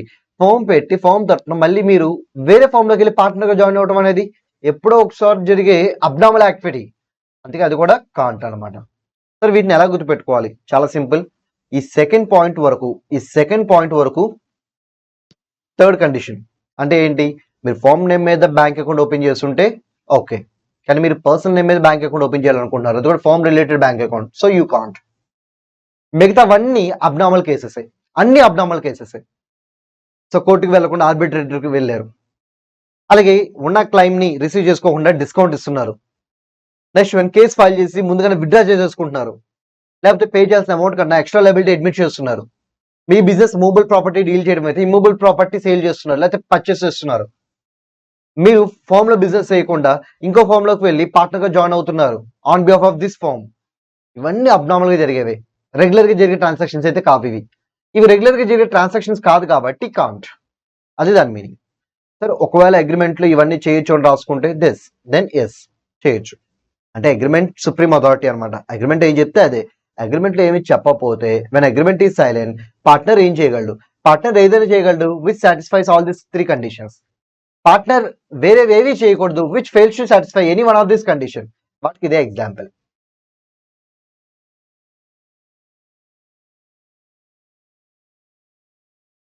ఇది మీరు ఓన్గా చదువుకోండి, అంత ఇంపార్టెంట్ అయితే కాదు, కంప్లీట్లీ అన్ఇంపార్టెంట్. సో ఇది కొంచెం important, moderately important, highly important కాదు, మోడరేట్లీ ఇంపార్టెంట్ నేను చెప్తాను. సరే, నేను పార్ట్నర్కి నోటీస్ ఇస్తే అది ఫర్మ్కి ఇచ్చినట్ట కాదా? ఫర్ ఎగ్జాంపుల్ ఏబీసీ అని చెప్పి ముగ్గురు పార్ట్నర్స్ ఉన్నారు. ఓకే, ఇప్పుడు నేను ఫామ్కి నోటీస్ ఇవ్వాలి. నేనేం చేశానంటే ఏని అడ్రస్ చేస్తూ నోటీస్ ఇచ్చా, అంటే నేను పార్ట్నర్ని అడ్రస్ చేస్తూ నోటీస్ ఇచ్చా. మరి నేను పార్ట్నర్ని అడ్రస్ చేస్తూ నోటీస్ ఇస్తే అది ఫామ్కి ఇచ్చినట్టేనా? Yes, subject to few conditions. ఏంటా కండిషన్స్? నేను ఏ పార్ట్నర్కి అయితే అడ్రస్ చేశానో ఆ పార్ట్నర్ యాక్టివ్ పార్ట్నర్ అయి ఉండాలి, స్లీపింగ్ పార్ట్నర్ అయి ఉండకూడదు. నెక్స్ట్ వన్, నేను నోటీస్ అనేది ఫామ్ అఫైర్స్ రిలేటెడ్గా ఇవ్వాలి. నేనేదో ఏదో పర్సనల్గా మాట్లాడుకోవడం కోసం నేను ఆ నోటీస్ ఇచ్చి ఉండకూడదు. ఓకే, ఖచ్చితంగా ఫామ్ బిజినెస్ రిలేటెడ్ అయి ఉండాలి. నెక్స్ట్ వన్, అలాగే నేను ఏతో కొల్యూడయ్యి మిగతా వాళ్ళని మోసం చేసే విధంగా నోటీస్ ఉండకూడదు, అంటే జెన్యున్ నోటీస్ అయి ఉండాలి. ఆ నోటీస్ నేను యాక్చువల్గా ఇచ్చి ఉండాలి. యాక్చువల్గా అంటే ఎక్స్ప్రెస్గా నేను నోటీస్ ఎక్స్ప్రెస్గా ఇచ్చి ఉండాలి. ఇంప్లాయిడ్గా నేను మీనింగ్ తీసుకోవడం కుదరదు, అంటే express is allowed versus implied is not allowed అనమాట. ఓకే, ఈ 4 కండిషన్ సాటిస్ఫై చేస్తే notice given to partner is equal to notice given to the firm. ఆ నోటీస్కి అందరు పార్ట్నర్స్ బాండ్ అవ్వాల్సిందే. ఓకే, ఎవరికి ఇవ్వాలి? Active partner. ఓకే, దేని రిలేటెడ్గా? ఫర్మ్ యొక్క బిజినెస్ రిలేటెడ్గా. మరి మిగతా వాళ్ళు మోసం చేసే ఇంటెన్షన్ ఉండొచ్చా, ఉండకూడదు? నోటీస్ నేను యాక్చువల్గా ఇచ్చి ఉండాలా, లేకపోతే ఇంప్లాయిడ్గా కూడా మీనింగ్ తీసుకోవచ్చా? యాక్చువల్గా ఇచ్చి ఉండాలి, ఎక్స్ప్రెస్గా ఇచ్చి ఉండాలి, అంతే. Next one, liability to third parties. ఈ క్వశ్చన్ ఇంపార్టెంట్. సో ఇక్కడ డిసెంబర్ అండ్ జనవరిలో మనకి కోవిడ్ టైంలో డిసెంబర్ అండ్ జనవరిలో 1 month బ్యాక్ టు బ్యాక్లో సో 2 ఎగ్జామ్స్ జరిగినాయి అనమాట, సిఏ ఫౌండేషన్. అలా జరిగినప్పుడు ఈ కాన్సెప్ట్లో ఉంచి ఆ 2 అటెంప్ట్లోనూ కవర్ చేశారు. సో ఇది కూడా కొంచెం మోడరేట్లీ ఇంపార్టెంట్. సో పార్ట్నర్స్ యొక్క లయబిలిటీ ఎలా ఉంటుంది? పార్ట్నర్స్ యొక్క లయబిలిటీ జాయింట్గా ఉంటుంది, సవరల్గా ఉంటుంది. అంటే దాని మీనింగ్ ఏంటి? ఇప్పుడు ఏబీసీ ఫామ్ ఒక బ్యాంక్ దగ్గర నుంచి లోన్ తీసుకున్నారు. సే ఫర్ ఎగ్జాంపుల్ 3 lakhs లోన్ తీసుకున్నారు, అండ్ ఆ అమౌంట్ని పే చేస్తామని చెప్పి ప్రామిస్ కూడా చేశారు, కానీ పే చేయలేదు. ఇప్పుడు బ్యాంక్ ఎవరి దగ్గర నుంచి రికవర్ చేసుకోవచ్చు? ఏబీసీ అందరి దగ్గర నుంచి కంబైన్డ్గా రికవర్ చేసుకోవచ్చు, because they are having joint liability. అందరి దగ్గర నుంచి కంబైన్డ్గా రికవర్ చేసుకోవచ్చు. లేదు, బిఎన్సీ దగ్గర పెద్ద డబ్బులు లేవని చెప్పి బ్యాంక్ తెలుసు, ఏ దగ్గర మాత్రం మంచిగా డబ్బులు ఉన్నాయని తెలుసు. సో బిఎన్సీని పట్టుకుంటే మనకి ఏం ఉపయోగం ఉండదు, ఏని పట్టుకుంటే మనకి ఉపయోగం ఉంటుందని చెప్పి బ్యాంక్ వాళ్ళు ఏం చేశారంటే ఏ ఒక్కనే టార్గెట్ చేసి మొత్తం అమౌంట్ వాడి దగ్గర నుంచి రికవర్ చేసుకోవాలనుకుంటున్నారు. ఇజ్ ఇట్ పాసిబుల్ అంటే ఎస్, పాసిబుల్. ఎందుకంటే వీళ్ళందరికీ జాయింట్ లయబిలిటీతో పాటు సపరేట్ లయబిలిటీ, సవరల్ లయబిలిటీ కూడా ఉంటుంది. అంటే బ్యాంక్ కావాలనుకుంటే ఇండివిజువల్ గా టార్గెట్ చేయొచ్చు. అది ఇండివిజువల్ గా టార్గెట్ చేసినప్పుడు ఏనే ఏం చేయాలి? మొత్తం 3 lakhs పే చేయాలి. తర్వాత తను బిఎన్సీ దగ్గర నుంచి ఎలాగోలాగా రికవర్ చేసుకోవాలి, అది తన హెడేక్. బట్ బ్యాంక్ మాత్రం ఏబీసీ కంబైన్డ్ గా లైవ్ అవుతారు, ఏబిసి వీళ్ళందరూ సపరేట్ గా కూడా లైవ్ అవుతారు ఫర్ ఎంటైర్ డ్యూ అమౌంట్. అంటే ఇప్పుడు బ్యాంక్ ఆ 3 lakhs మొత్తం అమౌంట్ మొత్తం ముగ్గురు దగ్గర నుంచి అడగచ్చు, ఏ ఒక్కడి దగ్గర నుంచి అడగచ్చు, బి ఒక్కడి దగ్గర నుంచి అడగచ్చు, సి ఒక్కడి దగ్గర నుంచి కూడా అడగచ్చు. అలా ఒక్కడి దగ్గర నుంచి అడగచ్చు అనే కాన్సెప్ట్ ని సెవరల్ లయబిలిటీ అంటారు. అందరి దగ్గర నుంచి అడగచ్చు అనే కాన్సెప్ట్ ని జాయింట్ లయబిలిటీ అంటారు. So what is the liability of partners అంటే it is joint and several. మరి పార్ట్నర్ ఏమైనా రాంగ్ఫుల్ యాక్ట్ చేస్తే ఫామ్ లయబిలా కాదా? ఎస్, కాకపోతే విత్ ఇన్ అథారిటీ చేయాలి. అలా చేయాలి, విత్ ఇన్ అథారిటీ చేయాలి. విత్ ఇన్ అథారిటీ చేస్తే పార్ట్నర్ ఏం చేసినా firm will take responsibility. Beyond authority చేస్తే, అంటే అథారిటీకి మించి చేస్తే then firm is not responsible. So within authority చేస్తేనే form is responsible. Next one, ఈసారి మళ్ళీ రాంగ్ థింగ్స్ చేశారు. అంటే ఏం చేశారు ఈసారి? మిస్యూటిలైజేషన్ చేశారు. సో పార్ట్నర్స్ ఏంటంటే ఫర్మ్ కి రావాల్సిన మనీ ఆర్ గూడ్స్ ని వాళ్ళు తీసుకుని వాళ్ళు మిస్యూటిలైజ్ చేశారు. ఇప్పుడు who is responsible for it? గుర్తుపెట్టుకోండి. సో ఆల్రెడీ ఫర్మ్ కస్టడీలో ఉన్నాయనుకోండి, already money or goods firm కస్టడీకి వచ్చేసినాయి. వచ్చిన తర్వాత ఫర్మ్ కస్టడీలో ఉన్న మనీ ఆర్ గుడ్స్ ని మిస్యూటిలైజ్ చేస్తే directly firm is responsible, no need to check any other condition. So firm దగ్గర ఉన్న మనీని కానీ ఫర్మ్ దగ్గర ఉన్న గూడ్స్ కానీ మిస్అప్రాప్రియేట్ చేస్తే firm is liable. So for example నేను ఒక పార్కింగ్ బిజినెస్ చేస్తున్న పార్ట్నర్షిప్ ఫామ్ లో పార్ట్నర్ ని. ఓకే, ఇప్పుడు వన్ ఆఫ్ ద పర్సన్ తన యొక్క కార్ తీసుకొచ్చి మా పార్కింగ్ లో ప్లేస్ చేసుకున్నాడు. ఓకే, ఇప్పుడు ఆ కార్ కి మాకు ఇచ్చేసారు. నేనేం చేశాను అంటే వన్ ఆఫ్ ద పార్ట్నర్ ని ఆ కార్ తీసుకువెళ్ళి నేను యాక్సిడెంట్ చేశాను. ఇప్పుడు చెప్పండి, who is responsible for that accident? Entire firm. ఎందుకంటే ఫర్మ్ కస్టడీలో ఉన్నప్పుడు ఆ ప్రాపర్టీకి ఏం జరిగినా హూ ఇస్ రెస్పాన్సిబుల్? ఫర్మే రెస్పాన్సిబుల్. తర్వాత ఇండెమ్నిఫై చేయమని చెప్పి అడిగే రైట్ వాళ్ళకు ఉంటుంది, ఇండెమ్నిఫై చేయాల్సిన డ్యూటీ నాకు ఉంటుంది, అది సెకండరీ. నెక్స్ట్ వన్, ఈసారి హోమ్ కస్టడీలో లేదు, హోమ్ కస్టడీలోకి రావాలి. నేను బిఫోర్ వెళ్ళి కస్టమర్ దగ్గర నుంచి ఆ కార్ తీసేసుకున్నాను. అంటే ఇప్పుడు కార్ ఇంకా తను ఇక్కడ ప్లేస్ చేయలేదు, ముందే వ్యాలెట్ పార్కింగ్ అని చెప్పి నేనేం చేశాను అంటే కస్టమర్ దగ్గర నుంచి కార్ తీసేసుకున్నాను. ఇప్పుడు తీసేసి నేను పార్క్ చేస్తానని చెప్పారు, కానీ నేను పార్క్ చేయకుండా వెళ్ళి యాక్సిడెంట్ చేశాను. మరి ఈ కేసులో ఎవరు రెస్పాన్సిబుల్? ఇక్కడ చెక్ చేయాలి, నేను విత్ ఇన్ అథారిటీలో ఆ కార్ తీసుకున్నాను లేదా. విత్ ఇన్ అథారిటీలో కార్ తీసుకుంటే ఫార్మ్ ఇస్ రెస్పాన్సిబుల్, ఒకవేళ అలా తీసుకోకపోతే ఫార్మ్ ఇస్ నాట్ రెస్పాన్సిబుల్. అంటే ఇక్కడ మనం చెక్ చేయాల్సిన ఇంపార్టెంట్ పాయింట్ ఏంటి అంటే, హోమ్ కస్టడీలోకి రాకముందే నేను వెళ్ళి తీసుకున్నాను అనుకోండి, విత్ ఇన్ అథారిటీ అయితేనే ఫార్మ్ రెస్పాన్సిబుల్. అదే హోమ్ కస్టడీలోకి వచ్చేసిన తర్వాత నేను తీసుకున్నాను అనుకోండి, ఇంకా అథారిటీ కూడా చెక్ చేసుకోవాల్సిన అవసరం లేదు, డైరెక్ట్లీ ఫార్మ్ ఇస్ రెస్పాన్సిబుల్.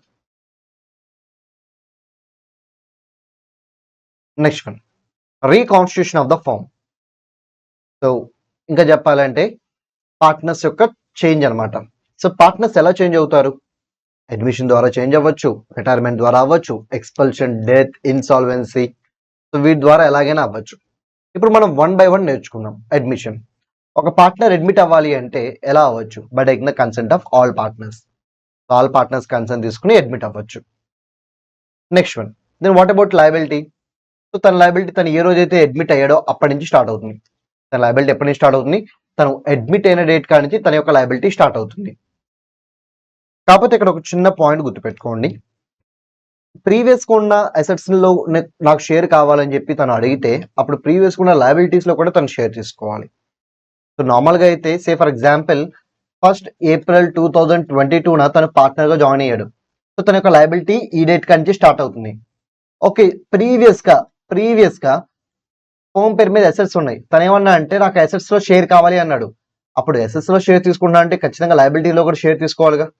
అలా ఏమన్నా అగ్రిమెంట్ లోకి ఎంటర్ అయితే then his liability will start retrospectively, అంటే ఈ డేట్ కన్నా బిఫోర్ నుంచే వాడి యొక్క లయబిలిటీ స్టార్ట్ అవుతుంది. బట్ ఇటువంటి అగ్రిమెంట్ ఏమీ లేకపోతే తన లయబిలిటీ తను జాయిన్ అయిన డేట్ కన్నా స్టార్ట్ అవుతుంది. అలా రెట్రాస్పెక్టివ్ గా తీసుకుంటాను అంటే it will be called as novation agreement. Next one, retirement ఎలా అవ్వచ్చు?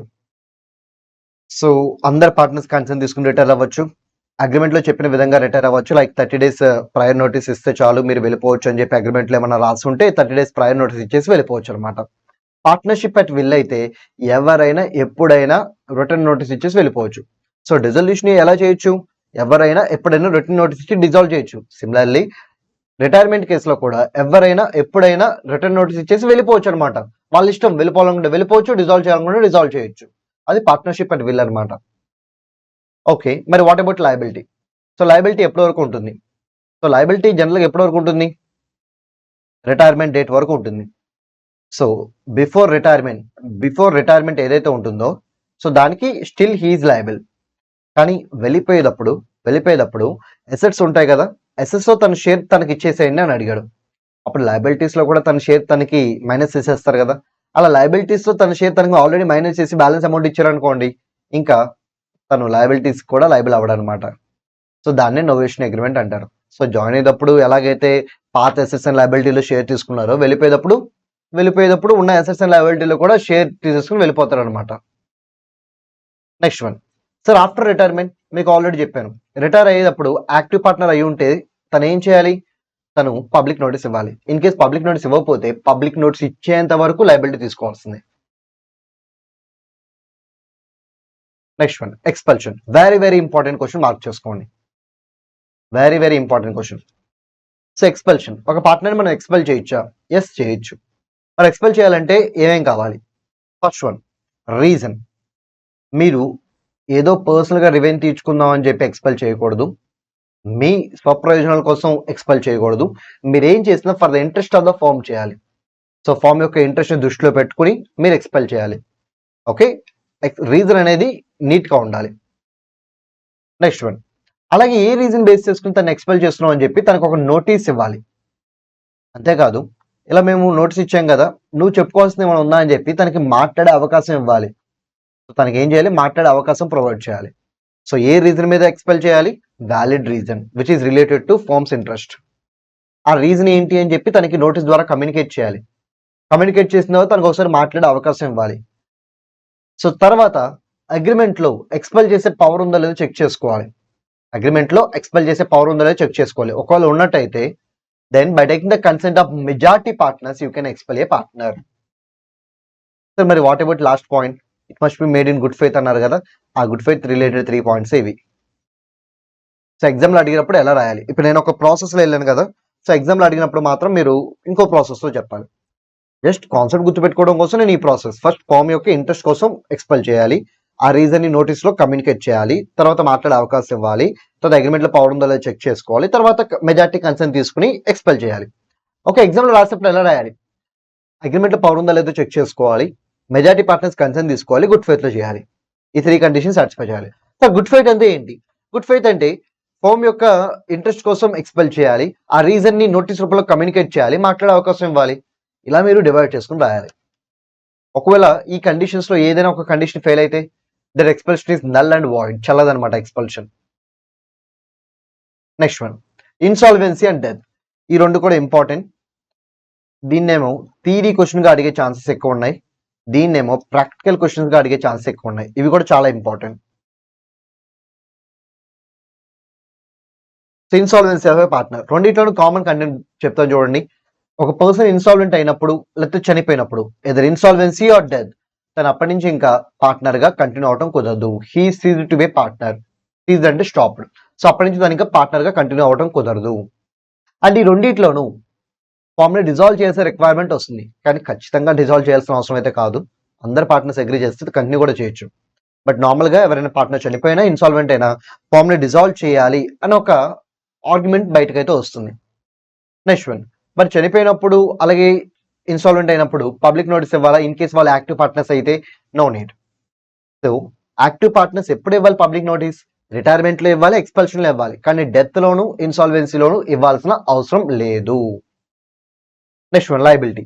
గుర్తుపెట్టుకోండి, ఇన్సాల్వెంట్ అయిన డేట్ వరకు మాత్రమే లయబిలిటీ ఉంటుంది, ఫర్దర్ లయబిలిటీ ఏమి ఉండదు. మరి ఇక్కడ కూడా చనిపోయిన డేట్ వరకు మాత్రమే లయబిలిటీ ఉంటుంది, ఫర్దర్ లయబిలిటీ ఉండదు. కానీ ఇక్కడ అఫీషియల్ రిసీవర్ కి అసెట్స్ అండ్ లయబిలిటీస్ లో షేర్ ని సెటిల్ చేస్తారుగా, అలా సెటిల్ చేస్తే ఇంకా నోవేషన్ అగ్రిమెంట్ అవుతుంది అండ్ ఫర్దర్ గా ఇంకే లయబిలిటీ ఉండదు. అలాగే ఇక్కడ కూడా లీగల్ హెయిర్స్ కి ఆ అసెట్స్ అండ్ లయబిలిటీస్ లో షేర్ సెటిల్ చేస్తారు కదా, అప్పుడు ఇంకా ఈ లయబిలిటీస్ అన్ని జీరో అయిపోతాయి. ఓకే, మరి ఇప్పుడు ప్రాక్టికల్ క్వశ్చన్ లో ఎలా అడుగుతారు, సో ఒక డేట్ ఇస్తాడు, డేట్ ఆఫ్ డెత్ ఇస్తాడు. ఓకే, ఆ డేట్ ఆఫ్ డెత్ తర్వాత ట్రాన్సాక్షన్ జరిగింది అంటాడు.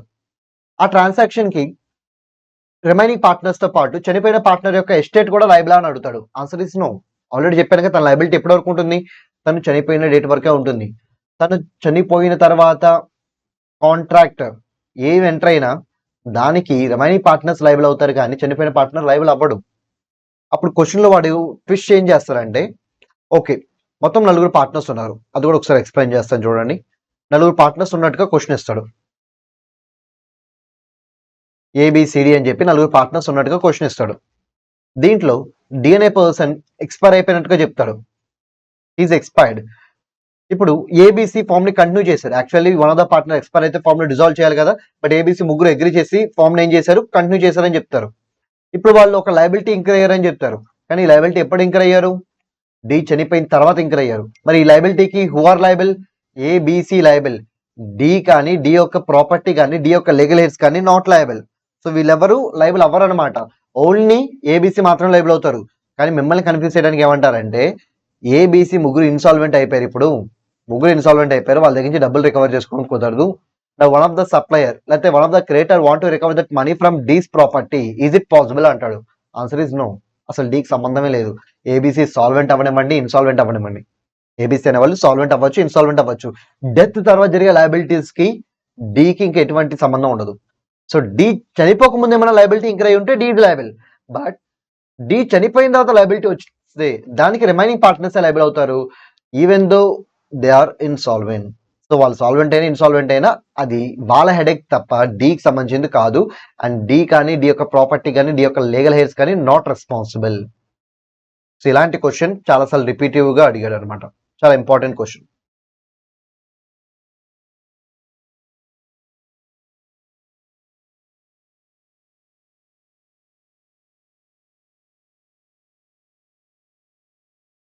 Next one, right to carry competing business. Okay, ఇప్పుడు ఎవరైనా పార్ట్నర్ వెళ్ళిపోయారు అనుకోండి, వెళ్ళిపోయిన వాళ్ళు మరి ఫామ్కి అగెనిస్ట్ గా కంపెనింగ్ బిజినెస్ స్టార్ట్ చేయొచ్చా?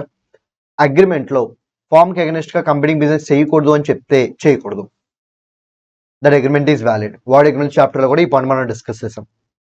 రెండోది, ఒకవేళ అగ్రిమెంట్ లో అలా ఏం చెప్పకపోతే, అగ్రిమెంట్ సైలెంట్ గా ఉంటే, అప్పుడు he can start competing business. Agreement silent గా ఉంటే తను ఏం చేయొచ్చు?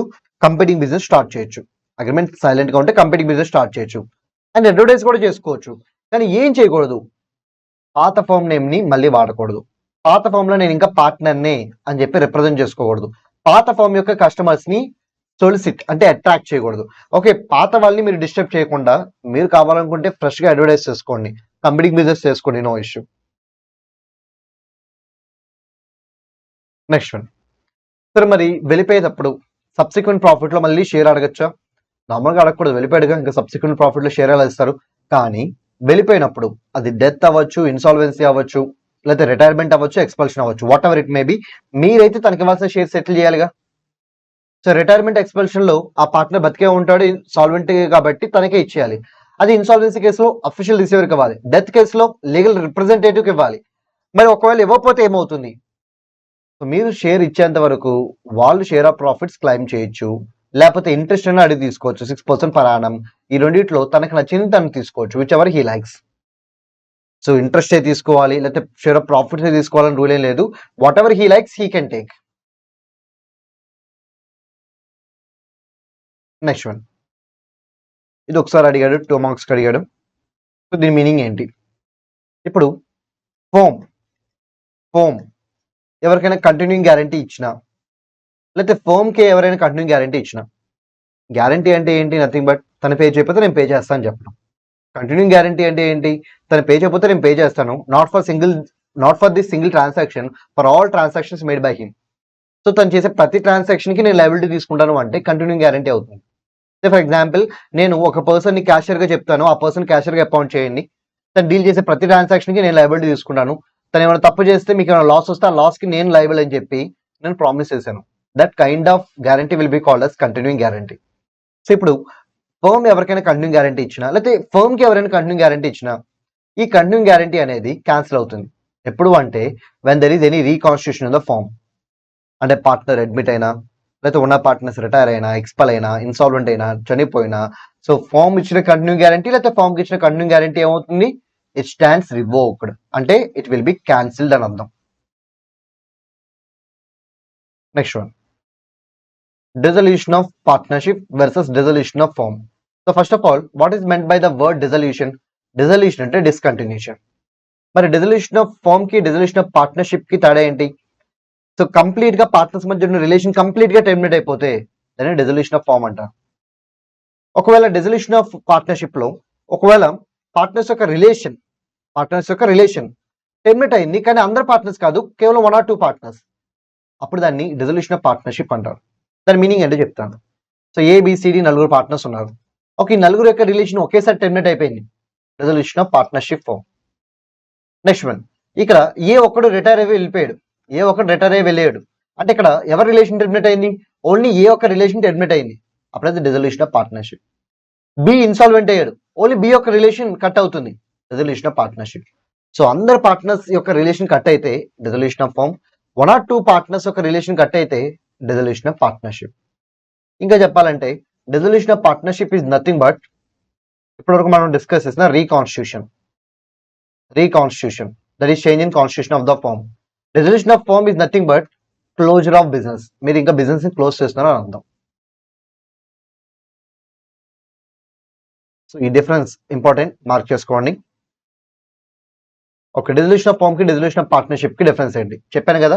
ఇక్కడ డిస్కంటిన్యూ అవుతుంది రిలేషన్ బిట్వీన్ ఆల్ పార్ట్నర్స్, ఇక్కడ 1 or more పార్ట్నర్స్.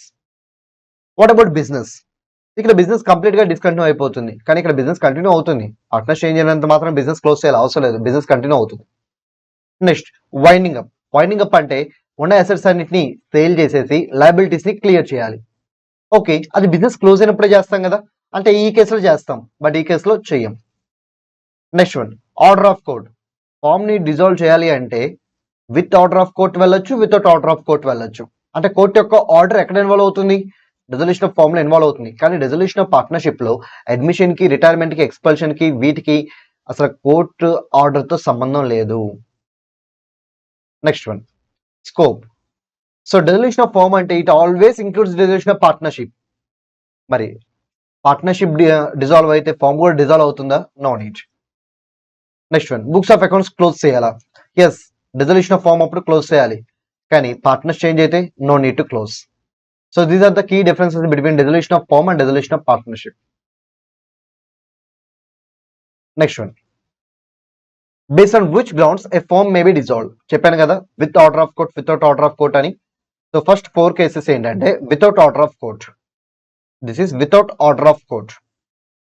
తర్వాత ఏంటంటే విత్ ఆర్డర్ ఆఫ్ కోర్ట్. మొత్తం 2 కేసెస్ అనమాట, without order of court and with order of court.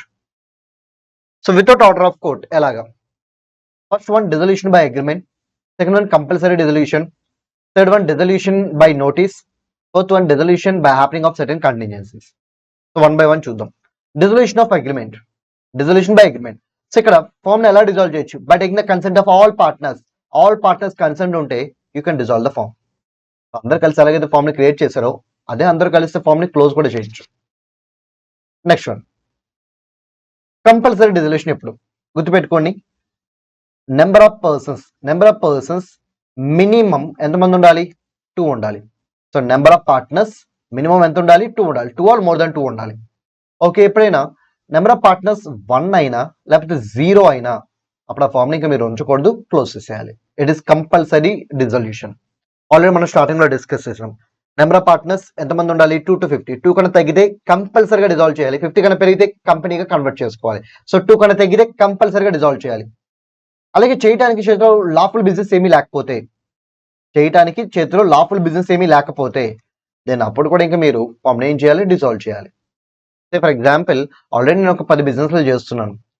దాంట్లో 10కి 10 బిజినెస్లు అన్లాఫుల్ అయిపోయినాయి because of ban by government. ఇప్పుడు నేను ఇంకా లాఫుల్ బిజినెస్ చేయడానికి నా చేతిలో ఏమీ లేదు. అప్పుడు నేనేం చేయాలి? కంపల్సరీగా డిజాల్వ్ చేయాలి.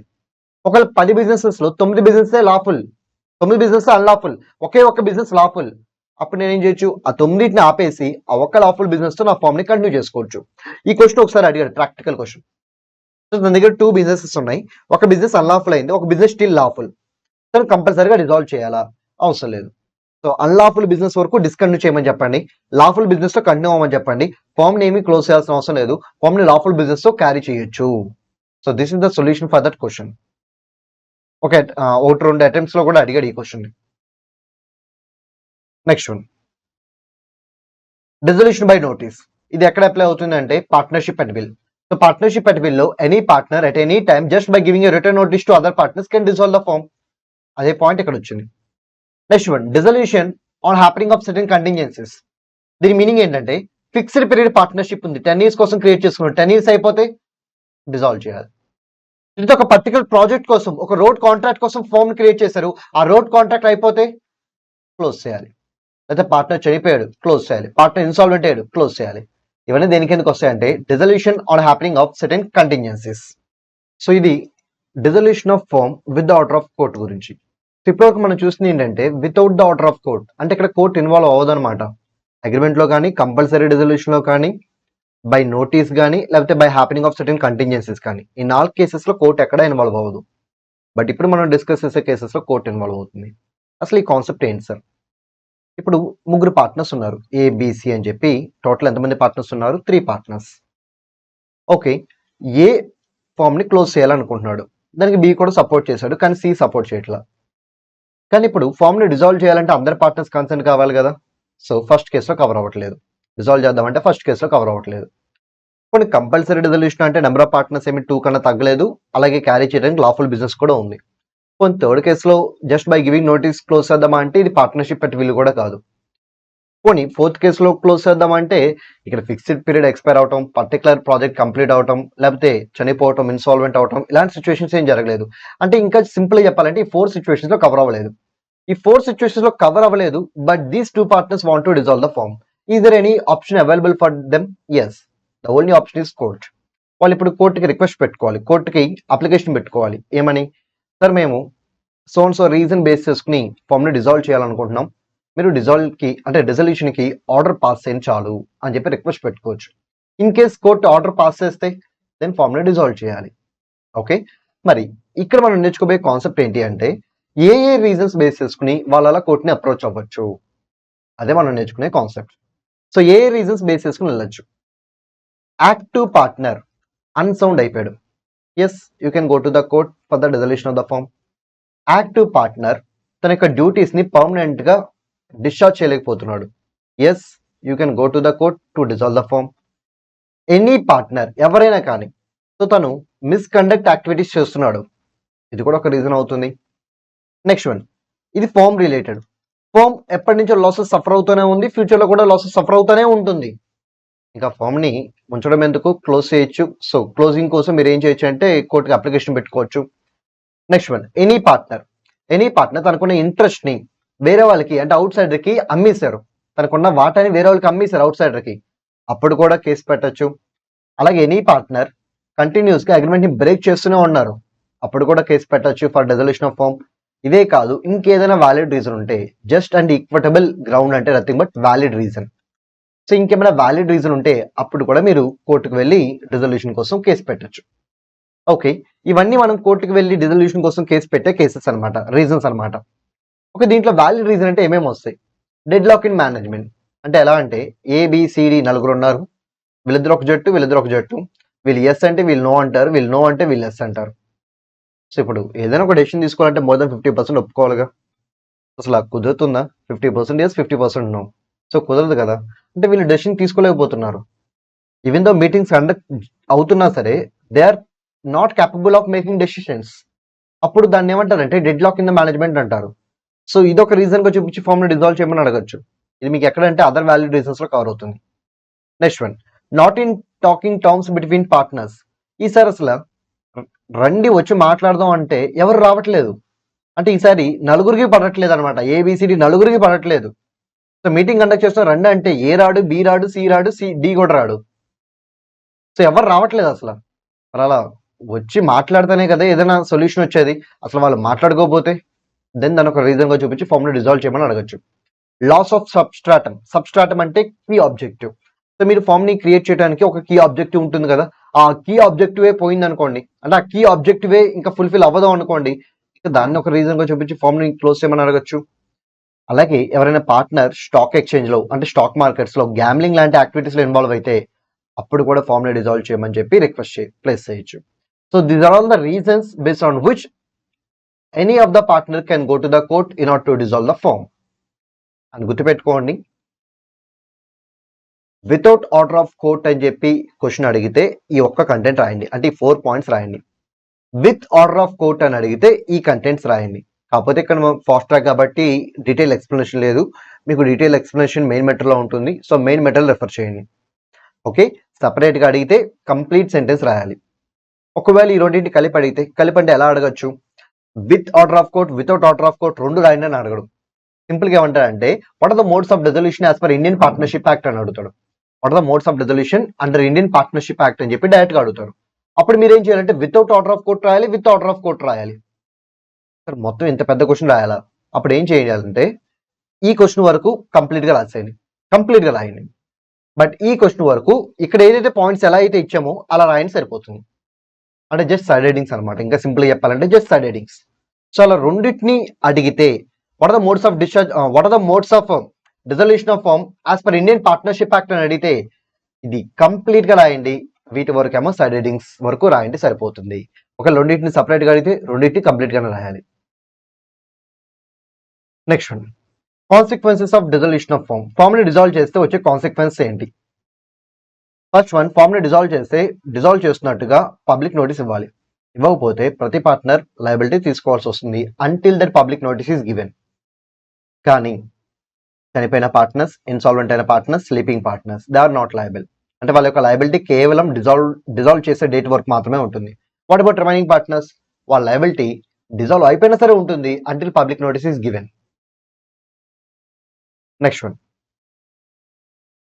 So rights of partners. So partners ఉండే రైట్స్ ఏంటి? సో పార్ట్నర్స్ ఉండే రైట్స్ ఏంటంటే ఇవన్నమాట, this are the rights of partners. So these are the rights of partners. కొంచెం మిస్టేక్ ఉంది, సర్చ్ చేసుకోండి. సో రైట్స్ ఆఫ్ పార్ట్నర్స్ అంటే ఇది. సో ఏమని అడగచ్చు, ఓకే అయిందేదో అయిపోయింది, వైండప్ చేసేయండి అని చెప్పి అడగచ్చు. అంటే ప్రాపర్టీ అంటే ఇప్పుడు అసెట్స్ ఉంటాయి కదా, అసెట్స్ అన్నిటిని అమ్మేసేయండి.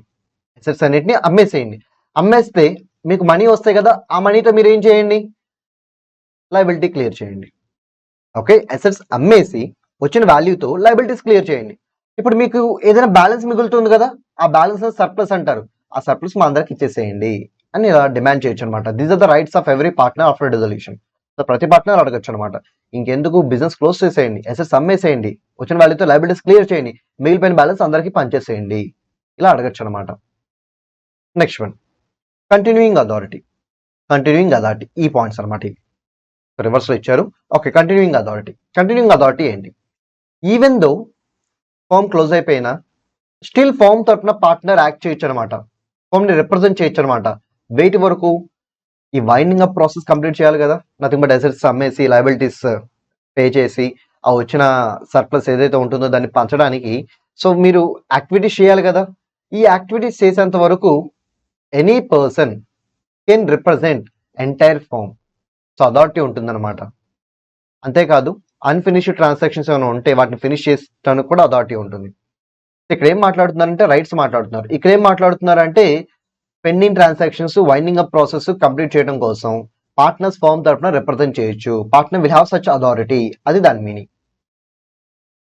Next one, mode of settlement of partnership accounts. ఇది very very important, entire question లో ఇదే ఇంపార్టెంట్. సో దీని మీద థియరీ క్వశ్చన్ అడిగాడు చాలా సార్లు, బట్ ప్రాక్టికల్ క్వశ్చన్ కూడా అడగడానికి స్కోప్ ఉంది, ఇంతవరకు అడగలేదు, బట్ స్కోప్ అయితే ఉంది, కానీ థియరీ క్వశ్చన్ అయితే అడిగాడు. ఓకే, ఇప్పుడు క్లోజ్ అయిపోయే టైంకి లాసెస్ ఉంటాయి, including deficiency of capital deficiency అంటే క్యాపిటల్ యొక్క డెబిట్ బ్యాలెన్స్. జనరల్ గా క్యాపిటల్ ఉండేది ఏంటిది, క్రెడిట్ బ్యాలెన్స్. మరి డెబిట్ బ్యాలెన్స్ ఉందంటే ఎక్సెస్ విత్డ్రావల్ చేశారని అర్థం. ఇప్పుడు పార్ట్నర్ ఏ క్యాపిటల్ బ్యాలెన్స్ అని చెప్పి 10,000 క్రెడిట్ బ్యాలెన్స్ అన్నారు, అంటే ఫోమ్ ఇంకా 10,000 పార్ట్నర్కి ఇవ్వాలి, పార్ట్నర్ యొక్క 10,000 ఫోమ్ దగ్గర ఉన్నాయని అర్థం. అదే 10,000 డెబిట్ బ్యాలెన్స్ అని ఉంటే పార్ట్నర్ ఎక్సెస్ గా విత్డ్రా చేశాడు, పార్ట్నరే ఇప్పుడు 10,000 ఫామ్ కి పే చేయాలని అర్థం. ఓకే, డెఫిషియన్సీ ఉన్న లాసెస్ ఉన్న ఏం చేయాలి, అడ్జస్ట్మెంట్ చేయాలి. సో మీకు ప్రీవియస్ ఇయర్ ప్రాఫిట్స్ ఉంటాయి కదా in the form of reserves, వాటికి అడ్జస్ట్ చేయండి. సరిపోతే ఓకే, సరిపోతే క్యాపిటల్ ని తగ్గించండి. సరిపోతే పార్ట్నర్స్ ని ఇండివిజువల్ గా కాంట్రిబ్యూట్ చేయమని అడగండి. సో ఫస్ట్ ప్రాఫిట్స్ కి అడ్జస్ట్ చేయండి, సరిపోతే క్యాపిటల్ కి అడ్జస్ట్ చేయండి, లేకపోతే అది కుదరకపోతే పార్ట్నర్స్ ని మనీ కాంట్రిబ్యూట్ చేయమని అడగండి. నెక్స్ట్ వన్, మరి అసెట్స్ అమ్మేస్తాం కదా, వచ్చేసి మనకి మనీ వస్తుంది కదా, అమ్మేసిన తర్వాత ఆ మనీని ఎలా యూటిలైజ్ చేయాలి, థర్డ్ పార్టీకి సంబంధించిన డ్యూస్ ని క్లియర్ చేయండి, తర్వాత పార్ట్నర్ ఇచ్చే లోన్స్ ని క్లియర్ చేయండి, ఆ తర్వాత పార్ట్నర్ యొక్క క్యాపిటల్ ని క్లియర్ చేయండి. ఈ మూడు క్లియర్ చేసిన తర్వాత మీకు పాజిటివ్ బ్యాలెన్స్ ఉంటే సర్ప్లస్ అంటారు, నెగిటివ్ బ్యాలెన్స్ ఉంటే డెఫిషియన్సీ అంటారు. సో పాజిటివ్ బ్యాలెన్స్ ని ఏం చేయాలి, పని చేసుకోవాలి. In which ratio, PSR, profit sharing ratio. ఒకవేళ నెగిటివ్ బ్యాలెన్స్ ఉంటే దాన్ని ఏమంటారు, డెఫిషియన్సీ. మరి దానికోసం పార్ట్నర్స్ ఏం చేయాలి, పర్సనల్ గా మనీ కాంట్రిబ్యూట్ చేయాలి. ఏ రేషియోలో, LSR, nothing but loss sharing ratio.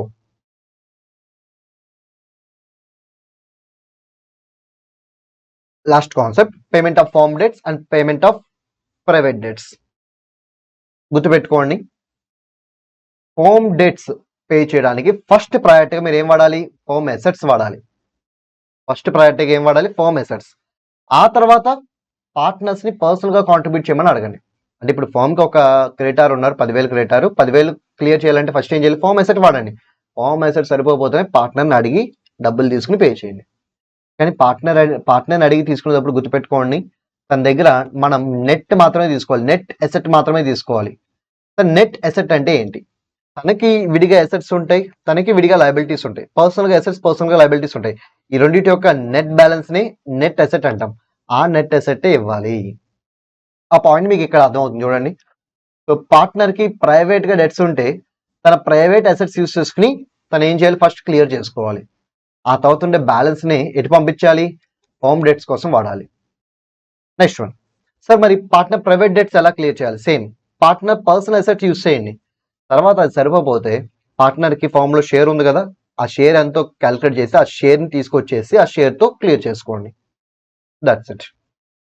అంటే ఇక్కడ సింపుల్ రూల్ ఏంటంటే, ఫామ్ డెట్స్ ని క్లియర్ చేయాలంటే ఫామ్ అసెట్స్ వాడండి, ప్రైవేట్ డెట్స్ క్లియర్ చేయాలంటే ప్రైవేట్ అసెట్స్ వాడండి. మరి cross utilization, so firm debts clear చేయడం కోసం ఫార్మ్ అసెట్స్ సరిపోతే పార్ట్నర్ అసెట్స్ తీసుకురండి, కానీ నెట్ అసెట్సే. Next one, private debts clear చేసేటప్పుడు ప్రైవేట్ అసెట్స్ సరిపోతే పార్ట్నర్ కి ఫార్మ్ ప్రాపర్టీలో షేర్ ఉంటుంది కదా, అది తీసుకురండి, కానీ అది కూడా నెట్ అసెట్సే. అది దాని meaning.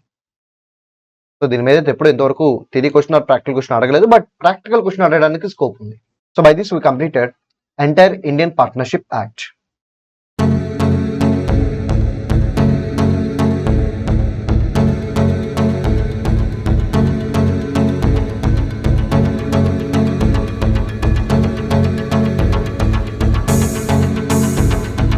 Okay, let's start new chapter, that is Sale of Goods Act 1930. Partnership act లానే దీన్ని కూడా మేము 2 పార్ట్స్గా డివైడ్ చేసాం, బట్ 2 పార్ట్స్ ఇంపార్టెంటే, దేన్ని స్కిప్ చేయడానికి వీల్లేదు. అండ్ ఈ 2 పార్ట్స్ మీరు ప్రిపేర్ అయితే మీకు 16 మార్క్స్ వరకు కవర్ అవుతుంది ఎగ్జామ్లో. So that is the importance of this chapter. So ఇది కూడా one of the high weightage chapter కాబట్టి ఇక్కడ కూడా మనం ప్రతిదీ డిస్కస్ చేయబోతున్నాం. కాకపోతే ఒక చిన్న పాయింట్ ఏంటంటే, ఇంపార్టెంట్ కాన్సెప్ట్స్ ఏమైనా ఉంటే నేను డీటెయిల్గా ఎక్స్ప్లెయిన్ చేస్తాను, అన్ఇంపార్టెంట్ కాన్సెప్ట్స్ ఏమైనా ఉంటే నేను బ్రీఫ్గా చెప్తాను అంతే. సో డీటెయిల్గా కాకుండా జస్ట్ బ్రీఫ్గా చెప్తాను, ఎందుకంటే మన దగ్గర అంత టైం అవైలబుల్గా లేదు కాబట్టి ఇంపార్టెంట్ వరకు డీటెయిల్గా చెప్తాను అండ్ అన్ఇంపార్టెంట్ వరకు బ్రీఫ్గా చెప్తాను. ఓకేనా? Okay, let's start our discussion. First one, sale of goods act ఏ కాంట్రాక్ట్స్కి అప్లై అవుతుంది? సేల్ ఆఫ్ గుడ్స్ యాక్ట్ అనేది కాంట్రాక్ట్ ఆఫ్ సేల్కి అప్లై అవుతుంది. For which contracts this act is applicable అంటే ఫర్ కాంట్రాక్ట్ ఆఫ్ సేల్. ఒక మరి కాంట్రాక్ట్ ఆఫ్ సేల్ పార్టీస్ ఎవరెవరు ఉంటారు? 2 పార్టీస్ ఉంటారు. 2 పార్టీస్ ఉంటారు. సో ఒక పార్టీని ఏమంటారంటే సెల్లర్ అంటారు, అండ్ ఇంకో పార్టీని ఏమంటారంటే బయర్ అంటారు. ఒక మరి సెల్లర్ ఆ కాంట్రాక్ట్లో చేసేది ఏంటి? తను గూడ్స్ ఉంటాయి కదా, ఆ గూడ్స్ యొక్క ఓనర్షిప్ని ట్రాన్స్ఫర్ చేస్తారు. దాన్నే ఇక్కడ మనం సింపుల్గా ప్రాపర్టీ ఇన్ గూడ్స్ అంటాం. సో ప్రాపర్టీ అంటే గుర్తుపెట్టుకోండి, నార్మల్గా ప్రాపర్టీ అంటే అసెట్ అనే మీనింగ్ వస్తుంది, బట్ సేల్ ఆఫ్ గుడ్స్ యాక్ట్లో ప్రాపర్టీ అంటే ఓనర్షిప్ అనే మీనింగ్ వస్తుంది. సో జాగ్రత్తగా సేల్ ఆఫ్ గుడ్స్ యాక్ట్లో మీరు క్వశ్చన్ చదివేటప్పుడు ఈ పాయింట్ గుర్తుపెట్టుకోండి. నెక్స్ట్ వన్, మరి బయ్యర్ సెల్లర్కి ఏమి ఇస్తాడు? మనీ ఇస్తాడు. ఆ మనీని మనం ఏమంటాం? ప్రైస్ అంటాం. ఇక్కడ కాంట్రాక్ట్ ఆఫ్ సేల్ క్రియేట్ అయిందనమాట. ఎవరి మధ్య? ఇద్దరు పార్టీస్ మధ్య. ఎవరా ఇద్దరు పార్టీస్? ఒకరు సెల్లర్, ఇంకొకరు బయ్యర్. ఒకరు సెల్లర్ చేసే ప్రామిస్ ఏంటి? To transfer ownership of the goods, that is property of the goods. మరి బయ్యర్ ఏంటిది? To pay money. ఓకే, ఈ కేసులో what are the important essentials అని చెప్పి ఒక క్వశ్చన్ ఉంటుంది. What are the essentials of contract of sale అని. Okay, ఆ ఎసెన్షియల్స్ అన్ని ఇప్పుడు మనం ఈ డయాగ్రామ్ బట్టి చూద్దాం. సో ఫస్ట్ ఎసెన్షియల్ ఎలిమెంట్ ఏంటంటే seller buyer. Seller and buyer ఉన్నారా లేదా? సెల్లర్ అండ్ బయ్యర్ ఇక్కడ? ఎస్ ఉన్నారు. ఓకే, సెకండ్ ఎసెన్షియల్ ఎలిమెంట్ ఏంటంటే గూడ్స్. మరి గూడ్స్ ఉన్నాయా లేవా? ఎస్, గూడ్స్ ఉన్నాయి. థర్డ్ ఇంపార్టెంట్ ఎలిమెంట్ ఏంటంటే transfer of property in goods. Transfer of property అంటే ట్రాన్స్ఫర్ ఆఫ్ ఓనర్షిప్. మరి ఓనర్షిప్ ట్రాన్స్ఫర్ అవుతుందా లేదా? ఎస్. ఫోర్త్ ఇంపార్టెంట్ పాయింట్ ఏంటంటే price.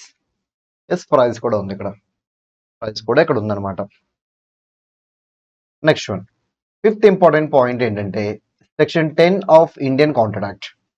Not sale of goods act, it is Indian contract.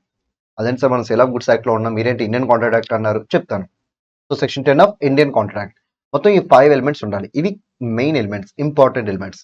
మిగతా కొన్ని points ఉంటాయి express or implied, అవి మీరు ఓన్గా చదువుకోవచ్చు. సో 5 ఇంపార్టెంట్ పాయింట్స్ ఏంటంటే seller buyer, goods, transfer of property, price, section 10 of Indian contract 1872. ఇప్పుడు 1 by 1 చూద్దాం. ఫస్ట్ ఈ 5 పాయింట్స్ ఈ కేసులో ఉన్నాయా? ఎస్. సో సెల్లర్ ఉన్నాడా? ఎస్. బయర్ ఉన్నాడా? ఎస్. గూడ్స్ ఉన్నాయా? ఎస్. ఓనర్షిప్ ట్రాన్స్ఫర్ అవుతుందా? ఎస్. ప్రైస్ ఉందా? ఎస్. అలాగే సెక్షన్ 10 ఎలిమెంట్స్ సాటిస్ఫై అయ్యా లేదా? సెక్షన్ 10 ఎలిమెంట్స్ అంటే నథింగ్ బట్ ఏం లేదు, ఇండియన్ కాంట్రాక్ట్లో వాలిడ్ కాంట్రాక్ట్ క్రియేట్ అవ్వాలంటే సర్టెన్ ఎసెన్షియల్స్ సాటిస్ఫై చేయాలి. ఆ ఎసెన్షియల్స్ సెక్షన్ 10లో ఉన్నాయి. మరి ఇది కూడా ఒక కాంట్రాక్టేగా, కాంట్రాక్ట్ ఆఫ్ సేల్ కూడా ఒక కాంట్రాక్టే కదా, ఇది కూడా వ్యాలిడ్ అవ్వాలంటే ఏం చేయాలి? అక్కడ చెప్పిన ఎసెన్షియల్స్ అన్ని ఇది కూడా సాటిస్ఫై చేయాలి, అంత అంతమించి ఇంకేం లేదు. ఓకే, మరి ఇక్కడ కాంట్రాక్ట్ ఆఫ్ సేల్ ఉందని చెప్పి బేస్ ఆన్ దిస్ డయాగ్రామ్ మీరు చెప్తున్నారు. మరి ఇక్కడ సెల్లర్ అంటే ఎవరు అసలు? Who is seller? గుర్తుపెట్టుకోండి, సెల్లర్ అంటే who sells or agrees to sell the goods.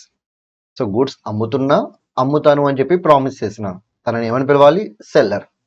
Then what about buyer? Who buys or agrees to buy the goods. కొంటాను అని చెప్తున్నా తనని బయ్యర్ అని పిలవాలి. ఓకే. మరి ఇద్దరు ఉండాలా ఖచ్చితంగా? యెస్. ఇద్దరు ఉండాలి. ఒకరు సెల్లర్ అయితే ఇంకొకరు బయర్ అయి ఉండాలి. Sir seller buyer same parties అవ్వచ్చు. నో. నా గుడ్స్ నాకు నేనే అమ్ముకుంటాను అంటే అది వాలిడ్ ట్రాన్సాక్షన్ ఎలా అవుతుంది? It's invalid transaction. So minimum 2 people ఉండాలి. వాళ్ళిద్దరూ డిఫరెంట్ పీపుల్ అయి ఉండాలి. ఒకరు సెల్లర్ అయితే ఇంకొకరు బయర్ అవ్వాలి. సెల్లర్ అంటే who sells or agrees to sell the goods. Buyer అంటే who buys or agrees to buy the goods. Okay, seller buyer గురించి మనకి ఇంట్రడక్షన్ వచ్చేసింది. Next one, goods. గూడ్స్ అంటే ఏంటి?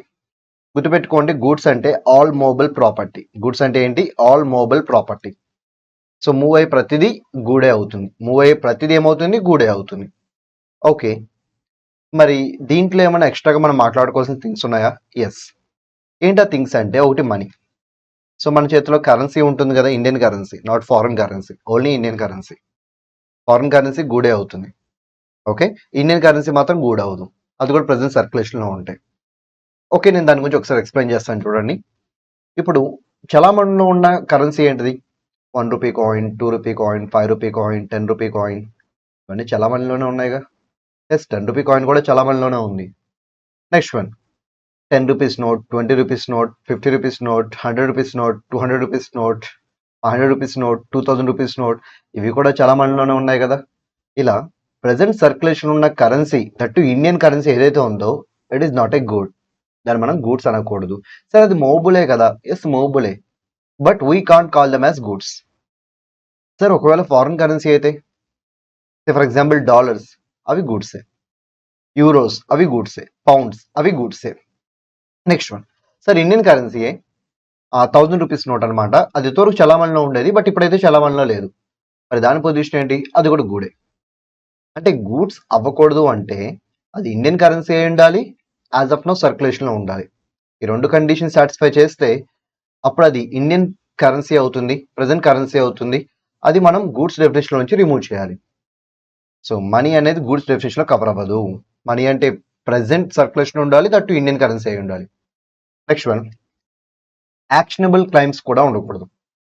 సార్ క్లైమ్ అంటే ఏంటి? రిసీవబుల్. జనరల్ గా క్లైమ్ మీనింగ్ ఏంటి? రిసీవబుల్.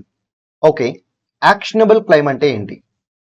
మీరు ఏదైతే క్లైమ్ ని రికవర్ చేసుకోవడం కోసం కోర్టుకు వెళ్ళి లీగల్ యాక్షన్ తీసుకోగలుగుతారో, that claim will be called as actionable claim. ఇక్కడ యాక్షనబుల్ అంటే యాక్షన్ తీసుకోగలిగిన క్లైమ్, యాక్షన్ అంటే లీగల్ యాక్షన్. ఓకే, ఇప్పుడు నేను ఒక పర్సన్కి డబ్బులు ఇచ్చాను, ప్రామిసరీ నోట్ మీద సంతకం తీసుకున్నాను. ఇప్పుడు నాకు డబ్బులు రావాలి కదా, దీన్ని నేను క్లైమ్ అని పిలవచ్చా? ఎస్. డబ్బులు రాకపోతే కోర్టుకు వెళ్ళి రికవర్ చేసుకోవచ్చా? ఎస్. అంటే ఈ ప్రామిసరీ నోట్ నేను యాక్షనబుల్ క్లైమ్ అని పిలవచ్చా? ఎస్. ఓకే, ప్రామిసరీ నోట్ పక్కన పెడదాం. ఇప్పుడు ఇంకో సిచ్యువేషన్. ఈసారి నేను ఒక బెట్ గెలిచాను, నాకు 10,000 రావాలి, కానీ వాడు ఇవ్వలేదు. సో నాకు రావాల్సిన అమౌంట్ కాబట్టి నేను క్లైమ్ అని పిలవచ్చా? ఎస్.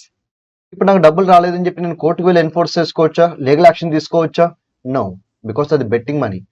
సో బెట్టింగ్ అగ్రిమెంట్స్ అనేవి వాయిడ్ అనమాట, చెల్లవు. కోర్టు వాటికి హెల్ప్ చేయదు.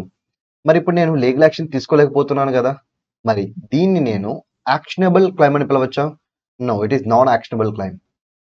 ఓకే, మరి ఇప్పుడు యాక్షనబుల్ క్లైమ్ అంటే ఏంటి? It is a claim, it is a receivable which can be recovered with the help of legal action. Like promissory notes, bills of exchange, cheques, అవన్నీ దీని కిందకి వస్తాయి అనమాట. ఓకే, ఇవి కూడా గూడ్స్ డెఫినేషన్ లోకి రావు. సార్ మనీ మూవబులేగా? ఎస్ మూవబులే. సార్ ఈ ప్రామిసరీ నోట్స్ మూవబులేగా? ఎస్ మూవబులే, బట్ ఇవి గూడ్స్ డెఫినేషన్ లోకి రావు. Now say what the meaning of goods? Goods means all movable property. Goods means all movable property except money and actionable claims. అలాగే కొన్ని ఎక్స్ట్రా పాయింట్స్ కూడా ఉంటాయి. So stock and shares, nothing but కంపెనీలో మీరు పెట్టే investment అనమాట. Equity preference ఉంటాయి కదా, అవి. సో అవి కూడా గూడ్స్ డెఫినేషన్ లోనే కవర్ అవుతాయి. Next one, growing crops or things attached to the land. అంటే ఇప్పుడు క్రాప్స్ కానీ లేకపోతే things attached to the land, ఇవి కూడా గూడ్స్ అవుతాయి. కాకపోతే ఏంటంటే ఇక్కడ ఒక కండిషన్ ఉంటుంది. కాంట్రాక్ట్ పర్పస్ కోసం మీరు వాటిని సపరేట్ చేయాలి. అలా సపరేట్ చేయగలిగితే they are also goods. So this is the definition of goods. అని గుర్తుపెట్టుకోండి, గూడ్స్ ఉంటే సరిపోదు, ఆ గూడ్స్ ఖచ్చితంగా సబ్జెక్ట్ మ్యాటర్ అయి ఉండాలి. అంటే అదే ఆ కాంట్రాక్ట్లో ఇంపార్టెంట్ అయి ఉండాలి. ఫర్ ఎగ్జాంపుల్ నేను గూడ్స్ రిలేటెడ్ కాంట్రాక్ట్లోకి ఎంటర్ అయ్యాను. సో ఇక్కడ గూడ్స్ సబ్జెక్ట్ మ్యాటర్. నేను సర్వీస్ రిలేటెడ్ కాంట్రాక్ట్లోకి ఎంటర్ అయ్యాను. ఇక్కడ సర్వీస్ కాంట్రాక్ట్ సబ్జెక్ట్ మ్యాటర్ అవుతుంది. ఓకే, మరి ఫస్ట్ కేసులో దాన్ని ఏమని పిలవాలి? Contract of sale. మరి సెకండ్ కేసులో కాంట్రాక్ట్ ఆఫ్ సర్వీస్, అయితే contract of work and labour అని పిలవాలి. ఓకే. ఒకవేళ గూడ్స్ సర్వీసెస్ 2 ఉంటే ఒకే కాంట్రాక్ట్‌లో గూడ్స్, సర్వీసెస్ 2 ఉంటే, సో ఒకే కాంట్రాక్ట్‌లో గూడ్స్, సర్వీసెస్ 2 ఉంటే అప్పుడు ఏది ఇంపార్టెంటో దాన్ని బట్టి మనం ముందుకు ప్రొసీడ్ అవ్వాలి. గూడ్స్ ఇంపార్టెంట్ అయితే గూడ్స్ సబ్జెక్ట్ మ్యాటర్ అయితే కాంట్రాక్ట్ ఆఫ్ సేల్ అవుతుంది. సర్వీసెస్ సబ్జెక్ట్ మ్యాటర్ అయితే contract of work and labour అవుతుంది. ఓకే. గూడ్స్ ఉండాలి. ఆ గూడ్స్ సబ్జెక్ట్ మ్యాటర్ అయి ఉండాలి. Okay. By this we completed about the goods. Next one, transfer of property. Property అంటే ownership. So goods యొక్క ownership transfer చేయాలి. So ఎవరు ట్రాన్స్ఫర్ చేయాలి? సెల్లర్. ఎవరు ట్రాన్స్ఫర్ చేయాలి? బయ్యర్. ఓకే, గుర్తుపెట్టుకోండి. ఎప్పుడైనా క్వశ్చన్లో ప్రాపర్టీ ఇన్ గూడ్స్ అని అడిగినా, ప్రాపర్టీ ఇన్ గూడ్స్ అని అడిగినా, జనరల్ ప్రాపర్టీ ఇన్ గూడ్స్ అని అడిగినా మీరు సింపుల్గా రాయాల్సింది ఏంటంటే it is nothing but ownership of the goods. It is nothing but ownership of the goods. But గుర్తుపెట్టుకోండి, special property, not general property, special property in goods అంటే మాత్రం ఇట్ ఈస్ నాట్ ఓనర్షిప్. మరి దాన్ని ఏమంటారు? అది పొసెషన్ అనమాట, అంటే custody అనమాట. ఓకే, జనరల్ ప్రాపర్టీ అన్నా what does it mean? Ownership. మరి స్పెషల్ ప్రాపర్టీ అంటే కస్టడీ. అది మాత్రం గుర్తుపెట్టుకోండి. సో ఏం ట్రాన్స్ఫర్ అవ్వాలి ఇక్కడ? Property or general property in goods transfer అవ్వాలి. What about special property? It is not mandatory, but this is mandatory, this is not mandatory.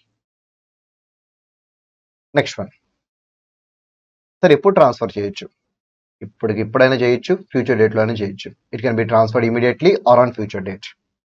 Next one, price. So price అంటే ఏంటి? ఇక్కడ ప్రైస్ అంటే money consideration. So ఖచ్చితంగా money రూపంలోనే ఉండాలా? Yes, ఖచ్చితంగా money రూపంలోనే ఉండాలి. ఒకవేళ కైండ్ రూపంలో ఉంటే ఇట్ ఈస్ నాట్ ప్రైస్, దాన్ని బార్టర్ అంటారు. మీరు గూడ్స్ ఇచ్చి మళ్ళీ గూడ్స్ తీసుకుంటే దాన్ని బార్టర్ అంటారు. It is not a contract of sale. మీరు గూడ్స్ ఇచ్చి మనీ తీసుకుంటే then it is a contract of sale. అంటే ఇప్పుడు నేను గూడ్స్ ఇచ్చాను, నాకు వచ్చే consideration money, contract of sale. నేను గూడ్స్ ఇచ్చాను, నాకు వచ్చే కన్సిడరేషన్ కూడా గూడ్సే, కాంట్రాక్ట్ ఆఫ్ బార్టర్. సరే, ఒకవేళ నేను గూడ్స్ ఇచ్చాను, నాకు in return goods plus money 2 వచ్చినాయి, లైక్ ఎక్స్చేంజ్ ఆఫర్స్ అనమాట. సో పాత టీవీ ఇచ్చి కొత్త టీవీ తీసుకెళ్ళాలంటారుగా, ఎక్స్ట్రా డబ్బులు కొంత పే చేసి. సో ఆ కేసులో ఏంటి? నాకు గూడ్స్ వస్తాయి, అంటే నేను గూడ్స్ డెలివర్ చేస్తాను, ఇన్ రిటర్న్ నాకు పాత గూడ్స్ వస్తాయి along with some extra money. మరి ఇదేంటిది? ఇది కూడా కాంట్రాక్ట్ ఆఫ్ సేలే. అంటే ప్రైస్ ఎలా ఉండొచ్చు? కంప్లీట్ మనీగా ఉండొచ్చు, partly money, partly non money కూడా ఉండొచ్చు, బట్ కంప్లీట్ నాన్ మనీ ఉండకూడదు. That is the point. Next one, section 10 తెలిసిందే కదా. సో ఆఫర్, యాక్సెప్టెన్స్, ఇద్దరు పార్టీస్ కి కన్సిడరేషన్, పార్టీస్ కంపిటెంట్ అయ్యి ఉండడం, సో ఫ్రీ కన్సెంట్, ఇవన్నీ సెక్షన్ 10 లో చెప్పిన ప్రతి ఎలిమెంట్ ఇక్కడ కూడా ఉండాలి to make this contract as a valid contract. Okay, basic things అయితే కంప్లీట్ చేసాం. సో దీంట్లో ఇప్పుడు మనం చూడాల్సింది ఏంటంటే definition of contract of sale. Sir what is the definition of contract of sale? గుర్తుపెట్టుకోండి, ఇదే ఎగ్జాంపుల్ బట్టి వెళ్ళిపోవచ్చు. కాంట్రాక్ట్ ఆఫ్ సేల్ డెఫినేషన్ ఏంటి అంటే, when one party, that is seller, when one party agrees to transfer ownership to the other party for price, then it is known as contract of sale. In simple words, when seller transfers or agrees to transfer, when seller transfers or agrees to transfer property in goods, nothing but ownership, to buyer in consideration of price, దాన్ని contract of sale యొక్క definition అంటారు. Okay, next one, contract of sale definition అయిపోయింది. దీంట్లో ownership ఎప్పుడు transfer చేయొచ్చు అని చెప్పి అనుకున్నాం? ఇమీడియట్లీ, లేకపోతే on future date. So ownership immediate గా ట్రాన్స్ఫర్ అయితే దాన్ని ఏమని పిలవాలి అంటే సేల్ అని పిలవాలి. If ownership is transfer to buyer then it will be called as sale. Sir ఇంకా ట్రాన్స్ఫర్ అవ్వలేదు, అప్పుడు ఏమని పిలవాలి? అప్పుడు అగ్రిమెంట్ టు సెల్ అనాలి. ఓనర్షిప్ ట్రాన్స్ఫర్ అయిపోయి ఉంటే సేల్, ఇంకా ట్రాన్స్ఫర్ అయ్యి ఉండకపోతే అగ్రిమెంట్ టు సెల్. సార్ ఒక ఎగ్జాంపుల్ తో ఎక్స్ప్లెయిన్ చేయండి, మాకు అర్థమవుతుంది. Yes, definitely. So for example, A బికి గూడ్ sale చేస్తాను అని చెప్పాడు. ఓకే, బిఏకి ప్రైస్ పే చేస్తా అని చెప్పి ప్రామిస్ చేశాడు, అంత బానే ఉంది. ఇప్పుడు ఏ ఒక కండిషన్ పెట్టాడు. ఏంటి ఆ కండిషన్ అంటే, ఓకే గూడ్స్ అయితే నేను ఇప్పుడు డెలివర్ చేస్తాను, కానీ గూడ్స్ రిలేటెడ్ ఓనర్షిప్ మాత్రం నువ్వు నాకు డబ్బులు ఇచ్చిన తర్వాతే ట్రాన్స్ఫర్ చేస్తాను అన్నాడు. అంటే డబ్బులు ఇచ్చేంత వరకు ఓనర్షిప్ ఎవరి దగ్గర ఉంటుంది? ఏ దగ్గర. వన్స్ డబ్బులు ఇచ్చేసిన తర్వాత బి దగ్గర. ఇప్పుడు చెప్పండి, సో మనీ ఇచ్చేంత వరకు దీన్ని మనం ఏమని పిలవాలి? Agreement to cell. మనీ ఇచ్చేంత వరకు అగ్రిమెంట్ టు సెల్, ఎందుకంటే మనీ ఇచ్చేంత వరకు ఓనర్షిప్ ట్రాన్స్ఫర్ అవ్వదుగా. ఓనర్షిప్ ట్రాన్స్ఫర్ అవ్వలేదంటే దాన్ని ఏమని పిలవాలి? Agreement to cell. ఎప్పుడైతే మనీ ఇచ్చేస్తారో అప్పుడు ఓనర్షిప్ అనేది బయ్యర్కి వెళ్ళిపోతుంది, కాబట్టి ఓనర్షిప్ బయర్ దగ్గర ఉంది కాబట్టి now we need to call it as sale. దాన్ని ఇప్పుడు మనం ఏమని చెప్పి పిలవాలి? సేల్ అని చెప్పి పిలవాలి. So this is the difference between agreement to sell and sale. అంటే ఇప్పుడు కాంట్రాక్ట్ ఆఫ్ సేల్ రెండు ఉంటాయి, సేల్ ఉంటుంది, అగ్రిమెంట్ టు సెల్ ఉంటుంది. Simple. Contract of sale ownership transfer అవ్వలేదు, ఇంకా agreement to sell ownership transfer అయిపోయింది, now it is a sale, అంతే. నెక్స్ట్ ఇందులోనే కొన్ని ఇంపార్టెంట్ పాయింట్స్ అనమాట. ఏంటో ఇంపార్టెంట్ పాయింట్స్ అంటే first with respect to goods. So దీంట్లో మనం ఇప్పుడు కైండ్స్ ఆఫ్ గూడ్స్ ఏంటో చూడాలి, అలాగే గూడ్స్ డిస్ట్రాయ్ అయితే ఏమవుతుందో చెక్ చేసుకోవాలి. సార్ దీనికి మీరు ఫాస్ట్ ట్రాక్ రిఫర్ చేయట్లేదు, రిఫర్ చేయొచ్చు, బట్ ఇక్కడ ఏంటంటే ఈ 5 పాయింట్స్ బేస్ చేసుకుని పార్ట్ 1 మొత్తాన్ని ఎక్స్ప్లెయిన్ చేసేయచ్చు. అందుకే ఈ 5 పాయింట్స్ బేస్ చేసుకుని ముందే మొత్తం అంతా ఎక్స్ప్లెయిన్ చేసేస్తున్నాను. సో మీరు కావాలనుకుంటే ఫాస్ట్ ట్రాక్ రిఫర్ చేసుకోండి. ఓకే, ఇక్కడ ఉన్న కంటెంట్ అక్కడ కూడా ఉంటుంది, నో డౌట్ ఎనీ. సో మొత్తం అంతా కవర్ అవుతుంది. కాకపోతే ఏంటంటే అక్కడ మనం క్వశ్చన్ వైజ్ వెళ్తాం, అలా క్వశ్చన్ వైజ్ వెళ్తున్నప్పుడు ఒక ఫ్లో మిస్ అయిపోతుంది. ఇక్కడ ఏంటంటే క్వశ్చన్ వైజ్ కాకుండా సింగిల్ కాన్సెప్ట్లోనే అన్ని కాన్సెప్ట్స్ వచ్చేలా నేర్చుకుంటున్నాం, సో దట్ మనకి అండర్స్టాండింగ్ అనేది కొంచెం ఎక్కువగా ఉంటుంది. ఓకే, ఇప్పుడు కైండ్స్ ఆఫ్ గూడ్స్. గూడ్స్లో కైండ్స్ ఏంటి? గూడ్స్లో 3 కైండ్స్ ఉంటాయి. గూడ్స్లో ఎన్ని కైండ్స్ ఉంటాయి? 3 కైండ్స్. ఏంటా 3 కైండ్స్? ఒకటి ఎగ్జిస్టింగ్ గూడ్స్, ఫస్ట్ వన్ ఏంటిది? Existing goods. రెండోది ఫ్యూచర్ గూడ్స్. మూడోది కాంటింజెంట్ గూడ్స్. సో టోటల్ ఎన్ని గూడ్స్? 3 గూడ్స్ అనమాట, existing, future and contingent. Okay, existing goods అంటే ఏంటి? చాలా సింపుల్. నేను ఐఫోన్ స్టోర్కి వెళ్ళి నాకు ఐఫోన్ 13 Pro Max కావాలి అన్నాను. నా దగ్గర అవైలబుల్గా ఉంది సార్ అన్నాడు. సో తన దగ్గర అవైలబుల్గా ఉంది కాబట్టి now it is existing good. అంటే కాంట్రాక్ట్ ఆఫ్ సేల్ క్రియేట్ అయ్యే టైంకి సెల్ దగ్గర గుడ్స్ రెడీగా అవైలబుల్గా ఉంటాయి, then those goods are called as existing goods. Next one, మళ్ళీ నేను ఐఫోన్ స్టోర్కి వెళ్ళాను, నాకు ఐఫోన్ 13 Pro Max కావాలని అడిగాను.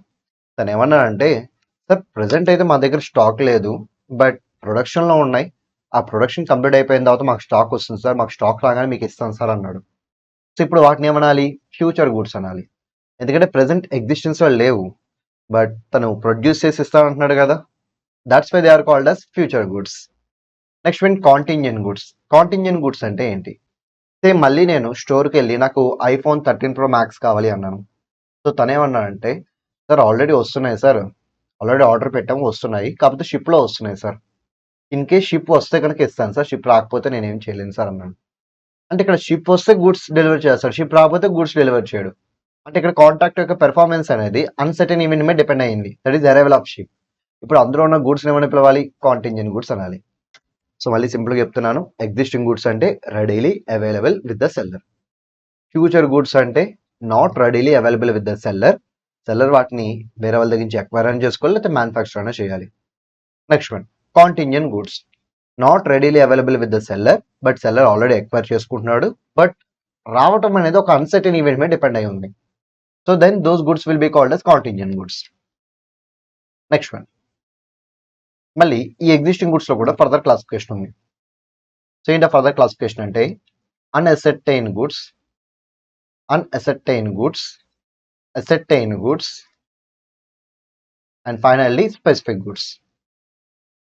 ఇక్కడ కూడా 3 కైండ్స్ ఆఫ్ గుడ్స్ అనమాట, అన్అసర్టైన్, అసర్టైన్, స్పెసిఫిక్. ఓకే, అన్అసర్టైన్ గుడ్స్ అంటే ఏంటి? ఓకే, ఇప్పుడు నేను స్టోర్కి వెళ్ళాను, యాపిల్ స్టోర్కి వెళ్ళాను, నాకు ఐఫోన్ 13 Pro Max కావాలి అన్నాను. సో ఐఫోన్ 13 Pro Max అనేవి అక్కడ చాలా మోడల్స్ ఉన్నాయన్నమాట. మోడల్స్ అంటే కలర్స్. ఓకే, చాలా కలర్స్ ఉన్నాయన్నమాట. ఓకే, ఇప్పుడు నేనేం చేయాలి? నాకు నచ్చిన మొబైల్ ఒకటి చూస్ చేసుకోవాలి. ఓకే, నాకు నచ్చిన మొబైల్ నేను ఇంకా చూస్ చేసుకోలేదు. ఇప్పుడు అక్కడ ఉన్న మొబైల్స్ అన్నిటిని ఏమని పిలవాలి? Unselected goods, nothing but unascertained goods. So all mobiles in the store now will be called as unascertained goods. సరే, ఇప్పుడు నేనేం చేశానంటే నాకు రెడ్ కలర్ బాగా నచ్చింది, వెంటనే ఆ రెడ్ కలర్ మొబైల్ పిక్ చేసుకున్నాను. దాన్ని ఏమనాలి? Ascertain goods, nothing but selected goods. అంటే నాకు ఐఫోన్ 13 Pro Max కావాలని చెప్పి నేను స్టోర్కి వెళ్ళి అడిగితే నా దగ్గర రెడీగా అవైలబుల్గా ఉన్నాయి అన్నాడు, నథింగ్ బట్ ఎగ్జిస్టింగ్. ఒక ఎగ్జిస్టింగ్లో నేను ఇంకా సెలెక్ట్ చేయలేదు, ఇప్పుడు అవన్నీ అన్అసర్టైన్. నేను అందులో ఏదైనా ఒక పీస్ సెలెక్ట్ చేసుకున్నాను, then it will be called as ascertain. Next one, మరి స్పెసిఫిక్ అంటే ఏంటి సార్?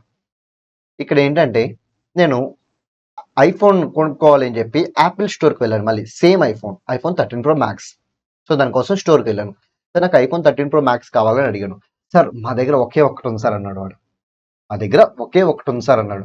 సరే ఆ ఒకటి నాకు ఇచ్చేసేయండి అన్నా. ఇప్పుడు చెప్పండి, ఇప్పుడు దాన్ని నేను అన్సర్టైన్ గుడ్ అని పిలవచ్చా? నో. ఉన్నదే ఒకటే అయితే ఇంకా అన్సర్టైన్ గుడ్ ఎలా అవుతుంది? అన్సర్టైన్ అంటే నాట్ యెట్ సెలెక్టెడ్. సో ఇప్పుడు మల్టిపుల్ మొబైల్స్ ఉన్నప్పుడు నాకు ఒకటే కావాలి అనుకుంటే ఆ ఒకటేంటో సెలెక్ట్ చేసుకోవాలి. సెలెక్ట్ చేసేంత వరకు వాటన్నిటిని అన్సర్టైన్ అంటాం. సెలెక్ట్ చేసిన తర్వాత సెలెక్ట్ చేసిన దాన్ని అసర్టైన్ అంటాం. బట్ ఇక్కడ సెలెక్షన్ ఏ ఉంది, అక్కడ ఉన్న ఒక్క మొబైల్ నేను తీసేసుకుంటున్నాను కదా. ఇలాంటి సిచ్యువేషన్లో దాని ఏమన్నా అంటే స్పెసిఫిక్ గుడ్. ఎందుకంటే నాకు అక్కడ ఉన్న గుడ్ కావాలి. సో అక్కడ ఉన్న గుడ్ అంటే నథింగ్ బట్ అక్కడ స్పెసిఫై చేసిన good, nothing but specific good నాకు కావాలి. సో ఇప్పుడు వాటిని ఏమనాలి? స్పెసిఫిక్ గుడ్స్ అనాలి. సో ఉన్నది ఒకటే, ఆ ఒకటే నేను తీసేసుకున్నాను, స్పెసిఫిక్ గుడ్స్. సార్ ఒక 10 ఉన్నాయి సార్, ఆ 10 తీసేసుకుంటే స్పెసిఫిక్ గుడే. సార్ 20 ఉన్నాయి సార్, 20 తీసేసుకుంటే స్పెసిఫిక్ గుడే. సార్ 100 ఉన్నాయి సార్, 100 తీసేసుకుంటే స్పెసిఫిక్ గుడే. సార్ 100 ఉన్నాయి సార్, ఒకటే తీసుకుంటాను అంటే ఆ 100 అన్సర్టైన్, నీకు కావాల్సిన ఒకటి అసర్టైన్ అవుతుంది అపాన్ సెలెక్షన్. అది దాని యొక్క డిఫరెన్స్ అనమాట. So kinds of goods complete చేసాం. నెక్స్ట్ ఏంటిది? Destruction of goods. Important concept అనమాట destruction of goods. So goods destroy అయితే ఏమవుతుంది గుర్తుపెట్టుకోండి. సో కాంటింజెంట్ కాంట్రాక్ట్ గురించి అయితే నేను మాట్లాడలేదు, ఎందుకంటే దీనికి సంబంధించిన ఎన్ఫోర్స్మెంట్ రూల్స్ ఉంటాయి కదా. సో ఎన్ఫోర్స్మెంట్ రూల్స్ మీరు వాయిడ్ అగ్రిమెంట్స్ ఆల్రెడీ నేర్చుకుని ఉంటారు. అక్కడ ఉన్న ఎన్ఫోర్స్మెంట్ రూల్స్ ఇక్కడ మీరు అప్లై చేయండి. ఓకే, దీని వరకు మీరు ఇండియన్ కాంట్రాక్ట్ యాక్ట్ని రెఫర్ చేయండి. Now I'm saying about existing and future goods. గుర్తుపెట్టుకోండి, నా గుడ్స్ నాకు ఫైనలైజ్ అయిన తర్వాత మాత్రమే కాంట్రాక్ట్ అనేది ఎఫెక్ట్ అవుతుంది. నా గుడ్స్ నాకు ఫైనలైజ్ అవ్వకపోతే కాంట్రాక్ట్ అనేది ఎఫెక్ట్ అవ్వదు. In simple words, goods future goods, నా కాంట్రాక్ట్ ఎఫెక్ట్ అవ్వదు. ఈవెన్ దో గుడ్స్ డిస్ట్రాయ్ అయిపోయినా సరే కాంట్రాక్ట్ ఎఫెక్ట్ అవ్వదు. Goods existing goods but unascertained goods, దానికి ఏమైనా సరే నా కాంట్రాక్ట్ ఎఫెక్ట్ అవ్వదు. గుడ్స్ని అసర్టైన్ చేశారు, సెలక్షన్ అయిపోయింది. స్పెసిఫిక్ గుడ్స్ సెలక్షన్ రిక్వైర్మెంటే లేదు, అదే ఫైనలైజ్ అయిపోయినట్టే. ఇంకా మరి ఈ రెండు కేసెస్లో గూడ్స్కి ఏమైనా జరిగితే నా కాంట్రాక్ట్ ఎఫెక్ట్ అవుతుంది, మిగతా కేసులో ఎఫెక్ట్ అవ్వదు. బట్ ఈ రెండు కేసులో మాత్రం ఎఫెక్ట్ అవుతుంది. అంటే మిగతా కేసెస్లో గుడ్స్ డ్యామేజ్ అయినా డిస్ట్రాయ్ అయినా the contract is still valid. Seller వేరే గుడ్స్ అయినా తీసుకొచ్చి అమ్మాల్సిందే. బట్ నేను వన్స్ ఫైనలైజ్ చేసిన తర్వాత ఆ గుడ్స్కి ఏమైనా జరిగితే సెల్లర్ నేను వేరే ఇస్తాను అంటే కుదరదు అనమాట. సో ఖచ్చితంగా కాంట్రాక్ట్ అక్కడితో వాయిడ్ అయిపోతుంది. సరే ఎలా ఎఫెక్ట్ అవుతుందో అది కూడా చూద్దాం. సో ఇది కేవలం destruction of specific are ascertain goods గురించి మాత్రమే. Sir what about remaining goods? చెప్పానుగా రిమైనింగ్ గుడ్స్ డిస్ట్రాయ్ అయినా సరే దెర్ ఇస్ నో ఇంపాక్ట్ అని. But specific are ascertain goods destroy అయితే మాత్రం ఇంపాక్ట్ ఉంటుంది. ఆ ఇంపాక్ట్ ఎలా ఉంటుందో చెక్ చేద్దాం. సే ఫర్ ఎగ్జాంపుల్, సో ఇప్పుడు ఏంటంటే 1st April అనమాట. ఇది 1st April, ఇది 10th April, ఇది 15th April. సో 3 డేట్లు చెప్పాను, 1st April, 10th April, 15th April. Sir ఇక్కడ ఈ డేట్స్ ఎందుకు సార్? ఇది అగ్రిమెంట్లోకి ఎంటర్ అయిన టైం అనమాట. ఇదేంటిది? అగ్రిమెంట్లోకి ఎంటర్ అయిన టైం. ఓకే, అగ్రిమెంట్లోకి ఎంటర్ అయిన టైం. నెక్స్ట్ ఇది ఓనర్షిప్ ట్రాన్స్ఫర్ అయిన టైం. సో గుడ్స్ యొక్క ఓనర్షిప్ ట్రాన్స్ఫర్ అయిన టైం. ఇది సబ్సీక్వెంట్ టైం అంటే తర్వాత ఎప్పుడో వచ్చే టైం అనమాట. ఓకే, ఇక్కడ నా పాయింట్ ఏంటంటే గుడ్స్ డిస్ట్రాయ్ అయినాయి. ఎప్పుడు డిస్ట్రాయ్ అయినాయి అంటే 1/3 డిస్ట్రాయ్ అయిపోయినాయి. బట్ ఆ విషయం తెలియదు పార్టీస్కి. తెలియక వాళ్ళిద్దరూ ఏం చేశారంటే 1/4 ఆ గుడ్స్ ఇంకా ఉన్నాయేమో అనుకుని అగ్రిమెంట్లోకి ఎంటర్ అయ్యారు. నా what will be the impact? The agreement will be void agreement. Agreement ఏమవుతుంది? వాయిడ్ అగ్రిమెంట్ అవుతుంది. ఎందుకంటే స్టార్టింగ్ నుంచి అది ఇంపాసిబులే కాబట్టి, స్టార్టింగ్ నుంచి గుడ్స్ లేవు కాబట్టి, మిస్టేక్ చేస్తున్నారు కాబట్టి, ఇద్దరు బైలేటరల్ మిస్టేక్, ఇద్దరు మిస్టేక్ చేస్తున్నారు కాబట్టి it is a void agreement. Okay, next one. ఈసారి 1/3 గుడ్స్ ఉన్నాయి, 1/4 కూడా గుడ్స్ ఉన్నాయి. అంటే అగ్రిమెంట్ క్రియేట్ అయ్యే టైంకి కూడా గుడ్స్ ఉన్నాయి. బట్ ఓనర్షిప్ ట్రాన్స్ఫర్ అయ్యే లోపు గుడ్స్ డిస్ట్రాయ్ అయిపోయినాయి. నౌ వాట్ విల్ హ్యాపెన్ అంటే now it will become void contract. అదేమవుతుంది? వాయిడ్ కాంట్రాక్ట్ అవుతుంది. సార్ ఎందుకు సార్ వాయిడ్ కాంట్రాక్ట్? స్టార్టింగ్లో వ్యాలిడ్ అయ్యగా, సబ్సిక్వెంట్గా వాయిడ్ అయింది. స్టార్టింగ్లో వ్యాలిడ్ అయి ఉండి సబ్సిక్వెంట్గా వాయిడ్ అయితే దాన్ని వాయిడ్ కాంట్రాక్ట్ అంటారు. So it is an example for void contract. సరే, ఈసారి డిస్ట్రక్షన్ ఎప్పుడు జరిగిందంటే 15th April జరిగింది. 15th April. అప్పటికి అగ్రిమెంట్ క్రియేట్ అయిపోయింది, ఓనర్షిప్ ట్రాన్స్ఫర్ అయిపోయింది. Now what will be the impact? Now there will be no impact. ఇంకా ఎటువంటి ఇంపాక్ట్ ఉండదు. The contract is still valid. So this is the answer for this question. దీన్ని మనం theory రూపంలో convert చేద్దాం. So before agreement goods కనుక destroy అయితే what will be the effect? It will become void agreement. అదే after agreement but before transfer of ownership ఏమైనా జరిగితే then it will be void contract.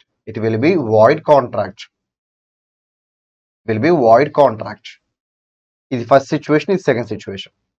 Next one మూడో situation ఏంటంటే after ownership is transfer. So after transfer of ownership ఏమైనా జరిగితే then there will be no impact. So these are the effects of destruction of goods. So after transfer of ownership గురించి అయితే ఏం అడగరు. మీరు ఎగ్జామ్లో ఏం రాయాలంటే ఈ 2 పాయింట్స్ రాయాలి. బిఫోర్ అగ్రిమెంట్ జరిగితే ఏమవుతుంది, after agreement but before transfer of ownership జరిగితే ఏమవుతుంది, ఆ 2 పాయింట్స్ రాస్తే సరిపోతుంది.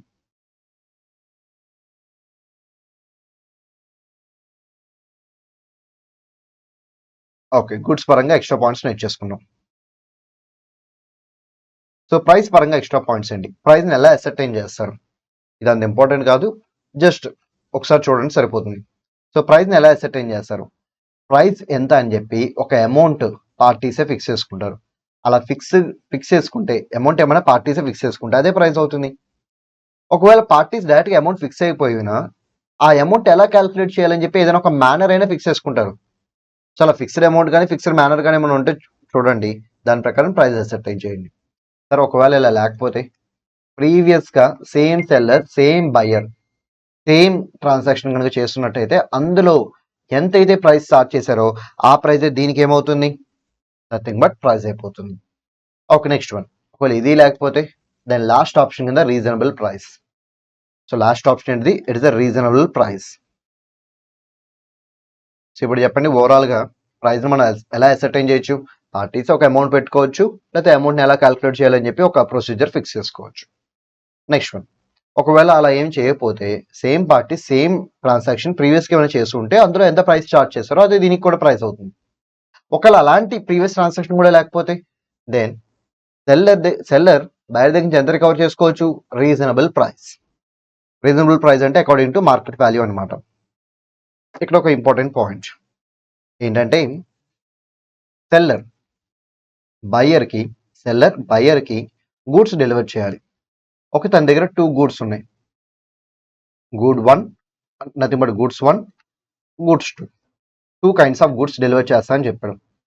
ఓకే, ఇక్కడ ప్రైస్ని ఎవరు ఫిక్స్ చేయాలి అని చెప్పి అనుకున్నారు అంటే ఒక థర్డ్ పార్టీ ఫిక్స్ చేయాలని చెప్పి అనుకున్నారు. సరే అలా అనుకోవచ్చా, ఎస్ పైన అనుకున్నాగా, వాళ్ళే కావాలంటే అమౌంట్ ఫిక్స్ చేసుకోవచ్చు లేకపోతే ప్రొసీజర్ ఫిక్స్ చేసుకోవచ్చు అని. ఇక్కడ ప్రొసీజర్ ఫిక్స్ చేసుకున్నారు. ఏంటి ఆ ప్రొసీజర్, థర్డ్ పార్టీ వాటికి ప్రైస్ ఫిక్స్ చేయాలి. సరే ఒకవేళ థర్డ్ పార్టీ ప్రైస్ ఫిక్స్ చేస్తే సెల్లర్ బయర్ ఇద్దరు దానికి బౌండ్ అవుతారు, ఇద్దరు ఆ ప్రైస్కే కాంట్రాక్ట్ని ఫినిష్ చేయాలి. ఒకవేళ థర్డ్ పార్టీ ఫిక్స్ చేయలేకపోతే కాంట్రాక్ట్ చెల్లదు, ఇంకా కాంట్రాక్ట్ అక్కడతో ఆపేసేయాలి. ఒకవేళ సెల్లర్ కానీ బయర్ కానీ థర్డ్ పార్టీతో కొల్యూడ్ అయితే, ఏమైనా ఫ్రాడ్ ఉంటే, లేదా థర్డ్ పార్టీని ఫిక్స్ అయినివ్వకుండా ప్రివెంట్ చేస్తుంటే దెన్ ఇన్నోసెంట్ పార్టీ చేతిలో కాంట్రాక్ట్ వాయిడబుల్ అయిపోతుంది. So third party price fix చేస్తే వ్యాలిడ్, ఫిక్స్ అయిపోతే వాయిడ్. తను ఎవరైనా ప్రివెంట్ చేసినా, తనతో ఎవరైనా కొల్యూడ్ అయినా ఇన్నోసెంట్ పార్టీ చేతిలో it will become voidable. And ఇక్కడ ఇంకొక ఇంపార్టెంట్ పాయింట్ ఏంటంటే గూడ్స్ వన్స్ డెలివర్ చేస్తే ఏమవుతుంది, గూడ్స్ వన్స్ డెలివర్ చేస్తే మళ్ళీ వెనక్కి తీసుకోవడం కుదరదు. ఈ రూల్ గుర్తుపెట్టుకోండి, అది ఎందుకో ఇప్పుడు నేను మాట్లాడతాను. సో సెల్లర్ గూడ్స్ 1 గూడ్స్ 2 అని చెప్పి 2 గూడ్స్ ఇస్తా అని చెప్పి బయర్ ప్రామిస్ చేశాడు. గూడ్స్ 1 డెలివర్ చేస్తాడు అంటే ఇప్పుడు గూడ్స్ 1 ఎవరి దగ్గర ఉన్నాయి, బయర్ దగ్గర ఉన్నాయి. గూడ్స్ 2 ఇంకా డెలివర్ చేయలేదు, అది ఎవరి దగ్గర ఉందంటే ఇంకా సెల్లర్ దగ్గరే ఉంది. ఇప్పుడు ఈ రెండింటికి ప్రైస్ థర్డ్ పార్టీ ఫిక్స్ చేయాలని చెప్పి అగ్రిమెంట్లో రాసుకున్నారు. అలా రాసుకోవచ్చు. ఇప్పుడు చెప్పండి, థర్డ్ పార్టీ ఫిక్స్ చేస్తే ఏమవుతుంది, that price is binding on both seller and buyer. ఒకవేళ ఫెయిల్ అయితే వాయిడ్ అవుతుంది, కాంట్రాక్ట్ని అక్కడితో ఆపేసేయాలి. ఒకవేళ ప్రివెంట్ చేస్తే థర్డ్ పార్టీని ఇన్నోసెంట్ పార్టీ చేతిలో ఇట్ విల్ బికమ్ వాయిడబుల్. మరి ఈ కేసులో ఏం జరిగింది, థర్డ్ పార్టీ ఫెయిల్ అయ్యాడు. ఆ థర్డ్ పార్టీ ఫెయిల్ అయితే కాంట్రాక్ట్ ఏమవుతుంది, వాయిడ్. ఆ కాంట్రాక్ట్ని అక్కడితో ఏం చేయాలి, ఆపేసేయాలి. కానీ సెల్లర్ ఏంటంటే ఓకే కాంట్రాక్ట్ వాయిడే కదా అని చెప్పి బయర్కి ఫోన్ చేసి నేను నీకు డెలివర్ చేసిన గూడ్స్ 1 ఉన్నాయి కదా వెనక్కి ఇచ్చేసే అంటున్నాడు. కానీ బయర్ ఏమని అంటున్నాడు, నాకు వన్స్ గూడ్స్ డెలివర్ చేస్తే నేను ఇవ్వాల్సిన అవసరం లేదు. ఇందులో మనం ఒక చిన్న లైన్ గుర్తుపెట్టుకోవాలని చెప్పాను కదా, ఆ లైన్ ఇక్కడ అప్లై అవుతుంది. సో గూడ్స్ వన్స్ ఇచ్చేస్తే మళ్ళీ వెనక్కి తీసుకోవడం కుదరదు. సో వాడు ఏమైనా డిఫెక్ట్స్ ఉంటే వెనక్కి పంపించవచ్చు, బట్ మనం అయితే వెనక్కి డిమాండ్ చేసి తీసుకోలేం. కావాలంటే మనం డబ్బుల కోసం అడగచ్చు, బట్ గూడ్స్ అయితే వెనక్కి తీసుకోలేం. మరి ఈ కేసులో ఆల్రెడీ గూడ్స్ ఇచ్చేసాడు కదా, మరి ఇచ్చేసిన గూడ్స్ పొజిషన్ ఏంటి, వాటిని వెనక్కి రికవర్ చేసుకోవడం కుదరదు. మరి వెనక్కి రికవర్ చేసుకోవడం కుదరదు అంటే okay, then fine, I will claim price అని చెప్పి అంటాడు. కానీ what is the price fix చేసిన ఫిక్స్ చేయలేదు కదా. మరి ఇప్పుడు ప్రైస్ ఎంత రికవర్ చేసుకోవాలి, ఇప్పుడు పై చూడండి. So fixed amount or manner workout అవ్వకపోతే ప్రీవియస్ ట్రాన్సాక్షన్, అది కూడా వర్కౌట్ అవ్వకపోతే లాస్ట్ ఆప్షన్ ఏంటిది, రీజనబుల్ ప్రైస్. సో ఈ కేసులో సెల్లర్ బయర్ దగ్గర నుంచి గూడ్స్ 1 వరకు he can claim reasonable price. Sir what about goods 2, అది ఇంకా బయర్కి ఇవ్వలేదుగా, ఇవ్వాల్సిన అవసరం లేదు, అక్కడితో కాంట్రాక్ట్ స్టాప్ చేసేయచ్చు. బట్ గూడ్స్ 1 కూడా స్టాప్ చేయొచ్చు, కానీ ఆల్రెడీ ఇచ్చేసాడు కాబట్టి వెనక్కి రప్పించుకోవడం కుదరదు కాబట్టి దాని వరకు ప్రైస్ తీసుకోవాలి. ఎంత అంటే ఫిక్స్ చేసి ఉంటే ఫిక్స్ చేసిన ప్రైస్, బట్ ఫిక్స్ చేయలేదు కాబట్టి reasonable price. So this is about ascertainment of price.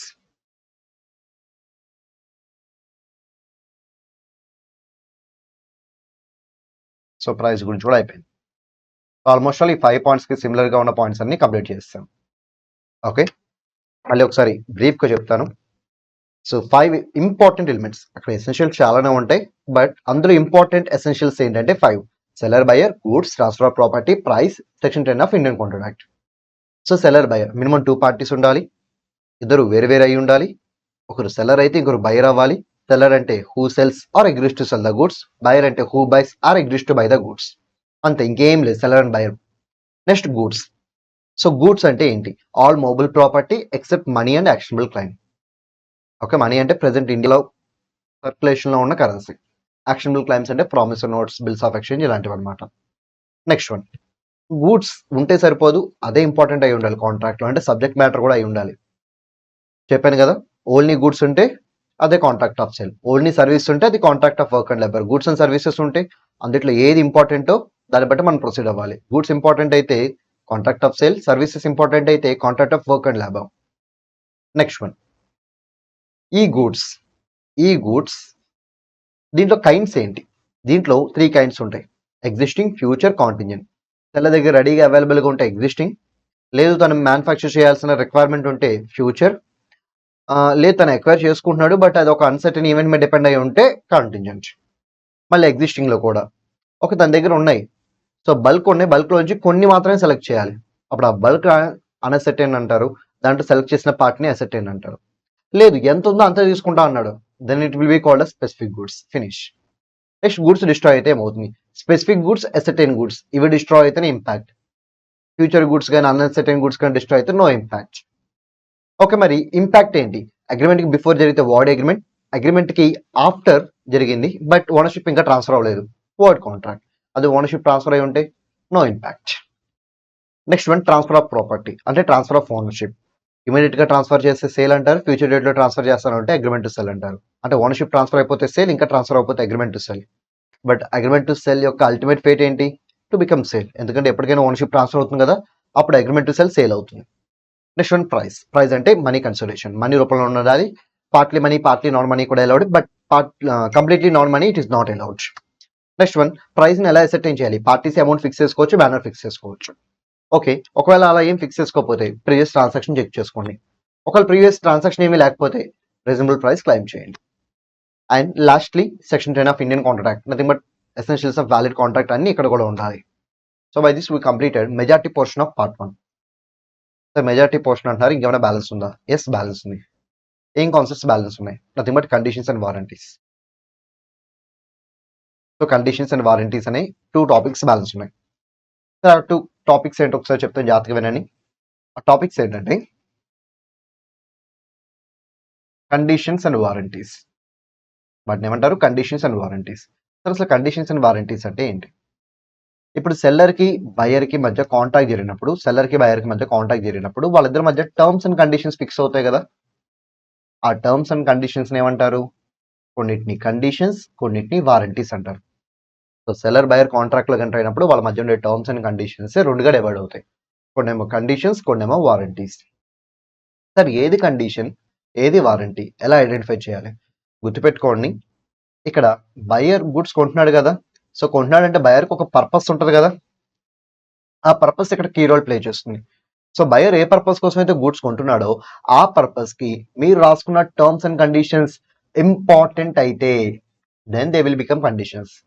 Important కాకపోతే అంటే కొల్లెటరల్ అయితే then they will be called as warranties. అంటే బయర్ పర్పస్ కి బాగా సూట్ అయ్యే టర్మ్స్ అండ్ కండిషన్స్ అవుతాయి. ఓకే, జస్ట్ నామ్ మాత్రంగా ఉన్నాయి అంతే తప్ప అవి బయర్ పర్పస్ కి అంత ఇంపార్టెంట్ కాదు. Then they are called as warranties. Say for example, seller buyer కి హార్స్ ని అమ్ముతా అని చెప్పి కాంట్రాక్ట్ లోకి ఎంటర్ అయ్యాడు. ఓకే, ఇక్కడ బయర్ పర్పస్ ఏంటంటే రేసింగ్ పర్పస్. బయర్ పర్పస్ ఏంటి? Racing purpose. ఇప్పుడు సెల్లర్ హార్స్ అమ్మేటప్పుడు బయర్ తో కొన్ని టర్మ్స్ అన్నాడు. ఏంటి టర్మ్స్ అంటే, ఈ హార్స్ 100 kmph స్పీడ్ తో పరిగెడుతుంది అన్నాడు. అలాగే ఈ horse at a time 100 kgs weight ని కూడా క్యారీ చేయగలదు అన్నాడు. అంటే running capability and weight lifting capability రెండింటి గురించి మాట్లాడుతున్నారు అనమాట. ఈ రెండు టర్మ్స్ అనమాట. మరి ఈ రెండు టర్మ్స్ ఉన్నాయి కదా, టర్మ్స్ అండ్ కండిషన్స్. ఓకే, వీటిలో దేని మనం కండిషన్ అనాలి, దేని వారంటీ అనాలి? సో దీనికోసం మనం బయర్ పర్పస్ ఏంటో చెక్ చేసుకోవాలి. What is the purpose of buyer? Racing. So buyer purpose racing కాబట్టి రేసింగ్ కి సూట్ అయ్యే టర్మ్ ఏంటిది? స్పీడ్. ఇది కండిషన్ అవుతుంది. This will become condition. మరి సో నామమాత్రానికే ఉంది అంతే తప్ప అది ఇంపార్టెంట్ కాదు అనే పాయింట్ ఏమైనా ఉందా? Yes, nothing but weight carrying capacity. So this will become warranty. Important అయితే కండిషన్, ఇంపార్టెంట్ కాకపోతే warranty. That's it. Sir condition break అయితే ఏమవుతుంది? కాంట్రాక్ట్ ని క్యాన్సిల్ చేసుకోవచ్చు బయ్యర్, డామేజెస్ కూడా అడిగి తీసుకోవచ్చు. మరి వారంటీ బ్రేక్ అయితే ఓన్లీ డామేజెస్ మాత్రమే అడిగి తీసుకోవడం కుదురుతుంది.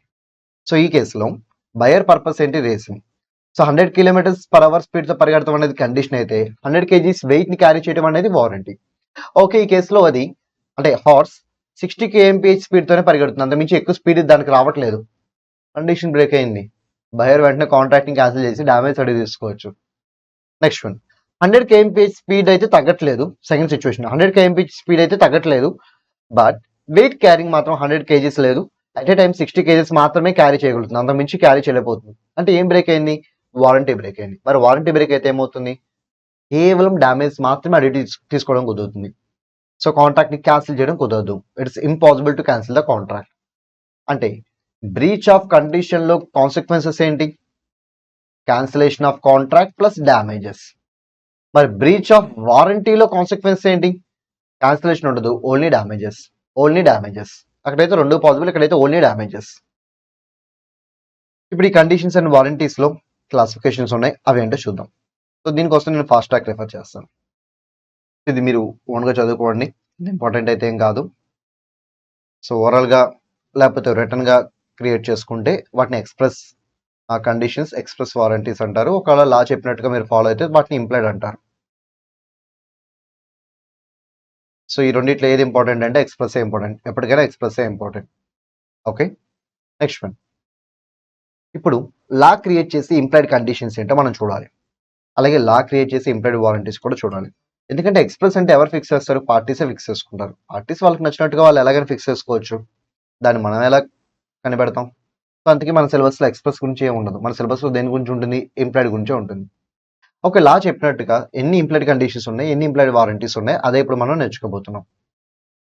అని గుర్తుపెట్టుకోండి, ఇక్కడ మనం మాట్లాడుకోబోయే ఇంప్లైడ్ కండిషన్ కానీ వారంటీ కానీ వీటిని మార్చుకోవచ్చు, అంటే మాడిఫై చేయొచ్చు, లేకపోతే రిమూవ్ కూడా చేయొచ్చు విత్ హెల్ప్ ఆఫ్ అగ్రిమెంట్స్.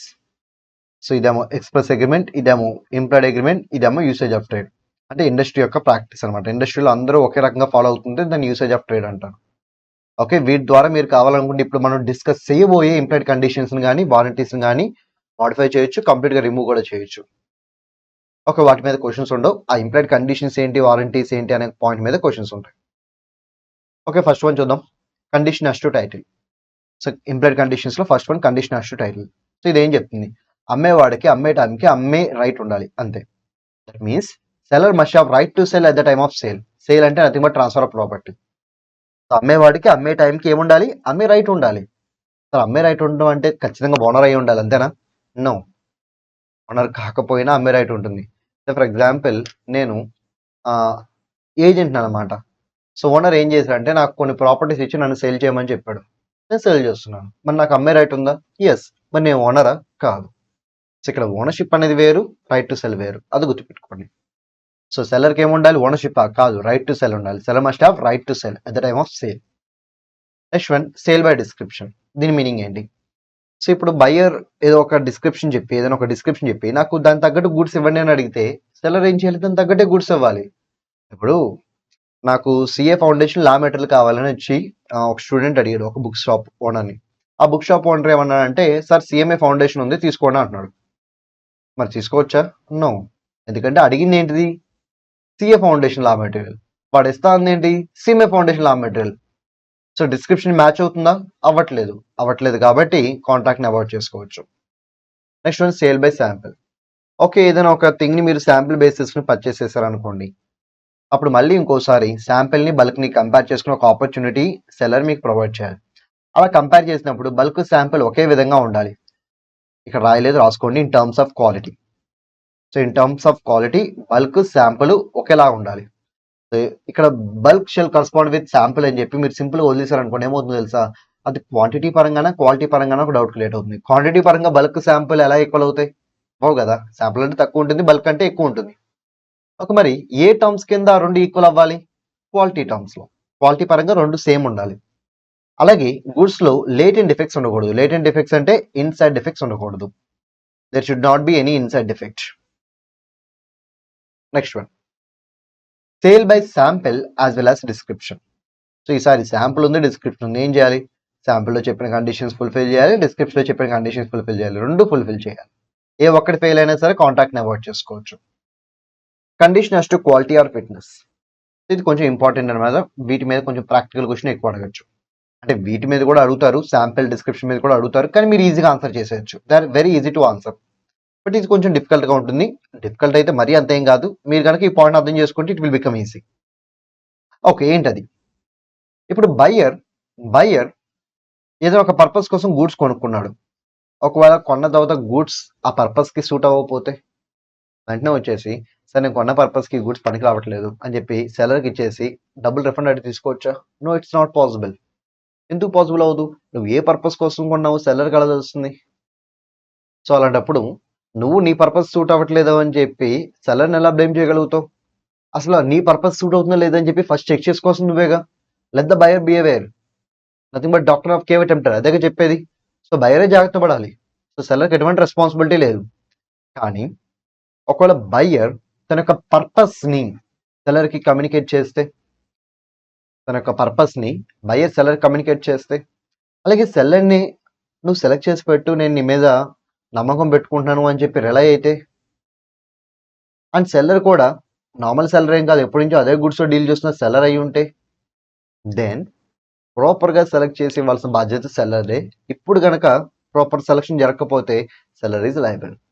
అంటే నేను గూడ్స్ కొన్నప్పుడు నా పర్పస్కి అది సూట్ అవ్వకపోతే సెల్లర్ లయబులా? నాట్ లయబులా? Not liable. నా గూడ్స్ నేను కొనుక్కునేటప్పుడు నేనే జాగ్రత్తలు తీసుకోవాలి, సెల్లర్కి ఏం సంబంధం లేదు. కానీ నా పర్పస్ అంటే సెల్లర్ చెప్పి సెల్లర్ని నేను సెలెక్ట్ చేయమని చెప్పి తన మీద రిలై అయ్యి, అండ్ తను కూడా ఒక ఎక్స్పర్ట్ సెల్లర్ అయి ఉంటే, దెన్ ఆబ్లిగేషన్ నా నుంచి సెల్లర్కి షిఫ్ట్ అవుతుంది. ఇప్పుడు ఎవరు ప్రాపర్గా సెలెక్ట్ చేసి గూడ్స్ ఇవ్వాలి? Seller. What about let the buyer behaviour concept? Not applicable. ఈ కండిషన్ సాటిస్ఫై చేస్తే లెట్ ద బయర్ బిహేవియర్ అనే కాన్సెప్ట్ అనేది అప్లై అవ్వదు. Next one, condition as to merchantable quality. So merchantable quality అంటే ఏంటి? మర్చెంటబుల్ క్వాలిటీ అంటే usable quality, saleable quality. So వాటిని ఏమంటారు? Usable, saleable. సో యూజబుల్ అంటే ఏంటి? Sorry, spelling mistake. Usable quality అంటే ఏంటి? సేలబుల్ క్వాలిటీ అంటే ఏంటి? సే ఫర్ ఎగ్జాంపుల్ నేను గూడ్స్ని నా పర్పస్ కోసం కొనుక్కున్నాను, అంటే నేను వాడుకోవడం కోసం కొనుక్కున్నాను. నా పర్పస్ కోసం నేను కొనుక్కున్నాను కాబట్టి దానికి యూజ్ అయ్యే విధంగా గూడ్స్ ఉండాలి. నెక్స్ట్ వన్, నేను వాటిని రీసేల్ చేయడం కోసం కొనుక్కున్నాను, వేరే వాళ్ళకి అమ్మటం కోసం కొనుక్కున్నాను. సో అవి సేలబుల్ అయి ఉండాలి. ఒకవేళ యూజబుల్ కాకపోయినా in case of personal purpose, లేకపోతే సేలబుల్ కాకపోయినా in case of commercial purpose, then ఆ గుడ్స్ మర్చెంటబుల్ క్వాలిటీ లేనట్టే. మర్చెంటబుల్ క్వాలిటీ లేకపోతే ఏమవుతుంది? కాంట్రాక్ట్ని అవాయిడ్ చేసుకోవచ్చు. Next one, condition as to wholesomeness. ఇది కేవలం ఏటబుల్స్కి మాత్రమే అప్లై అవుతుంది. సో ఏటబుల్స్ తినే పదార్థాలు కానీ తాగే పదార్థాలు కానీ అమ్మేటప్పుడు అవి ఫిట్ ఫర్ కన్జంప్షన్ అయితేనే అమ్మాలి, లేకపోతే అమ్మకూడదు. ఒకవేళ ఫిట్ ఫర్ కన్జంప్షన్ కానీ అమ్మారనుకోండి, దానివల్ల వచ్చే కాన్సిక్వెన్సెస్ అన్నిటికీ తను లయబుల్ అవ్వాల్సి వస్తుంది. So these are all implied conditions. వీటిలో ఏ కండిషన్ బ్రేక్ అయినా సరే కాంట్రాక్ట్ని అవాయిడ్ చేయొచ్చు buyer. Next one, implied warranties. So implied warranties ఏం చెప్తుంది? సో ఎప్పుడైనా సరే గూడ్స్ కొనుక్కున్నప్పుడు దాని యొక్క పొసెషన్ని బయర్ ఎంజాయ్ చేయాలి.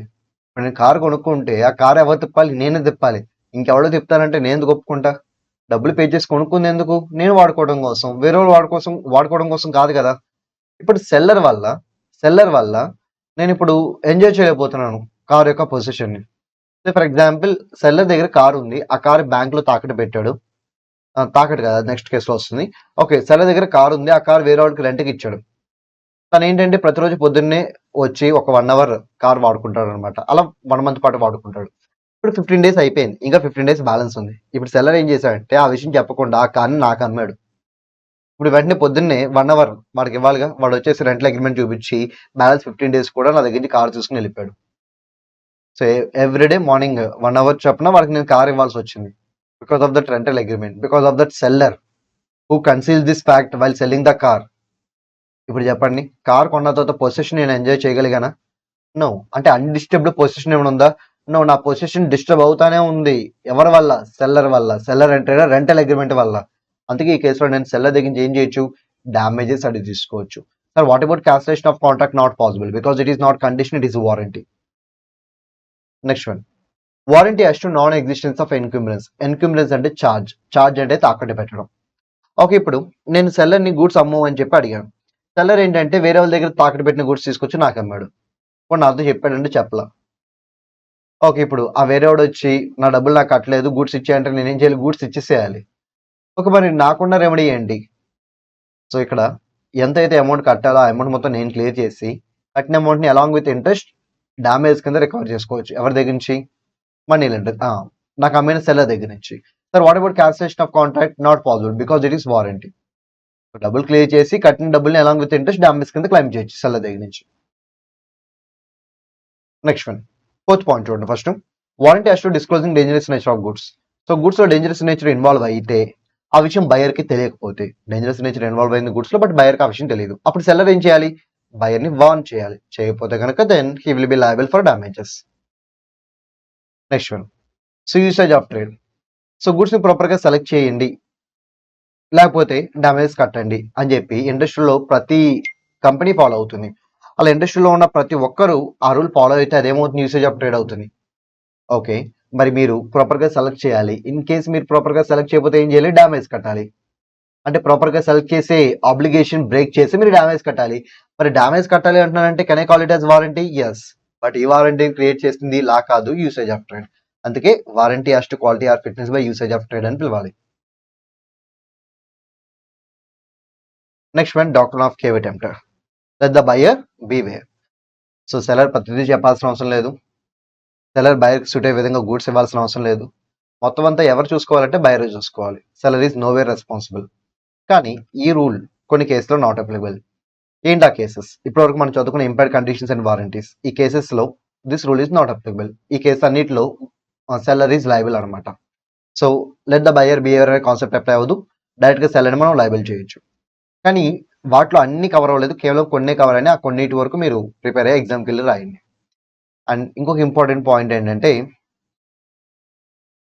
ఇదొక పాయింట్ ఎక్స్ట్రాగా యాడ్ అయింది.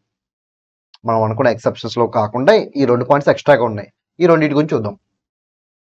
సో గూడ్స్ మీరు పేటెంట్ ఆర్ బ్రాండ్ నేమ్ కింద కొన్నారు. సో ఫర్ ఎగ్జాంపుల్ నేను మొబైల్స్ అంటే యాపిల్ మొబైల్స్ కొంటే ఇంకేం కొంటున్నాను అనమాట. ఓకే, ఇప్పుడు నేను సంగీత మొబైల్ స్టోర్కి వెళ్ళి నాకు యాపిల్ మొబైల్ కావాలి అన్నా. సార్ మా దగ్గర సామ్సంగ్ ఉంది సార్, చాలా ఎక్కువ ఫీచర్స్ వస్తున్నాయి, చాలా తక్కువ రేట్గా అన్నారు. నేను ఒకటే అన్నా, నాకు యాపిల్ మొబైల్ కావాలి. సార్ మా దగ్గర వివో ఉంది సార్ అన్నారు, నాకు యాపిల్ కావాలి అన్నా. నేను ఎన్నిసార్లు యాపిల్ కావాలన్నా వాళ్ళు వేరే వేరే ఆఫర్లు చేస్తూ ఉన్నారు. చివరికి వాళ్ళు కన్విన్స్ అయిపోయి సరే సార్ యాపిల్ ఉంది తీసుకోండి అని చెప్పి నాకు యాపిల్ మొబైల్ అమ్మారు. నేను హ్యాపీ ఇప్పుడు. ఓకే, ఇప్పుడు యాపిల్ మొబైల్లో రిపేర్ వస్తే నేను వెళ్ళి ఏంటి ఇలాంటి మొబైల్ నాకు అమ్మారని చెప్పి సంగీత వాళ్ళ మీద నేను ప్రొసీడ్ అవ్వచ్చలేగలగా? No, it's not possible. ఎందుకు నాట్ పాసిబుల్? ఎందుకంటే నేను నమ్మింది సెల్లర్నా లేదా బ్రాండ్ కంపెనీనా?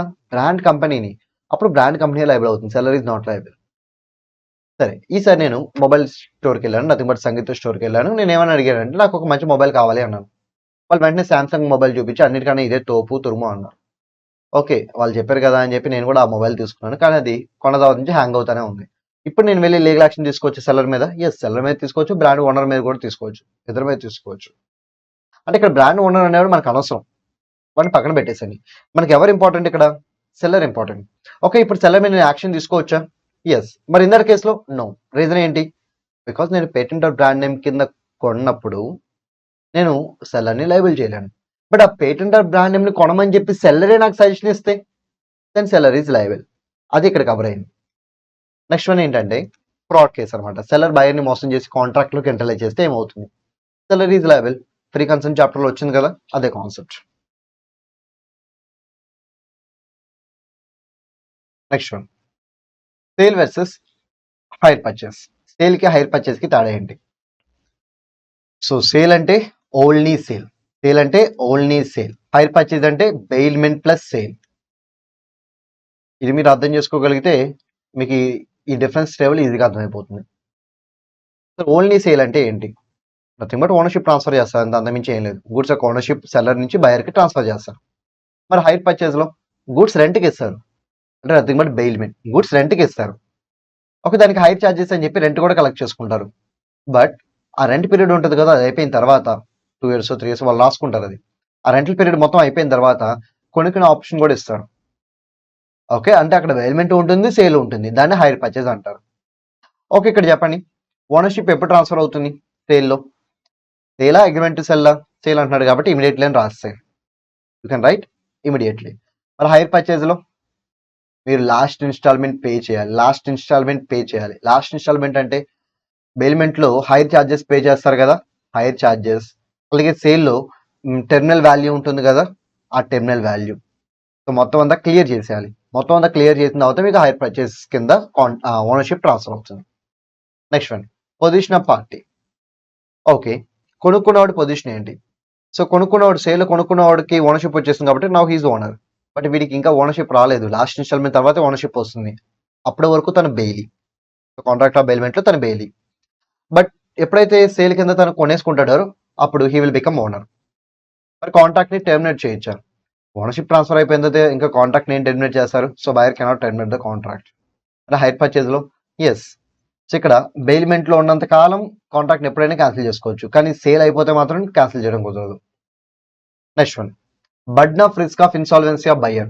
సో బయ్యర్ ఇన్సాల్వెంట్ అయ్యాడు, మరి బయ్యర్ దగ్గర డబ్బులు రావాలిగా. So burden of risk of insolvency of the buyer. So buyer insolvent అయ్యాడు. ఇన్సాల్వెంట్ అయినప్పుడు బయ్యర్ దగ్గర నుంచి డబ్బులు రావాలి, కానీ ఇంకా డబ్బులు రాలేదు. మరి ఇప్పుడు రిస్క్ ఎవరు బేర్ చేయాలి? సెల్లర్ బేర్ చేయాలి. వేరే ఆప్షన్ లేదు. ఎవరు బేర్ చేయాలి? సెల్లర్ బేర్ చేయాలి. మరి హైర్ పర్చేస్లో ఎవరు బేర్ చేయాలి? ఓనర్ బేర్ చేయాలి. నెక్స్ట్ వన్ ఇక్కడ ఓనర్ అంటే ఎవరు? సో ఓనర్ అంటే ఇప్పుడు ఖచ్చితంగా ఎవరైతే ఓనర్ ఉన్నాడో వాడే హైర్ పర్చేస్లో ఇవ్వాలని లేదు, ఏజెంట్ కూడా ఇవ్వచ్చు. కానీ ఎవరు బేర్ చేయాలంటున్నాం? ఓనర్ బేర్ చేయాలంటున్నాం. అంటే ఇక్కడ ఏజెంట్ రాడనమాట. బట్ సెల్లింగ్ ఏజెంట్ అంటే ఇక్కడ ఓనర్ ఉన్నారు, ఇక్కడ ఓనర్ ఉన్నారు. ఈ ఓనర్ ఏంటంటే ఒక ఏజెంట్ అపాయింట్ చేసుకుని సెల్ చేయమంటున్నాడు. ఇక్కడ ఈ ఓనర్ ఏజెంట్ అపాయింట్ చేసుకుని హైర్ పర్చేస్ కింద ఇవ్వమంటున్నాడు. ఓకే, ఇప్పుడు బయర్ డబ్బులు పే చేయకపోతే, ప్రైస్ రాకపోతే ఆ బర్డెన్ ఎవరు తీసుకోవాలి? ఈ కేసులో సెల్లర్. సెల్లర్ అంటే ఎవరు? అమ్మే పొజిషన్ ఎవరు అంటే వాడు, అంటే ఏజెంట్ అనమాట. ఈ కేసులో హైర్ పర్చేస్ పొజిషన్ ఉన్నవాడు కాదు. ఈ కేసులో ఓనర్ ఎవరైతే ఉన్నారో వాడు. సో ఓనర్ వీడు కాబట్టి వీడు బేర్ చేయాలి. That's it. Transfer of title అంటే దీని మీనింగ్ ఏంటంటే ఒకవేళ సేల్లో కానీ హైర్ పర్చేస్లో కానీ గూడ్స్ తెచ్చుకున్నవాడు వేరే వాళ్ళకి అమ్మేస్తే ఓనర్షిప్ ట్రాన్స్ఫర్ అవుతుందా? ఎస్.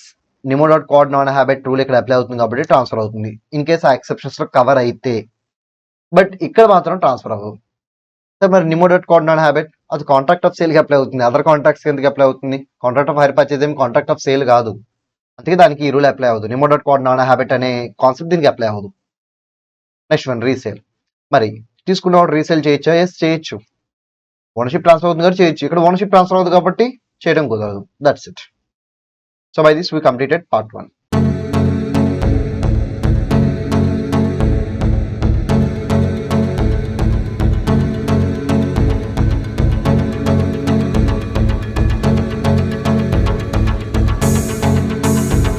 అన్ఇంపార్టెంట్ క్వశ్చన్స్ వరకు నేను ఏం చేస్తానంటే బ్రీఫ్గా ఎక్స్ప్లెయిన్ చేస్తాను. Okay, so first one risk prima facie passes with property. ఇందుకే దీని మీనింగ్ ఏంటి?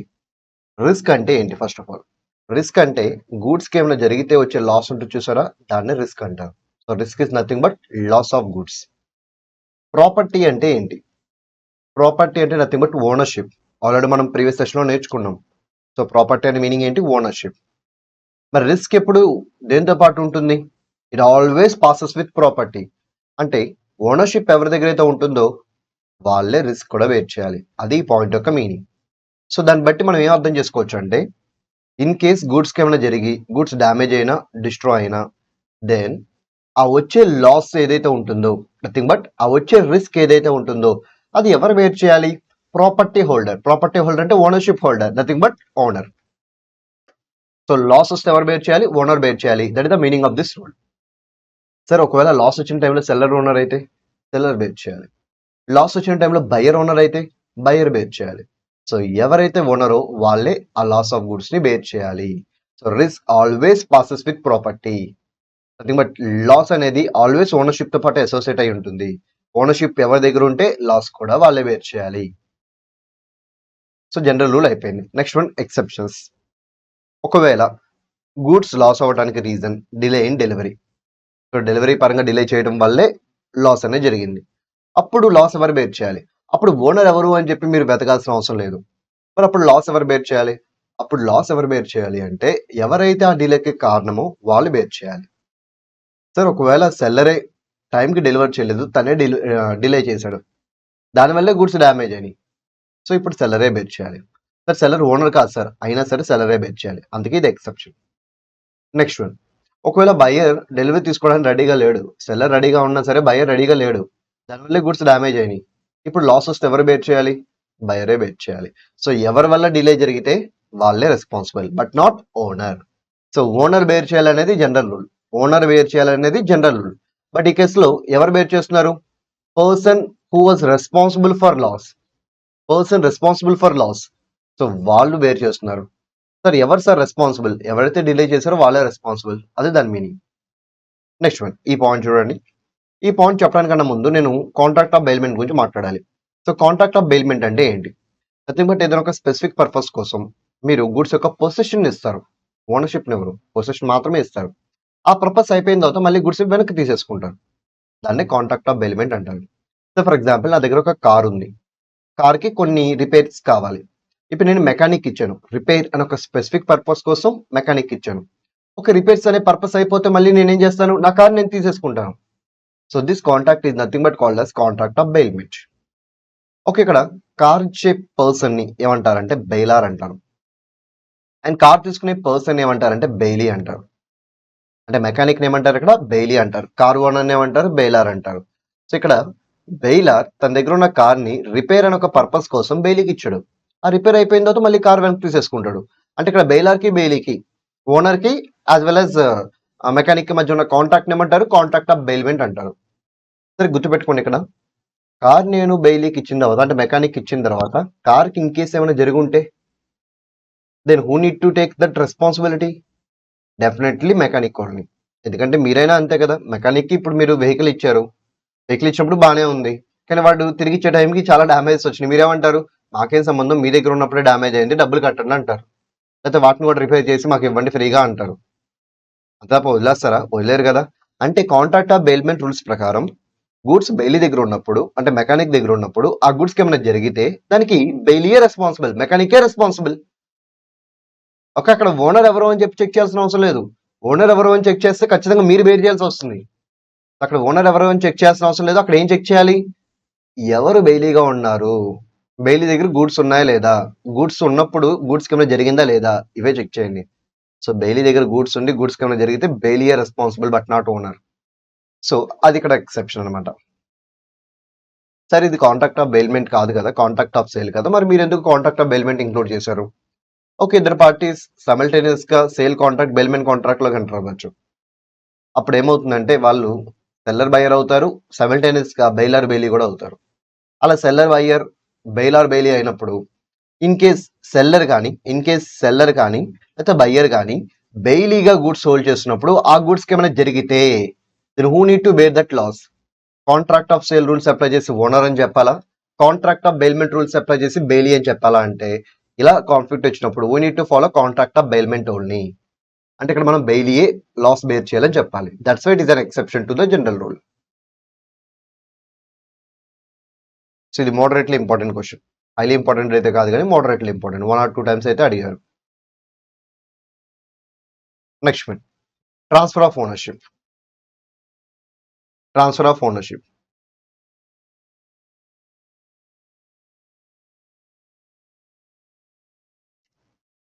సో గుర్తుపెట్టుకోండి, ఇప్పుడు మనం డిస్కస్ అయ్యే టాపిక్స్ మొత్తం దేని గురించి అంటే అసలు సెల్లర్ దగ్గర నుంచి బయర్కి ఏ పాయింట్ ఆఫ్ టైంలో ఓనర్షిప్ ట్రాన్స్ఫర్ అవుతుంది, when ownership will get transfer from seller to buyer. Okay, so దీనికోసం ఈ పర్పస్ కోసం మనం మొత్తం 4 కేసెస్ని తీసుకోవాలి.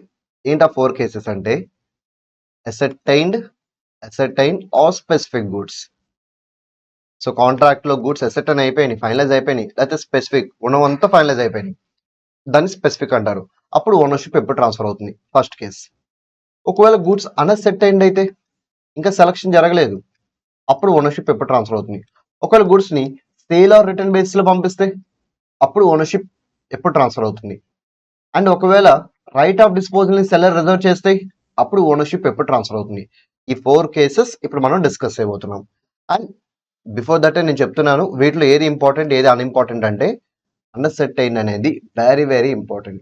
థియరీ అడగచ్చు, ప్రాక్టికల్ అడగచ్చు, కానీ మోస్ట్ పాసిబిలిటీ థియరీకే ఉంది. Sale or return scenario based question అడుగుతారు అనమాట, అంటే ఇక్కడ theory plus practical question combine చేసి అడుగుతారు, ఇది కూడా చాలా important. Sir what about ascertain or specific, right of disposal, ఈ రెండింటి మీద ఇంతవరకు అయితే క్వశ్చన్స్ అయితే ఏమీ అడగలేదు, కేవలం ఈ రెండింటి మీద ఎక్కువగా ఫోకస్ చేశాను. ఓకే, మనం ఏం చేస్తామంటే 4 నేర్చుకుంటాం. సో ఫస్ట్ ది లాస్ట్ ఏమో బ్రీఫ్ గా నేర్చుకుంటాం, సెకండ్ ది థర్డ్ ఏమో డీటెయిల్ గా నేర్చుకుంటాం. సరే ఫస్ట్ వన్ చూద్దాం. గూడ్స్ ఆల్రెడీ ఫైనలైజ్ అయిపోయినాయి, సో అన్అసెర్టైన్ నుంచి అసెర్టైన్ ని తీసుకొచ్చారు, లేకపోతే బై డిఫాల్ట్ అవి స్పెసిఫిక్ అనమాట. ఓకే, ఇప్పుడు ఓనర్షిప్ ఎప్పుడు ట్రాన్స్ఫర్ అవుతుంది, ఇక్కడ మీరు చెక్ చేసుకోవాలి. 3 థింగ్స్ ఉంటాయి అనమాట ఇక్కడ చెక్ చేయడానికి. గూడ్స్ డెలివరబుల్ స్టేట్ లో ఉన్నాయా లేదా చెక్ చేయండి. సో గూడ్స్ డెలివరబుల్ స్టేట్ లో ఉన్నాయా లేదా చెక్ చేయండి. ఒకవేళ గూడ్స్ నాన్ డెలివరబుల్ స్టేట్ లో ఉంటే ఏమవుతుంది, సో డెలివరబుల్ స్టేట్ లో ఉంటే ఏమవుతుంది, నాన్ డెలివరబుల్ స్టేట్ లో ఉంటే ఏమవుతుంది. గూడ్స్ డెలివరబుల్ స్టేట్ లో ఉన్నాయి, బట్ సెల్లర్స్ యాక్టివిటీస్ కొన్ని పెండింగ్ ఉన్నాయి.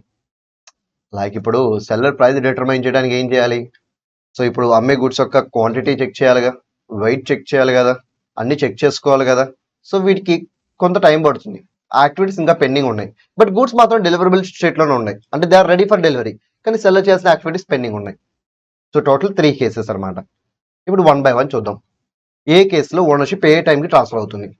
గూడ్స్ డెలివరబుల్ స్టేట్లో ఉంటే, అంటే రెడీ ఫర్ డెలివరీ అయితే, గూడ్స్ రెడీ ఫర్ డెలివరీ అయితే కాంట్రాక్ట్ క్రియేట్ అయిన వెంటనే buyer will become owner. Sir what about payment of price, irrelevant.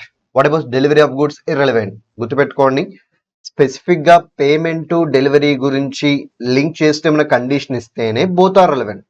ఒకవేళ పేమెంట్ చేస్తేనే ఓనర్షిప్ ట్రాన్స్ఫర్ చేస్తాను, డెలివరీ చేస్తేనే ఓనర్షిప్ ట్రాన్స్ఫర్ చేస్తాను, సో ఇలాంటి కండిషన్స్ ఏమి లేకపోతే దెన్ పేమెంట్ ఇర్రెలవెంటే, డెలివరీ ఇర్రెలవెంటే. గుర్తుపెట్టుకోండి అది. So generally payment and delivery both are irrelevant, వాటి మనం అసలు కన్సిడర్ చేయాల్సిన అవసరం లేదు for the purpose of transfer of ownership. But question లో పేమెంట్ చేశాక ఓనర్షిప్ వెళ్తుంది, డెలివరీ చేశాక ఓనర్షిప్ వెళ్తుంది అంటే మాత్రం దే విల్ బికమ్ రెలవెంట్. ఈ పాయింట్ చాలా ఇంపార్టెంట్, మీరు అసలు కన్ఫ్యూజ్ అయ్యేది కూడా ఈ పాయింట్ లోనే. Okay, next one. So deliverable state లో ఉంటే ఎప్పుడు ట్రాన్స్ఫర్ అవుతుంది ownership, as and when contract is created. Sir ఒకవేళ నాన్ డెలివరబుల్ స్టేట్ లో ఉంటే సార్, అప్పుడు గూడ్స్ ని డెలివరబుల్ స్టేట్ లోకి సెల్లర్ తీసుకురావాలి, అంటే రెడీ ఫర్ డెలివరీ స్టేట్ లోకి తీసుకురావాలి. తీసుకొచ్చిన విషయాన్ని బయర్ కి ఇంటిమేట్ చేయాలి. ఎప్పుడైతే సెల్లర్ బయర్ కి తీసుకొచ్చిన విషయాన్ని ఇంటిమేట్ చేస్తాడో దాని బయర్ విల్ బికమ్ ఓనర్. అంటే ఇక్కడ 2 థింగ్స్ జరగాలి, డెలివరబుల్ స్టేట్ లోకి తీసుకురావడం, బయర్ కి దాని గురించి చెప్పడం, దెన్ ఓన్లీ బయర్ ఏమవుతాడు, ఓనర్ అవుతాడు. Sir what about last situation, ఇక్కడ డెలివరబుల్ స్టేట్ లోనే ఉన్నాయి, కానీ ప్రాబ్లం ఏంటి, సెల్లర్స్ యాక్టివిటీస్ పెండింగ్ ఉన్నాయి. సో పెండింగ్ ఉన్నాయి కదా, పెండింగ్ ఉన్న వాటిని ఫస్ట్ కంప్లీట్ చేయండి, కంప్లీట్ చేసే మ్యాటర్ ని ఇంటిమేట్ చేయండి బయర్ కి, so buyer will become owner. That's it, చాలా simple. So specific or ascertain goods లో ఓనర్షిప్ ఎప్పుడు ట్రాన్స్ఫర్ అవుతుంది, గూడ్స్ రెడీ ఫర్ డెలివరీ, ఎవరి యాక్టివిటీస్ పెండింగ్ లో, goods ready for delivery, contract create అయిన వెంటనే buyer will become owner. Non deliverable state లో ఉన్నాయి, అంటే నాట్ రెడీ ఫర్ డెలివరీలోకి తీసుకురండి, తీసుకొచ్చిన మ్యాటర్ ని బయర్ చెప్పండి, upon intimation buyer will become owner. Next one. Deliverable స్టేట్లోనే ఉన్నాయి, రెడీ ఫర్ డెలివరీయే, కానీ సెల్లర్ కౌంట్ చేయడమో లేకపోతే మెజర్ చేయడమో ఇలాంటివి చేయాలి in order to ascertain the price. అప్పుడు అవన్నీ కంప్లీట్ చేసిన విషయాన్ని బయర్ చెప్పండి. Upon intimation buyer will become owner. Okay, సక్సెస్ఫుల్గా మనం అసర్టైన్ ఆర్ స్పెసిఫిక్ గుడ్స్ నేర్చేసుకున్నాం. ఇప్పుడు అన్అసర్టైన్ చూద్దాం, ఇది ఇంపార్టెంట్. సో అన్అసర్టైన్ అంటే ఏంటి? Not yet selected. ఓకే, మరి ఓనర్షిప్ ఎప్పుడు పాస్ అవుతుంది అంటే అపాన్ సెలెక్షన్. సెలెక్ట్ చేయలేదు కదా, అందుకే మనం అన్అసర్టైన్ అన్నాం. ఇన్ కేస్ మీరు సెలెక్ట్ చేస్తే then goods are said to be ascertain and ownership will get transfer to buyer. అలా సెలెక్ట్ చేయడాన్ని ఏమంటారంటే ఇక్కడ అప్రాప్రియేషన్ అంటారు. గుర్తుపెట్టుకోండి, technical word, very important technical word, that is appropriation. మీరు అప్రాప్రియేషన్ అనే వాడాలి, అసర్టైన్ అని వాడకూడదు, అప్రాప్రియేషన్ అనే వాడాలి. ఓకే, అప్రాప్రియేషన్ అంటే ఏంటి? Nothing but selection of goods from unselected goods, that is unascertain goods. So unascertain goods లోంచి మీకు కావాల్సిన గూడ్స్ మీరు సెలెక్ట్ చేసి పక్కన పెడితే దాన్ని ఏమంటారు? అప్రాప్రియేషన్ అంటారు. అప్పుడు అప్రాప్రియేషన్ బయర్ ఏమవుతాడు? ఓనర్ అయిపోతాడు. చాలా సింపుల్ గా ఉంది కదా, మరి దీని మీద ఎందుకు అన్ని క్వశ్చన్లు అడుగుతున్నారు? ఎస్, సింపుల్ గానే ఉంది, కానీ అపాన్ అప్రాప్రియేషన్ ఓనర్షిప్ ట్రాన్స్ఫర్ అవ్వాలంటే కొన్ని ఎసెన్షియల్స్ సాటిస్ఫై చేయాలి. ఆ ఎసెన్షియల్స్ సాటిస్ఫై చేస్తేనే అప్రాప్రియేషన్ చేసిన వెంటనే బయర్ ఓనర్ అవుతాడు. ఒకవేళ ఎసెన్షియల్స్ సాటిస్ఫై చేయకపోతే అపాన్ అప్రాప్రియేషన్ బయర్ ఓనర్ అవ్వలేడు అనమాట. ఇందుకు ఏంటి ఆ ఎసెన్షియల్స్? ఈ ఎసెన్షియల్స్ మీదే థియరీ క్వశ్చన్స్ అడగడానికి ఎక్కువ పాసిబిలిటీ ఉంది, చాలా అంటే చాలా ఎక్కువ పాసిబిలిటీ ఉంది. సరే, ఇప్పుడు ఆ ఎసెన్షియల్స్ చూద్దాం. Let's come back to fast track. So first essential ఏంటంటే గూడ్స్ డెలివరబుల్ స్టేట్ లో ఉండాలి, అంటే రెడీ ఫర్ డెలివరీ మోడ్ లో ఉండాలి. నెక్స్ట్ వన్, కండిషన్స్ ఏం పెట్టకుండా అప్రాప్రియేషన్ చేయాలి. కండిషన్స్ ఏం పెట్టకుండా మీరు ఏం చేయాలి? అప్రాప్రియేషన్ చేయాలి. సార్, కండిషన్స్ ఏం పెట్టకుండా అప్రాప్రియేషన్ చేయడం అంటే మీనింగ్ ఏంటి? నథింగ్ బట్ ఇప్పుడు సెల్లర్ ఉన్నాడు, అన్అసర్టైన్ గుడ్స్ లోంచి కొన్ని గుడ్స్ ని సెలెక్ట్ చేసి బయర్కి ఇద్దాం అనుకున్నాడు, కానీ తను ఒక కండిషన్ పెట్టాడు, ఏంటంటే పేమెంట్ చేస్తానని, నేను ఓనర్షిప్ ట్రాన్స్ఫర్ చేస్తానని. అప్పుడు పేమెంట్ చేసిన తర్వాత ఓనర్షిప్ ట్రాన్స్ఫర్ అవ్వదుగా. సో అలా కండిషన్స్ పెడితే అపాన్ అప్రాప్రియేషన్ ఓనర్షిప్ ట్రాన్స్ఫర్ అవుతుందా? నో, అవ్వదు. ఆ కండిషన్స్ ఫుల్ఫిల్ అయిన తర్వాత ఓనర్షిప్ ట్రాన్స్ఫర్ అవుతుంది. అందుకే మీరు కండిషన్స్ ఏం పెట్టలేదు అనుకోండి, అపాన్ అప్రాప్రియేషన్ ఓనర్ అవుతాడు బయ్యర్. కండిషన్స్ పెట్టారనుకోండి, కండిషన్స్ ఫుల్ఫిల్ అయ్యేంత వరకు ఓనర్షిప్ ట్రాన్స్ఫర్ చేయడానికి మీరు వెయిట్ చేయాలి. నెక్స్ట్ వన్,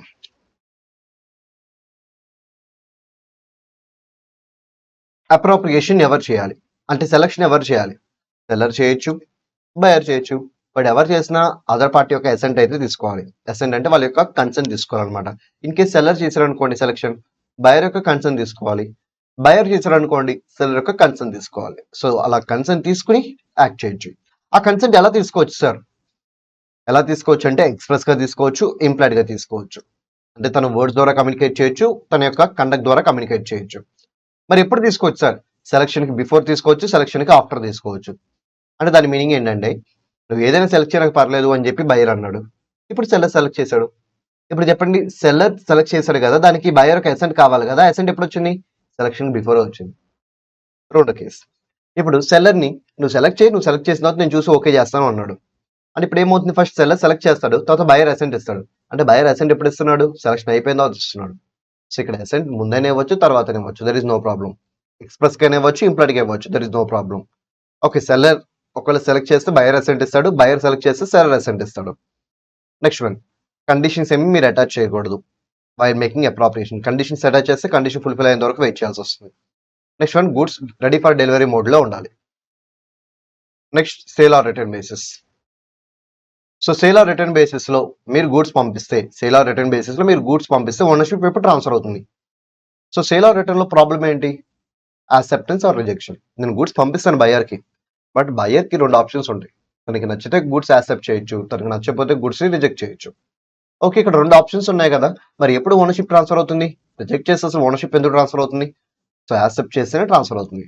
సో ఎప్పుడైతే తను యాక్సెప్టెన్స్ ఇస్తాడో, ఎప్పుడైతే బయర్ యాక్సెప్టెన్స్ ఇస్తాడో, then ownership will get transfer to buyer. Sir, what about payment and what about delivery చెప్పాను కదా, వాటి గురించి క్వశ్చన్ లో కండిషన్ రూపంలో మెన్షన్ చేస్తే తప్ప నార్మల్గా అయితే వాటికి ఎటువంటి రిలవెన్స్ ఉండదు. వాటి గురించి మీరు పట్టించుకోమాకండి. క్వశ్చన్లో ఓనర్షిప్ ట్రాన్స్ఫర్ చేయడానికి పేమెంట్ చేయాల్సిందే అని కండిషన్ పెడితే ఓకే ఫైన్, బట్ అలా పెట్టకపోతే please ignore payment as well as delivery. గుర్తుపెట్టుకోండి, ఇది మాత్రం చాలా మంది కన్ఫ్యూజ్ అయ్యే పాయింట్. Payment, delivery పట్టించుకోమాకండి. ఒకవేళ కండిషన్లా ఇస్తే ఓనర్షిప్ ట్రాన్స్ఫర్ చేయాలంటే పేమెంట్ చేయాలి, డెలివరీ చేయాలని ఒక కండిషన్లా ఇస్తే దెన్ ఓకే కన్సిడర్ చేయండి. సరే, ఈ యాక్సెప్టెన్స్ ఎలా ఇవ్వచ్చు? ఎక్స్ప్రెస్ గా ఇవ్వచ్చు, ఇంప్లాయిడ్ గా ఇవ్వచ్చు, డీమ్డ్గా కూడా ఇవ్వచ్చు. సార్ ఎక్స్ప్రెస్ ఇంప్లాయిడ్ డీమ్డ్ అంటే ఏంటి అంటే ఇప్పుడు నేను గూడ్స్ని సేలర్ రిటర్న్ బేస్లో బయర్కి పంపించాను. బయర్ ఫోన్ చేసి నాకు చెప్పాడు సార్ నాకు గుడ్స్ బాగా నచ్చినాయి సార్ అని లెటర్ ద్వారా కమ్యూనికేట్ చేశాడు. It will be called as express communication, express acceptance. Upon acceptance he will become owner. Next one implied అంటే ఏంటి, నేను వాడికి గుడ్స్ పంపించాను, వాడు నాకేం చెప్పలేదు, చెప్పకుండా గుడ్స్ వాడుకోవడం స్టార్ట్ చేశాడు. వాడుకుంటున్నాడు అంటే దాని మీనింగ్ ఏంటి, గుడ్స్ నచ్చినాయనే కదా, అంటే యాక్సెప్టెన్స్ ఇచ్చినట్టే. లేకపోతే గుడ్స్ని తీసుకెళ్లి వేరే పర్సన్కి అమ్మేశాడు, యాక్సెప్టెన్స్ ఇచ్చినట్టే. గుడ్స్ని తీసుకెళ్లి తాకట్టు పెట్టాడు, ప్లెడ్జ్ క్రియేట్ చేశాడు, అక్కడ కూడా యాక్సెప్టెన్స్ ఇచ్చినట్టే. సో ఇప్పుడు నాకు రిప్లై ఇస్తే ఎక్స్ప్రెస్, నాకు రిప్లై ఇవ్వకుండా వాడుకోవటము లేకపోతే వేరే వాళ్ళకి సేల్ చేయడమో లేకపోతే తాకట్టు పెట్టడము ఇలాంటివి చేస్తే ఇంప్లాయిడ్. నెక్స్ట్ మూడోది డీమ్డ్ అంటే ఏంటి.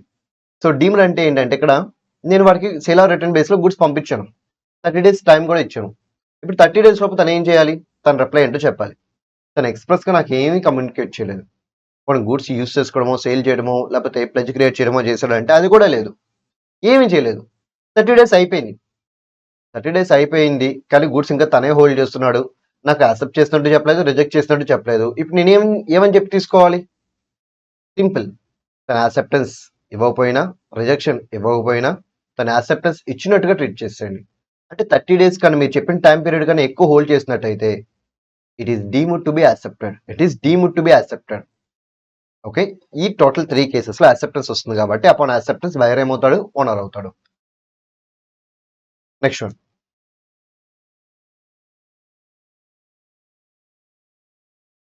Right of disposal. Right of disposal ఏంటి, ఇప్పుడు సెల్లర్ బయర్కి గూడ్స్ డెలివర్ చేసేప్పుడు ఒక క్యారియర్కి ఇస్తాడు. క్యారియర్ అంటే ఎవరు, ట్రాన్స్పోర్టర్. సో గుడ్స్ని సెల్లర్ దగ్గర నుంచి బయర్కి డెలివర్ చేసేవాడిని ఏమంటారంటే క్యారియర్ ఆర్ ట్రాన్స్పోర్టర్ అంటారు. ఒకవేళ క్యారియర్కి ఇచ్చినప్పుడు సెల్లర్ క్యారియర్ దగ్గర నుంచి డాక్యుమెంట్ ఆఫ్ టైటిల్ తీసుకుంటాడుగా, దాన్ని road receipt or railway receipt ఇలా అంటారు.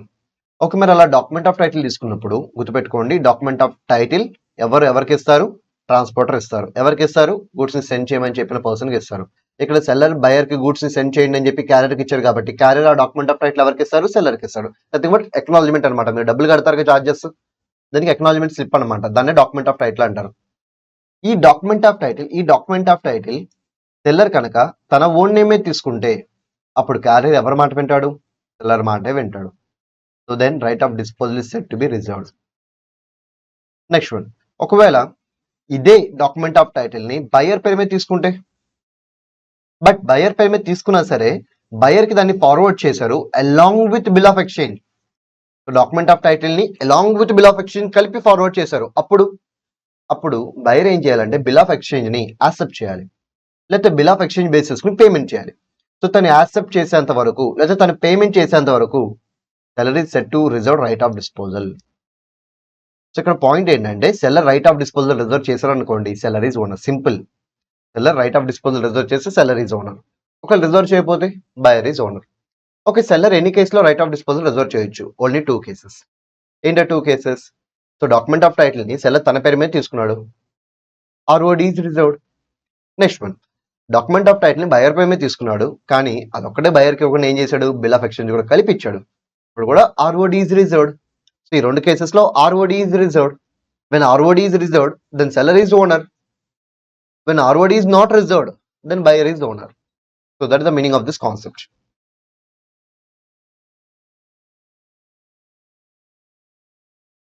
నెక్స్ట్ కాన్సెప్ట్,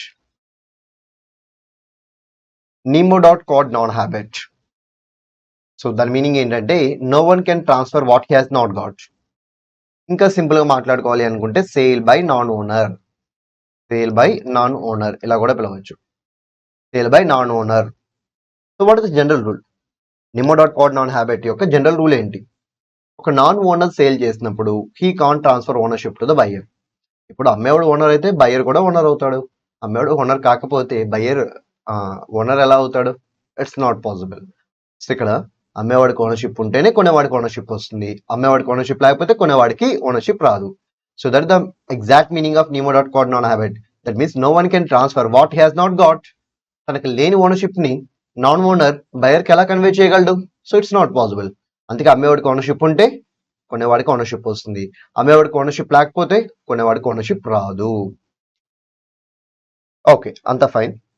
బట్ ఈ రూల్కి ఏంటంటే కొన్ని ఎక్సెప్షన్స్ ఉన్నాయి. ఆ ఎక్సెప్షన్స్ చాలా అంటే చాలా ఇంపార్టెంట్. ఎగ్జామినేషన్ పాయింట్ ఆఫ్ లో మిమ్మల్ని 6 మార్క్స్కి అడగచ్చు అనమాట. చాలా ఇంపార్టెంట్ ఆ ఎక్సెప్షన్స్. ఓకే, ఇప్పుడు 1 by 1 చూద్దాం. ఫస్ట్ వన్ ఏంటంటే sale by mercantile agent. Sale by mercantile agent. So agent అమ్మితే ఓనర్షిప్ ట్రాన్స్ఫర్ అవుతుందా? ఎస్. ఆ కేసెస్ ఎలా ఉంటాయి ఒకసారి నేను చెప్తాను, జాగ్రత్తగా చూడండి. దీని మీద అయితే ప్రాక్టికల్ క్వశ్చన్ ఎప్పుడు అడగలేదు, థియరీ క్వశ్చన్స్ అడిగారు. బట్ రీసెంట్ ఎంటీపీస్ లో వీటి మీద కూడా ప్రాక్టికల్ క్వశ్చన్ డిజైన్ చేస్తారు. కాకపోతే వెరీ ఈజీ అనమాట. నేను చెప్పే ఎగ్జాంపుల్సే మీకు ప్రాక్టికల్ క్వశ్చన్ రూపంలో వస్తాయి. Okay, sale by mercantile agent. ఇక్కడ ఏంటంటే ప్రిన్సిపల్ ఉన్నాడు, ప్రిన్సిపల్ దగ్గర గూడ్స్ ఉన్నాయి. సే ఫర్ ఎగ్జాంపుల్ కార్ ఉంది. ఆ కార్ని సేల్ చేయమని చెప్పి ఏజెంట్కి ఇచ్చాడు. Now this agent made A contract of sale with buyer. So తను బయ్యర్తో కాంట్రాక్ట్ ఆఫ్ సేల్ లోకి ఎంటర్ అయ్యి బయర్కి కార్ అమ్ముతా అన్నాడు. In return buyer money pay చేస్తాను అని చెప్పాడు. ఓకే, ఇక్కడ ప్రాబ్లం ఏంటంటే ఏజెంట్కి ఓనర్షిప్ ఉంటుందా? ఏజెంట్కి ఓనర్షిప్ ఉంటుందా? నో. మరి ఏజెంట్కి ఓనర్షిప్ లేనప్పుడు బయర్కి ఓనర్షిప్ వస్తుందా అంటే నో అనే చెప్పాలి. ఓకే, ఏజెంట్కి ఓనర్షిప్ ఉండదు, ఎందుకంటే అమ్మేవాడికి ఓనర్షిప్ ఉంటేనే కొనేవాడికి ఓనర్షిప్ వస్తుంది. అమ్మేవాడికి ఓనర్షిప్ లేకపోతే కొనేవాడికి ఓనర్షిప్ రాదు. సరే, ఇక్కడ నేనేమంటానంటే ఓకే, ఏజెంట్కి ఓనర్షిప్ లేకపోవచ్చు, బట్ రైట్ టు సెల్ ఉందిగా. బికాస్ ఓనరే అమ్మమని చెప్పి ఆథరైజ్ చేశాడుగా. సో తనకి రైట్ టు సెల్ ఉంది. సో రైట్ టు సెల్ ఉండి తను కార్ అమ్ముతుంటే then this is a valid transaction and buyer will get ownership. అంటే మీకు అమ్మేటప్పుడు ఓనర్షిప్ ఉండాల్సిన రూల్ లేదు, రైట్ టు సెల్ ఉన్న ప్రాబ్లం లేదు. ఓకే, ఓనర్షిప్ ఉన్న ప్రాబ్లం లేదు, రైట్ టు సెల్ ఉన్న ప్రాబ్లం లేదు. You can validly transfer ownership to the buyer. Sir మరి ఇదేనా ఎక్సెప్షన్? కాదు, ఇది ఎక్సెప్షన్ కాదు. ఇది కూడా జనరల్ రూల్ కిందకి వస్తుంది. ఏదైనా ఓనర్షిప్ అయినా ఉండాలి, రైట్ టు సెల్ అయినా ఉండాలి. అప్పుడే బయర్కి ఏమవుతుంది? ఓనర్షిప్ ట్రాన్స్ఫర్ అవుతుంది. మరి ఎక్సెప్షన్ ఏంటి? ఒకవేళ రైట్ టు సెల్ లేకుండా సేల్ చేస్తే sir how is it possible? Simple. Agent ఇప్పుడు ఎవరి ఇన్స్ట్రక్షన్స్ ఫాలో అవ్వాలి? ప్రిన్సిపల్ ఇన్స్ట్రక్షన్స్ ఫాలో అవ్వాలి. So agent principal instructions follow అవుతున్నంత కాలం రైట్ టు సెల్ ఉంటుంది. ఏజెంట్ ప్రిన్సిపల్ ఇన్స్ట్రక్షన్స్ ఫాలో అవ్వకపోతే రైట్ టు సెల్ ఉండదు. ఫర్ ఎగ్జాంపుల్, ప్రిన్సిపల్ కార్ ఇచ్చి దీన్ని 50,000కి అమ్ము అని చెప్పాడు. ఓకే, ఏజెంట్ 50,000కి అమ్మితే రైట్ టు సెల్ ఉంటుంది. 40,000కి అమ్ముతా అంటే రైట్ టు సెల్ ఉండదు, ఎందుకంటే తను ప్రిన్సిపల్ యొక్క ఇన్స్ట్రక్షన్స్ ఫాలో అవ్వట్లేదు కాబట్టి. ఓకే, 50,000కి అమ్మాడు అనుకోండి, సో బయర్కి ఖచ్చితంగా ఓనర్షిప్ వస్తుంది. బికాజ్ ఏజెంట్కి ఓనర్షిప్ లేకపోయినా రైట్ టు సెల్ ఉంది కాబట్టి బయర్ విల్ గెట్ ఓనర్షిప్. ఇప్పుడు మెయిన్ ఎక్సెప్షన్ ఇప్పుడు వస్తుంది అనమాట. సార్ ఒకవేళ 50,000 కన్నా తక్కువగా అమ్మితే ఇన్స్ట్రక్షన్స్ ఫాలో అవుతున్నాడు లేదా అవ్వట్లేదు, అంటే రైట్ టు సెల్ ఉందా లేదా? లేదు. రైట్ టు సెల్ లేదు కదా, బయర్కి ఓనర్షిప్ వస్తుందా? నార్మల్గా అయితే రాకూడదు, బట్ ఇది ఎక్సెప్షన్ కదా, వెళ్తుంది. Subject to 3 conditions. సార్ ఏంటి ఆ 3 కండిషన్స్? ఆ 3 కండిషన్స్ ఇంపార్టెంట్, అవి మీరు ఎక్కువ గుర్తుపెట్టుకోవాలి. సో గూడ్స్ ఎవరి దగ్గర ఉండాలి అంటే ఆ కార్ ఎవరి దగ్గర ఉండాలి? ఏజెంట్ దగ్గర ఉండాలి. మరి ఏజెంట్ ఆ కార్ని ఎలా ఎక్వైర్ చేసుకోవాలి? ప్రిన్సిపల్ యొక్క పర్మిషన్తో, with peace permission. So peace పర్మిషన్తో the goods must be held by agent, the car must be held by agent. This the first condition. Sir ఒకవేళ ఏజెంట్ ఫోర్స్ఫుల్ గా పీ దగ్గర నుంచి కార్ లాగేసుకుంటే అప్పుడు సేల్ చేస్తే నో, ఓనర్షిప్ ట్రాన్స్ఫర్ అవ్వదు. లేకపోతే దొంగతనం చేసి ఆ కార్ తీసుకుని ఆ కార్ నమ్మేస్తే ఓనర్షిప్ ట్రాన్స్ఫర్ అవ్వదు. నెక్స్ట్ వన్, లేకపోతే ఇంకేదైనా చేసి అన్లాఫుల్ వేలో ఆ కార్ని ఎక్వైర్ చేసుకుని తను సేల్ చేస్తే అప్పుడు కూడా ఓనర్షిప్ ట్రాన్స్ఫర్ అవ్వదు. మరి ఎప్పుడు ఓనర్షిప్ ట్రాన్స్ఫర్ అవుతుంది? పీ యొక్క పర్మిషన్ తోనే కార్ తన దగ్గర హోల్డ్ చేయాలి. పీ యొక్క కన్సెంట్ తోనే he need to hold the car. Then only he can make a valid transfer of ownership, even though he does not have right to sell. Okay, this is the first condition. Second condition, agent చేసే sale ఉంది కదా, అది తన యొక్క ordinary business కి relate అయి ఉండాలి. అంటే తను చేసే ఆర్డినరీ బిజినెస్ కి అది రిలేటెడ్ అయి ఉండాలి. సో ఈ కేసులో బయర్ చేసే ఆర్డినరీ బిజినెస్ కార్లు అమ్మడం, ఇప్పుడు తను చేసింది కూడా కార్ అమ్మడమే, రెండు రిలేటెడ్. ఒకవేళ బయర్ యొక్క ఆర్డినరీ బిజినెస్ బైక్స్ అమ్మడం, కానీ ఇప్పుడు బయర్ కార్ అమ్మాడు, ఇట్ ఈస్ నాట్ రిలేటెడ్, అప్పుడు he can't transfer ownership. Next మూడో కండిషన్ ఏంటంటే బయ్యర్ ఎవరైతే కొనుక్కుంటున్నాడో వాడు ఇన్నోసెంట్ అయి ఉండాలి, వాడికి ఇదంతా తెలిసి ఉండకూడదు. ఓకే, ఈ 3 కండిషన్ సాటిస్ఫై చేస్తే then buyer will get ownership. So మళ్ళీ ఒకసారి చెప్తున్నాను. సో 50,000కి కార్ అమ్మాడు అనుకోండి, ఇవన్నీ అవసరం. 50,000కి అమ్మాడంటే ఇన్స్ట్రక్షన్ ఫాలో అవుతున్నాడు కాబట్టి రైట్ టు సెల్ ఉంటుంది, ఎటువంటి కండిషన్ సాటిస్ఫై చేయాల్సిన అవసరం లేదు, ఓనర్షిప్ ట్రాన్స్ఫర్ చేయొచ్చు బయ్యర్కి. బట్ 50,000 కన్నా తక్కువ అమ్ముతున్నప్పుడు అంటే ఇన్స్ట్రక్షన్స్ ఫాలో అవ్వట్లేదు, అలా ఇన్స్ట్రక్షన్స్ ఫాలో అవ్వనప్పుడు రైట్ టు సెల్ ఉండదు. అప్పుడు అమ్మితే జనరల్ గా ఓనర్షిప్ ట్రాన్స్ఫర్ అవ్వదు, బట్ 3 కండిషన్ సాటిస్ఫై చేస్తే ట్రాన్స్ఫర్ అవుతుంది. ఏంటో 3 కండిషన్స్? అమ్మే గూడ్స్ ఏజెంట్ దగ్గర ఉండాలి with the permission of principal. అలాగే అమ్మేటప్పుడు ఆ సేల్ ఏదైతే ఉందో అది ఏజెంట్ యొక్క బిజినెస్ కి రిలేట్ అయి ఉండాలి. అలాగే బయ్యర్ కి ఇలా రైట్ టు సెల్ లేకుండా అమ్ముతున్నాను అనే మ్యాటర్ తెలిసి ఉండకూడదు. తను ఇన్నోసెంట్ అయి ఉండాలి. If this 3 conditions are satisfied, then he can transfer ownership to the buyer even though he does not have any right to sell, that too for 40,000 rupees. Next concept, sale by one of the joint owners. Sale by one of the joint owners. For example ABC ముగ్గురు కలిసి ఒక కార్ని కొనుక్కున్నారు. Okay, ముగ్గురికి వాటా ఉంటుంది కదా, 1/3 అలా ముగ్గురికి వాటా ఉంటుంది. ఇప్పుడు ముగ్గురు కలిసి అమ్మారు అనుకోండి, ఎక్స్రే పార్టీకి ముగ్గురు కలిసి అమ్మారు అనుకోండి, 100% ట్రాన్స్ఫర్ అవుతుంది ఓనర్షిప్. ఒకవేళ ఏ ఒక్కడే అమ్మితే 1/3 ఓనర్షిప్, బి ఒక్కడే అమ్మితే 1/3 ఓనర్షిప్, సి ఒక్కడే అమ్మితే 1/3 ఓనర్షిప్, ఏబి ఇద్దరు కలిస్తే 2/3, బీసీ 2/3, ఏసీ 2/3, అలా వాళ్ళకున్న షేర్ వరకు వాళ్ళు ట్రాన్స్ఫర్ చేసుకోవచ్చు. There is no problem in it. ఇప్పుడు నా క్వశ్చన్ ఏంటంటే, ఎక్సెప్షన్ కదా, ఎక్సెప్షన్ కవర్ చేయాలి. ఏ ఒక్కడే తనకున్నది 1/3 ఓనర్షిప్పే, బట్ ఏ ఒక్కడే 100% ఓనర్షిప్ ట్రాన్స్ఫర్ చేయొచ్చు ఎక్స్కి? చేయొచ్చా? ఎస్, చేయొచ్చు. Subject to 2 conditions.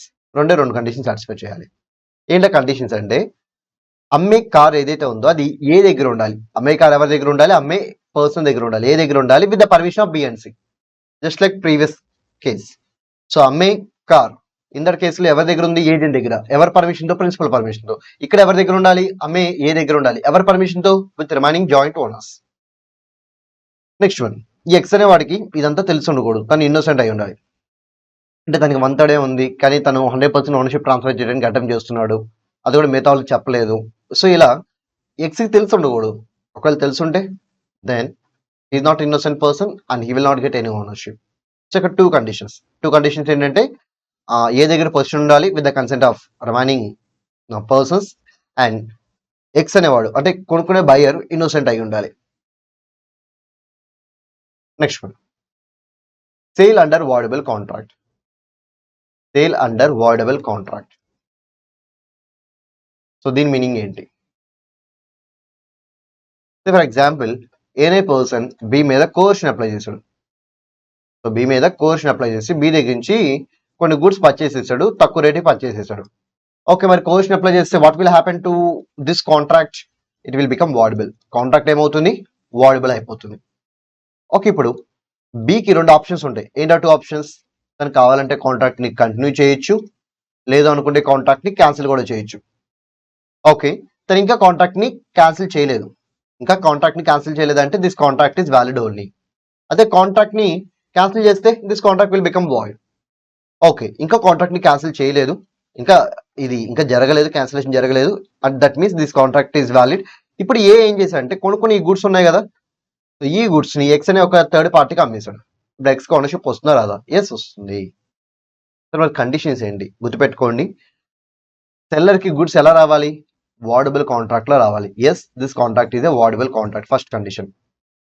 Second condition ఏంటంటే, ఆ వాయిడబుల్ కాంట్రాక్ట్ ఇంకా రిసెండ్ అయ్యి ఉండకూడదు, క్యాన్సిల్ అయ్యి ఉండకూడదు. Second condition.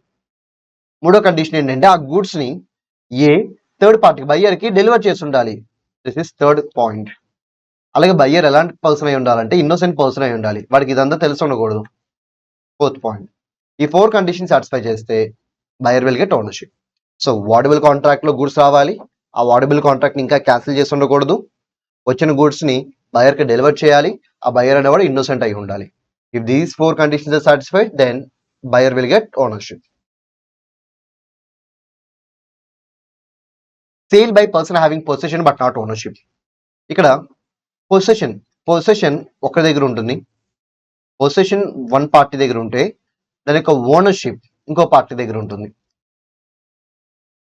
ఇప్పుడు ఏంటంటే, పొసెషన్ ఉన్న పర్సన్ దగ్గర ఓనర్షిప్ లేదు. ఓకే, పొసెషన్ ఉన్న పర్సన్ వేరే పర్సన్ కి అమ్మేస్తే, ఫర్ ఎగ్జాంపుల్ ఎక్స్ అనే పర్సన్ కి అమ్మేస్తే, he will get ownership if he was innocent. Simple. తను ఇన్నోసెంట్ అయితే తనకు ఓనర్షిప్ వస్తుంది. సరే, ఈ రూల్ మనం ఎలా ఇంటర్ప్రిట్ చేయాలి? జాగ్రత్త చెప్తాను చూడండి. సెల్లర్ బయ్యర్ ఇద్దరు ఉన్నారు. సెల్లర్ బయ్యర్ కి గూడ్స్ ఇచ్చేసాడు. బయ్యర్ సెల్లర్ కి ఇంకా ప్రైస్ పే చేయలేదు. కానీ సెల్లర్ ఏమంటే, ప్రైస్ పే చేస్తాను, ఓనర్షిప్ ట్రాన్స్ఫర్ చేస్తాను, అప్పటి వరకు చేయను అన్నాడు. చెప్పానుగా, ఇలా కండిషన్ పెడితేనే ప్రైస్ ఈజ్ ఇంపార్టెంట్. సో ఇప్పుడు ప్రైస్ పే చేసేంత వరకు ఓనర్షిప్ ట్రాన్స్ఫర్ అవ్వదు. అంటే ఓనర్షిప్ ఎవరి దగ్గర ఉంది? సెల్లర్ దగ్గర ఉంది. పొజిషన్ ఎవరి దగ్గర ఉంది? బయర్ దగ్గర ఉంది. ఓకే, ఇప్పుడు బయర్ దాన్ని ఏం చేశాడంటే ఎక్స్ అనే పార్టీకి అమ్మేశాడు. మరి ఎక్స్కి ఓనర్షిప్ వస్తుందా? ఎస్ వస్తుంది. If X is innocent. X innocent అయితే ఓనర్షిప్ వస్తుంది. అదే మనం ఇక్కడ అనుకున్నాం, పొజిషన్ ఒకరి దగ్గర ఉండాలి, ఓనర్షిప్ ఇంకొకరి దగ్గర ఉండాలి. పొజిషన్ ఉన్న పర్సన్ ఇన్నోసెంట్ పర్సన్ కి అమ్మేస్తే ఇన్నోసెంట్ పర్సన్ కి ఓనర్షిప్ వస్తుంది. దీన్ని మేము రివర్స్ లో కూడా అప్లై చేయొచ్చా? ఎస్. రివర్స్ లో అంటే అలాగా, సెల్లర్ బయర్. ఈసారి బయర్ ప్రైస్ పే చేశాడు. బయర్ ఏం చేశాడు? ప్రైస్ పే చేశాడు. It is paid. Seller goods deliver చేయాలి, but they are not yet delivered. ఇంకా డెలివర్ చేయలేదు. అంటే గుడ్స్ యొక్క పొజిషన్ ఎవరి దగ్గర ఉంది? సెల్లర్. పొజిషన్ ఎవరి దగ్గర ఉంది? సెల్లర్. ప్రైస్ పే చేస్తాడు కాబట్టి బయర్ కి ఓనర్షిప్ వచ్చేసింది అనుకుందాం. అంటే ఇప్పుడు ఓనర్షిప్ ఎవరి దగ్గర ఉంది? బయర్ దగ్గర ఉంది. పొజిషన్ ఎవరి దగ్గర ఉంది? సెల్లర్ దగ్గర ఉంది. ఓకే, ఇప్పుడు సెల్లర్ దగ్గర పొజిషన్ ఉందిగా, ఆ గుడ్స్ ని బయర్ కి ఇవ్వకుండా తన ఎక్స్ అనే ఒక ఇన్నోసెంట్ పార్టీకి ఇస్తే ఎక్స్ విల్ గెట్ ఓనర్షిప్. గుర్తుపెట్టుకోండి, నేను చెప్పిన ఈ రూల్, పొజిషన్ ఒక దగ్గర, ఓనర్షిప్ ఒక దగ్గర అనే కాన్సెప్ట్ కేవలం కాంట్రాక్ట్ ఆఫ్ సేల్ లో ఉన్న పార్టీస్ కి మాత్రమే అప్లై అవుతుంది. అంటే అక్కడ సెల్లర్ అండ్ బయర్ ఉంటేనే అప్లై అవుతుంది. ఇంకెవరున్నా అది అప్లై అవ్వదు. వేరే కాంట్రాక్ట్ ఏదైనా అప్లై అవ్వదు. సే for example contract of bailment. Mechanic ఉన్నాడు, మెకానిక్ తీసుకెళ్ళి నేను కార్ ఇచ్చాను. ఓకే, వాడు తీసుకెళ్ళి అమ్మేశాడు. ఓకే, కొనుక్కున్నట్టు ఓనర్షిప్ వస్తుందా? రాదు. అదేంటి సార్, కొనుక్కున్నాడు ఇన్నోసెంట్ అయితే ఓనర్షిప్ వస్తుంది కదా? అది కాంట్రాక్ట్ ఆఫ్ బెయిల్మెంట్. నేను చెప్పిన ఈ రూల్ దేనికి అప్లై అవుతుంది? Only for contract of sale. Seller buyer కేసులో మాత్రమే ఈ రూల్ అప్లై అవుతుంది.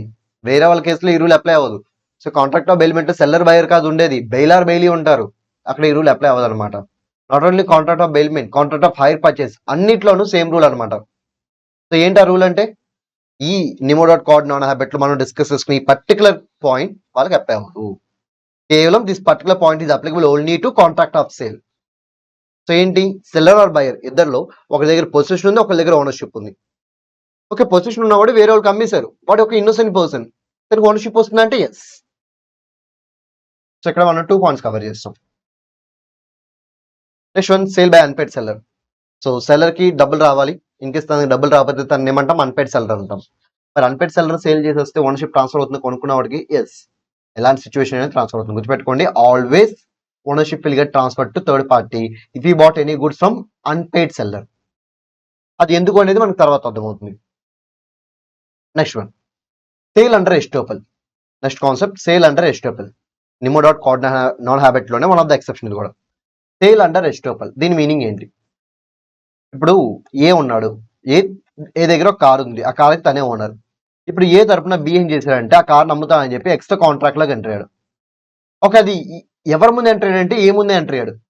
ఓకే, బట్ ఏమి ఆథరైజ్ చేయలేదు బిని తన కార్ని అమ్మమని చెప్పి. కానీ బి వెళ్ళి ఏ ముందే ఎక్స్ కార్ అమ్ముతా అంటున్నాడు. మరి అప్పుడు ఏం చేయాలి? అబ్జెక్ట్ చేయాలి. నువ్వెవరు నా కార్ అమ్మడానికి అని చెప్పి అబ్జెక్ట్ చేయాలి. అబ్జెక్ట్ చేయకుండా ఏ అలా సైలెంట్ గా చూస్తూ ఉన్నాడు. ఇప్పుడు బి అమ్ముతా అంటున్నాడు. అప్పుడు ఎక్స్ ఏమనుకుంటాడు? ఓకే, ఏనే పంపించాడేమో అనుకుంటాడు. ఏనే పంపించాడు, అందుకే వీడు వచ్చి వాడి ముందే నన్ను అడుగుతున్నాడు, సో నేను కొనుక్కోవచ్చు అని చెప్పి వాడు బ్లైండ్ గా ఇన్నోసెంట్ గా కార్ కొనుక్కుంటాడు. మరి ఇప్పుడు ఎక్స్ కి ఓనర్షిప్ వస్తుందా? ఎస్ వస్తుంది. సార్ అమ్మేవాడికి ఓనర్షిప్ లేదు కదా? ఎస్, అమ్మేవాడికి ఓనర్షిప్ లేదు. బట్ ఆ ఓనర్షిప్ లేని పర్సన్ ఎవరి ముందు అమ్మాడు? ఓనర్ ముందే అమ్మాడు. మరి ఓనర్ డినై చేశాడా? సైలెంట్ గా ఉన్నాడా? సైలెంట్ గా ఉన్నాడు. అలా సైలెంట్ గా ఉన్నాడు అంటే ఓనర్ ఇంప్లాయ్ గా అగ్రి చేసినట్టే, బాబు నువ్వు సేల్ చేసుకో అని చెప్పి. దీన్ని ఏమంటారంటే ఎస్టోపుల్ రూల్ అంటారు. సో నువ్వు డినై చేసే పొజిషన్ ఉన్నప్పుడు నువ్వు డినై చేయాలి. డినై చేయకపోతే తర్వాత డినై చేయడం కుదరదు. సో ఇక్కడ డినై చేసి అమ్మేటప్పుడు డినై చేసే పొజిషన్ లో ఏ ఉన్నాడు, కానీ డినై చేయలేదు. తర్వాత డినై చేసి నేను ఓనర్షిప్ ఇవ్వనంటే కుదరదు. Ownership must be transfer to X, that is innocent person. Last ఇంకో పాయింట్ ఉంది, sale under other acts. So ఇప్పటివరకు మనం సేల్ ఆఫ్ గుడ్స్ యాక్ట్ కింద చూసాం. ఇప్పుడు sale under other acts. Other acts అంటే ఏమొస్తుంది?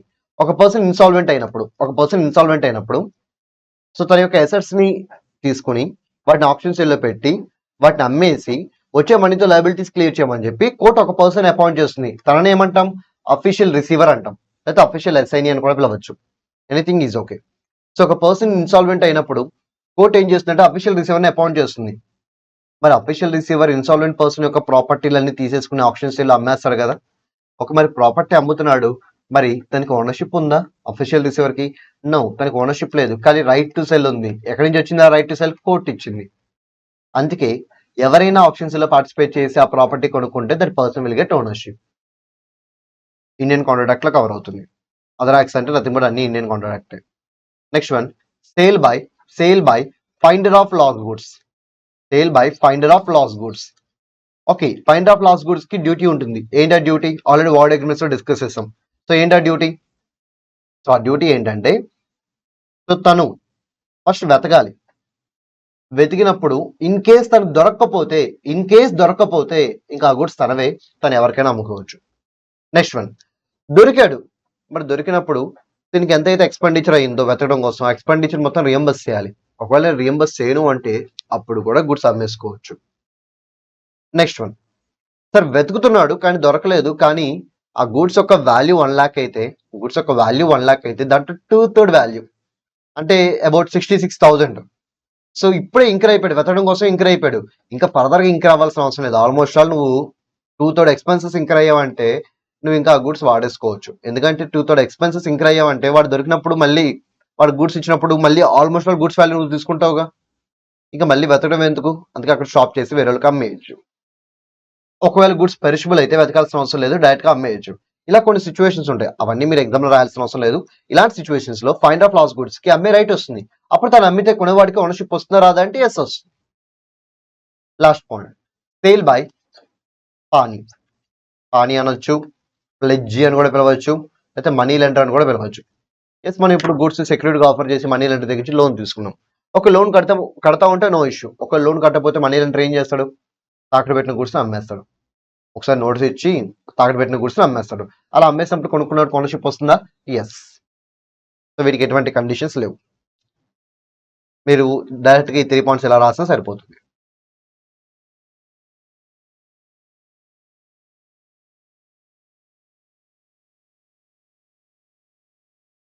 సో నెమోడాట్ కోడ్ నాన్ హ్యాబిట్ కూడా అయిపోయింది. సో పెర్ఫార్మెన్స్ ఆఫ్ కాంట్రాక్ట్ అంటే ఏంటి, చాలా simple. So seller part of performance అంటే మీనింగ్ ఏంటి, అసలు సెల్లర్ ఏం చేయాలి, గుడ్స్ డెలివర్ చేయాలి అకార్డింగ్ టు కాంట్రాక్ట్. మరి బయర్ ఏం చేయాలి, డెలివరీని యాక్సెప్ట్ చేసి డబ్బులు పే చేయాలి according to contract. So seller యొక్క డ్యూటీ డెలివర్ చేయడం, బయర్ యొక్క డ్యూటీ ఆ డెలివరీని యాక్సెప్ట్ చేసి డబ్బులు పే చేయడం. ఓకే సార్, మరి ఫస్ట్ డెలివర్ చేయాలా లేకపోతే ఫస్ట్ డబ్బులు పే చేయాలా, ఇట్ డిపెండ్స్ అపాన్ కాంట్రాక్ట్. ఒకవేళ కాంట్రాక్ట్లో ఏం చెప్పకపోతే రెండు సైమల్టేనియస్గా జరగాలి. అంటే సెల్లర్ ఏం చేయాలంటే గూడ్స్ ఇవ్వాలి, అదే టైంలో బయర్ డబ్బులు కూడా పే చేయాలి. ఒకవేళ కాంట్రాక్ట్లో గూడ్స్ ఫస్ట్ డెలివర్ చేయాలని ఉంటే గూడ్స్, కాంట్రాక్ట్లో పేమెంట్ ఫస్ట్ చేయాలంటే పేమెంట్, కాంట్రాక్ట్ సైలెంట్గా ఉంటే రెండు సైమల్టేనియస్గా జరగాలి. సో కాంకరెంట్ కండిషన్స్ అంటే దాని మీనింగ్ అదే, సైమల్టేనియస్గా చేయాలి సబ్జెక్ట్ టు కాంట్రాక్ట్. అంటే కాంట్రాక్ట్ అనేది చెప్పాలి, ఇన్ కేస్ చెప్తే కాంట్రాక్ట్లో చెప్పిన విధంగా ఫాలో అవ్వండి. ఒకవేళ కాంట్రాక్ట్ చెప్పకపోతే concurrent conditions. Next one, rules regarding delivery of goods. ఇవన్నీ అంత ఇంపార్టెంట్ అయితే ఏం కాదు, నేను బ్రీఫ్గా చెప్పేస్తాను, డైరెక్ట్గా చూడండి. సో మొత్తం ఇదంతా and rules relating to acceptance of delivery of goods, ఇది కొంచెం ఇంపార్టెంట్. సో దానికన్నా ముందు డెలివరీ ఆఫ్ గుడ్స్ అంటే ఏంటో చూద్దాం. యాక్చువల్లీ ఇది పార్ట్ 1లో వస్తుంది, పార్ట్ 1లో డిస్కస్ చేయలేదు, ఎందుకంటే ఇక్కడ డిస్కస్ చేద్దామని చెప్పి. సో డెలివరీ ఆఫ్ గుడ్స్ అంటే ఏంటి, చాలా సింపుల్. సెల్లర్ తన దగ్గర ఉన్న గుడ్స్ని బయర్కి ఇవ్వాలి. ఎలా ఇవ్వాలంటే వాలంటరీగా ఇవ్వాలి. సో సెల్లర్ తన దగ్గర ఉన్న గుడ్స్ని వాలంటరీగా బయర్కి ఇస్తే దాన్ని ఏమంటారు, డెలివరీ అంటారు. సరే ఒకవేళ ఫోర్స్ఫుల్గా బయర్ లాక్కుంటే it's not a delivery. Unlawful మీన్స్లో బయర్ లాక్కుంటే it's not a delivery. So delivery అని ఎప్పుడు పిలుస్తారు, when a person transfer the possession of goods that to voluntarily to the other party, then it will be called as delivery of goods. అంటే seller buyer కి వాలంటరీగా goods ని deliver చేస్తే దాన్నే delivery of goods అంటాం. సరే ఈ delivery ఎలా చేయొచ్చు, ఒక ఎగ్జాంపుల్ తీసుకుందాం. సెల్లర్ బయర్ కి కార్ డెలివర్ చేయాలి. సో ఎలా చేయొచ్చు, డైరెక్ట్ గా కార్ తీసుకెళ్లి ఇచ్చేయచ్చు. సో డైరెక్ట్ గా కార్ తీసుకెళ్లి సెల్లర్ ఏం చేయొచ్చు, బయర్ కి ఇచ్చేయచ్చు. అలా డైరెక్ట్ గా కార్ తీసుకెళ్లి బయర్ కి ఇచ్చేస్తే it will be called as actual delivery. దాన్ని ఏమంటారు, యాక్చువల్ డెలివరీ అంటారు. నెక్స్ట్ వన్, సార్ డైరెక్ట్ గా కార్ ఇవ్వలేదు, కార్ యొక్క కీస్ ఇచ్చాడు. అరే కార్ ఇస్తే ఏమైంది, కార్ కీస్ ఇస్తే ఏమైంది, నువ్వు కార్ కీస్ ఇచ్చావు అనుకో, ఆ కార్ కీస్ ఉంటే చాలు కదా, ఆ కార్ని తను తీసుకెళ్ళిపోవచ్చు కదా. సో అలా మీరు గూడ్స్ ని తీసుకెళ్ళటానికి ఎనేబుల్ చేసే విధంగా ఏదైనా ఒక వస్తువు ఇచ్చారనుకోండి, then it will be called a symbolic delivery. So direct గా కార్ ఇస్తే యాక్చువల్ డెలివరీ, కార్ యొక్క డెలివరీ తీసుకోవడానికి ఏదైనా వస్తువు ఇస్తే, దట్ ఈస్ కార్ కీస్ ఇస్తే symbolic delivery. One more delivery ఉంది, దట్ ఈస్ కన్స్ట్రక్టివ్ డెలివరీ. ఇది కొంచెం ఇంపార్టెంట్, జాగ్రత్తగా వినండి. అసలు యాక్చువల్లీ ఇది థియరీ క్వశ్చన్ అనేది చాలా ఇంపార్టెంట్. ఓకే, దీంట్లో కన్స్ట్రక్టివ్ డెలివరీ కొంచెం కన్ఫ్యూజింగ్ గా ఉంటుంది, జాగ్రత్తగా వినాలంటే అది కూడా చాలా ఈజీ అయిపోతుంది. ఏంటంటే ఇప్పటివరకు కార్ ఎవరి దగ్గర ఉందంటే ఎక్స్ అనే ఒక పార్టీ దగ్గర ఉంది. కార్ ఎవరి దగ్గర ఉంది, ఎక్స్ అనే పార్టీ దగ్గర ఉంది. బట్ ఆ కార్ ఓనర్ ఎవరంటే సెల్లర్.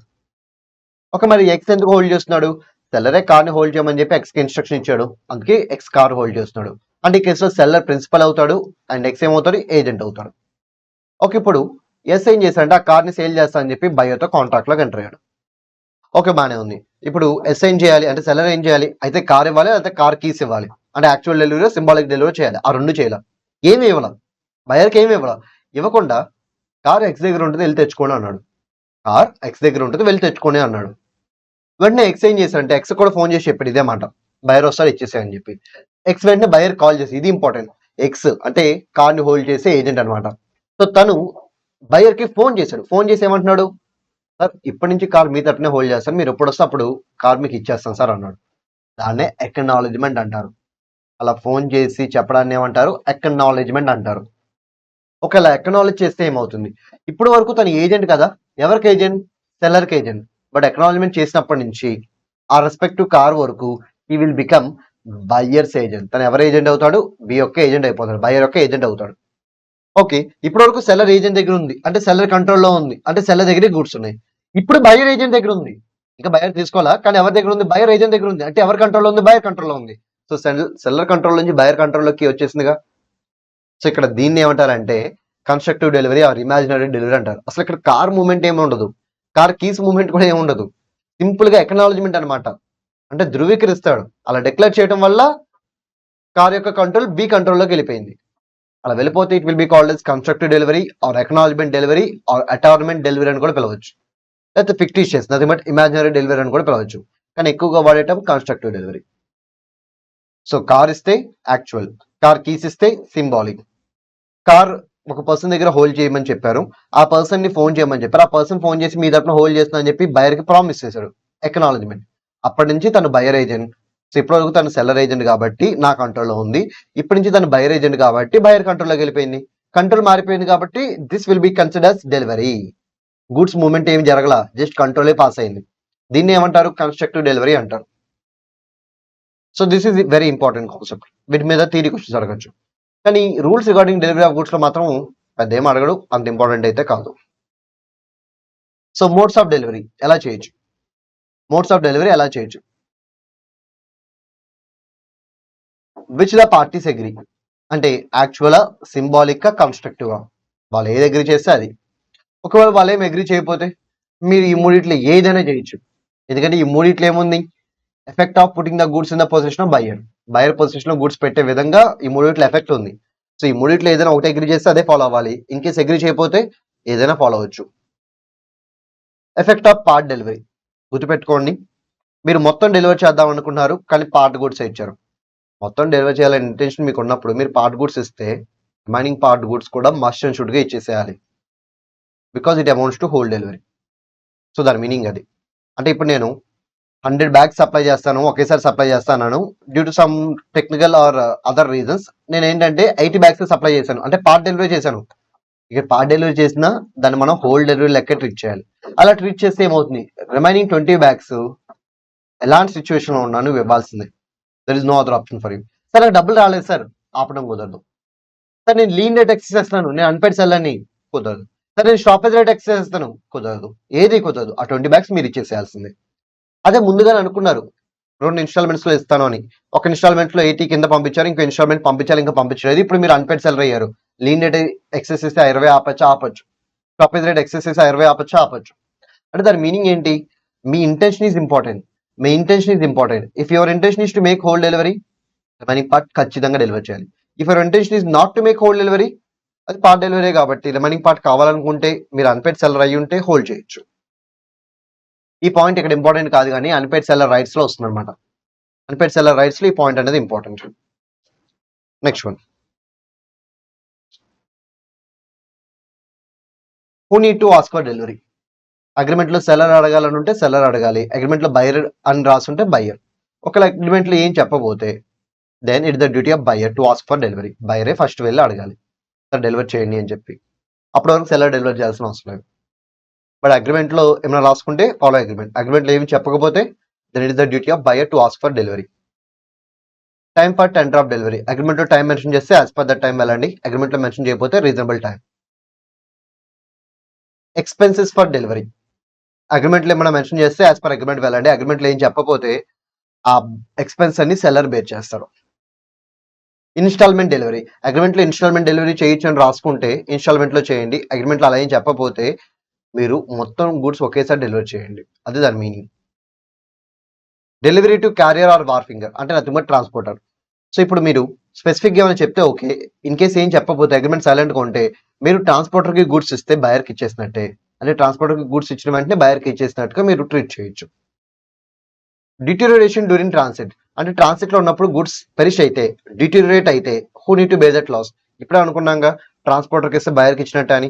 మరి బయర్కి ఇచ్చేసిన తర్వాత గుడ్స్ పెరిష్ అయితే దానికి రెస్పాన్సిబుల్ ఎవరు? బయరే. నెక్స్ట్ వన్, అలాగే బయర్కి మనం ఏమైనా రైట్ ప్రొవైడ్ చేయాలా? ఎస్. ఏంటి right? To ఎగ్జామైన్ the goods. Okay, మనం డెలివరీ టైంలో తనకి ఒక ఆప్షన్ ఇవ్వాలి. టు ఎగ్జామైన్ ద గుడ్స్ వెరిఫై చేయడానికి ఒక ఆప్షన్ ఇవ్వాలి. సో అలా ఆప్షన్ ఇస్తే ఓకే, ఆప్షన్ ఇవ్వకపోతే కనుక కుదరదు. బయర్ అప్పుడు నాకు వద్దు ఈ గుడ్స్ అని చెప్పి రిఫ్యూజ్ చేయొచ్చు. Next one, delivery of wrong quantity. Wrong quantity అంటే ఏంటి? తక్కువ డెలివరీ చేయడం, ఎక్సెస్ డెలివరీ చేయడం, మిక్స్డ్ డెలివరీ అంటే వేరే గుడ్స్ కలిపేసి డెలివరీ చేయడం. ఓకే, నాకు ఇప్పుడు 100 డైరీ మిల్క్ చాక్లెట్స్ కావాలి. 100 డైరీ మిల్క్ చాక్లెట్స్ కోసం నేను సెల్లర్తో కాంట్రాక్ట్ లాగా ఎంటర్ అయ్యాను. ఓకే, ఇప్పుడు సెల్లర్ ఏం చేశారంటే నాకు 80 డైరీ మిల్క్ చాక్లెటే ఇచ్చారు. నాకున్న ఆప్షన్స్ ఏంటి? ఆ 80ని యాక్సెప్ట్ చేయొచ్చు, ఆ 80ని రిజెక్ట్ చేయొచ్చు. బట్ 80ని యాక్సెప్ట్ చేస్తే 80కి డబుల్ పే చేస్తాను, 100కి ఏం పే చేయను. నెక్స్ట్ వన్, ఒకవేళ 100 డైరీ మిల్క్ చాక్లెట్స్ ప్లేస్ లో తను 120 డైరీ మిల్క్ చాక్లెట్స్ పంపించాడు. అప్పుడేమవుతుంది? నేను 100 అడిగింది, సో అగ్రీడ్ క్వాంటిటీని యాక్సెప్ట్ చేయొచ్చు. అగ్రీడ్ క్వాంటిటీని యాక్సెప్ట్ చేసి ఎక్స్ట్రా వాటిని రిజెక్ట్ చేయొచ్చు. అప్పుడు నేను 100కే పే చేయాలి. లేకపోతే నేను మొత్తం 120ని యాక్సెప్ట్ చేయొచ్చు. అప్పుడు 120 పే చేయాలి. లేకపోతే మొత్తాన్ని రిజెక్ట్ చేయొచ్చు. So these are the options. Next mixed delivery అంటే ఇప్పుడు నేను 100 డైరీ మిల్క్ అడిగితే 60 డైరీ మిల్క్ ఇచ్చాడు అండ్ 40 కిట్ క్యాట్ ఇచ్చాడు. ఇప్పుడు నాకున్న ఆప్షన్స్ ఏంటి? నాకున్న ఆప్షన్స్ ఏంటంటే, సో 60 డైరీ మిల్క్ ఇచ్చాడు కదా, ఆ 60 డైరీ మిల్క్ వరకు యాక్సెప్ట్ చేసి 40 కిట్ క్యాట్ వరకు రిజెక్ట్ చేయొచ్చు. అయితే మొత్తాన్ని రిజెక్ట్ చేయొచ్చు. That's it. Rules related to acceptance of delivery of goods. గుర్తుపెట్టుకోండి, గూడ్స్ ని యాక్సెప్ట్ చేసినట్టుగా మనం ఎప్పుడు తీసుకోవాలి. ఇందులో మనం అనుకున్నాగా ఎక్స్ప్రెస్, ఇంప్లాయిడ్, డీమ్డ్ అని ఆ 3 సిచ్యువేషన్స్ రాస్తాయి. అంటే తనే ఫోన్ చేసి చెప్పాడు, లేకపోతే లెటర్ ద్వారా కమ్యూనికేట్ చేశాడు గూడ్స్ నాకు నచ్చినాయి అని, ఎక్స్ప్రెస్ యాక్సెప్టెన్స్. లేదు, ఏదో ఒక ట్రాన్సాక్షన్ చేశాడు, నథింగ్ బట్ సేల్ చేయడమో, వాడుకోవడమో, వేరే వాళ్ళ దగ్గర తాకట్టు పెట్టడం ఇలాంటివి చేశారు, ఇంప్లాయిడ్ యాక్సెప్టెన్స్. టైం లిమిట్ అయిపోయింది, fixed time or reasonable time. Time fix చేసి ఫిక్స్డ్ టైంలో రిప్లై ఇవ్వాలి, టైం ఫిక్స్ అయిపోతే రీజనబుల్ టైంలో రిప్లై ఇవ్వాలి. సో టైం లిమిట్ ఏదైతే ఉందో ఆ టైం లిమిట్ అయిపోయినా సరే గుడ్స్ అనే హోల్డ్ చేస్తాడు without giving any reply, deemed to be accepted. So ఆ 3 పాయింట్స్ మళ్ళీ వస్తాయి అనమాట. అండ్ ఇంకో ఇంపార్టెంట్ పాయింట్, గుడ్స్ ఒకవేళ రిజెక్ట్ చేస్తే బయర్ చెప్పాలా? ఎస్ చెప్పాలి. మరి చెప్పడమేనా, లేకపోతే ఆ గుడ్స్ మళ్ళీ ప్యాక్ చేసి సెల్లర్ కి ఫార్వర్డ్ చేయాలా? చెప్తే సరిపోతుంది, మళ్ళీ వెనక్కి ఇవ్వాల్సిన అవసరం లేదు. Buyer not bound to return the rejected goods. వెనక్కి ఇవ్వాల్సిన అవసరం లేదంటే సెల్లర్ వచ్చి తీసుకోవాలని అర్థం. ఇప్పుడు ఫ్లిప్కార్ట్ లో మీరు ఏమైనా ఆర్డర్ పెట్టారు, గుడ్స్ నచ్చలేదు అంటే మీరు ఫ్లిప్కార్ట్ అడ్రస్ తెలుసుకుని వాళ్ళకి మీరు ఫార్వర్డ్ చేస్తారా, లేకపోతే జస్ట్ మాకు నచ్చలేదు రిజెక్ట్ చేస్తాం అని చెప్పి ఇంటిమేట్ చేస్తారా? ఇంటిమేట్ చేస్తారు. అప్పుడు ఫ్లిప్కార్ట్ వాడు వచ్చి మీ దగ్గర నుంచి ఆ గుడ్స్ తీసుకుంటాడు. అంటే మీరు వెళ్ళి ఇవ్వాల్సిన అవసరం అయితే లేదు. మీ తరపున మీ యొక్క ఆబ్లిగేషన్ ఏంటంటే నాకు నచ్చలేదు అని చెప్పడం అంతే. So intimation is your liability, అంతే తప్ప మీరైతే పర్సనల్గా రిటర్న్ చేయాల్సిన అవసరం అయితే లేదు. సార్ ఒకవేళ సెల్లర్ గుడ్స్ ఇవ్వడానికి రెడీగా ఉన్నాడు కానీ బయర్ తీసుకోవట్లేదు అంటే there is delay in delivery because of buyer. మరి ఇప్పుడు గుడ్స్ కి ఏమైనా జరిగితే, చెప్పానుగా డిలే ఇన్ డెలివరీ జరిగితే ఆ డిలేకి ఎవరు రెస్పాన్సిబుల్? వాళ్ళే లైబుల్. సో బయర్ రెస్పాన్సిబుల్ కాబట్టి buyer need to be liable. ఈ పాయింట్స్ అన్ని ఆల్రెడీ వేరే వేరే కాన్సెప్ట్స్ లో కవర్ అయిపోయినాయి. Next and last concept, it is about unpaired seller. ఇంకో కాన్సెప్ట్ ఉంది ఆప్షన్ సేల్, అది నేను బ్రీఫ్ గా ఎక్స్ప్లెయిన్ చేస్తాను. అది మోడరేట్లీ ఇంపార్టెంట్, అయినా సరే బ్రీఫ్ గా చెప్తాను ఎందుకంటే దాంట్లో ఎక్కువ పాయింట్స్ లేవు. And more over option sale అంటే అది చాలా ఈజీ, మనకి ఆఫ్లైన్ యాక్సెప్టెన్స్ చాప్టర్ లో కూడా అది కవర్ అయింది. అందుకే దాని వరకు నేను బ్రీఫ్ గా చెప్తాను. సో ఇప్పుడు నేను డీటెయిల్ గా చెప్పే కాన్సెప్ట్స్ ఏమైనా ఉందంటే that is about unpaired seller. Okay, our next concept is about unpaired seller and his rights. So ఇక్కడ అన్పేడ్ సెల్లర్ యొక్క రైట్స్ తెలుసుకోవాలి అంటే first of all unpaired seller అంటే ఎవరో తెలుసుకోవాలి. So who is unpaired seller? For example buyer seller కి 1 lakh rupees ఇవ్వాలి. So తను 1 lakh రూపీస్ ఇవ్వాలి. ఓకే, సెల్లర్ బయ్యర్ కి గూడ్స్ ఇస్తాను అని చెప్పాడు. ఓకే, ఇక్కడ నేను సెల్లర్ గురించి మాట్లాడట్లేదు, ఇప్పుడు నేను బయ్యర్ గురించి మాట్లాడుతాను. సో బయ్యర్ ఈ 1 lakh ఇచ్చే విషయంలో ఫెయిల్ అయినా, బయ్యర్ ఈ 1 lakh ఇచ్చే విషయంలో ఫెయిల్ అయినా, అయితే అసలు 1 lakh ఇవ్వడం అని చెప్పి రిఫ్యూజ్ చేసిన, సో ఫెయిల్ అయినా రిఫ్యూజ్ చేసిన సెల్లర్కి డబ్బులు రాలేదు కాబట్టి seller will become unpaired seller. అప్పుడు సెల్లర్ని ఏమని పిలవచ్చు, మనం అన్పెయిడ్ సెల్లర్ అని పిలవచ్చు. సార్ అన్పెయిడ్ సెల్లర్ అంటే ఖచ్చితంగా ఓనరే అవ్వాలా? No need. ఫర్ ఎగ్జాంపుల్ ఓనరే డైరెక్ట్గా గూడ్స్ అమ్ముకున్నాడు అనుకోండి, తనే సెల్లర్ అవుతాడు. డబ్బులు రాకపోతే తనే అన్పెయిడ్ సెల్లర్ అవుతాడు. ఒకవేళ ఓనర్కి బదులుగా ఏజెంట్ వచ్చి అమ్మాడు అనుకోండి, ఇన్ కేసు డబ్బులు రాకపోతే ఈ ఏజెంట్ అన్పెయిడ్ సెల్లర్ అవుతాడు. అంటే who will become unpaid seller అంటే ఎవరైతే సెల్లర్ పొజిషన్లో ఉంటారో వాళ్ళు అవుతారు. ఓనరా కాదా అనేది మనకి irrelevant. Okay, so who will become unpaid seller అంటే any person who is in the position of seller. తను ఓనర్ అవ్వచ్చు, ఏజెంట్ అవ్వచ్చు. నెక్స్ట్ వన్, ఇంకే కేసులో అన్పెయిడ్ సెల్లర్ అవడానికి ఛాన్సెస్ ఉన్నాయి? ఇంకే కేసులో అంటే హోల్ ప్రైస్ అంటే 1 lakh ఉంది కదా, ఈ 1 lakh యాక్చువల్గా అయినా పే చేసి ఉండాలి, అట్లీస్ట్ పే చేయడానికైనా అటెంప్ట్ చేసి ఉండాలి. అంటే వ్యాలిడ్ అటెంప్ట్ అనమాట. So in case buyer 1 lakh pay చేయలేదు, లేకపోతే అటెంప్ట్ కూడా ఇవ్వలేదు పే చేయడానికి, then seller will become unpaid seller. ఆ అటెంప్ట్ని ఇక్కడ టెండర్ అంటారు. It will be called as tender. Next one, ఈసారి చెక్ ఇచ్చారు కానీ ఆ చెక్ డిజానర్ అయింది. అంటే నెగోషియబుల్ ఇన్స్ట్రుమెంట్ ఇచ్చారు కానీ ఆ నెగోషియబుల్ ఇన్స్ట్రుమెంట్ ఏమైంది, డిజానర్ అయింది. అప్పుడు కూడా సెల్లర్ అన్పెయిడ్ సెల్లర్ అవుతాడు. ఓకే, సెల్లర్ అన్పెయిడ్ సెల్లర్ అయ్యే కేసెస్ ఏంటో మనం చూసాం. మరి సెల్లర్ అన్పెయిడ్ సెల్లర్ అయితే ఏమవుతుంది? He will get rights against what? Against goods as well as against buyer. So గూడ్స్కి అగెన్స్ట్గా రైట్స్ వస్తాయి, బయర్కి అగెన్స్ట్గా కూడా రైట్స్ వస్తాయి. నెక్స్ట్ వన్, మరి అన్పెయిడ్ సెల్లర్కి వచ్చే రైట్స్ గూడ్స్కి అగెన్స్ట్గా ఉంటాయి, బయర్కి అగెన్స్ట్గా ఉంటాయి అన్నారు కదా, మరి ఏంటి ఆ రైట్స్? సో గూడ్స్కి అగెన్స్ట్గా అయితే 4 rights: lean, stoppage, resale, with holding delivery. అలాగే బయర్కి అగెన్స్ట్గా అయితే 4: ప్రైజ్ రికవరీ కోసం కేసు పెట్టచ్చు, దాని మీద ఇంట్రెస్ట్ రికవరీ కోసం కేసు పెట్టచ్చు, లాస్ సఫర్ అయితే డామేజెస్ రికవరీ కోసం కేసు పెట్టచ్చు, అండ్ డబ్బులు కట్టలేదు కాబట్టి ఉన్న కాంట్రాక్ట్ని క్యాన్సిల్ చేసుకోవడం కోసం కేసు పెట్టచ్చు. ఓకే, ఇవి బయర్కి అగెన్స్ట్కి వచ్చే రైట్స్. అంటే 4+4 టోటల్ 8 రైట్స్ అనమాట. Against goods 4 rights, against buyer 4 rights. Okay, first video యొక్క మీనింగ్ చెప్తాను, వాటి తర్వాత దాని గురించి మనం డీటెయిల్గా తర్వాత చూద్దాం. సో లీన్ అంటే ఏంటి? సో మన దగ్గర గూడ్స్ ఉన్నాయి, మనకు డబ్బులు రావాలి. సో డబ్బులు వచ్చేంత వరకు ఆ గూడ్స్ నా దగ్గర ఉంచుకుంటాను, ఇంకెవరికి ఇవ్వను అనమాట. అంటే డబ్బులు వచ్చేంత వరకు గూడ్స్ ఎవరికి ఇవ్వకుండా నా దగ్గర రీటైన్ చేస్తే దాన్ని లీన్ డెట్ ఎక్సెస్ చేయడం అంటారు. సో లీన్ డెట్ అంటే మీనింగ్ ఏంటి? Retaining the goods until price is paid. అంటే బయర్కి గూడ్స్ ఇవ్వకుండా తన దగ్గరే సెల్లర్ ఉంచుతాడు అనమాట. ఎంతకాలం? బయర్ డబ్బులు పే చేసేంతకాలం. దాన్ని లీన్ రేట్ అంటారు. స్టాపేజ్ రైట్ అంటే ఏంటి? సో ఇక్కడ సెల్లర్ బయర్కి గూడ్స్ డెలివర్ చేయమని చెప్పి క్యారియర్కి ఇచ్చారు, ట్రాన్స్పోర్టర్కి ఇచ్చారు. గూడ్స్ ఇప్పుడు ట్రాన్స్పోర్టర్ దగ్గర ఉన్నాయి, బయర్ దగ్గర నుంచి డబ్బులు రావట్లేదు. అప్పుడు సెల్లర్ ఏం చేయొచ్చు అంటే ట్రాన్స్పోర్టర్కి ఫోన్ చేసి ఇన్స్ట్రక్షన్ ఇచ్చి గూడ్స్ డెలివర్ చేయమాగండి, వెనక్కి తీసుకొచ్చేసేయండి అని చెప్పొచ్చు. దీన్ని right of stoppage of goods in transit అంటారు. ఇది second right. Resale right. Okay, ఇప్పుడు తన దగ్గర ఉన్న గూడ్స్ అయితే లీన్ రేట్ ఎక్సెస్ చేసి కొంతకాలం హోల్డ్ చేస్తాడు. మరి తర్వాత ఏంటి? డబ్బులు అప్పటికి రాకపోతే వేరే వాళ్ళకి అమ్ముకుంటాడు. నెక్స్ట్ వన్, లేకపోతే ట్రాన్సిట్లో ఉన్న గూడ్స్ మీద స్టాపేజ్ రేట్ ఎక్సెస్ చేసి గూడ్స్ వెనక్కి రప్పించుకుని తను హోల్డ్ చేస్తాడు, కొంతకాలం చూస్తాడు, డబ్బులు రాకపోతే ఏమవుతుంది? దెన్ వేరే వాళ్ళకి రీసేల్ చేసుకుంటారు. సో ఇక్కడ లీన్ రేట్ ఎక్సెస్ చేసిన, స్టాపేజ్ రేట్ ఎక్సెస్ చేసిన దేనికోసం? To recover price. బట్ ఎంత ఎక్సెస్ చేసినా ప్రైస్ రాకపోతే final option is to sell the goods to some other party. దాన్ని రీసేల్ రైట్ అంటారు. విత్ హోల్డింగ్ డెలివరీ రైట్ అంటే ఏంటి? సో డెలివరీ చేస్తానని మాట ఇచ్చాడు, ఓకే బానే ఉంది. ఇప్పుడు అవతల పార్టీ దగ్గర నుంచి ప్రైస్ రావాలి, ఇంకా రాలేదు. ఇప్పుడు తను ఏం చేయొచ్చు? డెలివరీ చేయకుండా ఆగిపోవచ్చు. అలా డెలివరీ స్టాప్ చేసేదాన్ని ఏమంటారంటే విత్ హోల్డింగ్ డెలివరీ అంటారు. So total 4 rights are available.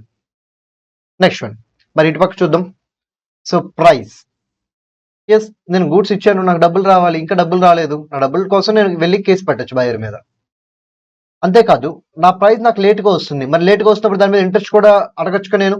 So నాకు ఇంట్రెస్ట్ రావాలి, ఇంట్రెస్ట్ రాకపోతే కనుక ఇంట్రెస్ట్ కోసం కూడా కేసు పెట్టచ్చు. అలాగే బయర్ డబ్బులు కట్టకపోవడం వల్ల నాకు కొంత లాస్ జరిగింది, ఆ లాసెస్కి నేను డ్యామేజెస్ కూడా అడిగి తీసుకోవచ్చు. అలాగే అసలు డబ్బులు కట్టడానికి అసలు తన విల్లింగ్గానే లేడు, అప్పుడు తనతో వెంటనే కాంట్రాక్ట్ని క్యాన్సిల్ చేయమని చెప్పి తన మీద కేసు పెట్టచ్చు. ఓకే, ఓవరాల్గా ఈ 4 రైట్స్ గూడ్స్ మీద ఉంటాయి, బయర్ మీద ఉంటాయి. గూడ్స్ మీద అయితే lean, stoppage, resale, with holding. ఇక్కడ ఇంపార్టెంట్ పాయింట్ ఏంటంటే ఓనర్షిప్ ట్రాన్స్ఫర్ అయితే ఏ రైట్స్ ఉంటాయి, ఏ రైట్స్ ఉండవు. గుర్తుపెట్టుకోండి, విత్ హోల్డింగ్ డెలివరీ తప్ప అన్ని రైట్స్ ఉంటాయి. విత్ హోల్డింగ్ డెలివరీ తప్ప అన్ని రైట్స్ ఉంటాయి ఓనర్షిప్ ట్రాన్స్ఫర్ అయిపోతే. అదే ఓనర్షిప్ ట్రాన్స్ఫర్ అవ్వకపోతే including with holding delivery rights అన్ని యాక్సెస్ చేయొచ్చు. అంటే ఓనర్షిప్ ఇంకా ట్రాన్స్ఫర్ అయ్యి ఉండకపోతే, ప్రాపర్టీ ఇంకా పాస్ అయ్యి ఉండకపోతే అంటే ఈ కేసు అనమాట. సో ప్రాపర్టీ కనుక ఇంకా పాస్ అయ్యి ఉండకపోతే దెన్ లీన్ డేట్ ఉంటుంది, స్టాపేజ్ ఉంటుంది, రీసేల్ ఉంటుంది, విత్ హోల్డింగ్ డెలివరీ ఉంటుంది. ఓకే, ప్రాపర్టీ పాస్ అయిపోతే అప్పుడు లీన్ డేట్ ఉంటుంది, స్టాపేజ్ ఉంటుంది, రీసేల్ ఉంటుంది, విత్ హోల్డింగ్ డెలివరీ రైట్ మాత్రం ఉండదు. ఓకే, దాని మీనింగ్ అది.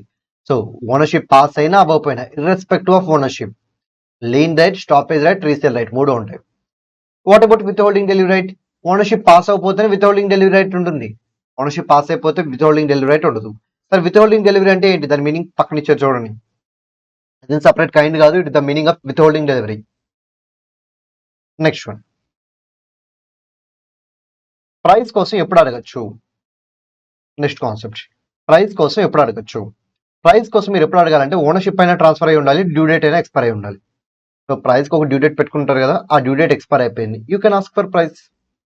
ఓనర్షిప్ ఉంది కదా, ట్రాన్స్ఫర్ అయిపోయింది కానీ డబ్బులు రాలేదు, you can ask for price. So ownership transfer అయిపోయినా లేకపోతే డ్యూ డేట్ ఎక్స్పైర్ అయిపోయినా ప్రైస్ రికవరీ కోసం మీరు కేసు పెట్టచ్చు.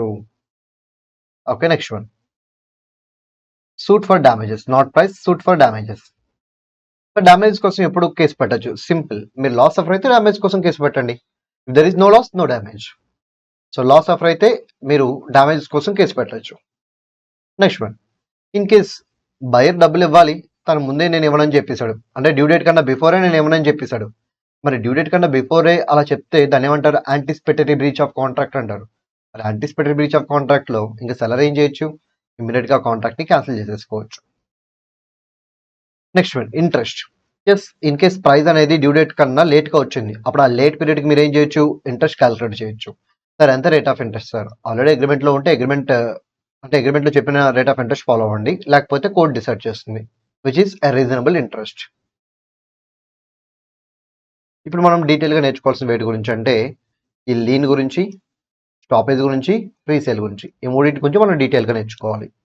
ఈ మూడిట్లో ఏది ఇంపార్టెంట్ ఎగ్జామినేషన్ పాయింట్ ఆఫ్ లో? ఇది ఇంపార్టెంట్ బట్ ఇది అంత ఇంపార్టెంట్ కాదు. సో లీన్, స్టాపేజ్ ఎక్కువగా అడుగుతున్నాడు అనమాట. సో అవి మెయిన్లీ ఇంపార్టెంట్ కాన్సెప్ట్స్. రీసేల్ వచ్చేసరికి ఇంతవరకు ఎప్పుడు అడగలేదు, సో అన్ఇంపార్టెంట్. అలా అని చెప్పి అడగడానికి కాదు, అడగడానికి ఛాన్సెస్ ఉన్నాయి. ఇది హై వెయిటేజ్ చాప్టర్, సో దేన్ని మనం అంత లైట్ తీసుకోవడం కుదరదు. సో అందుకే ఫస్ట్ రెండింటిని డీటెయిల్గా చెప్తాను, లాస్ట్ పాయింట్ మాత్రం బ్రీఫ్గా చెప్తాను.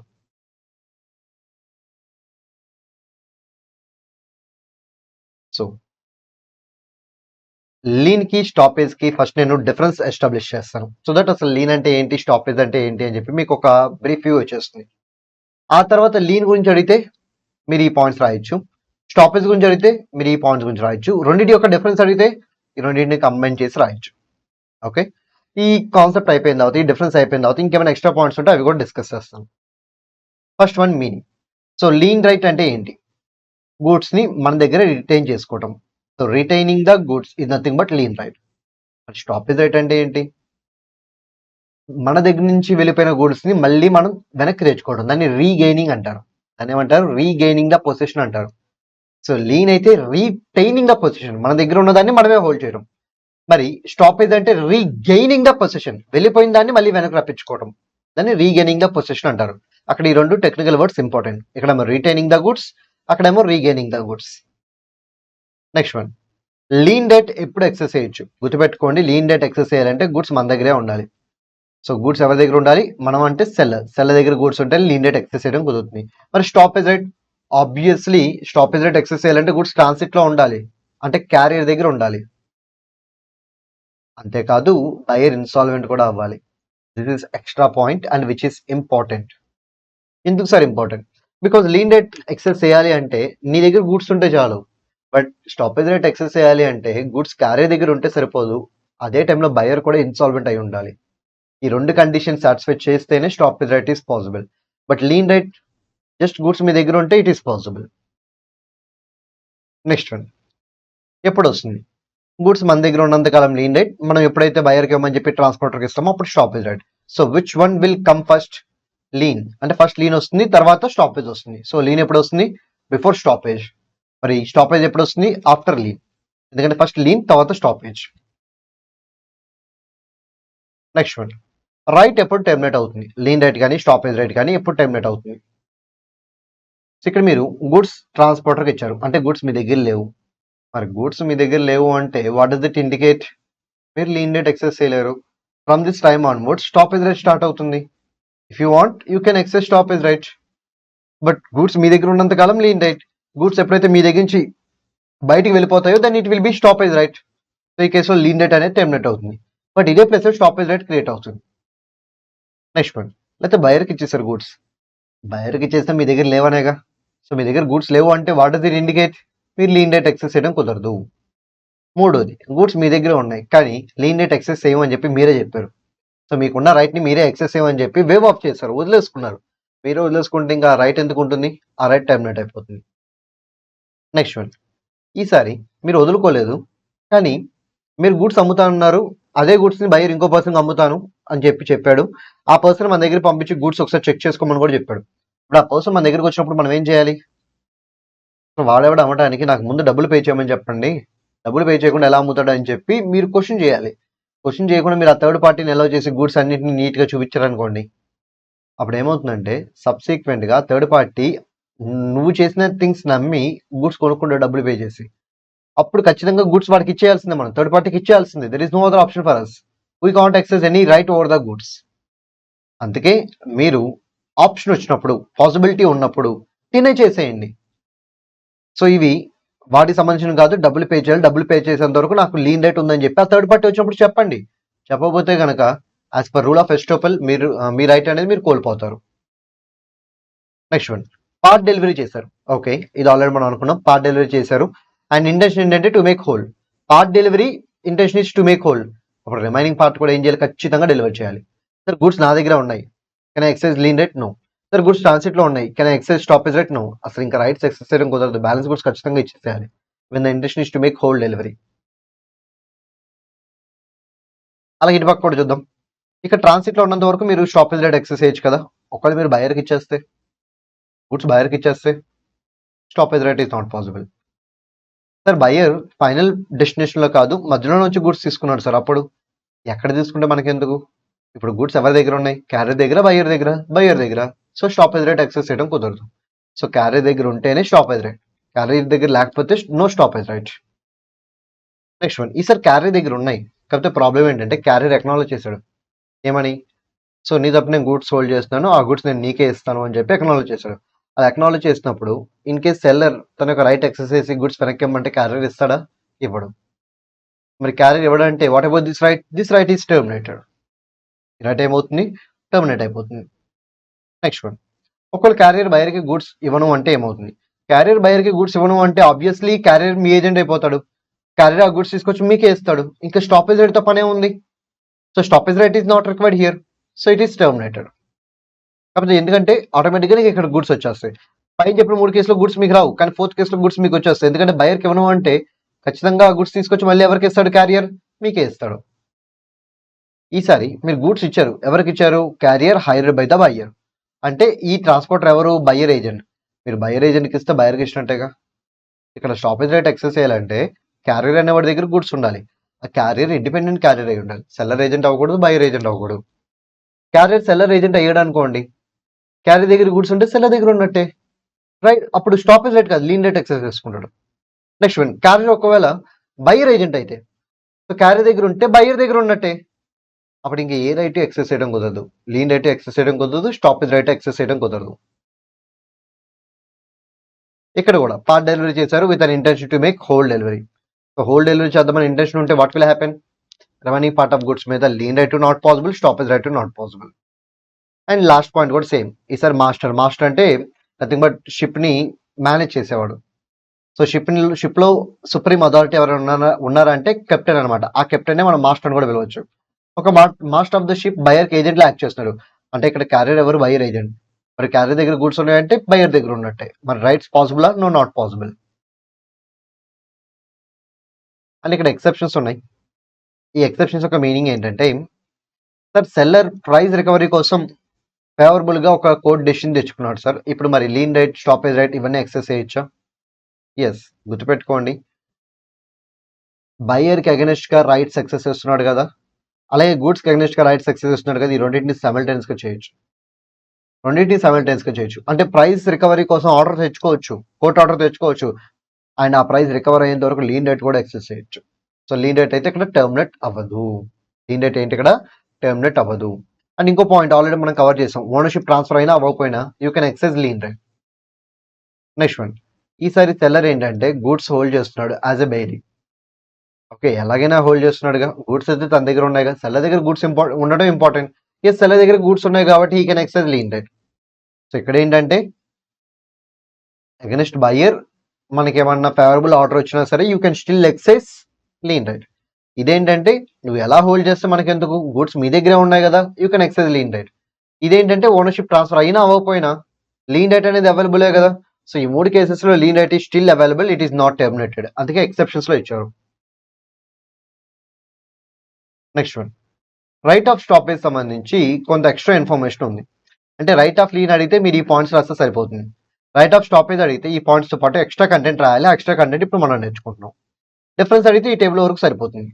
ఈ టేబుల్లో కూడా when this right will get terminated ఈ కాన్సెప్ట్ రాయకపోయినా పర్లేదు. Okay sir, right of stoppage ఎలా యాక్సెస్ చేస్తారు? సింపుల్, క్యారియర్ దగ్గర గూడ్స్ ఉన్నాయి, బయర్ ఇన్సాల్వెంట్ అయ్యాడు, 2 కండిషన్ ఫుల్ఫిల్ అయినాయి కాబట్టి క్యారియర్కి ఫోన్ చేసి ఏమని చెప్పొచ్చు, గూడ్స్ వాడికి ఇవ్వమాకు, గూడ్స్ ఆపేసే డెలివరీ చేయకు అని చెప్పి నేను డైరెక్ట్గా వెళ్ళి కలెక్ట్ చేసుకోవచ్చు. నేనే డైరెక్ట్గా క్యారియర్ దగ్గరికి వెళ్ళి కలెక్ట్ చేసుకోవచ్చు. లేకపోతే నోటీస్ ఇచ్చి చెప్పి ఓకే ఆ గుడ్స్ మళ్ళీ వెనక్కి తీసుకురండి, నా దగ్గర తీసుకురండి అని కూడా ఇన్స్ట్రక్షన్ ఇవ్వచ్చు. ఒక ఇన్స్ట్రక్షన్ ఎవరికి ఇవ్వచ్చు? సో యాక్చువల్లీ ఇప్పుడు దాన్ని ఎవడైతే హోల్డ్ చేస్తున్నాడో డ్రైవర్ తనకి ఇవ్వచ్చు, లేదా తన యొక్క ప్రిన్సిపల్గానే ఇవ్వచ్చు. So that is the meaning of exercising right of stoppage. అంటే డైరెక్ట్గా ఇప్పుడు మధ్యలో ఆపిచ్చేసి గూడ్స్ని నేను వెళ్ళి రికవర్ చేసుకోవచ్చు, లేకపోతే వాళ్ళనే మళ్ళీ వెనక్కి నా దగ్గర తీసుకురమ్మని చెప్పొచ్చు. ఆ నోటీస్ నేను ఆ గూడ్స్ ఉన్న డ్రైవర్కైనా చెప్పొచ్చు, ఆ డ్రైవర్ యొక్క ప్రిన్సిపల్కైనా చెప్పొచ్చు.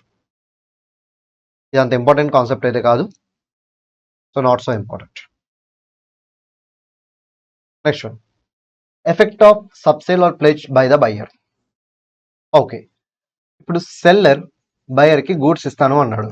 ఓకే, బయ్యర్ డబ్బులు పే చేయాలా. ఇప్పుడు సెల్లర్ ఏమవుతాడో అన్పేడ్ సెల్లర్. బట్ ఇదే బయ్యర్ ఆ గూడ్స్ని సబ్సిక్వెంట్గా ఎక్స్ అనే పార్టీకి సేల్ చేయాలి అనుకుంటున్నాడు. దీన్ని సబ్సేల్ అంటారు.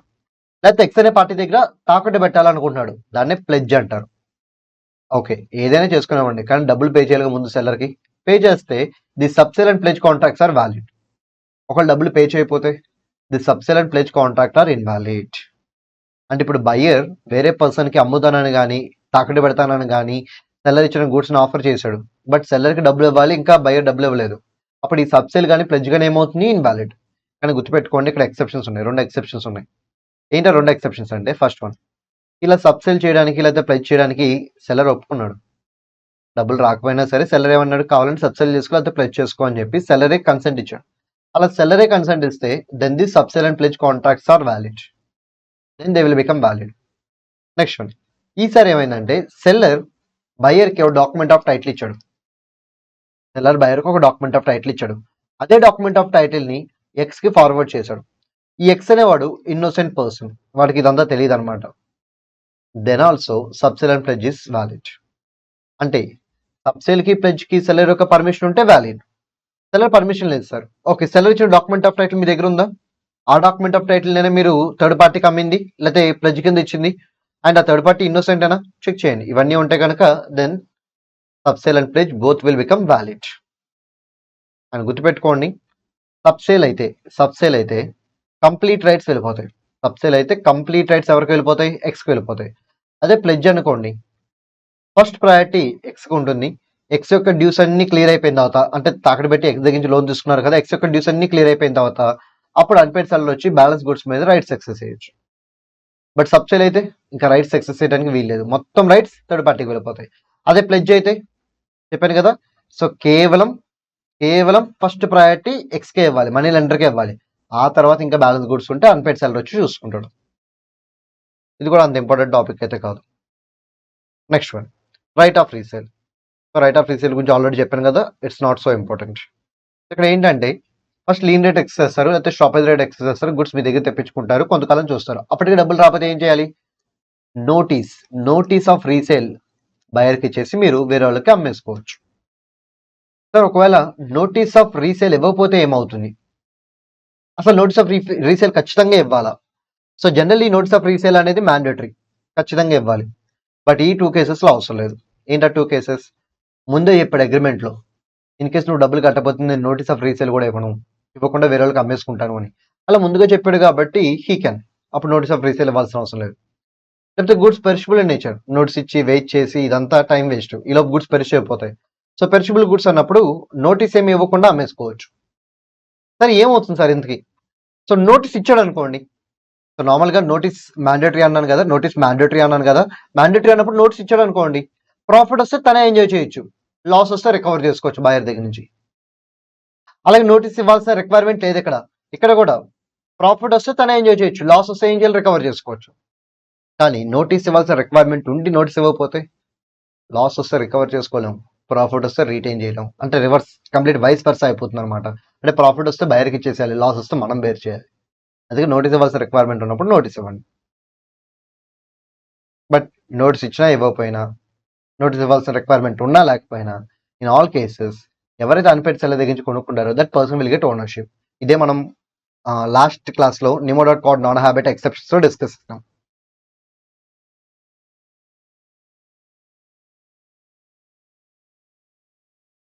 Remedies for breach of contract. Okay, ఇప్పుడు వరకు మనం చూసింది కూడా remedies for breach of contract. కాకపోతే ఎవరు బ్రీచ్ చేశారు? బయర్ బ్రీచ్ చేశాడు. బయర్ యొక్క ప్రామిస్ ఏంటి? To pay money. బయర్ ఒకళ్ళు మనీ పే చేయకపోతే కాంట్రాక్ట్ బ్రేక్ చేసినట్టే. మరి బయర్ కాంట్రాక్ట్ బ్రేక్ చేస్తే సెల్లర్కి వచ్చే రెమెడీస్ ఏంటి? గూడ్స్ అగెనిస్ట్ గా 4 రైట్స్ వచ్చినాయి, బయర్కి అగెనిస్ట్ గా 4 రైట్స్ వచ్చినాయి. ఆల్రెడీ మనం నేర్చేసుకున్నాం. ఇప్పుడు మనం ఎవరి గురించి నేర్చుకోవాలంటే, ఇన్ కేస్ సెల్లర్ బ్రీచ్ చేస్తే, అంటే డెలివరీ చేస్తా అన్నవాడు డెలివరీ చేయకపోతే అప్పుడు బయర్కి వచ్చే రెమెడీస్ ఏంటి? సో బ్రీచ్ ఎన్ని రకాలుగా చేయొచ్చు అది మనం ఫస్ట్ చెక్ చేసుకోవాలి. ఫస్ట్ డెలివరీ చేయలేదు, ఒక డెలివరీ చేయలేదు, దానివల్ల అదర్ పార్టీకి ఏమైనా లాస్ వచ్చి ఉంటే ఆ లాస్కి డ్యామేజెస్ అడిగి తీసుకోవచ్చు. నెక్స్ట్ వన్, నాకు ఎట్టి పరిస్థితుల్లో డెలివరీయే చేయాలి అని చెప్పి మీరు డిమాండ్ చేసి, స్పెసిఫిక్ పెర్ఫార్మెన్స్కి డిమాండ్ చేసి డెలివరీ చేయించుకోవచ్చు. కాకపోతే గుర్తుపెట్టుకోండి, కోర్టు ఎప్పుడు అలా అలౌ చేస్తుంది అంటే గూడ్స్ అసెటైన్డ్ అయి ఉండాలి అండ్ యూనిక్ అయి ఉండాలి, యూనిక్ ఇన్ నేచర్ అయి ఉండాలి. అప్పుడే కోర్టు ఏం చేస్తుందంటే స్పెసిఫిక్ పెర్ఫార్మెన్స్కి అలౌ చేస్తుంది. అండ్ గుర్తుపెట్టుకోండి, కాంట్రాక్ట్ అంటే ఇప్పుడు బయర్కి సెల్లర్ ఏం చేయాలి? గూడ్స్ డెలివర్ చేయాలి. ఇన్ కేస్ డెలివర్ చేయకపోతే అప్పుడు బయర్ కాంట్రాక్ట్ని క్యాన్సిల్ చేసుకోవాలి అనుకుంటే he can ask for damages. ఒకవేళ కాంట్రాక్ట్ని కంటిన్యూ చేసుకోవాలనుకుంటే he can ask for specific performance. కాకపోతే కోర్టు ఎక్కువ దేనికి ప్రయారిటీ ఇస్తుంది? క్యాన్సిలేషన్కి. What about continuation? Goods unique అయి ఉండి స్పెసిఫిక్ అసెటైన్డ్ అయితేనే ప్రయారిటీ ఇస్తుంది, లేకపోతే ఇవ్వదనమాట. Next one, suit for breach of warranty. ఇప్పుడు సెల్లర్ కాంట్రాక్ట్ని బ్రేక్ చేశాడు. సో బ్రేక్ చేయడం అంటే డెలివరీ చేయకపోవడమే కాదు, డెలివరీ చేశాడు but they are not in accordance with terms. అంటే కండిషన్స్ వారంటీస్ బ్రేక్ అయినాయి. ఏమైనా కండిషన్స్ వారంటీస్ బ్రేక్ అయినాయి. సో కండిషన్ బ్రేక్ అయితే ఏం చేయొచ్చు? కావాలంటే క్యాన్సిల్ చేసుకోవచ్చు, లేకపోతే కంటిన్యూ చేసుకోవచ్చు, తన ఇష్టం. వారంటీ బ్రేక్ అయితే ఏమవుతుంది? వారంటీ బ్రేక్ అయితే he can only ask for damages. Damages ఎలా అడగచ్చు? సో డైరెక్ట్గా డ్యామేజెస్ కావాలని చెప్పి అడగచ్చు, లేకపోతే పే చేయాల్సిన ప్రైస్ ఉంటుంది ఎలాగో, బయర్ సెల్లర్కి డబ్బులు ఇవ్వాలి కదా, సో ఆ డబ్బుల్లో డ్యామేజ్ అమౌంట్ మైనస్ చేసి బ్యాలెన్స్ అమౌంట్ పే చేయొచ్చు. నెక్స్ట్ వన్, ఒకవేళ డబ్బులు మీరు ఆల్రెడీ కట్టేశారు, సెల్లర్ గుడ్స్ డెలివర్ చేయలేదు, మరి ఇప్పుడు మీరు క్యాన్సిల్ చేసేసుకోవాలనుకుంటే ఏం చేయొచ్చు? మీరు కట్టిన డబ్బులు ఏదైతే ఉందో దాన్ని రిఫండ్ అడగచ్చు. ఆ రిఫండ్ టైంకి ఇస్తే ఓకే, ఆ రిఫండ్ కనుక ఇవ్వకపోతే టైంకి దాని మీద ఇంట్రెస్ట్ క్యాలిక్యులేట్ చేయొచ్చు, ఇంట్రెస్ట్ తీసుకోవచ్చు. Sir what is the rate of interest? Agree చేస్తే అగ్రీడ్ రేట్, అగ్రీ చేయకపోతే reasonable rate as decided by court. And finally option sale. So చాలా ఈజీ కాన్సెప్ట్. ఆప్షన్ని మీరు లాట్స్లో అమ్ముతుంటే, అంటే సే ఫర్ ఎగ్జాంపుల్ ఒక ప్రాపర్టీ మొత్తాన్ని అమ్మేసేయాలి, ప్రాపర్టీ దాంట్లో ఉన్న ఫర్నిచర్ మొత్తాన్ని అమ్మేసేయాలి. అప్పుడు మీరు ఏం చేస్తారంటే ప్రాపర్టీని ఒకసారి ఆప్షన్లో అమ్ముతారు, దాంట్లో ఉండే వుడెన్ ఆర్టికల్స్ని ఒకసారి అమ్ముతారు, ఫర్నిచర్ ఆర్టికల్స్ని ఒకసారి అమ్ముతారు, ఎలక్ట్రానిక్ ఆర్టికల్స్ని ఒకసారి అమ్ముతారు. ఇలా లాట్ కింద మీరు ఏం చేస్తారంటే ఆప్షన్ కండక్ట్ చేస్తారు. అప్పుడు ఏమవుతుంది? ప్రతి లాట్ ఒక సపరేట్ కాంట్రాక్ట్ ఆఫ్ సేలే, అది దాని మీనింగ్. ఒక ఆప్షన్ సేల్లో యాక్సెప్టెన్స్ ఎలా ఇస్తారు? 3 times హ్యామర్ నాక్ చేస్తారు, first time, second time, third time అని. So by fall of hammer contract will get created in case of auction sale. మరి బిడ్ ఏమైనా చేస్తే వెనక్కి తీసుకోవచ్చా? ఫర్ ఎగ్జాంపుల్ అవతల పార్టీ ఆప్షన్ కండక్ట్ చేశాడు, నేను వెళ్ళి పార్టిసిపేట్ చేసి నేను 10 రూపీస్ అన్నా, అవతల party first time, second time, third time అని చెప్పి కొట్టబోతున్నాడు. ఇప్పుడు నేను చేసిన బిడ్ని వెనక్కి తీసుకోవచ్చు. ఎప్పుడు లోపు తను 3 times నాక్ చేసే లోపు తీసేసుకోవాలి. వన్స్ దాన్ని 3 times నాక్ చేస్తే కాంట్రాక్ట్ రేట్ అయిపోతుంది. అప్పుడు నేను మళ్ళీ బ్యాక్ స్టెప్ వేయడం కుదరదు. నెక్స్ట్ వన్ సార్, ఇప్పుడు ఆప్షన్ సేల్లో ఆప్షనీర్ కూడా బిడ్ చేసుకోవచ్చా? ఎస్. అంటే తనే డైరెక్ట్గా బిడ్ చేయడు, వేరే పర్సన్ అపాయింట్ చేసి బిడ్ చేపిస్తాడు. మరి అలా బిడ్ చేపించడం కరెక్టేనా? ఓకే, దీనికి ఒక ఎగ్జాంపుల్ చెప్తాను, జాగ్రత్తగా వినండి. నేను ఒక ఐటమ్ కొన్నాను, దాని వాల్యూ 1 crore రూపీస్ ఉంది. అది కొంచెం యూనిక్నెస్ ఉందన్నమాట. ఇప్పుడు నేను దాన్ని అమ్మాలి అనుకుంటున్నాను, కానీ అమ్మే టైంకి దాంట్లో దానికి మార్కెట్లో అంత డిమాండ్ లేదు. 1 crore రాదేమో అన్న ఒక చిన్న భయం నాలో క్రియేట్ అయింది. ఎందుకంటే నేను 1 crore పెట్టి కొన్నాను, 1 crore రాకపోతే అది నాకు లాస్. అందుకే నేనేం చేస్తానంటే ఒక పర్సన్ని నా తరపు నుంచి పంపిస్తాను బిడ్ చేయమని చెప్పి. సరే, అలా పంపిస్తే నాకేంటి అడ్వాంటేజ్? ఎలా అంటే, ఇప్పుడు ఈ ప్రాపర్టీని 50 lakhsకి కొనాలనుకున్నవాడు ఎవడో ఒకటి ఫిక్స్ అయ్యి వచ్చి ఉంటాడు కదా. ఓకే, ఇప్పుడు వాడిలో ఒక కాంపిటేటివ్ స్పిరిట్ని ఎంకరేజ్ చేస్తాను. ఇప్పుడు నేను పంపించిన ఈ బ్లాక్ షీప్ అంటే ఈ పర్సన్ ఏం చేస్తాడంటే, వాడు బిడ్ చేస్తాడు 60 lakhs అంటాడు. వీడు 60 lakhs అంటే కొనాలనుకున్నవాడు ఏం చేస్తాడు, 70 lakhs అంటాడు. వెంటనే వీడు 80 lakhs అంటాడు. వీడు వెంటనే 1 crore అంటాడు. నా పర్పస్ ఫుల్ఫిల్ అయిపోయిందిగా. నా ఇంట్రెస్ట్ నేను కాపాడుకోవడం కోసం, నన్ను నేను లాసెస్ లేకుండా చూసుకోవడం కోసం నేను ఇలాంటి ఒక పర్సన్ని అపాయింట్ చేసుకోవచ్చు. సరే, ఇలా అపాయింట్ చేస్తే ఫ్రాడ్ అవుతుంది కదా? ఎస్, అవుతుంది. అందుకే మీరు ఏం చేయాలంటే, ఆప్షన్ సేల్ గురించి అడ్వర్టైజ్ చేస్తారు కదా, అప్పుడే రిజర్వ్ చేయాలి. ఏమని? నాకు కూడా బిడ్ చేసే రైట్ ఉంది, నేను కూడా ఒక పర్సన్ని అపాయింట్ చేసి బిడ్ చేయించవచ్చు అని. అలా ముందుగా చెప్తే it is not a fraud. ముందుగా చెప్పకపోతే ఇట్స్ ఎ ఫ్రాడ్. సార్, ఒకవేళ ఈ కేసులో 1 crore దాటిపోయింది, వెంటనే మళ్ళీ వీడు అంటే నేను అపాయింట్ చేసిన బ్లాక్ షిప్ ఏం చేసి అంటే 1.2 crore అన్నాడు, వీడు 1.4 crore అన్నాడు, వీడు 1.6 అన్నాడు, వీడు 1.8 అన్నాడు. ఇలా మీరు ఇంకా పెంచుకుంటూ వెళ్ళిపోయారు సార్. మరి ఇదేమన్నా కరెక్టా? ఇది కరెక్ట్ కాదు. దీన్ని ప్రిటెండెడ్ బిడ్డింగ్ అంటారు. దీని ఏమంటారు? Pretended bidding. అలా ప్రిటెండెడ్ బిడ్డింగ్ చేసినప్పుడు కూడా అది ఫ్రాడ్ అవుతుంది. So it will become voidable. అంటే ఇక్కడ మీనింగ్ ఏంటంటే, నేను ఒక పర్సన్ అపాయింట్ చేయొచ్చు, అలా అపాయింట్ చేసినట్టుగా ముందుగా చెప్పాలి ఫస్ట్ కండిషన్. ఆ పర్సన్ కూడా ఎంతవరకు బిడ్ చేయాలి? నాకు లాసెస్ లేకుండా చూసుకునేంత వరకు బిడ్ చేయాలి. అంత మించి బిడ్ చేస్తే నేను కావాలని చెప్పి ఎక్స్ప్లాయిట్ చేసినట్టు అవుతుంది బయర్స్. అది ఫ్రాడ్ కిందకు వస్తుంది. So contract will become voidable. Okay, మరి ముందుగానే మినిమం ప్రైస్ చెప్పచ్చా? అంటే లోయెస్ట్ ప్రైస్, దాన్ని రిజర్వ్ ప్రైస్ అంటారు. చెప్పచ్చా? చెప్పచ్చు, చెప్పకపోవచ్చు. అది ఆప్షనల్ ఇష్టం. ఒకవేళ చెప్తే ఏమవుతుంది తెలుసా? సేల్ ఖచ్చితంగా హైయెస్ట్ బెడ్గా చేయాలి. సేల్ ఖచ్చితంగా ఎవరు చేయాలి? హైయెస్ట్ బెడ్గా చేయాలి. అదే చెప్పకపోతే మీ ఇష్టం. అక్కడున్న బెడ్డర్స్లో హైయెస్ట్ బెడ్డర్ని పక్కన పెట్టి ఇంకో బెడ్డర్ కూడా మీరు ఇవ్వచ్చు, అది మీ ఇష్టం. కానీ మినిమం ప్రైస్ చెప్పి మీరు ఆప్షన్ సేల్ స్టార్ట్ చేస్తే మీరు ఖచ్చితంగా సేల్ ఎవరు చేయాలి? హైయెస్ట్ బెడ్డర్గా చేయాలి. నెక్స్ట్ వన్, మరి ఓనర్షిప్ ఎప్పుడు ట్రాన్స్ఫర్ అవుతుంది? Fall of hammer. So fall of hammer 3 times నాక్ చేస్తారు కదా, ఎప్పుడైతే 3rd time నాక్ చేస్తారో అప్పుడు ఓనర్షిప్ ట్రాన్స్ఫర్ అయిపోతుంది. సార్, ఒకవేళ కండిషన్స్ ఉంటాయి, ఆ కండిషన్స్ ఫుల్ఫిల్ అయిన తర్వాత ఓనర్షిప్ ట్రాన్స్ఫర్ అవుతుంది. So by this we completed sale of goods act part 2. Okay, now let's see companies act 2013. Okay, ఈ చాప్టర్ అనేది ఎగ్జామినేషన్ పాయింట్ ఆఫ్ లో చాలా ఇంపార్టెంట్. బికాస్ ఈ చాప్టర్ నుంచి ప్రతి అటెంప్ట్లోనూ 13 marks కవరేజ్ అయితే ఉంటుంది. సో ఈ చాప్టర్లో మరి మనం ఏం ప్రిపేర్ అవ్వాలి? We need to prepare all. ఎందుకంటే హై వెయిటేజ్ చాప్టర్ కదా, సో మనం ఎక్కడ దేన్ని స్కిప్ చేయడానికి వీల్లేదు. We need to prepare all the questions. Sir, మరి వీడియోలో ఎన్ని క్వశ్చన్స్ కవర్ చేస్తారు? Definitely I will cover 90%. Sir, what about remaining 10%? అన్ని ఇంపార్టెంట్ అంటున్నారు, బట్ మీరు రిమైనింగ్ 10% చెప్పట్లేదు. రీజన్ ఏంటి? ఆ రిమైనింగ్ 10% మీరు ఈజీగా అర్థం చేసుకోగలరు. సో దానికంటూ మళ్ళీ స్పెషల్గా నేను ఎక్స్ప్లెనేషన్ ఇవ్వాల్సిన అవసరం లేదు. అవి ఈజీ కాబట్టే ఆ టాస్క్ నేను మీకు అసైన్ చేస్తున్నాను. ఓకే, మరి మేము ఎలా ప్రిపేర్ అవ్వాలి? ఈ ఫాస్ట్ ట్రాక్ మెటీరియల్ ఉంది కదా, మాస్టర్ మైండ్స్ వాళ్ళు ప్రొవైడ్ చేసే ఫాస్ట్ ట్రాక్ మెటీరియల్, దీన్ని యూస్ చేసుకుని ఆ బ్యాలెన్స్ 10% మీరు కవర్ చేసుకోండి. ఓకే, 90% మాత్రం నేను కవర్ చేస్తాను. It's my responsibility. ఆ బ్యాలెన్స్ 10% అనేది ఇట్స్ యువర్ రెస్పాన్సిబిలిటీ. ఓకే, ఇంకా లేట్ చేయకుండా స్టార్ట్ చేద్దాం. The very first concept is about definition of company. So what is the definition of company? Company యొక్క డెఫినేషన్ ఏంటి? Company means company. Incorporated. Sir, under where, sir?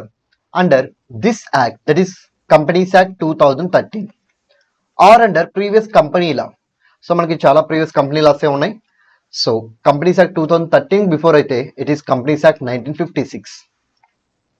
Okay, దాని meaning ఏంటంటే, మీరు current company law కింద incorporate అయినా, previous company law కింద incorporate అయినా, you will be called as a company. So that is the definition of company. Next one, features of company. So కంపెనీకి in total 5 features ఉంటాయి. ఏంటంటే, separate legal entity, perpetual succession, limited liability, artificial legal person, common seal. So మొత్తం ఎన్ని features ఉంటాయి కంపెనీకి? 5 features ఉంటాయి. Okay, ఈ 5 features ఏంటి ఇప్పుడు వన్ బై వన్ చూద్దాం. First one, separate legal entity. So separate legal entity అంటే ఏంటి? కంపెనీ వేరు, కంపెనీని క్రియేట్ చేసిన మెంబర్స్ వేరు. సో కంపెనీ వేరు, కంపెనీని క్రియేట్ చేసిన మెంబర్స్ వేరు. సో దీని యొక్క ఇంప్లికేషన్ ఎలా ఉంటుంది? సో ఇక్కడ కంపెనీ పేరు మీద ఏమైనా అసెట్ ఉంటే ఆ అసెట్ కేవలం కంపెనీకి మాత్రమే చెందుతుంది. ఇన్ కేస్ లయబిలిటీ ఉంటే ఆ లయబిలిటీ కేవలం కంపెనీకి మాత్రమే చెందుతుంది. అంటే దాని మీనింగ్ ఏంటి? కంపెనీ అసెట్స్ మీద మెంబర్స్కి రైట్స్ ఉండవు. ఇది నా అసెట్ అని చెప్పి తను అనలేడు. అలాగే కంపెనీ లయబిలిటీస్ని పే చేయాల్సిన ఆబ్లిగేషన్ కూడా మెంబర్స్కి ఉండదు. సో ఫర్ ఎగ్జాంపుల్, ఇప్పుడు నేను బర్గర్ కింగ్ కంపెనీలో ఇన్వెస్ట్ చేశాను. ఓకే, ఇప్పుడు నేను బర్గర్ కింగ్ స్టోర్కి వెళ్ళి ఇది నా కంపెనీ, అక్కడ ఫుడ్ ఐటమ్స్ అని నా ఫుడ్ ఐటమ్స్ నాకు ఫ్రీగా ఇవ్వండి అంటే ఇస్తారా? Definitely no. Because members will not have any rights over the assets of the company. ఎందుకంటే కంపెనీ వేరు, మెంబర్ వేరు. కంపెనీ అసెట్ కంపెనీదే, దాని మీద మెంబర్స్కి ఎటువంటి రైట్స్ ఉండవు. సిమిలర్లీ మీరు ఒక కంపెనీలో ఇన్వెస్ట్ చేశారు, ఆ కంపెనీ బ్యాంక్లో లోన్ తీసుకుని డిఫాల్ట్ చేసింది. ఇప్పుడు బ్యాంకర్స్ వచ్చి మీరు ఆ కంపెనీకి ఓనర్ కదా, మీరే డబ్బులు కట్టండి అని చెప్పి మీ దగ్గర నుంచి మొత్తం అమౌంట్ రికవర్ చేసుకుంటారా? No, it's not possible. Because మనకి కంపెనీ అసెట్స్ మీద రైట్స్ ఉండవు, as well as company liabilities మీద ఆబ్లిగేషన్స్ కూడా ఉండవు. Because we are different from company. మనం వేరు, కంపెనీ వేరు. అలా మనం వేరు, కంపెనీ వేరు అని చెప్పే కాన్సెప్ట్ ఏమంటారంటే సపరేట్ లీగల్ ఎంటిటీ అంటారు. A company is a distinct and separate from its members. Next one, perpetual succession. So what is meant by perpetual succession? Perpetual ante continuous, succession ante life. So perpetual succession ante continuous life. ఇప్పుడు మనం కంపెనీని ఎలా create చేస్తాం? By A process called as incorporation. మరి కంపెనీని ఎలా close చేస్తాం? By A process called as dissolution or liquidation. Okay, మరి మనం డిజాల్వ్ చేయనంత వరకు what about the life of the company? అది అలానే వెళ్తుంది. మనం 10 yearsకి డిజాల్వ్ చేస్తే దాని లైఫ్ 10 years, మనం 100 yearsకి డిజాల్వ్ చేస్తే దాని లైఫ్ 100 years, మనం 1000 yearsకి డిజాల్వ్ చేస్తే దాని లైఫ్ 1000, మనం 10,000 yearsకి డిజాల్వ్ చేస్తే దాని లైఫ్ 10,000. అంటే మనం డిజాల్వ్ చేసేంత వరకు దాని యొక్క లైఫ్ని అది కంటిన్యూ చేస్తూనే ఉంటుంది. దీన్ని కంటిన్యూస్ ఎగ్జిస్టెన్స్ అంటారు. దీన్ని లీగల్ టర్మ్లో చెప్పాలి అనుకుంటే పర్పెచువల్ సక్సెషన్ అంటారు. Nothing but continuous life. మనం ఎండ్ చేసేంత వరకు, డిజాల్వ్ చేసేంత వరకు కంపెనీ యొక్క లైఫ్ అనేది ఎండ్ అవ్వదు, అది కంటిన్యూస్గా వెళ్తూనే ఉంటుంది. ఓకే, ఇక్కడ ఇంకో పాయింట్ కూడా రాస్తే బెటర్. ఏంటంటే and it is having independent existence. Continuous ఎగ్జిస్టెన్సే కాదు, it is having independent existence also. So continuous existence అంటే ఏంటి, ఇండిపెండెన్స్ ఎగ్జిస్టెన్స్ అంటే ఏంటి? ఇప్పుడు మనం కంటిన్యూస్ ఎగ్జిస్టెన్స్ గురించి మాట్లాడుకున్నాం. మనం డిజాల్వ్ చేసేంత వరకు దాని యొక్క ఎగ్జిస్టెన్స్ కంటిన్యూ అవుతూనే ఉంటుంది, డిజాల్వ్ చేసినప్పుడు ఎండ్ అవుతుంది. అది కంటిన్యూస్ ఎగ్జిస్టెన్స్ యొక్క మీనింగ్. మరి ఇండిపెండెంట్ ఎగ్జిస్టెన్స్ అంటే ఏంటి? కంపెనీ యొక్క లైఫ్ అనేది ఎవరి మీద డిపెండెంట్ కాదు. సే ఫర్ ఎగ్జాంపుల్, కంపెనీలో ఉన్న మెంబర్స్ చనిపోయారు, కంపెనీ యొక్క ఎగ్జిస్టెన్స్ ఎఫెక్ట్ అవ్వదు. వాళ్ళు ఇన్సాల్వెంట్ అయ్యారు, నో ఇంపాక్ట్. వాళ్ళు అన్సౌండ్ అయ్యారు, నో ఇంపాక్ట్. వాళ్ళందరూ మారిపోయారు, చేంజ్ అయిపోయారు, నో ఇంపాక్ట్. సో వాళ్ళలో ఏదైనా జరగనివ్వండి, కంపెనీ యొక్క ఎగ్జిస్టెన్స్ మీద ఎటువంటి ఇంపాక్ట్ ఉండదు. అంటే ఇది డిపెండెంట్ ఎగ్జిస్టెన్సా, ఇండిపెండెంట్ ఎగ్జిస్టెన్సా? Independent existence. అదే పార్ట్నర్షిప్ ఫామ్ తీసుకోండి. ఎవరైనా ఒక్క పార్ట్నర్ చనిపోయిన ఫామ్ని ఏం చేయాలి? డిజాల్వ్ చేయాలి. ఒక్క పార్ట్నర్ ఇన్సాల్వెంట్ అయిన ఫామ్ని ఏం చేయాలి? డిజాల్వ్ చేయాలి. కానీ కంపెనీలో అలా కుదరదు. సో వాళ్ళందరికీ ఏం జరిగినా సరే కంపెనీ యొక్క ఎగ్జిస్టెన్స్ ఎఫెక్ట్ అవ్వదు. So it's not dependent existence, it is independent existence. So కంపెనీకి పర్పెచువల్ సక్సెషన్ ఉంటుంది. అలాంగ్ విత్ పర్పెచువల్ సక్సెషన్ దానికి ఇండిపెండెంట్ ఎగ్జిస్టెన్స్ కూడా ఉంటుంది. కానీ పర్పెచువల్ సక్సెషన్ అంటే సింగిల్ మీనింగ్ వస్తుంది, కంటిన్యూస్ ఎగ్జిస్టెన్స్. బట్ ఎక్స్ట్రాగా మీరు ఇంకో పాయింట్ కూడా రాయాలని చెప్తున్నాను కదా, ఏంటో పాయింట్? Independent existence.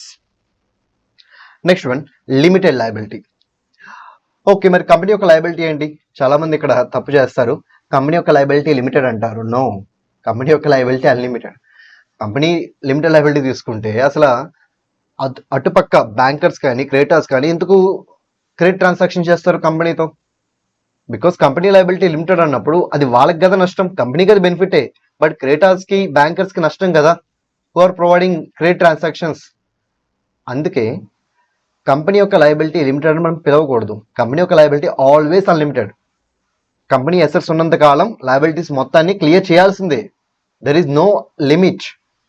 కానీ కంపెనీలో ఉన్న members liability, it depends upon the type of the company. So ఇక్కడ మొత్తం మనకి 5 టైప్స్ ఆఫ్ కంపెనీస్ ఉంటాయి. సో మొత్తం మనకి ఏముంటాయి 5 టైప్స్ ఆఫ్ కంపెనీస్ ఉంటాయి. అదే ఇది. So types of companies on the base of members liability. So first one ఏంటి? Company limited by shares, first one. Second one guarantee company not having share capital. Third one guarantee company having share capital. Fourth one unlimited company not having share capital.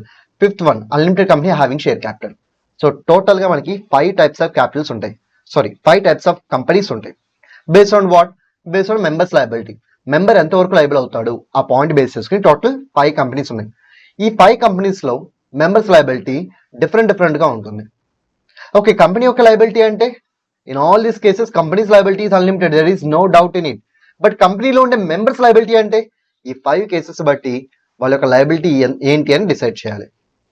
ఇక్కడ మీకు ఒక doubt రావచ్చు, sir ఇప్పుడు separate legal entity అని ఒక concept చెప్పారు, company వేరు members వేరు అన్నారు, కంపెనీ అసెట్స్ కంపెనీవే, కంపెనీ లయబిలిటీస్ కంపెనీవే, మెంబర్ కి రైట్స్ ఉండవు ఆబ్లిగేషన్స్ ఉండవు అన్నారు, బానే ఉంది. మరి ఇప్పుడు కంపెనీ లయబిలిటీస్ కి మెంబర్ని ఎందుకు మీరు రెస్పాన్సిబుల్ చేస్తున్నారు? Why members need to take liability? So ఇక్కడే ఒక ఇంపార్టెంట్ పాయింట్ వస్తుంది. కంపెనీ ఎగ్జిస్టెన్స్ లో ఉన్నంత వరకు సపరేట్ లీగల్ ఎంటిటీ ఉంటుంది. ఎప్పటి వరకు ఉంటుంది? కంపెనీ ఎగ్జిస్టెన్స్ లో ఉన్నంత వరకు సపరేట్ లీగల్ ఎంటిటీ ఉంటుంది. కంపెనీని ఎప్పుడైతే క్లోజ్ చేస్తారో అప్పుడు సపరేట్ లీగల్ ఎంటిటీ పోతుంది. అప్పుడు కంపెనీ దగ్గర ఉన్న ఎక్సెస్ అసెట్స్ ఎవరివి? మెంబర్స్ వే. కంపెనీ దగ్గర ఉన్న ఎక్సెస్ లయబిలిటీస్ ఎవరు పే చేయాలి? మెంబర్స్ పే చేయాలి. మరి మెంబర్స్ ఎంత పే చేయాలి? It depends upon the type of the company in which they are members. ఆ టైప్స్ ఈ 5 టైప్స్. అంటే కంపెనీ ఎగ్జిస్టెన్స్ లో ఉన్నంత కాలం కంపెనీ వేరు మెంబర్ వేరు, కంపెనీ అసెట్స్ కంపెనీ వే, కంపెనీ లయబిలిటీస్ కంపెనీ వే. కంపెనీ క్లోజ్ అయిపోయిన తర్వాత company members both will become same. Company assets అంటే అవి మెంబర్ అసెట్స్, కంపెనీ లయబిలిటీ అంటే అది మెంబర్ లయబిలిటీ. అలా మెంబర్ లయబిలిటీ వచ్చినప్పుడు అసెట్స్ అయితే అన్లిమిటెడ్ గా తీసుకుంటారు, మరి లయబిలిటీ అయితే ఎంత తీసుకుంటారు? అది లిమిటెడ్ గా తీసుకుంటారా, అన్లిమిటెడ్ గా తీసుకుంటారా? లిమిటెడ్ అయితే to what extent it is limited, అది మొత్తం మీకు ఈ చార్ట్ లో దొరుకుతుంది అనమాట. ఓకే, వన్స్ మనం కాన్సెప్ట్ అంటే features of company, corporate well concept ఈ రెండు కంప్లీట్ చేసిన తర్వాత ఈ చార్ట్ కొద్దాం. సో మరి జనరల్గా ఏముంటుంది? జనరల్గా మెంబర్స్ యొక్క లయబిలిటీ లిమిటెడ్గా ఉంటుంది, ఎందుకంటే అన్లిమిటెడ్ కంపెనీస్ కూడా ఉన్నాయి, అక్కడ మెంబర్స్ లయబిలిటీ అన్లిమిటెడ్గా ఉంటుంది. కానీ అన్లిమిటెడ్ లయబిలిటీ ఉండే లెక్క అయితే పార్ట్నర్షిప్ ఫామ్ బెటర్గా. Then why to incorporate a company? Is there any usefulness? No. అందుకే జనరల్గా మోస్ట్ ఆఫ్ ద కేసెస్లో అందరూ లిమిటెడ్ లయబిలిటీతోనే కంపెనీని క్రియేట్ చేసుకుంటారు. అందుకే ఇక్కడ కూడా మనం ఏం చేయాలి? Liability of members is limited అని చెప్పాలి. బట్ ఎగ్జాక్ట్ ఆన్సర్ చెప్పాలి అనుకున్నట్టయితే ఇలా చెప్పండి, the liability of members will get decided based on the company in which he or she is a member. తను ఎక్కడ మెంబర్ అయితే ఆ కంపెనీ బట్టి తన లయబిలిటీ డిసైడ్ అవుతుంది. ఏంటి ఆ కంపెనీ అంటే 5 కేసెస్ మనం చూసాం కదా, ఆ 5 కేసెస్ చెక్ చేసుకోవాలి. బట్ ఇక్కడ మాత్రం మీరు ఏం రాయాలి? Liability of members is limited అని రాయండి. Even though it's a wrong statement, ఎందుకంటే ఆ 5 కేటగిరీస్లో 5 డిఫరెంట్ లయబిలిటీస్ ఉంటాయి. 2 చోట్ల అన్లిమిటెడ్ లయబిలిటీ కూడా ఉంటుంది. అందుకే మీరు ఇలాగా లిమిటెడ్ అని రాయకూడదు నార్మల్గా అయితే. కానీ ఐసీవాడు ఫాలో అవుతున్నాడు, జనరల్గా అందరూ అదే ఫాలో అవుతున్నారు కాబట్టి మనం కూడా ఏం చేయాలి? అదే రాయాలి. ఇన్ కేసు మీరు క్లారిటీగా రాయాలనుకుంటే ఏం చేయొచ్చు? Liability of members will be decided based on the company in which they are member, అలా రాస్తే పర్లేదు. Next one, artificial legal person. Yes, company is an artificial legal person. Law ద్వారా క్రియేట్ అయిన ఎవరైనా artificial legal person. Partnership firm agreement ద్వారా create అవుతుంది, not because of law. Company law ద్వారా create అవుతుంది, called as companies act 2013. LLP law ద్వారా create అవుతుంది, called as LLP Act 2008. ఇలా లా ద్వారా క్రియేట్ అయ్యే వాటిని ఏమంటారు అంటే ఆర్టిఫిషియల్ పర్సన్స్ అంటారు. వీళ్ళని మీరు బాడీ కార్పొరేట్స్ అని కూడా పిలవచ్చు. గుర్తుపెట్టుకోండి ఈ word, artificial legal person or otherwise known as body corporates. Body corporates రాసుకోండి ఈ పాయింట్, మనకి LLP Act లో కూడా బాగా యూజ్ అవుతుంది. అండ్ ఎక్కడైనా బాడీ కార్పొరేట్ అని వస్తే సింపుల్గా గుర్తుపెట్టుకోండి, ఆర్టిఫిషియల్ పర్సన్. సార్ మరి కంపెనీ ఆర్టిఫిషియల్ పర్సన్ కదా, what it can do? It can do anything, it can do anything just like us. Sir నేను కాంట్రాక్ట్లో ఎంటర్ అవుతాను, కంపెనీ కూడా ఎంటర్ అవుతుంది. సార్ నేను లోన్ తీసుకుంటాను, సార్ కంపెనీ కూడా తీసుకుంటుంది. సార్ నేను అసెట్ కొనుక్కుంటాను, కంపెనీ కూడా కొనుక్కుంటుంది. సార్ నేను బ్యాంక్ అకౌంట్ ఓపెన్ చేసి ఆపరేట్ చేస్తాను, కంపెనీ కూడా ఆపరేట్ చేస్తుంది. సో నేను ఏదైతే చేయగలను as a human being, company కూడా చేయగలదు. And I will be called as natural person and company will be called as artificial person. Next one, common seal. Sir ఇప్పుడు నేను సైన్ చేస్తాను సార్, మరి కంపెనీ సైన్ చేయమని చెప్పండి. Is it possible to sign? That too by a company? No. కానీ company డైరెక్ట్గా sign చేయలేదు, మనలాగైతే సైన్ చేయలేదు, కానీ company by using common seal sign చేయొచ్చు. అంటే కంపెనీ యొక్క స్టాంప్ ఉంటుందన్నమాట. ఆ స్టాంప్ని ఏదైనా డాక్యుమెంట్ మీద మీరు ఎఫిక్స్ చేశారనుకోండి, కంపెనీ ఆ డాక్యుమెంట్ మీద సైన్ చేసిందని అర్థం. సో మనమైతే చేత్తో సైన్ చేస్తాం, మరి కంపెనీ కామన్ సీల్ యూస్ చేసుకుని సైన్ చేస్తుంది. Is it mandatory to have a common seal for every company? No, common seal అయితే మ్యాండేటరీ కాదు. సార్ మరి కామన్ సీల్ మ్యాండేటరీ కాదంటున్నారు, కామన్ సీల్ ఉంటే కాంట్రాక్ట్లోకి ఎంటర్ అవ్వాలనుకున్నప్పుడు, బ్యాంక్ అకౌంట్ ఓపెన్ చేయాలనుకున్నప్పుడు, అసెట్స్ని పర్చేస్ చేయాలి అనుకున్నప్పుడు డాక్యుమెంట్ మీద సైన్ చేయాలి కాబట్టి కామన్ సీల్ ఎఫిక్స్ చేస్తారు, కామన్ సీల్ ఉంటే. మరి కామన్ సీల్ లేకపోతే దెన్ కంపెనీ తరపున వాళ్ళ యొక్క ఏజెంట్స్ వెళ్ళి కాంట్రాక్ట్లోకి ఎంటర్ అవ్వాలి. సో కంపెనీకి ఏజెంట్స్ అంటే ఎవరు ఉంటారు? సో కంపెనీకి ఏజెంట్స్ అంటే ఎవరో కాదు, board of directors. Board of directors are the agents of the company. So కంపెనీని మనం ఏమని పిలవాలంటే ప్రిన్సిపల్ అని పిలవాలి, బోర్డ్ ఆఫ్ డైరెక్టర్స్ ఏమని పిలవాలంటే ఏజెంట్ అని పిలవాలి. సో ప్రతి చోట ప్రిన్సిపల్ వచ్చి కాంట్రాక్ట్లోకి ఎంటర్ అవ్వాలా? ప్రిన్సిపలే వెళ్ళి కాంట్రాక్ట్లోకి ఎంటర్ అవ్వాలి అంటే కామన్ సీల్ వాడాలి. ఒక కామన్ సీల్ లేని పక్షాన అప్పుడు ప్రిన్సిపల్ డైరెక్ట్గా కాంట్రాక్ట్లోకి ఎంటర్ అవ్వడం కుదరదు. మరి ఎవరు ఎంటర్ అవుతారు? ప్రిన్సిపల్ తరపున, కంపెనీ తరపున బోర్డ్ ఆఫ్ డైరెక్టర్స్ కాంట్రాక్ట్లోకి ఎంటర్ అవుతారు. మరి బోర్డ్ ఆఫ్ డైరెక్టర్స్ అంటే ఎంతమంది సైన్ చేయాలి? ఇద్దరు పార్టీస్ సైన్ చేయాలి. 2 parties need to sign. Sir ఎవరు సార్ ఆ 2 parties? ఆ 2 parties nothing but 2 directors. Sir in case ఆ కంపెనీకి కంపెనీ సెక్రటరీ ఉంటే, సిఎస్ ఉంటే, అప్పుడు 1 డైరెక్టర్ ప్లస్ 1 సిఎస్. ఓకే, మామూలుగా ఇద్దరు సైన్ చేయాలి కంపెనీ తరపున ఏజెంట్స్గా. సో ఆ ఇద్దరు ఎవరు అంటే కంపెనీ సెక్రటరీ లేకపోతే 2 డైరెక్టర్స్, కంపెనీ సెక్రటరీ ఉంటే 1 డైరెక్టర్ ప్లస్ 1 కంపెనీ సెక్రటరీ. ఇదంతా ఎప్పుడు కామన్ సీల్ లేనప్పుడు. అదే కామన్ సీల్ ఉంటే వీళ్ళతో అసలు పనే లేదు, ఈ 2%తో మనకి పనే లేదు. కామన్ సీల్ ఉంటే కామన్ సీల్ ఎఫిక్స్ చేయండి సరిపోతుంది, కంపెనీ సైన్ చేసినట్టు. కామన్ సీల్ లేకపోతే ఏజెంట్స్ వెళ్ళి సైన్ చేస్తారు ఆన్ బిహాఫ్ ఆఫ్ కంపెనీ. ఆ ఏజెంట్స్ ఎవరు అంటే సిఎస్ ఉంటే సిఎస్ ప్లస్ డైరెక్టర్, సిఎస్ లేకపోతే 2 directors. So by this we completed features of company. It is moderately important question. Highly important అయితే నేను అన్ను, బట్ మోడరేట్లీ ఇంపార్టెంట్. ఇప్పుడు మనం డిస్కస్ చేయబోయే topic highly important, corporate well. దీని మీద ప్రాక్టికల్ క్వశ్చన్ అడగచ్చు, theory question కూడా అడగచ్చు. ఎలాగైనా సరే దీని మీద క్వశ్చన్స్ ఫ్రేమ్ చేయొచ్చు. అని గుర్తుపెట్టుకోండి, ఈ 5 కేసెస్కి 5 డిఫరెంట్ కేస్ లాస్ ఉంటాయి. ఆ 5 డిఫరెంట్ కేస్ లాస్ ఎగ్జామ్కి వెళ్ళబోయే ముందు ఒకసారి చూసుకుని వెళ్ళండి. ఓకే, నేను వాటిని ఎగ్జాంపుల్స్లోకి కన్వర్ట్ చేసి నేను ఈ 5 పాయింట్స్కి నేను ఎక్స్ప్లెయిన్ చేస్తాను అనుకోండి. బట్ స్టిల్ ఎగ్జామ్కి వెళ్ళబోయే ముందు ఈ 5 కేస్ లాస్ ఉంటాయి అనమాట. ఆ 5 కేస్ లాస్ ఒకసారి రిఫర్ చేసి వెళ్ళండి. Because you may get a practical question, దాని నుంచి ఏదైనా ఒక ప్రాక్టికల్ క్వశ్చన్ రావచ్చు. అందుకే ఈ 5 కేసెస్కి ఉన్న 5 కేస్ లాస్ని ఖచ్చితంగా ఒకసారి రిఫర్ చేసి అయితే వెళ్ళండి. సో మరి థియరీ క్వశ్చన్ అడిగితే ఏం చేయాలి? థియరీ క్వశ్చన్ అడిగితే ఈ 5 పాయింట్స్ రాసే విధంగా ఉండాలి. డీటెయిల్ ఎక్స్ప్లెనేషన్ అవసరం లేదు, గుర్తుపెట్టుకోండి, డీటెయిల్ ఎక్స్ప్లెనేషన్ అవసరం లేదు. ఈ 5 పాయింట్స్ ఇక్కడ ఎలా అయితే ఉన్నాయో అలా రాయండి సరిపోతుంది ఎగ్జామ్లో. No need to give any detail explanation. Practical క్వశ్చన్లో అడిగితే అప్పుడు కూడా మీరు ఇదే రాయండి. కాకపోతే మీరు ఏంటంటే ఆ క్వశ్చన్ అర్థం చేసుకోవాలి కదా. మీరు ఆల్రెడీ కేసులో చదువుంటే ఆ క్వశ్చన్ మీకు ఈజీగా అర్థమవుతుంది. So that is the importance of this topic, that in examination point of view. So దీని నుంచి థియరీ అడగచ్చు, ప్రాక్టికల్ అడగచ్చు. దీని రిలేటెడ్ 5 కేస్ లాస్ ఉంటే ఆ 5 కేస్ లాస్ని మీరు జాగ్రత్తగా చదువుకుని వెళ్ళండి. Okay, then what is mean by corporate veil? Corporate veil అంటే ఏంటి?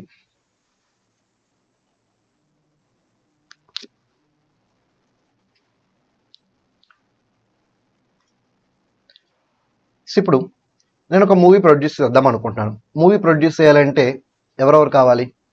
ప్రొడ్యూసర్ కావాలి. ఫస్ట్ నాకు కావాల్సిన పర్సన్ ఎవరు? ప్రొడ్యూసర్. ఎందుకంటే డబ్బులు ఇవ్వాలిగా, డబ్బులు లేకుండా నేను మూవీ ఎలా చేస్తాను? ఓకే, డబ్బులు రెడీ అయిపోయినాయి కదా. తర్వాత ఏం కావాలి? ఎవరు కావాలి? డైరెక్టర్ కావాలి. ఆ డబ్బుల్ని ప్రాపర్గా యూటిలైజ్ చేసి ఒక మంచి సినిమా తీయడానికి డైరెక్టర్ కావాలి. అండ్ ఇంకా అదర్ ఆర్టిస్ట్ వీళ్ళందరూ కావాలి. దాంట్లో మెయిన్గా వచ్చేది ఎవరంటే hero. It may be male or female, okay, ఎవరైనా అవ్వచ్చు. సో హీరో అంటే ఖచ్చితంగా మేల్ అవ్వాలని రూల్ ఏం లేదు. హీరోయిన్ నథింగ్ బట్ ఫీమేల్ కదా, తను కూడా హీరో అవ్వచ్చు సినిమాకి, there is no issue. So నాకు మెయిన్గా కావాల్సిన ఈ ముగ్గురు అనమాట. ప్రొడ్యూసర్ ఒకరు, డైరెక్టర్ ఒకరు, అలాగే హీరో ఒకరు. ఈ ముగ్గురు మెయిన్ పీపుల్. ఇంకా చాలా మంది ఉంటారు, బట్ మూవీ ప్రొడ్యూస్ చేయడానికి ఈ ముగ్గురే మెయిన్. ఓకే, ఇప్పుడు ఈ ముగ్గురు కలిసి ఒక మూవీ తీశారు. ఆ మూవీ ఫ్లాప్ అయింది. మూవీ ఫ్లాప్ అయితే అప్పుడు నెగిటివిటీ వస్తుంది కదా చాలా. సో చాలా నెగిటివిటీ వస్తుంది. మరి ఆ నెగిటివిటీని ఎవరు తీసుకుంటారు? Who will take that negativity? Hero తీసుకుంటాడు. ఓకే, పాజిటివిటీ వచ్చిన హీరోని తీసుకుంటాడు. మా హీరో సినిమా సూపర్ ఉంది అంటారు, లేకపోతే మా హీరో సినిమా దరిద్రంగా ఉందంటారు. అదే తప్ప ఎవరు డైరెక్టర్ ప్రొడ్యూసర్ జోలికి వెళ్ళరు అనమాట. చాలా రేర్ కేసెస్లో వెళ్తారు అంతే. బట్ మోస్ట్ ఆఫ్ ద కేసెస్లో హిట్ అయినా ఫ్లాప్ అయినా ఏదైనా సరే, ఫేమ్ అయినా లేకపోతే బ్లేమ్ అయినా ఏదైనా సరే హీరోనే తీసుకుంటాడు. What about producer and director? వాళ్ళు ఇటువంటి బ్లేమ్స్ ఏమి తీసుకోరు అనమాట. అంటే they will get protected by hero. Hero వాళ్ళని ప్రొటెక్ట్ చేస్తాడు. సో ఏదున్నా హీరోని తీసుకుంటాడు. బెనిఫిట్ అయితే బెనిఫిట్ తీసుకుంటాడు, యాజ్ వెల్ యాజ్ బ్లేమ్ అయితే బ్లేమ్ తీసుకుంటాడు. I'm not saying in terms of money. Money పరంగా అయితే నేనేం చెప్పట్లేదు. I'm saying in terms of popularity. So ఇప్పుడు మూవీ హిట్ అయితే ఎవరి పాపులారిటీ పెరుగుతుంది? Hero popularity. మూవీ ఫ్లాప్ అయితే అప్పుడు హీరో పాపులారిటీ తగ్గుతుంది. What about director and producer? చాలా రేర్ కేసెస్లో వాళ్ళు ఎఫెక్ట్ అవుతారు. డైరెక్టర్ ఎఫెక్ట్ అవుతారు, అసలు ప్రొడ్యూసర్ అయితే అసలు ఎఫెక్ట్ కూడా అవ్వడు. కాకపోతే ఫ్లాప్ అయితే మనం జాలి పడతాం అంతే. ఓకే, మెయిన్ కాన్సెప్ట్లోకి వద్దాం. ఇప్పుడు హిట్ అయినా ఫ్లాప్ అయినా అది మొత్తం ఎవరు తీసుకుంటున్నారు? హీరోనే తీసుకుంటున్నాడు. అది డైరెక్టర్ అండ్ ప్రొడ్యూసర్ వరకు వెళ్ళట్లా. సో వీళ్ళు ఏంటంటే ప్రొడ్యూసర్కి ఏమో లాభాలు వస్తాయి, డైరెక్టర్కి ఏమో రెమ్యునరేషన్ వస్తుంది. సో వాళ్ళ వరకు ఆ ఒక్క అమౌంట్ వరకే వస్తుంది. ఓకే, మరి హిట్ అయినా ఫ్లాప్ అయినా ఆ బ్లేమ్ అయినా ఫేమ్ అయినా ఎవరు తీసుకుంటున్నారు? హీరోనే తీసుకుంటున్నారు. ఇప్పుడు ఇదే కాన్సెప్ట్ మనం కంపెనీతో కంపేర్ చేద్దాం. ఇక్కడ ప్రొడ్యూసర్ ఉన్నారు కదా, ప్రొడ్యూసర్ అంటే నథింగ్ బట్ షేర్ హోల్డర్. ఇక్కడ నెక్స్ట్ వన్, ఇక్కడ డైరెక్టర్ ఉన్నాడు కదా, nothing but board of directors. ఇక్కడ హీరో ఉన్నాడు కదా, మన కంపెనీ సెక్టర్ హీరో ఎవరు? కంపెనీనే, కంపెనీ. ఓకే, ఇప్పుడు షేర్ హోల్డర్ డబ్బులు ఇస్తాడు, బోర్డ్ ఆఫ్ డైరెక్టర్స్ ఆ డబ్బుల్ని మేనేజ్ చేసి కంపెనీని రన్ చేస్తాడు. మరి రేపొద్దున లాస్ వస్తే, లేకపోతే ఏమైనా లయబిలిటీ ఇంకర్ అయితే, then who will take that loss or liability?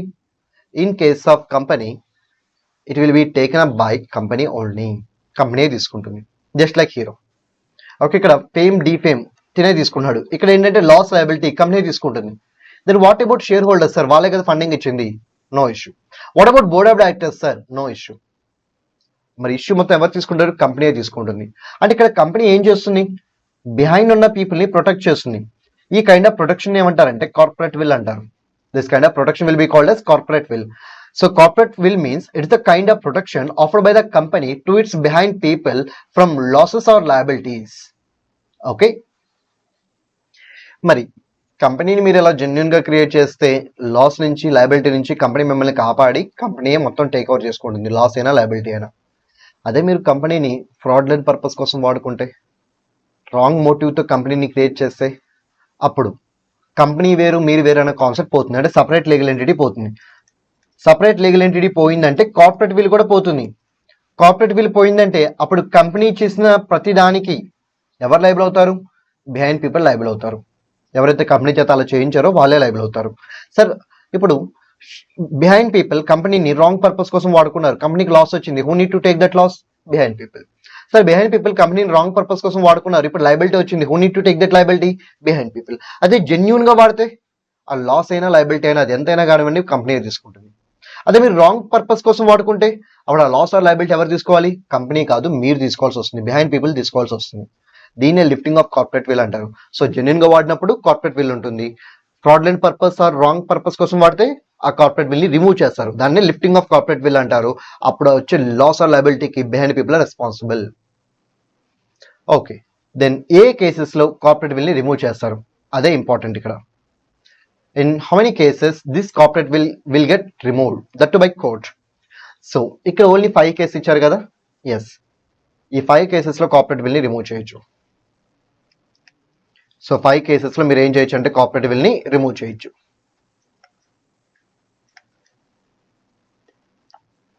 So first one ఏంటంటే to determine the character of the company. So దీని రిలేటెడ్ కేసు లా ఉంది, దాన్ని నేను కొంచెం కన్వర్ట్ చేసి ఒక ఎగ్జాంపుల్ రూపంలో చెప్తాను, జాగ్రత్తగా వినండి.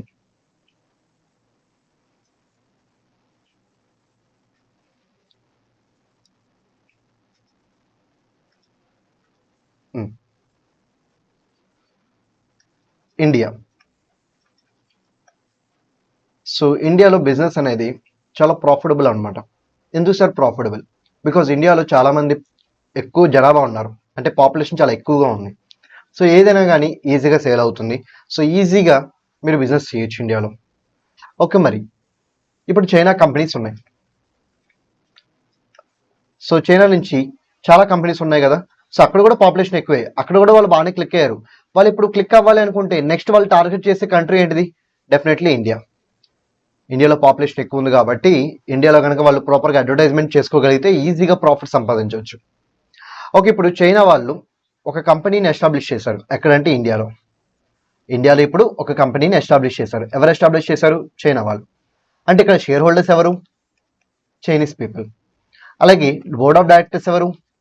Chinese people. అంటే ఇన్ సింపుల్ వర్డ్స్, ఈ కంపెనీని ఎవరు కంట్రోల్ చేస్తున్నారు? చైనా వాళ్ళు కంట్రోల్ చేస్తున్నారు. కానీ ఈ కంపెనీ బిజినెస్ ఎక్కడ చేస్తుంది? ఇండియాలో బిజినెస్ చేస్తుంది. ఓకే, ఇప్పుడు ఏమైందంటే ఇండియాకి చైనాకి మధ్య ఒక వార్ డిక్లేర్ అయింది. వాళ్ళిద్దరి మధ్య ఏం డిక్లేర్ అయింది? ఒక వార్ డిక్లేర్ అయింది. మరి అలా వార్ డిక్లేర్ అయినప్పుడు అక్కడ ఉన్న సిటిజన్స్ అందరూ ఏమవుతారు? మనకి ఎనిమీస్ అవుతారు కదా. వెంటనే ఇండియా వాళ్ళు ఏమంటున్నారంటే వాళ్ళు ఇన్కార్పొరేట్ చేసిన కంపెనీలు కూడా మనకి శత్రువులే అంటున్నారు. ఇప్పుడు చైనాలో ఉండే పీపుల్ ఏమంటున్నారంటే ఓకే, మేము కంట్రోల్ చేస్తున్నాం, బాగానే ఉంది, అసలు మీ లాలో సపరేట్ లీగల్ ఎంటిటీ అనే కాన్సెప్ట్ ఉంది కదా, కంపెనీ వేరు మెంబర్స్ వేరు కదా, సో కంపెనీ వేరు మేము వేరు, మేము ఎనిమీసే because of this war, but company వేరు కదా, కంపెనీని మేము ఇండియాలో కదా క్రియేట్ చేసింది కంపెనీస్ యాక్ట్ 2013 కింద, సో కంపెనీకి ఎలా మీరు ఎనిమీ స్టేటస్ ఇస్తారు? Being artificial person, how can it will B act like a friend or enemy? So company వల్ల మీకేం ప్రాబ్లం లేదని చెప్పి వాళ్ళు ఆర్గ్యూ చేస్తారు. మరి కోర్టు ఈ కేసులో ఏం చేసింది? కోర్టు ఈ కేసులో ఏం చేసిందంటే ఓకే, నార్మల్గా అయితే కంపెనీని మనం ఫ్రెండ్ అని పిలవకూడదు, ఎనిమీ అని పిలవకూడదు, అండ్ మోర్ ఓవర్ కంపెనీని ఇండియాలో ఇన్కార్పొరేట్ చేశారు కాబట్టి అది ఇండియన్ కంపెనీ, మేము కాదంటలేదు. కానీ వార్ టైంలో ఈ కంపెనీ కంట్రోల్ మీ చేతిలో ఉంది కాబట్టి మీరు ఇండియాలో ఏదైనా అసాంఘిక యాక్టివిటీస్ చేయడానికి ఏమైనా ఛాన్సెస్ ఉంటే మీరు చేస్తారు కదా. అందుకే వార్ పర్పస్లో మాత్రం కంపెనీ వేరు మీరు వేరు అనే కాన్సెప్ట్ మేము పట్టించుకోం. ఓకే, కంపెనీ మీరు సేమ్ అనే కాన్సెప్ట్నే పట్టించుకుంటాం. సో కంట్రోల్ అనేది మీ చేతిలో ఉంది కాబట్టి మీరు ఎనిమీస్ కాబట్టి కంపెనీ కూడా మాకు ఎనిమీనే అని చెప్పి కోర్ట్ డిసైడ్ చేసింది. So this is the case law. Okay, మళ్ళీ చెప్తున్నాను, చైనా వాళ్ళు ఇండియాలో కంపెనీని ఇన్కార్పొరేట్ చేశారు, ఇండియన్ కంపెనీని, ఎందుకంటే కంపెనీస్ యాక్ట్ 2013 కింద ఇన్కార్పొరేట్ అయింది కాబట్టి. కాకపోతే ప్రాబ్లం ఏంటి? ఇక్కడ కంట్రోల్ మొత్తం చైనా వాళ్ళ చేతిలో ఉంది. ఓకే, ఇండియాకి చైనాకి రిలేషన్స్ బాగున్నప్పుడు వాళ్ళు మనకు ఫ్రెండ్స్ అవుతారు కాబట్టి కంపెనీ కూడా ఫ్రెండే. అదే ఇండియాకి చైనాకి రిలేషన్స్ బాగాలేక వార్ అనేది ఏమైనా డిక్లేర్ అయితే చైనాలో ఉన్న వాళ్ళందరూ మనకి ఎనిమీస్ అవుతారు కాబట్టి వాళ్ళ కంట్రోల్లో ఉన్న ఇండియన్ కంపెనీస్ కూడా ఏమవుతాయి? ఎనిమీస్ అవుతాయి. Only during the time of war అంతే, మళ్ళీ వార్ అయిపోయిన తర్వాత అంతా నార్మల్ అయిపోతాయి. సో అదే ఫస్ట్ పాయింట్ చూడండి, to determine the character of the company when sir during the course of war. War జరిగేటప్పుడు, సో వార్ జరిగేటప్పుడు చెక్ చేసుకోవాలి అది ఫ్రెండ్ ఎనిమీయా. ఎలా డిసైడ్ చేస్తారు కంపెనీ క్యారెక్టర్ని, whether it is friend or enemy అని? కంపెనీని ఎవరు కంట్రోల్ చేస్తారో చెక్ చేయండి. కంట్రోల్ చేసేది ఎనిమీస్ అయితే కంపెనీ ఎనిమీయే, కంట్రోల్ చేసేది ఫ్రెండ్స్ అయితే company is a friend. Next చూడండి, second one, to protect revenue or tax. So this is most important point. దీని మీద ప్రాక్టికల్ క్వశ్చన్ అడగడానికి ఛాన్సెస్ చాలా ఎక్కువగా ఉన్నాయి. ఇక్కడ ఏమంటారంటే ఒక ఎస్ఎస్సి ఉన్నాడు. ఎస్ఎస్సి అంటే ఎవరు సార్? అదేమైనా పేరా? పేరు కాదు, ట్యాక్స్ పే చేసే వాళ్ళని ఎస్ఎస్సీస్ అంటారు. ఓకే, ఇక్కడ ఒక ఎస్ఎస్సి ఉన్నారు అంటే ఒక ట్యాక్స్ పేయర్ ఉన్నాడు, తనకి కొన్ని ఇన్వెస్ట్మెంట్స్ ఉన్నాయి. ఇన్వెస్ట్మెంట్స్ నుంచి తనకి 10 lakhs ఇన్కమ్ వస్తుంది. ఓకే, ఇప్పుడు ఆ 10 lakhs మీద తను ఏం చేయాలి? ఇన్కమ్ ట్యాక్స్ పే చేయాలి. ఇన్కమ్ వస్తే మనం ఏం చేయాలి? ఇన్కమ్ ట్యాక్స్ పే చేయాలి. ఈ ఇన్కమ్ ఎలా వస్తుందంటే బికాస్ ఆఫ్ సమ్ ఇన్వెస్ట్మెంట్స్. తను కొన్ని కంపెనీస్లో ఇన్వెస్ట్ చేశాడు, in the form of dividend or interest తనకి ఇన్కమ్ వస్తుంది. టోటల్ ఇన్కమ్ 10 lakhs వచ్చింది. ఇప్పుడు అది సబ్జెక్ట్ టు ఇన్కమ్ ట్యాక్స్, దాని మీద ఇన్కమ్ ట్యాక్స్ పే చేయాలి. ఇప్పుడు దాన్ని స్కిప్ చేయడం కోసం అంటే అవాయిడ్ చేయడం కోసం ఈ ఎస్ఎస్సి ఏం చేశాడంటే 4 కంపెనీస్ని క్రియేట్ చేశాడు. Company A, company B, company C and company D అని చెప్పి 4 కంపెనీస్ క్రియేట్ చేశాడు. ఓకే, క్రియేట్ చేసి ఏం చేశాడు? ఈ 10 lakhs ఇన్కమ్ సంబంధించిన ఇన్వెస్ట్మెంట్స్ ఉంటాయి కదా, ఆ ఇన్వెస్ట్మెంట్స్ అన్నిటిని ఈ 4 మధ్య పంచాడు. సో ఏకి కొన్ని ఇన్వెస్ట్మెంట్స్ ఇచ్చాడు, బికి కొన్ని ఇన్వెస్ట్మెంట్స్ ఇచ్చాడు, సికి కొన్ని ఇన్వెస్ట్మెంట్స్ ఇచ్చాడు, డికి కొన్ని ఇన్వెస్ట్మెంట్స్ ఇచ్చాడు. సో ఫర్ ఎగ్జాంపుల్ అందరికి ఈక్వల్గా ఇచ్చాడు అనుకుందాం. అప్పుడు టోటల్ 10 lakh ఇన్కమ్ ఇప్పుడు నలుగురు మధ్య ఈక్వల్గా డివైడ్ అవుతుంది కదా. 2.5 lakh వేలకు వచ్చింది, 2.5 lakh వేలకు వచ్చింది, 2.5 lakh వేలకు వచ్చింది, 2.5 lakh వేలకు వచ్చింది. అంటే ఆ ఇన్వెస్ట్మెంట్స్ ఎస్ఎస్సి పేరు మీద ఉన్నంత కాలం ఆ 10 lakhs ఎవరికి వస్తుంది? ఎస్ఎస్సికి వస్తుంది. ఎప్పుడైతే ఆ ఇన్వెస్ట్మెంట్స్ ఈ 4 కంపెనీస్ మధ్య డివైడ్ అయినాయో అప్పుడు ఇన్వెస్ట్మెంట్ యొక్క ఇన్కమ్ కూడా డివైడ్ అయింది. సో ఇప్పుడు ఏ కంపెనీకి 2.5, బి కంపెనీకి 2.5, సి కంపెనీకి 2.5, డి కంపెనీకి 2.5 lakhs వస్తున్నాయి. సార్ మరి ఇప్పుడు ఎస్ఎస్సికి ఎటువంటి ఇన్కమ్ లేదు కదా, is he liable to pay any income tax? No. ఇంకా ఎస్ఎస్సి ఇన్కమ్ ట్యాక్స్ పే చేయాల్సిన అవసరం లేదు, ఎందుకంటే తన దగ్గర ఇప్పుడు ఇన్కమ్ అనేదే లేదు. ఆ ఇన్కమ్ మొత్తం కంపెనీస్కి వస్తుంది, ఎస్ఎస్సికి రావట్లేదు కదా. సో ఎస్ఎస్సి చేతిలో nothing is taxable now because there is no income. సరే, ఇప్పుడు మీకు వెంటనే డౌట్ రావచ్చు, సరే ఎస్ఎస్సి చేతిలో ట్యాక్సిబుల్ అవ్వలేదు కానీ కంపెనీ చేతిలో ట్యాక్సిబుల్ అవుతుంది కదా, కంపెనీ కూడా ఇన్కమ్ ట్యాక్స్ కట్టాలి కదా. మరి ఇప్పుడు కంపెనీ చేతిలో ట్యాక్సిబుల్ అవుతున్నప్పుడు ఇంకా వాడు చేసేది ఏముంది అని చెప్పి మీరు అడగచ్చు. ఎస్, ఇక్కడే వాడి యొక్క బ్రెయిన్ బాగా వాడాడు. ఏం చేశాడంటే ఈ 2.5 lakhs ప్రతి కంపెనీకి ఇన్కమ్ కింద వస్తుంది కదా, ఆ ఇన్కమ్ వచ్చిన వెంటనే దాని లోన్ కింద ఎస్ఎస్సి తీసుకుంటున్నాడు. అంటే ఈ అమౌంట్స్ అన్నీ మళ్ళీ ఎస్ఎస్సి దగ్గరికే వెళ్తున్నాయి, బట్ ఎలా వెళ్తున్నాయి? యాజ్ ఎ లోన్గా వెళ్తున్నాయి. ఓకే, ఇప్పుడు 10 lakhs వస్తుంది ఎస్ఎస్సి ఎవ్రీ ఇయర్ ఎంత వస్తుంది? 10 lakhs వస్తుంది. మరి ఈ 10 lakhs డైరెక్ట్గా ఇన్కమ్లా వస్తుందా, లోన్లా వస్తుందా? లోన్లా వస్తుంది. మీకు ఇన్కమ్ వస్తే ఇన్కమ్ ట్యాక్స్ కట్టాలి, మీకు లోన్ వస్తే దానికి ఎటువంటి ట్యాక్స్ ఉండదు, లోన్ ట్యాక్స్ అలాంటివి ఏమి ఉండవు. Okay, and loan is not an income, loan is an obligation, income కాదు. అందుకే దాని మీద ఇన్కమ్ ట్యాక్స్ అనేది కట్టాల్సిన అవసరం లేదు. సో ఇంతవరకు అయితే తనకు వచ్చే 10 lakhs మీద తను ఇన్కమ్ ట్యాక్స్ పే చేయాలి because it is income from investment కాబట్టి. బట్ ఇప్పుడు తనకి ఆ 10 lakhs ఇన్కమ్ రూపంలో రావట్లేదు, తనకి ఆ 10 lakhs ఎలా వస్తున్నాయి? లోన్ రూపంలో వస్తున్నాయి. అలా లోన్ రూపంలో ఇన్కమ్ వస్తే then it is not subject to income tax. అంటే ఎస్ఎస్సి చేతిలో ఇన్కమ్ ట్యాక్స్ అయితే పడట్లేదు. ఓకే, మరి వాట్ అబౌట్ కంపెనీస్ అంటే ఇప్పుడు తీసుకున్న లోన్ని కట్టాలి కదా, కట్టకపోతే ఏమవుతుంది? బ్యాడ్ డెట్ అవుతుంది. బ్యాడ్ డెట్ అయితే ఏమవుతుంది? లాస్ అవుతుంది. లాస్ అయితే ఏమవుతుంది? వచ్చిన 2.5 lakhs మొత్తం లాస్ రూపంలో సెట్ ఆఫ్ అయిపోయి కంపెనీ యొక్క ఇన్కమ్ ఏమవుతుంది? Zero zero zero zero. ఎందుకు సార్ జీరోలు పెడుతున్నారు? సో 2.5 lakh ఇన్కమ్ వచ్చింది, ఒకరికి లోన్ ఇచ్చారు, వాళ్ళు ఆ లోన్ కట్టలేదు, 2.5 lakhs ఇప్పుడు loss. So income 2.5 lakhs, loss 2.5 lakhs, zero income. ఇప్పుడు చెప్పండి, ఏ కంపెనీ చేతిలో ఏమైనా ట్యాక్స్ పడుతుందా? జీరో ఇన్కమ్ గా no tax, B no tax, C no tax, D no tax. ఈ 4 కంపెనీ చేతిలో ఎటువంటి ట్యాక్స్ పడదు. And what about SSC? తనకి 10 lakhs వచ్చింది కదా, బట్ నాట్ యాజ్ ఇన్కమ్. తనకి ఆ 10 lakhs ఎలా వచ్చింది? యాజ్ ఎ లోన్ గా వచ్చింది. సో తను కూడా ఇన్కమ్ ట్యాక్స్ కట్టాల్సిన అవసరం లేదు. సింపుల్గా చెప్పండి, ఇప్పుడు అందరి చేతిలో, ఎవరి చేతిలో అయినా సరే ట్యాక్స్ పడుతుందా? లేదు. అంటే ఈ డమ్మీ కంపెనీస్ పెట్టడం యొక్క మెయిన్ ఇంటెన్షన్ ఏంటి? ట్యాక్స్ని అవాయిడ్ చేయడం కోసం. Now to protect the tax or revenue of the government, court ఏం చేస్తుంది? కార్పొరేట్ విల్ని రిమూవ్ చేస్తుంది. కార్పొరేట్ విల్ రిమూవ్ చేయడం అంటే సపరేట్ లీగల్ ఎంటిటీ తీసేయడమే. మరి సపరేట్ లీగల్ ఎంటిటీ తీసేస్తే ఏబిసిడి ఈ 4 ఎస్ఎస్సి వీళ్ళందరూ సేమ్ అని అర్థం. They are not different people, now they are same people because of removal of separate legal entity, that is corporate veil. Corporate veil అంటే nothing but separate legal entity, వేరేదేం కాదు. Okay, మరి ఇప్పుడు ఈ 4 companies వీటికి loan ఇచ్చినాయి కదా, నాకు నేనే లోన్ ఇచ్చుకుంటే అది valid transaction, invalid transaction? Invalid. ఎందుకంటే ఇక్కడ ఏబిసిడి అన్నా నేనే, ఎస్ఎస్సి అన్నా నేనే. సో నాకు నేనే లోన్ ఇచ్చుకుంటే ఆ లోన్ అనేది invalid transaction. So loan invalid transaction. And వీళ్ళకి ఇన్కమ్ వచ్చిందంటే ఆ ఇన్కమ్ నాకు వచ్చినట్టే. అంటే ఇప్పుడు నాకు ఇప్పుడు వచ్చిన అమౌంట్ 10 lakhs ఎలా వచ్చినట్టు? ఇన్కమ్ లా వచ్చినట్టు. So now I'm liable to pay income tax on it. ఇలా సపరేట్ లీగల్ ఎంటిటీని తీసేస్తే ఇప్పుడు ఈ ఎస్ఎస్సి మొత్తం 10 lakhs ఏం చేయాలి? ఇన్కమ్ ట్యాక్స్ పే చేయాలి. సో ఇది ఫ్రీక్వెంట్గా అడిగే ప్రాక్టికల్ క్వశ్చన్ అనమాట. కాకపోతే ఇంత డీటెయిల్గా అడిగాడు. సింపుల్గా ఇలా ట్యాక్స్ని అవాయిడ్ చేయడం కోసం 4 డమ్మీ కంపెనీస్ పెట్టారు. So what the main intention behind creating those companies? Will corporate personality will get disregarded or not? అది మాత్రమే అడుగుతారు. ఓకే, ఇంటెన్షన్ ఏంటంటే టు అవాయిడ్ ట్యాక్స్. మరి కార్పొరేట్ పర్సనాలిటీ డిస్రిగార్డ్ చేస్తారా అంటే కార్పొరేట్ విల్ని రిమూవ్ చేస్తారా అంటే సపరేట్ లీగల్ ఎంటిటీని రిమూవ్ చేస్తారా అని అడుగుతాడు. ఎస్ అని చెప్పండి, అంతమించి అయితే మిమ్మల్ని ఏం అడగరు దీంట్లో. Next one, to avoid legal obligation. So దీని రిలేటెడ్ కేసులో కూడా ఎక్స్ప్లెయిన్ చేస్తాను, జాగ్రత్తగా వినండి. ఒక మ్యానుఫ్యాక్చరింగ్ కంపెనీ ఉంది, మ్యానుఫ్యాక్చరింగ్ కంపెనీ. సో మ్యానుఫ్యాక్చరింగ్ కంపెనీలో వర్కర్స్ ఎక్కువ మంది ఉంటారనమాట.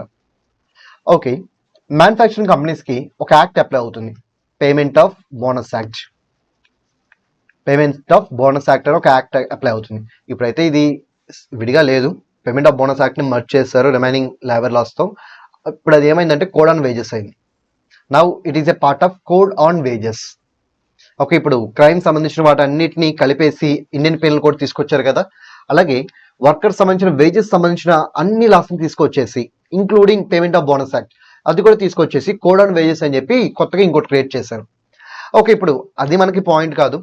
So what the main point here అంటే as per payment of bonus act లేకపోతే as per code on wages ఏదైనా అవ్వచ్చు. సో మనకు వచ్చే ప్రాఫిట్స్లో అంటే మనకి ఏమన్నా ఎక్స్ట్రా ప్రాఫిట్స్ వచ్చినాయి అనుకోండి, 10%ని మన ఎంప్లాయీస్కి బోనస్ కింద ఇవ్వాలి. అంటే వర్కర్స్కి 10% బోనస్ ఇవ్వాలన్నమాట. 10% అంటే ఇప్పుడు సే ఫర్ ఎగ్జాంపుల్ నాకు 10 lakhs ఇన్కమ్ వచ్చింది. అప్పుడు 10 lakhsలో 10% అంటే ఎంత? 1 lakh. ఈ 1 lakh నేను వర్కర్స్కి బోనస్ కింద డిస్ట్రిబ్యూట్ చేయాలి. So this is a mandatory obligation, legal obligation అని కూడా పిలవచ్చు. ఓకే, ఇప్పుడు కంపెనీ ఏం చేసిందంటే కంపెనీకి 10 lakhs ఇన్కమ్ వచ్చింది. కంపెనీకి 10 lakhs ఇన్కమ్ వచ్చింది బికాస్ ఆఫ్ సమ్ ఇన్వెస్ట్మెంట్స్. మరి ఆ ఇన్వెస్ట్మెంట్స్ వల్ల 10 lakh ఇన్కమ్ అయితే వచ్చింది కదా. మరి ఇప్పుడు వాళ్ళు ఏం చేయాలి? దాంట్లో 10% అంటే 1 lakhని బోనస్ కింద పే చేయాలి వర్కర్స్కి. ఓకే, ఇప్పుడు నేను ఎందుకు 1 lakh వాళ్ళకి ఇవ్వాలి? నాకేం అవసరం? ఇప్పుడు నేను ఆ లీగల్ ఆబ్లిగేషన్ నేను అవాయిడ్ చేయాలి. ఎలా అవాయిడ్ చేయాలని చెప్పి కంపెనీ వాళ్ళు బాగా ఆలోచించారు. ఆలోచించి they decided to form a subsidiary company. ఒక సబ్సిడరీ కంపెనీని క్రియేట్ చేశారు, డమ్మీ కంపెనీని క్రియేట్ చేశారు. క్రియేట్ చేసి ఈ 10 lakhs సంబంధించిన ఇన్వెస్ట్మెంట్ ఉంటుంది కదా, అది ఈ కంపెనీకి ట్రాన్స్ఫర్ చేశారు. ఇప్పుడు చెప్పండి, ఆ 10 lakhs సంబంధించిన ఇన్వెస్ట్మెంట్ సబ్సిడీ కంపెనీకి వెళ్ళిపోయింది కాబట్టి ఇప్పుడు ఆ 10 lakhs ఎవరికి వెళ్తాయి? సబ్సిడీ కంపెనీకి వెళ్తాయి. So now this subsidy company will take 10 lakhs amount. ఇక్కడ వర్కర్స్ ఎవరు లేరు బోనస్ పే చేయడానికి, no workers. Workers are zero. Workers ఎవరు లేరు ఇక్కడ. ఇప్పుడు చెప్పండి, 10 lakhs ఇప్పుడు ఆ కంపెనీ ఎంజాయ్ చేయొచ్చా? ఎస్. ఎవరికైనా బోనస్ ఇవ్వాలా? నో, నేను అసలు వర్కర్స్ లేరుగా. సో ఇలా ఒక డమ్మీ కంపెనీని క్రియేట్ చేసి లీగల్ ఆబ్లిగేషన్స్ని మీరు అవాయిడ్ చేయడానికి ట్రై చేస్తున్నారు. అప్పుడు ఏమవుతుందంటే కోఆపరేటివ్ బిల్ని కోర్టు రిమూవ్ చేస్తుంది, సెపరేట్ లీగల్ ఎంటిటీ కాన్సెప్ట్ పోతుంది. సో ఈ company, holding company, subsidy company రెండు వేరు కాదు, రెండు సేమ్ అనే రూల్ క్రియేట్ అవుతుంది.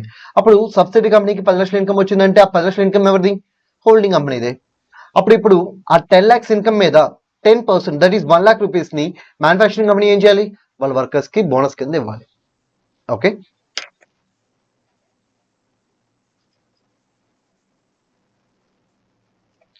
To avoid legal obligation. మీరు ఎగ్జామ్లో టు అవాయిడ్ లీగల్ ఆబ్లిగేషన్ అని రాస్తే సరిపోతుంది. బట్ ఇలాంటి ప్రాక్టికల్ క్వశ్చన్ వచ్చినప్పుడు మీరు సాల్వ్ చేసే పొజిషన్లో ఉండాలి. సో నేను చెప్పే ఎగ్జాంపుల్స్ వేరే ఎగ్జాంపుల్స్ అయితే కాదు, they are nothing but case laws. వాటిని నేను కొంచెం మార్పులు చేర్పులు చేసి చెప్తున్నాను అంతే. నెక్స్ట్ వన్,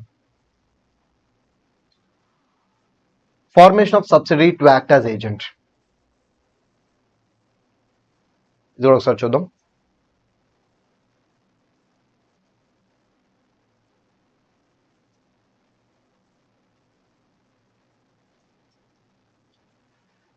ఈసారి హోల్డింగ్ కంపెనీ ఉంది. హోల్డింగ్ కంపెనీ ఒక సబ్సిడరీ కంపెనీని క్రియేట్ చేసింది. సరే, మరి ఈ రెండు డిఫరెంటా సేమా? ఇక్కడ సబ్సిడరీ కంపెనీని మనం కంపెనీ అని పిలిస్తే, సబ్సిడరీ కంపెనీని మనం కంపెనీ అంటే ఈ కంపెనీలో మెంబర్ ఎవరు? షేర్స్ హోల్డ్ చేస్తుంది హోల్డింగ్ కంపెనీ కాబట్టి holding company will be called as member. Okay, కంపెనీకి మెంబర్కి మధ్య సపరేట్ లీగల్ ఎంటిటీ కాన్సెప్ట్ ఉంటుందిగా. కంపెనీ వేరు, మెంబర్ వేరు. ఆ కాన్సెప్ట్ ఇక్కడ అప్లై చేస్తే సబ్సిడరీ వేరు, హోల్డింగ్ వేరు, సబ్సిడరీ వేరు, హోల్డింగ్ వేరు. కానీ హోల్డింగ్ కంపెనీ చెప్పినట్టుగా సబ్సిడరీ కంపెనీ వింటే, అంటే హోల్డింగ్ కంపెనీ ప్రిన్సిపల్గా యాక్ట్ చేస్తుంది, హోల్డింగ్ కంపెనీ ప్రిన్సిపల్గా యాక్ట్ చేస్తుంది, సబ్సిడరీ కంపెనీ ఏజెంట్లా యాక్ట్ చేస్తుంది. ఓకే, అలా హోల్డింగ్ కంపెనీ ప్రిన్సిపల్గా యాక్ట్ చేస్తూ సబ్సిడరీ కంపెనీ ఏజెంట్గా యాక్ట్ చేస్తే గుర్తుపెట్టుకోండి, ప్రిన్సిపల్ తరపున ఏజెంట్ ఏం చేసినా ఇండైరెక్ట్గా ప్రిన్సిపల్ చేసినట్టే. మరి ఇప్పుడు ప్రిన్సిపల్ అంటే ఎవరు? Holding company. హోల్డింగ్ కంపెనీ తరపున సబ్సిడరీ కంపెనీ ఏం చేసినా అది హోల్డింగ్ కంపెనీ చేసినట్టే. అంటే what about this separate legal entity concept? It will get disregarded. అంటే కార్పొరేట్ బిల్ని రిమూవ్ చేసేస్తారు. అప్పుడు సబ్సిడరీ కంపెనీ చేసే ప్రతిదీ ఎవరు చేసినట్టు? హోల్డింగ్ కంపెనీ చేసినట్టే. అంటే ఇక్కడ మీరు గుర్తుపెట్టుకోవాల్సిన పాయింట్ ఏంటంటే హోల్డింగ్ కంపెనీ, సబ్సిడరీ కంపెనీ రెండు కంపెనీస్ ఉన్నాయి. సో రెండు వేరే when they are acting independently. అలా కాకుండా హోల్డింగ్ కంపెనీ చెప్పినట్టు సబ్సిడరీ వింటే అప్పుడు subsidiary, holding both will become same entity. అప్పుడు సపరేట్ లీగల్ ఎంటిటీ కాన్సెప్ట్ అనేది అప్లై అవ్వదు, అంటే కార్పొరేట్ బిల్ అనేది అప్లై అవ్వదు. దీనికి ఒక కేసులా ఉంటుంది. ఆ కేసులలో అయితే మెయిన్ ఎసెన్స్ ఇదే. ఫ్యాక్ట్స్ అంత ఇంపార్టెంట్ కాదు కానీ మెయిన్ ఎసెన్స్ అయితే ఇదే. When any subsidiary company is acting like agent to holding company, then court will lift, corporate veil. Next one,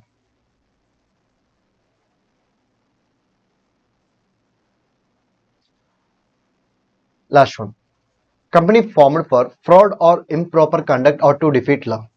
so దీని మీద ఫ్రీక్వెంట్గా అడిగే క్వశ్చన్ ఒకటి ఉంది, అది ఎక్స్ప్లెయిన్ చేస్తాను.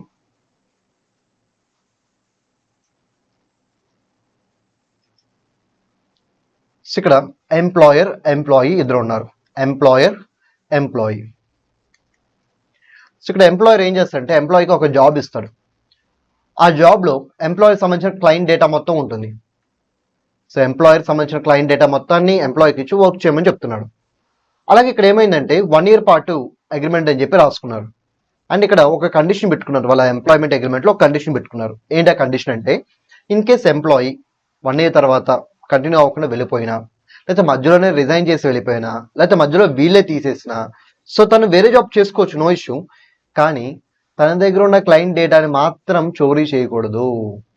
అంటే ఆ క్లయింట్ డేటాని మీరు మిస్యూటిలైజ్ చేయకూడదు అని చెప్పి ఎంప్లాయర్ ఒక కండిషన్ పెట్టాడు. ఎవరి మీద పెట్టాడు ఆ కండిషన్? ఎంప్లాయీ మీద పెట్టాడు.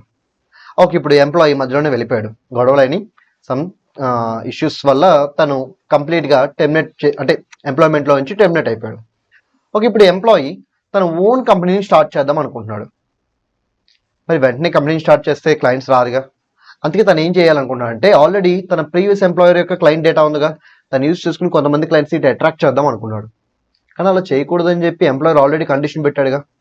ఓకే, బాగా ఆలోచించి ఓకే నేను చేయకూడదు, బట్ నేను పెట్టే కంపెనీ చేయొచ్చుగా.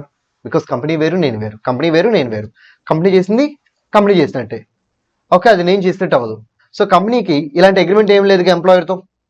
సో కంపెనీ చేయొచ్చు, బట్ నేను చేయకూడదు, బికాస్ నాకు ఎంప్లాయర్తో ఒక అగ్రిమెంట్ ఉంది కాబట్టి. అందుకే తను ఏం చేశాడంటే, ఒక కంపెనీ పెట్టి కంపెనీ చేత ఆ క్లయింట్స్ని సొలిసిట్ చేయించాడు, అంటే అట్రాక్ట్ చేయించాడు. తర్వాత ఎంప్లాయర్ వెళ్ళి అడిగాడు, సొలిసిట్ చేయకూడదు, అట్రాక్ట్ చేయకూడదు అని ఆల్రెడీ చెప్పాను కదా నేను, అయినా సరే ఎందుకు చేస్తున్నావు అన్నాడు. వెంటనే ఎంప్లాయీ ఏమన్నాడు, ఇప్పుడు ఎంప్లాయీ కాదు, ప్రీవియస్ ఎంప్లాయీ. సో తను ఏమంటాడు, ఎక్స్ ఎంప్లాయీ ఏమంటున్నాడు, సార్ నేను వేరు కంపెనీ వేరు సార్, మీరు కంపెనీ సెక్ట్ చదువుకున్నట్లేరు, కంపెనీ సెక్ట్ జాగ్రత్త చదువుకోండి. సో కంపెనీ సెక్ట్ కనుక మీరు జాగ్రత్త చదువుకుంటే కంపెనీ వేరు మెంబర్ వేరు అనే కాన్సెప్ట్ ఉంటుంది, separate legal entity. So company వేరు నేను వేరు, నేను చేయనని చెప్పా కానీ కంపెనీ చేయనని చెప్పిందా? లేదుగా. అందుకే కంపెనీ చేసింది. మీరు కంపెనీని ఏమనలేరు, because it's a third party. Doctrine of privity of contract ప్రకారం contracting parties are not allowed to file a case against stranger. ఇక్కడ కాంట్రాక్టింగ్ పార్టీస్ ఎవరు? Employer and ex employee. And what about stranger? Company stranger. So వీళ్ళ agreement ని కంపెనీకి against enforce చేసుకోవచ్చు no. So మీరు Indian contract చదవండి, doctrine of privity of contract చూడండి, company is a stranger, కంపెనీని మీరు షూ చేయలేరు. At the same time company sect కూడా చెక్ చేసుకోండి, నేను వేరు కంపెనీ వేరు, కంపెనీ చేస్తే అది నేను చేసినట్టు కాదు అని చెప్పి తను స్మార్ట్గా ఎస్కేప్ అవుదాం అని చెప్పి ట్రై చేశాడు. ఎంప్లాయర్ కోపం వచ్చింది, తను కోర్టుకు వెళ్ళి కోర్టులో కేసు ఫైల్ చేశాడు. కోర్టు ఏం చేస్తుంది, అదే నువ్వు చెప్పిన మాట వాస్తవమే, సపరేట్ లీగల్ ఎంటిటీ కాన్సెప్ట్ ఉంటుంది, కానీ ఎంతవరకు నువ్వు దాన్ని జెన్యున్గా యూజ్ చేసుకున్నంత వరకు. నువ్వు ఎప్పుడైతే ఇలా అగ్రిమెంట్ని అవాయిడ్ చేద్దామని చెప్పి ఫ్రాడ్లెంట్ పర్పస్ కోసం నువ్వు ఇలా కంపెనీ యూజ్ చేసుకుంటావో, అప్పుడు నువ్వు వేరు కంపెనీ వేరు అనే కాన్సెప్ట్ మేము డిస్రిగార్డ్ చేస్తాం, అంటే కార్పొరేట్ విల్ని రిమూవ్ చేస్తాం. అప్పుడు నువ్వు కంపెనీ బోత్ ఆర్ సేమ్ అనే రూల్ తీసుకొస్తాం. అలా తీసుకురావడం వల్ల ఏమవుతుంది, కంపెనీ తప్పు చేస్తా, తప్పు ఎవరు చేసినట్టు? ఎంప్లాయీ చేసినట్టే. మరి ఎంప్లాయీ తప్పు చేయనని చెప్పి తప్పు చేశారు కాబట్టి ఎంప్లాయీ మీద యాక్షన్ తీసుకోవచ్చా? ఎస్. సో అలా కోర్టు రెమెడీ అనేది ప్రొవైడ్ చేసింది ఎంప్లాయర్కి. So this is last case లా.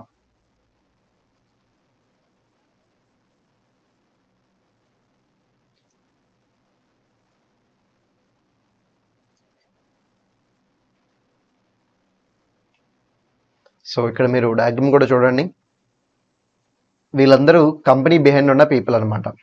చూడండి ఇక్కడ తింటున్నారు, సర్వింగ్ చేస్తున్నారు, వీళ్ళందరూ ఉన్నారు కదా. సో వీళ్ళందరూ ఎవరంటే బిహైండ్ పీపుల్. బిహైండ్ పీపుల్ అంటే డైరెక్టర్స్ అవ్వచ్చు, షేర్ హోల్డర్స్ అవ్వచ్చు. ఓకే, వీళ్ళు కంపెనీని రన్ చేస్తున్నారు. కంపెనీ వేరు వీళ్ళ వేరు అని చెప్పడానికి ఇలా మధ్యలో ఒక కట్టెన్ లాగా ఇచ్చారు చూడండి. ఇది నథింగ్ బట్ కంపెనీని వీళ్ళని సపరేట్ చేస్తే ఒక కట్టెన్ అనమాట, ఒక ప్రొటెక్షన్ అనమాట. దీన్ని మీరు కావాలనుకుంటే కార్పొరేట్ విల్ అని కూడా పిలవచ్చు. ఓకే, వీళ్ళు ఇప్పుడు ఫ్రాడ్ అండ్ పర్పస్ కోసం కంపెనీని వాడుతుంటే ఇక్కడ జడ్జెస్ ఉన్నారు చూడండి, 2 జడ్జెస్. సో వీళ్ళు ఏం చేస్తున్నారు, ఆ కార్పొరేట్ విల్ని రిమూవ్ చేసి అసలు వెనకాల నుండి ఎవరు ఆడిస్తున్నారు ఇదంతా అని చెక్ చేస్తున్నారు. అలా చెక్ చేసి వీళ్ళని పర్సనల్గా లయబుల్ చేస్తారు, but not company. So that is the entire concept of lifting of corporate veil. So lifting అన్న రిమూవింగ్ అన్న same. Lifting of corporate veil or removal of corporate veil or disregarding separate legal entity concept, ఏదైనా meaning సేమే. ఎలా అడిగినా మీరు ఎగ్జామ్లో answer చేసే విధంగా ఉండండి.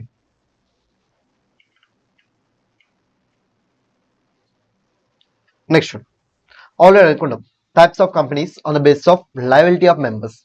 లయబిలిటీ ఆఫ్ కంపెనీ అయితే always unlimited, but liability of members it depends upon the type of the company in which they are members. మరి ఎన్ని కైండ్స్ ఆఫ్ కంపెనీస్ ఉన్నాయి? 5 kinds. ఏంటవి? Company limited by shares, company limited by guarantee without shares, company limited by guarantee with shares, unlimited company without shares, unlimited company with shares. Now what is the liability? గుర్తుపెట్టుకోండి, liability ఏంటంటే ఇక్కడ unpaid value of shares వరకు liable అవుతారు. ఇక్కడ guarantee amount వరకు liable అవుతారు. ఇక్కడ unpaid value plus guarantee amount వరకు లయబుల్ అవుతారు. ఇక్కడ లయబిలిటీ అన్లిమిటెడ్గా ఉంటుంది. ఇక్కడ liability first liability unpaid value and thereafter ఇంకేమైనా ఎక్స్ట్రా ఉంటే unlimited liability. So these are the liability of members in these different cases. Okay, ఇప్పుడు 1 by 1 చూద్దాం. ఎప్పుడు ఆ లయబిలిటీ ఎన్ఫోర్స్ చేసుకోవచ్చు. ఫస్ట్ వన్ అని గుర్తుపెట్టుకోండి, అన్పెయిడ్ వాల్యూ ఆఫ్ షేర్స్ ఎప్పుడైనా రికవర్ చేసుకోవచ్చు. కంపెనీ క్లోజ్ అవ్వాల్సిన అవసరం లేదు. కంపెనీ ఎగ్జిస్టెన్స్ లో ఉన్నప్పుడు కూడా అన్పెయిడ్ వాల్యూ రికవర్ చేసుకోవచ్చు. But guaranteed amount company close అయిన తర్వాత మాత్రమే రికవర్ చేసుకోవడం కుదురుతుంది. అన్లిమిటెడ్ లయబిలిటీ కంపెనీ క్లోజ్ అయినప్పుడు మాత్రమే రికవర్ చేసుకోవడం కుదురుతుంది. సో అన్పెయిడ్ వాల్యూ ఒక్కటే కంపెనీ ఉన్నప్పుడైనా రికవర్ చేసుకోవచ్చు, కంపెనీ లేనప్పుడైనా రికవర్ చేసుకోవచ్చు. మిగతా ఏదైనా సరే కంపెనీ క్లోజ్ అయితేనే రికవర్ చేసుకోవడం కుదురుతుంది. ఓకే, ఇప్పుడు 1 by 1 చూద్దాం. First company limited by shares. So members liability ఏంటి? అన్పెయిడ్ వాల్యూ ఏమైనా ఉంటే పే చేయాలి. సార్ అన్పెయిడ్ వాల్యూ 0 అయితే no need to pay anything. Sir ఎప్పుడు తీసుకోవచ్చు వాళ్ళ దగ్గర నుంచి అన్పెయిడ్ వాల్యూ? ఎప్పుడైనా తీసుకోవచ్చు, at any point of time. కంపెనీని క్లోజ్ చేయాల్సిన అవసరం లేదు. It can be recovered at any point of time. అయిపోయింది first point. Second point, guarantee company not having share capital. Guarantee company not having share capital అంటే ఇక్కడ కేవలం guaranteed amount వరకే liability ఉంటుంది. సార్ మరి గ్యారంటీ అమౌంట్ ఎప్పుడు తీసుకోవచ్చు? Only company close అయిన తర్వాత. Next one, guarantee company having share capital. ఇక్కడ guarantee company that share capital కూడా ఉంది. సో ఇప్పుడు కంపెనీ ఎగ్జిస్టెన్స్ లో ఉన్నంత కాలం అన్పెయిడ్ వాల్యూ వరకే మెంబర్స్ లయబిలిటీ ఉంటుంది. కంపెనీ క్లోజ్ అయితే అన్పెయిడ్ వాల్యూ గ్యారంటీడ్ అమౌంట్ రెండు వచ్చేస్తాయి. అదేంటి సార్? ఎందుకంటే అన్పెయిడ్ వాల్యూ ఎప్పుడైనా తీసుకోవచ్చు, ఎగ్జిస్టెన్స్ లో ఉన్నప్పుడు తీసుకోవచ్చు, ఎగ్జిస్టెన్స్ లేనప్పుడు తీసుకోవచ్చు. కానీ గ్యారంటీ అమౌంట్ ఓన్లీ ఎగ్జిస్టెన్స్ లేనప్పుడే, అంటే క్లోజ్ అయినప్పుడే తీసుకోవాలి. అందుకే ఎగ్జిస్టెన్స్ ఉన్నంత కాలం అన్పెయిడ్ వాల్యూ వరకే లయబుల్ అవుతారు. ఎగ్జిస్టెన్స్ లేకపోతే unpaid value plus guarantee amount వరకు లయబుల్ అవుతారు. Next one, unlimited company not having share capital. ఇక్కడ షేర్ క్యాపిటల్ లేదన్నారు అంటే లయబిలిటీ అన్లిమిటెడ్. కానీ ఎప్పుడు తీసుకోవచ్చు unlimited liability? Only company close అయితేనే. Next one, unlimited company having share capital. ఇక్కడ షేర్ క్యాపిటల్ ఉంది. సో కంపెనీ ఎగ్జిస్టెన్స్ లో ఉంటే అన్పెయిడ్ వాల్యూ ఆఫ్ షేర్స్ వరకు తీసుకోవచ్చు. కంపెనీ క్లోజ్ అయిపోతే అన్లిమిటెడ్ లయబిలిటీ తీసుకోవచ్చు. Sir unpaid value plus unlimited అని పిలవచ్చా? అవసరం లేదు, అన్లిమిటెడ్ అంటున్నారుగా, ఎంత తీసుకోవచ్చు అన్నప్పుడు ఇంకా అన్పెయిడ్ వాల్యూ దాంట్లో ఇంక్లూడ్ చేయాల్సిన అవసరం ఏముంది? అందుకే ఇక్కడ మీరు ఏమని చెప్పాలంటే కంపెనీ ఎగ్జిస్టెన్స్ ఉన్నంత కాలం the only liability of members is unpaid value of shares. Company close అయిపోతే then their liability will become unlimited. So మొత్తం 5 kinds ఆఫ్ కంపెనీ చెప్పాను. ఆ 5 kinds కి 5 different లయబిలిటీస్ చెప్పాను. ఎప్పుడెప్పుడు ఎన్ఫోర్స్ చేసుకోవచ్చు కూడా చెప్పాను. ఓకే, ఈ క్వశ్చన్ పెద్ద ఇంపార్టెంట్ అయితే కాదు, బట్ ఒకసారి చదవండి. కార్పొరేట్ ఇప్పటివరకు చెప్పిన కాన్సెప్ట్స్ లో కార్పొరేట్ విల్ అనేది చాలా అంటే చాలా ఇంపార్టెంట్. నెక్స్ట్ ఈ క్వశ్చన్ ఇంపార్టెంట్. గ్యారంటీ కంపెనీకి కంపెనీ లిమిటెడ్ బై షేర్స్ కి డిఫరెన్సెస్ ఏంటి, సిమిలారిటీస్ ఏంటి? సిమిలారిటీస్ అండ్ డిసిమిలారిటీస్ చాలా సార్లు అడిగాడు అనమాట ఈ క్వశ్చన్. సో సిమిలారిటీస్ ఏంటి ఫస్ట్ అది చూద్దాం.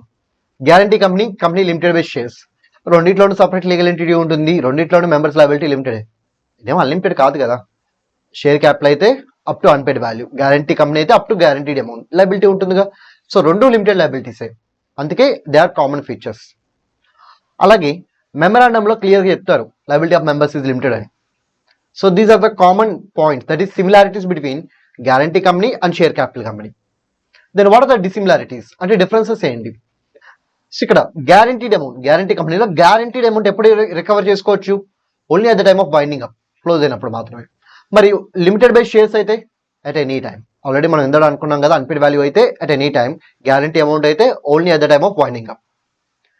నెక్స్ట్ వన్, గ్యారంటీ కంపెనీలో ఉండే మెంబర్షిప్ యొక్క privileges completely different from shareholders. అంటే ఇప్పుడు నేను నార్మల్ షేర్స్ ఉన్న కంపెనీలో మెంబర్ అవ్వాలంటే షేర్స్ కొనుక్కోవాలి. అదే గ్యారంటీ కంపెనీలో మెంబర్ అవ్వాలంటే కొంత అమౌంట్కి నేను గ్యారంటీ ఇస్తాను అని చెప్పి ప్రామిస్ చేయాలి. ఓకే, మెంబర్షిప్ అనేది డిఫరెంట్గా వస్తుంది రెండిట్లో. At the same time guarantee కంపెనీలో మెంబర్షిప్ యొక్క ప్రివిలేజెస్ వేరు, అలాగే షేర్ క్యాపిటల్ కంపెనీలో మెంబర్షిప్ యొక్క ప్రివిలేజెస్ వేరు. ఒక ఎగ్జాంపుల్ చెప్తాను. ఏంటంటే ఇప్పుడు గ్యారంటీ కంపెనీలో నేను అమౌంట్ ఏమి ఇప్పుడే కట్టాల్సిన అవసరం లేదు. ఇన్ కేస్ కంపెనీ క్లోజ్ అయ్యి ఆ టైంలో ఏమైనా లాస్ ఉంటే అప్పుడు నేను ప్రామిస్ చేస్తే గ్యారంటీడ్ అమౌంట్ కట్టాలి, అప్పుడు వరకు కట్టాల్సిన అవసరం లేదు. కానీ షేర్ క్యాపిటల్ కంపెనీలో నేను షేర్స్కి డబ్బులు పే చేయాలి, ముందే పే చేయాలి. అది ఫుల్ డే పే చేయాలని రూల్ ఏం లేదు, పార్ట్ అమౌంట్ కూడా పే చేయొచ్చు, డిపెండ్స్ అపాన్ కంపెనీ. కంపెనీ ఒకవేళ పార్ట్ అమౌంట్ రికవర్ చేసుకుంటే పార్ట్ అమౌంటే, కంపెనీ ఫుల్ అమౌంట్ కావాలంటే full amount. So membership privileges అనేవి మారుతాయి అనమాట. Next concept, it is about types of company. Types of companies on the basis of number of members. So on the basis of number of members, అసలు ఎన్ని kinds of companies ఉన్నాయి? 3 kinds. Only 1 మెంబరే ఉండే లెక్క అయితే OPC. Minimum 2 maximum 200 అయితే private company. Minimum 7 maximum no limit అయితే public company. Okay, మళ్ళీ చెప్తున్నాను, సింగిల్ మెంబర్ ఉండే లెక్క అయితే ఓపీసీ, 2 to 200 ఉండే లెక్క అయితే private company, 7 to no limit అయితే public company. So based on number of members there are 3 kinds of companies. Okay, first మనం ఓపీసీ గురించి డిస్కస్ చేద్దాం. సో ఓపీసీ ఏమైనా సపరేట్ కైండా అంటే no, it forms part of private company. So OPC is a private company. OPC is a private company. What about paid up capital requirement? So నేను ఓపీసీని create చేయడానికి నేను minimum capital ముందుగానే మనం చూపించాలా? అవసరం లేదు. సో అవసరం లేదనమాట. మీరు 0 క్యాపిటల్తో ఓపీసీని క్రియేట్ చేయొచ్చు, తర్వాత ఫండ్స్ గ్యాదర్ చేసుకోండి, నో ఇష్యూ. నెక్స్ట్ వన్, మెమరాండంలో మీరు మెంబర్ పేరు ఎంటర్ చేస్తారు కదా. మెంబర్ అంటే ఎవరు? So who is share holder come director. So తను ఇక్కడ మెంబర్గా యాక్ట్ చేస్తారనమాట. సో తన పేరు ఎంటర్ చేస్తారు కదా, తనతో పాటు ఇంకో పర్సన్ నేమ్ కూడా ఎంటర్ చేయాలి. That person name is nominee. So తన పేరు ఏంటి? నామినీ. నామినీ పేరు కూడా ఎంటర్ చేయాలి. సరే, ఈ మెంబర్కి నామినీకి డిఫరెన్స్ ఏంటి? మెంబర్ ప్రజెంట్ ఓపీసీని రన్ చేస్తారు. ఇన్ కేస్ ఆ మెంబర్కి ఏమైనా జరిగి తను ఎక్స్పైర్ అయితే అప్పుడు ఆ ప్లేస్లోకి నామినీ వచ్చి మెంబర్గా కూర్చుంటాడు. So that is the purpose of having nominee in case of OPC. But మిగతా కంపెనీస్కి అవసరం లేదు, ఓన్లీ ఓపీసీకి మాత్రమే నామినీ అనే కాన్సెప్ట్ ఉంటుంది. సరే, మరి ఈ మెంబర్ ఆర్ నామినీ ఎవరు అవ్వచ్చు? What the eligibility criteria? అది మీకు కింద ఇచ్చారు చూడండి. Who can become member or nominee? Who can become member or nominee? So only natural persons are allowed. What about body corporates? They are not eligible. Body corporate అంటే ఏంటి మీకు already చెప్పాను. Artificial person కున్న other name body corporate. అంటే law ద్వారా create అయిన business organizations ఉంటాయి కదా, లైక్ కంపెనీ, ఎల్ఎల్పి. సో అవన్నీ బాడీ కార్పొరేట్స్ అనమాట. సో అవి మెంబర్ అవడానికి వీల్లేదు, నామినీ అవ్వడానికి వీల్లేదు. మరి ఎవరు మెంబర్ ఆర్ నామినీ అవ్వచ్చు? కేవలం న్యాచురల్ పర్సన్. సరే, what about other companies? Other కంపెనీస్లో ఇటువంటి రిస్ట్రిక్షన్ లేదు. అదర్ కంపెనీస్లో మనమైనా అవ్వచ్చు, లేకపోతే బాడీ కార్పొరేట్స్ అయినా అవ్వచ్చు, నో ఇష్యూ.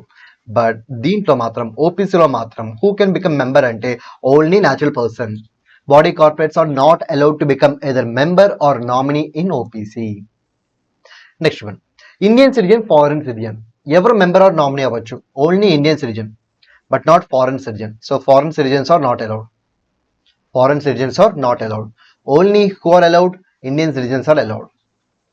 ఓకే, ఫస్ట్ మనం అనుకున్న పాయింట్ ఏంటి? తను హ్యూమన్ బీయింగ్ అయి ఉండాలి, అంటే న్యాచురల్ పర్సన్ అయి ఉండాలి. తర్వాత ఇండియన్ సిటిజన్, ఫారిన్ సిటిజన్ అంటే ఓన్లీ ఇండియన్ సిటిజన్ అయి ఉండాలి. ఇండియన్ సిటిజన్తో పాటు he need to reside in India in last year for how many days? For a minimum of 120 days. అసలు ఈ పాయింట్ మీరు తీసేయండి, ఈ పాయింట్ తీసేయండి. సో ఎన్ని డేస్ ఉండాలంటే మినిమమ్ ఆఫ్ 120 days ఉండాలి during immediately preceding financial year. So 120 days. So 182 అనేది previously, as of now it is 120 days. Okay, so టోటల్గా 3 కండిషన్స్ సాటిస్ఫై చేయాలి. ఏంటి ఆ 3 కండిషన్స్? మీరు హ్యూమన్ బీయింగ్ అయి ఉండాలి, అంటే న్యాచురల్ పర్సన్ అయి ఉండాలి. మీరు ఇండియన్ సిటిజన్ అయి ఉండాలి. మీరు ఇండియాలో అట్లీస్ట్ 120 days అయినా ఉండాలి డ్యూరింగ్ లాస్ట్ ఫైనాన్షియల్ ఇయర్. మిమ్మల్ని కన్ఫ్యూజ్ చేయడానికి ఇలా క్వశ్చన్ అడుగుతారు అనమాట. ఆల్రెడీ అడిగారు కూడా. ఏంటా క్వశ్చన్ అంటే, ఒక ఫారెన్ సిటిజన్ ఇండియాలో 150 days ఉన్నాడు. ఫారెన్ సిటిజన్ ఇండియాలో 150 days ఉన్నాడు. Is he eligible to become member or nominee in OPC? Answer is no. అదే సార్ 120 కన్నా ఎక్కువే ఉన్నాడు కదా. ఎస్, 120 కన్నా ఎక్కువే ఉన్నాడు కాదంటలేదు, బట్ ఇండియన్ సిటిజన్ కూడా అయి ఉండాలి కదా. He's not Indian citizen, he's foreign citizen. So ఇలా కన్ఫ్యూజ్ చేయడానికి ఒకసారి అడిగాడు అనమాట. సో మీరు ఇక్కడ ఏమి కన్ఫ్యూజ్ అవ్వమాకండి. ఈ 3 సాటిస్ఫై అయితేనే హీఈస్ ఎలిజిబుల్. ఈ 3లో ఏ ఒక్క పాయింట్ మిస్ అయినా హీఈస్ ఇన్ఎలిజిబుల్. గుర్తుపెట్టుకోండి, న్యాచురల్ పర్సన్ అవ్వాలి, ఇండియన్ సిటిజన్ అవ్వాలి, అట్లీస్ట్ 120 days ఇండియాలో రీసెర్చ్ చేసి ఉండాలి డ్యూరింగ్ లాస్ట్ ఫైనాన్షియల్ ఇయర్. ఈ 3 సాటిస్ఫై అయితేనే he is eligible to become member or nominee. వీటిలో ఏ ఒక్కటి సాటిస్ఫై అవ్వకపోయినా హీఈస్ ఇన్ఎలిజిబుల్. అండ్ క్వశ్చన్లో, ఎగ్జామ్లో అడిగే క్వశ్చన్స్లో వాడిచ్చే ట్విస్ట్ ఏంటిది? ఫారెన్ సిటిజన్ ఇండియాలో 130 days, 140 days, 150 days ఉన్నాడు అంటారు. ఫారెన్ సిటిజన్ కదా, అక్కడ ఆన్సర్ వచ్చేసింది ineligible. Number of days check చేయాల్సిన అవసరం లేదు. ఇండియన్ సిటిజన్ అన్నప్పుడు you need to check number of days also. అది 120 కన్నా ఎక్కువ ఉంటే then he is eligible. Next other points. మరి ఇది ఏ బిజినెస్ చేయొచ్చు? ఓపీసీ ఎలాంటి బిజినెస్ క్యారీ చేయొచ్చు? OPC can carry any business. OPC can carry any business except two things. ఏంటా 2 things? It can't carry NBFC activities. NBFC అంటే ఏంటి sir? Non banking financial corporations. Non banking financial corporations. అంటే దాని meaning ఏంటి? అవి banks కావు, but banks చేసే transaction చేస్తాయి. వాటిని నాన్ బ్యాంకింగ్ ఫైనాన్షియల్ కార్పొరేషన్స్ అంటారు. అంటే ఏంటి? సే ఫర్ ఎగ్జాంపుల్, నేను బ్యాంక్ కాదు, but I will take deposits from the public, I will give loans to the public. Actually ఇవన్నీ ఎవరు చేస్తారు? బ్యాంక్స్ చేస్తాయి. బట్ బ్యాంక్స్ బదులుగా ఇంకెవరైనా కానీ ఇలాంటి బ్యాంకింగ్ ట్రాన్సాక్షన్ చేస్తే they will be called as non banking financial corporation. మరి ఓపీసీ ఇటువంటి బ్యాంకింగ్ యాక్టివిటీస్ చేయొచ్చా? Being NBFC, no.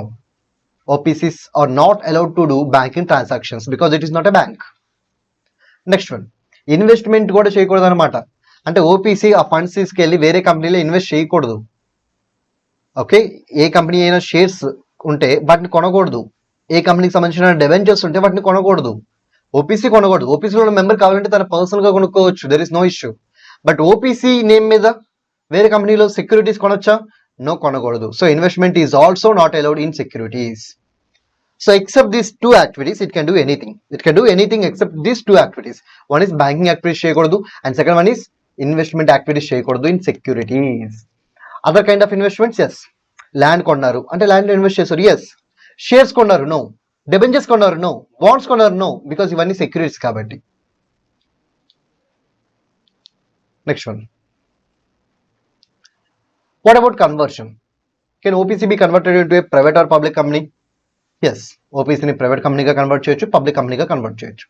ఇంతవరకు ఏంటంటే కొన్ని రూల్స్ అండ్ రెగ్యులేషన్స్ ఉండేవి కన్వర్ట్ చేయడానికి. ఇప్పుడైతే ఎటువంటి రూల్స్ లేవు, ఎటువంటి రెగ్యులేషన్స్ లేవు. Simply at any point of time you can convert your OPC into a normal private company or public company.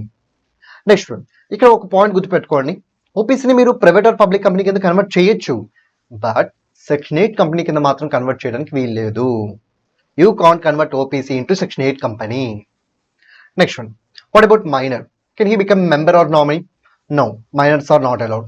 So for benefits, asala OPC లో ఉండేదే limited liability. Limited liability already ఇస్తున్నప్పుడు మళ్ళీ ఇంకా minor ని ఎందుకు join చేసుకోవడం?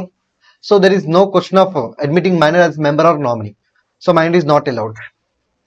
Next one, మరి at a time ఎన్ని ఓపీసీలో మనం మెంబర్గా ఉండొచ్చు? Only one. At a time ఎన్ని ఓపీసీలో మనం మెంబర్గా ఉండొచ్చు? Only one. At a time ఎన్ని ఓపీసీలో మనం నామినీగా ఉండొచ్చు? అది కూడా ఓన్లీ వన్. నార్మల్గా అయితే నేను ఎన్ని కంపెనీస్లో కావాలంటే అన్ని కంపెనీస్లో మెంబర్గా ఉండొచ్చు, బట్ ఓపీసీలో మాత్రం నేను ఆల్రెడీ ఒక ఓపీసీలో మెంబర్ అయితే ఇంకొక ఓపీసీలో నేను మెంబర్ అవ్వకూడదు. సార్ ఇంకొక ప్రైవేట్ కంపెనీ ఆర్ పబ్లిక్ కంపెనీలో అయితే అవ్వచ్చు, దెర్ ఇస్ నో ఇష్యూ. అంటే ఎట్ ఏ టైం మాక్సిమం ఎన్ని ఓపీసీలో మీరు మెంబర్గా ఉండొచ్చు అంటే ఓన్లీ వన్. ఎన్ని ఓపీసీలో నామినీగా ఉండొచ్చు అంటే ఓన్లీ వన్. సార్ నేను ఒక ఓపీసీలో మెంబర్గా ఇంకో ఓపీసీలో నామినీగా ఉండొచ్చా?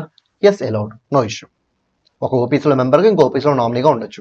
కానీ ఆల్రెడీ నువ్వు మెంబర్గా ఉంటే ఇంకో ఓపీసీలో మెంబర్గా ఉండటం కుదరదు. ఆల్రెడీ ఒక ఓపీసీలో నామినీగా ఉంటే ఇంకో ఓపీసీలో నామినీగా ఉండటం కుదరదు. యాక్చువల్లీ ఇదంతా హెడ్డింగ్ కిందకి రావాలి, బై మిస్టేక్ పైకి వెళ్ళినట్టుంది. సో మీరైతే ఓపీసీ అనే హెడ్డింగ్ కింద ఈ కంటెంట్ అంతా రాయండి. నెక్స్ట్, ఓకే, 1 పర్సన్ ఉంటే ఓపీసీ అని ఇప్పుడే నేర్చుకున్నాం. OPC is also A private company. ఇప్పుడు మనం అసలు ప్రైవేట్ కంపెనీ అంటే ఏంటో చూద్దాం. సో ప్రైవేట్ కంపెనీ అంటే ఏంటి? ఏదైనా కంపెనీ ప్రైవేటా పబ్లికా ఎలా తెలుసుకోవాలి? సో ఫస్ట్ మీరు ఆ కంపెనీ యొక్క ఆర్టికల్స్ ఆఫ్ అసోసియేషన్ చూడండి. ఏం చూడాలి? We need to check articles of association. ప్రతి కంపెనీకి ఎంఓఏ, ఏఓఏ అని చెప్పి 2 ఇంపార్టెంట్ డాక్యుమెంట్స్ ఉంటాయి. అందులో ఇప్పుడు మనం చెక్ చేయాల్సినది AOA, that is articles of association check చేయాలి. చెక్ చేసి ఈ 3 పాయింట్స్ కోసం చూడండి. పాయింట్ 1, పాయింట్ 2, పాయింట్ 3, ఈ 3 పాయింట్స్ కోసం సెట్ చేయండి. ఈ 3 పాయింట్స్ ఉంటే that company is a private company. ఈ 3 పాయింట్స్లో ఏది లేకపోయినా it is a public company. So ఇప్పుడు చూడండి, articles of association first open చేయాలి, తర్వాత ఈ 3 పాయింట్స్ కోసం వెరిఫై చేయాలి, చెక్ చేయాలి. ఈ 3 పాయింట్స్ దొరికితే ఇట్ ఇస్ ప్రైవేట్ కంపెనీ, దొరకకపోతే it is public company. Okay, ఇంతకీ ఏంటి ఆ 3 పాయింట్స్? ఒకటి రిస్ట్రిక్షన్ ఉండాలి, ఇంకోటి లిమిటేషన్ ఉండాలి, ఇంకోటి ప్రొహిబిషన్ ఉండాలి. రిస్ట్రిక్షన్ అంటే ఏంటి? మీరు చెయ్యొచ్చు but by following certain conditions. Prohibition అంటే ఏంటి? అసలు మీరు చేయకూడదు. ప్రొహిబిషన్ అంటే అస్సలు చేయకూడదు. రిస్ట్రిక్షన్ అంటే you can buy following certain conditions. Limitation అంటే మాక్సిమం ఇంతే ఉండాలి. ఓకే, రిస్ట్రిక్షన్ దేని మీద ఉండాలి sir? Transfer of shares. Restriction దేని మీద ఉండాలి? Transfer of shares. అంటే ఇప్పుడు ప్రైవేట్ కంపెనీలో ఉన్న మెంబర్స్ వాళ్ళ యొక్క షేర్స్ ని వేరే వాళ్ళకి ట్రాన్స్ఫర్ చేయలేరా? చేయగలరు. It is not prohibition, it is restriction. చేయగలరు బై ఫాలోయింగ్ సర్టెన్ కండిషన్స్. మరి ప్రొహిబిషన్ దేని మీద? On issue of securities. So securities అంటే ఏమొస్తాయి? షేర్స్, డిబెంచర్స్ అన్నీ వస్తాయి. సో పబ్లిక్ కి, అది కూడా ఎవరికి? పబ్లిక్ కి పబ్లిక్కి సెక్యూరిటీస్ని ఇష్యూ చేయకూడదు, అదే ప్రైవేట్కి ఇష్యూ చేయొచ్చా? ఎస్, ప్రైవేట్గా ఇష్యూ చేయొచ్చు. నీకు తెలిసిన వాళ్ళకి నువ్వు సెక్యూరిటీస్ ఇవ్వచ్చు, షేర్స్ ఇవ్వచ్చు, డెబెంచర్స్ ఇవ్వచ్చు, నీ ఇష్టం, నీకు తెలిసిన వాళ్ళకి ఇవ్వచ్చు, కానీ పబ్లిక్ ఇవ్వకూడదు. Okay, it is strictly prohibited. So restriction దీని మీద ఉండాలి, ట్రాన్స్ఫర్ ఆఫ్ షేర్స్. ప్రొహిబిషన్ దీని మీద ఉండాలి, పబ్లిక్ ఇష్యూ ఆఫ్ సెక్యూరిటీస్. మరి లిమిటేషన్ దీని మీద ఉండాలి, maximum number of members. So ఎంతమంది ఉండాలి? Up to 200 only. Except in case of OPC. ఎందుకు sir except in case of OPC అంటున్నారు? ఓపీసీ కూడా ప్రైవేట్ కంపెనీయేగా. నార్మల్ క్లాసిఫికేషన్ అయితే ఓపీసీ ప్రైవేట్ పబ్లిక్ అంటాం, బట్ ఓపీసీ కూడా ప్రైవేట్ కంపెనీలోకే వెళ్తుంది మాట్లాడుకుంటే. ఓకే, మరి ఓపీసీలో 200 ఉంటారా? ఉండరు కదా. At any point of time అక్కడ ఉండేది ఓన్లీ ఒకటే. సో అందుకే except OPC, in case of remaining private companies maximum ఎంతమంది ఉండాలి? 200 ఉండాలి. అండ్ ఈ 3 పాయింట్స్లో క్రక్స్ ఏంటో చెప్తాను చూడండి. Restriction, prohibition, limitation. రిస్ట్రిక్షన్ దేని మీద? ట్రాన్స్ఫర్ ఆఫ్ సెక్యూరిటీసా? కాదు, transfer of shares only. Securities అన్నారనుకోండి, అప్పుడు ఏమేమి వస్తాయి? డెబెంచర్స్ కూడా వస్తాయి. సెక్యూరిటీస్ అంటే డెబెంచర్స్ కూడా వస్తాయి. సో ట్రాన్స్ఫర్ ఆఫ్ షేర్స్ మీద మాత్రమే రిస్ట్రిక్షన్ ఉండాలి. రిస్ట్రిక్షన్ అంటే మీనింగ్ ఏంటి? You can do it by following certain conditions. అంటే ట్రాన్స్ఫర్ ఇస్ పాసిబుల్, బట్ మీరు కొన్ని కండిషన్స్ ఫాలో అవ్వాలి. Next one, prohibition. దేని మీద? ఓన్లీ public issue, not on private issue. Public issue of shares are not only shares but also debentures. అందుకే ఇక్కడ మనం సెక్యూరిటీస్ అనాలి. సెక్యూరిటీస్ మీన్స్ షేర్స్, డెబెంచర్స్ అన్నీ వస్తాయి. Next limitation. దేని మీద ఉండాలి? నెంబర్ ఆఫ్ మెంబర్స్ మీద లిమిటేషన్ ఉండాలి. మాక్సిమం 200 ఉండాలి, except in case of OPC. Sir మరి పబ్లిక్ కంపెనీ నేను ఇక్కడ కన్సిడర్ చేస్తే ఏమవుతుంది? పబ్లిక్ కంపెనీ కేసులో ట్రాన్స్ఫర్ ఆఫ్ షేర్స్ జరుగుతుంది వితౌట్ ఎనీ రిస్ట్రిక్షన్స్ ఏమన్నా అనమాట. Without any restriction, without any condition, ఎవరికి కావాలంటే వాళ్ళకి వాళ్ళ షేర్స్ని ట్రాన్స్ఫర్ చేసుకోవచ్చు. Such kind of flexibility is there in case of public company. But in case of private company, by following certain conditions only they can transfer their shares. Next prohibition. Private company private ఇష్యూకి వెళ్ళొచ్చు, అంటే తెలిసిన వాళ్ళకి securities issues డబ్బులు తీసుకోవచ్చు. Public company private ఇష్యూకి వెళ్ళొచ్చు, public ఇష్యూకి వెళ్ళొచ్చు. అంటే పబ్లిక్ ఇష్యూ మీద ప్రొహిబిషన్ ఎవరికి ఉంటుంది? ఓన్లీ ప్రైవేట్ కంపెనీకి, పబ్లిక్ కంపెనీకి ఉండదు. Next limitation. ప్రైవేట్ కంపెనీలో maximum number of members except in case of OPC only 200. But public కంపెనీలో there is no such limit, unlimited number of people ఉండొచ్చు. సో ఇది కంపారిజన్ అనమాట ప్రైవేట్ కంపెనీకి, పబ్లిక్ కంపెనీకి. నెక్స్ట్ ఇంపార్టెంట్ పాయింట్, ఇక్కడ number of members ఉన్నారు కదా. So minimum ఎంతమంది ఉండాలి? 2. మాక్సిమం ఎంతమంది? 200. మరి ఈ 2 to 200 లిమిట్ ఎలా క్యాలిక్యులేట్ చేయాలి? సో నెంబర్ ఆఫ్ మెంబర్స్ ఎంతో కౌంట్ చేసుకొని సరిపోతుంది. బట్ అలా కౌంట్ చేసేటప్పుడు మీరు ఎంప్లాయ్మెంట్లో భాగంగా ఎవరికైనా షేర్స్ అలాట్ చేస్తుంటే వాళ్ళని కన్సిడర్ చేయమాకండి. సో ఫర్ ఎగ్జాంపుల్, నేను ఎంప్లాయ్మెంట్లో భాగంగా కొంతమంది ఎంప్లాయీస్కి షేర్స్ ఇచ్చాను, they are members now, but వాళ్ళని ఈ 2 to 200లో నేను కౌంట్ చేయకూడదు. సార్ వాళ్ళు ఇప్పుడు ఎంప్లాయ్మెంట్లోంచి వెళ్ళిపోతే అప్పుడు కూడా కౌంట్ చేయకూడదు. అక్కడ మీరు వాడు ఎంప్లాయీ కాదా అనేది కాదు చూడాల్సింది. ఏం చెక్ చేయాలి? వాడు షేర్స్ ఎలా తీసుకున్నాడు? అండర్ ఎంప్లాయ్మెంటా లేకపోతే బై చేశాడా? బై చేస్తే కౌంట్ చేయండి, అండర్ ఎంప్లాయ్మెంట్ తీసుకుంటే కౌంట్ చేయమాకండి. వాడు ప్రెసెంట్ ఎంప్లాయీ అయినా పర్లేదు, ప్రెసెంట్ ఎంప్లాయీ కాకపోయినా పర్లేదు, మీరు వాడిని ఏం చేయాలి? ఎక్స్క్లూడ్ చేయాలి. అదే చూడండి ఇక్కడ ఇచ్చారు, ఎంప్లాయీస్ అంటే ప్రెసెంట్ ఎంప్లాయీస్, ఎక్స్ ఎంప్లాయీస్ అంటే పాస్ట్ ఎంప్లాయీస్. సో ఎవరినైనా సరే మీరు ఏం చేయాలి? ఇగ్నోర్ చేయాలి, అంటే వాళ్ళని ఇంక్లూడ్ చేయకూడదు 2 to 200లో. ఎప్పుడు? When they become members by virtue of their employment. So ఎంప్లాయ్మెంట్లో పార్ట్గా వాళ్ళు మెంబర్స్ అయితేనే. సో ఇది ఇంపార్టెంట్, ఇది కీ పాయింట్ అనమాట. ఎంటైర్ దాంట్లో ఇది కీ పాయింట్. సో ఎవరికైనా ఎంప్లాయ్మెంట్ కింద షేర్లు వస్తే వాళ్ళు మనం కౌంట్ చేయకూడదు. వాళ్ళ ఎంప్లాయ్మెంట్లో ప్రజెంట్ ఉన్నా లేకపోయినా it is irrelevant. Next one, ఎవరైనా జాయింట్గా షేర్స్ హోల్డ్ చేస్తుంటే, సో ఫర్ ఎగ్జాంపుల్ 1,00,000 షేర్లు నేను నా బ్రదర్ ఇద్దరం కలిసి కొనుక్కున్నాం ఒక కంపెనీలో. ఇప్పుడు మా ఇద్దరిని 2 మెంబర్స్ అని చెప్పి కౌంట్ చేయాలా, లేకపోతే సింగిల్ మెంబర్ అని కౌంట్ చేయాలా? సింగిల్ మెంబర్ అనే కౌంట్ చేయాలి. గుర్తుపెట్టుకోండి, జాయింట్ హోల్డర్స్ ఎవరైనా ఉంటే, సో జాయింట్ హోల్డర్స్ ఎంతమంది ఉన్నారో అంతమందిని మనం మెంబర్ అని చెప్పి కౌంట్ చేయకూడదు. అంతమందిని కలిపి సింగిల్ మెంబర్గా కౌంట్ చేయాలి. అది second point. Joint share holder shall be treated as single member. ఇది 2 to 200 లిమిట్ క్యాలిక్యులేట్ చేసేటప్పుడు మీరు గుర్తుపెట్టుకోవాల్సిన పాయింట్. సో దీని మీద ప్రాక్టికల్ క్వశ్చన్ అడగడానికి ఛాన్సెస్ ఎక్కువ ఉన్నాయి. ఈ 2 to 200 లిమిట్ క్యాలిక్యులేట్ చేసేటప్పుడు వాడు కొన్ని పాయింట్స్ ఇస్తాడు. డైరెక్టర్స్ అండ్ దేర్ రిలేటివ్స్ ఇన్ని షేర్స్ హోల్డ్ చేస్తున్నారు, ఎంప్లాయీస్ ఇన్ని షేర్స్, ఎక్స్ ఎంప్లాయీస్ ఇన్ని షేర్స్. సో అలా జాయింట్గా కొంతమంది ఇలా హోల్డ్ చేస్తారు కపుల్స్ అని చెప్పి ఇస్తాడు. సో ఆ క్వశ్చన్ ఎలా ఆన్సర్ చేయాలి? చాలా ఈజీ. డైరెక్టర్స్ని యాజ్ వెల్ యాజ్ దర్ రిలేటివ్స్ని మీరు కౌంట్ చేయాల్సిందే. సార్ డైరెక్టర్ కూడా ఎంప్లాయే కదా, ఎస్ ఎంప్లాయే, కానీ for the purpose of this section he is not employee. For the purpose of this section he is not employee. తన employee కాదు కాబట్టి directors మనం కౌంట్ చేయాలా లేదా? కౌంట్ చేయాలి. డైరెక్టర్స్ ని మనం కౌంట్ చేయాలి, గుర్తుపెట్టుకోండి. చాలా మంది ఇక్కడే కన్ఫ్యూజ్ అవుతారు. ఎగ్జామినేషన్ హాల్లోకి వెళ్ళిన తర్వాత డైరెక్టర్ కూడా ఎంప్లాయీగా, డైరెక్టర్ కూడా కంపెనీలోనే పనిచేస్తున్నాడుగా, తనకి షేర్లు ఇస్తే మనం ఎందుకు కౌంట్ చేయాలని చెప్పి చాలా మంది కౌంట్ చేయరు. సో డైరెక్టర్స్ ని కౌంట్ చేయాలి. 2 to 200 లో వాళ్ళని కూడా ఇంక్లూడ్ చేయాలి. They are not employees for the purpose of this section. Okay, directors as well as their relatives. Relatives అంటే ఎలాగో వాళ్ళ ఎంప్లాయీస్ కాదు కాబట్టి వాళ్ళని ఎలా కౌంట్ చేస్తాం. సో వీళ్ళు కౌంట్ చేయాలి. తర్వాత ఎంప్లాయీస్ అని చెప్పి కొంతమంది పేర్లు ఇస్తాడు. పేర్లు అంటే నథింగ్ బట్ ఎంతమంది హోల్డ్ చేస్తున్నారని ఇస్తాడు. వాళ్ళని కౌంట్ చేయాలా లేదా? కౌంట్ చేయాల్సిన అవసరం లేదు. వెంటనే ఎక్స్ ఎంప్లాయీస్ అని ఇస్తారు మిమ్మల్ని కన్ఫ్యూజ్ చేయడానికి. చాలా మంది ఏం చేస్తారంటే ఎక్స్ ఎంప్లాయీస్ అనగానే లేదు వీళ్ళని కౌంట్ చేయాలనుకుంటారు, బట్ వాళ్ళు కూడా కౌంట్ చేయకూడదు. సో వాళ్ళు ప్రెసెంట్ ఎంప్లాయ్మెంట్ లో ఉన్నారా లేదా అనేది ఇంపార్టెంట్ కాదు. What is important? How they got the shares. Employment లో షేర్స్ వచ్చినాయా, విడిగా వచ్చినాయా, బై చేశారా? ఎంప్లాయ్మెంట్ లో షేర్స్ వస్తే వాడి ఎంప్లాయీ అయినా ఎక్స్ ఎంప్లాయీ అయినా వాడిని మనం ఇంక్లూడ్ చేయకూడదు. అంటే వీళ్ళిద్దరిని మనం ఏం చేయాలి? ఎక్స్క్లూడ్ చేయాలి. డైరెక్టర్స్ ఆర్ రిలేటివ్స్ ని ఇంక్లూడ్ చేయాలి. అలాగే 5 కపుల్స్ కపుల్ అంటే ఈచ్ కపుల్ జాయింట్ గా షేర్స్ హోల్డ్ చేస్తున్నారు, అలా 5 కపుల్స్ ఉన్నారంటారు. అప్పుడు మీరు ఏం చేయాలి? కపుల్ అంటే ఇద్దరు వస్తారు, కానీ మనం ఇద్దరుగా కౌంట్ చేయకూడదు. కపుల్ ని సింగిల్ పర్సన్ గా కౌంట్ చేయాలి. సో 5 కపుల్స్ ఉన్నాయి కాబట్టి ఎంతమంది మెంబర్స్ ఇంకా అని చెప్పి మనం తీసుకోవాలి? 5 మెంబర్స్. సో ఇక్కడ జాయింట్ హోల్డర్స్ మనం ఏం చేసాం? సింగిల్ మెంబర్ గా కౌంట్ చేసాం. సో డైరెక్టర్స్ ఆర్ ఎంప్లాయీ అయితే కౌంట్ చేయండి, employees or ex employees count చేయొద్దు. అండ్ కపుల్స్, ఈచ్ కపుల్ ని సింగిల్ మెంబర్ గా ట్రీట్ చేయండి. సో ఇలాంటి ప్రాక్టికల్ క్వశ్చన్ అయితే మీకు ఉంది, ఒకసారి చెక్ చేసుకోండి ఎగ్జామ్కి వెళ్ళే ముందు.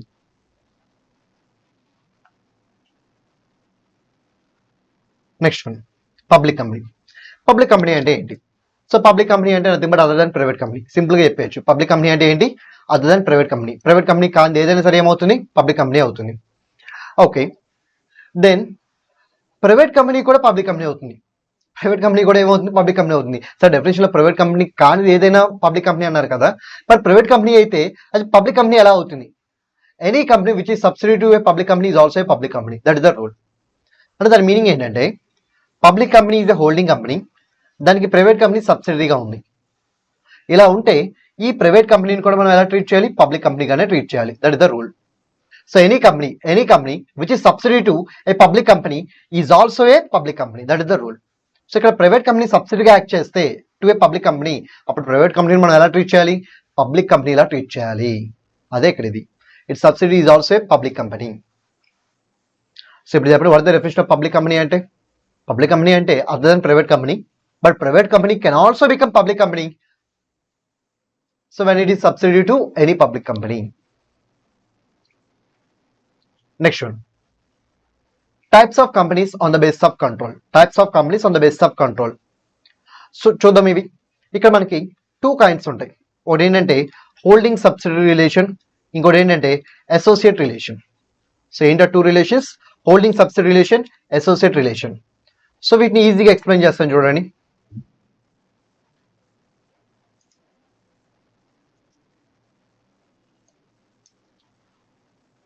సో ఇప్పుడు ఏ లిమిటెడ్ అని ఒక కంపెనీ ఉంది, బి లిమిటెడ్ అనే కంపెనీ ఉంది. ఎందుకు నేను ఎగ్జాంపుల్తో చెప్తున్నానంటే దీని మీద ప్రాక్టికల్ క్వశ్చన్స్ అడుగుతారు, థియరీ క్వశ్చన్ అడుగుతారు, ప్రాక్టికల్ క్వశ్చన్ అడుగుతారు. ఇది కూడా most important concept of this chapter. Okay, a limited, be limited 2 companies ఉన్నాయి. ఇప్పుడు ఈ రెండింటి మధ్య నేను హోల్డింగ్ సబ్సిడరీ రిలేషన్ క్రియేట్ చేద్దాం అనుకుంటున్నాను. దీని how many ways are available? 2 ways. ఎన్ని వేస్ ఉన్నాయి? 2 ways. ఫస్ట్ వే ఏంటి? చాలా జాగ్రత్తగా గుర్తుపెట్టుకోండి. ఏ limited along with it subsidiaries. A limited along with it subsidiaries, ఈ పాయింట్ చాలా important. A limited along with it subsidiaries must hold at least కూడా కాదు, more than 50% of total voting power. That is greater than 50% of total voting power in second company. Then A limited will be called as holding, B limited will be called as subsidiary. So first way ఏంటి? A limited along with its subsidiaries 50% of total voting power కన్నా ఎక్కువ hold చేస్తున్నట్టయితే in B limited, then what will happen to B limited? B limited will become subsidiary and A limited will become holding. This is the first way. ఇప్పుడు second way discuss చేద్దాం. Same మళ్ళీ a limited along with its subsidiaries, A limited along with its subsidiaries is controlling the composition of board of directors of B limited. అంటే దాని meaning ఏంటి? So more than 50% of board of directors ని appoint చేసే power, remove చేసే power వీళ్ళకి ఉందన్నమాట. So a limited and along with it subsidiary companies having a control over board of directors of be limited. That means it is having a right to appoint or remove majority directors of B Limited. Majority అంటే more than half అంటే more than 50%. అప్పుడు A limited ఏమవుతుంది, holding, B limited ఏమవుతుంది, subsidiary అవుతుంది. So 2 ways అనమాట. First way ఏంటి, A limited along with it subsidiaries more than 50% of total voting power hold చేయాలి. Second way or, not and, it is or, రెండిట్లో ఏ satisfy అయినా holding subsidiary relation create అవుతుంది. So second way ఏంటిది, A limited along with it subsidiaries more than half of the directors ని appoint చేసే power, remove చేసే power కలిగి ఉండాలి. ఓకే, థియరీ వర్క్ అయితే ఇక్కడతో సరిపోతుంది. బట్ ప్రాక్టికల్ క్వశ్చన్స్ ఉంటాయి. ప్రాక్టికల్ క్వశ్చన్స్ లో ఒక ట్రికీ క్వశ్చన్ ఉంది. సో 2 attempts బ్యాక్ అడిగారు. ఆ క్వశ్చన్ ఇప్పుడు నేను చెప్తాను, జాగ్రత్తగా వినండి. ఏ లిమిటెడ్ కి ఆల్రెడీ ఒక సబ్సిడరీ కంపెనీ ఉంది, small A limited. A limited కి ఆల్రెడీ సబ్సిడరీ కంపెనీ ఉంది, ఏంటది, స్మాల్ ఏ లిమిటెడ్. ఓకే, ఇప్పుడు బి లిమిటెడ్ లో ఇద్దరు హోల్డ్ చేస్తున్నారు. ఎంత హోల్డ్ చేస్తున్నారు? So a limited 40%, small A limited అంటే దాని యొక్క subsidiary company 20%. First case. Next one, ఈసారి ఇది 20%, ఇది 40%. నెక్స్ట్ వన్, ఈసారి ఇదే మొత్తం 60% హోల్డ్ చేస్తుంది, ఇది 0%. నెక్స్ట్ కేస్, ఇది 0%, అసలు a limited, capital a limited ఏమి హోల్డ్ చేయట్లేదు, but small A limited 60% hold చేస్తుంది. ఈ 4 కేసెస్లో బి లిమిటెడ్ కి who is holding company? So which company is holding company to be limited? అది క్వశ్చన్ అనమాట. అలాంటి క్వశ్చన్ అడిగారు, అదే క్వశ్చన్ ఇప్పుడు నేను రిప్రజెంట్ చేస్తున్నాను. ఓకే, చెప్పండి, ఏ లిమిటెడ్ హోల్డింగా కాదా ఎలా చెక్ చేయాలి? మనకి 2 ways ఉన్నాయి, ఒకటి టోటల్ ఓటింగ్ పవర్, ఒకటి బోర్డ్ ఆఫ్ డైరెక్టర్స్. కానీ ఈ క్వశ్చన్ దేనికి సంబంధించింది? టోటల్ ఓటింగ్ పవర్ సంబంధించింది. సో ఇక్కడ మనం ఏం కన్సిడర్ చేయాలంటే, A limited along with it subsidiaries, మళ్ళీ చెప్తున్నాను, A limited along with it subsidiaries అంటే capital limited along with small A limited, A limited along with subsidiaries ఎంత హోల్డ్ చేయాలి? More than 50%. So along with subsidiaries ఎంత hold చేస్తున్నారు? 60%. So capital limited will become holding company. Next one, ఇక్కడ కూడా combined ఎంత hold చేస్తున్నారు? 60%. ఇక్కడ కూడా capital limited will become holding company. ఇక్కడ కూడా ఎంత హోల్డ్ చేస్తారు కంబైన్డ్ గా? 60%. ఇక్కడ కూడా capital limited is nothing but holding company. ఇక్కడ కూడా కంబైన్ ఎంత హోల్డ్ చేస్తున్నారు? 60. ఇక్కడ కూడా క్యాపిటల్ లిమిటెడ్ ఏమవుతుంది? Holding company. సార్ చాలా సింపుల్ కదా సార్? ఎస్, చాలా సింపుల్. కానీ ఎగ్జామినేషన్ పాయింట్ ఆఫ్ లో మీరు ఎక్కడ రాంగ్ గా ఫీల్ అవుతారంటే, సార్ అసలు క్యాపిటల్ లిమిటెడ్ ఏమి హోల్డ్ చేయట్లేదు. 4th కేసులో క్యాపిటల్ లిమిటెడ్ ఏమి హోల్డ్ చేయట్లేదు కదా, అంటే 60% స్మాల్ ఏ లిమిటెడ్ కదా హోల్డ్ చేసేది. Can we make small A limited as holding company? No, అలా చేయకూడదు. మీరు ఎప్పుడు ఇండివిజువల్ గా చెక్ చేయమాకండి. సో క్యాపిటల్ లిమిటెడ్ ది స్మాల్ ఏ లిమిటెడ్ ని ఎప్పుడు మీరు సపరేట్ చేయమాకండి. రెండింటి యొక్క కంబైన్డ్ హోల్డింగే తీసుకోండి. రెండు యొక్క కంబైన్డ్ హోల్డింగ్ ఎంతో చెక్ చేసుకోండి. ఎవరెవరు ఎంతెంత హోల్డ్ చేస్తున్నారు అనేది ఇర్రెలవెంట్. ఒకళ్ళు 0 హోల్డ్ చేస్తున్నారు, ఇంకోళ్ళు మొత్తం హోల్డ్ చేస్తారు, ఇర్రెలవెంట్. ఒకళ్ళు 50 హోల్డ్ చేస్తారు, ఇంకోళ్ళు 10 హోల్డ్ చేస్తారు, ఇర్రెలవెంట్. ఒకటి 30, ఇంకోళ్ళు 30, irrelevant. What is relevant? Combined holding is relevant. So what is the combined holding in all these 4 cases? It is 60%, which is more than 50%. అందుకే ఈ రెండిట్లో మెయిన్ కంపెనీ ఏది? Capital limited. ఎందుకంటే capital limited is holding to small A limited. So main company capital limited. అందుకే ఈ 4 cases లో main company ఏమవుతుంది? Holding company అవుతుంది. So that is the rule. So confuse అవ్వమాకండి. Capital limited 4th case 0% hold చేస్తుంది, అసలు ఏం హోల్డ్ చేయట్లేదు, స్మాల్ ఏ మొత్తం హోల్డ్ చేస్తుంది. సో స్మాల్ ఏ లిమిటెడ్ కావాలంటే హోల్డింగ్ అవుతుంది, క్యాపిటల్ లిమిటెడ్ అవ్వదు.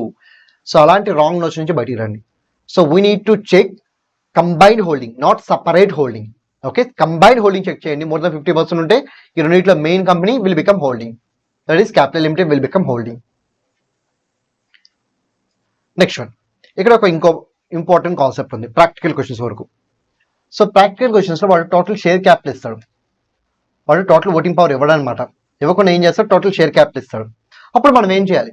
Instead of total voting power you can take total share capital. అప్పుడు మీరు తీసుకునే అజంప్షన్ ఏంటంటే, షేర్స్ అన్నిటికీ సేమ్ ఓటింగ్ పవర్ ఉందని తీసుకోండి. డిఫరెన్షియల్ ఓటింగ్ పవర్ లేదు, షేర్స్ అన్నిటికీ same voting power. So shares అన్నిటికీ సేమ్ ఓటింగ్ పవర్ ఉండటం వల్ల మీరు టోటల్ ఓటింగ్ పవర్ తీసుకున్న సేమ్ ఆన్సర్ వస్తుంది, టోటల్ షేర్ క్యాపిటల్ తీసుకున్న సేమ్ ఆన్సర్ వస్తుంది. సో ఇప్పుడు ఎగ్జామ్లో థియరీ క్వశ్చన్ అడిగితే టోటల్ ఓటింగ్ పవర్ అని రాయండి. ప్రాక్టికల్ క్వశ్చన్ అడిగితే ప్రొవిజన్లో టోటల్ ఓటింగ్ పవర్ అని రాయండి. ఎనాలిసిస్ అండ్ కంక్లూజన్లో టోటల్ షేర్ క్యాపిటల్ తీసుకుని ఆన్సర్ చేయండి. Okay, there is no problem in it.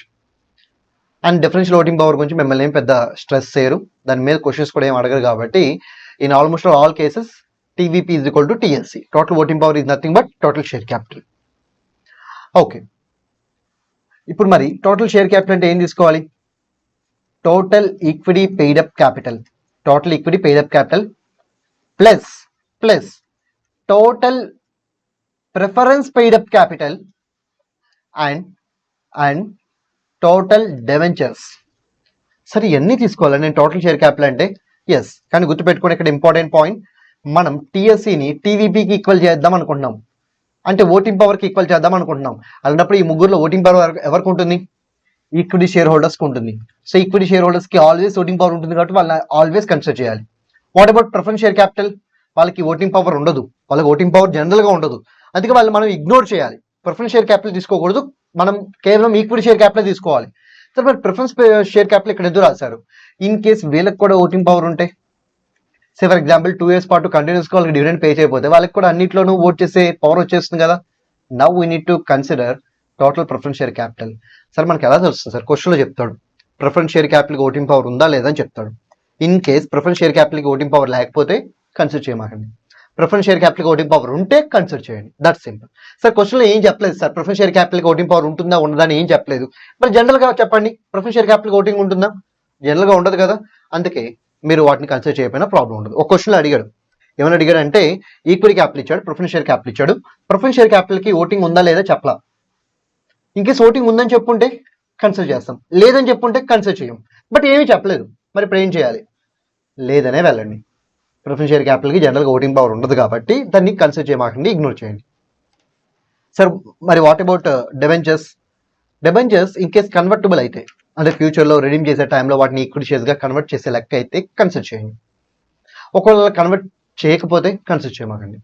Sir ఒకవేళ ఆ కన్వర్షన్ గురించి క్వశ్చన్ ఏం చెప్పకపోతే, మామూలుగా డెబెంచర్ హోల్డర్స్ ఓటింగ్ పవర్ ఉంటుందా ఉండదుగా, లేదనే రాయండి.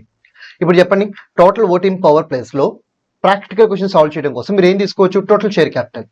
టోటల్ షేర్ క్యాపిటల్ అంటే ఈక్విటీ క్యాపిటల్ ఆల్వేస్ ఉంటుంది, ఈక్విటీ క్యాపిటల్ ఆల్వేస్ ఉంటుంది. What about preference capital and debentures? Voting power ఉన్నట్టుగా క్వశ్చన్లో ఏమైనా ఇండికేషన్ ఇస్తే ఉంటుంది, అదర్వైజ్ ఉండదు. అదర్వైజ్ కేవలం ఈక్విటీ క్యాపిటల్ మాత్రమే తీసుకోండి. వీటికి కూడా ఓటింగ్ పవర్ ఉన్నట్టుగా ఏమైనా ఇండికేషన్ ఇస్తే వీటిని కూడా కన్సిడర్ చేయండి. So by this we completed about holding subsidy concept. Next one, associate relation. Holding subsidy అయిపోయింది కదా, next associate company relation. Sir మరి అసోసియేట్ కంపెనీ రిలేషన్ ఎలా? ఇది కూడా చెప్తాను, జాగ్రత్తగా వినండి. అసోసియేట్ కంపెనీ రిలేషన్ క్రియేట్ చేయాలి. సే ఫర్ ఎగ్జాంపుల్ 2 కంపెనీస్ ఉన్నాయి, ఏ లిమిటెడ్ బి లిమిటెడ్ అని చెప్పి 2 కంపెనీస్ ఉన్నాయి. ఈ రెండింటి మధ్య అసోసియేట్ కంపెనీస్ అని ఒక రిలేషన్ క్రియేట్ చేయాలి. How many ways are available? 2 ways. ఏంటి ఆ 2 ways? First way, so first company second కంపెనీలో అట్లీస్ట్ అంటే greater than or equal to 20% of total voting power hold చేయాలి. This is the first way. Second way ఏంటి? Second way ఏంటంటే first company second company రెండు కలిసి joint వెంచర్లో partners అయి ఉండాలి. ఈ 2 వేస్లో ఏ వే సాటిస్ఫై అయినా సరే వాళ్ళిద్దరి మధ్య అసోసియేట్ కంపెనీస్ అనే రిలేషన్ క్రియేట్ అవుతుంది. Sir A limited along with it subsidies, A limited along with it associates అని మనం తీసుకోవాలి అవసరం లేదు, only A limited. But holding సబ్సిడీకి అయితే A limited along with it subsidies తీసుకోవాలి, ఇక్కడైతే ఓన్లీ ఏ లిమిటెడ్ అని గుర్తుపెట్టుకోండి. దీన్ని మీరు ప్రొవిజన్ రాసేటప్పుడు ఏమని రాయాలంటే సిగ్నిఫికెంట్ ఇన్ఫ్లుయెన్స్ అని రాయండి. అట్లీస్ట్ 20% ఆఫ్ టోటల్ ఓటింగ్ పవర్ని మీరు ఏమని రాయొచ్చు? సిగ్నిఫికెంట్ ఇన్ఫ్లుయెన్స్ అని రాయొచ్చు. సో సిగ్నిఫికెంట్ ఇన్ఫ్లుయెన్స్ అని రాసినా పర్లేదు, at least 20% of total voting power అని రాసినా పర్లేదు, anything is okay, fine. Next one, sir practical questions ఏమైనా అడిగితే ఏం చేయాలి? అప్పుడు టీవీపీ బదులు మీరు ఏం తీసుకోవచ్చు? టీఎస్సీ తీసుకోవచ్చు. సార్ టీఎస్సీ అంటే ఏం తీసుకోవాలి? ఈక్విటీ ఆల్వేస్ తీసుకోవాలి. Preference and debentures voting power ఉండే విధంగా ఏమైనా ఇండికేషన్స్ ఇస్తే తీసుకోండి, లేకపోతే కన్సిడర్ చేయమాకండి, just like holding subsidy. Next one, types of companies on the base of access of capital. అంటే క్యాపిటల్ ఎవరు ఇన్వెస్ట్ చేయొచ్చు, ఎవరు ఇన్వెస్ట్ చేయకూడదు, పబ్లిక్ అసలు ఇన్వెస్ట్ చేయొచ్చా చేయకూడదా, ఆ పాయింట్ బేస్ చేసుకుని ఎన్ని కంపెనీస్ ఉన్నాయి.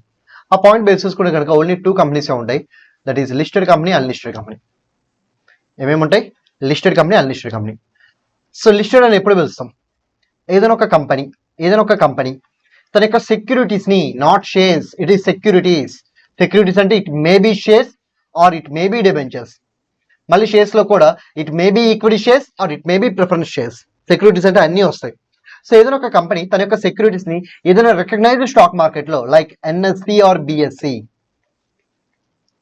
సో ఏదైనా రికగ్నైజ్డ్ స్టాక్ ఎక్స్చేంజ్లో లైక్ ఎన్ఎస్సి ఆర్ బిఎస్సిలో వాళ్ళు కనుక లిస్ట్ చేయించుకుంటే, రిజిస్టర్ చేయించుకుంటే, then that company will be called as listed company. దాన్ని ఏమని పిలుస్తారు? లిస్టెడ్ కంపెనీ అని పిలుస్తారు. మళ్ళీ చెప్తున్నాను, what is mean by listed company? It is a company whose securities are listed, nothing but registered in any recognized stock market. Okay, ఇప్పుడు సెబీ ఏంటంటే ఒక అప్డేట్ తీసుకొచ్చింది. సో రీసెంట్ అప్డేట్, ఇది కూడా రీసెంట్ అంటే 1 బ్యాక్ వచ్చిన అప్డేట్. ఇది కూడా ఇంపార్టెంట్ ఎగ్జామినేషన్ పాయింట్ ఆఫ్ లో. ఏంటి అప్డేట్ అంటే, సిఏ ఇంటర్లో అయితే మొన్న జరిగిన సిఏ ఇంటర్ ఎగ్జామ్స్లో ఈ క్వశ్చన్ అడిగాడు. ఓకే, బట్ అంత డెప్త్గా అయితే మనల్ని అడగడు. బట్ ఒక చిన్న పాయింటే అది గుర్తుపెట్టుకొని చాలు. ఏంటంటే సెబీ ప్లస్ సెంట్రల్ గవర్నమెంట్ ఈ రెండు కలిసి ఏదైనా ఇలాంటి లిస్టెడ్ కంపెనీని నువ్వు లిస్టెడ్ కాదు, నువ్వు అన్లిస్టెడే అంటే, you are not listed company, you are unlisted only అంటే, then that company need be treated as unlisted only. అంటే ఇక్కడ ఏం జరుగుతుంది? కంపెనీ సెక్యూరిటీస్ ని స్టాక్ మార్కెట్లో లిస్ట్ చేసింది, బట్ స్టిల్ సెబీ ఏమంటుంది? నువ్వు లిస్ట్ చేసినా సరే నువ్వు అన్లిస్టెడే అంటుంది. So now we need to treat it as unlisted. సరే, ఇది శాపమా వరమా? డెఫినెట్లీ ఇది వరమే. ఎందుకు? బికాస్ మీరు సెబీ పర్వీలోకి వెళ్ళారనుకోండి, అంటే లిస్టెడ్ కంపెనీ అయిందనుకోండి, సెబీ పర్వీలోకి వెళ్తారు. అప్పుడు మీరు కంపెనీస్ యాక్ట్ రూల్సే కాదు, సెబీ చెప్పే ప్రతి రూల్ ఫాలో అవ్వాలి.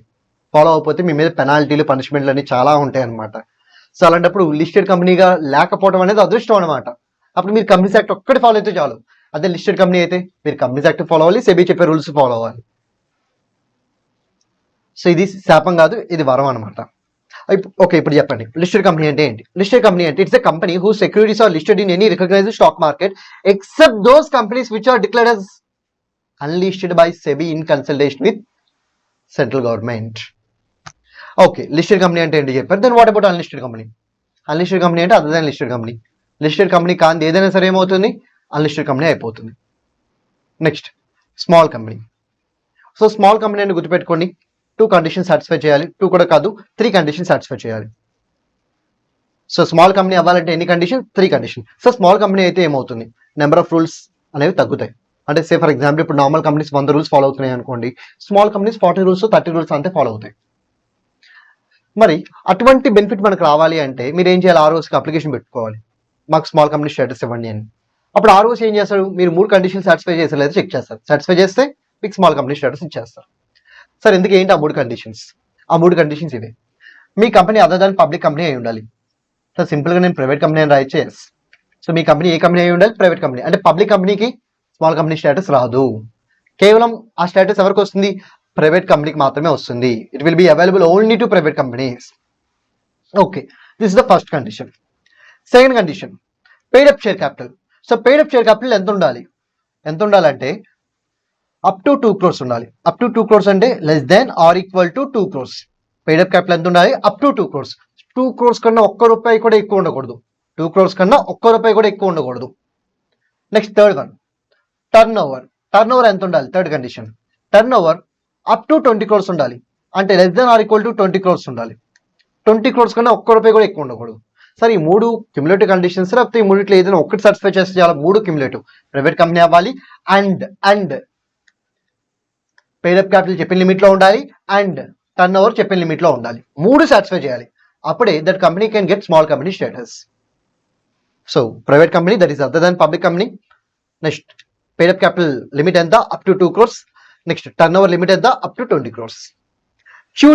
ఫ్యూచర్ లో ఎంసీఏ కావాలి అనుకుంటే, ఎంసీఏ అంటే ministry of corporate affairs. So future లో ఎంసీఏ కావాలి అనుకుంటే ఈ 2 crores ని 10 crores వరకు పెంచొచ్చు. ఈ 20 crores ని 100 crore వరకు పెంచొచ్చు. That is the rule. Okay, 2 crore 20 crore అనేది ఇంపార్టెంట్, అది మెయిన్. సో గుర్తుపెట్టుకుంటే 2 గుర్తుపెట్టుకోండి, 2 crore 20 crore, 10 crore 100 crore. లేదు మాకు కొంచెం మెమరీ ఎక్కువగా ఉండదు, మాకు మెమరీ లాస్ ఎక్కువ ఉంటుంది అనుకుంటే, then better to remember 2 and 20. 10 and 100 అనేది అంత ఇంపార్టెంట్ కాదు, 2 and 20 ఇంపార్టెంట్. బట్ గుర్తుంటే 10 and 100 కూడా గుర్తుపెట్టుకోండి. సో దీన్ని గుర్తుపెట్టుకోవడం కోసం నేను ఒక చిన్న ట్రిక్ చెప్తాను. ఇన్ కేస్ మీకు అవసరం అయితే ఫాలో అవ్వండి. ఏంటంటే 10 crores 100 crores గుర్తుపెట్టుకోండి. Okay, 10 crores is for paid up capital, 100 crore is for turnover. ఈ 10, 100 అనేది ఇది గుర్తుంటుంది. ఇప్పుడు as of now current limit ఎంత? ఇంటూ 20% అయింది. ఇంటూ 20%. సో 10 crores 20% అంటే ఎంత? 2 crores వచ్చేసింది, చూసారా? అలాగే 100 crores 20% అంటే ఎంత? 20 crores. సో ప్రెసెంట్ లిమిట్ అంటే 20% of actual limit. Actual limit 10, 100, దాంట్లో 20%, 220. అలాగే గుర్తుపెట్టుకోవచ్చు, మీ ఇష్టం. మెమరీ ట్రిక్ అనమాట, అంతే. నెక్స్ట్ వన్, ఈ 3 కండిషన్ సాటిస్ఫై చేసిన అదే ప్రైవేట్ కంపెనీ ప్లస్ పెయిడప్ చెప్పిన లిమిట్లోనే ఉంది, that is with in 2 crores లోనే ఉంది. నెక్స్ట్ టర్న్ ఓవర్ కూడా చెప్పిన లిమిట్లోనే ఉన్నాయి. 3 కండిషన్ సాటిస్ఫై అయినాయి. 3 కండిషన్ సాటిస్ఫై అయినా సరే some companies can't get small company status. 3 satisfy అయినా సరే స్మాల్ కంపెనీ స్టేటస్ రాదంట. ఎవరికది? ఆల్రెడీ మీరు ఎవరికైనా హోల్డింగ్గా ఉన్నా లేకపోతే మీరు ఎవరికైనా సబ్సిడరీగా ఉన్నా this small company status is not available for you. అంటే స్మాల్ కంపెనీ స్టేటస్ కేవలం ఇండివిజువల్ కంపెనీస్కే ఇస్తారు, గ్రూప్ ఆఫ్ కంపెనీస్కి ఇవ్వరనమాట. ఆల్రెడీ మీరు ఏదైనా కంపెనీకి సబ్సిడీగా ఉన్నారు లేకపోతే మీకే సబ్సిడరీ కంపెనీస్ ఉన్నాయి. సో ఆ 2 కేసులోనే మీకు ఈ 3 కండిషన్ సాటిస్ఫై అయినా you can't get the status. Statutory company. So other than Companies Act, other than Companies act 2013 కింద ఫామ్ అయిన కంపెనీస్ ఏమంటారంటే స్టాట్యూటరీ కంపెనీస్ అంటారు. Say for example banks. So banks ఎలా ఫామ్ అవుతాయి? Because Banking Regulation Act, bank కూడా కంపెనీయే, banks కూడా కంపెనీసే. SBI limited, Axis limited, ICICI limited, ఇవన్నీ కంపెనీసే, బ్యాంక్స్ కూడా కంపెనీసే. బట్ అవి కంపెనీస్ యాక్ట్ కింద రిజిస్టర్ అవ్వలేదు. అవి దేని కింద రిజిస్టర్ అయినాయి? బ్యాంకింగ్ రెగ్యులేషన్ యాక్ట్ కింద రిజిస్టర్ అయినాయి. అలా కంపెనీస్ యాక్ట్ కాకుండా అదర్ యాక్ట్స్ ద్వారా ఏమైనా కంపెనీస్ క్రియేట్ అయితే they will be called statutory companies. So వాళ్ళు కూడా స్మాల్ కంపెనీ స్టేటస్ని తెచ్చుకోవడం కుదరదు. Next section 8 company. Section 8 company కూడా స్మాల్ కంపెనీ స్టేటస్ తెచ్చుకోవడం కుదరదు. సార్ ఎందుకు సార్ ఈ 3టికి అలా ఇవ్వట్లేదు? ఎందుకంటే చాలా సింపుల్. స్మాల్ కంపెనీ స్టేటస్ వస్తే ఏమవుతుంది? సో నెంబర్ ఆఫ్ రూల్స్ అనేవి తగ్గుతాయి. స్మాల్ కంపెనీ స్టేటస్ వస్తే నెంబర్ ఆఫ్ రూల్స్ తగ్గుతాయి. అంటే మీరు నెంబర్ ఆఫ్ రూల్స్ తగ్గిస్తున్నారు అంటే ఫ్రాడ్ ఎక్కువ చేయొచ్చు కదా. ఓకే, చిన్న చిన్న కంపెనీస్ వరకు అయితే okay fine. But holding subsidy అంటే ఖచ్చితంగా పెద్ద పెద్ద కంపెనీసేగా. అక్కడ కూడా మీరు నెంబర్ ఆఫ్ రూల్స్ తగ్గించడానికి వాళ్ళని అలౌ చేస్తే ఖచ్చితంగా ఫ్రాడ్లు పెరుగుతాయి. స్టాట్యూటరీ కంపెనీ అంటే ఒక లానే సపరేట్గా దాన్ని గవర్న్ చేస్తున్నప్పుడు దానికి స్మాల్ కంపెనీ స్టేటస్ ఇచ్చి నెంబర్ ఆఫ్ రూల్స్ తగ్గిస్తే అది కూడా ప్రాబ్లమే. Next section 8 company. ఇక్కడ పబ్లిక్ దగ్గర నుంచి డొనేషన్ తీసుకుంటారు, ప్రాపర్ కంట్రోల్ లేకపోతే ఆ డొనేషన్స్ అన్నింటినీ మిస్యూటిలైజ్ చేస్తారు. సో ఇక్కడ కూడా నెంబర్ ఆఫ్ రూల్స్ తగ్గించకూడదు, అందుకే అక్కడ కూడా వాళ్ళు స్మాల్ కంపెనీ స్టేటస్ తెచ్చుకోవడం కుదరదు. సో ఈ ఎక్స్ప్లెనేషన్ మీరు గుర్తుపెట్టుకోవాల్సిన అవసరం లేదు. Directly you can write exceptions heading and holding subsidy, statutory, section 8 points, అంతే.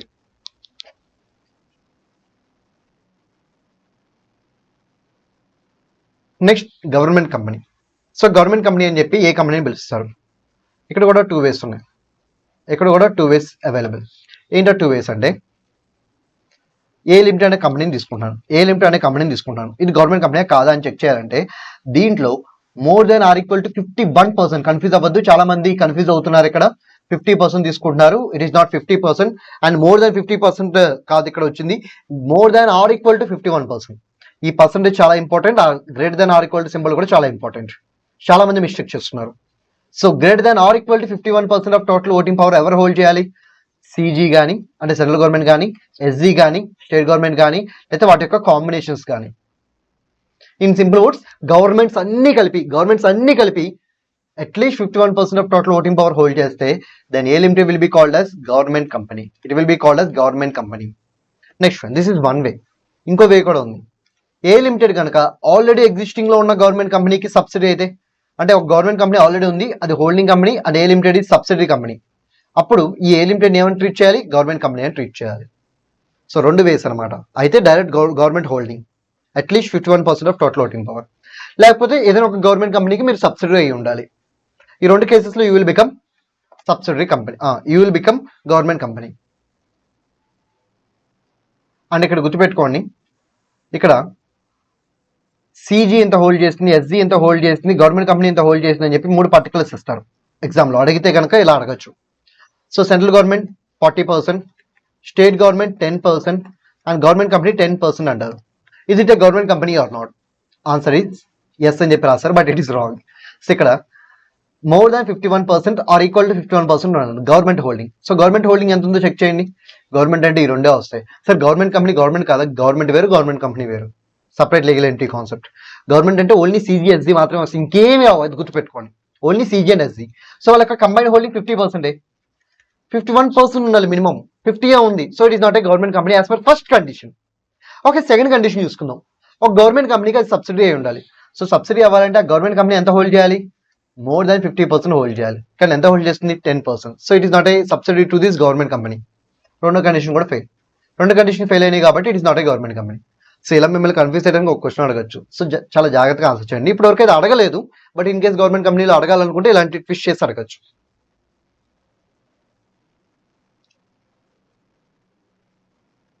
నెక్స్ట్ ప్రాబ్లమ్స్ లో టీవీపీ బదులు టీఎస్సీ తీసుకోవచ్చు అంటే తీసుకోవచ్చు, no issue.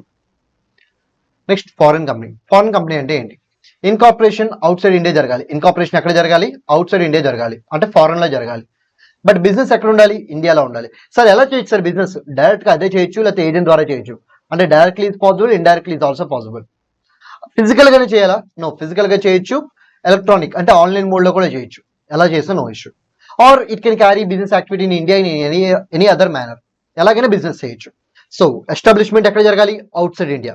Incorporation outside India జరగాలి, బట్ ఇండియాలో కూడా అది బిజినెస్ చేయాలి, either directly or indirectly, either physically or in online mode or in any other mode. Then that company will be called as foreign company. ఇక్కడ exam లో ఒకసారి twist చేసిన point ఏంటంటే, జాగ్రత్తగా వినండి. ఒక కంపెనీ ఉంది, ఏ లిమిటెడ్ అనే కంపెనీ ఉంది. There is a company called as A limited.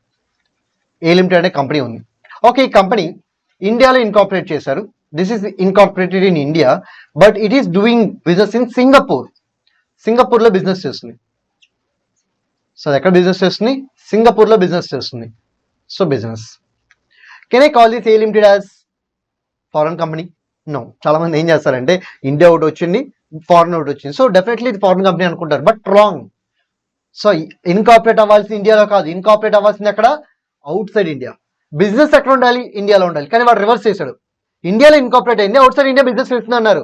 అది డొమెస్టిక్ కంపెనీనే, ఇండియన్ కంపెనీనే అది. బట్ ఇదే క్వశ్చన్ ని వీడు ఇలా అడిగితే, సింగపూర్ లో ఇన్కార్పొరేషన్ అయింది, ఇండియాలో బిజినెస్ చేస్తుంది, ఇండియాలో బిజినెస్ చేస్తుంది, ఇలా అడిగితే then definitely it is a foreign company. So ఇక్కడ జాతీయ చూడండి, ఇన్కార్పొరేషన్ ఖచ్చితంగా అవుట్ సైడ్ ఇండియా జరగాలి, బిజినెస్ ఖచ్చితంగా ఇండియాలో ఉండాలి, అప్పుడే it will be called as foreign company. అలాంటి క్వశ్చన్ ఆల్రెడీ పబ్లిక్ ఎగ్జామ్స్ లో అడిగాడు. Okay, our next concept is about dormant company. Dormant company అంటే ఏంటి? సో డోర్మెంట్ కంపెనీ అంటే ఇన్యాక్టివ్ కంపెనీ అనే మీనింగ్ వస్తుంది. ఓకే, బిజినెస్ ఏమి మీరు చేస్తుండకపోతే then you can get the status called as dormant company. So ఇప్పుడు డోర్మెంట్ కంపెనీ స్టేటస్ వస్తే ఏమవుతుంది? ఫాలో అవుతున్న number of rules and regulations తగ్గుతాయి అనమాట. సో నార్మల్ గా చూసుకుంటే మీరు స్మాల్ కంపెనీ స్టేటస్ తెచ్చుకుంటే నెంబర్ ఆఫ్ రూల్స్ ఎలా తగ్గుతున్నాయి? డోర్మెంట్ కంపెనీకి ఇంకా ఎక్కువగా తగ్గుతాయి అనమాట. Okay, that is the advantage of having dormant company status. Then who can get this status? New companies ఈ స్టేటస్ తెచ్చుకోవచ్చు, అండ్ ఎగ్జిస్టింగ్ కంపెనీస్ కూడా ఈ స్టేటస్ తెచ్చుకోవచ్చు. సో న్యూ కంపెనీస్ తెచ్చుకోవచ్చు, ఎగ్జిస్టింగ్ కంపెనీస్ కూడా తెచ్చుకోవచ్చు. సో న్యూ కంపెనీస్ ఈ status ఎప్పుడు తెచ్చుకుంటాయి? ఫర్ ఎగ్జాంపుల్, నేను ఒక కంపెనీని క్రియేట్ చేశాను, బట్ నేను బిజినెస్ ఇప్పుడే స్టార్ట్ చేయట్లేదు, ఫ్యూచర్ లో బిజినెస్ ని స్టార్ట్ చేయబోతున్నాను. So I created a company for future project. So as of now there is no significant accounting transaction, but in future I will carry a project. Okay, అప్పుడు నేను ఆ project ని start చేసేంత వరకు నా కంపెనీని డోర్మెంట్ కంపెనీగా డిక్లేర్ చేయండి అని చెప్పి ఆర్ఓసికి అప్లికేషన్ పెట్టుకోవచ్చు. సో దట్ అప్పటి వరకు నేను ఫాలో అవుతున్న నెంబర్ ఆఫ్ రూల్స్ ఏమవుతాయి? తగ్గిపోతాయి. Next one, now I created a company in order to hold intellectual property rights. Sir intellectual property rights అంటే ఏమొస్తాయి? Good will, patents, copy rights, trade marks, ఇవన్నీ intellectual properties అనమాట. So for example, నేను ఒక company పెట్టాలనుకుంటున్నాను, ఆ company కంటూ ఒక నేమ్ ని, లోగోని ఆల్రెడీ నేను ఫిక్స్ చేసుకున్నాను, బట్ నేను ఇంకా బిజినెస్ స్టార్ట్ చేయలేదు. బిజినెస్ నేను ఫ్యూచర్ లో స్టార్ట్ చేస్తాను, ఇప్పుడే స్టార్ట్ చేయలేదు. నేను ఫ్యూచర్ లో స్టార్ట్ చేస్తాను కదా అని చెప్పి నేను ఆ నేమ్ ని రిజర్వ్ చేయకుండా, ఆ లోగోని రిజర్వ్ చేయకుండా నేను అలాగే ఉండిపోయాను అనుకోండి, వేరే వాళ్ళు ఎవరైనా ఆ నేమ్ ని యూస్ చేసుకోవచ్చుగా, ఆ లోగోని యూస్ చేసుకోవచ్చుగా. అందుకే నేను ఏం చేశానంటే ఇప్పుడే కంపెనీ పెట్టి ఆ నేమ్ అండ్ లోగో ఆ రెండింటిని రిజిస్టర్ చేస్తాను, అంటే ట్రేడ్ మార్క్ రిజిస్ట్రేషన్ చేయించాను. ఓకే, ఇప్పుడు నేను దేనికోసం కంపెనీని క్రియేట్ చేశానంటే as of now business start చేయడం కోసం అయితే కాదు, నేను ట్రేడ్ మార్క్ ని, ఇంటెలెక్చువల్ ప్రాపర్టీ రైట్ ని మెయింటైన్ చేయడం కోసం కంపెనీని క్రియేట్ చేశాను. అండ్ ఎప్పుడైతే నేను బిజినెస్ స్టార్ట్ చేస్తానో అప్పటి నుంచి okay, I will become active company, but till that point of time I can make an application for ROC to get dormant company status. Okay, ఇదేమో ఫ్యూచర్ గురించి మాట్లాడుతుంది, ఇదేమో ప్రెసెంట్ గురించి మాట్లాడుతుంది. సో నేను ఒక న్యూ కంపెనీని దేనికోసం క్రియేట్ అయ్యాను? ఫ్యూచర్ లో ఒక ప్రాజెక్ట్ స్టార్ట్ చేయడం కోసం, లేకపోతే ఇంటెలెక్చువల్ ప్రాపర్టీని హోల్డ్ చేయడం కోసం. మరి యాజ్ ఆఫ్ నో నా పొజిషన్ ఏంటి? There is no business transaction. Present అయితే నేను ఎటువంటి బిజినెస్ ట్రాన్సాక్షన్ చేయట్లేదు, no significant accounting transaction. But ఫ్యూచర్లో అయితే ఏదైనా ఒక ప్రాజెక్ట్ని స్టార్ట్ చేయబోతున్నాను, లేకపోతే అప్పటి వరకు నేను ఇంటలెక్చువల్ ప్రాపర్టీస్ని హోల్డ్ చేయాలి అనుకుంటున్నాను. Then I can make an application to ROC to get dormant company status. Next one, this is about new company. మరి ఎగ్జిస్టింగ్ కంపెనీస్ పొజిషన్ ఏంటి? వాటికి కూడా డోర్మెంట్ కంపెనీ స్టేటస్ వస్తుందా? డెఫినెట్లీ. మరి వాటికి ఎలా వస్తుంది dormant company status? Okay, last 2 years check చేసుకోండి, ఎక్కువ కూడా అవసరం లేదు, లాస్ట్ 2 years. ఓకే, నేను బిజినెస్ స్టార్ట్ చేసినప్పుడు అంతా బాగానే ఉంది, సో నేను మంచిగానే ప్రాఫిట్స్ ఎంజాయ్ చేశాను. బట్ కోవిడ్ రావటం వల్ల నా బిజినెస్ బాగా డిస్టర్బ్ అయింది, నాకు బిజినెస్ అనేది లేకుండా అయిపోయింది. As of now my turnover is 0, there is no business transaction. అప్పుడు నేను మళ్ళీ రివైవ్ అయ్యేంత వరకు డోర్మెంట్ కంపెనీ స్టేటస్ కావాలని చెప్పి అప్లికేషన్ పెట్టుకోవచ్చు. So that number of rules ఏమవుతాయి? డిక్రీజ్ అవుతాయి. ఓకే సార్, మరి మీరు బిజినెస్ చేయట్లేదు అన్నారు కదా, మరి ఎన్ని ఇయర్స్ యొక్క డేటాని నేను ఇప్పుడు కంపేర్ చేసుకోవాలి? ఎన్ని ఇయర్స్ అంటే 2 years, that to last 2 years. So last 2 years లో I had not made any business operation, that is significant accounting transaction. అంతేకాదు ఈ లాస్ట్ 2 years లో నేను బిజినెస్ ఏమీ చేయకపోవడం వల్ల నా దగ్గర financial data, non financial data అని 2 ఉంటాయి. ఆ రెండింటిని నేను ROCకి కూడా ఫైల్ చేయలేదు. ఫినాన్షియల్ డేటాని ఫైల్ చేయలేదు, నాన్ ఫినాన్షియల్ డేటాని ఫైల్ చేయలేదు. ఓకే, ఫినాన్షియల్ డేటాని ఎలా ఫైల్ చేస్తారు ROCకి? In the name of financial statements, nothing but P&L account, balance sheet. అసలు బిజినెస్ లేకపోతే ఇంకా P&L అకౌంట్ ఎందుకు, బ్యాలెన్స్ షీట్ ఎందుకు? అసలు ప్రిపేర్ చేయాలి, నార్మల్గా అయితే ప్రిపేర్ చేయాలి, బట్ బిజినెస్ లేని సిచ్యువేషన్ లో ఎవరు ఆ ఫినాన్షియల్స్ మీద ఫోకస్ చేయరు. అసలు బిజినెస్ ఎలా రివైవ్ చేయాలి ఏంటి అనే పాయింట్ మీద ఫోకస్ చేస్తారు. సో దానివల్ల నేను ఏం చేశానంటే లాస్ట్ 2 years లో ఫినాన్షియల్ స్టేట్మెంట్స్ ని ROCకి ఇవ్వలేదు. అంతేకాదు నాన్ ఫినాన్షియల్ డేటా అంటే అసలు కంపెనీలో ఏమైనా మార్పులు చేర్పులు ఉన్నాయా? ఇయర్ మొత్తంలో కంపెనీలో షేర్ హోల్డర్స్ ఏమైనా చేంజ్ అయ్యారా? చేంజ్ అయితే ఎవరెవరు వచ్చారు, ఎవరెవరు వెళ్ళారు? డైరెక్టర్స్ ఎవరైనా చేంజ్ అయ్యారా? ఆ డేటా మొత్తాన్ని ఏమంటారంటే నాన్ ఫినాన్షియల్ డేటా అంటారు. దీన్ని ఏం చేస్తారంటే in the name of annual returns forward చేయాలి ROCకి. అంటే ప్రతి సంవత్సరం ప్రతి కంపెనీ చేయాల్సింది ఇది. సో ఏం చేయాలి? ఫినాన్షియల్ డేటాని, నాన్ ఫినాన్షియల్ డేటాని రెండింటిని ROC చెప్పాలి, ఎవ్రీ ఇయర్ చెప్పాలి. ఫినాన్షియల్ డేటా అంటే nothing but financial statements, non financial data అంటే nothing but annual returns. So ఈ రెండింటిని ప్రతి సంవత్సరం ప్రతి కంపెనీ ROCకి ఫార్వర్డ్ చేయాలి. కానీ ఈ కంపెనీ బిజినెస్ ఏమీ లేకపోవడం వల్ల లాస్ట్ 2 years నుంచి వీటిని ఫార్వర్డ్ చేయట్లేదు అనమాట. సో ఫినాన్షియల్ స్టేట్మెంట్స్ని ఫార్వర్డ్ చేయట్లేదు, యాన్యువల్ రిటర్న్స్ని ఫార్వర్డ్ చేయట్లేదు in last 2 years. Then this kind of companies can also get dormant company status. మళ్ళీ రివైవ్ అయిన తర్వాత వాళ్ళు యాక్టివ్ కంపెనీ అయిపోవచ్చు. Until that point of time they can enjoy dormant company status. Next one, ఇక్కడ మరి significant accounting transaction అంటే ఏంటి, అంటే బిజినెస్ ట్రాన్సాక్షన్ అంటే ఏంటి? సో రెండింటిలోనూ కామన్ పాయింట్ ఉంది. ఏంటో రెండింటిలోనూ ఉన్న కామన్ పాయింట్? న్యూ కంపెనీస్ అయితే ప్రెసెంట్ ఎటువంటి బిజినెస్ ట్రాన్సాక్షన్ చేయకూడదు, ఎగ్జిస్టింగ్ కంపెనీ అయితే లాస్ట్ 2 years ఎటువంటి బిజినెస్ ట్రాన్సాక్షన్ చేయకూడదు. సో బిజినెస్ ట్రాన్సాక్షన్ మనం సిగ్నిఫికెంట్ అకౌంటింగ్ ట్రాన్సాక్షన్ అని కూడా పిలవచ్చు. మరి ఈ సిగ్నిఫికెంట్ అకౌంటింగ్ ట్రాన్సాక్షన్ అంటే ఏంటి? ఇట్ మీన్స్ ఎనీ ట్రాన్సాక్షన్, ఏదైనా బిజినెస్ ట్రాన్సాక్షన్ అవుతుంది ఎక్సెప్ట్ 4 transactions. ఏంటో except 4 transactions? First one, payment to registrar. So registrar అంటే నథింగ్ బట్ ROC అనమాట. సో ROCకి మీరు కొంత డేటాని ఫార్వర్డ్ చేస్తూ ఉంటారు కదా. సే ఫర్ ఎగ్జాంపుల్ ఇందాడే మనం అనుకున్నాం, ఎవ్రీ ఇయర్ ఎవ్రీ కంపెనీ ఏం చేయాలి? ROCకి ఫినాన్షియల్ డేటాని, నాన్ ఫినాన్షియల్ డేటాని ఫార్వర్డ్ చేయాలి. అంటే ఫినాన్షియల్ స్టేట్మెంట్స్ని, యాన్యువల్ రిటర్న్స్ని ఫైల్ చేయాలి. అలా ఫైల్ చేసేటప్పుడు కొంత ఫీజు పే చేయాలన్నమాట, దాన్ని ఫైలింగ్ ఫీ అంటారు. 300 రూపీస్ అలా ఉంటుంది. సో అది ఫైలింగ్ ఫీ అనమాట. ఓకే, ఇప్పుడు మీరు డోర్మెంట్ కంపెనీ స్టేటస్ తెచ్చుకోవాలి అనుకుంటున్నారు, కానీ లాస్ట్ 2 years లో మీరు ఈ ఫినాన్షియల్ డేటాని, నాన్ ఫినాన్షియల్ డేటాని ROCకి ఫైల్ చేశారు. ఓకే, కానీ దానికి మీరు 300 రూపాయలు కూడా కట్టారు. ఇప్పుడు ROC ఏమంటాడంటే దానికి మీరు 300 కట్టారు కదా, మీరు బిజినెస్ చేస్తున్నారుగా అంటాడు. మరి డోర్మెంట్ కంపెనీ స్టేటస్ రిజెక్ట్ చేయొచ్చా? నో. ఎందుకు చేయడానికి వీల్లేదు? అరే నేను లాని కంప్లై చేయడం కోసం రిజిస్టర్ డబ్బులు కట్టాను తప్ప, ఇప్పుడు నేను ROCకి డబ్బులు కడితే నాకు ఏమైనా బిజినెస్ వచ్చిందా? ఏమీ లేదు. ROCకి నేను కొన్ని డాక్యుమెంట్స్ ఫైల్ చేసేటప్పుడు డబ్బులు కట్టాలి కాబట్టి నేను కట్టాను అంతే. సో నాకైతే ఎటువంటి బెనిఫిట్ లేదు, నాకు ఎటువంటి బిజినెస్ రాలేదు అలా డబ్బులు కట్టడం వల్ల. నాకు ప్రాఫిట్ అనేది ఏమీ లేదు, ఇంకా చెప్పాలంటే అది నాకు లాస్ అనమాట. మరి ఇలాంటి ట్రాన్సాక్షన్స్ నేను బిజినెస్ ట్రాన్సాక్షన్ అనొచ్చా? No, you can't call it as business transaction. Next one,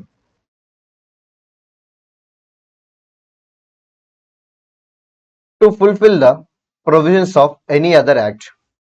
so any other act అంటే ఏంటి? Say for example property tax.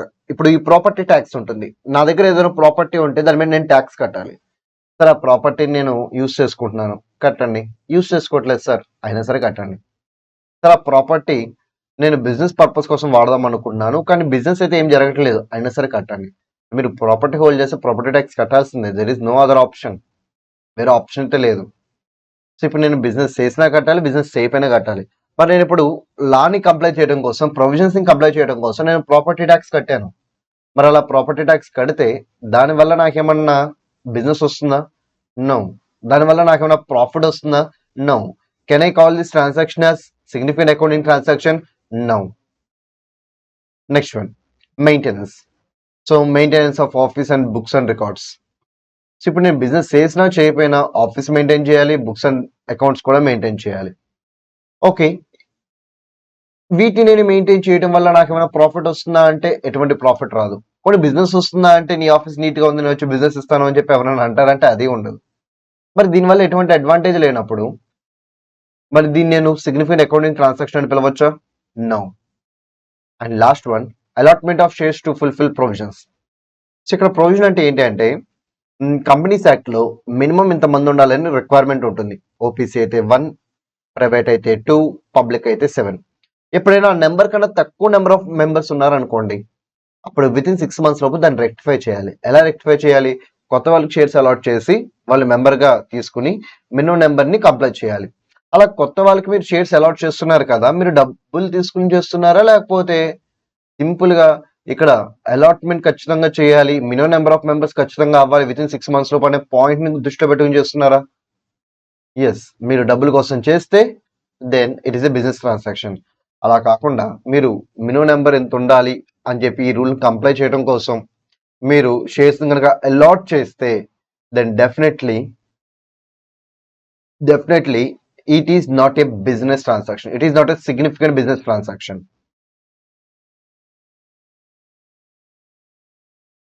Next one, section 8 company. So section 8 company యొక్క మెయిన్ ఆబ్జెక్టివ్ ఏంటి? To promote charitable objectives. అది commerce, arts, science, sports, education, research, social welfare, religion, charity, protection of environment, ఏదైనా అవ్వచ్చు. మీరు exam లో అయితే ఇన్ని points రాయాల్సిన అవసరం లేదు, ఏదైనా ఒక 2 or 3 పాయింట్స్ రాయండి చాలు. సో ఇది మెయిన్ కంటెంట్. సో సెక్షన్ 8 కంపెనీని క్రియేట్ చేయాలంటే ఫస్ట్ మీరు ఏం చేయాలి? అన్నిటికన్నా ముందు మీరు లైసెన్స్ తీసుకోవాలి సెంట్రల్ గవర్నమెంట్ దగ్గర. లైసెన్స్ తీసుకున్న తర్వాత ఆర్ఓసికి అప్లికేషన్ పెట్టుకోండి to create a company. So first licence and thereafter only application for incorporation. Next one, మరి ఇన్ కేస్ మీరేమన్నా సెక్షన్ 8 కంపెనీని క్రియేట్ చేసిందో తప్పులు చేస్తే మీ లైసెన్స్ ని రివోక్ చేస్తారు. సో తప్పులు అంటే ఏం చేయొచ్చు? ఇక్కడ సెక్షన్ 8 కంపెనీ అంటున్నారు కదా, దానికి అప్లై అయ్యే సెక్షన్ నెంబర్ 8. ఓకే, దాంట్లో కొన్ని రూల్స్ ఉన్నాయి. ఆ రూల్స్ మీరు ఫాలో అవ్వలేదు అనుకోండి, సెంట్రల్ గవర్నమెంట్ మీకు లైసెన్స్ ఇచ్చింది కదా బిఫోర్ ఇన్కార్పొరేషన్, దాన్ని క్యాన్సిల్ చేస్తుంది. Next one, central government licence ఇచ్చేటప్పుడు కొన్ని కండిషన్స్ చెప్తుంది. లైక్ నీకేమైనా డబ్బులు వస్తే ఆ డబ్బుల్ని నువ్వు చెప్పిన పర్పస్కే వాడు, వేరే పర్పస్కి వాడద్దు. ఆఖరికి వచ్చే డబ్బుల్ని మీరు డివిడెండ్స్ కింద కూడా డిస్ట్రిబ్యూట్ చేసుకోవద్దు అని చెప్తుంది. ఒక ఎగ్జామ్ లో ఒక క్వశ్చన్ ఇలాగే అడిగాడు. ఏంటంటే ఒక సెక్షన్ 8 కంపెనీ ఉంది, గవర్నమెంట్ యొక్క ఫేవరబుల్ పాలసీస్ వల్ల ఆ సెక్షన్ 8 కంపెనీకి హ్యూజ్ అమౌంట్ ఆఫ్ ప్రాఫిట్స్ మిగిలాయి. అంత అమౌంట్ ఏం చేసుకోవాలో తెలియక వాళ్ళు ఏం చేశారంటే మనల్ని అప్రోచ్ అయ్యి డివిడెండ్ కింద డిస్ట్రిబ్యూట్ చేసుకోవాలనుకుంటున్నా, మాక్సిమం ఎంత తీసుకోవాలి అడ్వైస్ చేయండి అని అడిగారు. సో ఇలా ఒక క్వశ్చన్ ఇచ్చారనమాట. అది కూడా ఎన్ని మార్క్స్కి ఇచ్చారంటే 4 marksకి ఇచ్చారు. కంపల్సరీ క్వశ్చన్లు ఇచ్చారు. ఒక స్టూడెంట్స్ అందరూ ఏమనుకుంటారంటే ఈ లెవెల్లో ప్రాఫిట్స్ వచ్చినాయి, సో ఈ లెవెల్లో ప్రాఫిట్స్ వచ్చినాయి కాబట్టి ఖచ్చితంగా డివిడెంట్ ఇచ్చుకోవచ్చు. సో డివిడెంట్ ఎంత ఇవ్వాలి? ఒక 10% ఇస్తే సరిపోతుందా అని చెప్పి చాలా మంది 10%, 15%, 20% అని చెప్పి వాళ్ళకి నచ్చిన ఫిగర్ వాళ్ళు రాసొచ్చారు. But it is wrong. Amount ఎంత మిగిలినా సరే, సో సెక్షన్ 8 కంపెనీలో డివిడెండ్ డిస్ట్రిబ్యూషన్ అనేది ప్రొహిబిటెడ్. డివిడెండ్స్ అసలు డిస్ట్రిబ్యూట్ చేయకూడదు, గుర్తుపెట్టుకోండి. ఇదే క్వశ్చన్ మళ్ళీ 1-2 సార్లు రిపీట్ కూడా చేశారు. కాకపోతే మెయిన్ ఎగ్జామ్ లో కాదు, ఎంటీపీ ఆర్టీపీస్ లో అయితే వచ్చినాయి. మెయిన్ ఎగ్జామ్ లో అయితే ఒకసారి వచ్చింది. ఓకే, సెక్షన్ 8 కంపెనీలో dividend distribution is strictly prohibited. మిగతా కంపెనీస్ లో డివిడెండ్ డిస్ట్రిబ్యూషన్ చేయొచ్చు, నో ప్రాబ్లం. బట్ సెక్షన్ 8 కంపెనీలో డివిడెండ్ మాత్రం డిస్ట్రిబ్యూట్ చేయకూడదు. At any cost, at any situation మీరు డివిడెండ్ ని డిస్ట్రిబ్యూట్ చేయకూడదు. ఆ పాయింట్ గుర్తుపెట్టుకోండి. సో ఇలా కొన్ని కండిషన్ చెప్పి, అంటే మీకు వచ్చిన డబ్బుల్ని కేవలం మీరు చెప్పిన పర్పస్ కి వాడాలి, డివిడెండ్ డిస్ట్రిబ్యూషన్ కూడా వాడకూడదు అని చెప్పి కొన్ని కండిషన్ చెప్పి సెంట్రల్ గవర్నమెంట్ ఏం చేస్తుందంటే స్టార్టింగ్ లో లైసెన్స్ ఇస్తుంది. ఆ కండిషన్స్ ని మీరు ఫెయిల్ అయినా, లేకపోతే మీరు సెక్షన్ 8 ని ఫ్రాడ్లెంట్ వేలో, లేకపోతే పబ్లిక్ కి అగెనిస్ట్ గా, ప్రిజుడిషియల్ అంటే అగెనిస్ట్ గా, సో పబ్లిక్ కి అగెనిస్ట్ గా రన్ చేసిన, in all these cases central government మీకు ఇచ్చిన లైసెన్స్ ఏం చేస్తుంది? రివోక్ చేస్తుంది. ఓకే సార్, మరి లైసెన్స్ ని రివోక్ చేస్తే what will happen? So licence ని రివోక్ చేస్తే దెన్ మీరు ఇంకా లిమిటెడ్, ప్రైవేట్ లిమిటెడ్ అనే పదాలను వాడాల్సి వస్తుంది. సార్ అదేంటి ఈ పదాలు అసలు సెక్షన్ 8 కంపెనీ వాడాల్సిన అవసరం లేదా? లేదు. నార్మల్గా సెక్షన్ 8 లో ప్రైవేట్ ఉండొచ్చు, పబ్లిక్ ఉండొచ్చు. సో ప్రైవేట్ అయితే ప్రైవేట్ లిమిటెడ్, పబ్లిక్ అయితే లిమిటెడ్ అని వాడాలి. కాకపోతే సెంట్రల్ గవర్నమెంట్ వాళ్ళకి ఒక రిలాక్సేషన్ ఇచ్చింది. ఒక మీది చార్టబుల్ కంపెనీ కాబట్టి మీది ప్రైవేట్ లిమిటెడ్ అయితే ప్రైవేట్ లిమిటెడ్ అని చెప్పి వాడాల్సిన అవసరం అయితే లేదు. మీరు కావాలనుకుంటే ఇంకా బాగా సూట్ అయ్యే నేమ్ యూస్ చేసుకోవచ్చు. అలాగే పబ్లిక్ కంపెనీ కూడా మీరు లిమిటెడ్ అనే పదం వాడాల్సిన అవసరం లేదు. ఇంకేదైనా మోస్ట్ సూటబుల్ వర్డ్ ఏమైనా ఉంటే వాడుకోవచ్చు. అంటే సెక్షన్ 8 కంపెనీస్ కి using these words is optional అనమాట. యూస్ చేసుకోవచ్చు, యూస్ చేసుకోకుండా కూడా ఉండొచ్చు. ఓకే, ఎప్పుడైతే సెంట్రల్ గవర్నమెంట్ రివోక్ చేస్తుందో అప్పుడు ఆర్ఓసి ఏం చేస్తారంటే వెంటనే ఇప్పటివరకు లిమిటెడ్, ప్రైవేట్ లిమిటెడ్ పదాలు లేవు కదా, వెంటనే యాడ్ చేసేస్తాడు. ఉంటే నో ఇష్యూ, ఒకవేళ లేకపోతే ఏం చేస్తాడు? యాడ్ చేస్తాడు. కానీ రివోక్ చేసే ముందు ఒకసారి మాట్లాడే అవకాశం ప్రొవైడ్ చేయాలి. సో రిటర్న్ నోటీస్ ఇవ్వాలి, ఎందుకోసం మేము రివోక్ చేస్తున్నాము, అలాగే ఒకసారి మీ సంజాయిషి ఏమైనా ఉంటే చెప్పుకోండి అని చెప్పి ఆపర్చునిటీ ఇవ్వాలి. నెక్స్ట్ వన్, మరి రివోక్ చేస్తే what will be the effect? వెంటనే ఇంకా దాన్ని మీరు కంటిన్యూ చేయకూడదు. ఏదైనా వైండ్ అప్ అయినా చేయాలి, లేకపోతే వేరే సెక్షన్ 8 కంపెనీతో అమాల్గమేట్ అయినా అవ్వాలి. సార్ వేరే సెక్షన్ 8 కంపెనీతో అమాల్గమేట్ అవ్వమంటున్నారు కదా, ఆ సెక్షన్ 8 కంపెనీ ఏ ఆబ్జెక్టివ్ తో రన్ అవ్వాలి? సేమ్ ఆబ్జెక్టివ్ తో రన్ అవ్వాలి. అది ఇంపార్టెంట్. ఇప్పుడు నేను ఫుడ్ సప్లై కోసం సెక్షన్ 8 కంపెనీ క్రియేట్ చేశాను. దాన్ని ఇప్పుడు నేను అమాల్గమేట్ చేస్తే ఇంకో సెక్షన్ 8 కంపెనీతో అమాల్గమేట్ చేయాలి, అది కూడా ఫుడ్ ఆబ్జెక్టివ్ అయి ఉండాలి. వేరే ఇంకేదైనా ఆబ్జెక్టివ్ అయితే కనుక no, it is not possible. Next one, ఇప్పుడు నేను రివోకేషన్ ఆఫ్ లైసెన్స్ వల్ల వచ్చే ఎఫెక్ట్ ఏంటో చెప్పాను కదా, అంతేకాదు మీరు ఇలా చేసినందుకు, అంటే తప్పులు చేశారు కాబట్టి లైసెన్స్ రివోక్ అయింది, లైసెన్స్ రివోక్ అయింది కాబట్టి ఈ కాన్సిక్వెన్స్ వచ్చినాయి. బట్ తప్పు చేశారు కాబట్టి మీకు పనిష్మెంట్ కూడా ఉండాలి కదా, సో పనిష్మెంట్ కూడా ఉంటుంది. ఎంత పనిష్మెంట్? సో కంపెనీ అయితే 10 lakhs నుంచి 1 crore వరకు ఉంటుంది. Depends upon situation ROC charge చేస్తారు. అదే directors and officer in default, not directions, directors. So directors and every officer in default, అంటే తప్పు చేసిన ప్రతి ఒక్కరు, డైరెక్టర్ అవ్వచ్చు, ఆఫీసర్ అవ్వచ్చు, తప్పు చేసిన ప్రతి ఒక్కరు డబ్బులు పే చేయాలి, ఫైన్ పే చేయాలి. ఎంత? 25,000 to 25 lakhs. Next one, Nidhi company. So Nidhi company అంటే ఏంటి? సో మీరు బ్యాంక్స్ చూస్తారు కదా, బ్యాంక్స్ ఏం చేస్తాయి? నథింగ్ బట్ డిపాజిట్స్ తీసుకుంటే లోన్స్ వస్తాయి. నిధి కంపెనీ కూడా అంతే, డిపాజిట్స్ తీసుకుంటే లోన్స్ వస్తాయి. కానీ డిఫరెన్స్ ఏంటి? బ్యాంక్స్ డిపాజిట్స్ ఎవరి దగ్గర తీసుకుంటాయి?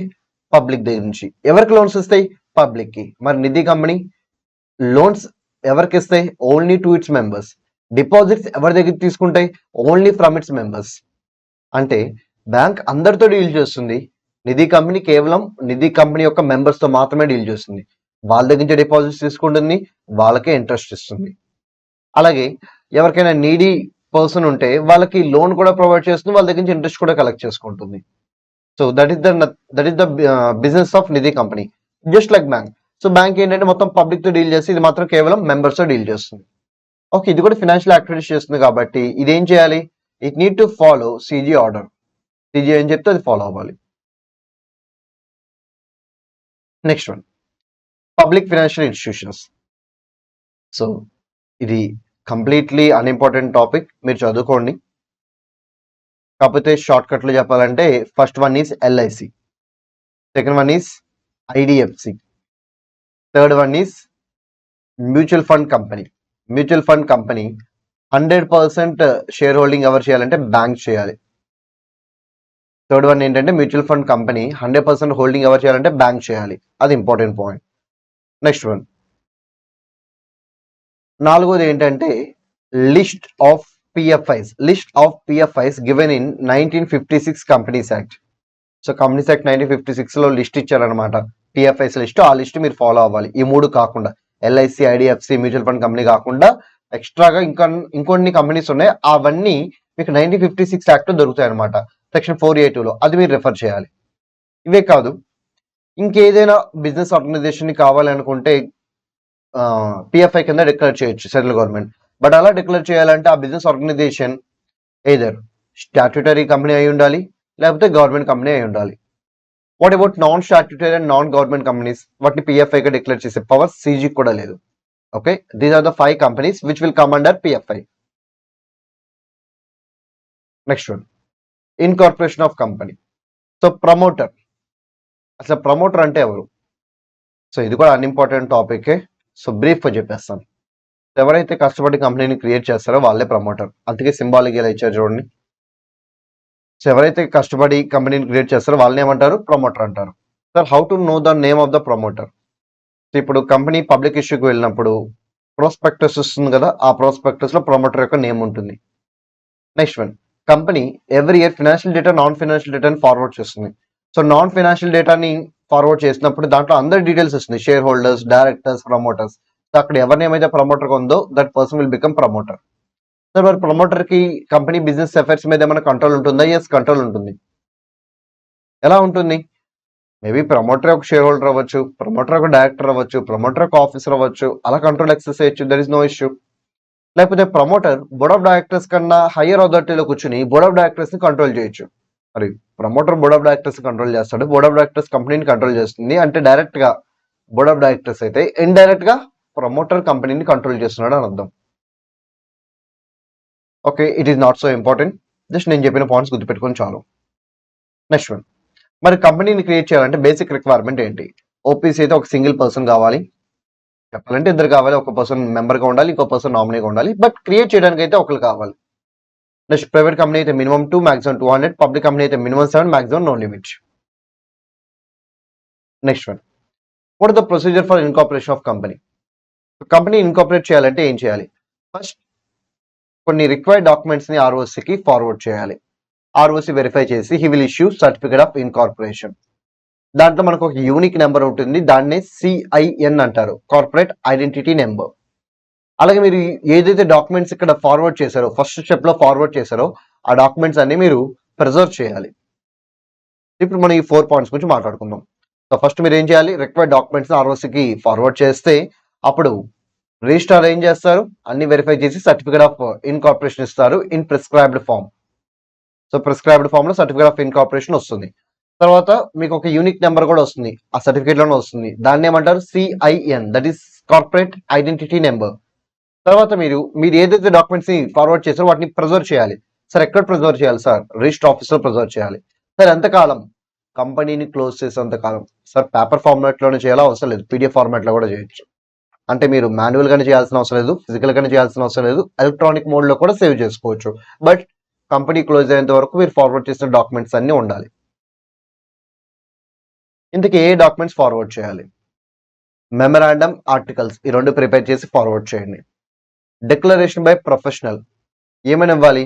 అసలు ప్రొఫెషనల్ అంటే ఎవరు? CA in practice, CMA in practice, CS in practice, advocate in practice. Okay, ఏమైనా డిక్లరేషన్ ఇవ్వాలి? ఓకే, ఈ కంపెనీని మేము క్రియేట్ చేసేప్పుడు మొత్తం అబ్జర్వ్ చేసాం, ఈ కంపెనీ ఎక్కడ ఏ రూల్ బ్రేక్ చేయలేదు, కంపెనీకి సంబంధించిన కంపెనీ ఇన్కార్పొరేషన్ సంబంధించిన అన్ని రూల్స్ ఫాలో అయ్యారు అని చెప్పి వాళ్ళు డిక్లరేషన్ ఇవ్వాలి. Next one, subscribers and first directors కూడా డిక్లరేషన్ ఇవ్వాలి. వీళ్ళు ఏమైనా ఇవ్వాలి డిక్లరేషన్? సో వీళ్ళు వచ్చేసరికి మేము లాస్ట్ 5 years లో ఏ కంపెనీ యొక్క ప్రమోషన్, ఫార్మేషన్, మేనేజ్మెంట్ లో ఎటువంటి అఫెన్స్ చేయలేదు, అలాగే మేము ఎక్కడ మాకు ఇచ్చిన డ్యూటీస్ ని బ్రేక్ చేయలేదు లాస్ట్ 5 years లో. సో ఇలా వాళ్ళు డిక్లరేషన్ ఇవ్వాలి. అంతేకాదు దాంట్లో ఇంకొక పాయింట్ కూడా చెప్పాలి. ఇప్పుడు మేము కంపెనీని ఇన్కార్పొరేట్ చేస్తున్నాం కదా, సో ఈ కంపెనీని ఇన్కార్పొరేట్ చేయడానికి మేము ఏదైతే డేటా ఇచ్చామో that data is complete data as well as correct data. So ఇలా కూడా చెప్పాలన్నమాట. సార్, మరి ఆ పాయింట్స్ అని ఇక్కడ లేవు ఎందుకు? Because this question is not so important, అంత ఇంపార్టెంట్ అయితే కాదు, అందుకే ఆ పాయింట్స్ డీటెయిల్గా అయితే ఇవ్వలేదు. నెక్స్ట్ వన్, బట్ వినండి, ఎందుకంటే ఈ కాన్సెప్ట్ అడగడానికి ఛాన్స్ అయితే ఉంది. ఎందుకంటే ఎప్పుడైనా ఒకసారి C కేటగిరీ క్వశ్చన్ అడుగుతారు, అలా అడిగినప్పుడు మనం రాసే పొజిషన్లో ఉండాలి. సో అలా అడగడానికి స్కోప్ ఉన్న క్వశ్చన్స్ నేను ఎక్స్ప్లెయిన్ చేస్తాను. ఈవెన్ అది యాజ్ ఆఫ్ నో ఎప్పుడు అడగకపోయినా అడగడానికి పాసిబిలిటీ ఉంది అనుకుంటే ఇలా నేను బ్రీఫ్గా చెప్తాను, ఎక్కువ టైం వేస్ట్ చేయకుండా. Next, address for communication. So register office ఇంకా మీది ఎస్టాబ్లిష్ అయ్యి ఉండకపోతే అప్పటి వరకు టెంపరీ అడ్రస్ ప్రొవైడ్ చేయండి ROCకి. అలాగే పర్టికులర్స్ ఆఫ్ సబ్స్క్రైబర్స్ అంటే ఎవరైతే మెంబర్స్ అవుతారో ఆఫ్టర్ ఇన్కార్పొరేషన్ వాళ్ళ యొక్క డీటెయిల్స్ పంపించండి. అలాగే పర్టికులర్స్ ఆఫ్ ఫస్ట్ డైరెక్టర్స్, ఎవరైతే కంపెనీ ఇన్కార్పొరేట్ అయిన తర్వాత డైరెక్టర్స్కి యాక్ట్ చేస్తారో వాళ్ళ డీటెయిల్స్ కూడా పంపించండి. బట్ గుర్తుపెట్టుకోండి, డైరెక్టర్స్ డీటెయిల్స్ పంపించేటప్పుడు డైరెక్టర్స్కి ఒక యూనిక్ నెంబర్ ఉంటుంది, called as director identification number. ఇది పంపించాలి. అలాగే డైరెక్టర్ నాకు నో ఇష్యూ అని చెప్పి ఒక కన్సెంట్ లెటర్ ఇవ్వాలి, అది కూడా పంపించాలి. అలాగే డైరెక్టర్స్ ఇంకెక్కడైనా సరే ఇన్వెస్ట్మెంట్ చేస్తుంటే ఆ పర్టికులర్స్ ఆఫ్ ఇన్వెస్ట్మెంట్ కూడా పంపించాలి. సబ్స్క్రైబర్స్ పంపించాల్సిన అవసరం లేదు. సబ్స్క్రైబర్స్ పర్సనల్ డీటెయిల్స్ ఇస్తే చాలు, నేమ్ అలాగే కమ్యూనికేషన్ డీటెయిల్స్ ఇవి ఇస్తే చాలు. But what about first directors? వాళ్ళు పర్సనల్ పర్టికులర్స్ ఇవ్వాలి. అపార్ట్ ఫ్రమ్ పర్సనల్ పర్టికులర్స్ వాళ్ళు డిన్ ఇవ్వాలి, కన్సెంట్ లెటర్ ఇవ్వాలి, పర్టికులర్స్ ఆఫ్ ఇన్వెస్ట్మెంట్స్ ఇవ్వాలి. అంటే అదర్ కంపెనీస్ లో వాళ్ళు ఎక్కడైనా ఇన్వెస్ట్ చేస్తుంటే ఆ డీటెయిల్స్ ఇవ్వాలి. నెక్స్ట్ వన్ సార్, ఒకవేళ నేను ఫాల్స్ పర్టికులర్స్ ఇస్తే ఏమవుతుంది? ఇది మోడరేట్లీ ఇంపార్టెంట్ క్వశ్చన్. అన్ఇంపార్టెంట్ అయితే కాదు కానీ మోడరేట్లీ ఇంపార్టెంట్. సో కంపెనీని క్రియేట్ చేసేటప్పుడు ఫాల్స్ ఆర్ ఇన్కరెక్ట్ ఇన్ఫర్మేషన్ ఇస్తే ఏమవుతుంది? లేకపోతే ఏదైనా ఇన్ఫర్మేషన్ మీరు చెప్పబోతే ఏమవుతుంది? అంటే ఇన్కంప్లీట్ డీటెయిల్స్ మాత్రం ఇచ్చారు, కంప్లీట్ డీటెయిల్స్ ఇవ్వలేదు. సో ఇన్కంప్లీట్ డీటెయిల్స్ ఇచ్చినా లేకపోతే ఇన్కరెక్ట్ డీటెయిల్స్ ఇచ్చినా then the consequence will be like this. ఏమవుతుందంటే ఎవరైతే వాళ్ళు ఇచ్చారో they are liable under section 447 which deals with punishment for fraud. So fraud కి పనిష్మెంట్ ఉంటుందన్నమాట, పెద్ద పనిష్మెంట్ ఉంటుంది, imprisonment plus fine plus both. So ఇలా ఉంటాయన్నమాట. సో ఎవరైతే ఫ్రాడ్ చేస్తారో వాళ్ళకి 447 కింద సివియర్ పనిష్మెంట్ ఇస్తారు. ఈ కేసులో ఎవరైతే కంపెనీని రాంగ్ ఇన్ఫర్మేషన్ ఇచ్చి ఇన్కంప్లీట్ ఇన్ఫర్మేషన్ ఇచ్చి క్రియేట్ చేశారో వాళ్ళకి సెక్షన్ 447 కింద పనిష్మెంట్ ఇవ్వడం జరుగుతుంది. సార్ ఆ పనిష్మెంట్ ఏంటి? అది మన సిలబస్ లో లేదు. CA ఇంటర్ సిలబస్ లో వస్తుంది, CA ఫౌండేషన్ సిలబస్ లో లేదు. మీరు ఎగ్జామ్ లో అండర్ సెక్షన్ 447 అని రాస్తే చాలు. ఇక్కడ మాత్రం section number is important. Next one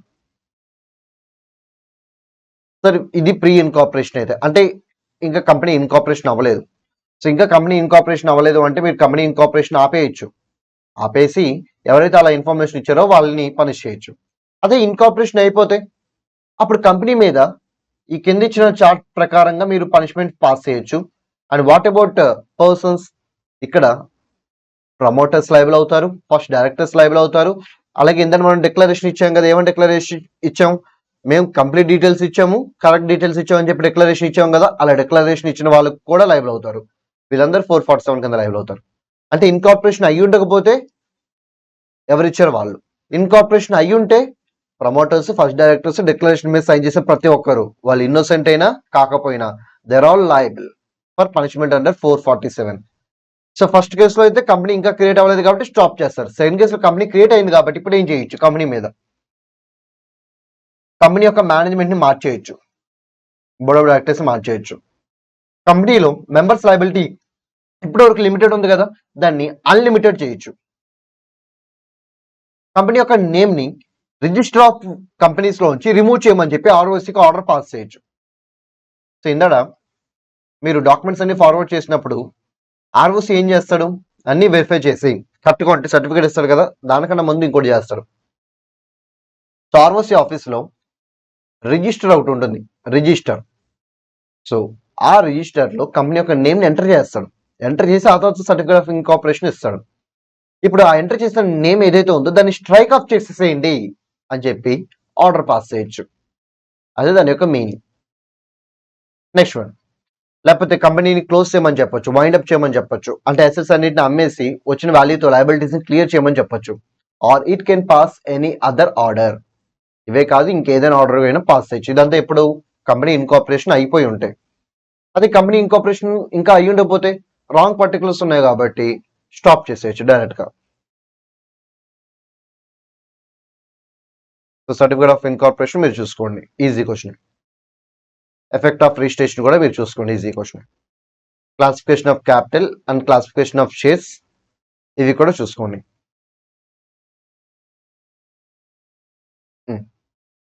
నేను ఇక్కడ నుంచి స్టార్ట్ చేస్తాను. Memorandum versus articles. So memorandum అంటే ఏంటి, ఆర్టికల్స్ అంటే ఏంటి? మెమరాండం అంటే మీరు ఒరిజినల్ గా క్రియేట్ చేసుకుందైనా అయి ఉండొచ్చు, ఫ్యూచర్ లో ఆల్టర్ చేసిందైనా అయి ఉండొచ్చు. సేమ్ ఆర్టికల్స్ కూడా అంతే.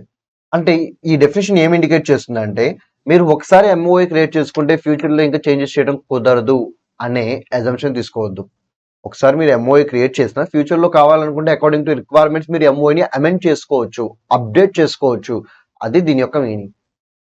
సేమ్ లైన్స్ ఏఓఏ కూడా ఇచ్చారు. అంటే ఏఓఏ ఒకసారి క్రియేట్ చేసుకుంటే ఇంకా ఫ్యూచర్లో అప్డేట్ చేసుకోవడం కుదరదనే అపోహ అయితే పెట్టుకోమాకండి. ఏఓ అయినా ఎంఓ అయినా మీరు ఒరిజినల్గా క్రియేట్ చేసుకుంది వ్యాలిడే, ఫ్యూచర్లో ఆల్టర్ చేసుకుంది కూడా వ్యాలిడే. అది దాని యొక్క మీనింగ్. కానీ ఆల్టర్ చేసేప్పుడు ఎలా ఆల్టర్ చేయాలి? As per the provisions of the act. So యాక్ట్లో చెప్పిన విధంగా ఆల్టర్ చేయాలి. యాక్ట్లో చెప్పిన విధంగా మీరు ఆల్టర్ చేయకుండా మీకు నచ్చినట్టుగా మీరు ఆల్టర్ చేశారనుకోండి, then it is invalid. Next one, what are the objective of MOA? ఏం చేయాలి? What objectives that company can do అది డిఫైన్ చేస్తుంది. Then what about AOA? Rules and regulations. ఇంటర్నల్గా ఎలా ఉండాలి, డైరెక్టర్స్ని ఎలా అపాయింట్ చేసుకోవాలి, ఆడిటర్స్ని ఎలా అపాయింట్ చేసుకోవాలి, అలాగే షేర్స్ని ఎలా ట్రాన్స్ఫర్ చేసుకోవాలి, ఎన్ నెంబర్ ఆఫ్ రూల్స్ ఉంటాయి కంపెనీకి ఇంటర్నల్గా, అవన్నీ ఏఓఏ డీల్ చేస్తుంది. మరి ఇంపార్టెన్స్, ఈ రెండిట్లో ఏది ఇంపార్టెంట్? రెండు ఇంపార్టెంటే, but MOA is most important document. What about AOA? It is subordinate to MOA. MOA తర్వాత వస్తుంది అనమాట ఇది. Next one, relationship. So outsider కి కంపెనీకి ఉన్న రిలేషన్ డీల్ చేసేది ఎంఓఏ, కంపెనీకి మెంబర్స్ కి మధ్య ఉన్న రిలేషన్ డీల్ చేసేది AOA. Next one, alteration. Yes, alter చేసుకోవచ్చు అని చెప్పాను కదా. సో ఏ కేసులో ఆల్టర్ చేసుకోవచ్చు అనేది మన సిలబస్ లో లేదు. మీరు ఎగ్జామ్ లో సర్టెన్ సర్కమ్స్టెన్సెస్ రాస్తే సరిపోతుంది. ఆ కేసెస్ ఏంటి అని చెప్పి రాయాల్సిన అవసరం లేదు, because it will be covered in CA enter. మరి ఏఓని అప్డేట్ చేయాలంటే స్పెషల్ రెజల్యూషన్ కావాలి. స్పెషల్ రెజల్యూషన్ అంటే అట్లీస్ట్ 75% పీపుల్ అగ్రీ చేయాలని అర్థం. ఆర్డినరీ రెజల్యూషన్ అంటే మోర్ దాన్ 50%. స్పెషల్ రెజల్యూషన్ అంటే more than or equal to 75%. Contents. So ఇక్కడ కంటెంట్స్ ఏముంటాయి? Name class, name class, register office class, objects class, liability class, capital class, association of subscription class. In case ఇది OPC అయితే nominee clause అని ఇంకోటి ఎక్స్ట్రాగా ఉంటుంది, దాంట్లో మనం నామినీ డీటెయిల్స్ ఇవ్వాలన్నమాట. ఓపీసీ అయితేనే, అదర్ కంపెనీస్కి అయితే ఉండదు. ఓకే, నేమ్ క్లాజ్లో నేమ్ ఎలా ఉండాలి? ప్రైవేట్ కంపెనీ అయితే ప్రైవేట్ లిమిటెడ్తో ఎండ్ అవ్వాలి, పబ్లిక్ కంపెనీ అయితే లిమిటెడ్తో ఎండ్ అవ్వాలి, గవర్నమెంట్ కంపెనీ అయితే అది ప్రైవేట్ అయినా పబ్లిక్ అయినా లిమిటెడ్తోనే ఎండ్ అవ్వాలి. ఓపీసీ అయితే 1 పర్సన్ కంపెనీ అనే పదాలు కనబడాలి. సెక్షన్ 8 కంపెనీ అయితే అసలు ఏమీ వాడాల్సిన అవసరం లేదు, it is optional for them. So ఇదంతా with respect to name clause. Then what about register office clause? Register office clause లో రిజిస్టర్ ఆఫీస్ ఏ స్టేట్ లో ఉందో ఆ స్టేట్ యొక్క నేమ్ ఇవ్వండి చాలు, కంప్లీట్ అడ్రస్ అవసరం లేదు. ఫర్ ఎగ్జాంపుల్ గుంటూరులో ఉంటే ఏపీ అని రాయని చాలు, అంతమించి ఇంకేం చేయాల్సిన అవసరం లేదు. ఆబ్జెక్ట్స్ క్లాజ్, ఇక్కడ కంపెనీ ఏమేమి ఆబ్జెక్టివ్స్ చేయొచ్చు అది ఇక్కడ మీరు మెన్షన్ చేయండి. సో మెయిన్ థింగ్స్ ఏంటి అండ్ కంపెనీ చేయగలిగిన extra things, nothing but additional things ఏంటి, అవన్నీ మీరు ఇక్కడ రాయండి. దాన్ని ఆబ్జెక్టివ్స్ అండ్ ఇన్సిడెంటల్ మ్యాటర్స్ అంటారు, main things and additional matters. Liability clause, members యొక్క లయబిలిటీ ఏంటో మెన్షన్ చేయండి. లిమిటెడా, అన్లిమిటెడా, లిమిటెడ్ అయితే లిమిటెడ్ అప్ టు అన్పేడా, లిమిటెడ్ అప్ టు గ్యారంటీయా, లేదా బోత్, అది ఇక్కడ మీరు మెన్షన్ చేయండి. క్యాపిటల్ క్లాజ్, ఇక్కడ ఆథరైజ్డ్ క్యాపిటల్ చెప్పాలి. ఆథరైజ్డ్ క్యాపిటల్ అంటే maximum capital of the company. So ఎలా చెప్పాలి? సో టోటల్ క్యాపిటల్ ఎంత, టోటల్ నెంబర్ ఆఫ్ షేర్స్ అని, ఈ షేర్ వాల్యూ ఎంత. నాట్ ఓన్లీ అమౌంట్ తో పాటు నెంబర్ ఆఫ్ షేర్స్ చెప్పాలి, అలాగే షేర్ వాల్యూ కూడా చెప్పాలి, షేర్ ప్రైస్ కూడా చెప్పాలి, ఈ షేర్ వాల్యూ ఎంత అని. Next one, association clause or subscription clause. ఇక్కడ ఏం చేయాలి? సో ఇక్కడ ఏం చేయాలంటే మనం సబ్స్క్రైబర్స్ యొక్క డీటెయిల్స్ ఇవ్వాలి, ఎవరైతే మెంబర్స్కి యాక్ట్ చేయాలనుకుంటారో వాళ్ళ యొక్క డీటెయిల్స్ ఇవ్వాలి. Okay, form or format for MOA and AOA. So ఇవన్నీ మనం ప్రిపేర్ చేయాల్సిన అవసరం లేదు, ఓన్గా ఆల్రెడీ షెడ్యూల్ నెంబర్ 1లో ఇచ్చేసారు. సో ఎంఓఏ ప్రిపేర్ చేయడానికి ఒక 5 టేబుల్స్ ఇచ్చారు, ఏఓఏ ప్రిపేర్ చేయడానికి ఒక 5 టేబుల్స్ ఇచ్చారు. మనం ఓన్గా చేయాల్సిన అవసరం లేదు, అక్కడ ఉన్న వాటిని డౌన్లోడ్ చేసుకుని మనం కొన్ని మోడిఫికేషన్ చేసుకుని మనం అడాప్ట్ చేసేసుకోవచ్చు. సో పెద్ద కష్టపడాల్సిన అవసరం అయితే లేదు for the preparation of MOA and AOA. మరి ఏ టేబుల్ తీసుకోవాలి? సో కంపెనీ అంటే చెక్ చేసుకోండి, సో ఆ కంపెనీ బట్టి ఎంఓఏకి ఏ టేబుల్, ఏఓఏకి ఏ టేబుల్లో మీరు చూసుకోండి. ఇక్కడ కంపెనీ లిమిటెడ్ బై షేర్స్ అయితే ఎంఓఏకి ఏ టేబుల్, టేబుల్ ఏ, అండ్ ఏఓఏకి ఏ టేబుల్, టేబుల్ ఈఎఫ్. ఈ టేబుల్స్ అంత ఇంపార్టెంట్ అయితే ఏం కాదు, బట్ మీకు ప్రాక్టికల్ లైఫ్లో యూజ్ అవుతాయి. Next one, doctrine of ultra vires. So ఇది చాలా ఇంపార్టెంట్ టాపిక్. థియరీ క్వశ్చన్స్ అడగడానికి ఎక్కువ ఛాన్సెస్ ఉన్నాయి, ప్రాక్టికల్ క్వశ్చన్స్ కూడా అడగచ్చు, బట్ థియరీకి ఎక్కువ స్కోప్ ఉంది. So doctor of ultra virus అంటే ఏంటి? అసలు first of all ultra virus అంటే ఏంటి? మనం ఏదైనా మన పవర్ కన్నా బియాండ్ చేసాం అనుకోండి, దాన్ని అల్ట్రా వైరస్ అంటారు. ఫర్ ఎగ్జాంపుల్ ఒక కంపెనీ ఉంది. కంపెనీ కేవలం ట్రేడింగ్ మాత్రమే చేయాలి. అది కూడా ట్రేడింగ్ ఆఫ్ మ్యాంగోస్ మాత్రమే చేయాలి. ఓకే. ఇప్పుడు ఆ కంపెనీ ఏం చేసిందంటే మ్యాంగోస్ కాకుండా వేరే అదర్ ఫ్రూట్స్‌ని ట్రేడ్ చేయడం స్టార్ట్ చేసింది. అంటే అది వితిన్ పవర్ యాక్ట్ చేస్తుందా? బియాండ్ పవర్ యాక్ట్ చేస్తుందా? బియాండ్ పవర్ యాక్ట్ చేస్తుంది.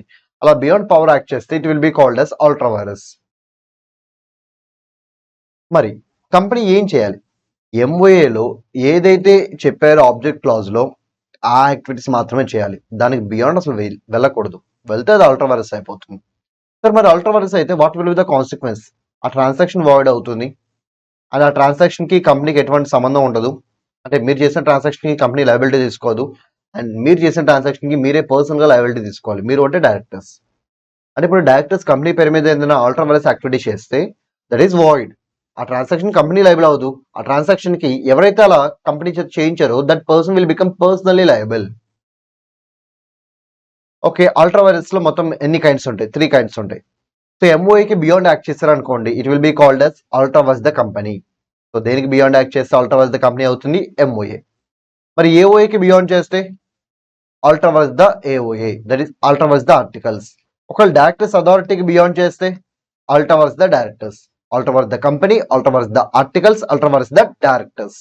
సో ఎంఓఏకి బియాండ్, ఏఓఏకి బియాండ్, బోర్డ్ ఆఫ్ డైరెక్టర్స్ యొక్క పవర్కి బియాండ్ అనమాట. ఓకే.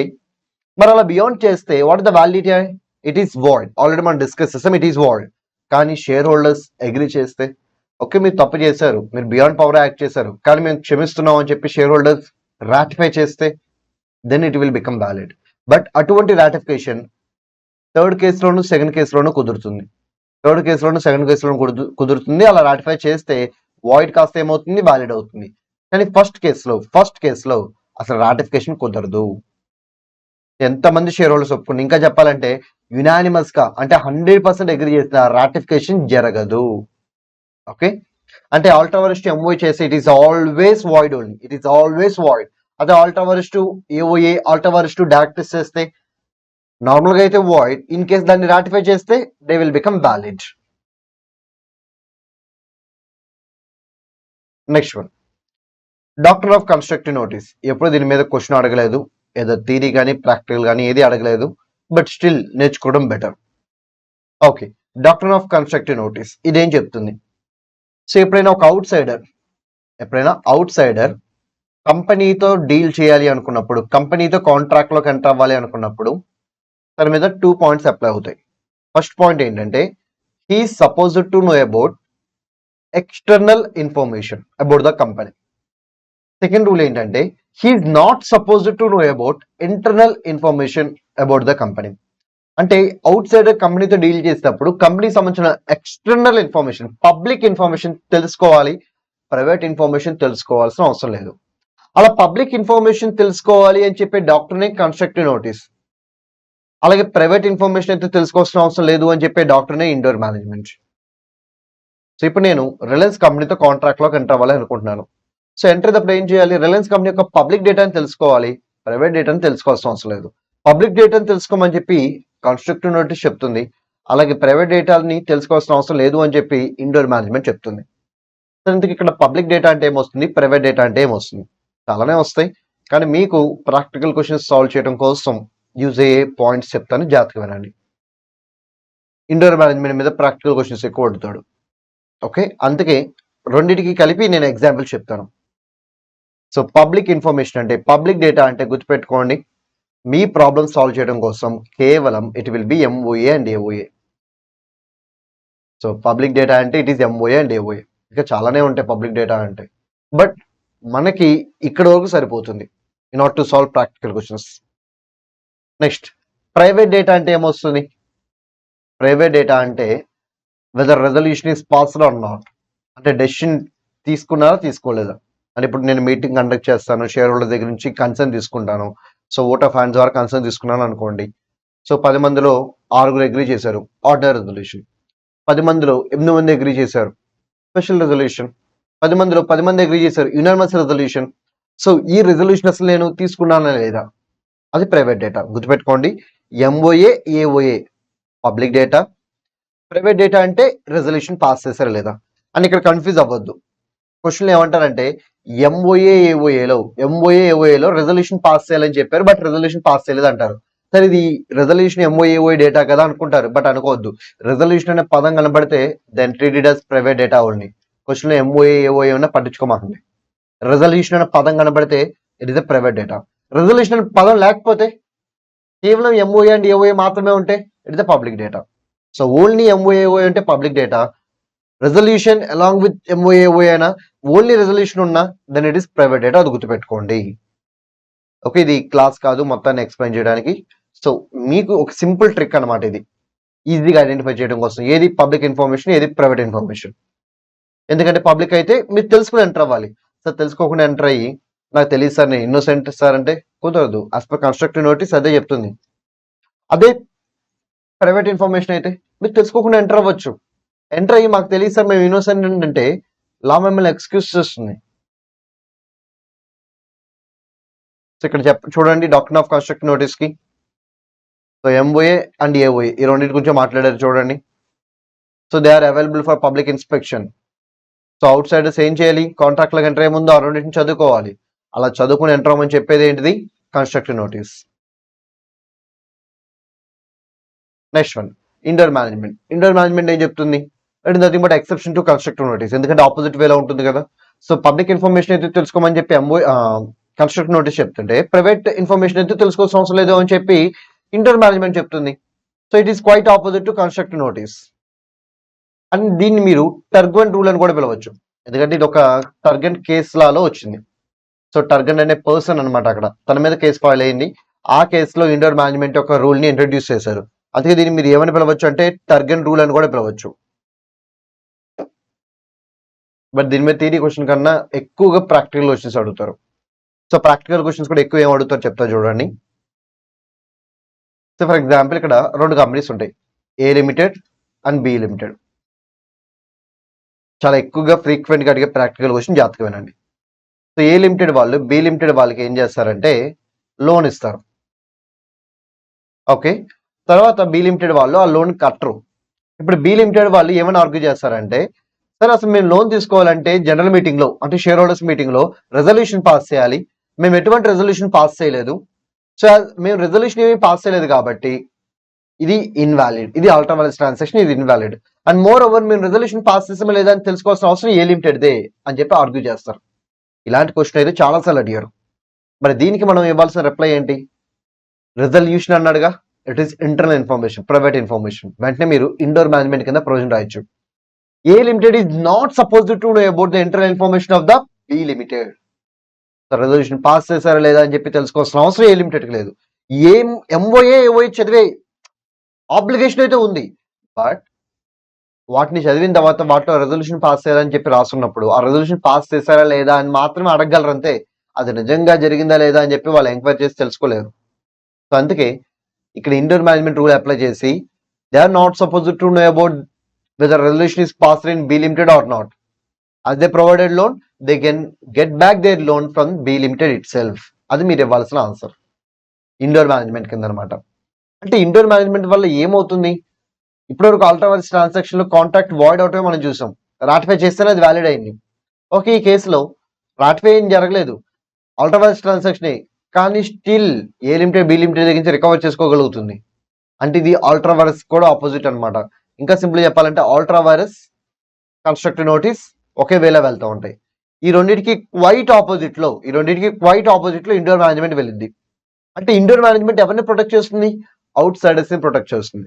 వేరే అల్ట్రా వైరస్ కన్స్ట్రక్ట్ నోటీస్ ఏమంటాయి, మీరు అల్ట్రా వైరస్ చేశారా వాయిడ్, మీరు తెలుసుకోకుండా ఎంటర్ అయ్యారా వాయిడ్, చెల్లవు. ఓకే, అవి చెల్లవు కాబట్టి మీరు కంపెనీని లైబుల్ చేయలేరు. అంటే ఇక్కడ ఇది ఎవరికి అగెనిస్ట్ యాక్ట్ చేస్తుంది, అవుట్ సైడర్ కి అగెనిస్ట్ గా యాక్ట్ చేస్తుంది. అదే పాయింట్ ఇక్కడ ఇచ్చే చూడండి, కన్స్ట్రక్ట్ నోటీస్ ఎవరికి అగెనిస్ట్ గా ఉంటుంది, outsider. But indoor management outsider కి ఫేవరబుల్ గా ఉండి కంపెనీకి అగెనిస్ట్ గా ఉంటుంది అనమాట. సో అల్ట్రా వైరస్ ట్రాన్సాక్షన్ అయినా కానీ కంపెనీని లైబుల్ ఎలా చేస్తుంది ఇండోర్ మేనేజ్మెంట్. సో ఈ క్వశ్చన్ ఒకటి ఫ్రీక్వెంట్ గా అడుగుతాడు. ఇక్కడ ఇంకో క్వశ్చన్ కూడా అడుగుతాడు, ఏంటంటే ఒక కంపెనీ లోన్ తీసుకోవాలనుకుంటుంది. ఓకే, లోన్ తీసుకోవాలనుకుంటే కనుక మాక్సిమం 10,000 తీసుకోవాలి. 10,000 కన్నా ఎక్కువ ఉంటే కనుక ఖచ్చితంగా వాళ్ళు షేర్ హోల్డర్స్ యొక్క పర్మిషన్ తీసుకోవాలి. ఓకే, ఇక్కడ వాళ్ళు షేర్ హోల్డర్స్ పర్మిషన్ తీసుకోకుండా లోన్ తీసుకున్నారు. ఎంత తీసుకున్నారంటే 30,000 తీసుకున్నారు. అంటే షేర్ హోల్డర్స్ రెజల్యూషన్ లేకుండా 30,000 తీసుకున్నారు. మరి ఈ కేసులో అవతల పార్టీ ఎంత రికవర్ చేసుకోవచ్చు? అంటే 30,000 రికవర్ చేసుకోవచ్చు. ఎందుకు? బికాస్ రెజల్యూషన్ పాస్ చేస్తారు లేదా అనేది ఇంటర్నల్ మ్యాటర్, తెలుసుకోవాల్సిన అవసరం తనకు లేదు. కాబట్టి ఇండోర్ మేనేజ్మెంట్ కింద ఎంత రికవర్ చేసుకోవచ్చు అంటే 30,000 రికవర్ చేసుకోవచ్చు. ఇప్పుడు దీంట్లో ఒక ఎక్సెప్షన్ కూడా కవర్ చేస్తాను.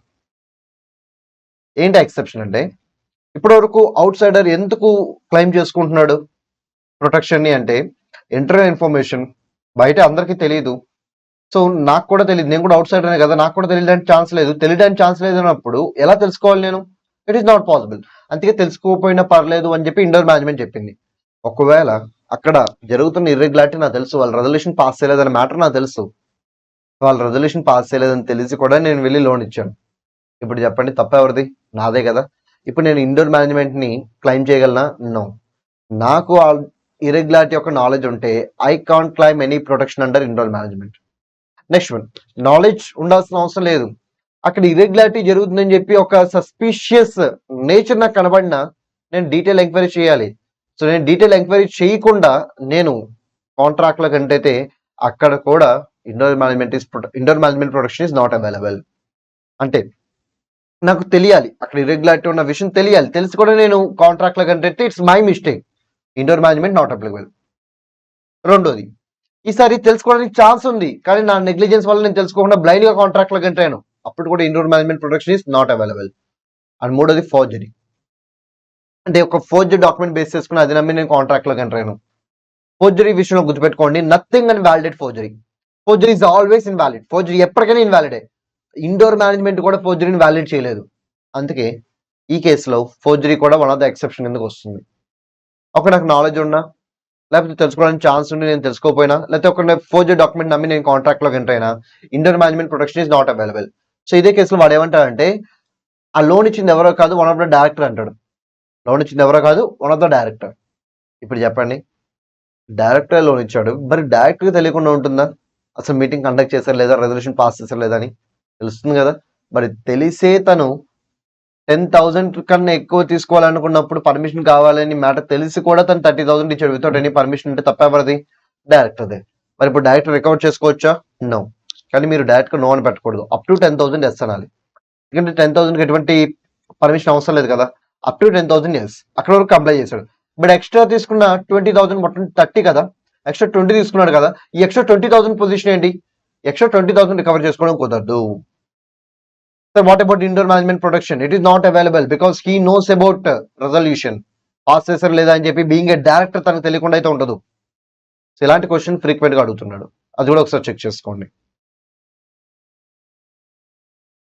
So by this we completed entire Companies Act. Okay, let's start another chapter, that is LLP Act 2008. So ఈ చాప్టర్ ఎగ్జామినేషన్ పాయింట్ ఆఫ్ లో ఇంపార్టెంట్. అండ్ ఈ చాప్టర్ నుంచి మీకు 5 మార్క్స్ కి డైరెక్ట్ థియరీ క్వశ్చన్ వచ్చేస్తుంది. Okay, and ఈ chapter ఈసారి ఇంకొంచెం ఎక్కువ ఇంపార్టెంట్, ఎందుకంటే ఈసారి అమెండ్మెంట్స్ చాలా ఉన్నాయి. సో రీసెంట్ అమెండ్మెంట్స్ చాలా ఉండటం వల్ల ఆ రీసెంట్ అమెండ్మెంట్స్ నుంచే స్ట్రైట్ ఫార్వర్డ్ క్వశ్చన్ ఇచ్చేయచ్చు, అంటే 5 మార్క్ క్వశ్చన్ దాని నుంచి తీసుకొచ్చి ఇచ్చేయచ్చు. సో ఛాన్సెస్ ఎక్కువ ఉన్నాయి అనమాట. సో ఇప్పుడు నేను ఈ వీడియోలో మొత్తం చాప్టర్ కవర్ చేస్తాను ఇంక్లూడింగ్ అమెండ్మెంట్స్. బట్ మీరు చదువుకునేటప్పుడు ఫస్ట్ ప్రయారిటీ అమెండ్మెంట్స్కి ఇవ్వండి. అమెండ్మెంట్స్ అన్ని ఫినిష్ అయిపోయిన తర్వాత నెక్స్ట్ ప్రయారిటీ ఏం చేస్తారంటే అదర్ కంటెంట్ చూసుకోండి. సో నేను అమెండ్మెంట్స్ మాత్రమే చూసుకోమని చెప్పట్లేదు, అమెండ్మెంట్స్ నుంచి రావడానికి ఎక్కువ ఛాన్సెస్ ఉన్నాయి. బట్ అమెండ్మెంట్స్ కాకుండా రిమైనింగ్ టాపిక్స్ నుంచి కూడా రావచ్చు, ఎందుకంటే అడిగేది ఒకే ఒక్క క్వశ్చన్, ఆ ఒక్క క్వశ్చన్ ఎక్కడి నుంచైనా ఇవ్వచ్చు. సో మీరు ప్రయారిటీ వైజ్ చదువుకునేటప్పుడు ఫస్ట్ ప్రయారిటీ అమెండ్మెంట్స్కి ఇవ్వండి, అమెండ్మెంట్స్ రిలేటెడ్ క్వశ్చన్స్కి ఇవ్వండి. మిగతా క్వశ్చన్స్ అన్ని ఇవి అయిపోయిన తర్వాత స్టార్ట్ చేయండి. ఓకే, ఇప్పుడు మెయిన్ కంటెంట్లోకి వెళ్దాం. LLP Act లో 4 షెడ్యూల్స్ ఉంటాయి. LLP Act లో ఎన్ని షెడ్యూల్స్ ఉంటాయి? 4 షెడ్యూల్స్ ఉంటాయి. షెడ్యూల్ నెంబర్ 1 దేని గురించి డీల్ చేస్తుంది? సో LLPలో పార్ట్నర్స్ ఉంటారు కదా. సో LLP అలాగే పార్ట్నర్స్, వీళ్ళిద్దరి మధ్య LLP అనేది ఒక సపరేట్ పర్సన్, పార్ట్నర్స్ అనేవాళ్ళు సపరేట్. LLP వేరు, పార్ట్నర్స్ వేరు, దీన్ని సపరేట్ లీగల్ ఎంటిటీ కాన్సెప్ట్ అంటారు. ఓకే, LLPకి పార్ట్నర్స్కి మధ్య రైట్స్ అండ్ డ్యూటీస్ ఉంటాయి కదా. Who will determine those rights and duties? LLP agreement. ఒకవేళ LLP అగ్రిమెంట్ సైలెంట్గా ఉంటే then we need to refer schedule number 1. Next one, అలాగే ఒక పార్ట్నర్కి ఇంకో పార్ట్నర్కి మధ్య కూడా రైట్స్ అండ్ డ్యూటీస్ ఉంటాయి కదా. ఎస్ ఉంటాయి. మరి అవి ఎవరు డిసైడ్ చేస్తారు? అవి కూడా ఎల్ఎల్పి అగ్రిమెంటే. ఇన్ కేస్ ఎల్ఎల్పి అగ్రిమెంట్ సైలెంట్గా ఉంటే రిఫర్ షెడ్యూల్ నెంబర్ 1. అంటే ఎల్ఎల్పికి పార్ట్నర్స్కి సో ఎల్ఎల్పికి పార్ట్నర్స్కి అదర్ పార్ట్నర్స్కి మధ్య ఉన్న రైట్స్ అండ్ డ్యూటీస్ని ఎల్ఎల్పి అగ్రిమెంట్ బేసిక్గా డిసైడ్ చేస్తుంది. బట్ ఎల్ఎల్పి అగ్రిమెంట్ సైలెంట్ ఉంటే సో రైట్స్ అండ్ డ్యూటీస్ మనం ఎక్కడి నుంచి తీసుకోవాలి? From schedule number 1. Next one, మీరు అదర్ బిజినెస్ ఆర్గనైజేషన్స్ని ఎల్ఎల్పిలోకి డైరెక్ట్గా కన్వర్ట్ చేయొచ్చు. వాటిని క్లోజ్ చేయకుండా డైరెక్ట్గా మీరు ఏం చేయొచ్చు అంటే ఎల్ఎల్పిలోకి కన్వర్ట్ చేయొచ్చు. సరే, ఎందుకు ఏ బిజినెస్ ఆర్గనైజేషన్స్ వల్ల మనం కన్వర్ట్ చేయొచ్చు? పార్ట్నర్షిప్ ఫామ్ని కన్వర్ట్ చేయొచ్చు, ప్రైవేట్ కంపెనీని కన్వర్ట్ చేయొచ్చు, అన్లిస్టెడ్ పబ్లిక్ కంపెనీని కూడా కన్వర్ట్ చేయొచ్చు. And what about listed public company? చెప్పలేదు అంటే కన్వర్షన్ కుదరదనే కదా. So partnership firm, private company, unlisted public company, ఈ మూడింటిని మీరు ఎల్ఎల్పిలోకి కన్వర్ట్ చేయొచ్చు. ఓకే సార్, మరి కన్వర్ట్ చేయడానికి మేము ఏ రూల్స్ ఫాలో అవ్వాలి? మీరు ఫామ్ని కన్వర్ట్ చేస్తున్నట్టయితే షెడ్యూల్ నెంబర్ 2, ప్రైవేట్ కంపెనీని కన్వర్ట్ చేస్తున్నట్టయితే షెడ్యూల్ నెంబర్ 3, అన్లిస్టెడ్ పబ్లిక్ కంపెనీని కన్వర్ట్ చేస్తున్నట్టయితే షెడ్యూల్ నెంబర్ 4. సో ఆ షెడ్యూల్స్ లో రెస్పెక్టివ్ రూల్స్ ఉంటాయి, ఆ రూల్స్ ని ఫాలో అవుతూ కన్వర్ట్ చేయాలి. Next one, definition. ఎల్ఎల్పి అంటే ఏంటి? సో ఎల్ఎల్పి అంటే ఏంటంటే it is nothing but A partnership. LLP అనేది పార్ట్నర్షిప్. కాకపోతే నార్మల్ పార్ట్నర్షిప్ ఫామ్ కి ఎల్ఎల్పి డిఫరెన్స్ ఏంటి? Normal partnership firm Indian partnership act కింద వస్తుంది, బట్ ఎల్ఎల్పి యాక్ట్ కింద వస్తుంది. అందుకే మనం క్లియర్ గా చెప్పాలి, LLP means a partnership, okay, but it is formed and registered under this act. This act అంటే under LLP act 2008. So LLP act 2008 కింద రిజిస్టర్ అయ్యే పార్ట్నర్షిప్ ఏదైనా ఎల్ఎల్పిఏ. నెక్స్ట్ వన్, ఇది బాగా ఎవరికి సూట్ అవుతుంది? స్మాల్ ఎంటర్ప్రైజెస్ కి బాగా సూట్ అవుతుంది. Investment by venture capital, nothing but startups అనమాట. స్టార్ట్అప్స్ కి ఇది బాగా సూట్ అవుతుంది. సో స్టార్ట్అప్స్ కానీ స్మాల్ ఎంటర్ప్రైజెస్ కానీ వాళ్ళు LLP form of business organisation adopt చేసుకుని వాళ్ళ బిజినెస్ చేసుకోవచ్చు. వాళ్ళకి ఇది బాగా beneficial. What about large companies sir? Not suitable. ఎందుకంటే లార్జ్ కంపెనీస్ కి హ్యూజ్ లెవెల్లో ఫండ్ కావాలి. ఆ ఫండ్ కోసం వాళ్ళు పబ్లిక్ ఇష్యూకి వెళ్తారు, వాళ్ళ యొక్క సెక్యూరిటీస్ పబ్లిక్ ఇచ్చి పబ్లిక్ దగ్గర నుంచి డబ్బులు తీసుకుంటారు. ఓకే, అటువంటి ఫీచర్ కేవలం కంపెనీస్కే ఉంటుంది. ఇలా పబ్లిక్ కి సెక్యూరిటీ ఇచ్చి డబ్బులు తీసుకునే ఫీచర్ ఎల్ఎల్పిలో లేదు. అందుకే for large organisations LLP is not suitable. It is only suitable for small enterprises as well as venture capitalists, nothing but startups. Next one, ఇందుకు ఎల్ఎల్పి అంటే ఏంటి? LLP is nothing but a combination of company and partnership. It is a combination of company and partnership form. Sir, కంపెనీతో compare చేసుకుంటే ఎల్ఎల్పికి వచ్చే benefit ఏంటి? కంపెనీకి ఉండే main benefit ఏంటి? Limited liability. కంపెనీలో ఎవరైతే మెంబర్స్గా ఉన్నారో వాళ్ళ యొక్క లయబిలిటీ జనరల్గా ఎలా ఉంటుంది? లిమిటెడ్గా ఉంటుంది. జనరల్గా మనం ఆల్రెడీ కంపెనీ సెక్టర్ డిస్కస్ చేస్తాం. It depends upon the type of the company in which they are members. Limited company అయితే లిమిటెడ్, అన్లిమిటెడ్ కంపెనీ అయితే అన్లిమిటెడ్, లిమిటెడ్ బై గ్యారంటీ అయితే up to guaranteed amount, limited by shares అయితే up to unpaid value of shares. ఇలా different kinds ఉంటాయి. But జనరల్గా కంపెనీలో members యొక్క liability ఏంటి అని అడిగినప్పుడు మీరు ఇవ్వాల్సిన ఆన్సర్ ఏంటి? లిమిటెడ్. మరి వాట్ అబౌట్ ఎల్ఎల్పి? ఇక్కడ కూడా లిమిటెడే. కానీ ఇంకొక అడ్వాంటేజ్ ఏంటో తెలుసా? కంపెనీస్ యాక్ట్లో కంప్లైన్స్ కాస్ట్ చాలా ఎక్కువ ఉంటుంది. ఎందుకంటే కంపెనీస్ యాక్ట్ కింద మీరు ఎక్కువ రూల్స్ ఫాలో అవ్వాలి అంటే మీరు ఒక ప్రొఫెషనల్ని హైర్ చేసుకోవాలి, తనకు డబ్బులు ఇవ్వాలి. అంటే మీకు కంప్లైన్స్ కాస్ట్ అనేది చాలా ఎక్కువ ఉంటుందన్నమాట. వాట్ అబౌట్ ఎల్ఎల్పిలో మీరు ఫాలో అవడానికి అన్ని రూల్స్ ఉండవు కాబట్టి మీరు అసలు ప్రొఫెషనల్ హైర్ చేసుకోకపోయినా పర్లేదు. ఇన్ కేస్ మీరు హైర్ చేసుకున్నా ఉన్నది తక్కువ నెంబర్ ఆఫ్ రూల్సే కాబట్టి మీరు తక్కువ అమౌంట్ పే చేస్తారు. అంటే ఇక్కడ మీకు లిమిటెడ్ లయబిలిటీ వస్తుంది. మరి ఎట్ హై కంప్లైన్స్ కాస్టా, లో కంప్లైన్స్ కాస్టా? ఎట్ లో కంప్లైన్స్ కాస్ట్. ఓకే, ఇక్కడ నేను ఒక సిఎన్ రిక్రూట్ చేసుకున్నాను. కంపెనీస్ యాక్ట్ కింద వర్క్ చేయించుకోవడానికి నేను 20,000 ఇస్తే ఎల్ఎల్పి యాక్ట్ కింద వర్క్ చేయించుకోవడానికి నేను 10,000 ఇస్తాను. బికాస్ కంపెనీస్ యాక్ట్ లో నెంబర్ ఆఫ్ రూల్స్ ఎక్కువ, ఎల్ఎల్పి యాక్ట్ లో నెంబర్ ఆఫ్ రూల్స్ తక్కువ.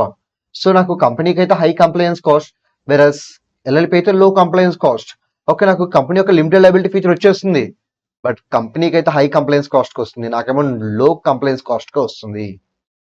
నెక్స్ట్ వన్, మరి పార్ట్నర్షిప్ ఫామ్ తో కంపేర్ చేసుకుంటే పార్ట్నర్షిప్ ఫామ్ లో పార్ట్నర్స్ వాళ్ళకి నచ్చినట్టుగా వాళ్ళ అగ్రిమెంట్ ని క్రియేట్ చేసుకోవచ్చు. Okay, same type of flexibility ఇక్కడ కూడా ఉంది. ఆల్రెడీ మనం షెడ్యూల్ నెంబర్ 1 లో చూసాం. రైట్స్ అండ్ డ్యూటీస్ ఎలా డిటర్మైన్ చేస్తారు? Based on their agreement. ఒకవేళ అగ్రిమెంట్ సైలెంట్గా ఉంటే అప్పుడే మనం యాక్ట్ ని రిఫర్ చేస్తున్నాం, షెడ్యూల్ నెంబర్ 1 దగ్గరికి వస్తున్నాం. కానీ ఫస్ట్ ప్రయారిటీ ఎవరికి ఇస్తున్నాం? అగ్రిమెంట్కే ఇస్తున్నాం. అందుకే పార్ట్నర్షిప్ ఫామ్ లో లాగానే ఇక్కడ కూడా ఫ్లెక్సిబిలిటీ ఉంటుంది. మీకు నచ్చినట్టుగా మీ యొక్క ఇంటర్నల్ ఆర్గనైజేషన్ ని మీరు సెట్ చేసుకోవచ్చు అనమాట. సో కంపెనీతో కంపేర్ చేసుకుంటే నాకు ఈ ఫీచర్ వచ్చింది, అండ్ పార్ట్నర్షిప్ ఫామ్ తో కంపేర్ చేసుకుంటే ఈ ఫీచర్ వచ్చింది. So LLP is nothing but it's a combination of benefits of company and benefits of partnership firm. Next one, characteristics of LLP. One by one నేను చదువుకుంటూ వెళ్తాను, జాగ్రత్తగా చూడండి. Body corporate, artificial person status ఉంటే మనం దాన్ని body corporate అని పిలవచ్చు. అదే న్యాచురల్ పర్సన్ అనుకోండి, ఇండివిజువల్ అంటాం. సో నేను ఇండివిజువల్, మీరు కూడా ఇండివిజువల్సే, మనం అందరం న్యాచురల్ పర్సన్స్ కాబట్టి. బట్ అదే ఆర్టిఫిషియల్ పర్సన్ అయితే we need to call them as body corporate. ఏమని పిలవాలి? బాడీ కార్పొరేట్ అని పిలవాలి. మరి LLP ఆర్టిఫిషియల్ పర్సనా కాదా? Yes, artificial person. అందుకే LLP is a body corporate. Perpetual succession. Yes, LLPని మనం డిజాల్వ్ చేసేంత వరకు అది డిజాల్వ్ అవ్వదు. ఎంత కాలమైనా సరే దాని యొక్క లైఫ్ని అలాగే కంటిన్యూ చేస్తుంది. అలా ఉండే కంటిన్యూస్ ఎగ్జిస్టెన్స్ నే మనం పర్పెచువల్ సక్సెషన్ అంటాం. Perpetual succession is nothing but continuous existence. మనం క్లోజ్ చేసేంత వరకు అది క్లోజ్ అవుతుంది అనమాట. సార్ మరి LLPలో పార్ట్నర్స్కి ఏమైనా జరిగితే LLP యొక్క ఎగ్జిస్టెన్స్ ఏమైనా ఎఫెక్ట్ అవుతుందా? నో, ఎఫెక్ట్ అవ్వదు. ఎందుకంటే ఇక్కడ పర్పెచువల్ సక్సెషన్ ఉంది, కంటిన్యూస్ లైఫ్. మనం దాన్ని డిజాల్వ్ చేస్తే, స్పెసిఫిక్గా LLPని డిజాల్వ్ చేయాలనుకుని డిజాల్వ్ చేస్తే తప్ప LLP అయితే క్లోజ్ అవ్వదు. అంటే ఇప్పుడు పార్ట్నర్ చనిపోయారనో, ఇన్సాల్వెంట్ అయ్యారనో, చేంజ్ అయ్యారనో, సో ఇలా LLPని క్లోజ్ చేయొచ్చా? No. Next one, separate legal entity అంటే ఏంటి? సో ఇందాక అనుకున్నాం LLP వేరు, పార్ట్నర్స్ వేరు అని. ఇప్పుడు LLP పేరు మీద అసెట్ ఉంటే ఆ అసెట్ LLPదే, పార్ట్నర్స్కి రైట్స్ ఉండవు. LLP పేరు మీద లయబిలిటీ ఉంటే ఆబ్లిగేషన్ LLPదే, పార్ట్నర్స్కి ఏమో ఆబ్లిగేషన్ ఉంటుంది, పే చేయాల్సిన ఆబ్లిగేషన్ ఉండదు. Because LLP is completely different from partners. దీన్నే సపరేట్ లీగల్ ఎంటిటీ అంటాం. నో మ్యూచువల్ ఏజెన్సీ అంటే ఇక్కడ కాంట్రాక్ట్ ఆఫ్ ఏజెన్సీ ఉంది, కాంట్రాక్ట్ ఆఫ్ ఏజెన్సీ ఉంది కానీ మ్యూచువల్ ఏజెన్సీ లేదు. దాని మీనింగ్ ఏంటి? ఇప్పుడు ఇద్దరు పార్టీస్ ఉన్నారు, A and B. A principal గా యాక్ట్ చేస్తున్నాడు, బి ఏజెంట్ గా యాక్ట్ చేస్తున్నాడు. అప్పుడు దీన్ని ఏమంటాం? కాంట్రాక్ట్ ఆఫ్ ఏజెన్సీ అంటాం. నెక్స్ట్ వన్, మళ్ళీ సేమ్ పార్టీస్ ఉన్నారు, A and B. A principal గా యాక్ట్ చేస్తున్నాడు, బి ఏజెంట్ గా యాక్ట్ చేస్తున్నాడు. సిమిలర్లీ బి కూడా ప్రిన్సిపల్ అవుతున్నాడు కొన్ని ఏరియాస్ లో. అప్పుడు ఏ తన మాట వింటున్నాడు. అంటే ఇక్కడ ఇద్దరు ప్రిన్సిపల్స్ గా యాక్ట్ చేస్తున్నారు, ఇద్దరు ఏజెంట్స్ గా యాక్ట్ చేస్తున్నారు. అప్పుడు దాన్ని ఏమంటారు? మ్యూచువల్ ఏజెన్సీ అంటారు. మరి LLPలో ఏది ఉంది, ఏది లేదు? కాంట్రాక్ట్ ఆఫ్ ఏజెన్సీ ఉంది, మ్యూచువల్ ఏజెన్సీ లేదు. Okay, there is no mutual agency. అంటే single principal, single agent. Okay, ఇంతకీ ఎవరు sir principal? LLP firm is principal. LLP firm is principal. మరి ఏజెంట్స్ ఎవరు? LLPలో ఉన్న పార్ట్నర్స్ ఎవరైతే ఉన్నారో వాళ్ళందరూ ఏజెంట్స్ అవుతారు. Okay, this is nothing but contract of agency. ఒకవేళ రివర్స్ లో కూడా అయ్యి ఉంటే, రివర్స్ లో పార్ట్నర్స్ ప్రిన్సిపల్ గా ఉండే LLP ఏజెంట్ గా ఉంటే అప్పుడు మ్యూచువల్ ఏజెన్సీ అనే వాళ్ళం. బట్ అలా ఉండదు. LLP is always principal, partners are always agents. LLP will never become agent, partners will never become principal. So అందుకే ఇక్కడ ఏజెన్సీ ఉంది కానీ ఆ ఏజెన్సీ మ్యూచువల్ ఏజెన్సీ కాదు. Next one, LLP agreement. Yes, మీరు LLPలో ఏదైతే ఫాలో అవుదాం అనుకుంటున్నారో, సో అలాగే మీకు LLPకి ఉండే రైట్స్ అండ్ డ్యూటీస్, మీకుండే రైట్స్ అండ్ డ్యూటీస్ వాటన్నిటి మీరు అగ్రిమెంట్లో చూపించుకోవచ్చు. బట్ గుర్తుంది కదా, LLP అగ్రిమెంట్ ఏదైనా ఇష్యూలో సైలెంట్గా ఉంటే మీరు దేన్ని రిఫర్ చేయాలి? Schedule number 1. Artificial legal person. Yes, LLP is an artificial person. అందుకే మనం బాడీ కార్పొరేట్ అన్నాం. ఓకే, మరి ఎందుకు ఆర్టిఫిషియల్ పర్సన్ అంటున్నాం? Anything which is created by law is known as artificial person. ఇప్పుడు మీరు LLPని క్రియేట్ చేయాలి అంటే, అసలు LLP డెఫినేషన్ రావాలి అంటే, it must be formed and registered under this act, that is LLP act. అంటే LLP యాక్ట్ లో రిజిస్టర్ అయితేనే LLP క్రియేట్ అవుతుంది, రిజిస్టర్ అవ్వకపోతే క్రియేట్ అవ్వదు. అలా రిజిస్ట్రేషన్ ద్వారా క్రియేట్ అయ్యే థింగ్ ఏదైనా కానీ ఆర్టిఫిషియల్ లీగల్ పర్సన్ అవుతుంది. Next one, common sale. మరి మనం వేరు, LLP వేరు అన్నారు. ఓకే, బానే ఉంది. మరి LLP ఫర్మ్ సైన్ చేయగలదా? ఎస్, చేయగలదు. కానీ పెన్ను పేపర్ మీద కాదు, స్టాంప్ అండ్ పేపర్ అనమాట. అంటే ఇప్పుడు మనమైతే ఏం చేస్తాం? సైన్ చేస్తాం పెన్ తీసుకుని. బట్ కంపెనీ అయితే ఏం చేస్తుంది? స్టాంప్ ఎఫిక్స్ చేస్తుంది. కంపెనీకి ఒక స్టాంప్ ఉంటుంది, ఆ స్టాంప్ని ఎఫిక్స్ చేస్తుంది. దాన్నే కామన్ సీల్ అంటారు. ఓకే, మరి ఈ కామన్ సీల్ యూజ్ చేయడం మ్యాండేటరీ అంటే నో. కంపెనీస్ యాక్ట్ లో లానే ఇక్కడ కూడా అది optional. Sir in case common seal ఉంటే కామన్ సీల్ యూజ్ చేసిన కాంట్రాక్ట్ లాగా ఎంటర్ అవుతుంది. మరి కామన్ సీల్ లేకపోతే, సో కంపెనీ ఎంటర్ అవ్వాలని రూల్ ఏముంది? డైరెక్టర్స్ కూడా ఎంటర్ అవ్వచ్చుగా. అలాగే LLP ఎంటర్ అవ్వాలని రూల్ ఏముంది? పార్ట్నర్స్ ఎంటర్ అవ్వచ్చుగా. సో LLP ఫర్మ్ కి కామన్ సీల్ ఉంటే అదే డైరెక్ట్ గా కాంట్రాక్ట్ లాగా ఎంటర్ అవుతుంది. ఎల్ఎల్పి ఫామ్ కి కాంట్రాక్ట్ అంటే కామన్సీ లేకపోతే ఎల్ఎల్పి ఫామ్ తరపున 2 పార్ట్నర్స్ వెళ్ళి సైన్ చేస్తారనమాట. అప్పుడు ఎల్ఎల్పి సైన్ చేసినట్టే. ఎందుకంటే LLP is principal whereas partners are agent. So agent principal తరపున ఏం చేస్తే అది ప్రిన్సిపల్ చేసినట్టే. Next one limited liability. Already అనుకున్నాం పార్ట్నర్స్ యొక్క లయబిలిటీకి లిమిటెడ్. సార్ ఎక్కడ వరకు సార్? వాళ్ళు ఎంతైతే క్యాపిటల్ ఇస్తామన్నారో అక్కడ వరకు. ఫర్ ఎగ్జాంపుల్ నేను ఎల్ఎల్పిలో పార్ట్నర్ అయ్యాను. అయ్యేటప్పుడు నేను చేసిన ప్రామిస్ ఏంటంటే 1 lakh వరకు కాంట్రిబ్యూట్ చేస్తాను యాజ్ ఏ క్యాపిటల్ గా అన్నాను. ఇప్పటివరకు నేను 60,000 కాంట్రిబ్యూట్ చేశాను. ఇప్పుడు ఎల్ఎల్పి క్లోజ్ అయితే నేను ఇంకెంత కాంట్రిబ్యూట్ చేయాలి? 40,000 కాంట్రిబ్యూట్ చేయాలి. దాని మీనింగ్ అది. మేనేజ్మెంట్ ఆఫ్ బిజినెస్ గుర్తుపెట్టుకోండి. ఎల్ఎల్పి అసలు ఎలా వర్క్ చేస్తుంది? సో దీనికి ఫండ్స్ కావాలి, ఇన్వెస్ట్మెంట్ కావాలి. ఎవరు చేస్తారు? పార్ట్నర్స్ చేస్తారు. ఇన్వెస్ట్మెంట్ ఎవరు చేస్తారు? పార్ట్నర్స్. అలాగే దాన్ని మేనేజ్ చేయాలి. మేనేజ్ చేసి బిజినెస్ ని రన్ చేయాలి. ఎవరు చేస్తారు? ఇది కూడా పార్ట్నర్స్ చేస్తారు. నెక్స్ట్ వన్, మరి లీగల్ కంప్లైన్సెస్ ఏమైనా ఉంటే వాటిని ఫాలో అవుతూ ఉండాలి. సో లా ఏదైనా చేయమని చెప్తే మీరు చేయాలి. ఎల్ఎల్పి యాక్ట్ లో చెప్పిన రూల్స్ ని మీరు ఎప్పటికప్పుడు కంప్లై చేస్తూ ఉండాలి. మరి ఈ కంప్లైంట్స్ బట్టి ఎవరు తీసుకుంటారు? దీనికంటూ సపరేట్ గా కొంతమంది పార్ట్నర్స్ ని డెసిగ్నేట్ చేస్తారు. వాళ్ళని ఏమంటారంటే డెసిగ్నేటెడ్ పార్ట్నర్స్ అంటారు. So they will be called as designated partner. So investment తెచ్చేది పార్ట్నర్. నెక్స్ట్ వన్, మేనేజ్ చేసేది పార్ట్నరే, కానీ లీగల్ కంప్లైన్సెస్ చూసుకునేది మాత్రం డెసిగ్నేటెడ్ పార్ట్నర్. నెక్స్ట్ వన్, ఎంతమంది ఉండాలి? Minimum and maximum number of partners గుర్తుపెట్టుకోండి. 2 to no limit. 2 to no limit. Next one, ఎలాంటి బిజినెస్ కోసం వీళ్ళు ఎల్ఎల్పిని క్రియేట్ చేసుకోవచ్చు? They can create LLP for any purpose except for charitable purpose. So charitable purpose కి మాత్రం ఎల్ఎల్పిని create చేయడం కుదరదు. So మిగతా యాక్టివిటీస్ చేయొచ్చు. అంటే ప్రాఫిట్ మోటివ్ ఉంటే నువ్వు చేయొచ్చు, నాన్ ప్రాఫిట్ మోటివ్ అయితే చేయడానికి వీల్లేదు. ఇన్వెస్టిగేషన్. ఎస్, ఇప్పుడు మీకు లిమిటెడ్ లయబిలిటీ అనే ఒక ఫీచర్ ని ప్రొవైడ్ చేశారు త్రూ ఎల్ఎల్పి యాక్ట్. మరి మీరు ఏమైనా ఫ్రాడ్లు చేసి క్రియేటర్స్ ని బ్యాంకర్స్ ని మోసం చేయొచ్చు కదా. అందుకే సెంట్రల్ గవర్నమెంట్ కి ఎప్పుడైనా కానీ మీ మీద డౌట్ వస్తే దెన్ మీ యొక్క బిజినెస్ అఫైర్స్ ని ఇన్వెస్టిగేట్ చేయమని చెప్పి సెంట్రల్ గవర్నమెంట్ ఎవరైనా అపాయింట్ చేయొచ్చు. That power is reserved with central government. అదే దాని meaning, investigation. Next one, compromise arrangement. అంటే ఎల్ఎల్పి ఇంకో ఎల్ఎల్పితో అమాల్గమేట్ గానీ మర్జ్ గానీ అవ్వచ్చా? Yes, just like company amalgamation, merger both are possible. Conversion into LLP already మనం డిస్కస్ చేసాం. Partnership firm, private company, unlisted public కంపెనీని మీరు ఏం చేయొచ్చు? క్లోజ్ చేయాల్సిన అవసరం లేదు, డైరెక్ట్ గా వాటిని కన్వర్ట్ చేయొచ్చు ఇంటూ ఎల్ఎల్పి. పార్ట్నర్షిప్ ఫామ్ కి అయితే 2nd షెడ్యూల్, ప్రైవేట్ కంపెనీకి అయితే 3rd షెడ్యూల్, అన్లిస్టెడ్ పబ్లిక్ కంపెనీకి అయితే 4th షెడ్యూల్. ఈ 3 షెడ్యూల్స్ ఫాలో అవుతూ కన్వర్షన్ చేయాలి. నెక్స్ట్ వన్, మీరు ఎల్ఎల్పి రిలేటెడ్ గా ఏ డాక్యుమెంట్ ని రిజిస్ట్రార్ కి ఫార్వర్డ్ చేయాలనుకున్నా సరే మీరు physical as well as electronic mode అని చెప్పి 2 మోడ్స్ యూస్ చేసుకోవడం కుదరదు. ఒకటే యూస్ చేసుకోవాలి, అది కూడా ఎలక్ట్రానిక్ మోడ్ అయి ఉండాలి. ఫర్ ఎగ్జాంపుల్ నేను ఎవరికైనా ఏదైనా మెసేజ్ పంపించాలనుకోండి, నాకు 2 ఆప్షన్స్, ఫిజికల్ గానే పంపించవచ్చు, ఎలక్ట్రానిక్ గా కూడా పంపించవచ్చు. ఫర్ ఎగ్జాంపుల్ నేను నా ఫ్రెండ్ కి ఒక మెసేజ్ ని కన్వే చేయాలనుకుంటున్నాను, వాట్సాప్ చేయొచ్చు, నథింగ్ బట్ ఎలక్ట్రానిక్ మోడ్. లేకపోతే వాడికి లెటర్ రాసి నేను పోస్ట్ చేయొచ్చు, nothing but physical mode. Okay, ఇంతవరకు రోజుల్లో రిజిస్ట్రార్స్ కి అంటే గవర్నమెంట్ సంబంధించిన రిజిస్ట్రార్స్ కి మనం అప్లికేషన్ పెట్టుకోవాలనుకున్నా లేకపోతే ఏదైనా ఫార్మ్స్ పంపించాలన్నా ఫిజికల్ గానే పంపించేవాళ్ళం. తర్వాత ఎలక్ట్రానిక్ వచ్చినప్పుడు ఈ రెండిట్లో ఏదైనా మీ ఇష్టం, ఏదైనా ఫాలో అవ్వండి అని చెప్పి ఆప్షన్ తీసుకొచ్చారు. ఇప్పుడు కంప్లీట్ గా డిజిటలైజ్ అయిపోయింది కాబట్టి ఇప్పుడు ఎల్ఎల్పి యాక్ట్ లో మీరు ఏ డాక్యుమెంట్ ఫైల్ చేయాలన్నా సరే the only option available is electronic means. So physical గా దేన్ని యాక్సెప్ట్ చేయరు వాళ్ళు, ఫిజికల్ గా దేన్ని యాక్సెప్ట్ చేయరు, ఎలక్ట్రానిక్ గానే యాక్సెప్ట్ చేస్తారు. సో ఇక్కడ ఏ డాక్యుమెంట్ అయినా సరే ఎలా ఫైల్ చేయాలి? ఎలక్ట్రానిక్ గానే ఫైల్ చేయాలి. సార్ ఇప్పుడు ఫిజికల్ గా పంపిస్తే మనం మాన్యువల్ గా సైన్ చేస్తాం కదా, మరి ఎలక్ట్రానిక్ గా ఫైల్ చేసే లెక్కైతే సైనింగ్ ఎలా చేయాలి? By using digital signature certificate. So దాన్ని డిఎస్సి అంటారు, డిఎస్సిస్. సో డిఎస్సిస్ ఉంటే ఓకే, లేకపోతే అప్లై చేసుకుని డిఎస్సిస్ వస్తాయి. ఆ డిఎస్సి అంటే జస్ట్ లైక్ పెన్ డ్రైవ్ లా ఉంటాయి. సో మీరు ఏంటంటే ఆ పీడిఎఫ్ ఓపెన్ చేస్తారు కదా, ఓపెన్ చేసి అది ఇన్సర్ట్ చేసి so digitally sign this document అని ఒక ఆప్షన్ ఉంటుంది. ఆప్షన్ క్లిక్ చేశారనుకోండి, పాస్వర్డ్ అడుగుతుంది. ఆ పాస్వర్డ్ ఎంటర్ చేసి మీరు ఓకే నొక్కితే చాలు, ఆ డాక్యుమెంట్ ని మీరు డిజిటల్ గా సైన్ చేసినట్టే. సో ఇతర రోజుల్లో పెన్ను పేపర్ ఉండాలి సైన్ చేయాలంటే, బట్ ఇప్పుడు with the help of this digital technology మీరు ఎలా సైన్ చేయొచ్చు?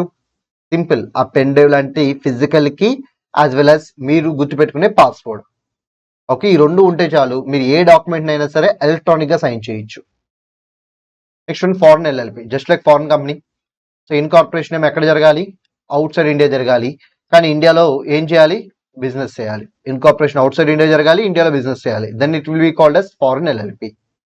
సార్ పార్ట్నర్ కి ఎల్ఎల్పికి మధ్య ఏమన్నా కాంట్రాక్ట్ ఉంటే ఎస్ ఉండొచ్చు. పార్ట్నర్ వేరు ఎల్ఎల్పి వేరు అని ఆల్రెడీ అనుకున్నాం కదా, సపరేట్ లీగల్ ఎంటిటీ. మరి ఇద్దరు వేరు అన్నప్పుడు పార్ట్నర్ ఎల్ఎల్పి ఇద్దరు ఒకరితో ఒకరు కాంట్రాక్ట్ లోకి ఎంటర్ అవ్వచ్చు. మరి దాన్ని ఎలా ట్రీట్ చేయాలి? ఎల్ఎల్పి బయట వాళ్ళతో కాంట్రాక్ట్ లోకి ఎంటర్ అయినప్పుడు దాన్ని మీరు ఎలాగైతే ట్రీట్ చేస్తారో ఎల్ఎల్పి తన ఓన్ పార్ట్నర్స్ తో కాంట్రాక్ట్ లోకి ఎంటర్ అయినప్పుడు కూడా అలాగే ట్రీట్ చేయండి. Just simple. Okay, by this we completed features. Next one, advantages. మరి ఎల్ఎల్పికి ఉండే అడ్వాంటేజెస్ ఏంటి? సో పార్ట్నర్షిప్ ఫార్ములా లాగా మీరు దీన్ని జస్ట్ అగ్రిమెంట్ తో ఆపరేట్ చేసుకోవచ్చు. మీకు నచ్చినట్టుగా మీరు అగ్రిమెంట్ క్రియేట్ చేసుకుని ఆపరేట్ చేసుకోవచ్చు. సార్ మరి కంపెనీలో డీటెయిల్ లీగల్ రిక్వైర్మెంట్స్ ఉంటాయి కదా, ఇక్కడ అవసరం లేదు. ఇందాక అనుకున్నాం లో కంప్లైన్స్ కాస్ట్ అని, మనం ఫాలో అవసిన రూల్స్ కూడా చాలా తక్కువే ఉంటాయని. సో డీటెయిల్ లీగల్ రిక్వైర్మెంట్స్ ఉంటాయంటే ఉండవు.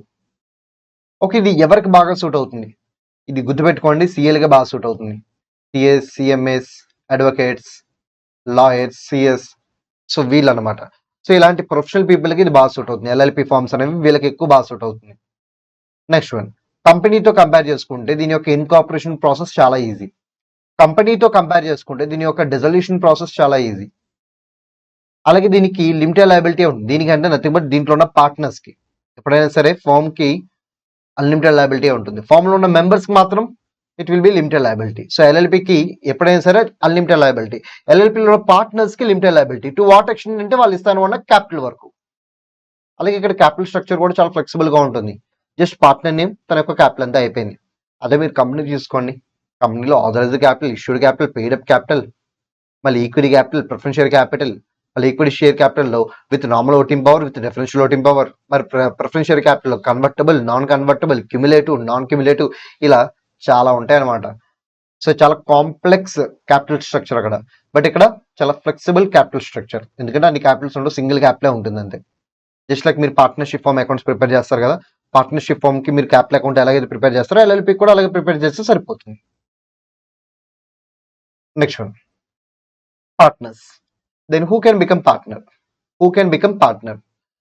సో ఎవరైనా పార్ట్నర్ అవ్వచ్చు in accordance with LLP agreement. LLP agreement లో చెప్పిన విధంగా any one can become partner. Sir మరి body corporate, individual both are అలౌడా? ఎస్, బాడీ కార్పొరేట్ అంటే ఆర్టిఫిషియల్ పర్సన్ అలౌడ్, పార్ట్నర్ అవ్వచ్చు. ఇండివిజువల్ అంటే న్యాచురల్ పర్సన్ అలౌడ్. కాకపోతే కోర్టు తనని అన్సౌండ్ అని డిక్లేర్ చేసినా, ఇన్సాల్వెంట్ అని డిక్లేర్ చేసినా, లేకపోతే తన కోర్టుకి ఇన్సాల్వెన్సీ పిటిషన్ పెట్టుకున్నా, in all these 3 cases he is ineligible to become partner. But body corporate కి అయితే అటువంటి రిస్ట్రిక్షన్స్ ఏమి ఉండవు, ఎందుకంటే body corporate artificial person unsound అవ్వదు అండ్ ఇన్సాల్వెంట్ అవ్వదు. ఇన్సాల్వెన్సీ పొజిషన్ వస్తుంది. సో ఇన్సాల్వెన్సీ పొజిషన్ వస్తుంది కానీ it will not become insolvent. అలాగే ఇన్సాల్వెన్సీ పిటిషన్, ఈ 3 కేసెస్ ఎవరికి అప్లై అవుతాయంటే only to individual. Body corporate కి ఎటువంటి రిస్ట్రిక్షన్స్ ఉండవు. Next one, designated partners. So already ఇందాక అనుకున్నాను, డెసిగ్నేటెడ్ పార్ట్నర్స్ యొక్క మెయిన్ రోల్ ఏంటి? లీగల్ కంప్లైంట్స్ ని చెక్ చేసుకోవాలి. కాకపోతే ఇక్కడ గుర్తుపెట్టుకోండి, అట్లీస్ట్ 2 డెసిగ్నేటెడ్ పార్ట్నర్స్ ఉండాలి. అంటే minimum two maximum no limit. Just like partners కూడా minimum two maximum no limit కదా, నెంబర్ ఆఫ్ డెసిగ్నేటెడ్ పార్ట్నర్స్ కూడా minimum two maximum no limit. కాకపోతే ఇక్కడ ఒక ఎక్స్ట్రా పాయింట్ వస్తుంది, అది పార్ట్నర్స్ లో లేదు. ఏంటి ఎక్స్ట్రా పాయింట్ అంటే, ఇక్కడ ఎంతమంది అయినా ఉండనివ్వండి డెసిగ్నేటెడ్ పార్ట్నర్స్, కనీసం ఒక్కడైనా ఇండియన్ రెసిడెంట్ అయి ఉండాలి. At least one should be resident of India. అందరూ ఉండాల్సిన అవసరం లేదు, గుర్తుపెట్టుకోండి, అందరూ ఉండాల్సిన అవసరం లేదు.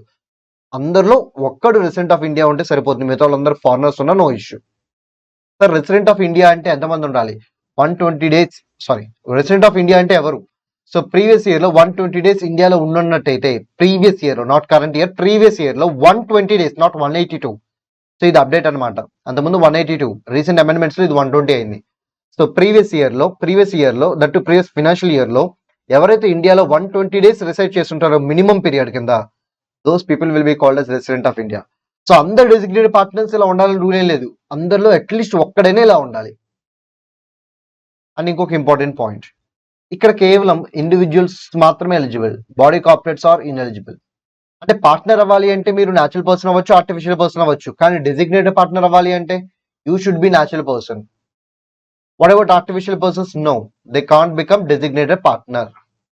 సార్ ఒకవేళ పార్ట్నర్స్ అందరూ బాడీ కార్పొరేట్స్ అయితే, సో పార్ట్నర్స్ అందరూ బాడీ కార్పొరేట్స్ అయితే అందులో ఇద్దరు డెసిగ్నేటెడ్ పార్ట్నర్ అవ్వాలి కదా, అట్లీస్ట్ 2 అయినా డెసిగ్నేటెడ్ పార్ట్నర్ ఉండాలి కదా. మరి అందరూ బాడీ కార్పొరేట్స్ అయితే ఇంకెవరు అవుతారు సార్?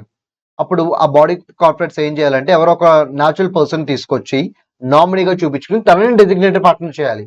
బట్ బాడీ కార్పొరేట్ మాత్రం డెసిగ్నేటెడ్ పార్ట్నర్ అవడానికి వీల్లేదు.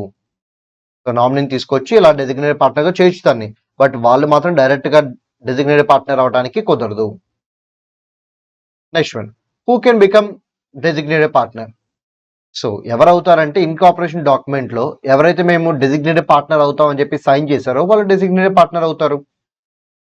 అలాగే ఇన్కార్పొరేషన్ డాక్యుమెంట్లో పార్ట్నర్సే ఓకే ఈ టైం నుంచి ఈ టైం వరకు తను డెసిగ్నేటెడ్ పార్ట్నర్గా ఉంటాడు, ఈ టైం నుంచి ఈ టైం వరకు తను డెసిగ్నేటెడ్ పార్ట్నర్గా ఉంటాడు అని చెప్పి వాళ్ళు ఏమైనా అనుకున్నట్టయితే సో దాని ప్రకారమే ఆ రెస్పెక్టివ్ టైం ఇంటర్వెల్స్ ఆ రెస్పెక్టివ్ పీపుల్ డెసిగ్నేటెడ్ పార్ట్నర్ అవుతారు.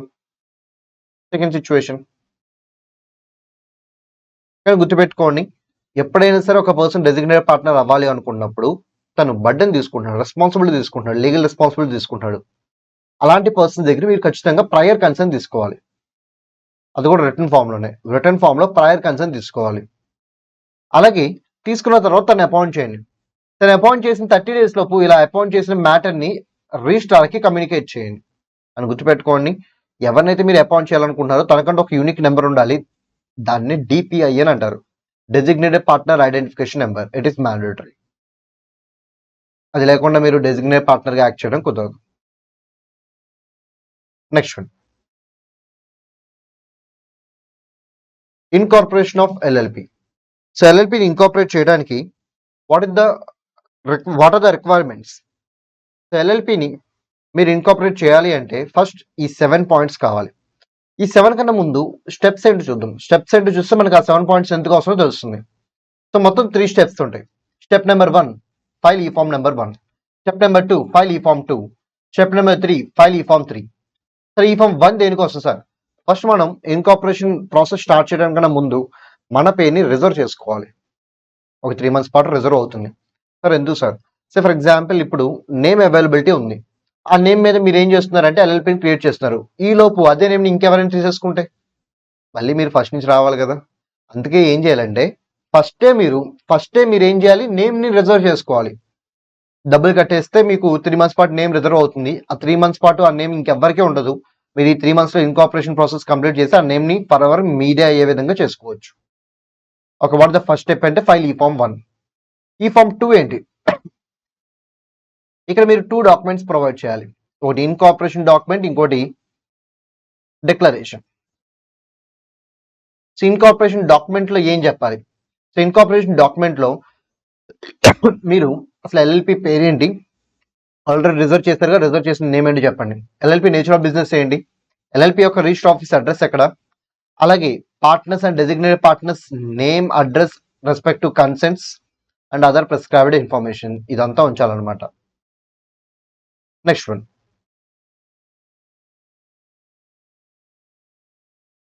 ఇప్పుడు దీని మీద ఎవరు సైన్ చేయాలి? దీని మీద ఎవరు సైన్ చేయాలంటే ఎవరైతే పార్ట్నర్స్ అవుదాం అనుకుంటున్నారో వాళ్ళందరూ సైన్ చేయాలి. వాళ్ళకు నేమ్స్ దాంట్లో ఇచ్చేసి వాళ్ళందరూ దాని మీద ఏం చేయాలంటే సైన్ చేయాలి.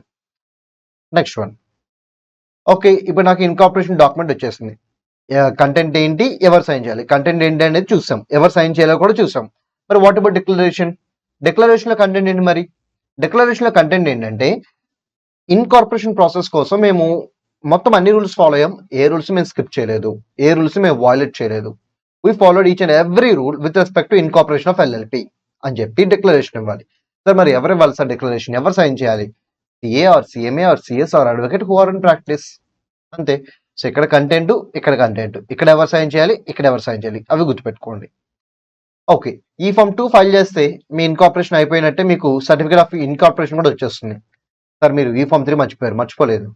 ఈ ఫామ్ 3 ఎప్పుడంటే సర్టిఫికేట్ ఆఫ్ ఇన్కార్పొరేషన్ వచ్చిన 30 days లోపు మీరు ఫైల్ చేసుకోవాలి. అంటే ఇన్కార్పొరేషన్ అవ్వడానికి ఈ ఫామ్ 2 సరిపోతుంది. బట్ ఈ ఫామ్ 3 ఎప్పుడు ఫైల్ చేయాలి? వన్స్ ఇన్కార్పొరేషన్ అయిపోయిన తర్వాత మీకు ఒక సర్టిఫికేట్ వస్తుంది కదా, అప్పటి నుంచి 30 days లో ఫైల్ చేయాలి. సార్ ఈ ఫామ్ 3 దేని గురించి? It is about LLP agreement. LLP agreement ని మీరు సబ్సిక్వెంట్ గా ఇవ్వాలి, ముందే ఇవ్వాల్సిన అవసరం అయితే లేదు. సార్ ఒకవేళ మేము ఇన్కార్పొరేషన్ డాక్యుమెంట్ లో కానీ డిక్లరేషన్ లో కానీ రాంగ్ పర్టికులర్స్ ఇస్తే, మీరు అలా రాంగ్ పర్టికులర్స్ ఇచ్చారనుకోండి, మీకు జైలు శిక్ష ఉంటుంది అప్ టు 2 years. అంటే 0 to 2 years పాటు మీకు ఏంటంటే జైలు శిక్ష ఉంటుంది. నెక్స్ట్ వన్, జైలు శిక్షే కాదు, and not or, and jail శిక్షతో పాటు ఫైన్ కూడా ఉంటుంది. ఎంతంటే 10,000 to 5 lakhs, 10,000 నుంచి 5 lakhs వరకు ఫైన్ కూడా ఉంటుంది. 10,000 to 5 lakhs లో ఎంత అమౌంట్ అది రిజిస్ట్రార్ డిసైడ్ చేస్తారు. సార్ 0 to 2 years లో ఎంత ఇంప్రిజన్మెంట్ అది రిజిస్ట్రార్ డిసైడ్ చేస్తారు. ఓకే, ఇప్పుడు మనం స్టెప్స్ కంప్లీట్ చేస్తాం కదా. అసలు ఈ స్టెప్స్ అన్ని ఫిల్ చేయాలంటే మనకి ఏమేం కావాలి? ఫస్ట్ ఈ ఫామ్ 1 ఫిల్ చేయడానికి మనకి ఏం కావాలి? నేమ్ ఆఫ్ ఎల్ఎల్పి వచ్చేసింది కదా. దేనికోసం ఇది? ఈ ఫామ్ 1 కోసం. ఈ ఫామ్ 1 కి నేమ్ ఆఫ్ ఎల్ఎల్పి కావాలి. ఓకే, ఈ ఫామ్ 2 చేయాలి అంటే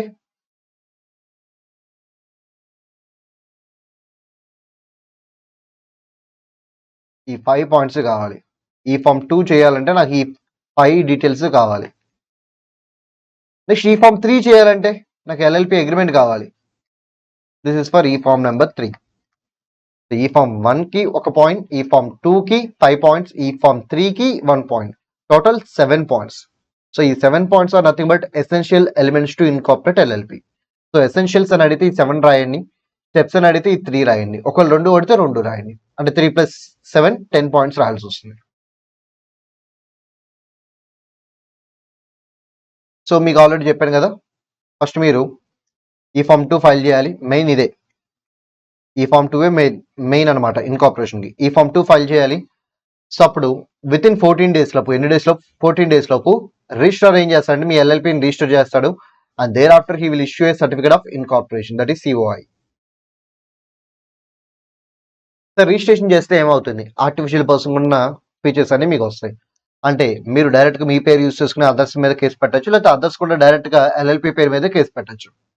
ఎల్ఎల్పి డైరెక్ట్ గా తన ఓన్ నేమ్ మీద ప్రాపర్టీ హోల్డ్ చేయొచ్చు. ఎల్ఎల్పి కామన్ సీన్ హోల్డ్ చేయొచ్చు. సో ఎల్ఎల్పి ఏదైనా చేయొచ్చు, ఏదైనా సఫర్ అవ్వచ్చు, జస్ట్ లైక్ ఏ బాడీ కార్పొరేట్. నెక్స్ట్ వన్,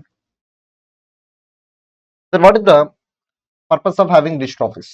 అసలు రిజిస్టర్ ఆఫీస్ ఎందుకు? సో రిజిస్టర్ ఆఫీస్ ఎందుకు అంటే ఆర్ఓసి ఏదైనా మీకు కమ్యూనికేట్ చేయాలి అనుకున్నట్టయితే తను మీకు నోటీస్ రూపంలో పంపిస్తాడు. మరి ఆ నోటీస్ రిసీవ్ చేసుకోవడానికి మీకంటే ఒక అడ్రస్ ఉండాలి కదా. సో అడ్రస్సే nothing but register office. So register office యొక్క ఇంపార్టెన్స్ అది. In order to receive notices from registrars. Sir మరి రిజిస్టర్ ఆఫీస్ నేను ఒక ప్లేస్ నుంచి ఇంకో ప్లేస్ షిఫ్ట్ చేసుకోవచ్చా? Yes you can. నువ్వు కావాలని షిఫ్ట్ చేసుకో, నో ఇష్యూ. బట్ అలా షిఫ్ట్ చేసుకుంటే కనుక నువ్వేం చేయాలంటే షిఫ్ట్ చేసిన పాయింట్ ని నోటీస్ రూపంలో రిజిస్ట్రార్ కి కన్వే చేయాలి. ఎవరు కన్వే చేయాలి? రిజిస్ట్రార్ కి. ఒకళ్ళు చెప్పపోతే ఏమవుతుంది? Punishment. Sir what is the punishment sir? చివరిలో నేను పనిష్మెంట్ చార్ట్ ఒకటి ఇచ్చాను, అది మీరు చూడండి, డైరెక్ట్గా అర్థమవుతుంది. Next one, change of name of LLP. ఇక్కడ అప్డేట్స్ వచ్చినాయి, ఈ క్వశ్చన్ అడగడానికి అయితే ఛాన్సెస్ ఎక్కువ ఉన్నాయి, కొంచెం జాగ్రత్తగా వినండి. ఇక్కడ అప్డేట్స్ ఏంటంటే ఇప్పుడు నేమ్ ఆఫ్ ఎల్ఎల్పి ఈ ఫామ్ వల్ల మనం నేమ్ రిజర్వ్ చేసుకుంటాం కదా, ఆ నేమ్ ఎలా ఉండాలంటే యూనిక్ గా ఉండాలి. సార్ యూనిక్ గా ఉండటం అంటే సిమిలర్ గా ఉండకూడదు, ఐడెంటికల్ గా కూడా ఉండకూడదు. ఎలా ఉండకూడదు? సిమిలర్ ఉండకూడదు, ఐడెంటికల్ ఉండకూడదు. సార్ ఎవరితో కంపేర్ చేసుకుంటే సిమిలర్ ఉండకూడదు, ఐడెంటికల్ గా ఉండకూడదు? ఇక్కడ ఇవ్వలేదు, నేను చెప్తాను. ఎవరితో కంపేర్ చేసుకుంటే అంటే అదర్ ఎల్ఎల్పి ఫార్మ్స్ తో కంపేర్ చేసుకున్నా, అదర్ కంపెనీస్ తో కంపేర్ చేసుకున్నా, లేకపోతే ఒక రిజిస్టర్డ్ ట్రేడ్ మార్క్ తో కంపేర్ చేసుకున్నా. సో ఈ ముగ్గురుతో ఎవరితో కంపేర్ చేసుకున్నా మీ నేమ్ అనేది సిమిలర్ గా ఉండకూడదు, ఐడెంటికల్ గా కూడా ఉండకూడదు. సార్ ఒకవేళ సిమిలర్ గా ఉన్నా ఐడెంటికల్ గా ఉన్నా ఏమవుతుంది? సిమిలర్ గా ఉన్నా ఐడెంటికల్ గా ఉన్నా ఏమవుతుంది? అప్పుడు ఆ రెస్పెక్టివ్ పర్సన్ సో కోర్టుని అప్రోచ్ అయ్యే బదులు ఏం చేస్తాడంటే సెంట్రల్ గవర్నమెంట్ని అప్రోచ్ అవుతాడు. సెంట్రల్ గవర్నమెంట్ని అప్రోచ్ అయ్యి సార్ ఈ ఎల్ఎల్పి నేమ్ అచ్చం నా నేమ్ కి సిమిలర్ గానే ఉంది, నా నేమ్ కి ఐడెంటికల్ గానే ఉంది, కొంచెం ఆర్డర్ పాస్ చేసి నేమ్ చేంజ్ చేసుకోమని చెప్పండి అని చెప్పి సెంట్రల్ గవర్నమెంట్ రిక్వెస్ట్ చేస్తాడు. అప్పుడు సెంట్రల్ గవర్నమెంట్ ఏం చేస్తుంది? నేమ్ చేంజ్ చేసుకోమని చెప్పి ఎల్ఎల్పి మీద ఆర్డర్ పాస్ చేస్తుంది. అప్పుడు ఎల్ఎల్పి ఏం చేయాలి? విత్ ఇన్ 3 months అప్పుడు నేమ్ చేంజ్ చేసుకోవాలి. సార్ ఒకవేళ ఎల్ఎల్పి కావాలని చెప్పి నేమ్ చేంజ్ చేయకుండా డిలే చేస్తే సెంట్రల్ గవర్నమెంట్ తనకు నచ్చిన నేమ్ ఏదో ఒకటి ఫిక్స్ చేసి ఇచ్చేస్తుంది. సో నేమ్ మార్చడం అయితే పక్కా. సో వాళ్ళు చెప్పినట్టు వాళ్ళు అనుకున్నట్టు నేమ్ ఉండాలనుకుంటే 3 months లోపు వాళ్ళు మార్చుకోవాలి, లేదు అనుకుంటే సెంట్రల్ గవర్నమెంట్ నేమ్ మార్చేస్తుంది అనమాట. అండ్ ఇక్కడ మాత్రం గుర్తుపెట్టుకోండి, ఇక్కడ ఇంపార్టెంట్ ఏంటి అంటే ఈ రిజిస్టర్డ్ ట్రేడ్ మార్క్ అనే పర్సన్ ఇంపార్టెంట్ అనమాట. ఓకే, ఎందుకు సార్ ఇది ఇంపార్టెంట్ అంటున్నారు? ఇందడ నేను సెంట్రల్ గవర్నమెంట్ కి కేసు పెట్టాలని చెప్పాను కదా, అది కేవలం ఈ ఒక్క పాయింట్ లోనే అప్లై అవుతుంది. Okay, so who need to file a case with central government? ఎల్ఎల్పియా, కంపెనీయా, ఆర్టీఎమా? It is RTM, that is registered trade mark. So registered trade mark holder ఎవరైతే ఉంటారో తను కేసు పెట్టాలి. Sir what is the limitation for filing this case? 3 years. Limitation period జనరల్గా ఎంత ఉంటుంది? 3 years. దీనికి కూడా 3 years. సో ఎప్పటి నుంచి 3 years? సో ఎప్పుడైతే మీరు అంటే ఎల్ఎల్పి క్రియేట్ అయిందో అప్పుడు నేమ్తో క్రియేట్ అవుతుంది కదా. అంటే ఎల్ఎల్పి ఈ నేమ్ వాడుకోవటం స్టార్ట్ చేసిందనే అర్థం. ఇలా నేమ్ వాడుకోవటం స్టార్ట్ చేసినప్పటి నుంచి 3 years లోపు, అప్పటి నుంచి 3 years లోపు రిజిస్టర్డ్ ట్రేడ్ మార్క్ హోల్డర్ ఏం చేయాలి? నా నేమ్ని వీళ్ళు కాపీ కొట్టారు, వీళ్ళు సిమిలర్గా ఉంది, లేకపోతే వీళ్ళ నేమ్ అనేది కొంచెం ఐడెంటికల్గా ఉంది అని చెప్పి సెంట్రల్ గవర్నమెంట్కి కేసు పెట్టాలి. ఎప్పుడులో పెట్టాలి? విత్ ఇన్ 3 years లో పెట్టాలి. అప్పుడు సెంట్రల్ గవర్నమెంట్ ఏం చేస్తుంది? ఎల్ఎల్పిని డైరెక్ట్ చేస్తుంది. ఏమని? నేమ్ మార్చుకోమని చెప్పి. With how much time limit? 3 months. Okay, ఇప్పుడు 3 months లోపు ఎల్ఎల్పి ఏం చేయాలి? నేమ్ చేంజ్ చేసుకోవాలి. ఒక నేమ్ చేంజ్ అయింది. మరి నేమ్ చేంజ్ అయిన 15 days లోపు తను ఏం చేయాలి? ఆర్ఓసి చెప్పాలి. ఏమని చెప్పాలి? ఇలా మేము సెంట్రల్ గవర్నమెంట్ ఆర్డర్ పాస్ చేస్తే మా మీద నేమ్ చేంజ్ చేసుకోమని చెప్పి మేము నేమ్ చేంజ్ చేసుకున్నాం అని చెప్పి. సో ఎల్ఎల్పి ఏం చేయాలి? రిజిస్టర్కి ఇంటిమేట్ చేయాలి. అప్పుడు రిజిస్టర్ ఏం చేస్తాడు? ఓకే, నేమ్ మారింది కదా, పాస్ సర్టిఫికేట్ క్యాన్సిల్ చేసి కొత్త సర్టిఫికేట్ ఇస్తాడు విత్ న్యూ నేమ్. ఓకే, మరి ఇప్పుడు న్యూ నేమ్ రిజిస్టర్ కూడా ఓకే చేస్తారు కాబట్టి ఇప్పుడు మనం ఏం చేయాలి? ఎల్ఎల్పి అగ్రిమెంట్ ఓపెన్ చేసి అక్కడ మన న్యూ నేమ్ని ఎంటర్ చేసుకోవాలి. So this the entire process అని గుర్తుపెట్టుకోండి. సో ఇక్కడ ఎల్ఎల్పి కంపెనీ అనుకోండి, ఎల్ఎల్పి అండ్ కంపెనీ అనుకోండి. సో డైరెక్ట్గా ఇక్కడ నుంచి స్టార్ట్ అయిపోతుంది. ఎల్ఎల్పి అండ్ కంపెనీ అయితే ఇక్కడ నుంచి స్టార్ట్ అవుతుంది. వాళ్ళు ఏం కేసు పెట్టాల్సిన అవసరం లేదు, డైరెక్ట్గా సెంట్రల్ గవర్నమెంట్ యాక్షన్ తీసుకుంటుంది వాళ్ళ విషయంలో. But registered trade mark holder అనుకోండి, తను 3 years లోపు కేసు పెడితేనే సెంట్రల్ గవర్నమెంట్ యాక్షన్ తీసుకుంటుంది. సో ఈసారి అడగడానికి అయితే ఛాన్సెస్ ఎక్కువ ఉన్నాయి. క్వశ్చన్ కొంచెం జాగ్రత్తగా చూసుకోండి. Next one, partners and their relations. So who will become partner? Already ఇందాక అనుకున్నాం కదా. సో సేమ్ కాన్సెప్ట్ ఇక్కడ అప్లై చేయొచ్చు, అయితే ఇంకో రకంగా కూడా రాయొచ్చు. ఇన్కార్పొరేషన్ డాక్యుమెంట్లో నేను పార్ట్నర్గా ఉంటాను అని చెప్పి సైన్ చేస్తారు కదా, సబ్స్క్రైబ్ అవుతారు కదా, వాళ్ళందరూ పార్ట్నర్స్ అవుతారు. సబ్సిక్వెంట్గా మీరు ఎవరైనా అవుట్ సైడ్ అని పార్ట్నర్గా చేసుకోవాలంటే ఏం చేయాలి? అగ్రిమెంట్ ప్రకారం తీసుకోవాలి కదా. సో యాజ్ పర్ అగ్రిమెంట్ మీరు ఎవరైనా పార్ట్నర్గా తీసుకోవచ్చు. ఆ 2 points అక్కడ ఇచ్చారు. ఓకే, ఇప్పుడు మెయిన్ రిలేషన్షిప్లోకి వద్దాం. సో రిలేషన్షిప్ అంటే ఏంటి? Nothing but rights and duties. Relationship అంటే ఏంటి? Rights and duties. సో ఎల్ఎల్పికి పార్ట్నర్స్కి మధ్య ఉండే రిలేషన్స్ని అంటే రైట్స్ అండ్ డ్యూటీస్ని ఎవరు డిసైడ్ చేస్తారు? Agreement between LLP and its partners. అలాగే పార్ట్నర్స్కి ఇన్ బిట్వీన్ ఉండే రైట్స్ అండ్ డ్యూటీస్ ఎవరు డిసైడ్ చేస్తారు? Agreement in between partners. In simple words, rights and duties ఎప్పుడైనా సరే ఎవరు డిసైడ్ చేస్తారో? అగ్రిమెంట్. ఒక అగ్రిమెంట్ లేకపోతే then follow schedule number 1 already నేర్చుకున్నాం.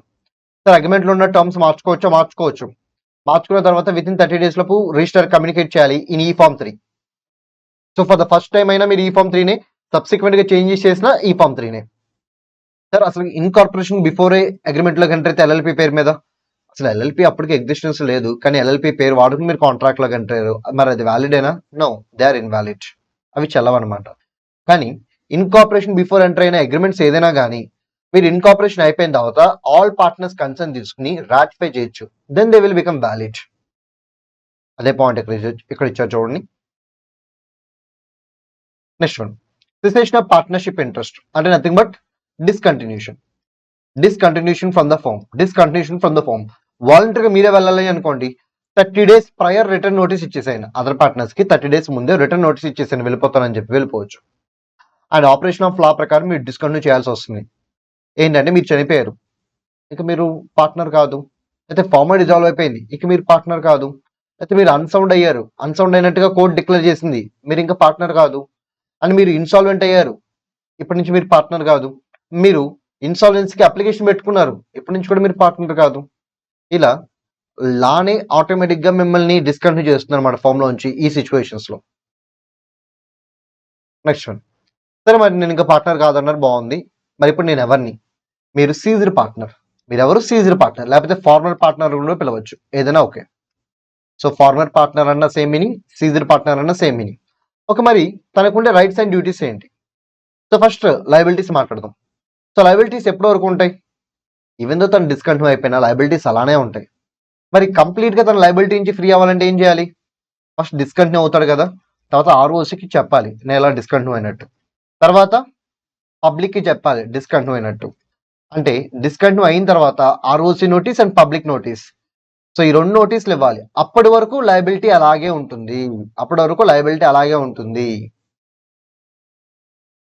సార్ ఒకవేళ ఇవన్నీ చేసేస్తే అంటే డిస్కంటిన్యూ అయిపోయాడు, ఆర్ఓసి నోటీస్ ఇచ్చాడు, పబ్లిక్ నోటీస్ కూడా ఇచ్చాడు, ఇంకా ఫర్దర్గా లయబిలిటీ ఏమీ ఉండదు, దాని మీనింగ్ అది. Next one, then what about rights? Okay, తను వెళ్ళిపోయాడు కదా, మరి వెళ్ళిపోయినప్పుడు తన షేర్ ఆఫ్ అసెట్ ఎంత ఉందో చూసి తనకి ఇచ్చేయాలి కదా. ఓకే, ఇక్కడ ఎలా క్యాలిక్యులేట్ చేస్తారు తన షేర్ ఆఫ్ అసెట్ ని? టోటల్ అసెట్స్ తీసుకుంటారు, అసెట్స్ ఉన్న షేర్ యాడ్ చేస్తారు. టోటల్ లయబిలిటీస్ తీసుకుంటారు, లయబిలిటీలో తనకున్న షేర్ ని మైనస్ చేస్తారు, ఆ వచ్చేదాన్ని నెట్ షేర్ అంటారు. Net share. ప్రాఫిట్స్ వస్తే సేమ్ ఇలాగే చేస్తారు, లాస్ వస్తే సేమ్ ఇలాగే చేస్తారు. ఇలా ఒక నెట్ షేర్ కనుక్కుంటారు, ఆ నెట్ షేర్ ని నా అమౌంట్ నాకు ఇచ్చేసేయండి అని చెప్పి తను డిమాండ్ చేయొచ్చు. ఓకే, ఒకవేళ తన అమౌంట్ తనకు పే చేయకపోతే తను మళ్ళీ వచ్చి నేను పార్టిసిపేట్ చేస్తాను బిజినెస్ లో అని చెప్పి అడగచ్చు. నో, ఇన్ కేస్ పే చేయకపోతే ఇంట్రెస్ట్ అడగమనండి, ఇంట్రెస్ట్ క్లైమ్ చేసుకోవచ్చు రావాల్సిన అమౌంట్ మీద. అంతేగాని నువ్వు వెళ్ళిపోయి మళ్ళీ నేను మేనేజ్మెంట్ లో పార్టిసిపేట్ చేస్తాను, నా డబ్బులు నాకు సెటిల్ అవ్వలేదు కాబట్టి అంటే మాత్రం కుదరదు. Next one, change in name and address of a partner. ఒక నేమ్ కానీ అడ్రస్ కానీ చేంజ్ అయితే ఏమవుతుంది? ఫస్ట్ ఆ పార్ట్నర్ ఎల్ఎల్పి చెప్పాలి, తర్వాత ఎల్ఎల్పి రీస్టార్ట్ చెప్తుంది. దీని what the time limit? Partner ఏమో 15 days లోపు చెప్పాలి, తర్వాత ఎల్ఎల్పి ఏమో 30 days లోపు చెప్పాలి. సార్ పార్ట్నర్ చెప్పకపోతే ఏమవుతుంది? ఫైన్. అండ్ ఎల్ఎల్పి చెప్పకపోతే ఏమవుతుంది? ఫైన్. ఈ రెండు ఫైన్స్ అప్డేటెడ్ ఫైన్స్ అనమాట. ఇది మీకు చివరిలో పనిష్మెంట్ చార్ట్ లో వస్తుంది, అప్పుడు డిస్కస్ చేస్తాం.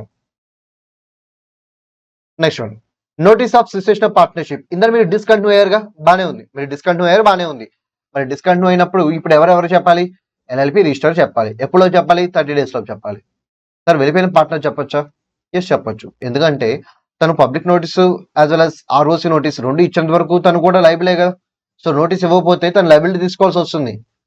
అందుకే ఎల్ఎల్పి ఇవ్వదు అని చెప్పి తనకు అనిపిస్తే తను ఇచ్చేయచ్చు అనమాట. May himself file notice of cessation to register. అప్పుడు ఏం చేస్తుందంటే ఎల్ఎల్పి కమ్యూనికేషన్ నో ఇష్యూ, వాళ్ళే కమ్యూనికేట్ చేస్తే నో ఇష్యూ. ఒకవేళ ఎవరైనా పార్ట్నర్ కమ్యూనికేట్ చేస్తే ఇది వాస్తవమేనా, ఇది రియల్ అయినా, కరెక్టేనా అని చెప్పి కన్ఫర్మేషన్ కోసం ఎల్ఎల్పిని అడుగుతుంది. ఇప్పుడు ఎల్ఎల్పి విత్ ఇన్ 15 days లో ఏం చేయాలి? కన్ఫర్మేషన్ ఇవ్వాలి. కన్ఫర్మేషన్ ఇస్తే యాజ్ పర్ కన్ఫర్మేషన్ వెళ్తుంది, కన్ఫర్మేషన్ ఇవ్వకపోతే ఈ పార్ట్నర్ ఇచ్చిన డేటా ప్రకారం వెళ్ళిపోతుంది. Next one, partner. మరి పార్ట్నర్ అనేవాడు ఏజెంటేనా? ఎస్, ఆల్రెడీ మనం ఇందాడే చూసాం, partner agent, LLP principal. Okay, మరి ఆబ్లిగేషన్ ఆఫ్ ఎల్ఎల్పికి పార్ట్నర్ లైబులా? అలాగే అదర్ పార్ట్నర్ చేసే వాటికి పార్ట్నర్ లైబులేనా? నో. ఇక్కడ మీరు చెక్ చేయాల్సింది ఏంటంటే నార్మల్గా తనైతే లైబులే, కానీ that liability is not personal liability. Liable అంటున్నారు బట్ నాట్ పర్సనల్ లయబిలిటీ అంటున్నారు, తేడా ఏంటి? పర్సనల్ లయబిలిటీ అంటే అన్లిమిటెడ్ లయబిలిటీ అని అర్థం. మీ పర్సనల్ అసెట్స్ ఎంత ఉన్నాయో తీసుకొచ్చి ఇచ్చేయాలని అర్థం. ఓకే, ఎల్ఎల్పిలో ఉన్న పార్ట్నర్స్ లయబిలిటీ లిమిటెడా అన్లిమిటెడా? లిమిటెడేగా. అందుకే for anything partners are not personally responsible. So వాళ్ళు ఇస్తాను అన్న క్యాపిటల్ వరకు మాత్రమే వాళ్ళు responsible. That means they are liable limitedly but not unlimitedly. So liable అని చెప్పేది లిమిటెడ్ అనే పాయింట్ ని కవర్ చేయడం కోసం. నో పర్సనల్ లయబిలిటీ అంటే అది అన్లిమిటెడ్ కాదు అని చెప్పడం అంతే. It is not unlimited, it is limited only. Liability of LLP. Okay, ఇది కొంచెం ఇంపార్టెంట్, జాగ్రత్తగా చూడండి. ఎప్పుడు ఎల్ఎల్పి లయబుల్, ఎప్పుడు ఎల్ఎల్పి నాట్ లయబుల్. సో ఎప్పుడు ఎల్ఎల్పి లయబుల్ అంటే ఒక పార్ట్నర్ ఫర్మ్ బిజినెస్ కి రిలేటెడ్ గా తనకున్న అథారిటీలో ఏం చేసినా సరే LLP is liable. So business కి రిలేటెడ్ గా అలాగే తనకున్న అథారిటీలో తను ఏం చేసినా ఫర్మ్ ఇస్ లయబుల్. ఓకే, మరి ఎల్ఎల్పి ఎప్పుడు నాట్ లయబుల్? ఓకే, ఇప్పుడు మీరు ఇలాగే చేశారు కానీ మీరు నేను ఒక పార్ట్నర్ని అని చెప్పి చెప్పలేదు అనమాట. మీరు థర్డ్ పార్టీతో కాంట్రాక్ట్ లాగా ఎంటర్ అయ్యేటప్పుడు ఆన్ బిహాఫ్ ఆఫ్ ఫర్మ్ మీరు పార్ట్నర్ని రిప్రజెంట్ చేసుకోలేదు. థర్డ్ పార్టీ కూడా తెలియదు తను డీల్ చేసేది ఒక పార్ట్నర్తో అని. మరి థర్డ్ పార్టీ కూడా తను డీల్ చేసేది ఒక పార్ట్నర్తో అని తెలియకపోతే రేపొద్దున ఏమన్నా తేడా వస్తే తను ఎవరైతే కాంట్రాక్ట్ లోకి ఎంటర్ అయ్యారో తనను మాత్రం అడుగుతారు. What about remaining firm is not responsible for it. అదే ఇక్కడ ఇచ్చారు. If the third party does not know or believe him to be a partner of a firm. And ఇంకోటి, ఈసారి మీరు బియాండ్ అథారిటీ చేశారు. ఓకే, మీరు బియాండ్ చేసినప్పుడు third పార్టీకి కూడా తెలుసు, అయినా సరే థర్డ్ పార్టీ కాంట్రాక్ట్ లోకి ఎంటర్ అయ్యాడు. అప్పుడు firm responsible or not responsible? అంటే ఫర్మ్ ఎప్పుడు రెస్పాన్సిబుల్? మీరు బిజినెస్ రిలేటెడ్ గా మీకున్న అథారిటీ ఏం చేసినా ఫర్మ్ ఇస్ రెస్పాన్సిబుల్. సార్ మేము అథారిటీ బియాండ్ చేసాము, ఆ విషయం మేము ఎంటర్ అయిన థర్డ్ పార్టీకి కూడా తెలుసు, కాంట్రాక్ట్ ఎంటర్ అయిన థర్డ్ పార్టీకి కూడా తెలుసు, then firm is not responsible. అసలు థర్డ్ పార్టీకి నువ్వు పార్ట్నర్ అనే మ్యాటర్ తెలియదు, అప్పుడు కూడా firm is not responsible. Next one, liability in case of fraud. So fraud కేసులో లయబిలిటీ ఏంటి గుర్తుపెట్టుకోండి. ఇప్పటివరకు ఎల్ఎల్పిలో ఉన్న పార్ట్నర్స్ లయబిలిటీ ఎలా ఉండేది, లిమిటెడ్ గానే, కానీ ఇక్కడ మాత్రం అన్లిమిటెడ్ గా ఉంటుంది. నెక్స్ట్ వన్, అంతేకాదు ఇప్పుడు వీళ్ళు ఫ్రాడ్ చేయడం వల్ల నష్టపోయిన పీపుల్ ఉంటారు కదా, ఆ నష్టపోయిన పీపుల్ కి వీళ్ళు ఏం చేయాలంటే డ్యామేజెస్ పే చేయాలి. నష్టపోయిన వాళ్ళకి ఏం చేయాలి, ఫ్రాడ్ చేసిన వాళ్ళు డ్యామేజెస్ పే చేయాలి. అంతేకాదు వీళ్ళకి పనిష్మెంట్ కూడా ఉంటుంది. సో దానికోసం మీరు పనిష్మెంట్ చార్ట్ ని రిఫర్ చేయాలి. ఇక్కడ కూడా ఒక చిన్న అప్డేట్ ఉంది, మనం పనిష్మెంట్ చార్ట్ కి వెళ్ళినప్పుడు డిస్కస్ చేద్దాం. Next one, whistle blowing concept. ఏం లేదు, చాలా బ్రీఫ్ గా చెప్తాను. సో మీ ఎల్ఎల్పిలో ఏదైనా ఒక రాంగ్ యాక్టివిటీ జరుగుతుందని చెప్పి మీకు తెలిస్తే, మీరు పార్ట్నర్ అవ్వచ్చు, డెసిగ్నేటెడ్ పార్ట్నర్ అవ్వచ్చు, లేకపోతే మీరు ఎంప్లాయీ అవ్వచ్చు, ఆఫీసర్ అవ్వచ్చు, whatever it may B, మీరు ఎవరైనా అయి ఉండొచ్చు. ఎల్ఎల్పిలో ఏదైనా ఫ్రాడ్ కానీ, స్కామ్ కానీ, ఏదైనా అనెథికల్ థింగ్స్ కానీ జరుగుతున్నట్టుగా మీకు తెలిస్తే, దెన్ ఆ ఇన్ఫర్మేషన్ ని సెంట్రల్ గవర్నమెంట్ చెప్పండి. ఇలా సీక్రెట్ ఇన్ఫర్మేషన్ ని బయటికి చెప్పడాన్ని, బయటికి ఎక్స్పోజ్ చేయడాన్ని ఏమంటారంటే విజిల్ బ్లోయింగ్ అంటారు. It is nothing but called as whistle blowing. అలా చెప్పేవాడిని ఏమంటారు, విజిల్ బ్లోయర్ అంటారు. చెప్పేవాడిని ఏమంటారు, విజిల్ బ్లోయర్ అంటారు. చెప్పే ప్రాసెస్ ని ఏమంటారు, విజిల్ బ్లోయింగ్ అంటారు. ఓకే సార్, ఒకవేళ చెప్పేవాడు కూడా తప్పులో ఇన్వాల్వ్ అయి ఉంటే, అప్పుడు వాడిచ్చేది వాల్యుబుల్ ఇన్ఫర్మేషన్ అయి ఉంటే దెన్ వాడికి పనిష్మెంట్ లో రిడక్షన్ గానీ వేవర్ గానీ ఇస్తారు. రిడక్షన్ అనేది తగ్గిస్తారు, వేవర్ అంటే కంప్లీట్ గా అసలు పనిష్మెంట్ ఎవరన్నమాట. సో తను ఇచ్చేది వాల్యుబుల్ ఇన్ఫర్మేషన్ అయి ఉండాలి. తను ఇచ్చే ఇన్ఫర్మేషన్ వల్ల ఎటువంటి వాల్యుయేషన్ లేకపోతే అప్పుడు తనకి పనిష్మెంట్ పరంగా ఎటువంటి రిడక్షన్ లేకపోతే వేవర్ కానీ ఉండదు అనమాట. Next one, financial disclosures. So first of all financial disclosure చేయాలంటే మీరు ఏం చేయాలి, బుక్స్ ఆఫ్ అకౌంట్స్ ప్రిపేర్ చేయాలి. ప్రిపేర్ చేయడమే కాదు వాటిని మెయింటైన్ చేయాలి. మెయింటైన్ చేయడమే కాదు, వాటిని ఆడిట్ కూడా చేయించాలి. తర్వాత వాటిని బేస్ చేసుకుని మీరు ఏం చేయాలి, statement of account and solvency and annual returns file చేయాలి. మొత్తం 5 థింగ్స్ చేయాలి: ప్రిపరేషన్, మెయింటెనెన్స్, ఆడిట్, తర్వాత preparing statement of account and solvency and filing and annual return filing. Okay, ఇప్పుడు ఒకే దాని గురించి మాట్లాడుకుందాం. ఫస్ట్ వన్ ఏంటిది, preparation. So books of accounts ఎలా ప్రిపేర్ చేయాలి, ఫర్ ఈచ్ ఇయర్ లేకపోతే for each month, for each year books of accounts for each year ఉండాలి. Okay, next one, cash basis లోనా, అక్రూవల్ బేసిస్ లోనా, మీ ఇష్టం, ఏదైనా ఫాలో అవ్వచ్చు, ఎనీథింగ్ ఈజ్ ఓకే, కానీ కన్సిస్టెంట్ గా ఫాలో అవ్వండి. సింగిల్ ఎంట్రీ సిస్టమా, డబుల్ ఎంట్రీ సిస్టమా, only double entry system. Single entry is not allowed, only double entry is allowed. Okay, preparation అయిపోయింది. నెక్స్ట్, ప్రిపేర్ చేసిన బుక్స్ ఆఫ్ అకౌంట్స్ మెయింటైన్ చేయాలి. ఎక్కడ maintain చేయాలి, నా రిజిస్టర్ ఆఫీస్ లో మెయింటైన్ చేయాలి. ఎల్ఎల్పికి రిజిస్టర్ ఆఫీస్ ఉంటుంది కదా, అక్కడ మెయింటైన్ చేయాలి. ఎంతకాలం, 8 years వరకు మెయింటైన్ చేయాలి. Next one, audit. ప్రిపరేషన్ అయిపోయింది, మెయింటెనెన్స్ అయిపోయింది. Next audit. ఆడిట్ అంటే ఏంటి, వెరిఫై చేయించడం. ఎవరు వెరిఫై చేయాలి, సిఎన్ ప్రాక్టీస్ వెరిఫై చేయాలి. మరి ఇది అందరికి మ్యాండేటరీయా? ఎస్, అందరికి మ్యాండేటరీ. బట్ సెంట్రల్ గవర్నమెంట్ కొన్ని ఎల్ఎల్పీస్ కి ఎగ్జామ్షన్ ఇచ్చింది, వాటిని మనం మినహాయిస్తే మిగతా అందరికీ ఇది మ్యాండేటరీ. అన్ని ఎల్ఎల్పీస్ కి audit is mandatory. Next one, annual returns. So annual returns అంటే ఏంటి, యాన్యువల్ రిటర్న్స్ అంటే non financial data. Annual returns అంటే ఏంటి, non financial data. So non financial data అంటే ఏంటి, సో ఇక్కడ చెప్తాను చూడండి. డేటాలో అంటే ఎల్ఎల్పి రిలేటెడ్ డేటాలో 2 kinds ఆఫ్ డేటాస్ ఉంటాయి. ఒకటి ఫినాన్షియల్ డేటా, ఇంకోటి non financial data. Financial data అంటే nothing but P&L account, balance sheet, ledgers, ఇవన్నమాట. వాటిని ఫినాన్షియల్ డేటా అంటారు. ఓకే, ఈ ఫినాన్షియల్ డేటాని మీరు రిజిస్టర్కి ఎవ్రీ ఇయర్ పంపించాలి. ఎలా పంపించాలి, statement of account and solvency ద్వారా. Sir what about non financial data? Non financial data అంటే ఏంటి, పార్ట్నర్స్ ఎవరైనా చేంజ్ చేయరా, ఆ చేంజెస్ ఏంటి? డెసిగ్నేటెడ్ పార్ట్నర్స్ ఎవరైనా చేంజ్ చేయరా, ఆ చేంజెస్ ఏంటి? రిజిస్టర్ ఆఫీస్ చేంజ్ అయిందా, ఆ చేంజ్ ఏంటి? సో ఈ చేంజెస్ ని, ఇవన్నీ ఫైనాన్షియల్ డేటా కాదు, నాన్ ఫైనాన్షియల్ డేటా కిందకి వస్తాయి. ఈ చేంజెస్ ని మీరు ఫైల్ చేయాలి, ఎవ్రీ ఇయర్ ఫైల్ చేయాలి రిజిస్టర్ కి. ఎలా ఫైల్ చేయాలి, in the name of annual returns. Okay, మీకు సంబంధించిన ఫైనాన్షియల్ డేటాని statement of account and solvency ద్వారా పంపించండి. మీ దగ్గర ఉన్న నాన్ ఫైనాన్షియల్ డేటాని యాన్యువల్ రిటర్న్స్ అనే పేరు ద్వారా పంపించండి. ఈ రెండు మ్యాండేటరీ. సార్ యాన్యువల్ రిటర్న్స్ అయితే ఎప్పుడు లోపు చేయాలి, యాన్యువల్ రిటర్న్స్ అయితే కనుక విత్ ఇన్ 60 days లోపు చేయాలి. With in 60 days. So with in 60 days అంటే ఎప్పుడు లోపు, with in 60 days from end of financial year. అంటే మార్చ్ 31st అయిపోతుంది కదా, సో మార్చ్ 31st నుంచి 60 days లోపు, అంటే మే ఎండింగ్ లోపు మీరు నాన్ ఫైనాన్షియల్ డేటాని పంపించేసేయాలి. సో మరి ఫైనాన్షియల్ డేటాని ఎప్పుడు పంపించాలి, ఈ ఫైనాన్షియల్ డేటాని ఎప్పుడు పంపించాలంటే సెప్టెంబర్ ఎండ్ అయిపోవాలి. అంటే ఇప్పుడు 6 months ఎండ్ అవ్వాలన్నమాట. 6 months అంటే మార్చ్ 31st నుంచి April, May, June, July, August, September, 6 months. Okay 6 months end అయిపోవాలి ఫైనాన్షియల్ డేటా అయిపోయిన తర్వాత నుంచి, ఫైనాన్షియల్ ఇయర్ అయిపోయిన తర్వాత నుంచి, అంటే సెప్టెంబర్ ఎండింగ్ అనమాట. ఓకే సెప్టెంబర్ ఎండింగ్ వరకు మీకు టైం ఉంటుంది. ఈ సెప్టెంబర్ ఎండింగ్ లోపు మీరు ఏం చేయాలంటే ఫైనాన్షియల్ డేటాని ఆడిట్ చేయించుకోవాలి. నాన్ ఫైనాన్షియల్ డేటాకి అయితే ఏం అవసరం లేదు కాబట్టి non financial data with in 60 days లో ఫైల్ చేసేయండి.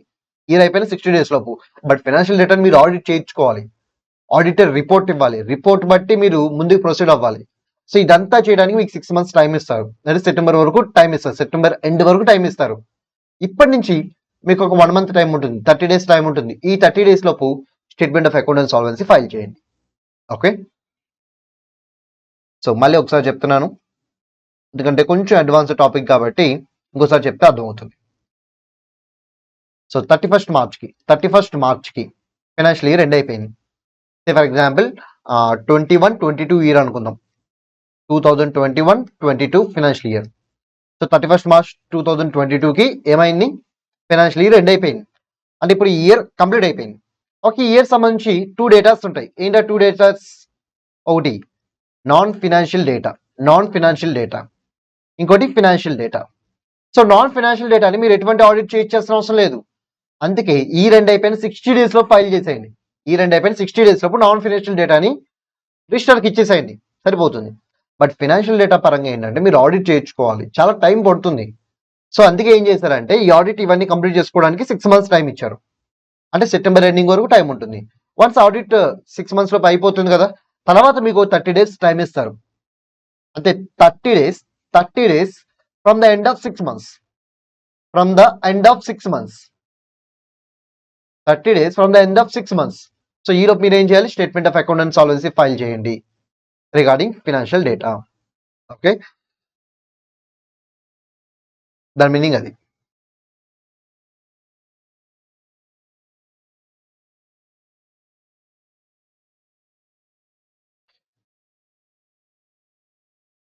So it is not 30 days, it is 60 days. It is 60 days from the end of financial year. So ఇక్కడ మీకు మెటర్లో విత్ ఇన్ 6 months అని ఉంటుంది, but it is wrong. With in 6 months లోపు మీరు audit complete చేసుకోవాలి. Audit అయిపోయిన తర్వాత with in 30 days లోపు మీరు ఆడిట్ అయిపోయిన ఫైనాన్షియల్ డేటాని in the form of statement of account and solvency file చేయాలి. Next one conversion related. Okay already మనం అనుకున్నాం కన్వర్ట్ చేయొచ్చా లేదా. ఎస్, ఫామ్ అయితే షెడ్యూల్ 2, ప్రైవేట్ కంపెనీ అయితే షెడ్యూల్ 3, అన్లిస్టెడ్ పబ్లిక్ కంపెనీ అయితే షెడ్యూల్ నెంబర్ 4. వాటిని ఫాలో అవుతూ కన్వర్ట్ చేసుకోవాలి. వన్స్ కన్వర్ట్ అయిపోయిన తర్వాత మీకు సర్టిఫికేట్ ఆఫ్ ఇన్కార్పొరేషన్ వస్తుంది. సో విత్ ఇన్ 15 days లోపు, అంటే ఆ సర్టిఫికేట్ వచ్చిన విత్ ఇన్ 15 days లోపు మీ ప్రీవియస్ రిజిస్ట్రార్స్కి ఇంటిమేట్ చేయండి. సార్ ఇంకా మేము వెళ్ళిపోతున్నాం, టాటా బాబే, మేము కన్వర్ట్ అయిపోయి ఎల్ఎల్పిగా, ఇంకా మేము ఫామ్ కాదు కంపెనీ కాదు అని చెప్పి మీ ప్రీవియస్ రిజిస్టర్స్ ఉంటారు కదా, వాళ్ళు కమ్యూనికేట్ చేయండి. Sir what is the effect of conversion? Old entity dissolve అయిపోతుంది, వాట్ ప్లేస్ లో న్యూ ఎంటిటీ క్రియేట్ అవుతుంది. ఓల్డ్ ఎంటిటీ డిజాల్వ్ అయిపోయి వాట్ ప్లేస్ లో ఒక న్యూ ఎంటిటీ క్రియేట్ అవుతుంది. Nothing but LLP. అంటే firm, private company, unlisted public company close అయిపోతాయి conversion వల్ల. ఎల్ఎల్పి అనేది కొత్తగా క్రియేట్ అవుతుంది. And what about its partners or members? They will become partners of newly created LLP. వాళ్ళందరూ ఏమవుతారు? They will become partners of newly created LLP. Next one, what about other things? Other things అంటే nothing but business కానీ, assets కానీ, liabilities కానీ, rights and కానీ, లేకపోతే privileges కానీ, what ever it may B. మరి అవన్నీ ఏమవుతాయి? Without any further agreement. So పాత థింగ్స్ అన్ని ఎల్ఎల్పి పేరు మీదకి ట్రాన్స్ఫర్ అయిపోతాయి. సో పాతవన్నీ క్లోజ్ అవుతాయి, కొత్తగా ఎల్ఎల్పి క్రియేట్ అవుతుంది. పాత వాటిలో ఉన్న పీపుల్ అందరూ కొత్త వాటిలో పార్ట్నర్స్ అయిపోతారు. అలాగే పాత థింగ్స్ అన్ని అంటే పాత ఫార్మ్స్ యొక్క థింగ్స్ అన్ని ఎల్ఎల్పి థింగ్స్ అయిపోతాయి without any further agreement. Next winding up and dissolution.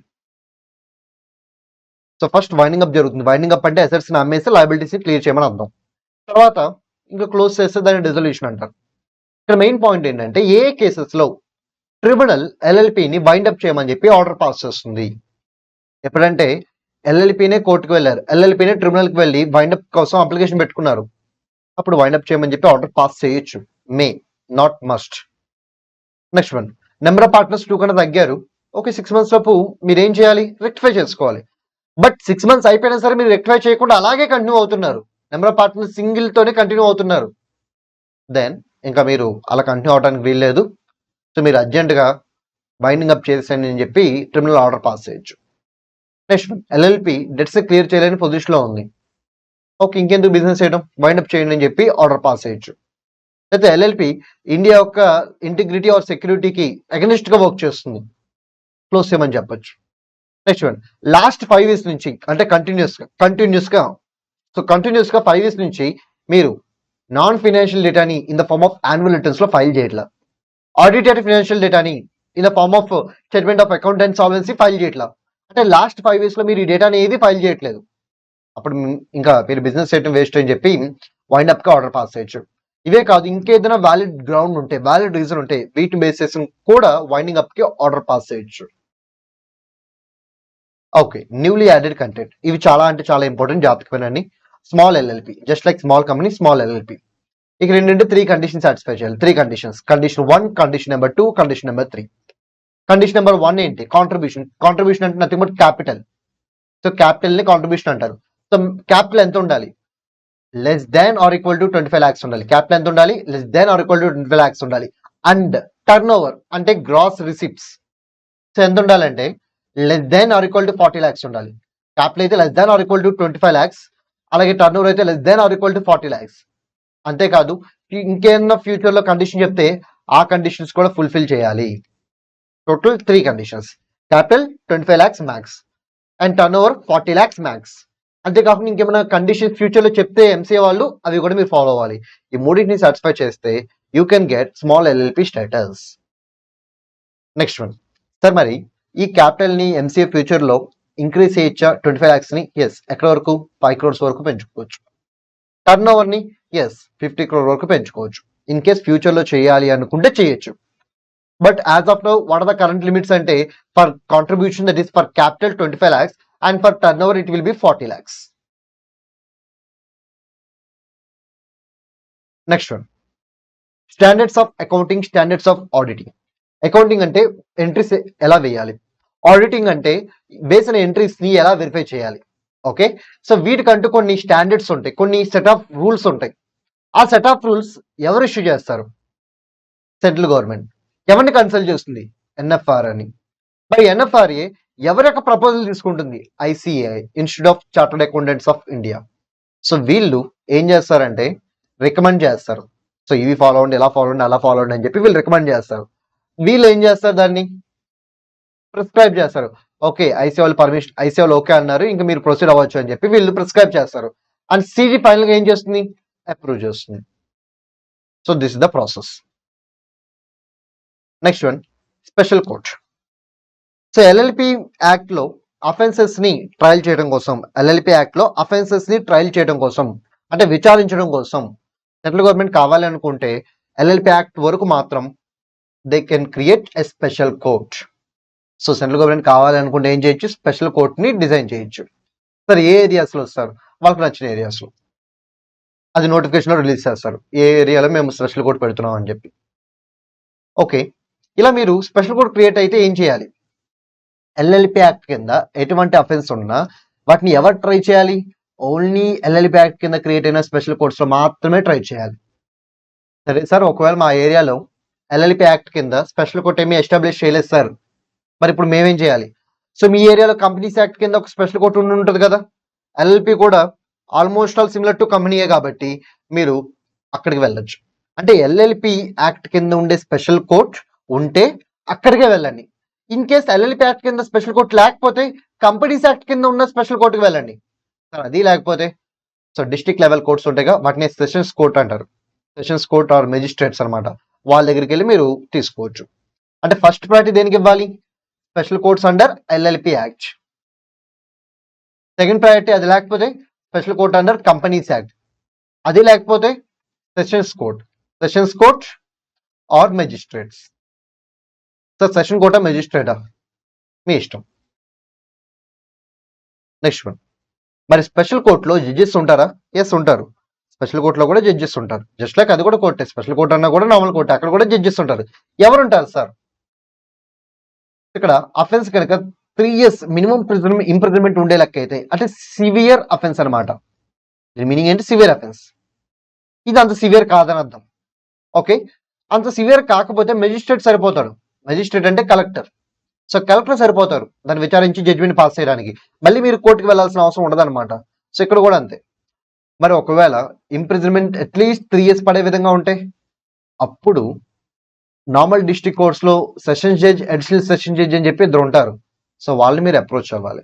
Okay, next one, procedure and powers of special court. ఈ యాక్ట్ కింద ఉండే ప్రతి అఫెన్స్ ని స్పెషల్ కోర్టులోనే డీల్ చేయాలి. ఒకవేళ మీ ఏరియాలో 1 or more ఉంటే ఏం చేయాలి? సో ఫర్ ఎగ్జాంపుల్ అసలు ఏమీ లేదనుకోండి, ఇందా చెప్పాం కదా కంపెనీస్ యాక్ట్ కింద ఉన్న స్పెషల్ కోర్ట్, అది లేకపోతే సెషన్స్ ఆర్ మెజిస్ట్రేట్. ఒకవేళ నా దగ్గర 2 కానీ 3 కానీ 4 కానీ స్పెషల్ కోర్ట్స్ ఉన్నాయి మా ఏరియాలో, అప్పుడు దేనికి వెళ్ళాలి? అప్పుడు హైకోర్టు దేన్ని రికమెండ్ చేస్తే దానికి వెళ్ళాలి. మీకు నచ్చిన దానికి వెళ్ళకూడదు. హైకోర్టు దేనికి వెళ్ళమని అయితే మిమ్మల్ని రిఫర్ చేస్తుందో అక్కడికే వెళ్ళాలి. నెక్స్ట్ వన్, సార్ ఒకవేళ అది కేవలం ఎల్ఎల్పి యాక్ట్ రిలేటెడ్ మ్యాటర్ అయితే స్పెషల్ కోర్ట్. ఒకవేళ అదర్ లాస్ కింద అది డీల్ చేయాల్సిన సిచ్యువేషన్ వస్తే అప్పుడు మీరు స్పెషల్ కోర్టుకి వెళ్ళకూడదు. ఒకవేళ LLP matters plus other matters రెండు కవర్ అయితే అప్పుడు మీరు స్పెషల్ కోర్టుకి వెళ్ళొచ్చు. అంటే ఎల్ఎల్పి యాక్ట్ కింద ఉండే స్పెషల్ కోర్టుకి ఎప్పుడెప్పుడు వెళ్ళొచ్చు? కంప్లీట్ ఎల్ఎల్పి మ్యాటర్స్ ఉన్న వెళ్ళొచ్చు, ఎల్ఎల్పి ప్లస్ అదర్ మ్యాటర్స్ ఉన్న వెళ్ళొచ్చు. బట్ కంప్లీట్ అదర్ మ్యాటర్స్ ఉంటే వెళ్ళటానికి వీల్లేదు. So that is the meaning of this point. Sir ఇప్పుడు దీని కింద పనిష్మెంట్ కంప్లీట్ గా ఇస్తుంది, మరి దీని కింద పనిష్మెంట్ ఎలా ఇస్తుంది? ఎల్ఎల్పి మ్యాటర్స్ కి అదర్ మ్యాటర్స్ ని కూడా కలుపుకుని రెండింటి కలిపి పనిష్మెంట్ ఇస్తుంది special court. Okay, even though deal చేసేది ఎల్ఎల్పి మ్యాటర్సే కానీ వాళ్ళకి జడ్జిమెంట్ నాలెడ్జ్ ఉంటుంది కదా. సో వాళ్ళు ఏం చేస్తారంటే ఎల్ఎల్పి మ్యాటర్స్ తో పాటు అదర్ మ్యాటర్స్ లో కూడా జడ్జిమెంట్ పాస్ చేస్తారు. బట్ ప్యూర్లీ అదర్స్ అయితే వాళ్ళు అసలు టేకప్ చేయరు. దాంట్లో ఎల్ఎల్పి గురించి ఏదో ఇన్వాల్వ్ అవ్వాలి, అప్పుడే టేకప్ చేస్తారు. సార్ మరి సమ్మరీ ట్రయల్ చేయొచ్చా లేకపోతే రెగ్యులర్ ట్రయల్ చేయాలా? అసలు సమ్మరీ ట్రయల్ కి రెగ్యులర్ ట్రయల్ కి డిఫరెన్స్ ఏంటి? సమ్మరీ ట్రయల్ అంటే బ్రీఫ్ గా ఎగ్జామైన్ చేసి జడ్జిమెంట్ పాస్ చేయడం. రెగ్యులర్ ట్రయల్ అంటే డీటెయిల్ గా ఎగ్జామైన్ చేసి జడ్జిమెంట్ పాస్ చేయడం. ఒక పైన చూసి జడ్జిమెంట్ పాస్ చేస్తే సమ్మరీ ట్రయల్, డీటెయిల్ గా చూస్తే రెగ్యులర్ ట్రయల్. మరి సమ్మరీ ట్రయల్ చేయొచ్చా? ఎస్, చిన్న చిన్న పనిష్మెంట్స్ ఉంటే చేయొచ్చు. సార్ చిన్న చిన్న పనిష్మెంట్స్ అంటే ఎంత? ఇందాక అనుకున్నాం సివియర్ పనిష్మెంట్ అంటే ఏంటి? 3 years కన్నా ఎక్కువ ఉండాలి. సో 3 years కన్నా తక్కువ ఉంటే, 3 years కన్నా తక్కువ ఉంటే చిన్న పనిష్మెంట్ అంటే చిన్న అఫెన్స్ అనమాట. అప్పుడు ఏం చేయొచ్చు? రెగ్యులర్ గా బదులు మీరు సమ్మరీ ట్రయల్కి వెళ్ళొచ్చు. రెగ్యులర్ ట్రయల్ బదులు మీరు ఏం చేయొచ్చు? సమ్మరీ ట్రయల్కి వెళ్ళొచ్చు. అని గుర్తుపెట్టుకోండి, సమ్మరీ ట్రయల్లో మీరు ఇచ్చే ఇంప్రూవ్మెంట్ పీరియడ్ 1 year కన్నా ఎక్కువ ఉండకూడదు. మీరు తీసుకున్నది 2 years కి క్యాపబిలిటీ ఉన్నదే, బట్ మీరు పనిష్మెంట్ ఇచ్చేటప్పుడు మాత్రం 1 year కన్నా ఎక్కువ ఇవ్వకూడదు. సరే నేను 1 year కన్నా ఎక్కువ పనిష్మెంట్ ఇవ్వాలి అనుకుంటే అప్పుడు సమ్మరీని రెగ్యులర్ గా కన్వర్ట్ చేయండి. అంతే తప్ప సమ్మరీ ట్రయల్లో మీరు 1 year కన్నా ఎక్కువ పనిష్మెంట్ ఇవ్వడానికి అయితే వీలేదు. బట్ కేసుని టేకప్ చేసేటప్పుడు 3 years వరకు తీసుకోవచ్చు. మీరు కేసుని టేకప్ చేసేటప్పుడు 3 years వరకు పాసిబిలిటీ ఉన్న కేసుని తీసుకోవచ్చు. కానీ జడ్జిమెంట్ ఇచ్చేటప్పుడు మాక్సిమం 1 year. సో అదే పాయింట్ ఇక్కడ ఇచ్చారు చూడండి. అని గుర్తుపెట్టుకోండి, ఏం చేసినా సరే ఒకసారి మాట్లాడే అవకాశం ఇవ్వాలి. మాట్లాడే అవకాశం ఇచ్చిన తర్వాత మీరు ఏదైనా చేయడానికి వీలు ఉంటుంది. Next one, appeal and reason. So ఇప్పుడు స్పెషల్ కోర్ట్ ఉంది కదా, సో స్పెషల్ కోర్టులో మీకు ఏదైతే జడ్జిమెంట్ వచ్చిందో అది మీకు ఫేవరబుల్ గా లేదు, అప్పుడు మీరు ఏం చేయొచ్చు? హైకోర్టుకి వెళ్ళొచ్చు. మీరు ఏం చేయొచ్చు? హైకోర్టుకి వెళ్ళి అక్కడ మీరు జడ్జిమెంట్ తీసుకోవచ్చు. దాన్ని అపీల్ చేయడం అంటారు. Next one, registration officers. Okay, మరి ఎల్ఎల్పి యాక్ట్ కింద ఏమైనా రిజిస్ట్రేషన్ ఆఫీస్ ఉంటుందా? ఎస్, ఇప్పుడు కంపెనీకి అయితే ఉంటుంది, ఆర్ఓసి అని ఉంటాడు. సో తను ఉండే ఆఫీస్ ని రిజిస్ట్రేషన్ ఆఫీస్ అంటారు. అలాగే పార్ట్నర్షిప్ ఫార్మ్ కూడా ఉంటారు, ఆర్ఓఎఫ్, రిజిస్టర్ ఆఫ్ ఫార్మ్స్, దానికి కూడా ఒక ఆఫీస్ ఉంటుంది, రిజిస్ట్రేషన్ ఆఫీస్. మరి ఎల్ఎల్పి కూడా ఏమైనా రిజిస్ట్రేషన్ ఆఫీస్ ఉంటాయా? ఇప్పటివరకు అయితే లేవు. ఇప్పటివరకు ఏం చేశారంటే కంపెనీస్ యాక్ట్ కింద ఉన్న రిజిస్ట్రేషన్ ఆఫీసెస్ ని ఎల్ఎల్పికి వాడేశారు. బట్ ఇప్పుడు ఎల్ఎల్పికి సపరేట్ గా రిజిస్ట్రేషన్ ఆఫీస్ తీసుకొచ్చారు. ఎల్ఎల్పికి సపరేట్ గా స్పెషల్ కోర్ట్ ఎలా తీసుకొచ్చారు, అలాగే ఎల్ఎల్పికి సపరేట్ గా రిజిస్ట్రేషన్ ఆఫీస్ కూడా తీసుకొస్తున్నారు. ఓకే, ఇప్పుడు సెంట్రల్ గవర్నమెంట్ ఎన్ని ప్లేసెస్ లో కావాలంటే అన్ని ప్లేసెస్ లో త్రూ నోటిఫికేషన్ ఏం చేయొచ్చు? రిజిస్ట్రేషన్ ఆఫీస్ ఫిక్స్ చేయొచ్చు. రిజిస్ట్రేషన్ ఆఫీస్ లో ఎవరు ఉంటారు సార్? రిజిస్ట్రార్స్ ఉంటారు. సో పార్ట్నర్షిప్ ఫామ్ అనుకోండి, అక్కడ ఆర్ఓఎఫ్ ఉంటాడు. కంపెనీ అనుకోండి, ఆర్ఓసి ఉంటారు. ఇక్కడ ఎవరు ఉంటారు? ఆర్ఓ ఎల్ఎల్పి ఉంటారు. Nothing but register of LLPs. Okay, దీంట్లో మెయిన్ పర్సన్ రిజిస్ట్రార్ అంటారు, తనకి సపోర్టింగ్ ఉండే వాళ్ళని అడిషనల్ రిజిస్ట్రార్ అంటారు, అలాగే తనతో పాటు ఉండే వాళ్ళని జాయింట్ రిజిస్ట్రార్ అంటారు, తన కింద లెవెల్ ని డిప్యూటీ రిజిస్ట్రార్ అంటారు, డిప్యూటీ కన్నా కింద లెవెల్ ని అసిస్టెంట్ రిజిస్ట్రార్ అంటారు. వీళ్ళందరూ ఆఫీసర్స్ అనమాట, ఆఫీసర్స్ యొక్క హైరార్కీ. సార్ వాళ్ళ పవర్స్ ని, డ్యూటీస్ ని, వాళ్ళకి పే చేసే శాలరీస్ ని ఎవరు డిసైడ్ చేస్తారు? సో వాళ్ళందరూ ఎంప్లాయీస్. ఎవరికంటే సెంట్రల్ గవర్నమెంట్ కి. సెంట్రల్ గవర్నమెంట్ ఎంప్లాయర్, వీళ్ళందరూ ఎంప్లాయీస్. అంటే వీళ్ళ మధ్య ఎంప్లాయ్మెంట్ అగ్రిమెంట్ అంటే సర్వీస్ అగ్రిమెంట్ ఉంటుంది కదా, ఆ సర్వీస్ అగ్రిమెంట్ లో డిసైడ్ చేస్తారు. సార్ మరి వీళ్ళందరూ సైన్ చేయాలా? ఎస్, వీళ్ళందరూ కామన్ సీల్ వాడాలి. సో ఇలా గవర్నమెంట్ తరఫున మేము సైన్ చేస్తున్నాం అని చెప్పి కామన్ సీల్ వాడి అక్కడ సైన్ చేయాలన్నమాట. So seal is mandatory. Next one, so వీళ్ళందరినీ ఎందుకు అపాయింట్ చేస్తుంది సెంట్రల్ గవర్నమెంట్? ఇంతమందిని ఎందుకు అపాయింట్ చేస్తుంది? ఎందుకంటే ఈ యాక్ట్ లో చాలా రిక్వైర్మెంట్స్ ఉన్నాయి.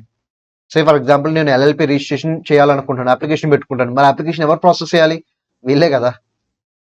రేపు పొద్దున ఏదైనా ఎంక్వైరీ చేయించాలి, ఇన్వెస్టిగేషన్ చేయించాలి, ఎవరితో ఇన్వెస్టిగేషన్ చేయించాలి? వీళ్ళతోనే కదా. సో ఇలా చాలా మ్యాటర్స్ ఉన్నాయి ఎల్ఎల్పి యాక్ట్ లో డీల్ చేయడానికి. వీటన్నిటిని ఫుల్ఫిల్ చేయడం కోసం వీళ్ళని అపాయింట్ చేస్తుంది central government. Punishments, so already ఈ పనిష్మెంట్ కవర్ అయింది. సో దీంట్లో ఎటువంటి అప్డేట్ లేదు. ఇన్కార్పొరేషన్ టైంలో మీరు రాంగ్ పర్టికులర్స్ ఇస్తే 10,000 to 5 lakhs plus 2 years imprisonment. Next one, ఎవరంటే డిఫాల్టింగ్ పర్సన్, తప్పు చేసిన వాళ్ళు, ఎవరైతే రాంగ్ ఇన్ఫర్మేషన్ ఇచ్చారో వాళ్ళకే ఇది. సో ఫైన్ ఏమో 10,000 to 5 lakhs, ఇంప్రిజన్మెంట్ ఏమో 0 to 2 years. Sir register office change అయ్యింది కానీ ఆర్ఓసికి చెప్పలే. సార్ ఎందుకు ఆర్ఓసి అంటున్నారు? ఎందుకంటే ఇంకా ఆర్ఓఎల్ఎల్పిని ఎస్టాబ్లిష్ చేయలేదు, about to establish, as of now అయితే చేయలేదు. అందుకే ఆర్ఓసి అంటున్నాను. ఎందుకంటే కంపెనీ కింద ఉన్న వాళ్ళు ఇప్పుడు ప్రెసెంట్ ఎల్ఎల్పి కూడా డీల్ చేస్తున్నారు. ఓకే, రిజిస్టర్ ఆఫీస్ చేంజ్ అయ్యింది బట్ ఇంటిమేట్ చేయలేదు. LLP and it's every partner, ప్రతి ఒక్కరు లైబుల్ అవుతారు. ఎంత? 500 per day. మీరు ఎన్ని డేస్ అయితే చెప్పుకుంటూ ఉంటారో అన్ని 500 కట్టాలి, మాక్సిమం 50,000. సో ఈ పనిష్మెంట్ అనేది important because it is an amendment కాబట్టి ఇది గుర్తుపెట్టుకోండి.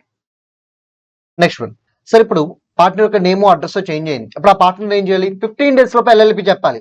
చెప్పబోతే పనిష్మెంట్ ఎంత? 10,000 rupees. ఎవరు చెప్పాల్సిన పార్ట్నర్ చెప్పలేదు కాబట్టి. సో ఇది కూడా అమెండ్మెంటే. అండ్ దేర్ ఆఫ్టర్, అంటే నేను ఎల్ఎల్పి చెప్పింది అవుతా ఎల్ఎల్పి ఆర్ఓసి చెప్పాలి with in how many days? 30 days. చెప్పబోతే 10,000. ఎవరెవరికి? ఎల్ఎల్పికి యాజ్ వెల్ as డెసిగ్నేటెడ్ పార్ట్నర్కి. ఇది కూడా అమెండ్మెంటే, వెరీ ఇంపార్టెంట్.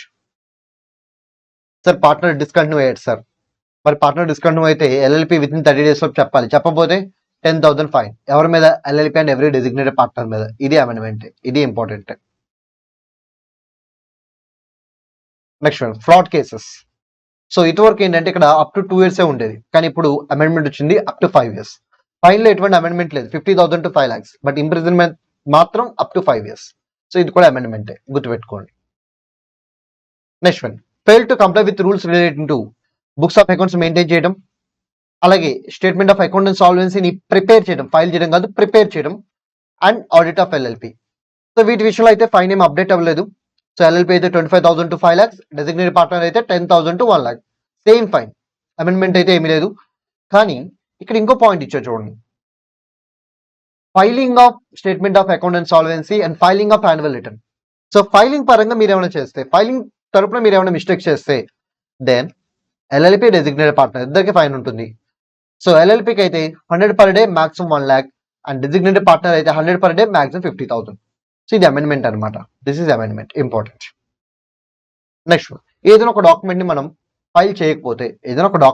ఫైల్ చేయకపోతే దెన్ మీరు ఇంకొక 300 days టైం ఇస్తారు. ఆ 300 days లోపు మీరు ఫైల్ చేయాలి. కానీ ఇప్పుడు ఈ 300 days అనేది అయితే ఏమీ లేదు. So within extended time limit of 300 days, ఈ కాన్సెప్ట్ ఇప్పుడు రిమూవ్ చేశారు. మీరు కూడా స్ట్రైక్ ఆఫ్ చేసుకోండి. మీరు ఎప్పుడైనా చేసుకోండి, there is no time limit. So for example 1st April 2022కి నేను ఒక డాక్యుమెంట్ ఫైల్ చేయాలి, నేను ఫైల్ చేయలేదు. ఇంతవరకు రూల్ ఏంటి? ఒక డ్యూ డేట్ అయిపోయింది, నో ఇష్యూ, ఇంకో 300 days టైం ఇస్తాం, నువ్వు ఎడిషనల్ ఫీ కట్టి అంటే లేట్ ఫీ కట్టి ఫైల్ చేసుకో అనేవాళ్ళు. బట్ ఇప్పుడేమన్నారంటే నీ ఇష్టం, ఈ 300 days టైం కూడా లేదు, నీకు నచ్చినప్పుడు నువ్వు ఫైల్ చేసుకో, కాకపోతే నువ్వేం చేయాలి? ఎడిషనల్ ఫీ కట్టాలి. సో ఇంతవరకు ఎడిషనల్ ఫీ ఎంత అంటే 100 per day, ఇప్పుడు ఎంత అంటే ప్రిస్క్రైబ్డ్ అమౌంట్. సో పెద్ద వాటికైతే ఎక్కువ ఫైన్ కలెక్ట్ చేస్తున్నారు, చిన్న వాటికైతే తక్కువ ఫైన్. బట్ ఎంత అనేది అమౌంట్ మన సిలబస్ లో లేదు. సింపుల్ గా prescribed amount for different classes of LLPs అని రాస్తే సరిపోతుంది. So by this we completed entire LLP act. So amendments కి ఫస్ట్ ప్రయారిటీ ఇవ్వండి, రిమైనింగ్ టాపిక్స్ అన్నిటిని సెకండ్ ప్రయారిటీలో చదవండి. బట్ అన్ని చదవండి, ఎక్కడి నుంచి అయినా క్వశ్చన్ అడగచ్చు. ఓకే.